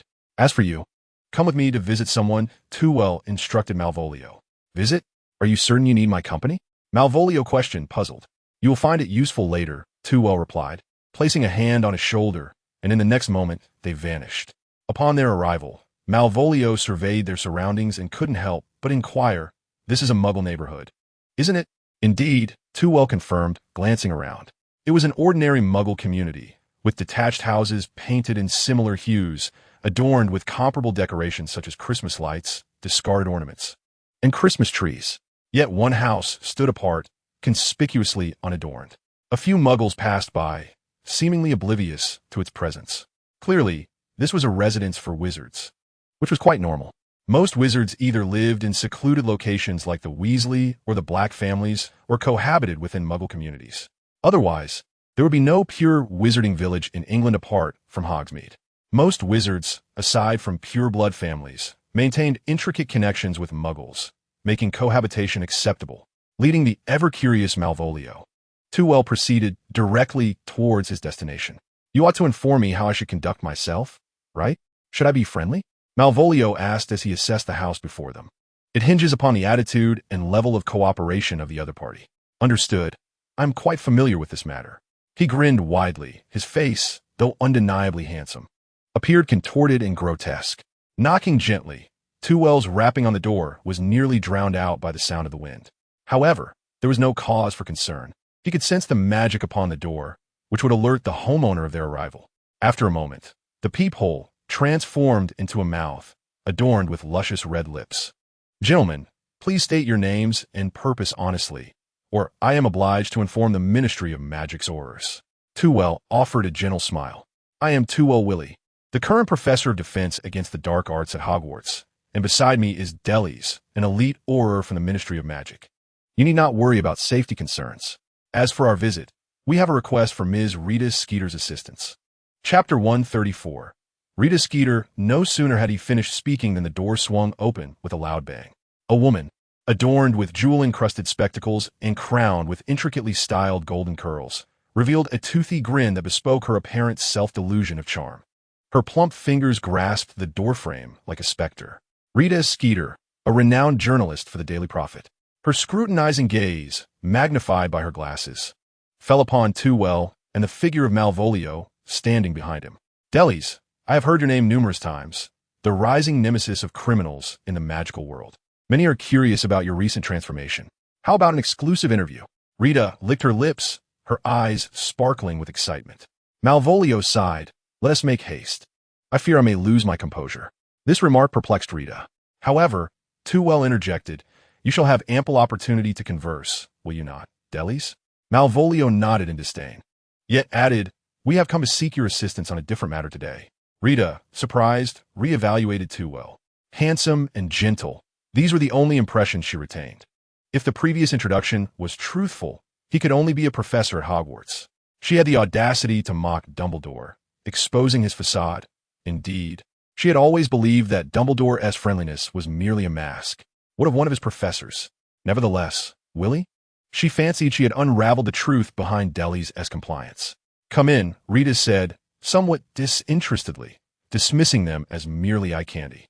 Malvolio watched her retreating figure, a glint of ruthlessness flashing in his eyes. While I increasingly find your approach superior to mine, I must advise you that, at times, a firmer stance proves more effective. Too, recognizing the renowned journalist's arrogance, shook his head in mild exasperation. There will be opportunities. Two individuals trailed behind Rita, entering a living room as ostentatious as her makeup. Dominating the space was a grand portrait, nearly half a person's height, prominently displayed at the forefront of the room. In the painting, Rita Skeeter regarded them with a discerning gaze, a playful smile gracing her lips, while her left hand toyed with an exquisite quill. She bore an uncanny resemblance to the present-day Rita. Seated before a bookshelf in an armchair, a neat stack of newspapers loomed behind her, taller than her seated form. I only have tea. Is that acceptable? She inquired, though her wand was already in motion, conjuring 2 teacups with a flourish. No, thank you. If all goes well, we will be leaving shortly, Toole replied with a smile as he settled onto the opposite sofa, the teacups halting mid-air. Observing this scene, Rita's smile gradually faded. Let's be candid.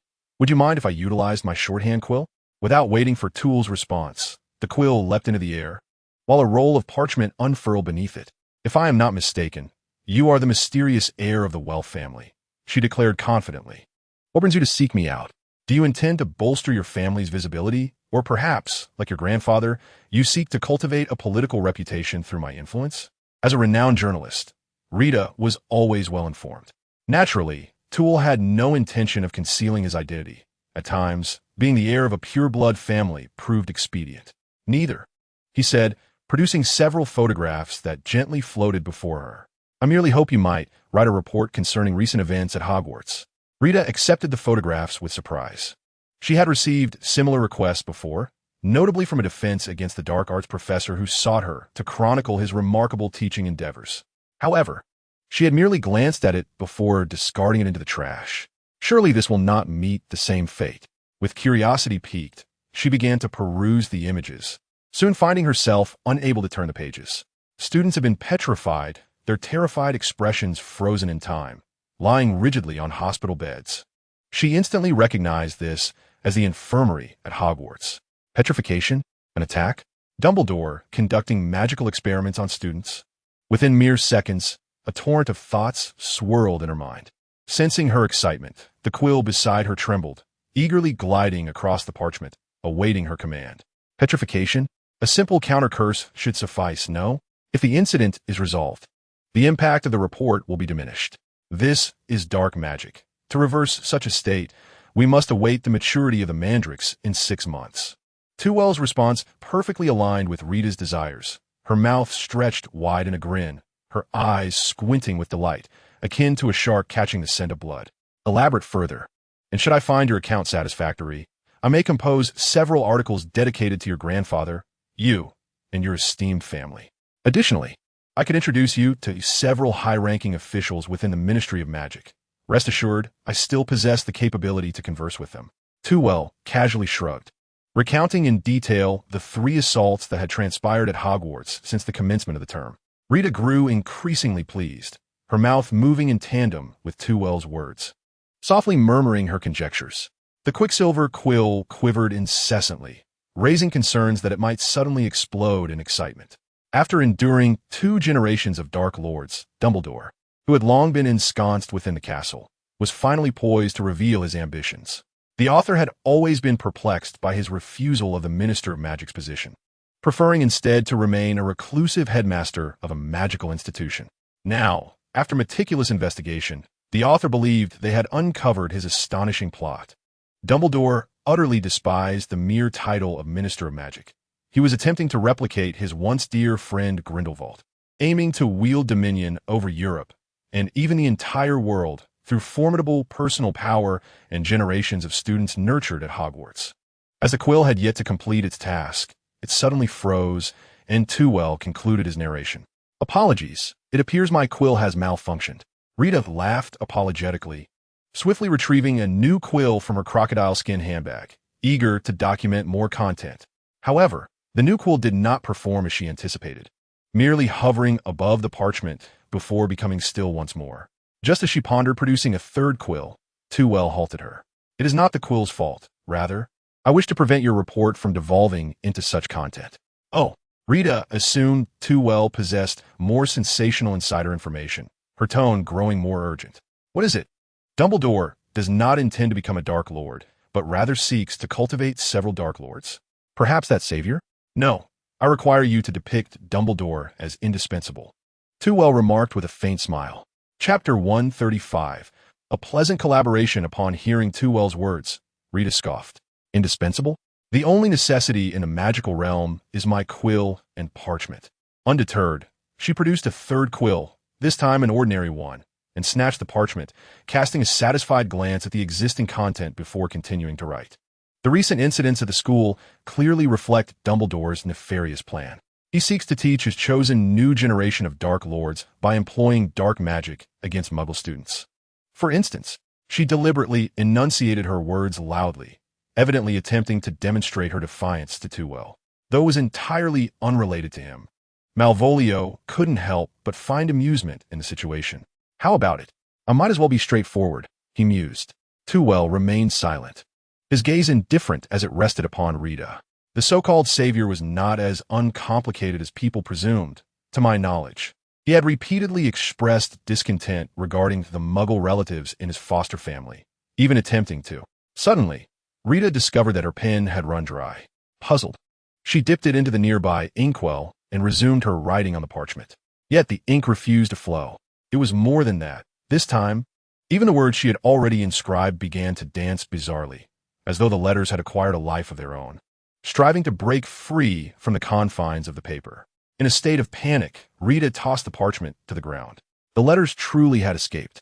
Lines of text, letter by letter, leaped orderly from the page, spiraling into the air like a vibrant ribbon. Once the entire sheet of parchment lay blank, the liberated words found their target. They swirled around Rita, elongating as they encircled her head. "It's you." Rita suddenly grasped the crux of the matter, gripping her wand tightly. "You are the ones causing this mischief. Do not fret. As long as you can alter the content, impossible." She shrieked in response. Truthfulness is the first tenet of journalism. Even Malvolio could not suppress a laugh. However, it was the words before her that responded. "Stay away." Ah! The letters sliced through the air like sharp blades, carving black ink into her skin. The agony Rita felt was akin to being branded. A scream, sharp enough to pierce eardrums, erupted from her lips, but fortunately, too well was swift to cover her mouth, averting potential harm to her throat. After a moment, Rita finally sensed the stinging on her face subside somewhat. She slumped onto the sofa, gasping for breath, beads of sweat oddly twisting and dripping down her chin to her chest. Her pupils dilated in fear, and indeed, her face could only betray that single emotion. Tentatively, her trembling fingers reached up to explore her skin. Once well cared for, her complexion was now uneven, and given her sensitivity to words, the marks upon it were undeniably the result of those letters. From Malvolio's perspective, every inch of Rita's face was inscribed with a dense array of text. Even her eyelids were not spared. A mere blink revealed the word liar inscribed there, with only the spaces between the letters betraying the original pale hue of her skin. Had it not been for Too-Well's considerate avoidance of her eyes and nostrils, it would have been impossible to behold her visage. "What have you done to my face?" she asked, her voice trembling and glistening with unshed tears. This kind of magic was entirely unfamiliar to her. What was even more terrifying was that Tevel had remained seated on the sofa, without lifting a finger, yet was capable of wielding such formidable magic. How had she never encountered such a powerful professor of dark arts defense during her time at school? It was merely a trivial embellishment. Tevel smiled, yet to Rita, it was far from pleasant. "As long as you obediently follow my instructions and submit the report within a week, the words inscribed here will vanish, as if nothing ever transpired." "And what if the report isn't published within a week?" Rita inquired. "Then you shall have to contemplate what sort of mask you will wear when you venture outside." Rita, who had initially relaxed, felt her heart sink once again, and she lamented, "But my report may not even be approved. It requires the editor of the Daily Prophet's nod." "That is no concern of ours," Tevel replied, reclining comfortably against the chair, crossing his legs, and exchanging a knowing smile with Malvolio. This gave Rita a glimmer of hope. Delirious, she urgently called to Malvolio, "You are an Auror. How can you stand by and allow him to threaten me? Hurry and apprehend him and take him to Azkaban." "Apologies, Miss Skeeter," Malvolio mimicked Tevel, crossing his legs and tilting his head back slightly, gazing at Rita through his nostrils. "I am currently on vacation." Rita's mouth opened and closed in disbelief as her gaze shifted between Tevel and Malvolio. After a long pause, she resignedly slumped her shoulders. "Very well. I shall comply with your wishes. Wouldn't it have been better to do so from the start?" Malvolio teased. Rita pouted, ignoring his jibe. "So, how should I describe the attack on Hogwarts?" "Simply report the truth. Remember, honesty is paramount," Tevel admonished gravely. "And do not criticize Dumbledore. Portray him as the guardian of Hogwarts." Rita pondered for a moment, cautiously scrutinizing his expression. "I do not quite grasp your intentions. If you wish to protect Hogwarts, then you should refrain from seeking my assistance, and instead keep these matters concealed within the castle. However, if your aim is to usurp Dumbledore, then I should be allowed to criticize him. Your current stance appears contradictory." Tevel shook his head. "That is of no concern to you. You merely need to publish the report and await Dumbledore's temporary dismissal, after which you can denounce the Ministry of Magic." "How can you be so certain that Dumbledore will indeed be dismissed?" "You need not worry about that either. If he is not dismissed, then there is nothing for you to do."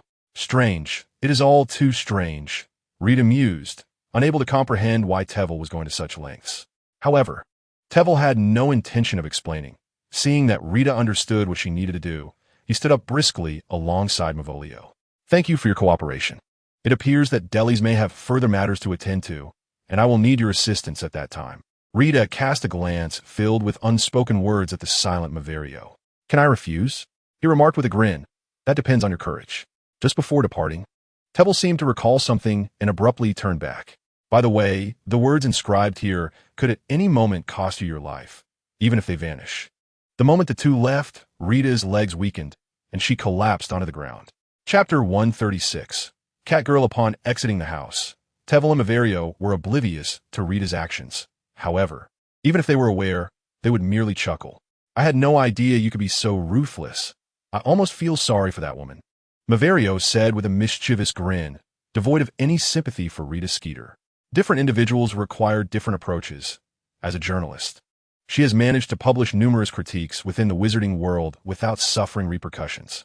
It is likely that she possesses additional unpublished articles, possibly implicating certain individuals. Tevel glanced back at her residence. Thus, you must keep a vigilant eye on her movements. If she uses those articles as leverage against you, your identity may very well be compromised. Mavario nodded non-committally. He was well aware of the tremendous power of Tevel's recent dark magic, which effectively placed a lock upon Rita's very soul. Even if he personally attempted to undo it, it would require considerable effort. In such a scenario, if Rita dared to challenge the odds, it would indeed spell misfortune for him. However, if she obediently complied, Tevel's lips curled upward. Then you should retrieve those pieces of evidence and present them to Cynthia. I wonder why I only now realize the darkness in your heart. Wasn't it said that Rita still holds value? Are you not concerned that if she feels excessively pressured, she might rise in rebellion? Mavario inquired. Thus, I intend to credit her with the exposure of Lockhart, which means you must cultivate a better rapport with her. In the future, any accolades regarding your and Cynthia's articles should be directed toward her. Politicians require publicity, particularly within the magical realm, where wizards roam far and wide. And only the Daily Prophet can effectively disseminate information. Rita will serve as their mouthpiece. Not only can she assist Cynthia and Mavario in elevating their standing in the magical community, but she can also propagate Tevel's ideals in due course. Otherwise, he would not have personally undertaken this endeavor, exposing his own identity in the process. Yet, given Rita's nature, mere words will not suffice. One must employ a strategy of both the carrot and the stick. Well then, let us return to work in earnest, Mr. Orer. With those words, Tevel's figure faded from sight. Mavario stood in a daze, contemplating the place where he had vanished. Having spent considerable time in the Ministry of Magic, he had come to comprehend the necessity behind Tevel's actions. Purely violent measures only instill fear, while profit and belief foster genuine acceptance. Cursed be it. This man is so formidable. How can I possibly resist him? After muttering a curse, he vanished into the swirling snow. Tevel first returned home to bid farewell to his parents and Jeff before making his way back to Hogwarts. However, upon his return, he was greeted with alarming news. Hermione Granger, who often accompanied Harry Potter, had been hospitalized. Another assault incident? Thankfully, I had returned home for the holidays. Fortunately, I told my parents about the attack, but they claim to have seen no related reports. Perhaps the journalists have yet to catch wind of it. Tevel observed the two young wizards passing by. To be honest, he found potion transformations quite intriguing. Unlike human transfiguration, the polyjuice potion allows one to completely assume the appearance of another person. For the purpose of disguise, the polyjuice potion is indeed superior to human transfiguration. However, human transfiguration is more convenient, as it does not require the preparation of potions or the acquisition of specific materials from the transformed individual. Considering that the school hospital currently had an excellent specimen, he quickened his pace, forgoing dinner altogether. Upon arriving at the hospital wing, he found, aside from the usual two boys and a cat, a rather unusual sight, a catgirl. Hermione's face was covered in dark fur, her eyes transformed into feline yellow, and atop her head sprouted two pointed, long ears, standing alert amidst her hair. Madame Pomfrey was conducting a thorough examination on her, occasionally plucking a few strands of black fur for closer inspection. Hermione seemed to have grown accustomed to these examinations, only letting out a sharp cry when a hair was pulled. The sound itself was rather reminiscent of a cat's meow. Such meticulousness, Tevel couldn't help but marvel. Alas, the polyjuice potion's transformation is the most flawless. Regrettably, it can only be used to alter human forms and cannot transform magical creatures, even if they are of mixed heritage. Hermione, in her helplessness, scanned the room and finally spotted Professor Flitwick, who was lamenting by the door. "Professor," she exclaimed, quickly covering her blushing face with her hands. This action irked Madame Pomfrey, who turned around in a huff. "Professor Lockhart, I had mentioned your method. It is Tevel." Her eyes sparkled with excitement. "Come quickly. This is a rare case." Hermione was momentarily taken aback. "Ah, can't we keep Professor Flitwick away?"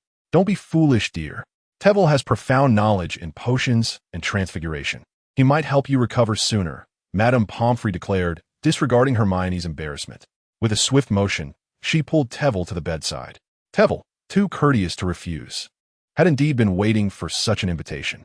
He gently adjusted Hermione's lowered head, scrutinizing her closely. "Could you possibly refrain from blushing so fiercely?" he inquired. With distractions set aside, Tevel focused his attention on her somewhat flickering eyes. On the surface, they were indistinguishable from a cat's eyes. It remained uncertain whether their functions mirrored those of their feline counterparts. "Have you noticed any differences in your vision? For instance, is your field of view broader? Your near vision diminished, while distant objects appear clearer? And have you found it challenging to distinguish colors?" Hermione paused momentarily, contemplating before responding. "No. Everything appears just as it did before. Wait, it seems that the hues of all objects have faded somewhat, except for black and white, which remain unchanged. For example, the red of the Gryffindor scarf," she gestured towards the one on the nearby table, "seemed a tad lighter than she remembered." Tewell nodded in understanding. What he had previously described were indeed characteristics of feline vision. Due to the structural differences between cat and human eyes, cats are essentially colorblind. However, Hermione's alterations were minimal, likely a result of the polyjuice potion. The potion cannot facilitate transformations in non-human forms. Thus, it is incapable of entirely altering cellular functions. Bearing this in mind, Tewell promptly plucked a hair from her face. Observing this action, Madame Pomfrey skillfully raised her oil lamp. "Thank you." He utilized the light to scrutinize the black hair closely. If this had been a human transformation, the hair would have reverted to its original form upon detaching from the source of magical energy. Yet, this strand remained unchanged. This, too, was a characteristic of the polyjuice potion. It does not revert simply due to separation from a body, nor does it restore itself even under conditions akin to death, becoming permanently fixed instead. Were a Muggle biologist present, they could observe the cells within using instruments, yielding results that would surely astonish both the magical and scientific communities. Alas, for now, one could only rely on the naked eye, thus squandering the vast potential of magic. Tewell sighed as he straightened himself, allowing the hair to slip from his grasp. Nonetheless, magic possesses its own methods. He cast another glance at Hermione, realizing that he must seize the opportunity to harness the advantages of the polyjuice potion's transformations before she returned to her original state. Chapter 137. Ron's speculations. The conclusion of the Christmas holidays signified the formal return to classes. However, unlike the previous semester, students now had to contemplate their final examinations as they entered the latter half of the academic year. Consequently, Lockhart was as industrious as ever. Throughout the Christmas break, he had not rested, diligently studying the outlines left to him by Tewell and crafting one exam paper after another, all of which were sufficient for the finals. His assiduity was enough to make Tewell feel somewhat embarrassed. Yet, in the eyes of the students, the sentiment was quite the opposite. In the Gryffindor common room, George and Fred rested their heads on the tabletop, surrounded by exam papers, face to face, lamenting their plight. If creating exam questions were a crime, Lockhart would surely be sentenced to a lifetime in Azkaban. No, I believe it would be more fitting to have a Dementor grant him a kiss. At that moment, Percy entered the common room, having just concluded his evening tutoring session. As usual, a hint of pallor lingered on his face, and he felt utterly drained of magical energy. George was the first to notice him, immediately perking up. "Wow, is that not Percy?" The first, and currently the only one in the school to have vanquished the fourth statue with his team. As the captain, wouldn't you share some insights with us? Today, the sixth graders were attending Professor Flitwick's class, which still revolved around statue battles. However, this time, Percy had successfully led his team to defeat the fourth statue. Yet, he did not feel particularly elated, as he had resorted to a rather dubious method. He had just been reprimanded by Professor Flitwick for this very reason. With this thought, Percy managed a faint smile, but offered no response. Instead, he wearily clutched his backpack and trudged back to the dormitory, his indifference leaving the twins somewhat dissatisfied. Was Professor Flitwick's tutoring really that challenging? George pouted. Fred stroked his chin thoughtfully. Considering last year's academic intensity, it was indeed too much for Percy to bear alone. Well, George said, his enthusiasm rekindled. As brothers, I believe we should lend him a hand. Unfortunately, Fred remarked, Professor Flitwick's wizard chess skills have surpassed ours. Fred's words struck George like an arrow to the heart, causing him to wilt and slump back onto the table, exclaiming in frustration, Ron is utterly useless. Just then, Ron and Harry crawled in from outside the common room, having just submitted their class notes and assignments to Hermione, hoping she would assist them with their homework. The moment they landed, they overheard George's remark. Ron felt a mix of confusion and understanding. This year, due to his broken wand, his classroom performance had severely suffered. But George had no right to say such things. Come on, Professor Flitwick told us that your theoretical grades have been declining, and he has decided to gradually transition practical classes into theoretical ones. He chuckled as he glanced at the two, anticipating their despondent reactions, only to find their responses somewhat unusual. Are you saying our theoretical grades are that poor? George inquired, raising his head with a serious expression to confirm with Ron. Indeed. Are you suggesting that the professor will personally teach us theoretical courses? Fred's eyes sparkled as if illuminated by two light bulbs. Exactly. He explicitly told us so, Ron replied, somewhat apprehensive. You two haven't gone mad, have you? Listen, mate, just mad? No, George beamed. We're thrilled, aren't we, Fred? Fred enthusiastically pulled George close. Absolutely. The professor is willing to modify the curriculum just for our theoretical knowledge. What does that signify? The two embraced tightly, exclaiming in unison. It signifies that the professor holds us in high regard. The lounge fell into an immediate hush, with everyone gazing in astonishment at the Weasley twins, who pretended to weep dramatically. Ron rolled his eyes significantly, embodying Hermione's usual demeanor, before he and Harry retreated to a corner, as if fearing the contagion of foolishness. It was perplexing how Professor Flitwick could endure the antics of these two imbeciles. Harry pondered, perhaps it was akin to how Hermione typically dealt with them? Thank you for the reminder. The two of them produced their unfinished assignments, engaging in quiet discussion. However, it wasn't long before their conversation veered back to Hermione. Without Hermione, we would hardly manage to complete so much work.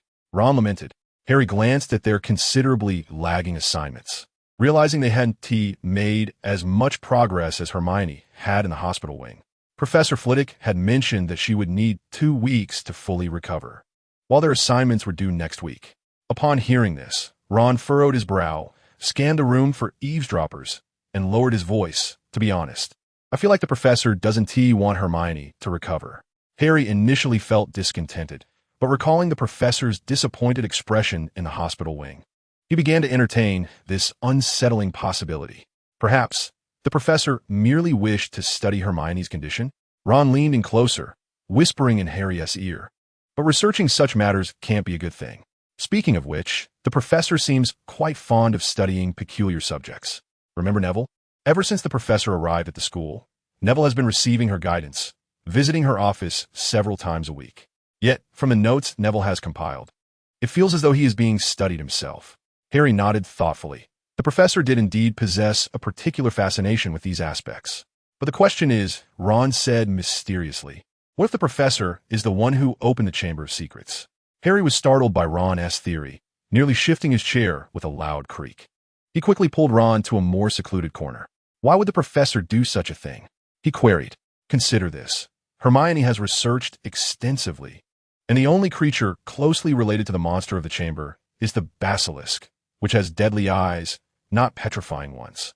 However, petrification would require exceedingly potent dark magic, and the professor just so happens to be a former student of Durmstrang.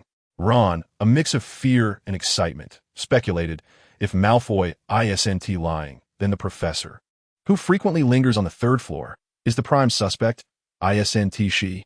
Harry's expression twisted with turmoil as he found himself increasingly agreeing with Ron's hypothesis, subtly aligning with his perspective. No, it's impossible. The professor isn't the type to harm her students. Given the professor's typically gentle demeanor, Ron also found himself conflicted. I merely proposed a possibility. Perhaps I was mistaken? Chapter 138, Neville's Progress. Impossible. How could the professor engage in such actions? On the following evening, while visiting Hermione, they shared this speculation with her. Hermione's feline features had improved considerably. Her tail was long gone, her pupils returned to normal, and only the two cat ears atop her head and the whiskers beneath her nose remained. However, upon hearing Ron's conjecture, she immediately fluffed up like an enraged cat. But do you recall the night we examined Mrs. Norris? Even Professor Dumbledore required the professor's assistance in deciphering dark arts. Ron augmented his hypothesis with new evidence, which effectively quelled Hermione's fury. Furrowing her brow, Hermione pondered for a moment before quietly stating, "The issue is, prior to the attack, the professor was in the Great Hall, where a multitude witnessed him enjoying pastries." This time, Harry had a valid rebuttal. Frankly, given the professor's capabilities, he need not personally cast spells. Was it not the case when we were left hanging outside the office door? Hermione immediately pouted, vexed by her inability to respond. The more she considered this possibility, the more she found it plausible. After all, they had investigated for quite some time and had only surmised that the monster in the Chamber of Secrets was a basilisk, without any leads on the identity of the heir. Now, Professor Quirrell, hailing from a pure-blood family, might indeed have ties to the Slytherin lineage, especially considering the professor's amicable demeanor towards Parseltongue and dark magic. Moreover, among those she could conceive of, only the professor seemed to fit the bill. Yet, out of emotional reverence, she hesitated to question him. Ron and Harry understood her sentiments, or rather, shared the same thoughts, and they all sighed in resignation. If it were Snape, we would report him without hesitation. But should we caution Professor Quirrell? Ron suggested. No, if the professor were amicable, that would be one thing. If he were enraged by our discovery, we might find ourselves with 2 more patients in this ward. Harry promptly countered, noting that Colin and the others had yet to recover, indicating that the professor wished to keep his identity concealed.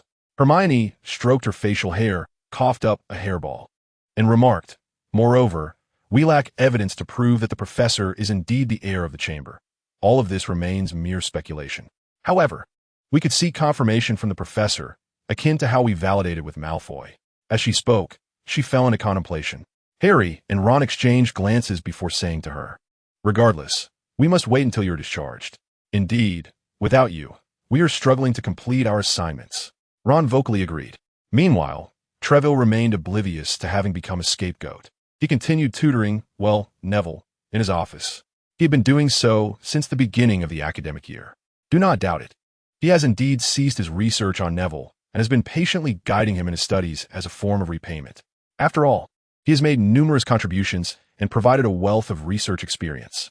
Fortunately, Neville has shown promise, following the slow yet steady treatment from Trevelyan. The residual effects of the forgetfulness curse have significantly improved, to the point where the sudden lapses in his mental clarity no longer occur.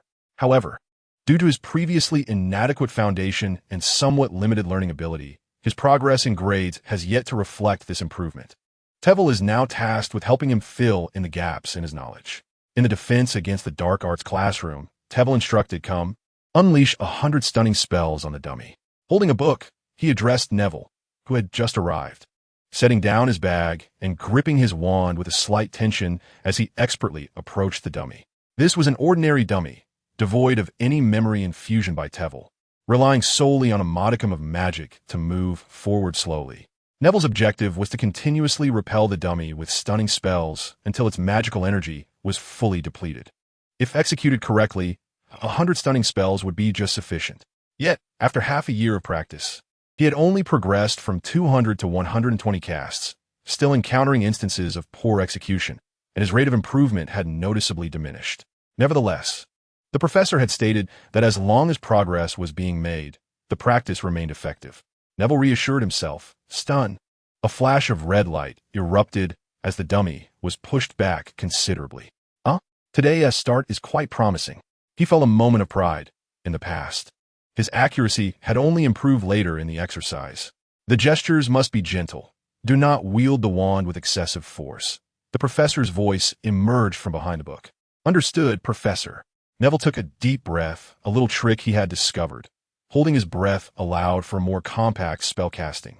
Stunned, he called again. Trevelyan had been observing Neville throughout. Initially, he could not comprehend how someone could struggle with even the simplest of spellcasting. For him, casting spells was as effortless as eating or drinking. Even during his first encounters with magic, he had been able to grasp the school curriculum with the understanding and focus of an adult. However, since he began tutoring Neville, he gradually came to understand what true magical talent entailed. It was, in essence, a sensitivity to magic. Generally speaking, students from pureblood families or wizarding households possess an advantage here. Their prolonged exposure to magic enables them to wield magical energy with greater finesse. Yet, after 7 years of schooling, this so-called talent tends to be leveled out by the school environment, and subsequent achievements rely heavily on individual comprehension and insight.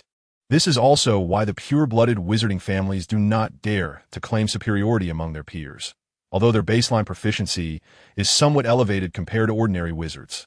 Their upper limits still hinge on personal endeavor. Neville, however, is enhancing this sensitivity through relentless practice.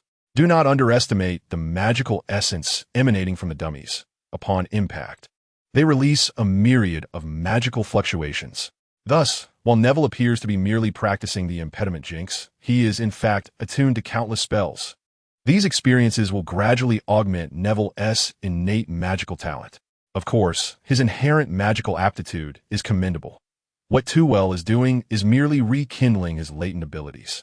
This method of practice may not visibly enhance his apparent strength, yet it passively deepens his comprehension of magic, making the acquisition of other spells significantly more effortless in the future.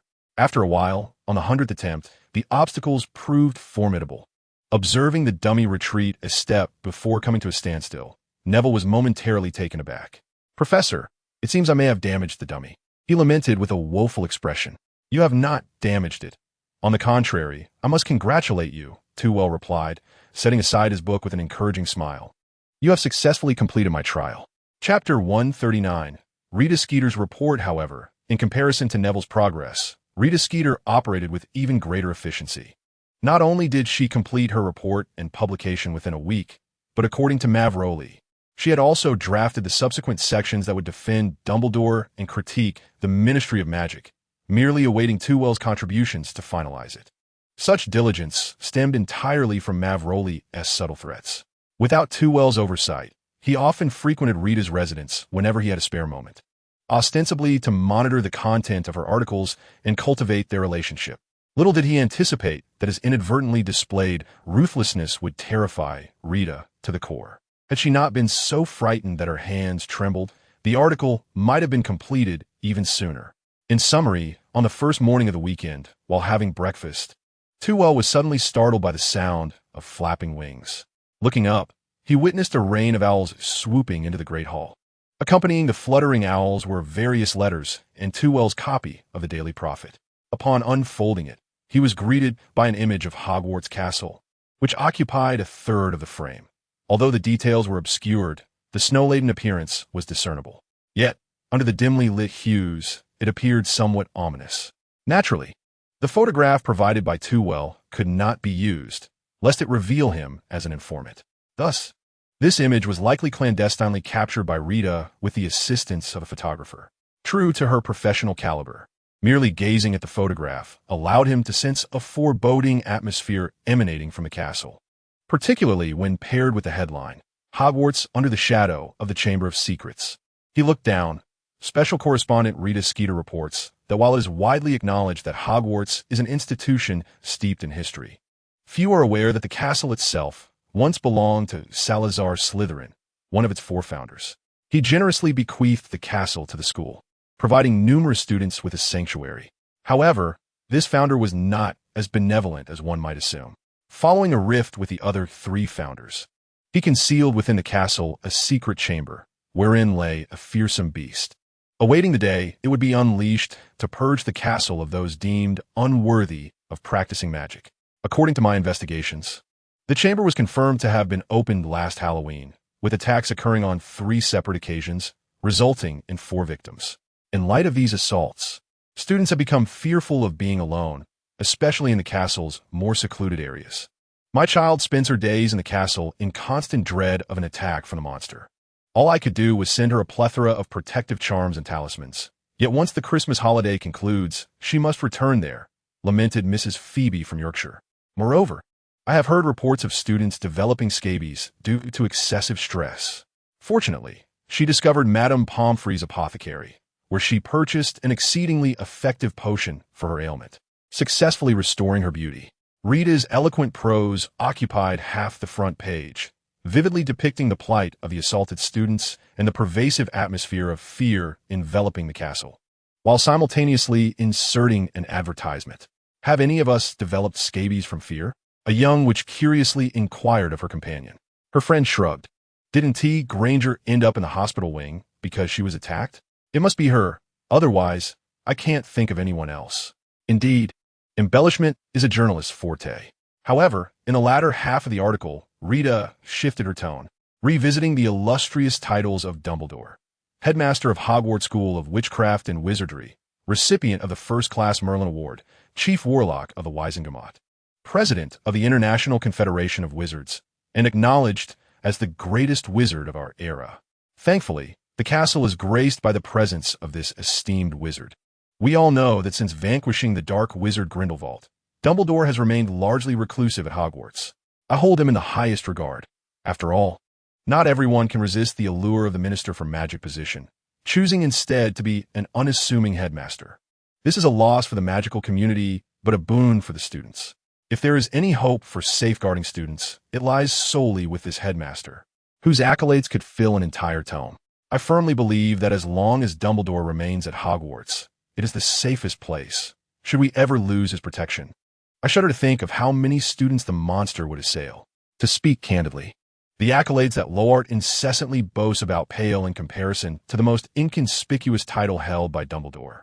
In light of such resplendent honors, juxtaposed against the preceding crises, the confidence it instills is markedly profound. Indeed, we must continue to delve into the mysteries of the castle. Upon finishing the report, George erupted in exuberant cheers. No, Fred chimed in, rising to his feet. We must even venture beyond the castle to explore the Forbidden Forest. I must remind you, Gentleman Weasley, that your detention is far from over, Professor McGonagall remarked as she passed by them. The Weasley twins elicited laughter from their peers, who, though still engaged in lively discussions, were no longer gripped by trepidation, shifting their focus to the extent of Dumbledore's numerous titles. However, as Tuil folded his newspaper, he suddenly noticed a letter. I have opposed this matter several times, yet Lucius is allied with Fudge, intent on forcibly removing Hagrid and suspending Dumbledore from his position as headmaster. Additionally, Rita Skeeter's confidential information has been duly submitted, though its contents are not fatal and require careful strategizing. Cynthia, Hagrid was the scapegoat 50 years ago when Voldemort opened the Chamber of Secrets. It was only later, due to a lack of evidence, that Dumbledore intervened to rescue him. Frankly, the Ministry's actions now appear somewhat ineffectual. As for Fudge's acquiescence to Lucius's plan, that was entirely predictable. Many regard him as Dumbledore's sycophant. Shortly after assuming the role of Minister for Magic, he consulted Dumbledore on virtually every matter. However, it is noteworthy that this behavior has diminished with the passage of time in his ministerial tenure. He possesses his own opinions and is eager to assert them. The renowned poet Tagore aptly described him. The puppy suspects a vast conspiracy of the universe to usurp its position. Thus, it is only natural for him to harbor apprehensions towards Dumbledore. Ah, the political animal, Tuil mused coldly, allowing the letter in his hands to crumble into invisible dust. In truth, Fudge does not harbor such immediate trepidation towards Dumbledore. I have anticipated this based on his later conduct. Seeking to augment his character. Chapter 140. Research findings as a prominent journalist. Rita's article soon stirred a considerable uproar within the magical community. Many parents, believing the attack incident to be merely a case of petrification, inundated her with inquiries for an entire week. Their owls fluttering down in such numbers that the Great Hall nearly became submerged in feathers. Fortunately, it was merely feathers, yet akin to earlier content. Rita's subsequent praise for Dumbledore proved remarkably effective. Presently, parents advised their children to remain as close to Dumbledore as possible, even suggesting that romantic rendezvous take place near the headmaster's office. However, Tuil remained unconcerned, for he was confronted with an urgent matter. Hermione was on the verge of returning to normalcy. In truth, apart from a few sparse hairs on her face, she could be considered entirely normal. Once trimmed, she would be ready for discharge, as the pores would gradually vanish with the passage of time. However, Tevel deliberately kept her for an additional day, under the guise of preventing any aftereffects. Yet, there was little left to study. His focus had shifted more towards observing the restoration of the pores. In the case of body transformation, the traces of pores would slowly morph into normal skin. But what the compound potion? Tevel watched with anticipation, noting that Hermione was nearly succumbing to sleep. After 2 full weeks, she had become immune to the professor's scrutinizing gaze, devoid of any shyness or even the slightest emotional stir. Suddenly, Tevel's eyes widened in delight.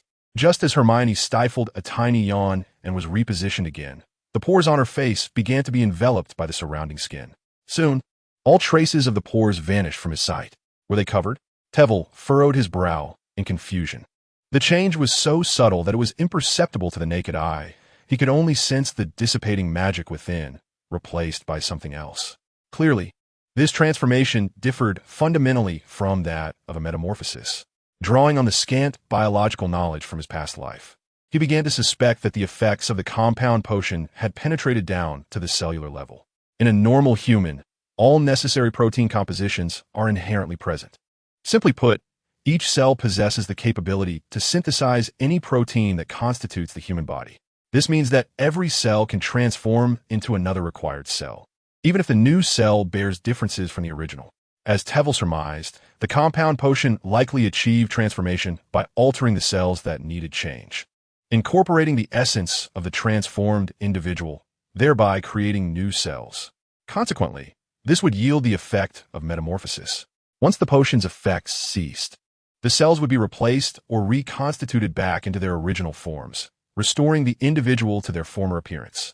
This necessity of incorporating a part of the transformed individual's biological material is why the compound potion can only transform humans. The proteins required by magical creatures or animals are generally not found in normal humans. Furthermore, this explains why the effects of the potion endure even after detachment from the original body, or in the case of death, as the cells have already perished. Tevel felt a surge of excitement. The metamorphosis could enable him to assume the appearance of magical creatures, while the cellular modifications of the compound potion could grant him their abilities. This implies that by integrating the two, he could flawlessly transform into any creature he desired. This passage may seem somewhat perplexing. It is merely a product of my imagination. There is no need for you to delve deeply into it. Simply understand that the protagonist's ability to transform her body has significantly strengthened. Professor? Hermione inquired, her voice tinged with confusion and trepidation at the sight of Tewell's excited expression. When one is treated as a subject of research, fear is an inevitable response. This sudden jolt finally brought Tewell back to reality. Ah, you have completed your recovery. You should hasten back now. He composed his features, returning to his former poised demeanor. Nevertheless, Hermione remained in a state of uncertainty. Thank you, Professor, she murmured, her gaze cast downward. With that, she promptly seized her small satchel and hurriedly made her way outside. It was not until she reached the entrance of the common room that she exhaled a sigh of relief. The fat lady glanced at her, panting, and with a stoic expression said, "The password." "Crystal Cup," Hermione responded.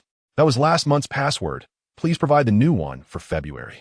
"But I have spent an entire month in the hospital wing," Hermione exclaimed, her eyes widening. "I have been trapped in a frame for a lifetime." The fat lady shrugged. However, Hermione did not have to wait long at the entrance. Shortly thereafter, 2 figures emerged. "Hermione? I was just contemplating going to the hospital wing to fetch you," Harry said, his backpack bulging with contents. Upon seeing Hermione, his excitement was palpable. Ron, who followed closely behind, was equally delighted, scrutinizing Hermione's face for a moment. "I truly cannot tell that you once transformed into a cat. If you hadn't team mentioned it, no one would ever know," Hermione replied with a hint of resignation. "But where are you planning to go?" she inquired. At the mention of their destination, Harry joyfully raised the note in his hand. "Hagrid has invited us to his place at 3 o'clock. He might want to have afternoon tea with us. However, it is rather peculiar that he requested we bring the invisibility cloak. I wonder why," Ron pointed out, gesturing towards the bulging backpack Harry held. "Never mind that. Let us make haste," Harry replied. Due to the recent attack, Hagrid had canceled their afternoon tea gatherings, making this their first visit to his hut in quite some time. Harry's excitement was barely containable. As they journeyed, Hermione recounted her peculiar feelings towards Professor Wilkins during her time in the hospital wing to Harry and Ron. I can't shake the feeling that, whether or not the professor is the heir of the Chamber of Secrets, the things he studies are exceedingly bizarre. The key point is, I just recalled last year when the professor attempted to steal the Philosopher's Stone, she hesitated momentarily before continuing. I suspect the professor has some unspeakable secrets tied to his presence at Hogwarts. Harry listened, a sense of worry creeping in, having personally experienced the professor's schemes last year. It would be disingenuous to claim he was unafraid. But if the professor already possesses the Philosopher's Stone, why would he also seek to be the heir of the chamber? Perhaps there are treasures hidden within the chamber. Ron's eyes sparkled with excitement. Salazar Slytherin was the original master of the castle. Perhaps the Chamber of Secrets was filled with treasures or formidable magic left behind by him. Hermione and Harry remained non-committal to this assertion. Yet they could conjure no more suitable explanation and merely nodded in reluctant agreement. Thus, they arrived at Hagrid's hut, where Harry eagerly approached and knocked on the door. Bang, bang, bang. Hagrid, it's us. Chapter 141. Afternoon tea. They did not wait long before Hagrid opened the door with a tense expression, Fong barking wildly behind him. I thought you weren't coming. Hagrid sighed with relief and promptly stepped aside. The three of them entered in single file. We were delayed a bit waiting for Hermione. Harry replied sheepishly. It was then that Hagrid noticed Hermione's petite frame. Oh, I haven't congratulated you on your discharge from the hospital yet. Never mind that. Sit down quickly. I'll brew some tea. He hurriedly grabbed the teapot, but accidentally knocked over a cup. Clatter. Oh, I'm so sorry. Before he could tidy up the cups, two hands reached out from the side, taking over his task. What has happened to make you so flustered? Hermione inquired, pouring the tea with a puzzled expression. Indeed, this is not like you, Hagrid, Ron chimed in. Harry nodded in agreement, though he remained silent, his eyes reflecting greater concern for Hagrid. It was the first time Harry had seen him in such a state. Typically, Hagrid was composed, even when he misspoke, retreating into his own thoughts rather than exhibiting panic. Generally, Hagrid emanated an air of invulnerability. Yet now, he appeared as frazzled as a student caught out after curfew by a professor. After glancing at the three of them, Hagrid took a deep breath and said, Well, this is what I needed to tell you. I received a letter from the Ministry of Magic. They said they need to knock, knock, knock. Hagrid's expression shifted, and he shouted in a panic, Quick, hide under the invisibility cloak. The trio hastily retrieved the cloak and concealed themselves in a corner. Once he saw they were well hidden, Hagrid stood up and opened the door once more. It was Dumbledore, accompanied by Fudge. Good afternoon, Hagrid. Before Dumbledore could speak, Fudge interjected. He removed his top hat, revealing his disheveled gray hair, and surveyed the small hut. I believe you are prepared, given the recent attacks. We must take you in for questioning. I believe I've already explained that Hagrid is certainly not the one who opened the chamber, Dumbledore replied, his brow slightly furrowed, his tone displeased. Fudge trembled slightly at his words, but maintained an awkward smile, offering a slight bow towards Dumbledore. However, 2 students have already been assaulted. Given that you have failed to apprehend the perpetrator, we must implement certain measures. He muttered about the Ministry of Magic facing criticism from parents, expressing the immense pressure upon me, while the Board of Governors supported my explanations. Yet, Dumbledore remained an indifferent observer. Where are you taking me? Azkaban. Hagrid suddenly exclaimed. It was the first time Harry witnessed Hagrid display a look of fear, his voice even contorting in distress. Regardless of who it may be, no matter how resolute their will, Azkaban can shatter anyone. Ron quietly elucidated in his ear. Fudge could no longer bear to meet Dumbledore's gaze. He quickly averted his eyes, toying with his top hat, and casually replied, Just for a brief period. Once we ascertain the facts, we shall release you. Dumbledore's contemplative gaze upon Fudge's retreating figure instilled in him a sense of discomfort. This is against protocol. I have rights, bang. A series of knocks interrupted his words. He opened the door, and a man clad in an opulent black cloak entered. You are not welcome here. Hagrid's fear morphed into fury, tinged with a distaste akin to facing a great slug. Lucius Malfoy sneered as he surveyed the small room. Apologies, I had no intention of coming here, but I heard that Headmaster Dumbledore was present, he remarked, displaying a rolled parchment in his hand. The governors have unanimously agreed to my decision. His mouth twisted into an exaggerated grin, his triumph unmistakable as he gazed at Dumbledore. Dumbledore, your position as headmaster has been suspended. Hagrid's mouth fell open in shock, wide enough to swallow Harry whole. Impossible. You must arrest me instead. The school cannot function without Dumbledore. Even Rita Skeeter knows that.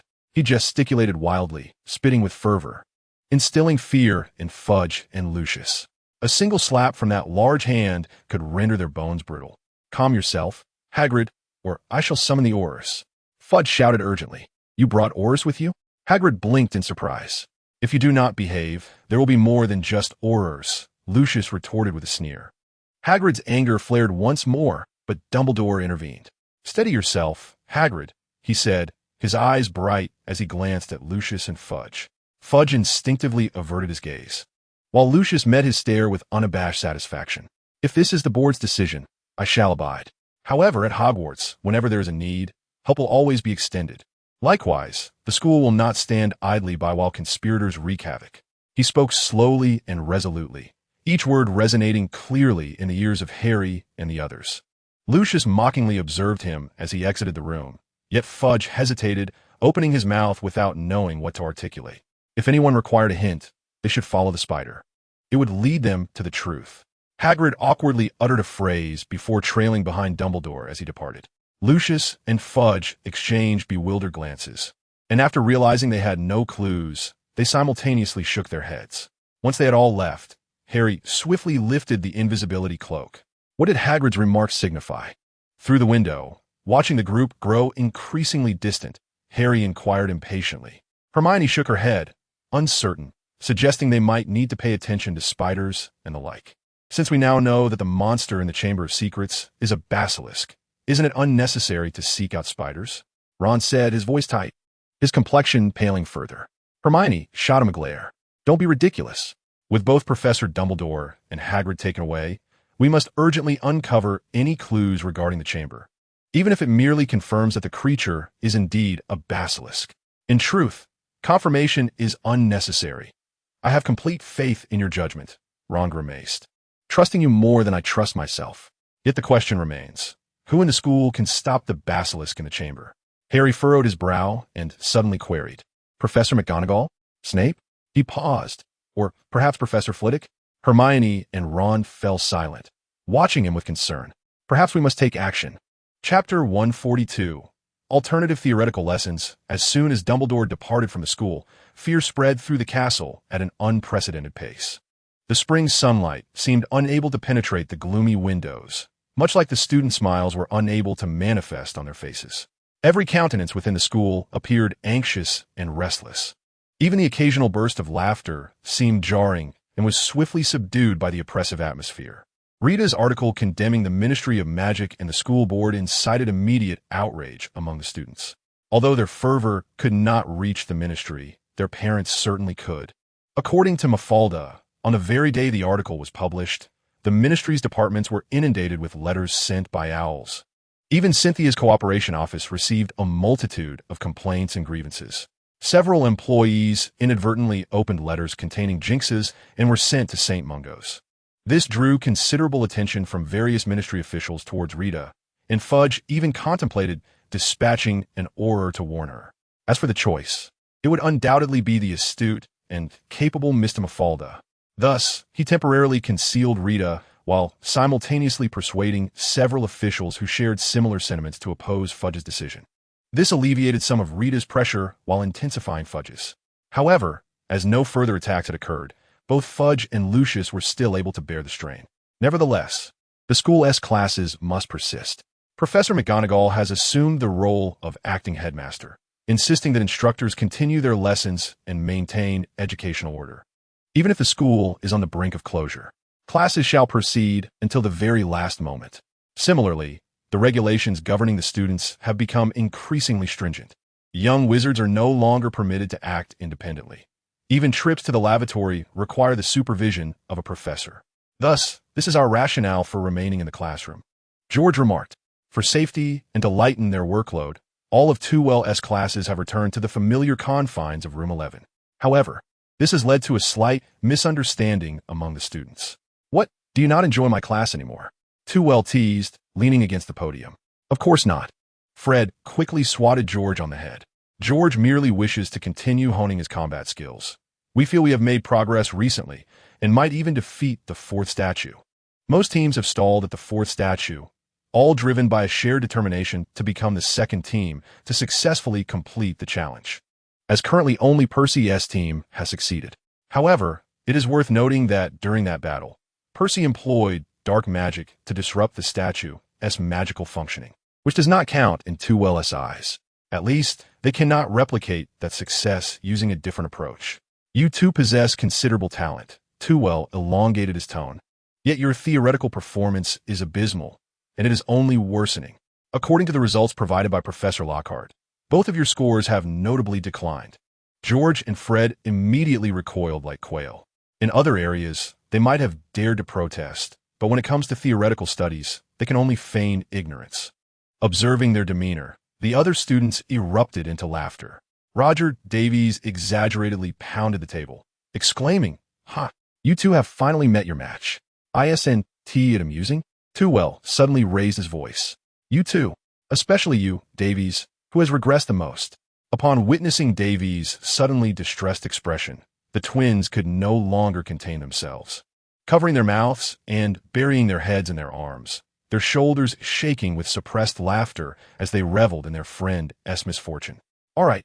Tewell clapped his hands to restore order amidst their merriment. "To compensate for your theoretical shortcomings, I have prepared a delightful game for you."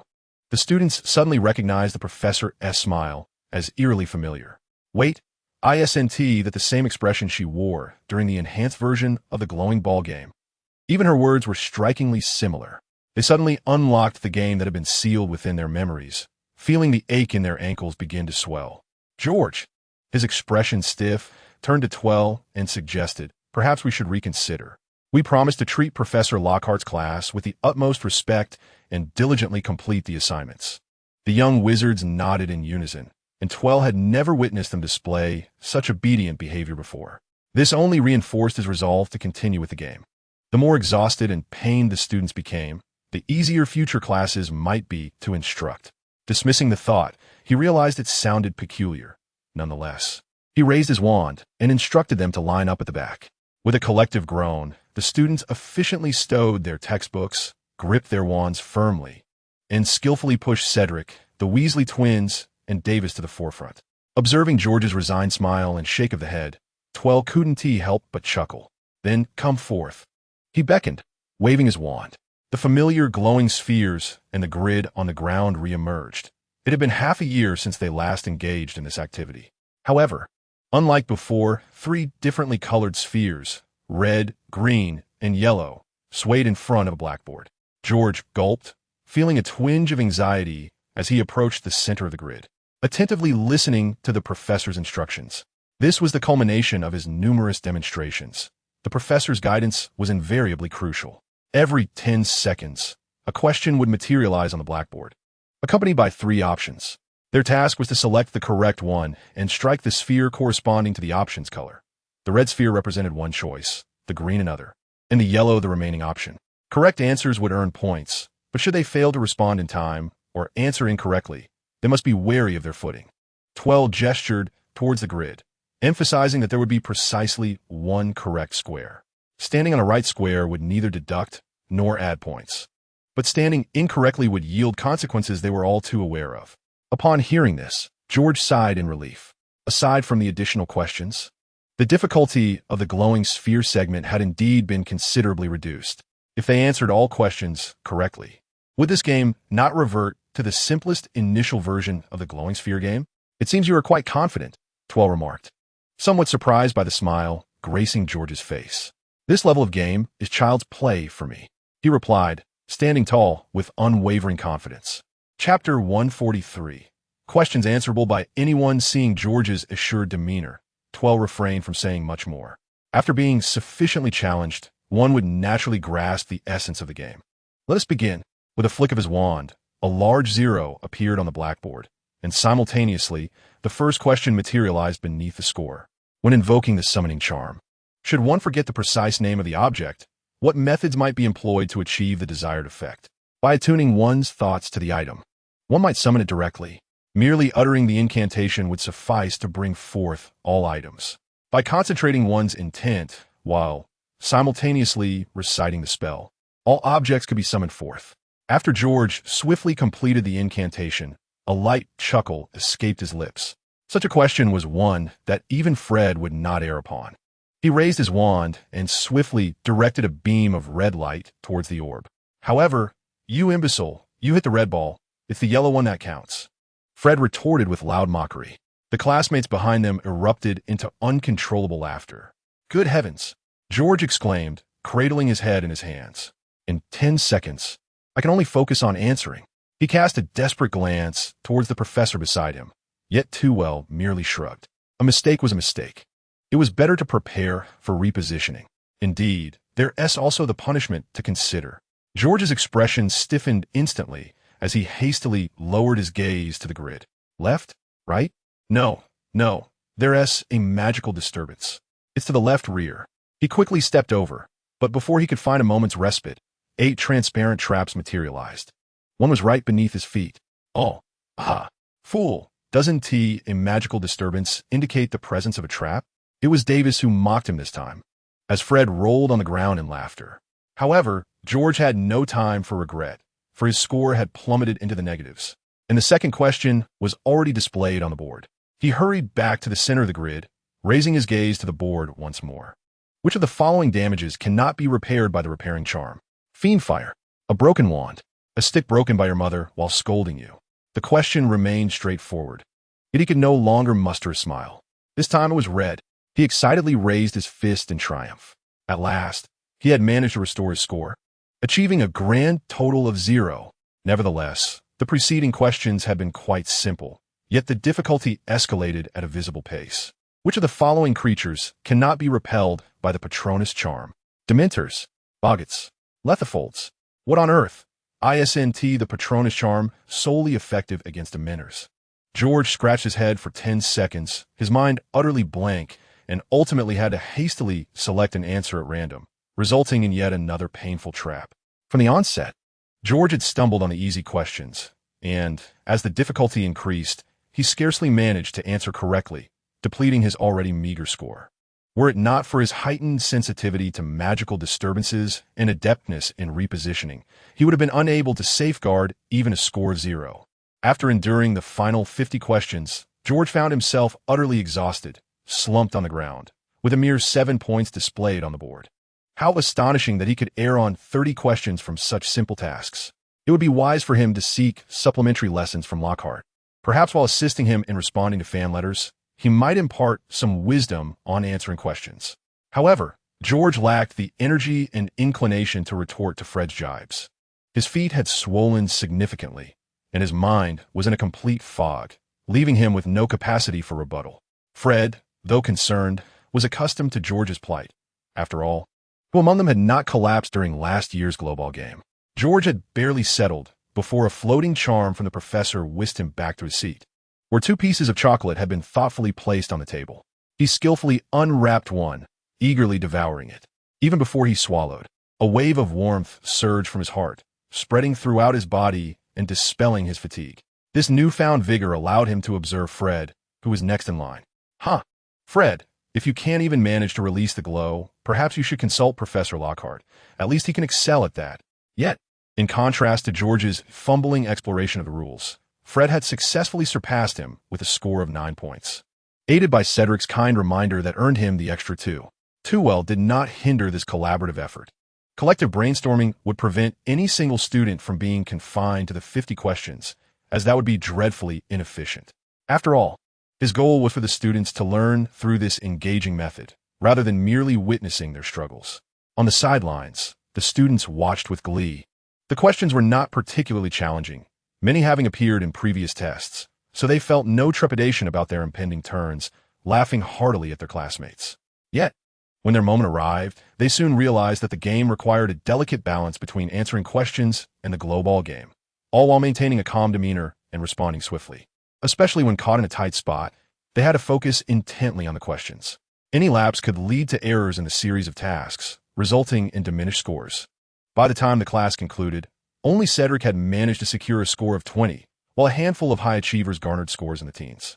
The majority, however, were relegated to single-digit scores, with a few unfortunate souls or those overwhelmed by anxiety ending up with negative points. Although the difficulty of the questions was relatively low this time, a gentle reminder from Too indicated that the challenges would escalate as the course progressed. Thus, he urged them to diligently review previously tackled questions, for the final exam loomed less than 4 months away. Really? We are still under the shadow of an attack. George lamented, his head resting despondently on the desk. Too gazed at him with amusement, reminding him that unless the creature in the chamber petrified him, he must adequately prepare for the final examinations. After assigning the homework, he escorted the students, still nursing swollen ankles, as they supported one another, to the Transfiguration classroom. Too what on earth happened to them? Professor McGonagall inquired, astonished as the students limped to their seats. It's quite normal to sustain minor injuries while practicing magic. Too offered a cursory explanation before shouting to the students, "Don't forget to eat the second piece of chocolate." With that, he bid farewell to the contemplative McGonagall and briskly returned to his office.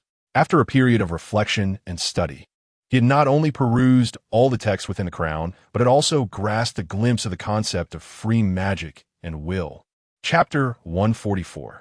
The Magic of Freedom, and while back in his office, Too marveled at the serendipity of his research endeavors. Indeed, he owed his gratitude to not just Hyland, but also to Neville. Recently, during his second magical examination, he experienced a sudden surge in magical aptitude, leading to an episode where his magic became entirely unrestrained. Though the magic he unleashed was chaotic and devoid of power, it possessed one remarkable quality that Too had long pursued: extraordinary speed. It was so swift that Too found himself momentarily taken aback. Fortunately, the lack of potency meant that it did not even scrape the plaster from walls. Yet, this experience allowed him to grasp a fragment of the profundity of that old adage. After several days of exploration, he had begun to emit light at an astonishing velocity. However, it was merely light. Whenever he attempted to cast conventional spells, he reverted to his original form, with the speed enhancement dissipating. Thus, he contemplated the necessity of simulating an environment brimming with magic to heighten his sensitivity to it. Although he had nearly reached his limits, he believed he could artificially surpass them momentarily. However, as he surveyed his office, he realized it was not suitable for such an endeavor. After pondering for a while, he resolved to visit the room of requirement, taking along the crown and the Hogwarts emblem. As his intuition suggested, it was the most fitting place for his validation. The afternoon sun shone brightly as he strolled through the castle, accompanied only by the sound of his footsteps and the distant echoes of lessons from neighboring classrooms. Lifting his spirits, no longer feeling so urgent, he meandered leisurely through the staircases and corridors, greeting the occasional professor, until he gradually arrived at the 8th floor. Before Dumbledore was taken away, some students had lingered here for a sense of security. However, with Dumbledore's absence, those students no longer frequented the area. It was, in fact, the lack of Dumbledore's seminars that afforded him additional time to pursue other studies. Contemplating these thoughts, Tevel approached the wall of the House of Requirement. "I require a sturdy house, utterly devoid of any furnishings." As the door to the room materialized, Tevel pushed it open with vigor and swiftly entered. As per his request, the room, akin to a classroom in size, was entirely empty, its stark white walls, ceiling, and floor creating a somewhat surreal atmosphere. However, this was a realm governed by magic. Tevel tentatively struck the floor, which merely yielded to form a small depression, quickly recovering thereafter. He nodded in satisfaction. After numerous encounters with magical sources, he had discerned that the magic of the House of Requirement originated from the castle. Understanding that this chamber enjoyed the same protective enchantments as the castle itself, with the added benefit of enhanced protection due to its smaller size. Thus, he had no fear of damaging it. This is my personal conjecture. In the narrative, the destruction of the House of Requirement by fierce flames was due to the castle's protective magic having been compromised at that time. Acknowledging this, Tevel closed his eyes and slowly extended his arms. He relied solely on his sensitivity to magic to perceive this world. In his vision, the room became engulfed in darkness, thick as ink, swallowing him whole. Yet, a radiant light, as scorching as the sun, emanated from his core, instantly flooding the entire space with brilliance. The vibrant magic danced like a sprite within, composing a hymn entitled Power. Feeling an irresistible urge rising from within, Tevel instinctively drew forth his wand. He was unaware of what spell to cast, or how much magical energy to channel. Nevertheless, he unconsciously raised his wand high, his wrist trembling, as an unprecedented golden magic burst forth from its tip. The golden light spread with a swiftness surpassing that of the magical aura, instantly enveloping the white brilliance that symbolized magic. The radiance of the gold was so intense that it pierced his cerebral cortex with pain, compelling him to pause his magical perception and gradually open his eyes. Tevel was astonished to find himself in a new room. No, it was not entirely new. Rather, it was hauntingly familiar, for it resembled the chamber within the crown. The same bookshelves, the same domed carpet, the identical tables and soft chairs. He had come to realize that the arrangement of this room mirrored that of the Ravenclaw common room. However, unlike before, a lady seated on the sofa wore a slight smile, her countenance cool yet inviting. Her eyes were as profound as the ocean's depths, transparent like crystal. She caressed a book in her hands, her head slightly lifted. "Welcome, young one," she said, her voice crisp and commanding, evoking thoughts of the school as serious and earnest instructors. "Greetings," Tevel replied respectfully. "I presume you are Lady Rowena Ravenclaw?" The smile of Rhoynar widened ever so slightly, enough to reveal that she was indeed smiling. "You may perceive it this way." Drawing from Helga's experience, Tevel first scrutinized Rhoynar's condition, which was akin to Helga's, a harmonious amalgamation of vitality and magical energy. It bore some resemblance to Mavrio's current state, though the essence of the soul within Rhoynar was somewhat lesser in proportion. However, her state appeared to exude a greater sense of freedom compared to Helga's. "I wonder if you have sensed Lady Helga. I encountered her in the Forbidden Forest." Tevel intentionally invoked Helga to bridge their connection, allowing his tone to soften and become more relaxed. After all, Rhoynar radiated a teacher's gravitas, lacking the gentleness of Helga. Rhoynar regarded him with an amused glint in her eyes. "I have not sensed her, yet I have seen her." She paused, a playful smirk gracing her lips. "It is from your mind that I have seen her." Tevel's smile faltered. "Can you invade my thoughts?" "Just as you can read the tomes of the diadem. I too can delve into your mind," Rhoynar replied with a hint of pride in her smile. "This process is reciprocal. Yet I am unable to glean any of your thoughts," Tevel stated with a touch of dissatisfaction. His mental fortitude was formidable, yet he found himself utterly helpless against Rhoynar's probing gaze. It would be one thing if only Rhoynar possessed such abilities. He would not mind being bested by such an individual. But what if it were Dumbledore? Or perhaps an innate legilimens? His ambitions could not afford such vulnerabilities in his mind. Rhoynar, however, erupted into laughter, covering her mouth. "Your irritated expression is quite endearing," she chuckled, her voice trembling with mirth.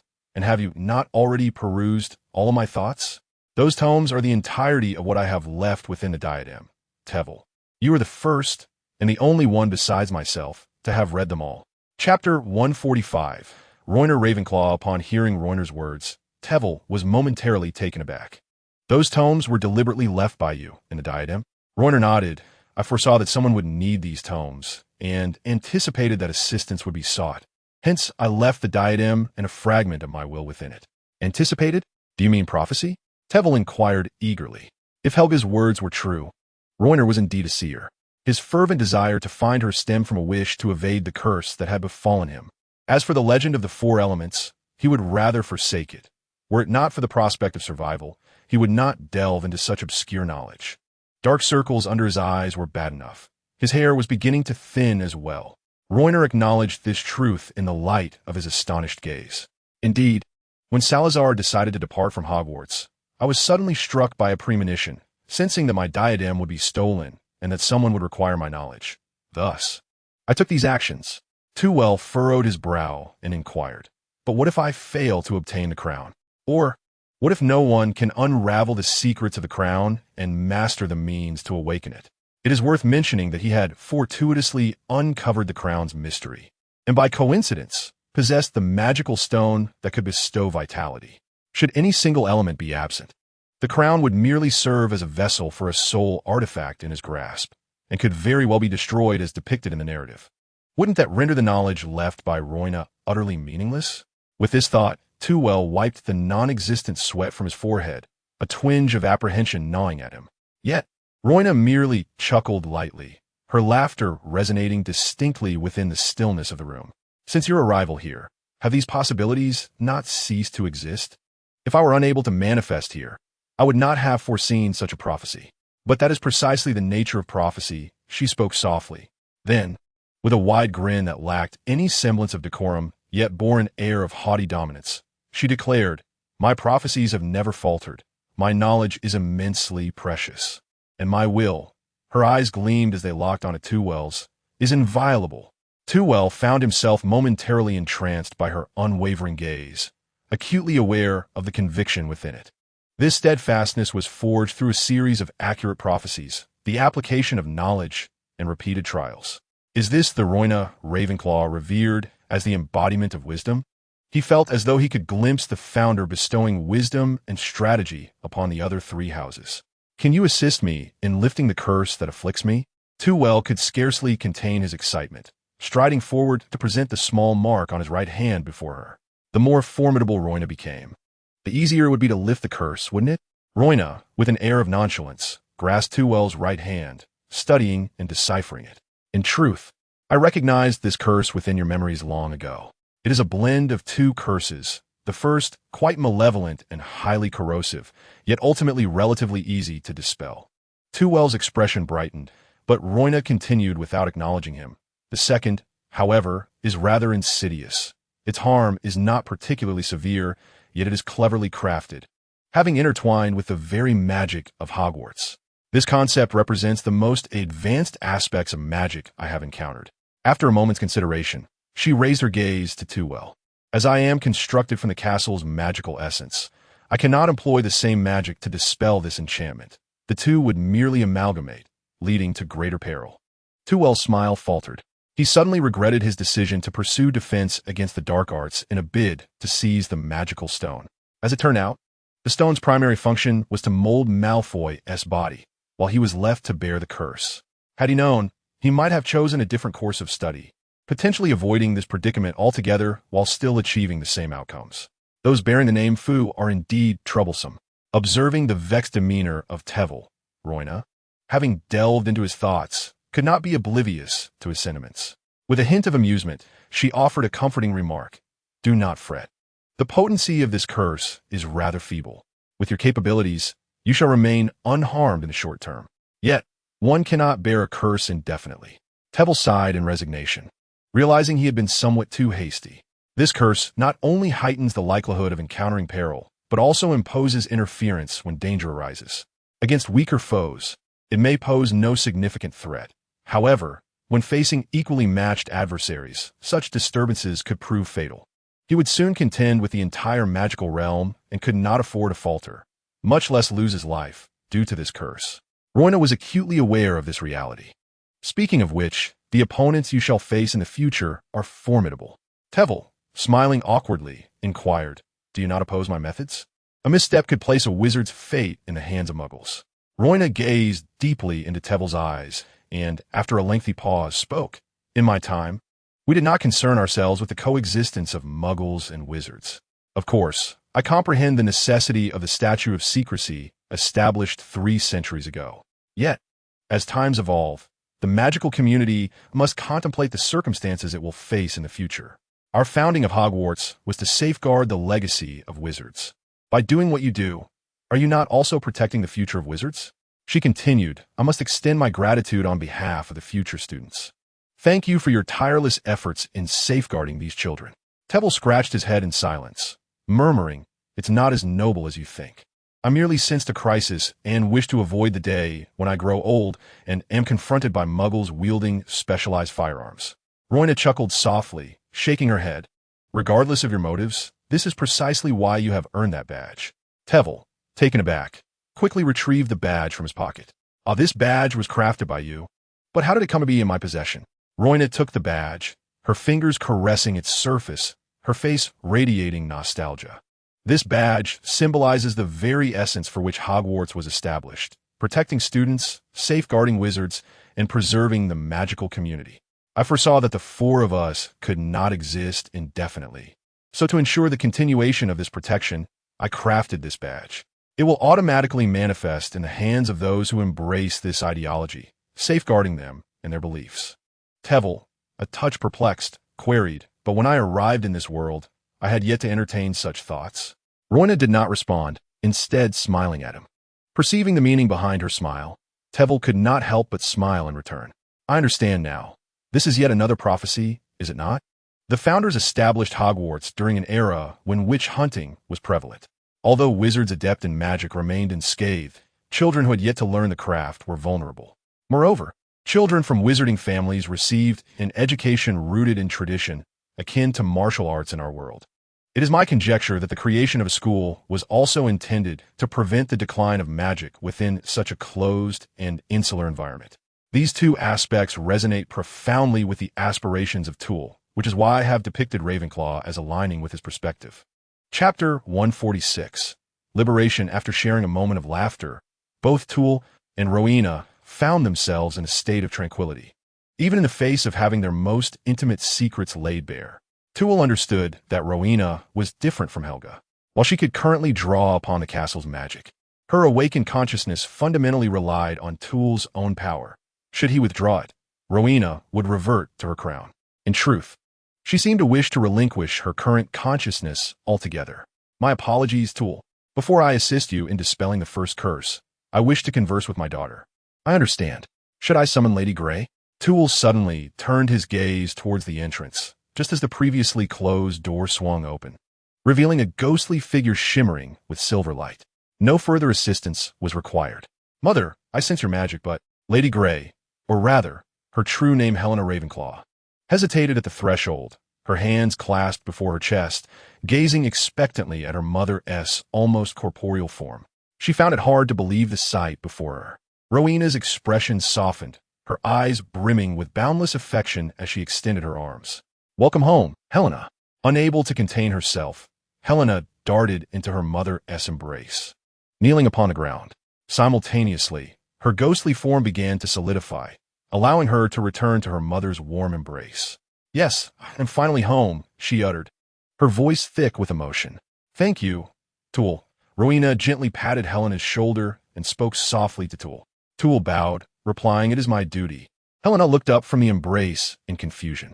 She recognized this esteemed professor, well aware of his profound expertise in magic. Yet she never anticipated he could bestow a soul with physical form. However, that was not her primary concern. She had so much to discuss with her mother. "Mother, have you been here all these years?" she asked, her tone tinged with playful reproach. Rowena shook her head with a hint of resignation. "I have remained within the crown. In truth, when you took the crown, I longed for the day we could converse, yet I did not expect you to refrain from donning it." At the mention of the crown's theft, Helena cast a furtive glance at her mother's expression, feeling a twinge of embarrassment.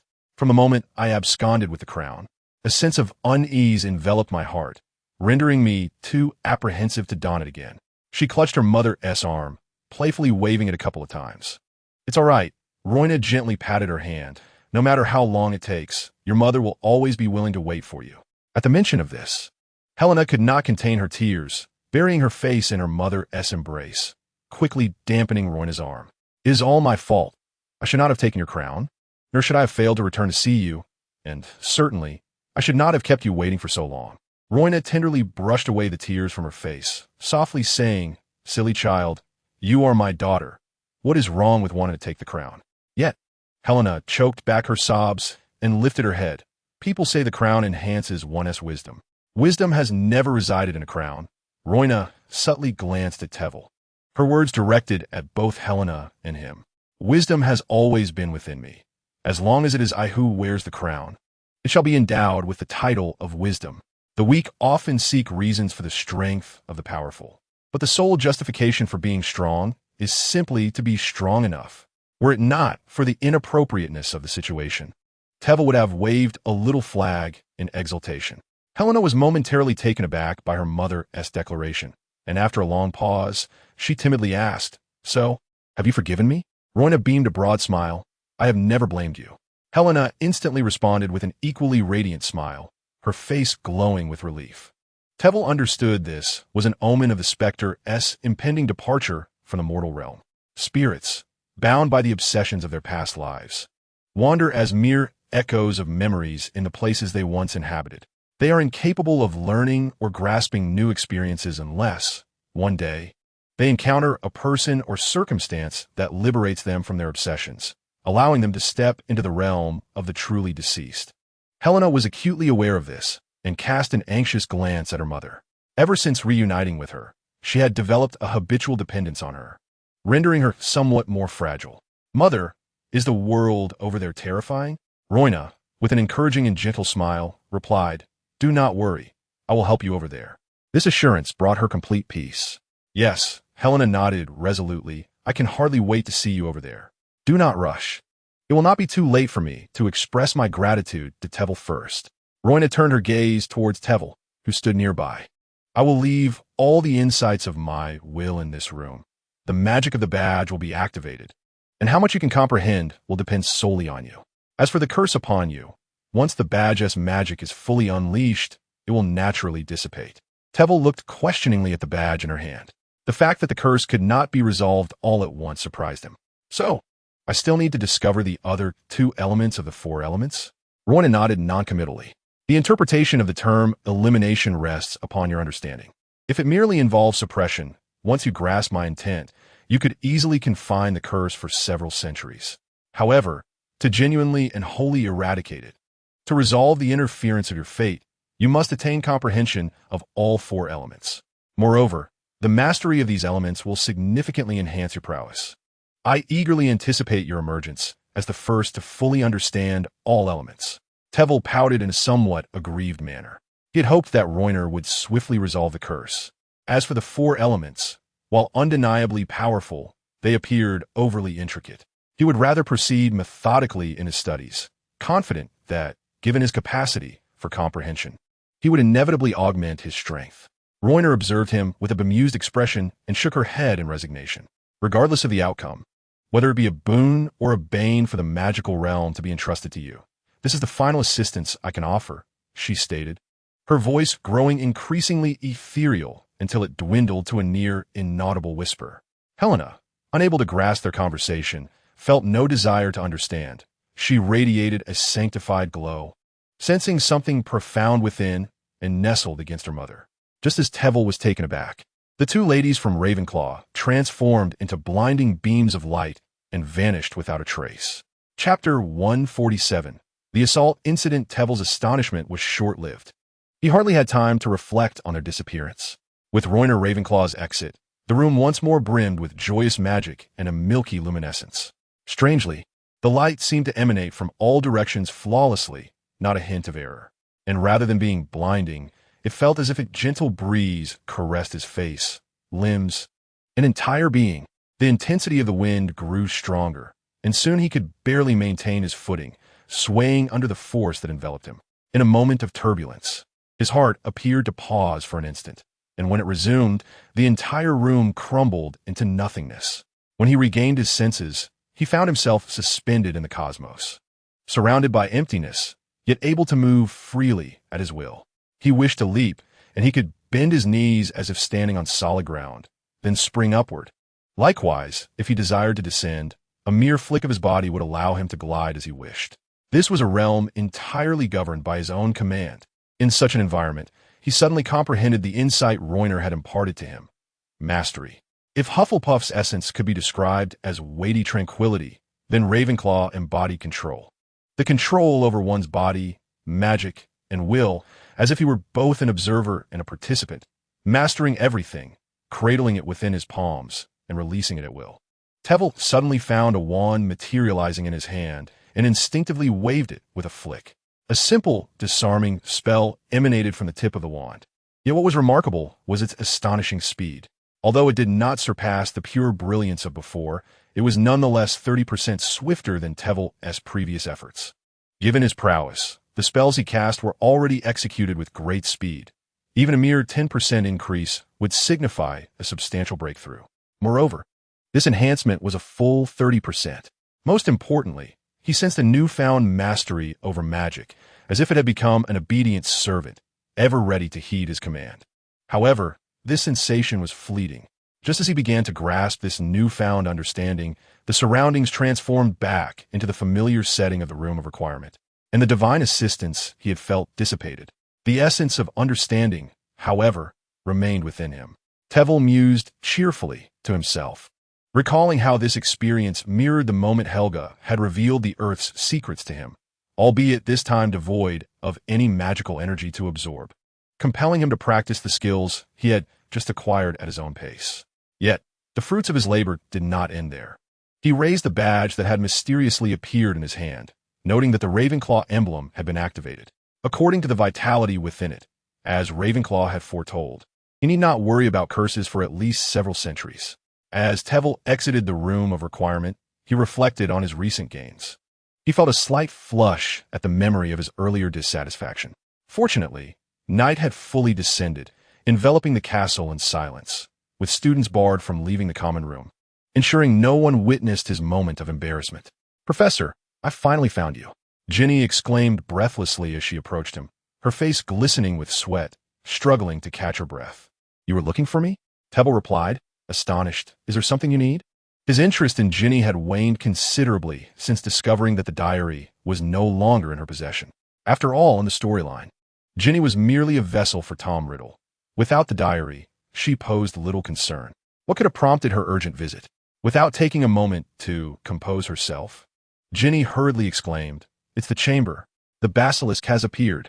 Trevelyan's expression shifted dramatically as he grasped her arm, fixing his gaze intently upon her eyes. Has there been another attack?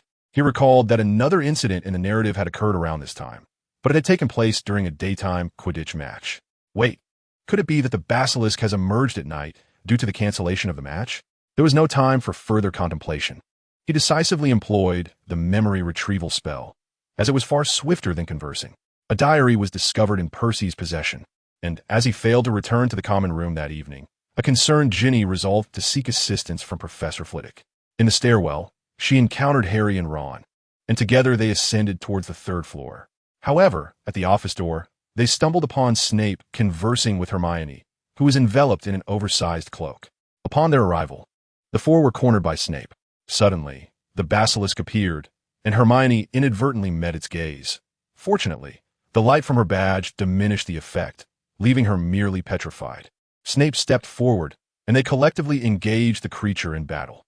In the chaos, Ron was struck by his own spell, having given his badge to Ginny, and Snape, while protecting Harry, fell victim to the basilisk's gaze. Thankfully, Harry and Ginny's badges reacted, resulting in him being petrified as well. Fortunately, the basilisk sustained significant injuries from Snape's assault and retreated into the restroom. In a state of panic, Harry and Ginny hurriedly knocked on Professor Flitwick's office door. Yet he remained occupied in his room of requirement, unable to respond. Ultimately, Harry and Ginny conferred, with Harry deciding to stay behind to guard the unconscious Ron and petrified Hermione, while Snape and Ginny would seek the professor's help. Ginny, unusually assertive, argued with Harry about their safety, insisting that Ron would merely be petrified and that they could all seek assistance together. However, Harry was resolute in not leaving his dear friend in such peril. After failing to persuade him, Ginny impulsively thrust her badge into Harry's hands and set off to search for the professor throughout the castle. By chance, she encountered Professor Flitwick, who was on his way back to his office. Before Ginny could speak, Flitwick had already perused her memories from that evening, leaving him startled and drenched in cold sweat. It was indeed a surprise to see them gathered at his office door, particularly with Snape engaged in combat with the basilisk. Had it not been for the numerous badges, especially the synergy between the twin badges, this diligent professor might have become the second victim of the basilisk. Despite their frequent antagonism, Flitwick held a certain admiration for Snape. Those driven by obsession often wield immense power. He did not wish to see Snape harmed, especially considering the difficulty of explaining such an event to Dumbledore.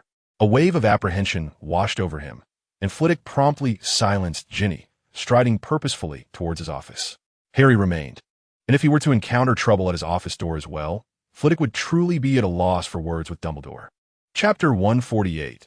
Snape's mission after concluding a day of teaching. Snape returned to his office, savoring a brief moment of leisure. Soon, he would need to patrol the castle. Reflecting on the task Dumbledore had entrusted him with, even he, accustomed to relentless busyness, felt a twinge of resignation. The headmaster's office awaited. Tomorrow, I may depart from the castle to attend to other matters. Before my return, I require your vigilant protection of the students within the castle. Dumbledore's cerulean eyes, concealed behind his spectacles, nonetheless cast a sharp gaze upon Snape. Unfazed, Snape met the first wizard's gaze, even responding with a cold retort. Do you not have a fondness for that student? Why not allow him to pursue such endeavors? Dumbledore chuckled softly, the sharpness in his eyes momentarily dissipating. What? Do you believe my trust in him surpasses yours? Severus, I would entrust my very life to you. Snape's indifference faltered slightly as he involuntarily averted his gaze. The students within the castle are of little concern to me. My sole duty is to protect that child, and nothing more. As for the other students, they may be entrusted to the care of other professors. Do not be so aloof, Severus, Dumbledore expressed with mild dissatisfaction. Others have their own responsibilities, but I need you to keep a close watch on the third floor. Pay attention to any students who may appear there and any disturbances that arise. The third floor? Snape, momentarily forgetting his irritation, inquired. Do you suspect that student, or perhaps that fool? The third floor is not abundant in rooms. Aside from 2 defense against the dark arts offices, there lies the trophy room and an abandoned girls' restroom. Dumbledore shook his head. It may not necessarily be them. I suspect the entrance to the Chamber of Secrets is located there, even within that peculiar restroom. Had you researched, you would know that 50 years ago, when the chamber was last opened, the sole fatality occurred there. Then why not seal that restroom and investigate? Snape queried. Or has your prowess diminished to such an extent that you dare not confront a creature that may be the basilisk? Dumbledore, accustomed to Snape's biting remarks, merely smiled gently. There is only one entrance to the chamber, but many exits for the basilisk. Our key is to discover the heir of the chamber. Thus, I require your vigilant observation of the third floor, remaining alert for any suspicious individuals. Dumbledore's tone bore a hint of urgency, and Snape recognized the gravity of the situation. Ceasing his objections, very well, but if I apprehend that student, you must not show leniency. Dumbledore nodded noncommittally. Reflecting upon his conversation with Dumbledore, Snape reluctantly rose from his seat. Although he found it vexing that the old man employed various arguments to compel him into actions unrelated to Harry's protection, he sometimes acknowledged that Dumbledore's decisions were invariably sound, and thus he must adhere to his directives. As night descended, Snape exited his office, observing attentively as he made his way to the third floor. The conjecture that the monster of the chamber was a basilisk was a conclusion reached through research conducted by Dumbledore and him. Though he had yet to confront it directly, his heart had already embraced the notion. According to the tomes, the basilisk's most formidable attributes undoubtedly lay in its gaze and venomous fangs. However, his prowess far surpassed that of the foolish Lockhart. With a modicum of caution, vanquishing the basilisk would prove to be a trivial endeavor. Particularly following that duel, he had diligently honed his magical abilities in secrecy. He awaited another opportunity to engage with that insufferable Weasley, regardless of the pretext. His mind was a whirlwind of thoughts, yet his visage betrayed none of it. Ascending to the third floor, he made his way straight to Professor Twyville's office. It was the only route to the girls' lavatory, and he harbored no intentions of confronting Weasley. A faint smile graced his lips, but in an instant, it vanished entirely. Who are you? He was taken aback to find an individual who bore his likeness, standing before the door of Weasley's office. Drawing upon years of experience in potion-making, he immediately deduced it was a polyjuice potion. His fury was nearly uncontainable. How dare someone utilize the polyjuice potion to assume his form? The flustered Snape was startled by his own icy words, causing him to turn in alarm. Upon meeting his gaze, the entire sequence of events unraveled before him. This was Hermione Granger. She suspected Weasley was the heir to the Chamber of Secrets. A clever conjecture, Snape smirked. She had acquired a strand of his hair during class and infused it into the potion. Remarkable that a second-year student could brew such a potion, though she was a recklessly brave Gryffindor. Ultimately, she had transformed into his likeness with the intention of confronting Weasley. Snape, momentarily at a loss for words, withdrew his legitimacy. A bold idea, an intriguing hypothesis, resolute execution, and unyielding courage. If only she had not chosen to masquerade as him. As he pondered, Hermione's transformation neared its conclusion. The remnants of the Christmas potion were already scant, and after rapping at the office door for an eternity, the timing was just right for her to revert. In the midst of her panic, she shrank in stature, and within 5 seconds, her petite frame was engulfed by her oversized robes, returning to her original form. Hermione? At that moment, Harry, accompanied by Ron and Ginny, unexpectedly appeared around the corner, all gazing in alarm at the smirking Snape. The trio huddled together, yet resolutely approached Hermione. If you lack common sense, I shall remind you once more, wandering the castle at night is strictly prohibited. Snape cast a scrutinizing glance at the cowering young wizards. Professor. Hermione timidly lifted her gaze. I merely wished to test the effects of the potion. It was not. Her words were abruptly cut short as a golden aura enveloped her. Simultaneously, her body stiffened, turning a pallid gray, her eyes wide as she collapsed into Harry and Ron's embrace. The basilisk. Snape's hair bristled as an overwhelming sense of crisis surged within his heart. Damn it, those children are still here. His expression turned serious in an instant. With his eyes closed, he turned, his wand already firmly in hand. Without the need for sight, he could sense the basilisk's position. Lifting his hand, he cast a spell, and simultaneously, the floor and ceiling around the creature transformed into sharp stone pillars, piercing deeply into its body. Although he felt no immediate feedback, Snape confidently confirmed the basilisk had been injured. He had learned this technique from Flitwick. He had initially struggled to employ it, let alone against a basilisk. Seizing the opportunity, Snape pressed his attack. The corridor was relatively narrow compared to the basilisk, allowing him to strike effortlessly even with his eyes shut. A series of spells struck true, forcing the basilisk to retreat under relentless assault, and Snape even heard the sound of blood spilling from the creature. The basilisk's tough hide seemed as fragile as paper in the face of his spell. A faint smile of triumph crept onto Snape's face. If I can't handle Flitwick, how could I possibly falter against you? But just then, Harry let out a sudden cry behind him. Damn it! He urgently opened his eyes. But before he could turn around, a large yellow serpent eye filled his vision. Snape stared in shock as the golden membrane before him vanished. The last thought in his mind twisting. If Potter gets hurt, I'll skin you alive to brew potions. Chapter 149. The Chamber of Secrets. By the time Twivel returned to the office, Harry was nowhere to be seen. Only Ron, Snape, and Hermione remained. Snape and Hermione lay rigidly on the ground, their stillness appearing eerily unnatural in the dim light. Had it not been for the knowledge that they were petrified, Twivel's heart may have stopped beating from fright. The one attending to them was clearly a revived Ron. His steps were somewhat unsteady, and it was evident he was carrying his broken wand at his waist. However, he now gripped a whole wand tightly in both hands, likely Snape's and Hermione's. With a tense expression, he scanned the surroundings, vigilant for any threats to the two on the ground. Upon hearing footsteps, he initially felt fear, but once he recognized Twivel, he stumbled back slightly. The tautness in his heart finally eased.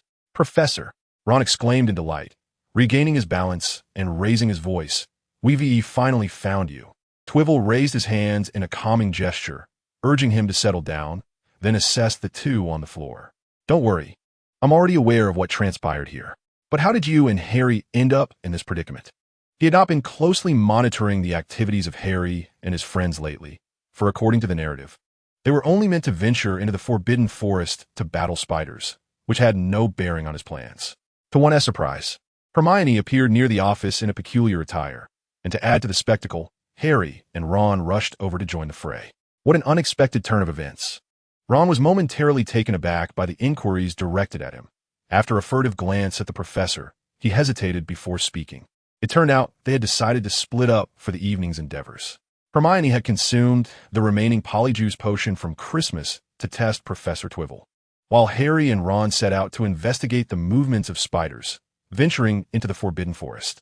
There, the Acromantula Aragog confirmed their suspicions.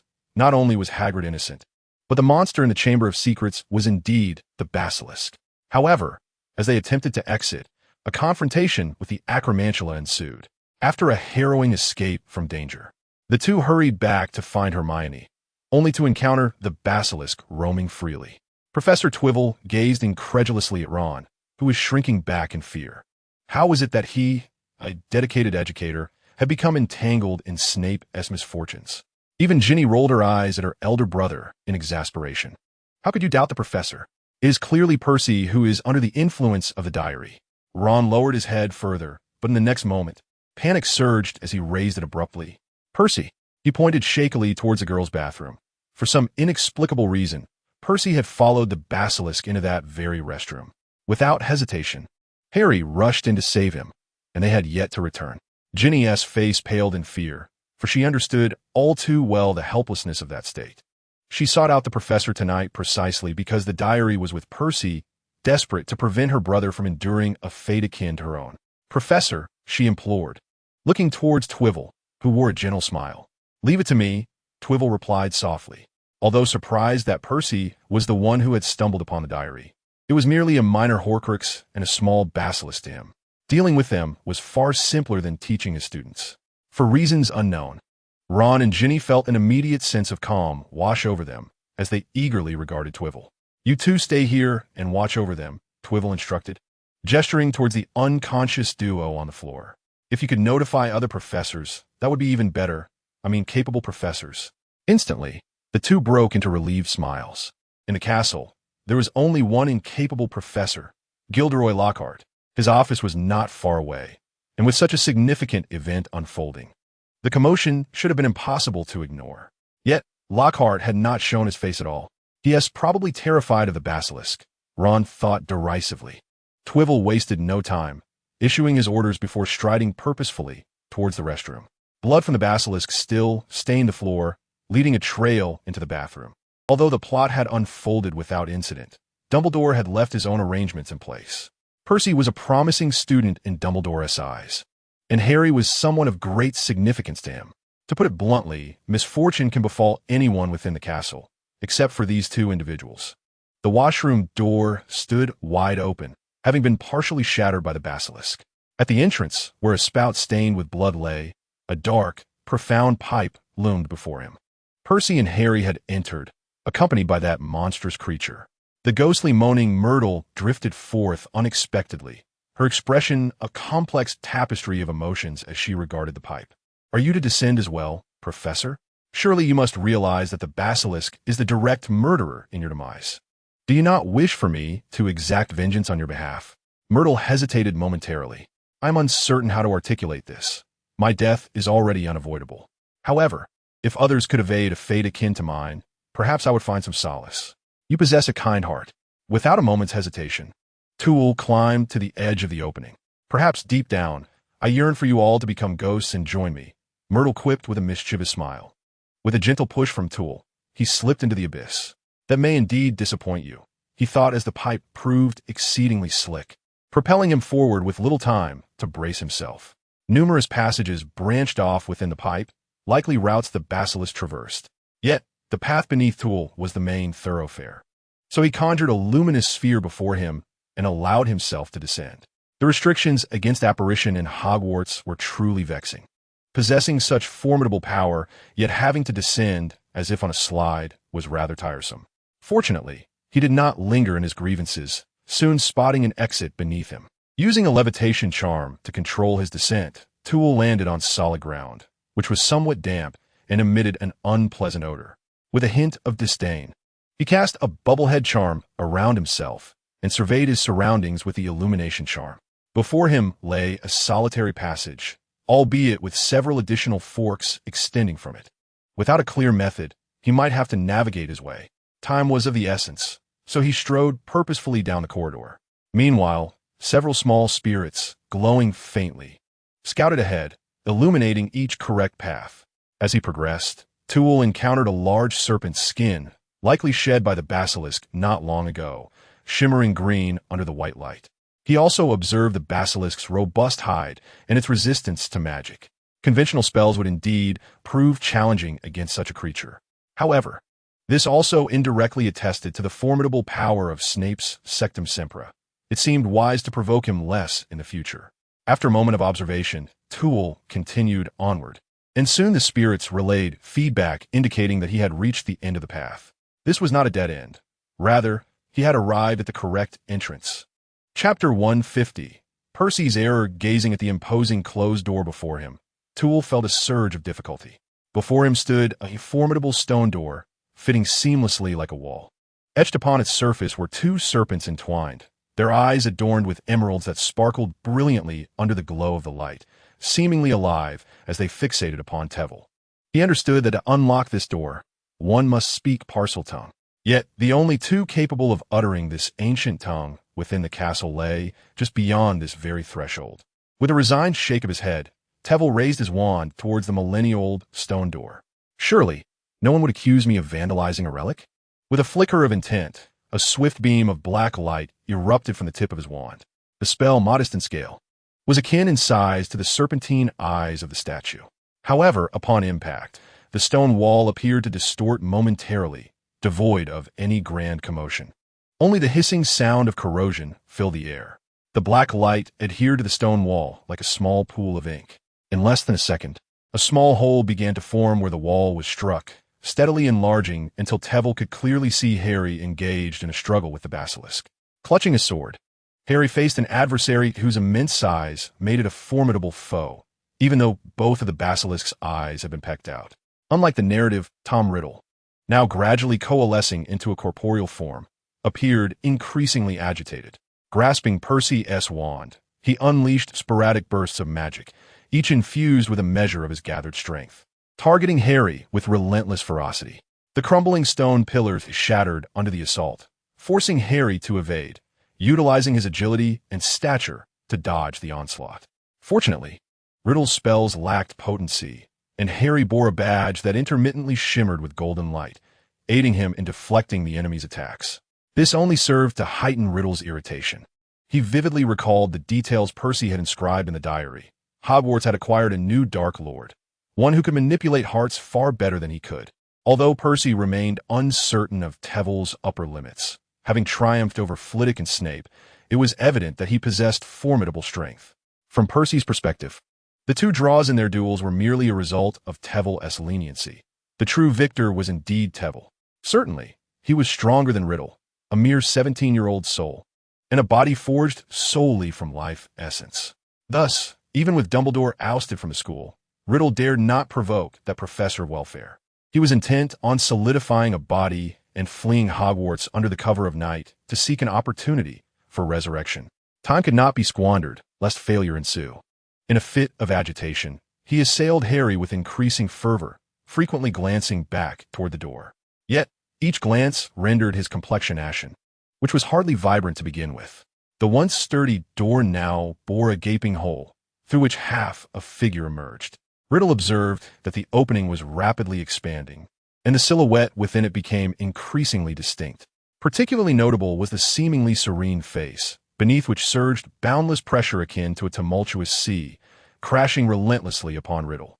He swallowed hard, a sense of dread washing over him. Although they had yet to meet, he instantly recognized that this was the very Professor Binns he had long feared. At last, the aperture grew large enough for him to pass through, and Terwilliger slowly stepped inside. Remarkably, at this moment, Voldemort was merely 17, even younger than Riddle himself. His grasp of knowledge paled in comparison to the cunning insights he would later possess as a Horcrux, having spent years confined within the diary, devoid of any conversational companions. Terwilliger exhibited no interest in research whatsoever. Thus, he leisurely approached Riddle, standing face to face. Meanwhile, on the other side of the chamber, Harry was being pursued by the basilisk. However, with Riddle momentarily halted, Harry's predicament had improved significantly. Riddle stood there, lost in thought, gazing vacantly at Terwilliger. "Good evening, Tom Riddle," Terwilliger greeted. Riddle, still dazed, echoed the salutation, "Good evening." After a brief moment, he realized something was amiss. "Wait, how do you know who I am?" His eyes widened in astonishment, and he instinctively tightened his grip on his wand. The pressure emanating from Terwilliger was overwhelming. Yet Terwilliger made no move to attack. Instead, he glanced at Percy lying on the ground, as well as the diary beside him. "I know many things you are oblivious to, but that is beyond your curiosity." The 17-year-old Voldemort possessed scant information. Even attempting to extract useful knowledge was futile. Thus, Terwilliger decisively raised his wand, and a golden orb shimmering with intricate runes descended upon the diary. The orb enveloped the diary, cloaking it in a golden membrane. The moment the membrane formed, Riddle felt the connection between him and Percy severed. The siphoning of vitality ceased. Riddle, filled with fury, raised his wand, but before he could complete the motion, he found himself rendered immobile. Terwilliger, not sparing him a glance, instead focused on the awakening Percy. "There's a child here awaiting my assistance." A soft groan emanated from Percy as he began to stir, clutching his head as he sat up. His bewildered gaze flitted between the diary, riddle, and Terwilliger. "Wait, Professor." This revelation jolted his mind into clarity. He struggled to rise, but his weak limbs betrayed him, refusing to cooperate. "Do not strain yourself. Rest for a moment," Terwilliger advised, offering him a piece of chocolate. Since arriving at Hogwarts, it is rather amusing that the most abundant item in his wallet has been chocolate of various magical properties. Fortunately, the wizarding world does not suffer from the perils of tooth decay. Percy stood there, transfixed, staring at Twivel. And only after realizing that there was no reproach on the professor's face did he sheepishly accept the chocolate. He fumbled as he tore open the wrapper and took a hearty bite, even inadvertently chewing on a small piece of the wrapper itself. "Professor, I was wrong." After swallowing a large mouthful of chocolate, he seemed to choke slightly and spoke with a quiver in his voice. "Oh, pray tell, what was your error?" I should not have taken it upon myself to investigate that diary out of mere curiosity, nor should I have allowed it to control me." Twivel shook his head and bent down to retrieve the diary. "Do you know what this is?" "This," Percy replied, somewhat bewildered, "is likely a dark magical artifact. One that can manipulate the heart and mind." His answer came hesitantly. "No, this is a Horcrux." Twivel succinctly explained the function of a Horcrux. "So, this is the young Voldemort," Percy exclaimed, his eyes widening in shock. He had conversed with Voldemort for several months, treating him as a confidant. Indeed, thus, being manipulated by Voldemort is not a source of shame. Many individuals far older than you have failed to resist him. Yet Percy still hung his head in guilt. "However, this does not absolve you of your mistakes." Twivel scoffed at the diary. "Your error lies in your decision to research Horcruxes before possessing adequate strength." "Percy, in the realm of dark magic, right and wrong are inconsequential. If your power is formidable enough, no one will deem you at fault. Therefore, your sole misstep this time is that your power is simply not yet sufficient." Chapter 151. Twivel strike upon hearing Twivel's calm, yet authoritative words. Percy's eyes began to gleam with determination. "Yes, I shall strive to become more powerful." Twivel nodded in satisfaction. Percy displayed considerable insight. He had merely been sheltered by the protective environment of his family, yet had not yet encountered the harsh realities of the magical world. Thus, he retained a glimmer of youthful naivety. It is hoped that from this point forward, he will adopt a more cautious perspective towards the wizarding realm. As for his strength, he still had a year to receive Twivel's guidance. Even after graduation, he could arrange for Cynthia to instruct him, so there was no need for haste. However, Twivel then remembered something else. He waved the diary. "I recall that you have already mastered the mind-blocking spell. How could you have allowed a Horcrux to so easily erode your sanity?" Percy's gaze flickered momentarily as he stammered, pointing at the diary. "Initially, my intention was to tease him, and his flustered demeanor filled me with a sense of triumph. Consequently, my mind faltered, revealing an expected expression from too well. This tactic, which Malvolio often employed while still in the ring, led one to believe they were in control or had successfully manipulated the soul fragment, only to seize upon the arrogance that arose within, breaching the mind's vulnerabilities to glimpse the secrets buried deep within. Voldemort is indeed a master of psychological manipulation. So, have you found yourself exposed to his scrutiny?" Percy shyly nodded, appearing as if he had revealed even the most humiliating childhood experiences. He has divulged everything you intended to accomplish." Tom Riddle trembled slightly, his entire being resembling that of one who had run hundreds of kilometers, weakly sneering. In his struggle to break free from Tewell's grasp, he had expended a significant portion of his already scant vitality. "And what of it?" Tewell inquired nonchalantly. Riddle disregarded his casualness, becoming all the more self-satisfied, reveling in what he believed was a turn of fortunes. "Your student is indeed fearful." Riddle mocked as he gazed at Percy, who could not help but lower his head in shame. "He confided in me that he was initially exhilarated upon learning of your intent to overturn the secrecy laws. However, as his thoughts deepened, so too did his trepidation. This is entirely understandable. Even as the Dark Lord, I have inexplicably faced failure, let alone you." Riddle shook his head. Were it not for his striking appearance, he would seem insufferable. "During the battles with the Order of the Phoenix, many of my Death Eaters were apprehended by Aurors or even slain. Little Percy was frightened by the images I painted, plagued by nightmares throughout the night. I did not. The effects of the chocolate invigorated Percy, propelling him to his feet in a surge of anger, glaring fiercely at Riddle. And had he possessed his wand, a confrontation would likely have ensued. Too regarded Percy with curiosity. It is entirely normal to feel such concern, especially given Percy's relatively modest abilities and the daunting challenges they face, particularly with Voldemort magnifying their innermost fears. However, could this also be construed as a lack of faith in his strength? Observing this expression, Percy hesitated before softly stating, "I am merely concerned for you. With Headmaster Dumbledore's formidable power, I fear that he might kill you." Too interjected, completing the thought. Percy did not respond. Yet his heart harbored such fears. "In truth, you are still quite young. You could easily wait for Dumbledore to age before we." Riddle let out a distinctly cold laugh. "That will be when I, Voldemort, shall make my noise." Too cast a frigid glance at him, summoning swirling blue-purple flames that swiftly engulfed Riddle's hard-won form, leaving him with no opportunity to utter even a faint cry of despair. Indeed, the diary has yet to be destroyed, and Riddle has not truly perished. Percy took a step back in astonishment, only to find the surrounding flames growing increasingly fierce. "I can comprehend your concerns, Percy. To be candid, 12 feels rather warm." Dumbledore undoubtedly stands as a formidable barrier before him, possessing great strength and influence. Whether he could overpower Dumbledore is beside the point. The repercussions within a magical community should 12 genuinely harm Dumbledore are not something he wishes to witness. It is precisely this consideration that has led 12 to meticulously prepare numerous strategies targeting Dumbledore. Nonetheless, it is essential for Percy to witness his own capabilities, if only to bolster his confidence. After all, he has yet to display that particular skill to Percy. 12 chuckled lightly, the blazing flames dancing around him, momentarily engulfing half of the chamber and encircling both him and Percy. His robe billowed without a breeze, complemented by the subtle curve of his lips that suggested a relaxed artistry. Slowly, he extended his arms, presenting an embrace that seemed welcoming yet bore an imperious air of inviolability. "Do not fret, Percy. Our endeavor shall be as unstoppable as this flame."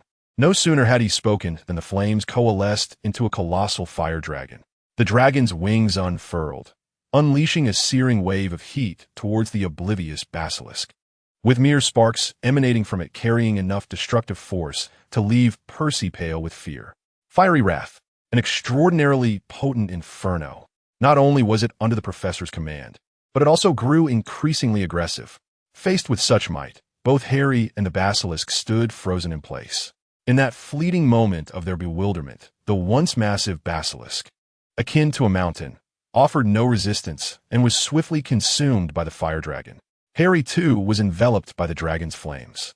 Yet the fires seemed to possess a sentience, swirling around him, avoiding his person. However, the heat felt as if it scorched his very heart, rendering him paralyzed with fear. After what felt like an eternity, as the intensity of the heat subsided somewhat, he turned back in a daze. There was no trace of the basilisk, not even a wisp of ash. Had it not been for the injuries he had sustained from the fall, he might have believed that the basilisk was merely a figment of his imagination. On the other side, Percy bore an expression identical to Harry's. He witnessed the scene with even greater clarity, observing distinctly how the basilisk vanished from this world without a struggle. An absurd thought crossed his mind, that the basilisk may not have even had time to feel pain. "Professor, is this what fiery wrath truly is?" he asked, somewhat dazed.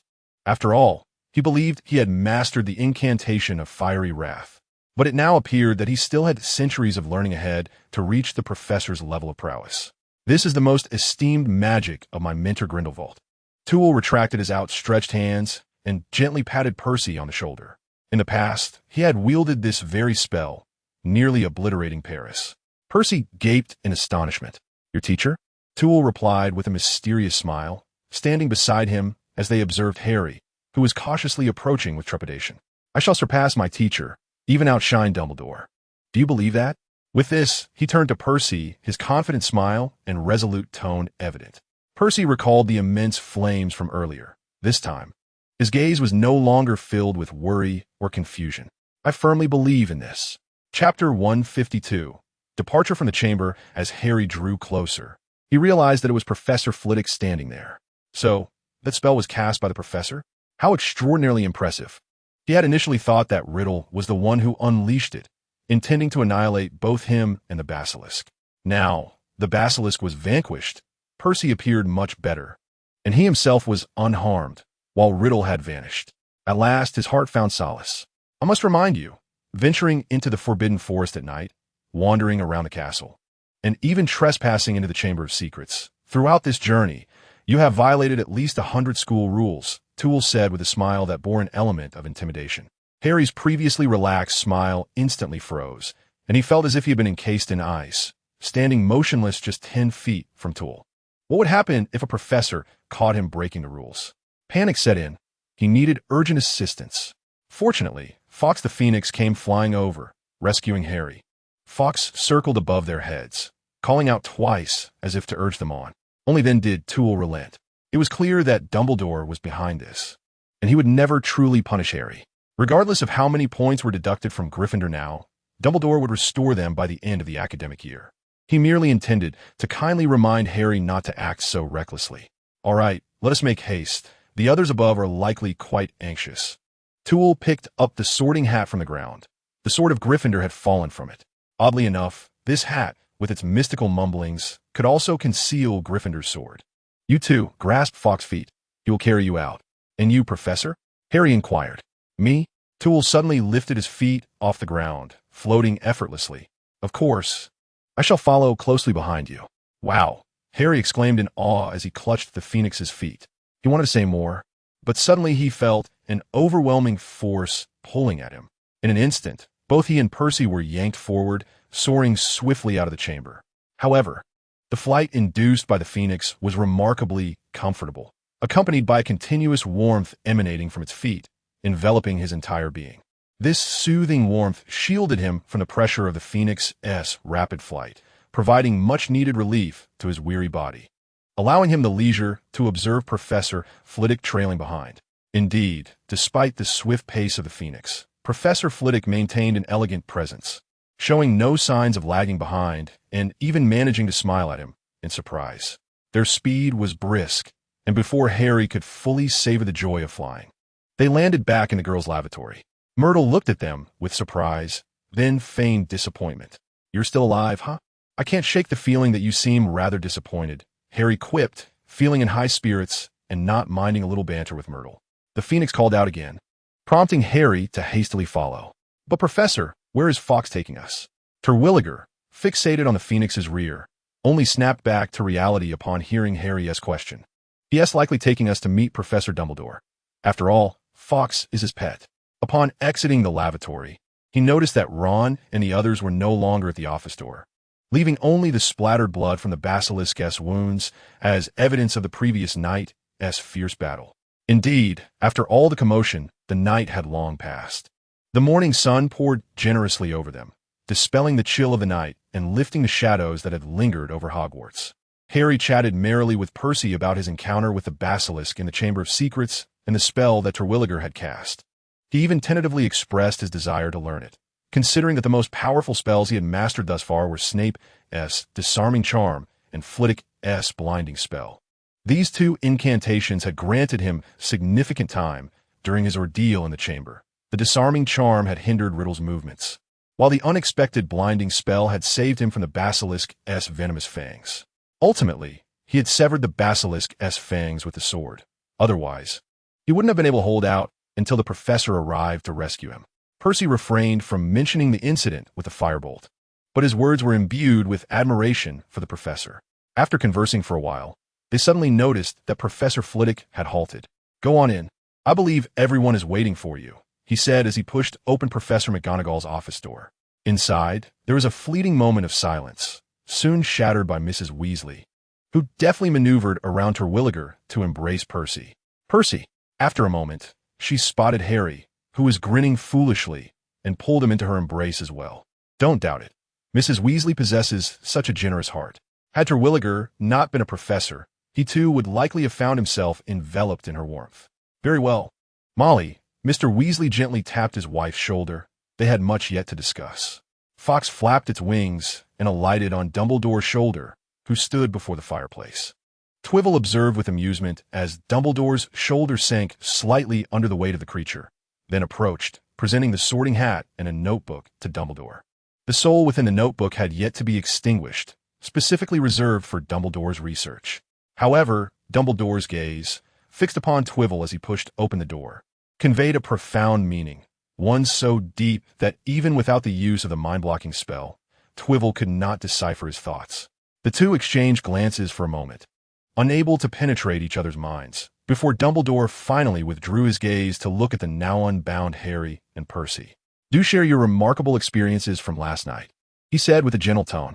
Harry felt a wave of embarrassment wash over him, as Professor McGonagall was also present, watching him.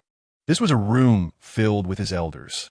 After a moment's hesitation, he slowly recounted everything about the Chamber of Secrets, from the inaudible voices that led him to deduce that the monster was a basilisk, to the venture into the Forbidden Forest for confirmation.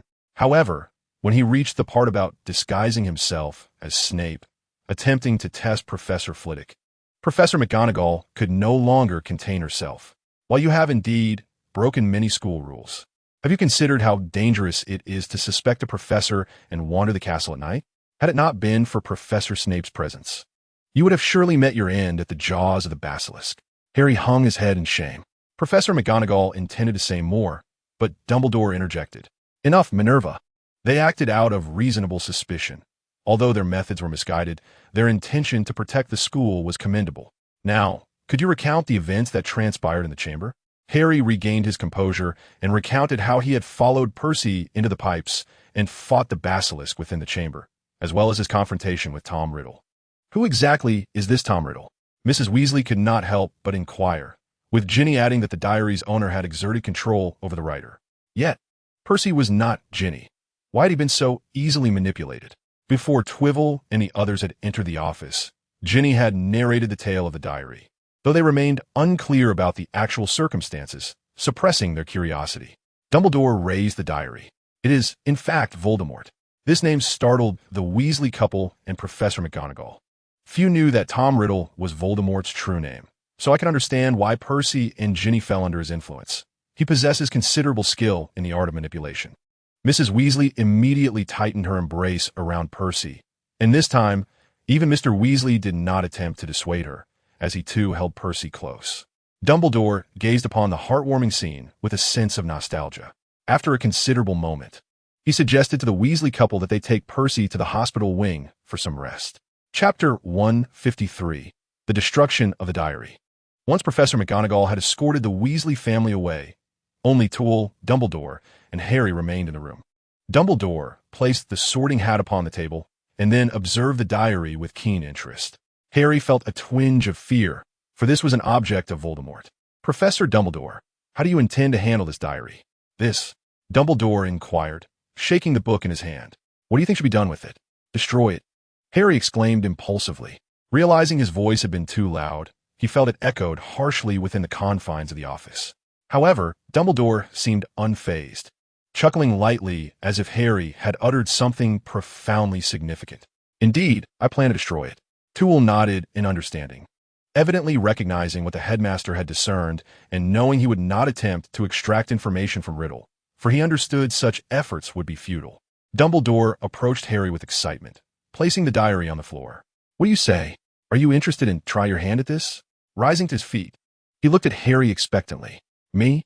Harry asked, perplexed, pointing at himself with his empty hand. "How am I supposed to destroy it? Had this been earlier, it would have seemed impossible, but if I am not mistaken, the sword you hold has absorbed the basilisk's venom. Now you can easily pierce it with the sword, obliterating the malevolent soul within." Dumbledore stepped aside, encouragingly watching Harry. Taking a deep breath, Harry felt a surge of pent-up energy within him. He had been chased all night, only for the basilisk to be effortlessly dealt with by Professor Flitwick. Although he was grateful for the professor's assistance, he felt a lingering dissatisfaction at being unable to avenge the basilisk. Now he finally had the opportunity to vanquish another foe with his own hands. A smile flickered across Harry's face as he raised the sword high, casting an excited glance at Dumbledore and Professor Flitwick beside him. Then, with a fierce thrust, he drove it down. In an instant, Harry felt the recoil from the sword, which had struck the floor with great force. It also pierced the diary, creating a gash. This gash seemed to open the diary's mouth, unleashing a scream so piercing it threatened to rupture eardrums. Simultaneously, this mouth spewed forth a torrent of ink, blood-like liquid gushing from the diary, splattering Harry's hands and body, while the sword was drenched as if caught in a downpour, ink dripping down its length. The diary writhed in agony, its shrill wails echoing for an eternity, so long that Harry felt his ears were numbed, leaving only that horrifying sound in the world. In that very moment, the anguished cries ceased. He lowered his gaze. Only a scant amount of ink still seeped from the diary's opening. Exhausted, he withdrew his sword, feeling more fatigued than during his battle with the basilisk in the Chamber of Secrets. Even his head felt slightly foggy. Suddenly, a resounding bang pierced the air as the door swung open, jolting Harry awake. Lucius Malfoy stood there, astonished, staring at Harry's back. While eyeing Twycross with a hint of amusement, Dobby stumbled in behind, his large, watery eyes wide with panic. "Dumbledore?" Lucius exclaimed, fury radiating from him. "When did the board decide to allow you to return to Hogwarts on your own accord?" His body trembled with indignation. The last time he felt such alarm was during the downfall of the Dark Lord. This was his grandest scheme of the year, and now, with Dumbledore's return, it felt as though all his efforts had been rendered futile. "The board did not, but the directors did," Dumbledore replied confidently, stepping forward past Harry to face Lucius. "On the very day after my departure, Miss Shafik personally wrote to me, expressing her desire for my return to the castle." Dumbledore drew closer to Lucius, his gaze sharp as the sword in Harry's hand. Lucius, overwhelmed by the pressure, found himself retreating. I will convene the board and have her dismissed," he shouted, his voice trembling with bravado. Dumbledore chuckled dismissively. "Indeed, there's a director to be dismissed, and that would be you. I have heard tonight that the Weasley children have also been attacked, and the other 10 directors have recounted your threats against them. Lucius, the 11 members of the board have unanimously decided to expel you." Lucius's face darkened ominously. "The attacks within the castle are far from over. Without me, how will you resolve this?"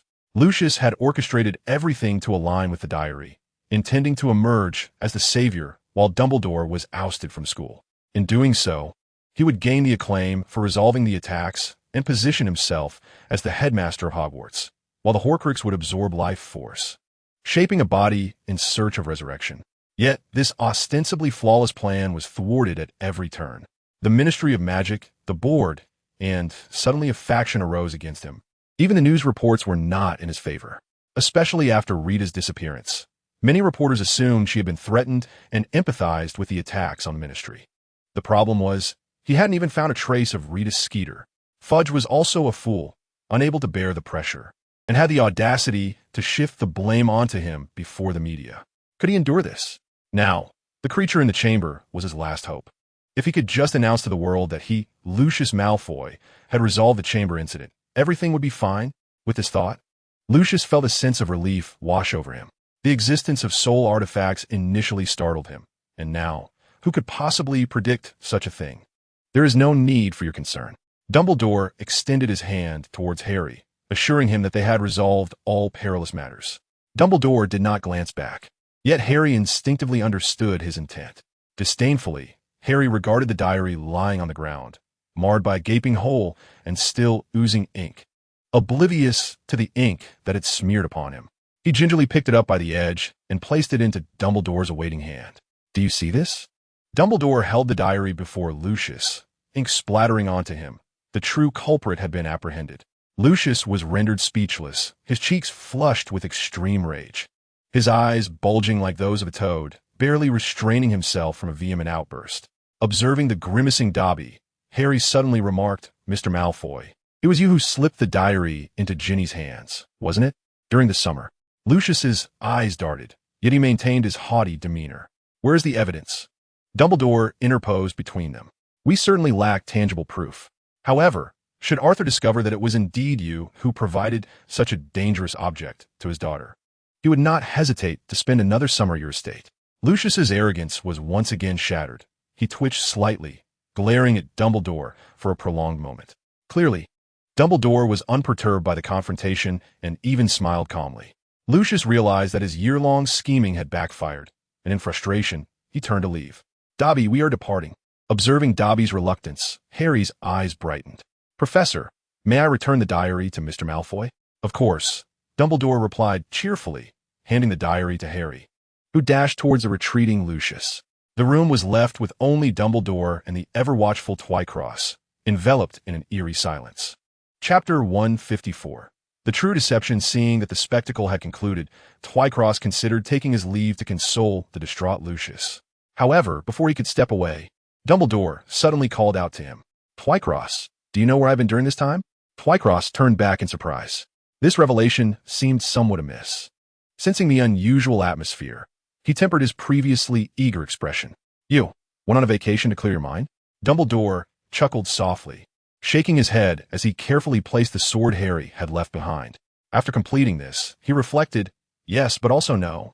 Dumbledore abruptly turned to face Twycross, his expression becoming serious and solemn. I made a trip to Austria. Austria. Upon hearing the name of that location, Teville's pupils instantly contracted.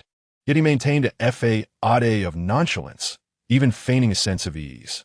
Austria, how delightful. I often visited there for leisure in the past. The cuisine was quite delectable, surprisingly aligning with my palate. Of course, Austria is most renowned for its music. I would frequently encounter performing bands on the streets. There were also parades and festivities, Teville rambled on. Meanwhile, Dumbledore, with an increasingly playful glint in his eye, leisurely settled into Professor McGonagall's office chair, as if to say, go on, I am listening. How could he continue? Teville, in a moment of surrender, took a seat directly before Dumbledore. It appeared that your trip to Austria was less than pleasant.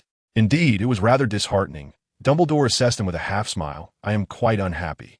I pondered for several days, hesitated for just as long, before finally mustering the resolve to return there. 50 years later, a journey to Austria, once more. Dumbledore paused. To Nurmengard. I am uncertain if it has indeed been 50 years, but ever since Grindelwald was imprisoned, Dumbledore has not revisited, so it must be more than 50 years. Not less. Teville's heart sank at once. Upon hearing the name Austria, he sensed that Dumbledore intended to seek out Professor Grindelwald. He had anticipated such a day, yet he did not expect it to arrive so swiftly. Last year, Dumbledore was still engulfed in sorrow over the past. Teville had believed it would take him several more years to emerge from that grief. Ample time for him to flourish before Dumbledore. Little did he know Dumbledore would so soon resolve to meet his former mentor. After painstakingly preparing himself psychologically, he found himself disheartened upon arriving at Nurmengard, and one could only imagine the turmoil he felt.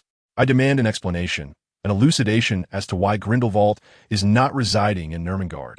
Dumbledore exclaimed through clenched teeth, his cerulean eyes seemingly ablaze with fury, glaring fiercely at Teville. Teville offered an awkward smile, attempting to extinguish the fire of his ire. Since you have already visited Nurmengard, you should be aware that it is in a state of disrepair, incapable of containing the professor. Yet that does not justify his departure from Nurmengard, Dumbledore replied coldly. Ahem. Perhaps the professor merely stepped out for a breath of fresh air. Remaining in one place for too long is not beneficial for one's health, and Nurmengard is damp and dreary, making one susceptible to joint ailments. Surely, you wouldn't wish for the professor to fall ill, would you? Dumbledore shook lightly. Appearing less enraged, you are rather considerate of him. However, I need to know where he currently resides. I do not know. The professor has always followed his whims. He may have already left Europe to wander elsewhere, Teville replied candidly, although I have long contemplated the reunion of these two individuals. Witnessing Dumbledore's current fury suggests he might promptly imprison the professor once more in Nurmengard. Wouldn't the professor scold him to death then? Dumbledore, leaning back in his chair, concealed his eyes behind his spectacles. I must confess, I am indifferent to Grindelwald's whereabouts, or even his intentions. Oh, Tevye paused momentarily. What truly concerns me is your purpose. Tevye, from the moment you entered the castle, I have been observing you closely. Last year, you sought the Philosopher's Stone to save your life, and I acquiesced. But what of this year? I have witnessed you permit Voldemort to manipulate Ginny, allowing the basilisk to wreak havoc within the castle. This time, what justification will you offer me? Dumbledore slammed his palm on the table, producing a resounding crack. Even Fawkes, resting upon his shoulder, was startled awake, sensing the tension. He promptly buried his head in his wings, feigning sleep. Tevye's expression instantly turned grave. This could be detrimental. His performance the previous night, coupled with Ginny's testimony, likely alerted Dumbledore to some of his actions over the past year. The professor currently resides in room 10 of the Leon district near the University of Vienna. He quickly stated, "How amusing." At this moment, failing to betray the professor would be unwise, lest Dumbledore's ire be directed towards him. The office fell silent for a second. "I will come over," Dumbledore said with a resigned smile, shaking his head. "Yet my concern lies with your intentions, Tevi. I am indifferent to your actions within the castle, but you must not harm the students. They are innocent." In saying this, the old man appeared somewhat sorrowful. Tevi, too, set aside his playful demeanor, adopting a serious and even more solemn gaze towards Dumbledore. "My actions align closely with your desires." Dumbledore looked up in astonishment. The Chamber of Secrets does not open without reason. Thus, even if I am aware of the basilisk, my foremost desire is to discern who is orchestrating this chaos from behind the scenes. Do you not share this sentiment? However, I have been unable to unearth the basilisk. Dumbledore offered an explanation. Since Colin was attacked, he recognized the presence of the basilisk, yet he had not yet discerned its lurking places. Thus, he refrained from alarming the creature. "So am I," Tevi replied with a grin. "That is why I distributed badges to every student to protect them from the basilisk's lethal gaze. Simultaneously, I have been covertly investigating the heir's identity. Upon learning from Ginny about the diary, I realized it was likely during the summer, amidst the altercation between Lucius Malfoy and Arthur Weasley, that the diary was thrust into her possession. Therefore, during Christmas, I collaborated with a journalist to probe Malfoy's reactions. Unsurprisingly, his response was exceedingly intense, further corroborating my assertion that he is the mastermind behind these events. Thus, once we ascertain the whereabouts of the diary, the entire predicament shall be flawlessly resolved. Of course, the unforeseen incident last night was also my fault. Had I detected Percy's peculiar behavior sooner, or had I remained in the office, perhaps Hermione and Snape would not have been petrified, and Harry and Percy would not have been ensnared in the Chamber of Secrets," Twill observed, lowering his head in self-reproach, resembling a mischief-making sprite. Yet, beneath this facade lay a concealed exhilaration. Dumbledore's stance had softened, and he even seemed to believe Twill's words.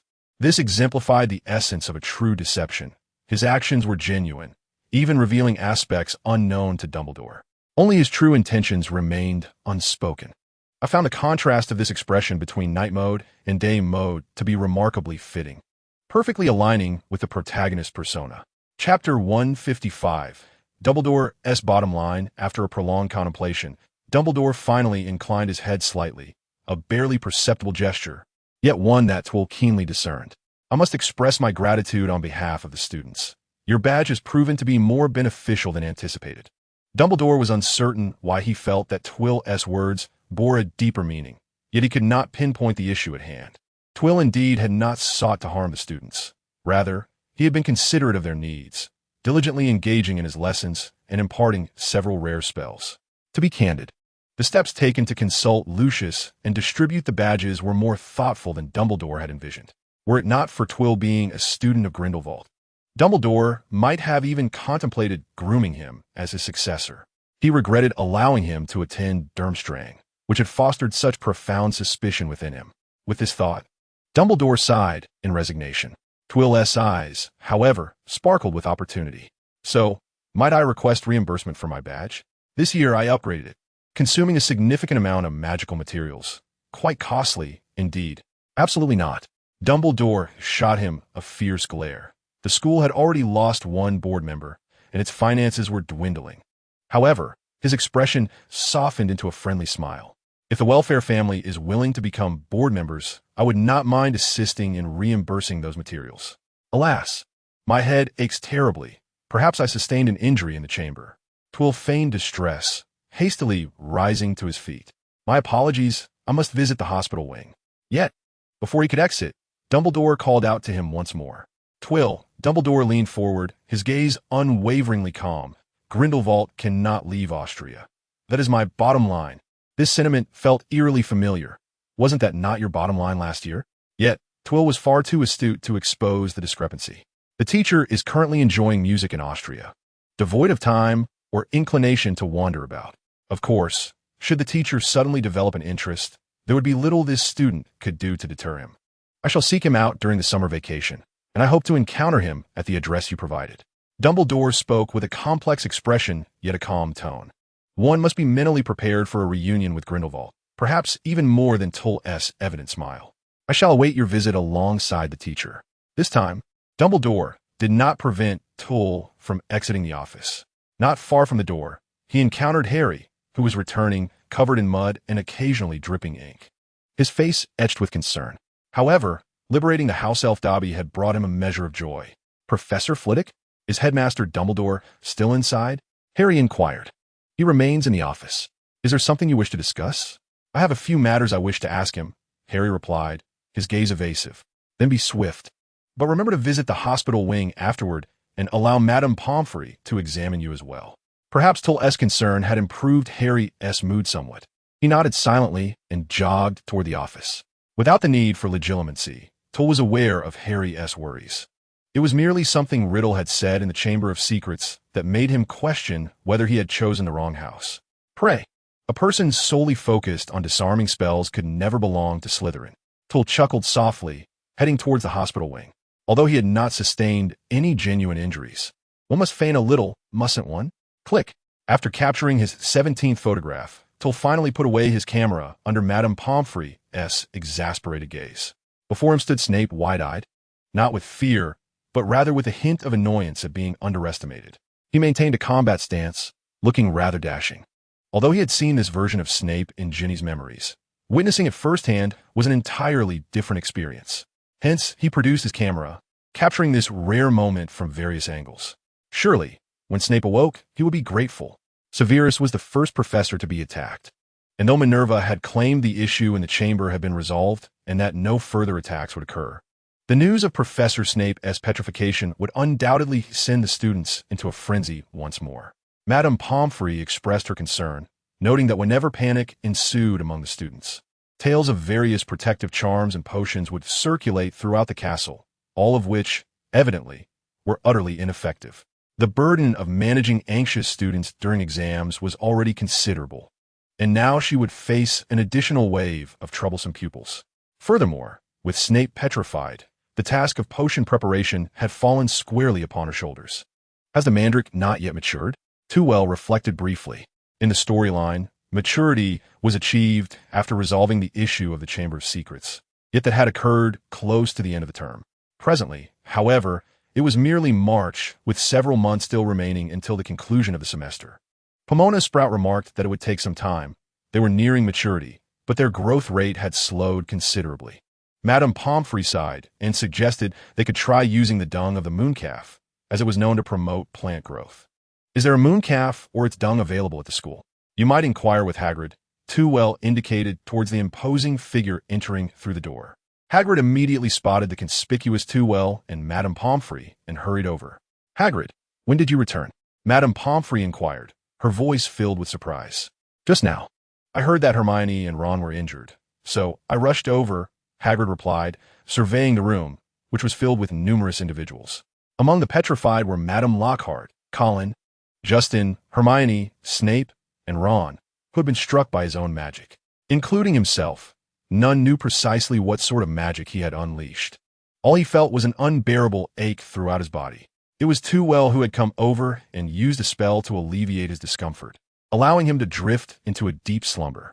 As for Ginny and Percy, after being examined by Madame Pomfrey and confirmed to be unharmed, they eagerly set off to explore the castle again with the Weasley parents. What about Harry? Hagrid asked, puzzled. He had heard that Harry had fought a battle against the creature in the chamber and was concerned for his safety, hence his prompt arrival at the hospital wing. He's chatting with Dumbledore. Let us not dwell on that. Madame Pomfrey interrupted Hagrid's questioning. Hagrid, does the school have any mooncalves? Or their dung would suffice? Hagrid, well-versed in the magical creatures of the school, nodded affirmatively. Of course, Professor Kettleburn has a small group on the other side of the Forbidden Forest, with a designated cave for them to inhabit. That's splendid. With this batch of fertilizer, they can recover sooner. Tewell concurred. Indeed, they might even catch up on their end-of-term revisions. Upon hearing this, Ron, who had just managed to lift his head after being roused, slumped back down again. Chapter 156, the arrest of Lockhart to celebrate the conclusion of the attack and to reassure the students, Dumbledore hosted a lavish feast that evening. At the feast, the previously missing Professor Lockhart, adorned like a flamboyant peacock, finally reappeared before the crowd. In response to the disdainful gazes from Harry and the others, he proclaimed that he had spent the entire night preparing all the remaining examination papers for the students this academic year. However, no one paid heed to his self-praise. Everyone was engrossed in the festivities. "I have good news to share," a Gryffindor student whispered conspiratorially to a friend. "What news?" "Snape has been petrified." His friend sighed in resignation. "I have some delightful news to share with you. Thanks to the effects of the moonlit beast dung, the mandrake is set to mature in less than 2 weeks.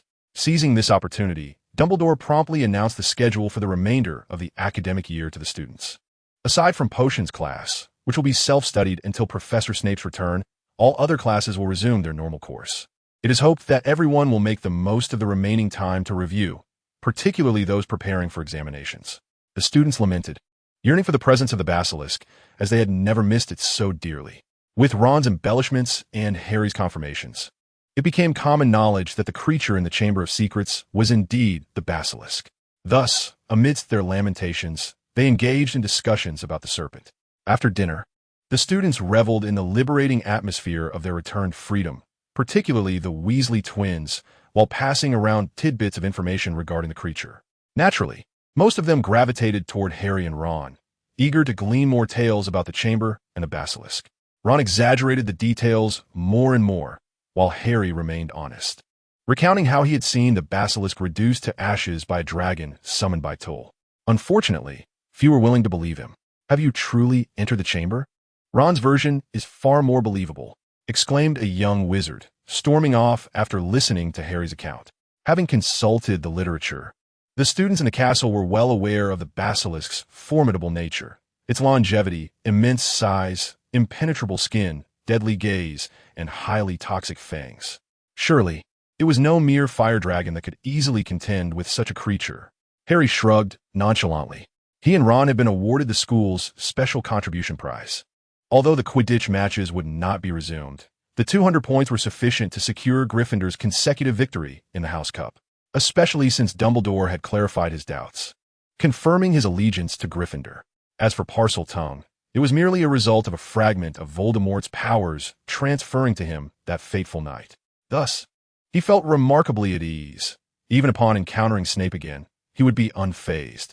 The hall was lively, and Gryffindor lost 10 points. Snape, with a blank expression, fixed his gaze upon Harry, though a faint, elusive smile graced his lips.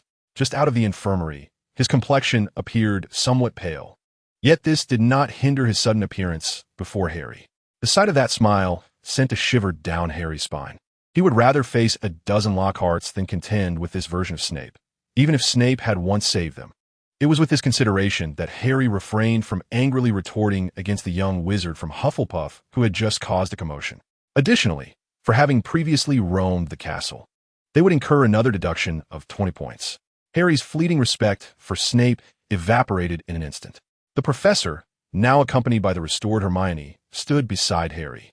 I inquired with Professor Flitwick, and he assured me that there would be no repercussions for Harry's prior transgressions of school regulations. Snape shifted his gaze to Hermione, a flicker of irritation evident in his eyes. "He surely didn't mention anything about your impersonation of me, did he?" 10 points from Gryffindor. With that, he turned sharply, ignoring the group entirely, and strode away in a huff. Ron, eager to voice his thoughts, was swiftly silenced by Hermione. "This is far better than I anticipated. I thought we would lose 100 points.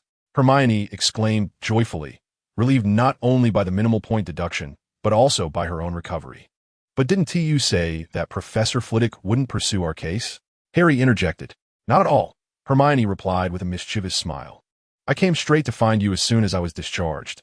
I haven't even had the chance to see Professor Flitwick." Harry and Ron exchanged astonished glances.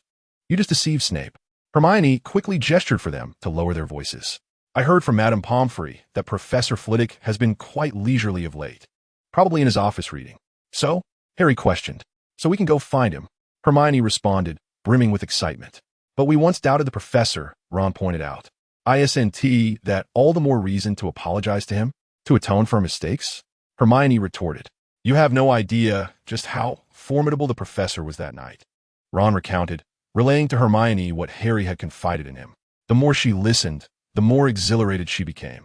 She had no doubts about the professor's capabilities. On the contrary, in her imagination, his power knew no bounds. However, upon reaching the third floor, they were met with an unexpected sight. A group of stern-looking men in black stood outside Gilderoy Lockhart's door, instinctively blocking the entrance as they noticed the trio's arrival. "Who are you?" Ron bravely inquired, emboldened by the familiarity of the school.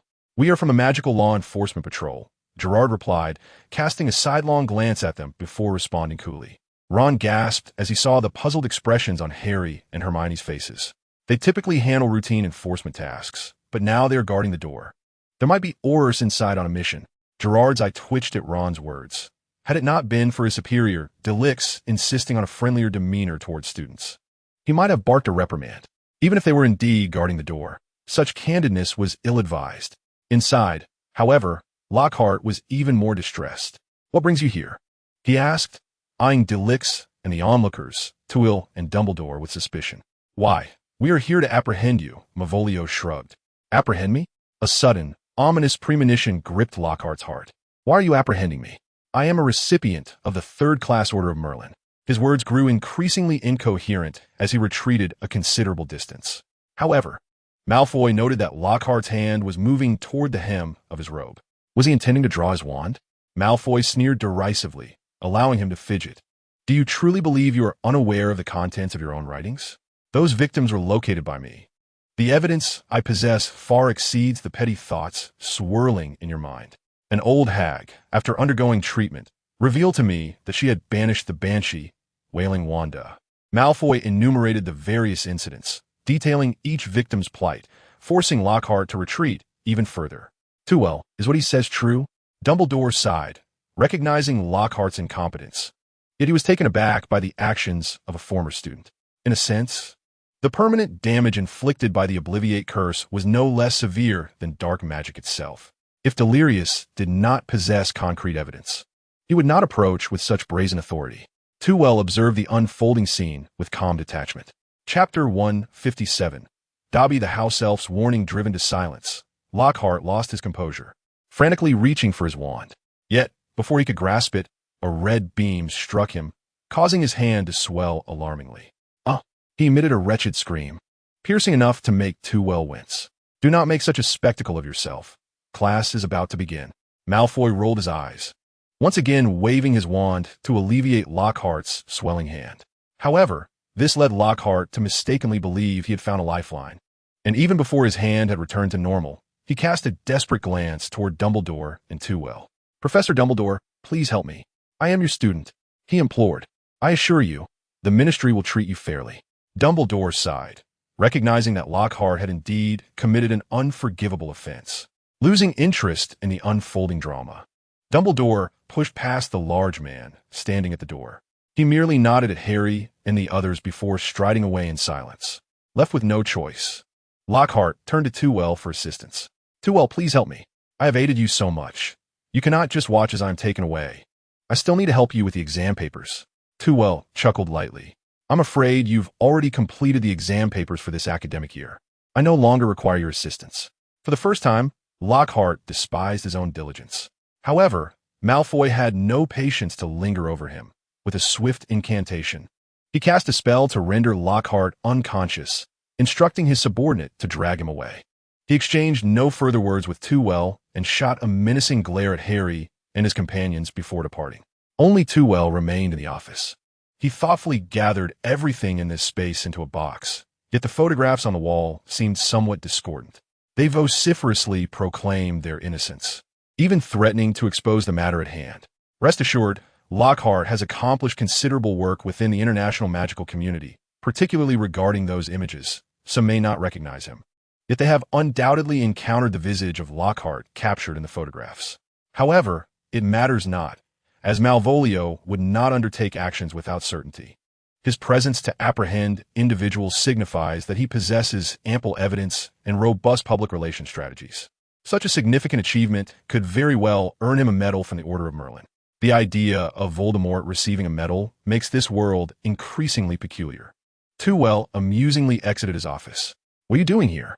Upon his emergence, he was greeted by the sight of the three trembling individuals. What were we planning to do?" Ron hastily sought Hermione as assistance. Hermione shot him a glare, took a deep breath, and said, "We came to apologize. Had it not been for you, Harry would not have safely emerged from the Chamber of Secrets, and yet we doubted you. We are truly sorry." She bit her lip, her face etched with remorse.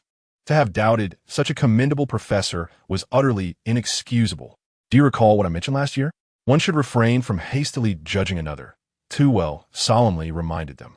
He had no desire to assume the role of scapegoat. That persona was better suited to Snape.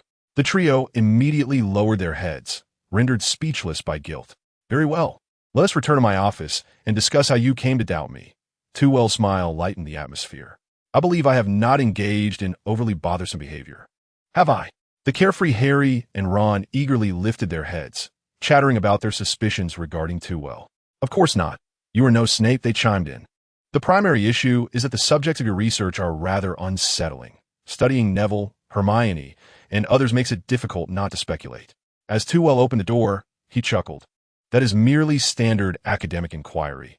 Had you been exposed to Muggle science, you would understand that it is nothing extraordinary. Nevertheless, for the magical community, research on souls and the human body remains a taboo subject. Thus, Too lightly brushed over that aspect. Harry and Ron did not delve deeper into it, nor did they wish to. They nodded in acquiescence. Hermione, however, contemplated saying something, but, overwhelmed by guilt from her prior suspicions of the professor, refrained from speaking. "Please, have a seat. Pumpkin juice, is that acceptable?" The three nodded obediently and settled onto the small sofa. Too had noticed an increasing number of visitors in his office. One chair could no longer accommodate them all, and transforming chairs each time felt rather discourteous. Thus, he had brought out the sofa he favored reclining on during his evening reading sessions. "I have observed a peculiar trend among you all, an affinity for pumpkin juice, while the tea I prepared has remained untouched for the past 2 years." Trevelyan drew a chair and seated himself opposite them, accompanied by 4 large cups of pumpkin juice. However, a few small creatures seemed dissatisfied with their lack of pumpkin juice, producing a series of thumping noises. Ron, inexplicably trembling, pointed towards the cage draped in black cloth and inquired, "Professor, what lies within there?" Trevelyan turned to glance. "Ah, that is a creature you are familiar with, and will become even more acquainted with." Ron, filled with excitement, craned his neck as if trying to peer through the fabric. "Indeed," Trevelyan nodded, "but I am more curious about why you presume I am suspect merely due to my studies." Although he did harbor ulterior motives, it was unlikely that these young wizards could discern them. Or had he inadvertently revealed some telltale sign? Contemplating this, Trevelyan's expression grew solemn. In the eyes of Harry and his companions, however, it seemed as if the professor was expressing discontent, causing them to retract their hands from the cups. The primary reason for this was Dobby. Harry reasoned that since the professor had been wronged, he could surely bring up the matter of Dobby. On the night Colin was attacked, prior to your entrance into the hospital wing, Dobby had indeed visited the infirmary. Trevelyan acknowledged that this detail was accurate, nodding to encourage Harry to continue. Gaining confidence from this, Harry spoke with greater conviction. "Dobby not only told me that he was determined to expel me from school for my own protection, but he also mentioned that you had quite an enjoyable conversation with Mr. Malfoy during the summer, advising me to keep my distance from you." Of course, it was evident that Dobby had erred, Harry quickly added. Trevelyan then recalled the little house elf, realizing that he had made the same mistake as Voldemort, dismissing the potential of house elves. While house elves are indeed more powerful than ordinary creatures, their strength pales in comparison to that of wizards. In essence, they are beings with a high lower limit of power, yet a low upper limit, operating within a magical framework distinct from that of wizards. Consequently, some common constraints do not apply to them, often resulting in unexpected outcomes. It appeared that the progression of power and a life of comfort had fostered a sense of arrogance within him. Trevelyan silently resolved to elevate his regard for house elves and other beings. Chapter 158. The Eight-Eyed Spider. The following day, not only Harry and his friends, but all the students in the castle became aware of Gilderoy Lockhart's departure. Initially, there were quite a few students, once ardent fans of Lockhart, were still clinging to that admiration, who expressed their discontent. They vehemently opposed such conduct, threatening to pen a letter denouncing the Ministry of Magic for its recent actions, which had become a source of daily amusement for wizards. However, upon receiving the newspaper delivered by Owl, their discontent evaporated in an instant. Gilderoy Lockhart, My Life of Deception, an article penned by Rita Skeeter, bore the same sharp title that immediately captivated the attention of all the students. Unlike her previous works, this time Rita presented concrete evidence. With the assistance of Marvolo, she meticulously corresponded Lockhart's published exploits with reality, unveiling the true narrative. Accompanying this were accusations from the individuals involved, exposing Lockhart's crimes of appropriating others' labor through the use of memory charms, laying bare his transgressions for the entire magical community to see. The volume of such revelations was so great that she had to resort to a serialized format, unmasking one deceit per day. Of course, Terwilliger was skeptical, suspecting it to be a mere ploy by the Daily Prophet to boost its circulation. Nevertheless, one could not deny the effectiveness of this strategy. Her articles stirred considerable commotion within the castle, with clusters of owls arriving daily to deliver the newspaper. Initially, there were die-hard fans defending Lockhart, but as time passed, the fans dwindled, and soon everyone was merrily discussing whom Lockhart had deceived next or which aspects he had exaggerated. They even rarely opened their textbooks, Lockhart's own works, speculating on which character would soon fall victim to his trickery. However, that was merely a side note.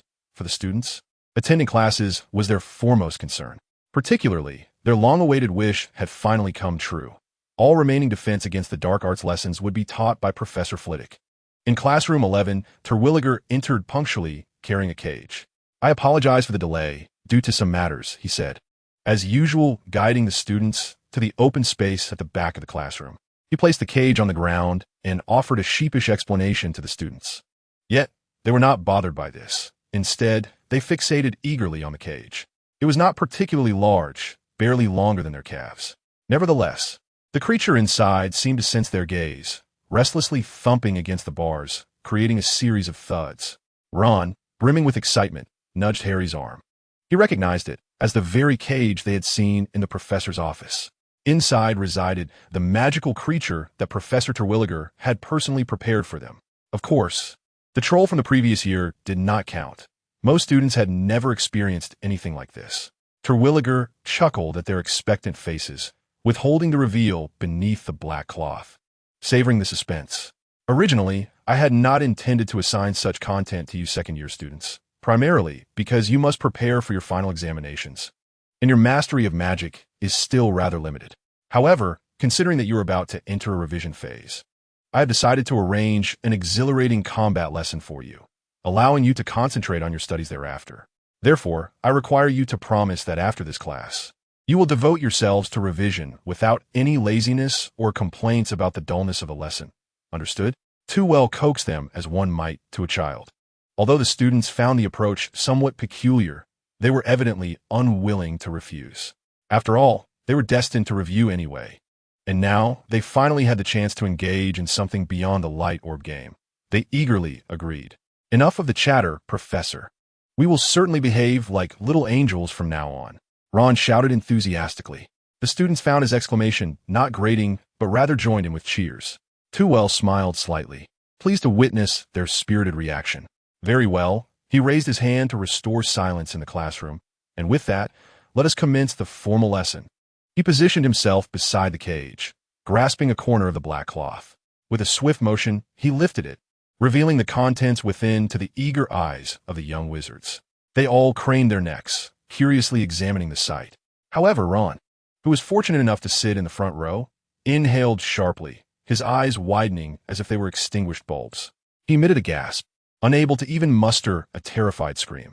Indeed, within was a spider, the very eight-eyed giant spider that Harry and Ron had encountered not long ago in the Forbidden Forest. The eight-eyed giant spider seemed to recognize Ron, its 8 eyes glaring menacingly at him, its 2 venomous fangs continuously clacking. Had it not been for its diminutive size, it might have frightened half the young wizards.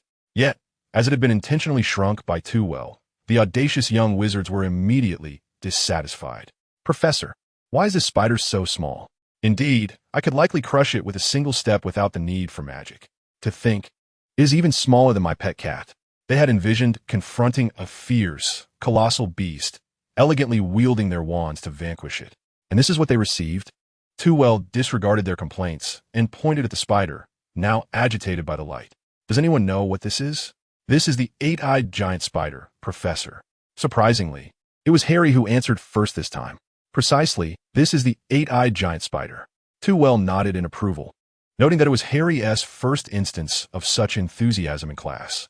Legend has it that the eight-eyed giant spider was cultivated by wizards, though the veracity of this claim remains unverified, as their existence predates even Hogwarts itself.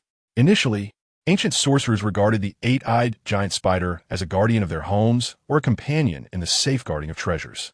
However, this should not lead one to underestimate these creatures. In fact, the wizards eventually abandoned this notion due to the spider's rapid breeding rate, formidable collective lethality, and, most critically, its unyielding nature. A moment's carelessness could result in the unfortunate owner being devoured by the very spiders they sought to tame. I knew it. I suspect Hagrid still believes that the eight-eyed giant spider can be domesticated and would obediently divulge the clues to the Chamber of Secrets. Ron muttered indignantly. Thus, you must exercise caution and refrain from provoking these eight-eyed giant spiders in the wild. Despite possessing a degree of intelligence, their cruel and carnivorous instincts remain unchanged. Even without unleashing the spiders, their mere presence petrified the students, stripping away any semblance of bravado they had previously displayed. These are creatures that feast on human flesh. It is so small, it couldn't even bite off my pinky, exclaimed Simon, in blissful ignorance. Rather than being angered, Tewell appeared quite pleased with his response. A sly grin danced upon his lips as he released the spider from its cage. At that moment, as the spider leapt forth, it instantaneously transformed into a creature half the height of a man, measured by Tewell's standards. Its 8 elongated legs spanned a remarkable 15 feet, while its pair of pincers clacked with excitement, accompanied by glistening fangs that radiated menace. Judging by the students' instinctive retreat, their fear was palpable. This was, after all, the largest eight-eyed giant spider Tewell had specifically selected, second only to Aragog. Chapter 159. The despondent eight-eyed giant spider, realizing that the eight-eyed giant spider possessed the ability to leap, Tewell feigned ignorance, allowing the students to withdraw further. Suddenly, a shriek pierced the air as the front-row girl, upon witnessing the spider's advance, shut her eyes tight, her scream reverberating throughout the castle. After what felt like an eternity, she became aware of her companion prodding her shoulder, but the words spoken were lost on her ears. Slowly, she opened her eyes to find the eight-eyed giant spider looming before them, its claws brandished menacingly, yet it showed no inclination to pounce. What happened to your earlier bravado that you could crush it with a single step? And Simon, do you still find the spider small?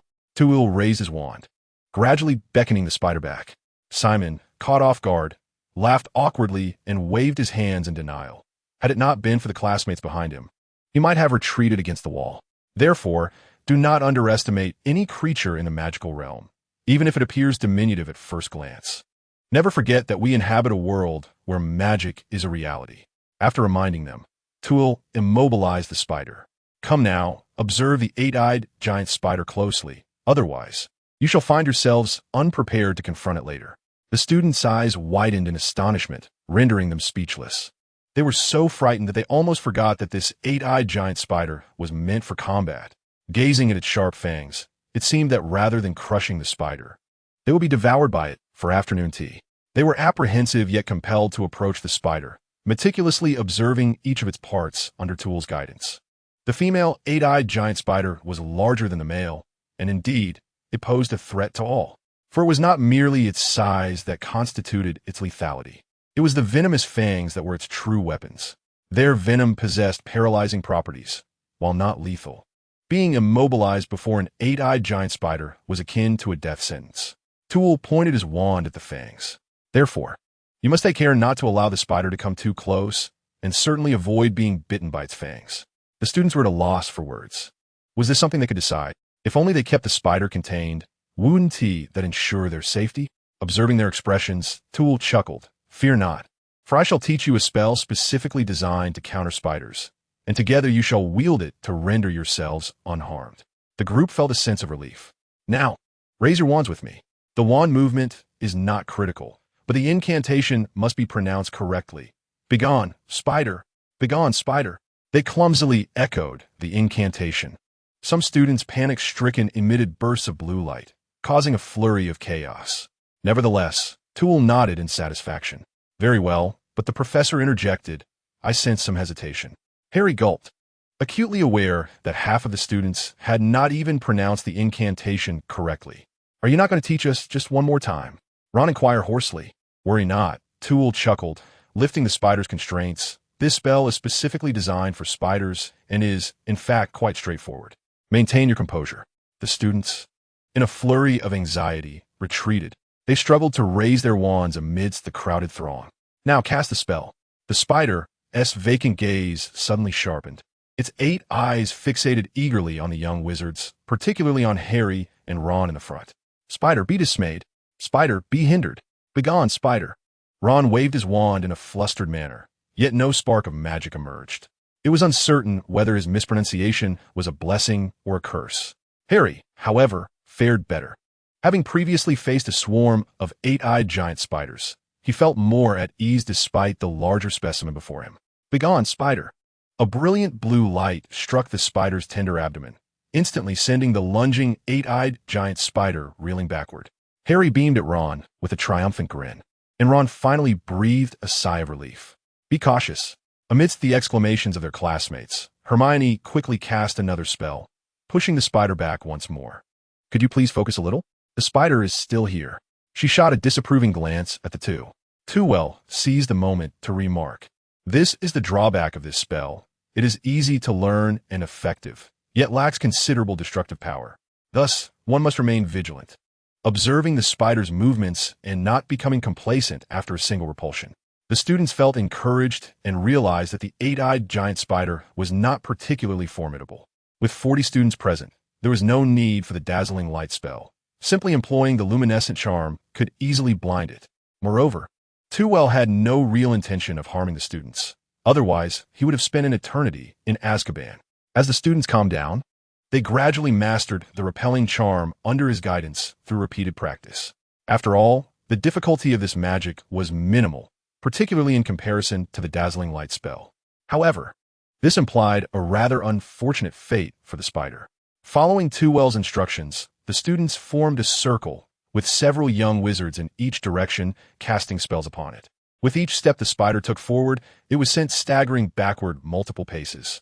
Even Ron excitedly unleashed the first, and only complete and correct spell from his wand.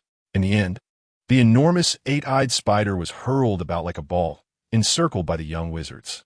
Its 8 eyes displayed a look of despair as it soared through the air, having not touched the ground for 10 continuous minutes. Possessing a fair degree of intelligence, it was the first time it felt the inadequacy of its tough exoskeleton. While it could withstand damage, it could not resist being repelled. The students joyfully played until class concluded, at which point Tool finally rescued the 8-eyed spider. Yes, rescued. Upon returning to its cage, the spider was extraordinarily docile. Not only did it refrain from making sound of protest, but it barely moved its long legs. Could it be dead? Tool poked it with concern, as this spider was to be utilized in classes for other grades. Well, it seems you all had a splendid time in this lesson. Once confirming the spider was merely despondent, Tool smiled at the students. Absolutely delighted. This magic is so enjoyable. I haven't even managed to cause an explosion. Ron confidently patted his chest. Do you still remember our agreement? There's a workbook on the podium. Each of you should take one and complete a unit by next week. Gilderoy Lockhart had left the castle, but he had certainly left behind his assignments. Furthermore, with no one to share the burden of the coursework, Tool had to devise a way to keep the students' energy in check. He looked triumphantly at the students, who, disheartened, picked up the thick workbooks in front of them. Judging by their weight, it was likely they wouldn't finish even during the summer break. Chapter 160. The re-emergence of the basilisk. Much like the previous year, Tevel once again took charge of the classes across 7 grades. After tirelessly conducting lessons for each grade, he reaffirmed a resolute conviction. He must seek a professor to share the burden of teaching responsibilities. Fortunately, as the semester drew to a close, the students' focus shifted predominantly to review sessions. In an effort to ensure their compliance with the review arrangements, Tevel intentionally crafted a week of light-hearted and enjoyable lessons. The students in the lower grades indulged in a delightful game of spider-fly, with the only chaos stemming from the first graders, while the other 3 grades reveled in the merriment. At least, aside from the unfortunate 8-eyed giant spider that had been thoroughly mishandled, no creature was harmed in the process. However, for the students in the 5th grade and above, their activities were markedly different. In the arena, within the 6th grade advanced class, a voice pierced the air. "Professor, I have heard that the creature in the Chamber of Secrets is a basilisk. Is this true?" Before the lesson commenced, Burstead inquired loudly. The other students fell silent, their eager gazes directed at Tevel, who was adjusting his statue. Although they had already garnered information about the basilisk from Harry, Ron, and even Percy, they yearned to hear the most accurate confirmation from their professor's lips, as well as to learn that impressive fire spell. After Harry's fervent recounting, they had begun to believe in the existence of that extravagant magic. It was not that they doubted it.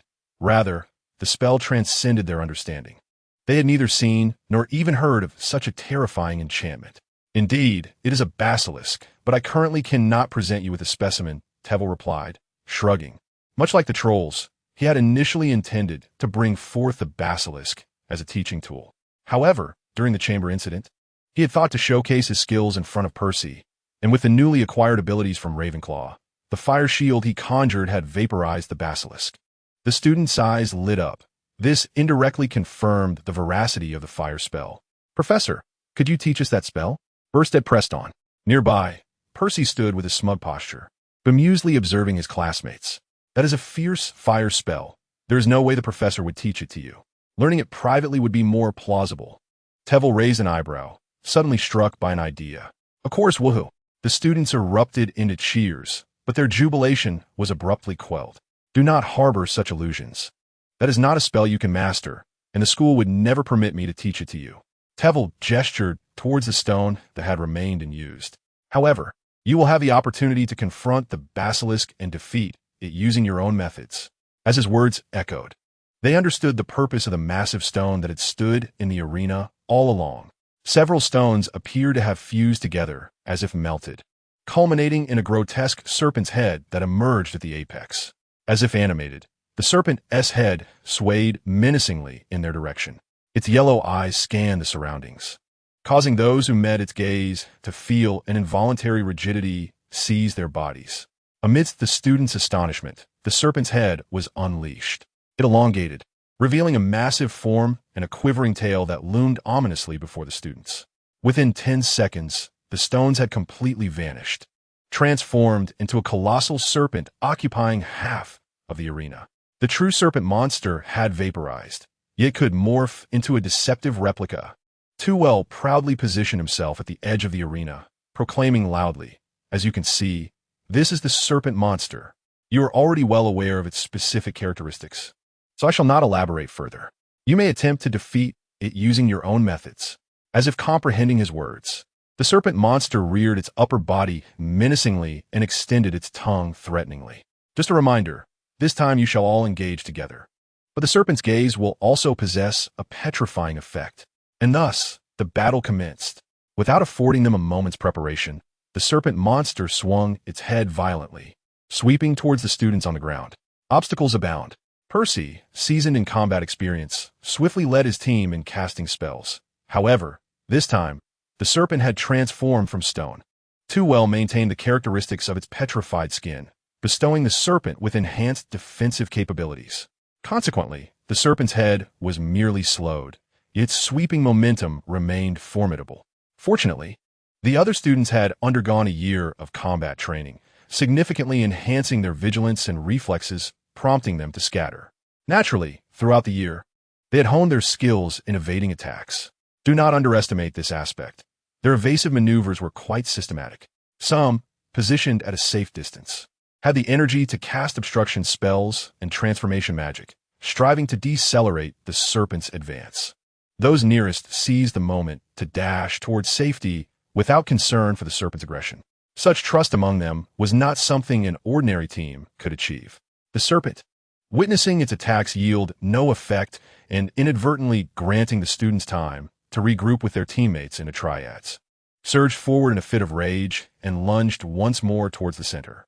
It is easy for one to misconceive that serpents glide slowly. However, in reality, their striking advance is remarkably swift, so quick that most cannot react in time. In an instant, an entire squad of 3 was devoured by the serpent monster. Had it not been for the gleaming badges they wore and the professor observing from the sidelines, one might have believed these 3 students had perished on the spot. Yet, a wave of dread surged within the hearts of the remaining students. The serpent monster was formidable indeed, as they focused on its serpentine head.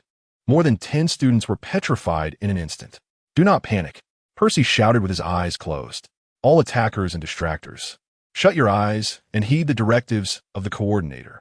Teammate Crystal quickly grasped the shoulders of Percy and Charles, guiding them to observe the creature's movements through its body. The coordinators, much like myself, provided instructions for their comrades. Without a second thought, she whispered urgently to Percy and Charles, "Percy, unleash your attack directly in front of you. Charles, employ the softening spell at your 11 o'clock." Without hesitation, the 2 sprang into action, following the commands. Soon, they heard the sound of the serpent retreating. The creature's offensive was thwarted. Witnessing this, the surrounding students immediately mimicked their actions, forming an unusual formation of 2 in the front and 1 behind. Though closing their eyes diminished the accuracy of the front 2, they were numerous. Coupled with the monster's colossal size, each of its movements faced nearly 10 spells, causing its assaults to falter repeatedly.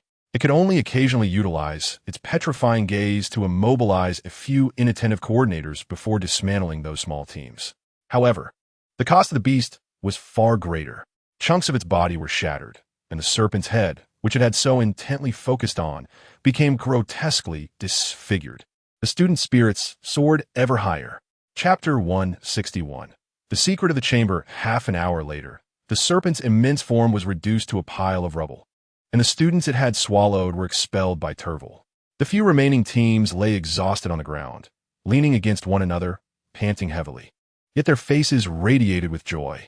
Percy, sprawled on the dust-laden ground, gazed up at the azure sky and the occasional drifting clouds. His emotions were tumultuous. A word lodged in his throat, yearning to be expressed yet eluding him. He smiled broadly. This was the first time he had defeated such a formidable adversary using conventional magic, without resorting to dark arts or petty tricks. He had vanquished the serpent monster with honor. Most importantly, this time, he had truly united with his teammates, grasping the significance of teamwork. He recalled the words spoken at the commencement of the term and Professor Welford's response. This was indeed their shared victory. The students present felt the same sentiment, gathering in a circle, linking shoulders and backs, proudly boasting of their recent valor. After a year of learning, they finally understood the essence of collaboration with their teammates. Naturally, there also arose a flicker of admiration for Harry in their hearts. What kind of person was he, capable of confronting such a terrifying beast? The summarizing class was similarly repeated in both the 5th and 7th grades, where everyone witnessed the ferocity of the basilisk and came to appreciate the significance of teamwork. The atmosphere within the castle improved considerably, particularly among the various houses, as the existence of inter-house collaborations alleviated the competitive tensions. Students spent their days discussing their cooperative efforts, leaving no trace of the earlier gloom brought by the basilisk. At least during the assessments conducted by Trevelyan, there were no complaints. Late at night, having finally carved out a moment of leisure, Trevelyan quietly opened the door to his office, leaving only a slender gap. Peering through the crevice, he surveyed the corridor outside. Spotting the glimmers of golden threads above, he smiled with satisfaction, realizing this was the magic Dumbledore employed to keep him under surveillance. As long as he remained within the castle, the headmasters could wield various privileges granted by the institution, as recorded in Ms. Royner's book. However, this clever enchantment was likely a creation of Dumbledore himself, one that Trevelyan could not easily decipher. Yet, evading it proved to be a simpler task. He cast a disillusionment charm upon himself, minimizing his magical signature. In an instant, Trevelyan vanished from the doorframe, leaving even Snape standing nearby, oblivious to any anomaly. Having completed this, he slowly made his way towards the girls' lavatory. The newly repaired door still bore the marks of time's passage, and with a resigned sigh, Trevelyan closed it behind him.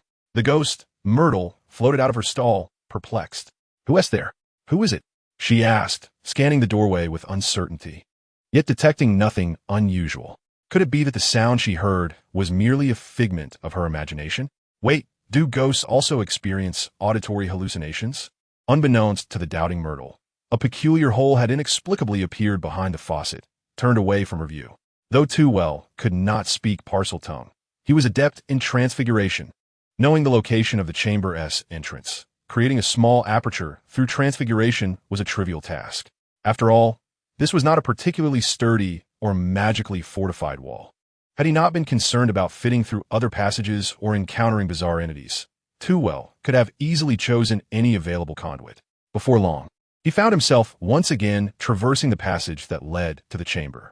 However, the basilisk skin he had previously seen was now absent, presumably taken by someone else. Tewell lamented the loss, recognizing that the basilisk hide was an excellent ingredient for potion making. The opening on the chamber door remained, though a magical force was slowly mending it, albeit at a languid pace. Had he not sensed this magical energy, he would have been unaware of its presence. Yet, it was precisely his awareness of this magic that prompted a satisfied nod from Tewell. Fear not your enchanting powers, but rather dread the possibility that you may simply be a barren chamber. After receiving the teachings of Ravenclaw, he set his sights upon the remaining two founders. When it comes to Salazar Slytherin, the most apparent legacy he left behind is this very chamber. During his previous hurried visit, it was inappropriate to search for the chamber in the presence of Harry and Percy. Recently, time constraints and the need to assuage Dumbledore's suspicions meant that he could only now afford the luxury of returning. Tewell stood at the threshold, refraining from entering, instead exploring the vaguely pulsating magical stone door. The manner in which this magic operated bore resemblance to ancient sorcery, wherein runes were inscribed upon objects, functioning according to certain principles. Intriguingly, there were no overt runes etched upon its surface. After some time of exploration, Tewell, drawing upon the knowledge and insights left by the two founders, came to a precarious realization. The runes and magic had fused into one. This notion appeared rather peculiar.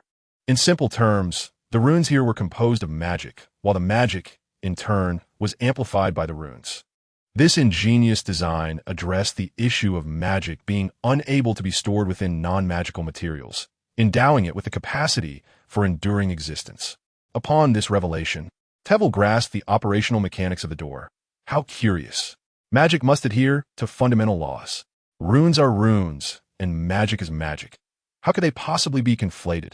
Even with his limited understanding of ancient magic, he recognized that if it were detached from the authentic runes, the magic inscribed upon it would have long since ceased to function. Perplexed by the principles governing this door, Tewell decided to set aside his confusion. For he possessed another method, the thread of will. As long as there is magic, there exists a thread of will. Thus, he could trace this magical thread to locate its master, Salazar Slytherin himself. Tewell placed his hand upon the center where the magical response was strongest, his own magic surging forth as he gently closed his eyes. Of course, he could have kept them open. He merely felt that it suited the atmosphere. Yet, in the next instant, he found that keeping his eyes tightly shut might have been the better choice. It was chaotic. The thread of will danced about like a tangled ball of yarn, one that had been playfully batted by a cat. It wound around the door in disarray, rendering him blind to discern the starting and ending points of the thread. Nonetheless, he was certain that both the origin and the conclusion resided within this door. Wait a moment. Had Salazar Slytherin transformed into a door? If anyone were present, they would witness the typically self-assured Professor Wulfric revealing an expression of utter bewilderment for the first time, blinking in confusion, paired with his faintly visible dark circles. He resembled a national treasure panda. I know nothing at all, for I am merely a humble professor.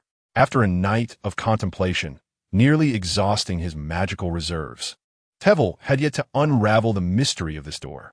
Fortunately, having previously encountered such a situation at the All-Request's house, he was aware that the founder's secret was not easily uncovered. Thus, he relaxed his mind and temporarily departed. While feelings of frustration did linger, his patience was ample, especially considering the throngs of students awaiting his distribution of examination papers. Chapter 162. The bestowing of honors on Malvolio, the splendid summer sunlight poured into the Gryffindor common room, where students were diligently tackling the mountain of assignments and revision materials before them. Only occasionally, when a few weary students lifted their gazes toward the window, did they lament the professor's insidious intentions. With such glorious weather outside, being confined to the common room felt like a tragic waste. Since the conclusion of the last delightful practical class, the professor had distributed a workbook to each student. It was said to encompass a comprehensive summary of all examination questions from the past 20 years of the defense against the dark arts curriculum, alongside numerous foundational concepts presented in advanced formats relevant to the upcoming exams. This was intended to familiarize them with the nature and complexity of the forthcoming assessments. However, the sheer volume and difficulty were overwhelming. The enjoyment of previous classes was starkly contrasted by the discomfort they now experienced while grappling with the exercises. Particularly, many professors, recognizing the efficacy of this approach, began to emulate it by introducing workbooks for their respective subjects. In Transfiguration class, Professor McGonagall remarked, "Your lack of theoretical knowledge has already begun to impact your magical practice. This was my previous oversight, and it must be rectified." She gestured toward the thick workbook. In Charms class, Professor Flitwick quipped, "In preparing this workbook, my dark circles could rival those of Professor Wobble. Therefore, do not squander my efforts." Furthermore, he added, "Let be known, every year's final examinations will source questions from this material." It was precisely for this reason that students abandoned traditional rote memorization in favor of an intensive focus on problem solving. Yet, unlike mere exercises, each knowledge point was meticulously summarized and sourced, aiding them in referencing their textbooks. Questions related to practical applications were accompanied by illustrations to bolster their comprehension. After all, this was designed to facilitate their magical studies and address any gaps in understanding, rather than merely to drill them on questions. Ultimately, theoretical learning is meant to serve practical application. "Hermione, I heard from George that there's a copying spell that could replicate the answers," Ron mumbled lethargically, his head resting heavily on the textbook. Harry gazed enviously at Hermione beside him. They had barely progressed past the halfway mark, while Hermione had already embarked on the stage of checking her answers. "Don't even think about it. I will not lend you my answers," she replied casually. "Besides, the answers can be found within the textbook or your regular notes. The difficulty is not insurmountable." "Not insurmountable." Ron sat up straight, his voice rising sharply. "We've been searching for ages, and we might not even find an accurate answer." His finger jabbed at a particular question as he spoke indignantly. Hermione, exasperated, set down her textbook and reached for the exercise Ron was holding. A quick glance revealed the source of the problem. It was a question regarding the similarities and differences between the forgetfulness charm and the false memory charm, intended for preliminary study. She flipped through standard spells, level 2, and handed Ron the relevant notes. "Didn't we discuss Gilderoy Lockhart earlier? I assumed you were well acquainted with his only expertise in magic. I can hardly believe how we will manage without you." Ron lamented as he accepted the textbook. "Wasn't I just trying to avoid upsetting you? We haven't paid attention to Lockhart's matters since then. Has he been judged?" Hermione promptly pulled out a large newspaper and flipped to the latest issue. Just a few days ago, he was sentenced for using the forgetfulness charm on over 30 wizards, causing irreversible severe damage. He has been ordered to forfeit all income derived from his theft of others' achievements to compensate the victims, alongside a 20-year prison sentence. He is likely already incarcerated in Azkaban. The thought of Hagrid's anxious demeanor when discussing Azkaban made Ron's face pale momentarily. "Isn't that the Auror who took Lockhart away that day?" Harry pointed to another photograph in the newspaper. "Indeed, and he shot us a glare," Ron replied, displeased. The latter half of the article concerning Lockhart focused on this Auror. Delirious stood proudly beside Minister for Magic Cornelius Fudge, his medals gleaming even in the photograph. Hermione spread the newspaper open for them to see the report. This Auror, known as Delirious, was deemed by Rita as the most effective Auror in the past decade, capturing half of the wanted criminals in just a year. His receipt of the second-class Order of Merlin was not only due to exposing Lockhart-esque crimes, but also for restoring peace to the wizarding world. Ron furrowed his brow in confusion. "Is this an article penned by Rita Skeeter? I thought she would argue that this Auror did not merit such an honor." "She did mention that," Hermione clarified, "but she stated that Delirious deserved a first-class medal, as the Ministry should bestow such honors upon capable employees." Hermione was unaware that Rita was notorious for disparaging others in the magical community, believing this to be standard practice. However, from Tewell's perspective, it seemed overly conspicuous. Could you not be a bit more low-key? Receiving a medal is an opportunity to step back. Eventually, the ministry will face criticism, and naturally, everyone will remember you then. Holding the badge, Tewell expressed his disappointment to Malfoy at the other end of the room. Tewell had just received the second badge from Davis and Bands and promptly handed it to him. As a result, he transformed a commendable act into a regrettable one. Bestowing honors is undoubtedly a noble endeavor, adding to one's accolades, which can serve as a deterrent against future missteps. However, one cannot so brazenly demand a higher-ranking medal, for that would surely incite Fudge's envy. I had no intention of such a situation. It was Rita who acted on her own accord, and by the time I discovered it, the newspapers had already been dispatched. Malvolio lamented, feeling unjustly treated. He had not anticipated Rita's sudden and inexplicable willingness to cooperate. When he approached her, the house was cluttered with several articles praising them, to the point of causing him embarrassment. There were even pieces concerning Tewell and Cynthia, nearly ready for publication. Had he not intervened in time, Tewell himself would have come knocking at their door. Upon hearing Malvolio's grievances, Tewell felt a sense of resignation. Perhaps you should let her be for a while, and later, when the time is ripe, unleash another tirade against the Ministry of Magic. Is there a pressing issue? Malvolio had grown accustomed to his predictions. He would not have been surprised if Tewell had claimed Dumbledore would join their ranks that very day. You need not concern yourself with that. The pivotal question is, what of Lucius? Malvolio chuckled mischievously, as many officials resented him for having subjected the ministry to months of criticism, with Fudge having avoided contact for 2 months. Weasley seemed to have taken a stand against him, with Cynthia's subtle assistance, thwarting several of his liquidation efforts and confiscating numerous dark artifacts. That's splendid. Let him stew for a while longer, and he might just come to us, Tewell remarked with a triumphant smirk. Compared to the unfolding narrative, Lucius had merely suffered a few successful raids and had become considerably estranged from ministry. This was not yet a devastating blow for the Malfoy family. Yet, the difference lay in the potential he could offer the Malfoy family, an enhanced possibility. Once he placed a more significant asset on the scales, it would suffice to alter Lucius's ultimate decision. Chapter 163. Luna's confidence the affairs of the Malfoy family were nearing resolution. Yet before that, Tewell must oversee the students during their final examinations.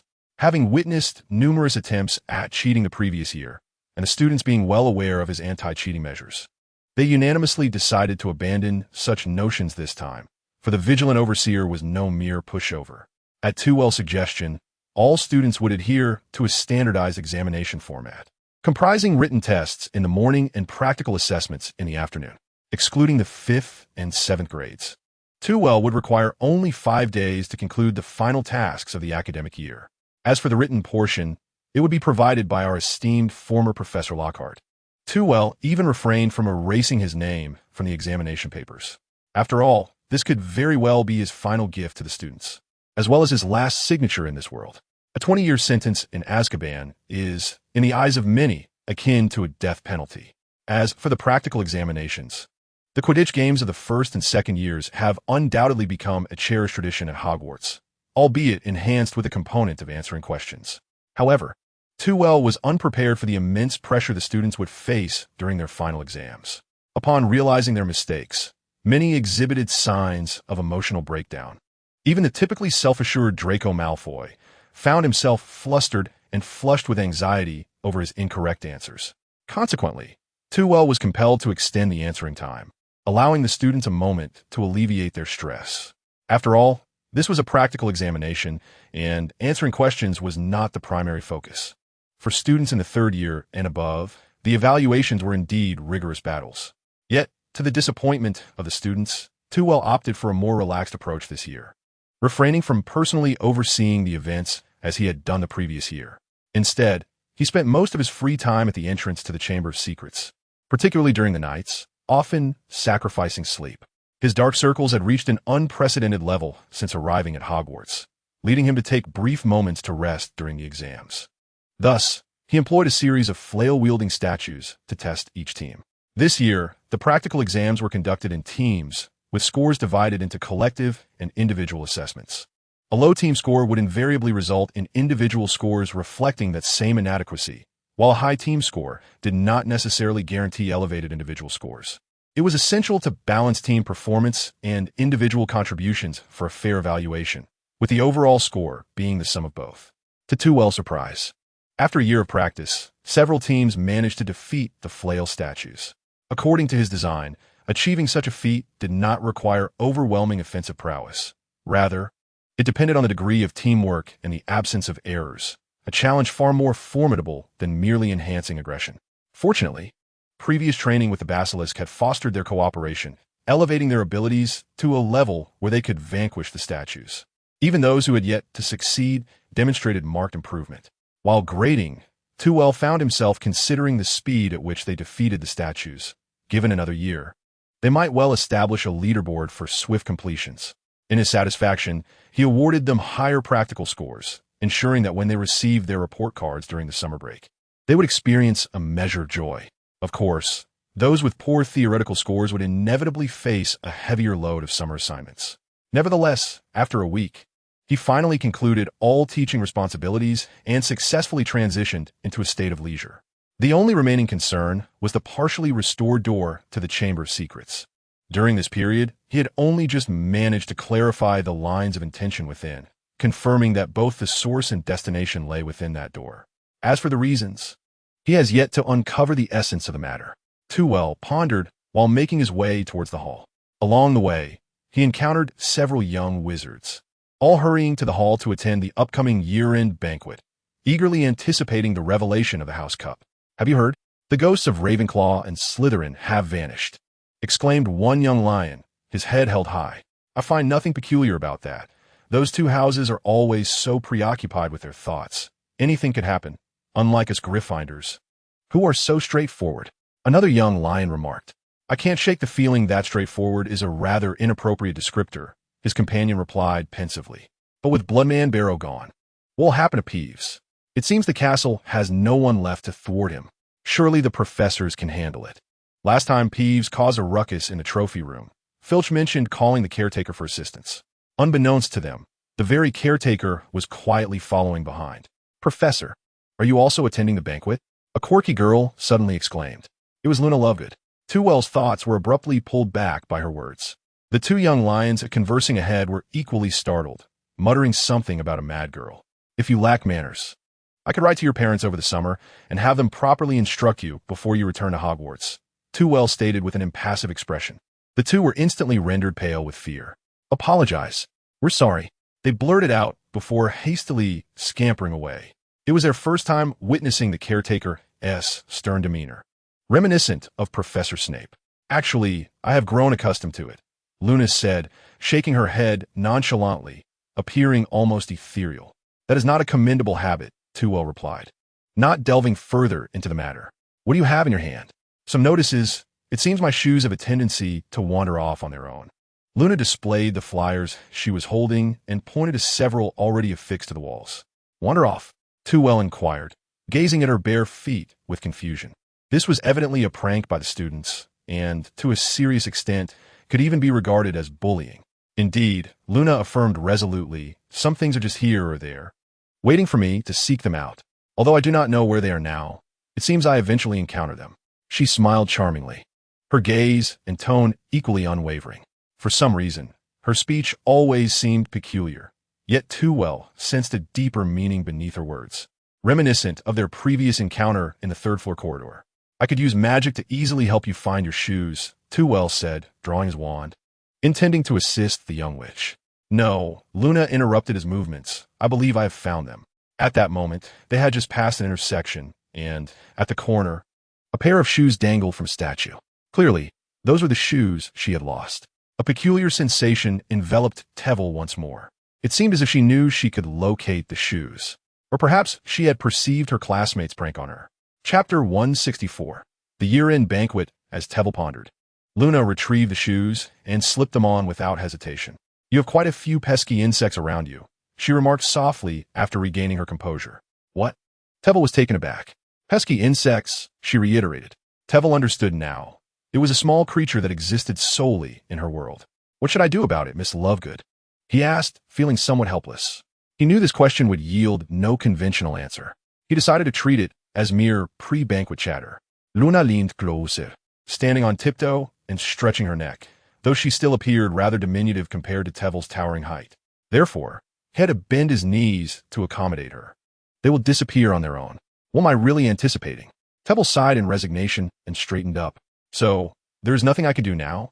Luna pondered for a moment, tapping her small head. Not necessarily. I believe you will always find a way. Her tone was as calm, yet resolute, as before. Her eyes imbued with a steadfastness that made Teville wonder if there was truth in her words. I must be mad for believing such things. Teville shook his head at his own absurdity, yet felt a newfound tranquility within. At least her voice possessed a calming power that he could not deny. Will you let me know when you discover a method? Luna asked with a hint of excitement. Of course, Teville replied nonchalantly, for he felt it was improbable to encounter such non-existent creatures. However, there was one thing he could reveal immediately. He gestured towards the paper in Luna's hand. For posting flyers, Ravenclaw loses a point. As they entered the hall, Teville couldn't help but chuckle at Luna's bewildered expression and bid her farewell with a grin. Once seated at the staff table, Professor Flitwick inquired curiously, "What has brought you such joy?" "I taught a young which the importance of adhering to school rules." Teville replied cheerfully, surveying the hall's decorations, eagerly anticipating the evening's banquet. The space was already adorned with crimson and gold banners, symbolizing Gryffindor, and a large poster of the Gryffindor lion hung on the wall behind the staff table. Thanks to the special contribution awards received by Harry and Ron, Gryffindor had amassed 200 points, a feat that even Snape could not swiftly diminish within a short span of time. Last year, he was rather distracted, but this year there is no urgency, so he intends to fully engage in the proceedings. At the very least, he aims to present himself as compliant before Dumbledore. It brings me immense joy to witness the radiant and serene smiles upon your faces once again. Dumbledore rose, and the hall fell silent in an instant, all the young wizards gazing at him with delight. Dumbledore reciprocated their sentiments with a joyful smile. Over the past year, we have encountered numerous challenges, the Chamber of Secrets, the Basilisk, trust issues, and so forth. Yet I am heartened to see that you have triumphed over them. Trust? The students immediately recalled their doubts about Harry, and shamefully lowered their heads. Indeed, many students, alongside professors, bravely stepped forward. Harry Potter, in a bid to save his friends, courageously ventured into the chamber to confront the Basilisk. Ron Weasley, despite his injuries, stood vigil to protect the petrified professor and his companions. I was merely concerned with safeguarding Hermione, fervently wishing for Snape to be taken by the Basilisk. Ron thought proudly as he welcomed the admiring gazes of his classmates. Hermione Granger, through her astute reasoning, had deduced the Basilisk's nature beforehand. Professor Snape valiantly took a stand against the Basilisk, safeguarding the students behind him. Yet, how did Potter escape the jaws of the Basilisk when even Professor Snape had been petrified? Malfoy wondered, confusion etched upon his face, although too well recognized the insinuation towards Harry. The twitching of Snape's, I suggested that Malfoy's potion assignments over the summer would be far from minimal. Dumbledore paid no heed to the murmurs of the students below and continued his address. Of course, we must also acknowledge our esteemed Professor of Welfare. Thanks to his badge, the Basilisk's gaze did not inflict any fatal injuries. It was indeed due to his timely intervention that the Basilisk was vanquished, allowing Harry and Percy to be rescued from the chamber. Regardless of their house affiliation, the young wizards erupted into cheers, the hall in delightful disarray. Dumbledore was compelled to raise his voice, even employing a touch of magic. Let us express our gratitude through applause for the aforementioned teachers and students, and also for ourselves. Having endured such a perilous year, the hall resonated with thunderous applause, the students clapping until their hands were sore. The professors, too, were in high spirits, toasting one another and sharing hearty laughter. Even Snape, though visibly impatient, returned Tewell's toast with a curt nod. Professor McGonagall, usually at odds with him, even approached the long table to apologize to Tewell with sincerity. "I regret my prior rudeness. Perhaps I should indeed seek to understand the dangers inherent in the magical realm better. Please do not mention it. We all strive for the benefit of the students, do we not?" Tewell gently clinked his cup against hers. Professor McGonagall paused for a moment, then smiled warmly. "Indeed, perhaps I ought to further familiarize myself with Durmstrang. Otherwise, my prejudices against it would resemble the disdain the magical community harbors towards Muggles. I warmly welcome any inquiries, Feel free to approach me at any time, Tevel cheerfully remarked. Each professor at Hogwarts is an eminent figure in their respective fields. In the future, should Professor Babbage, an expert in Muggle studies, lend his endorsement, Tevel's words would carry greater weight. Thus, he eagerly hoped that Babbage would embrace some of his modest ideas. After this brief interlude, Dumbledore presented the house cup to Gryffindor and announced the commencement of the feast. Tevel gazed contentedly at the sumptuous fare before him. It was indeed one of the most lavish dinners of the year at Hogwarts. Naturally, the dessert that followed was even more delightful. Seemingly touched by Tevel's frequent requests for biscuits from the kitchen, the house elves had set aside a generous platter of cranberry biscuits at his place. Neatly packaged in a paper bag, clearly intended for him to take away. It would be unreasonable not to accept them. Tevel, feeling justified, filled his small pouch while savoring the delicious pudding. Chapter 165. A Clash of Masters and Servants, Nocturnally. The sound of crunching echoed. Tevel's gaze was fixed on the Borgin and Burke shop across the way, as his right hand deftly retrieved a biscuit from his bag and popped it into his mouth. This time, he donned a tailored suit, complemented by a striking black and red overcoat. Were it not for one hand clutching the bag and the other grasping the biscuit, he would have appeared as elegantly poised as a young nobleman preparing for a grand ball. Alas, he had transformed into a nobleman indulging in biscuits. Beside him, Malvolio had eschewed his usual guise, reverting to his inherently mischievous demeanor. Had he not been clad in a plain black robe, he would have undoubtedly captivated many young witches. With a hint of exasperation, he raised his gaze. The sun now hovered directly overhead, casting an unexpected brilliance even upon the typically shadowy Nocturnally. They had been waiting there for nearly an entire morning. Are we merely to wait here? Tevel remarked nonchalantly. Given that the Malfoy Manor was under the scrutiny of the Ministry of Magic, it was unwise for him to appear there with you. He had not anticipated that. Following Arthur Weasley's successful discovery of prohibited items, even with the Weasley family vacationing in Egypt, the Ministry would maintain its watch over Malfoy Manor. According to Cynthia, this was a directive from certain officials, retaliating against Lucius for implicating the Ministry in scandal. It is not that the Malfoy family is particularly loathed. Rather, it is a case of the walls closing in on the fallen. Moreover, the Malfoy family has yet to falter. They are merely expressing their dissatisfaction with Lucius's manipulation of the Ministry in this manner. Tevel, of course, found this most agreeable. The Malfoy family seems to be faring increasingly poorly.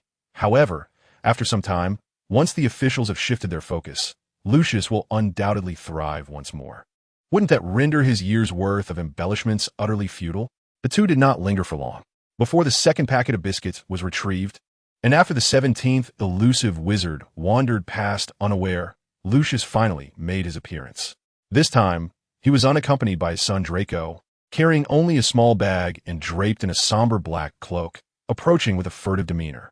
He concealed his face and refrained from revealing his gleaming golden hair. Yet, Tewell and Malvolio discerned him at once. Such a fabric of black cloak would never be worn by the dark wizards of Nocturnally.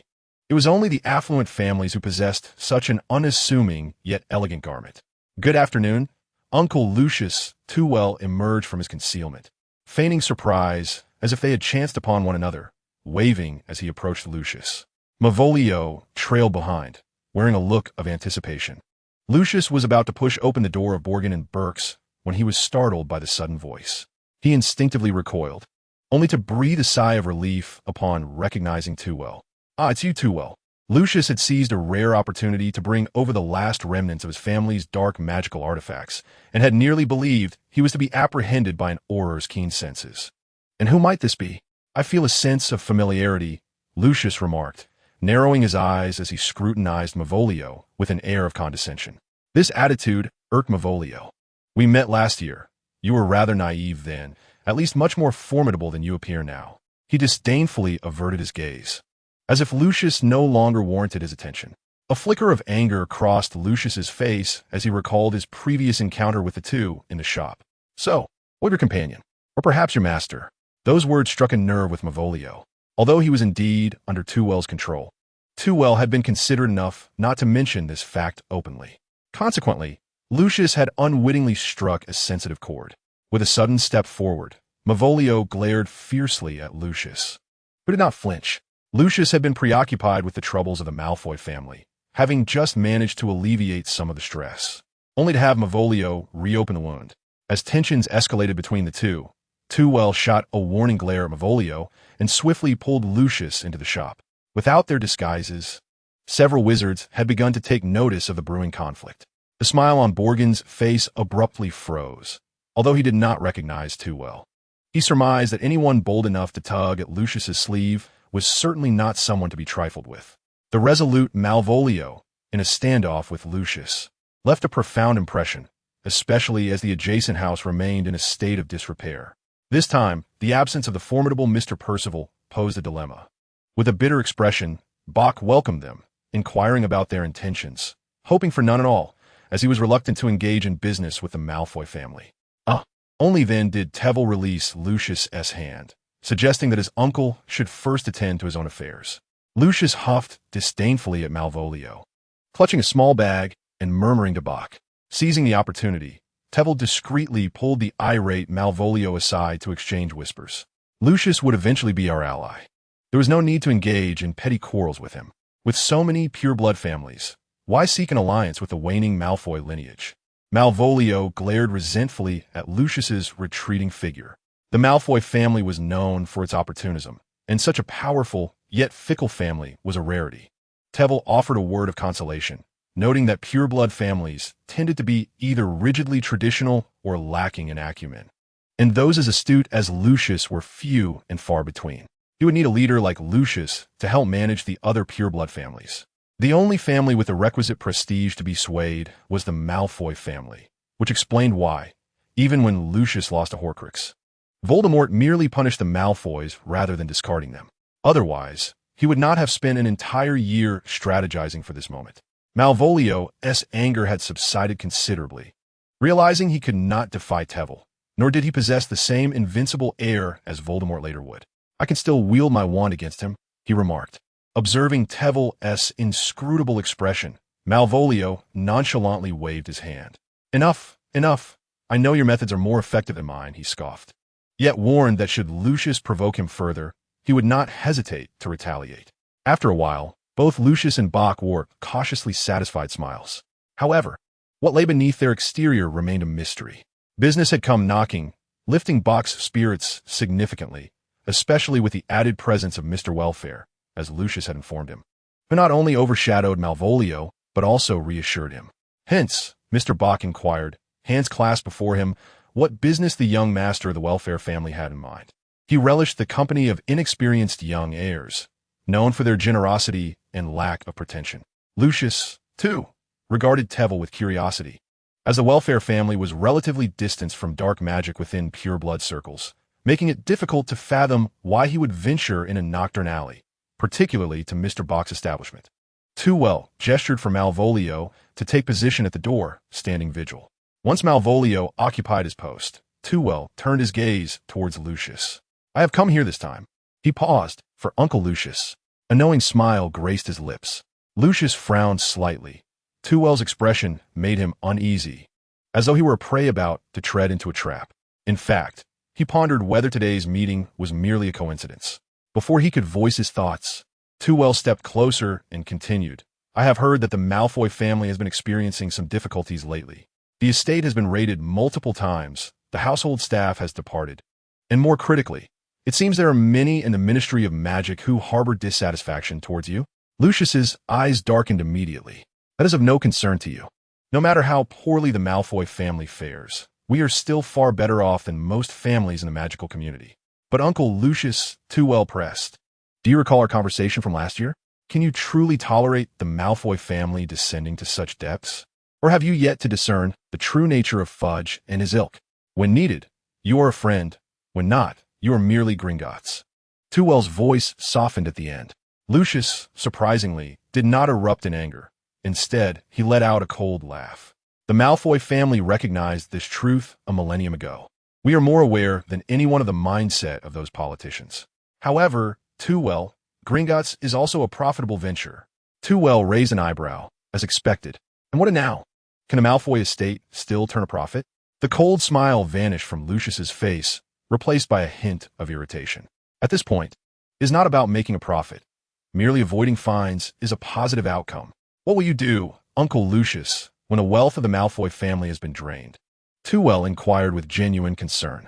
Lord Voldemort will resurrect within a few years, yet you have misplaced his Horcruxes, only for them to be destroyed by Dumbledore. Do you truly believe he will choose to forgive you? Lucius Malfoy. He raised his voice suddenly, startling Lucius from his reverie. The Malfoy family has reached a pivotal moment. It is time to decide whether to languish in decline or to forge a new brilliance. The power to decide rests in your hands. Tewell tilted his head slightly, regarding him with an air of superiority, his gaze cold and unyielding. Lucius maintained an unwavering stare, his mind racing. The more he contemplated, the clearer his thoughts became. And he suddenly grasped Tewell's earlier mention of Muggles and the secrecy laws. He was attempting to position himself as a new Dark Lord. After considerable reflection, he finally parted his dry lips.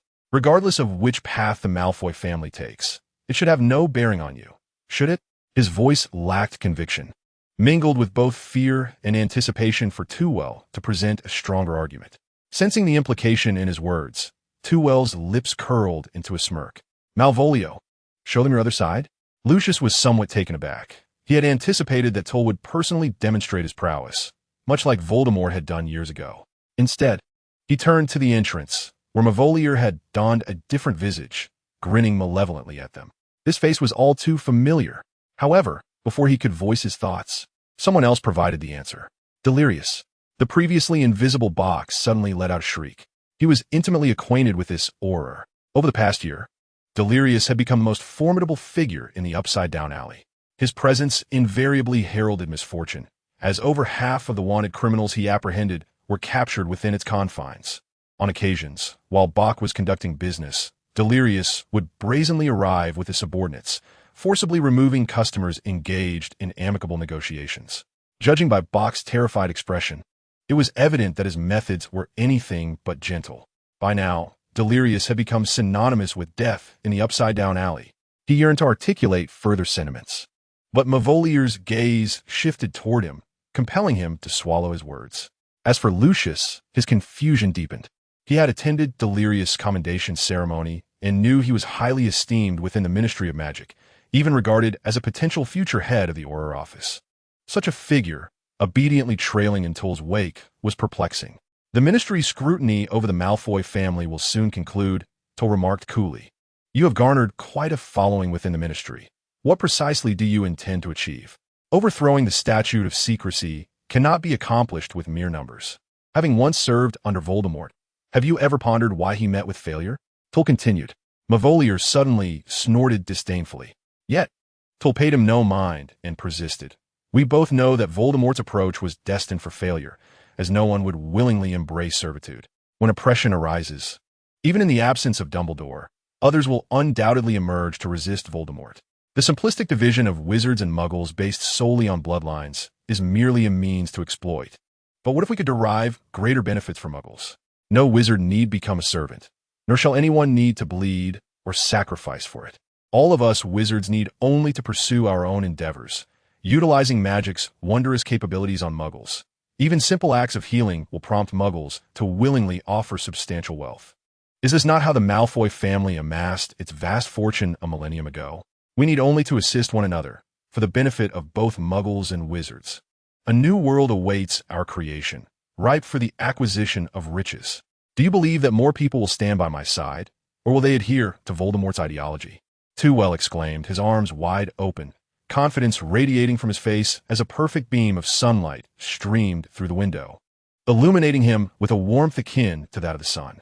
No, he was the sun. Chapter 167. Malfoy and Bach Lucius's breathing grew increasingly rapid as he began to comprehend the vast wealth such a future could entail.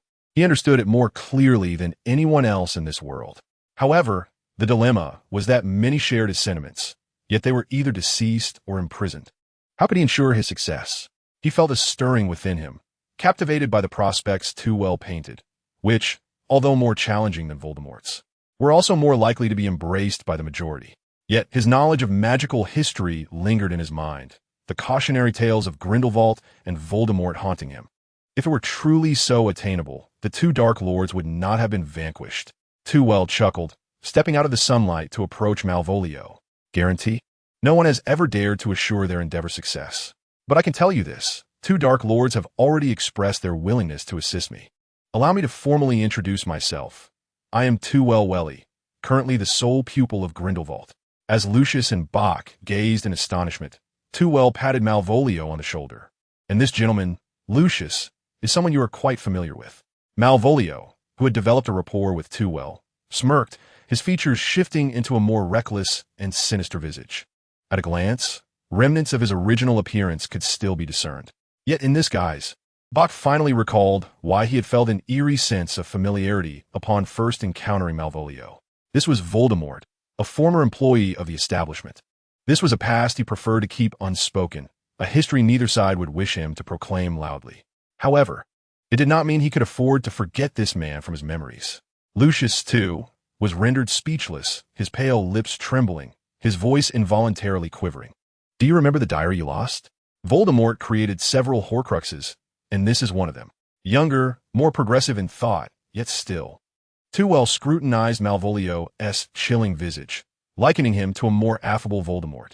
Malvolio managed a reluctant smile, but paired with Voldemort's face, it appeared undeniably eerie. Lucius, gripped by fear, felt an overwhelming urge to kneel. Even the standard Voldemort did not instill such dread in him. And Master, he stammered with a rigid smile, I did not recognize you. My previous rudeness stemmed solely from my ignorance.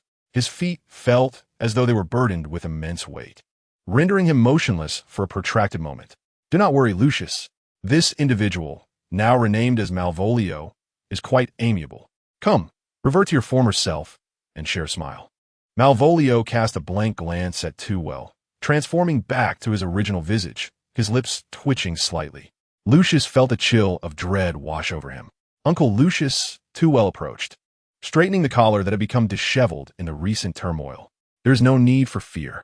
This time, you stand on the side of justice, obtaining the wealth you rightfully deserve. No one shall insult or revile you. On the contrary, many will express their gratitude for the fortune you have bestowed upon them, wealth they could never earn in a lifetime. In the same vein, the Malfoy family shall return to its former glory, 1,000 years back, thriving effortlessly within both the wizarding and Muggle realms. Furthermore, we shall endeavor to protect you, safeguarding you from any harm, be it from wizards or Muggles. So what is your choice? After a moment of flickering uncertainty, Lucius gritted his teeth and declared, The Malfoy family shall abide by your will, my master. After all, with Voldemort's resurrection, he would have to continue his allegiance. It would be wiser to choose a master who appeared more promising and prosperous. Moreover, they currently had their own version of Voldemort. This thought bolstered his confidence considerably. At least now, his standing was comparable to Voldemort's, which he considered a step forward, comforting himself internally. Enough with the master nonsense. It sounds rather peculiar, Tuwell remarked disdainfully. We are equals, Uncle Lucius. Simply call me Tuwell. No. Perhaps I shall address you as Professor, for Draco will require your guidance at school. Lucius hastily sought to ingratiate himself with Tuwell, fully cognizant of who held the reins of power here. Though a Horcrux, Tuwell's ability to command Voldemort's obedience indicated his formidable prowess. Coupled with the mention of Grindelwald, Lucius began to grasp the familiarity with which Tuwell executed his previous maneuvers. These were the hallmark actions of a Dark Lord. However, human emotions do not resonate universally. Meanwhile, Bach sat in a state of acute discomfort, fully aware of the monumental implications of the former Dark Lords and the new generation's machinations.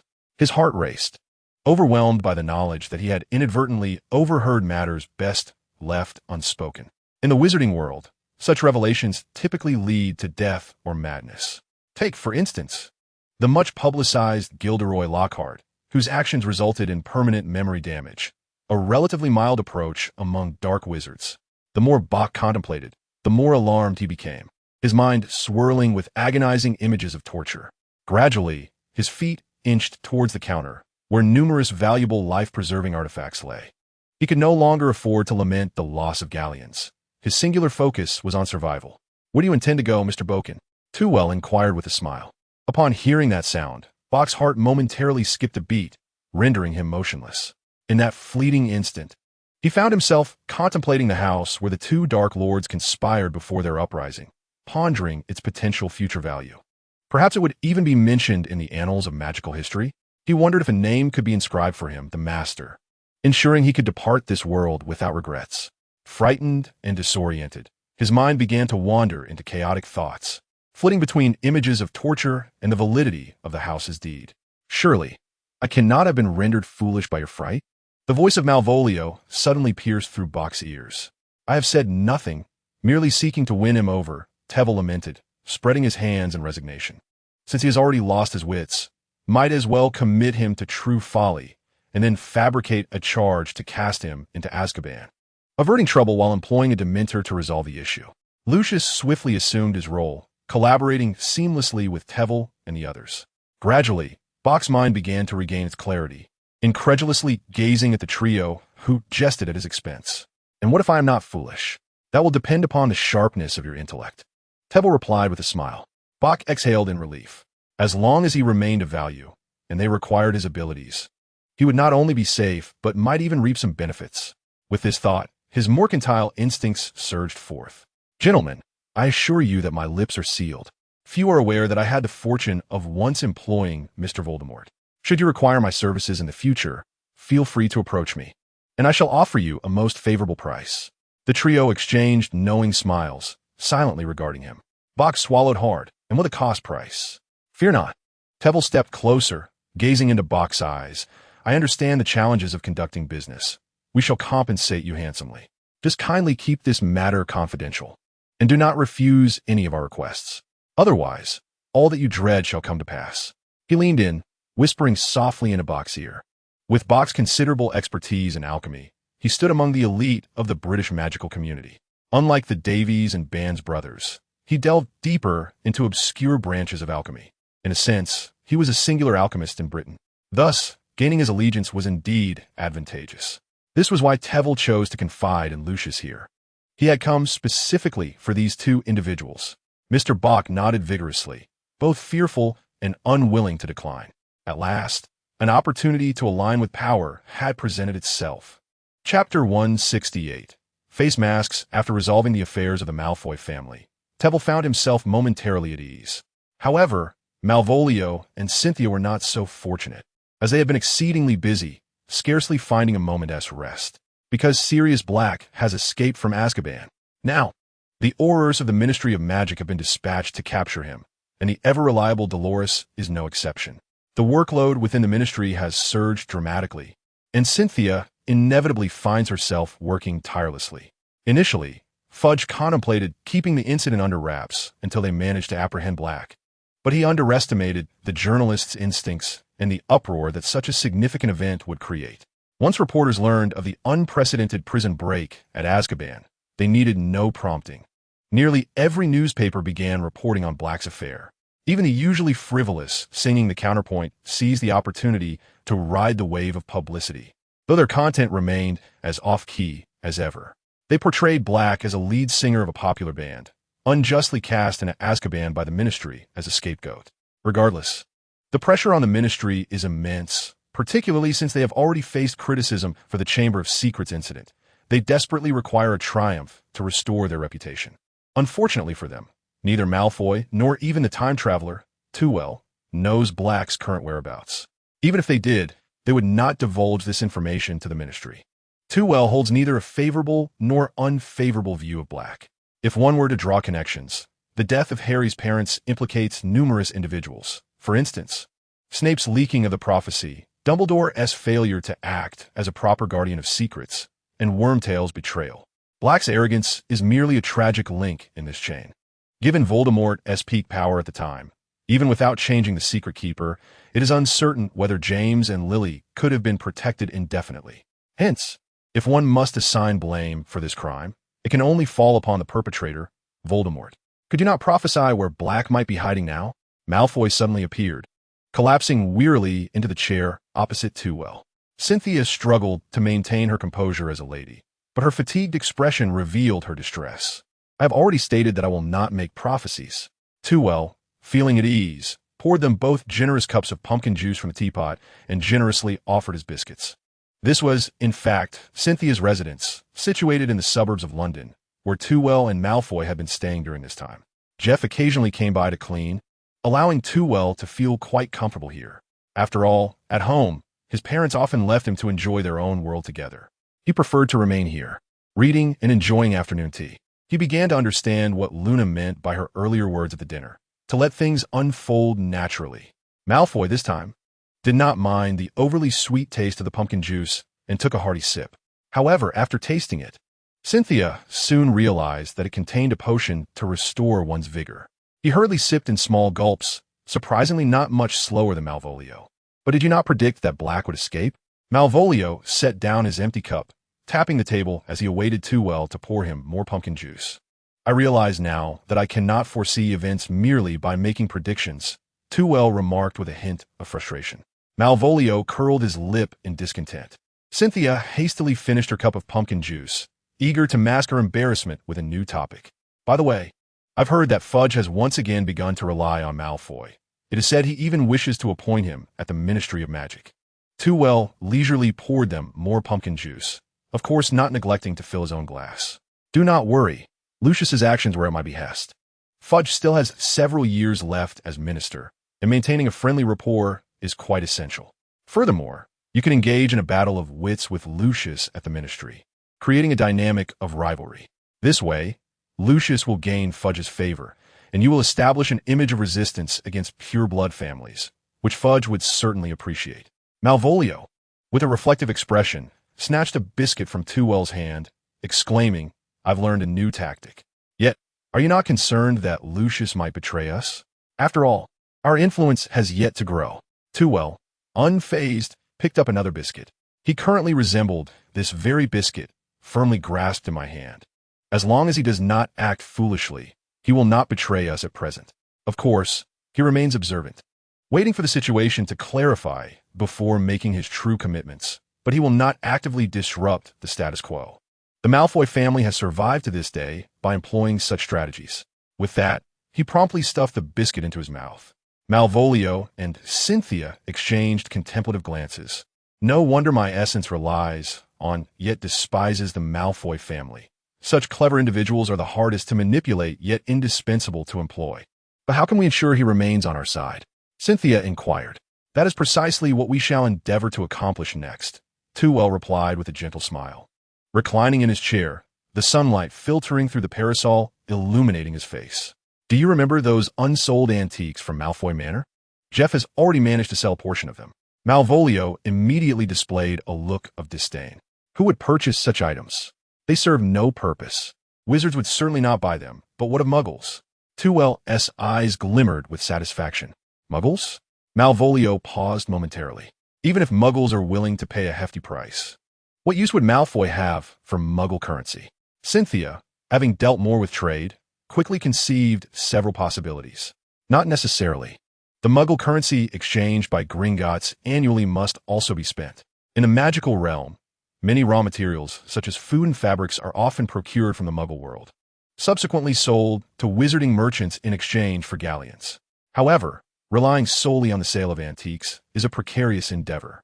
So I tasked Jeff with acquiring a company using these funds. Tevil produced a small box and placed it before them. Cynthia, somewhat envious, bit her lip as the box's cover featured a strikingly beautiful woman. Malvolio, indifferent, picked it up.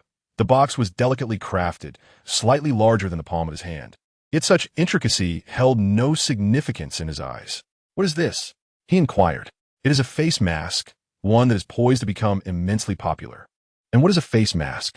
Cynthia, being familiar with such Muggle items, explained that it is a skincare product commonly used by Muggles to enhance the smoothness and fairness of their skin. Fairness? Malvolio unconsciously touched his face, dissatisfied with his current appearance, which lacked the ferocity he preferred. Why would one desire such softness? Cynthia, equally perplexed, gazed at Tevil. Given the allure of the three of them, such products seemed unnecessary. Furthermore, the magical realm possessed its own methods to maintain a youthful visage, contingent solely upon one's desire to pursue such enhancements. Tevil observed them with exasperation. I believe it is essential for you to gain a deeper understanding of the Muggle world. These face masks and other cosmetics are indispensable to Muggles, particularly to Muggle women. Even within the magical community, many young witches have a demand for them. Malvolio disdainfully smacked his lips. He had little interest in exploring the Muggle realm. Had it not been for Teville's influence, he would have discarded the face mask long ago. Yet, it seemed he need not concern himself with Teville's feelings, and thus he tossed the box back onto the table. Why would wizards need Muggle face masks when they possess potions? Or has their science surpassed the efficacy of our potions? Teville seized the box, not immediately offering an explanation, but leisurely unwrapped it, tearing open the packaging and extracting the damp face mask within.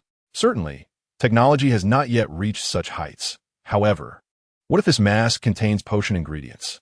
He displayed the mask to the two, who were now nearly speechless with astonishment.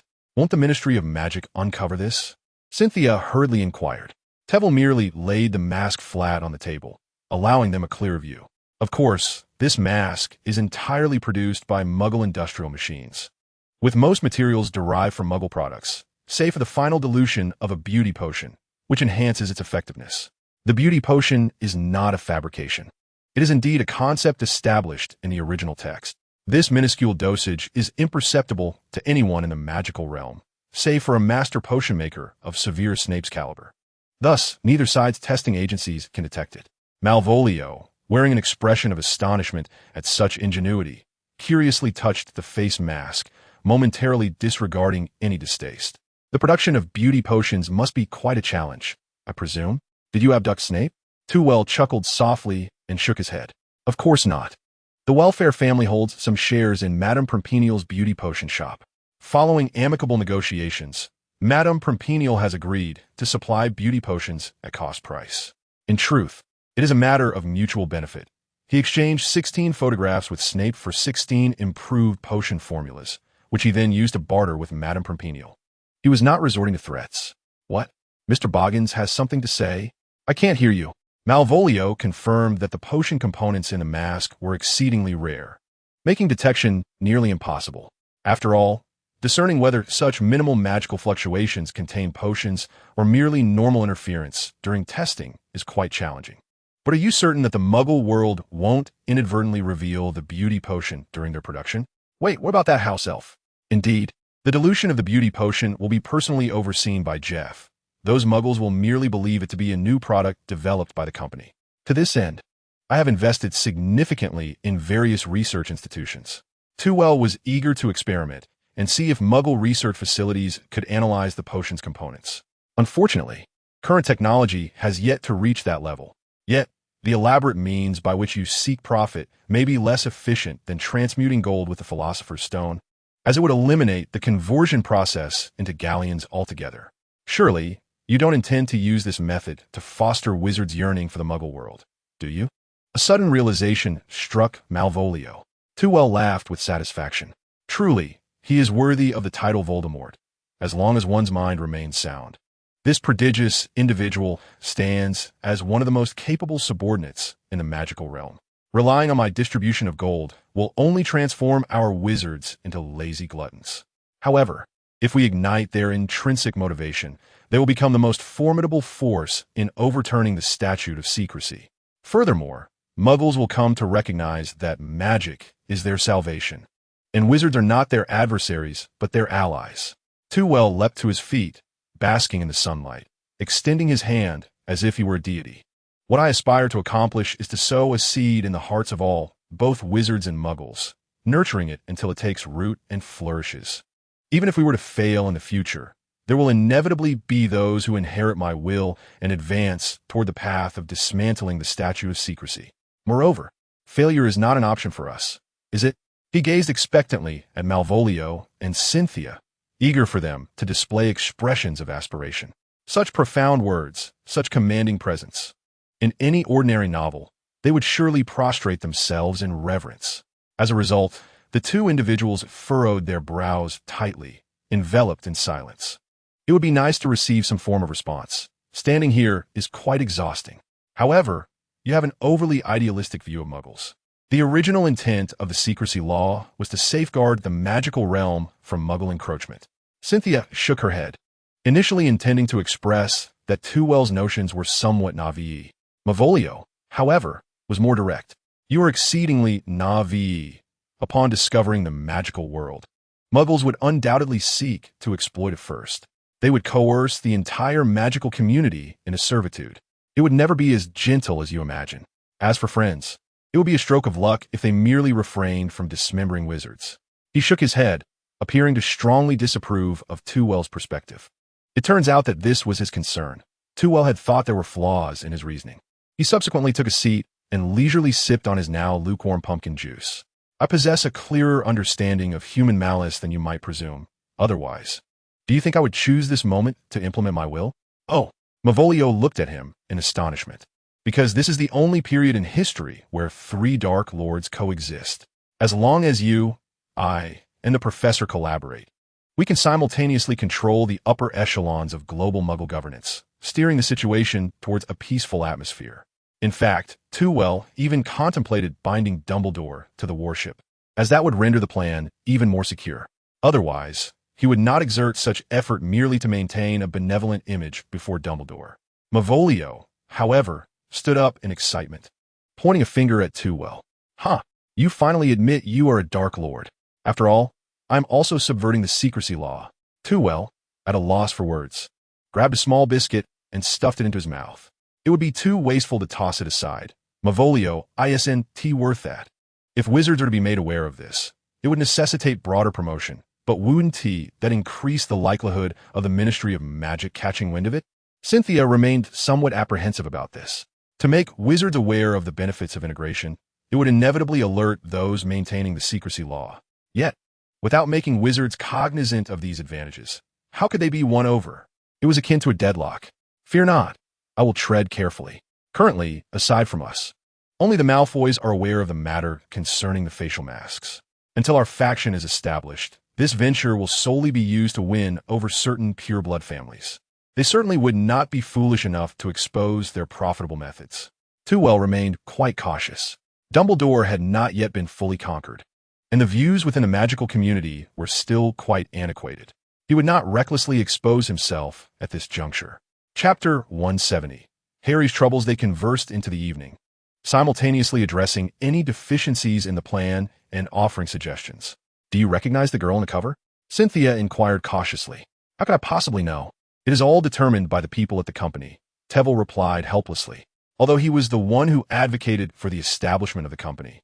All operations were conducted in a manner that did not attract the attention of the magical community, in order to avoid any scrutiny.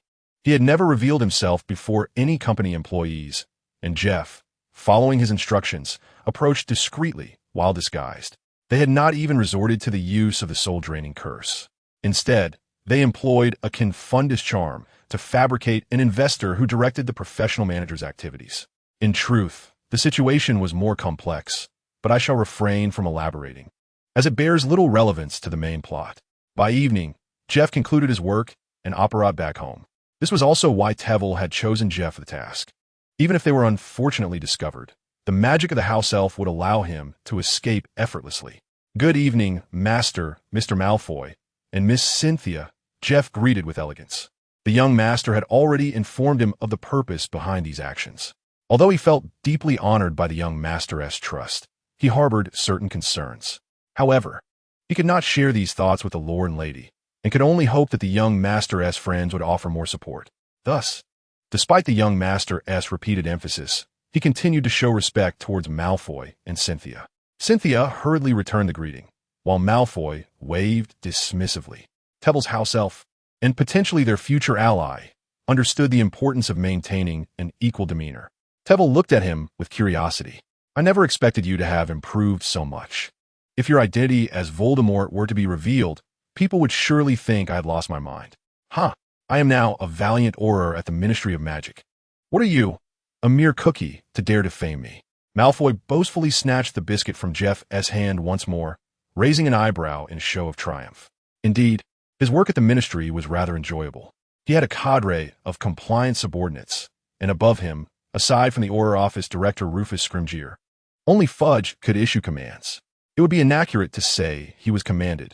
Many matters were couched in terms of delegation. After all, since Moody's retirement and Scrimgeour's promotion, no Auror had proven more capable than he. After receiving his medal, he found himself more readily accepted into the upper echelons of the Ministry. Though he remained disdainful of them, It was undeniably more comfortable than previously leading a band of thugs wreaking havoc. At the very least, he no longer had to worry about Dumbledore descending upon him. If there were to be a confrontation, Tevel would be there to shield him. This was the first time Malfoy felt truly reassured by having a superior to protect him. Tevel was unaware of his inner thoughts, but seeing the contented expression on his face struck him as somewhat peculiar. Was this the success of Voldemort's re-education? Regardless, he turned to Jeff. So, how are affairs at the company progressing? With a warm smile, Jeff observed the playful antics of the trio, momentarily taken aback by Tewell's words before finally grasping their meaning. The first batch of facial masks had indeed been produced, but was it truly necessary to distribute them all for free? He was acutely aware of the costs associated with this batch. Merely the expenditure on beauty potions was sufficient to fund the Weasley family's next excursion to Romania.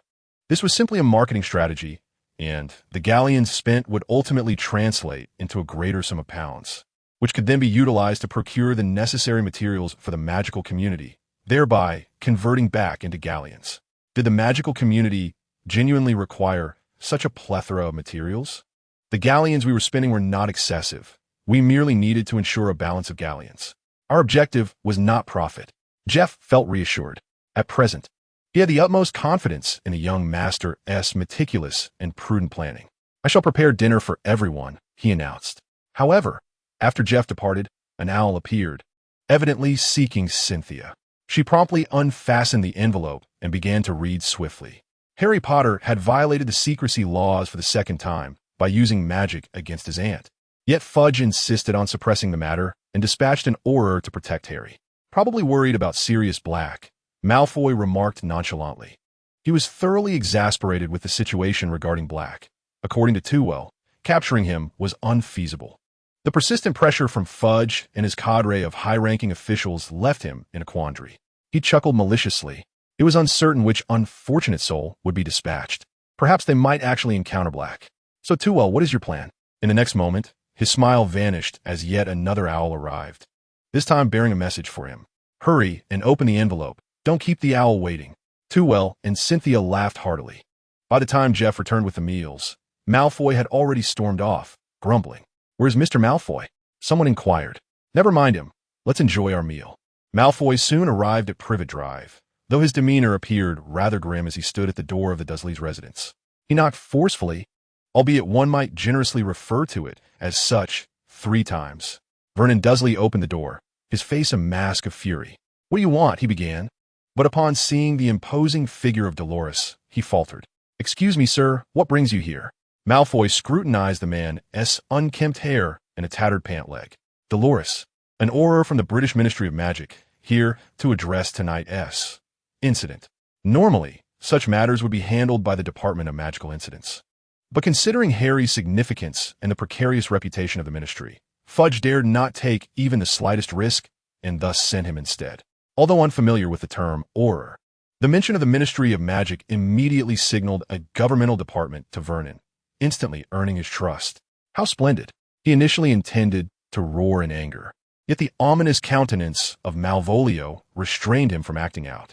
Quickly, relieve my sister of that infernal affliction and imprison that child, he demanded. Regrettably, such trivial matters will not warrant any repercussions for Harry. Now, where's the victim? Malvolio inquired impatiently. As he brandished his wand, Vernon felt compelled to silence his protests. Despite his constant denials of the existence of magic, he felt fear when confronted with it. Right inside, I pulled her down. She is currently floating in the sitting room. Malvolio then proceeded into the room. Upon encountering Harry's aunt, he was taken aback. She had swelled to nearly fill half the sitting room. Her condition better described as being wedged rather than floating. Harry's cousin Dudley and Aunt Petunia could only huddle in a corner, trembling. Malvolio hastily cast a countercharm to release the air trapped within her, simultaneously erasing her related memories. Not even her accompanying dog was spared. Chapter 171. Of course. It's you having completed these tasks. Malvolio continued to question Vernon. Where is Harry? I need to speak with him. How should I know where that brat is? He just threatened me with a stick and left with his luggage. Vernon fumed, gesturing towards a minuscule space between his head and body, as if a neck truly existed there. Did you see that? I'm going to sue him. Apologies, but do let me know when you locate your neck, Malvolio retorted.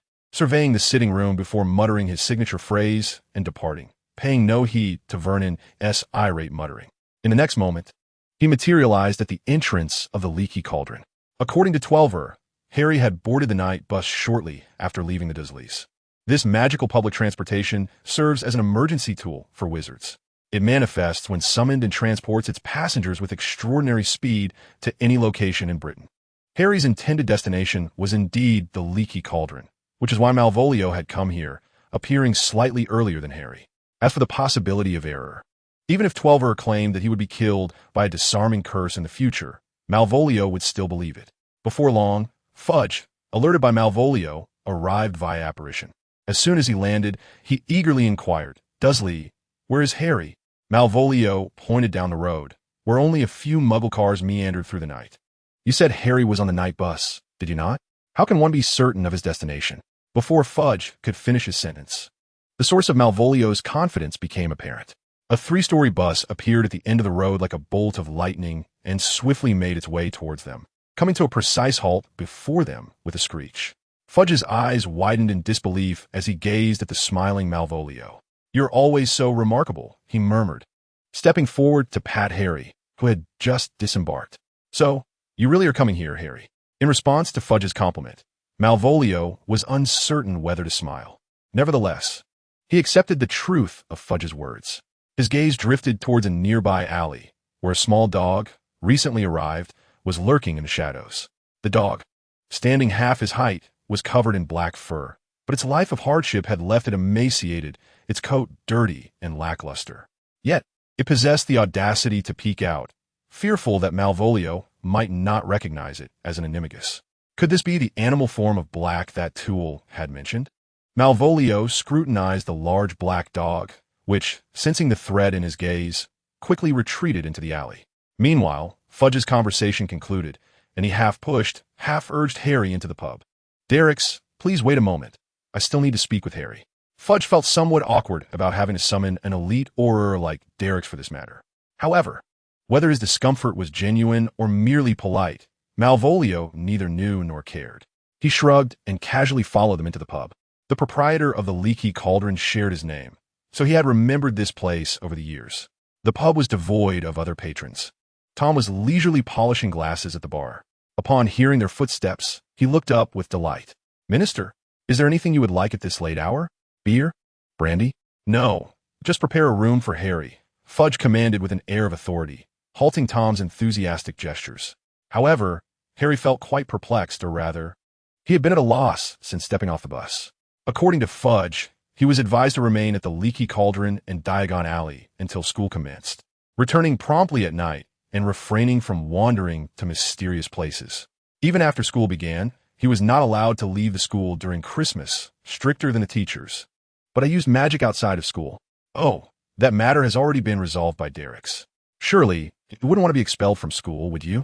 Fudge spoke with an air of discomfort, which only heightened Harry's unease. "I saw a message from Black on the car. Has he been captured?" "Oh." Fudge's body trembled slightly. He had been rather drained by this matter recently. "We will apprehend him soon. By the way, Harry, this is Delores, the most esteemed orator of the Ministry of Magic. Should you encounter any trouble on the streets, do not hesitate to seek his assistance." Fudge proudly patted Malvolio's shoulder, seeking a modicum of psychological reassurance for himself. However, in Harry's eyes, there was an unsettling peculiarity in the way the orator regarded him, more bizarre than everything that had transpired that evening. He had not felt such strangeness during their previous encounter. "We won't disturb your rest any longer." Fudge grasped Malvolio's arm as they made their way out of the pub. Outside, only a few Muggles strolled by, and the cool night breeze swept through, separating their hands. "Delores, the pursuit of Black is to be entrusted to others. For the next few months, your sole duty is to safeguard Harry," he instructed Malvolio with utmost seriousness. "Do you believe Black will attempt to attack Harry?" "Indeed, your mind is as sharp as ever," Fudge replied, a hint of pride illuminating his smile, clearly pleased with his scheme. This approach was certainly easier than foolishly chasing after Black. However, it cannot rest solely on your shoulders to protect Harry. Thus, I plan to send Dementors to Hogwarts in the new academic year. At this, Malvolio could no longer maintain his composure. "Have you lost your mind?" Dumbledore will have those Dementors exterminated. Fear not. As long as we persuade Dumbledore, he will acquiesce. Fudge chuckled awkwardly. The fact that the Minister of Magic's decision could not compel Dumbledore left him a bit disgruntled, and being exposed by a subordinate only added to his embarrassment. Who possesses such prowess to persuade Dumbledore? Fudge's awkwardness vanished in an instant. Why, it is you. Who else in the Ministry is as formidable as you?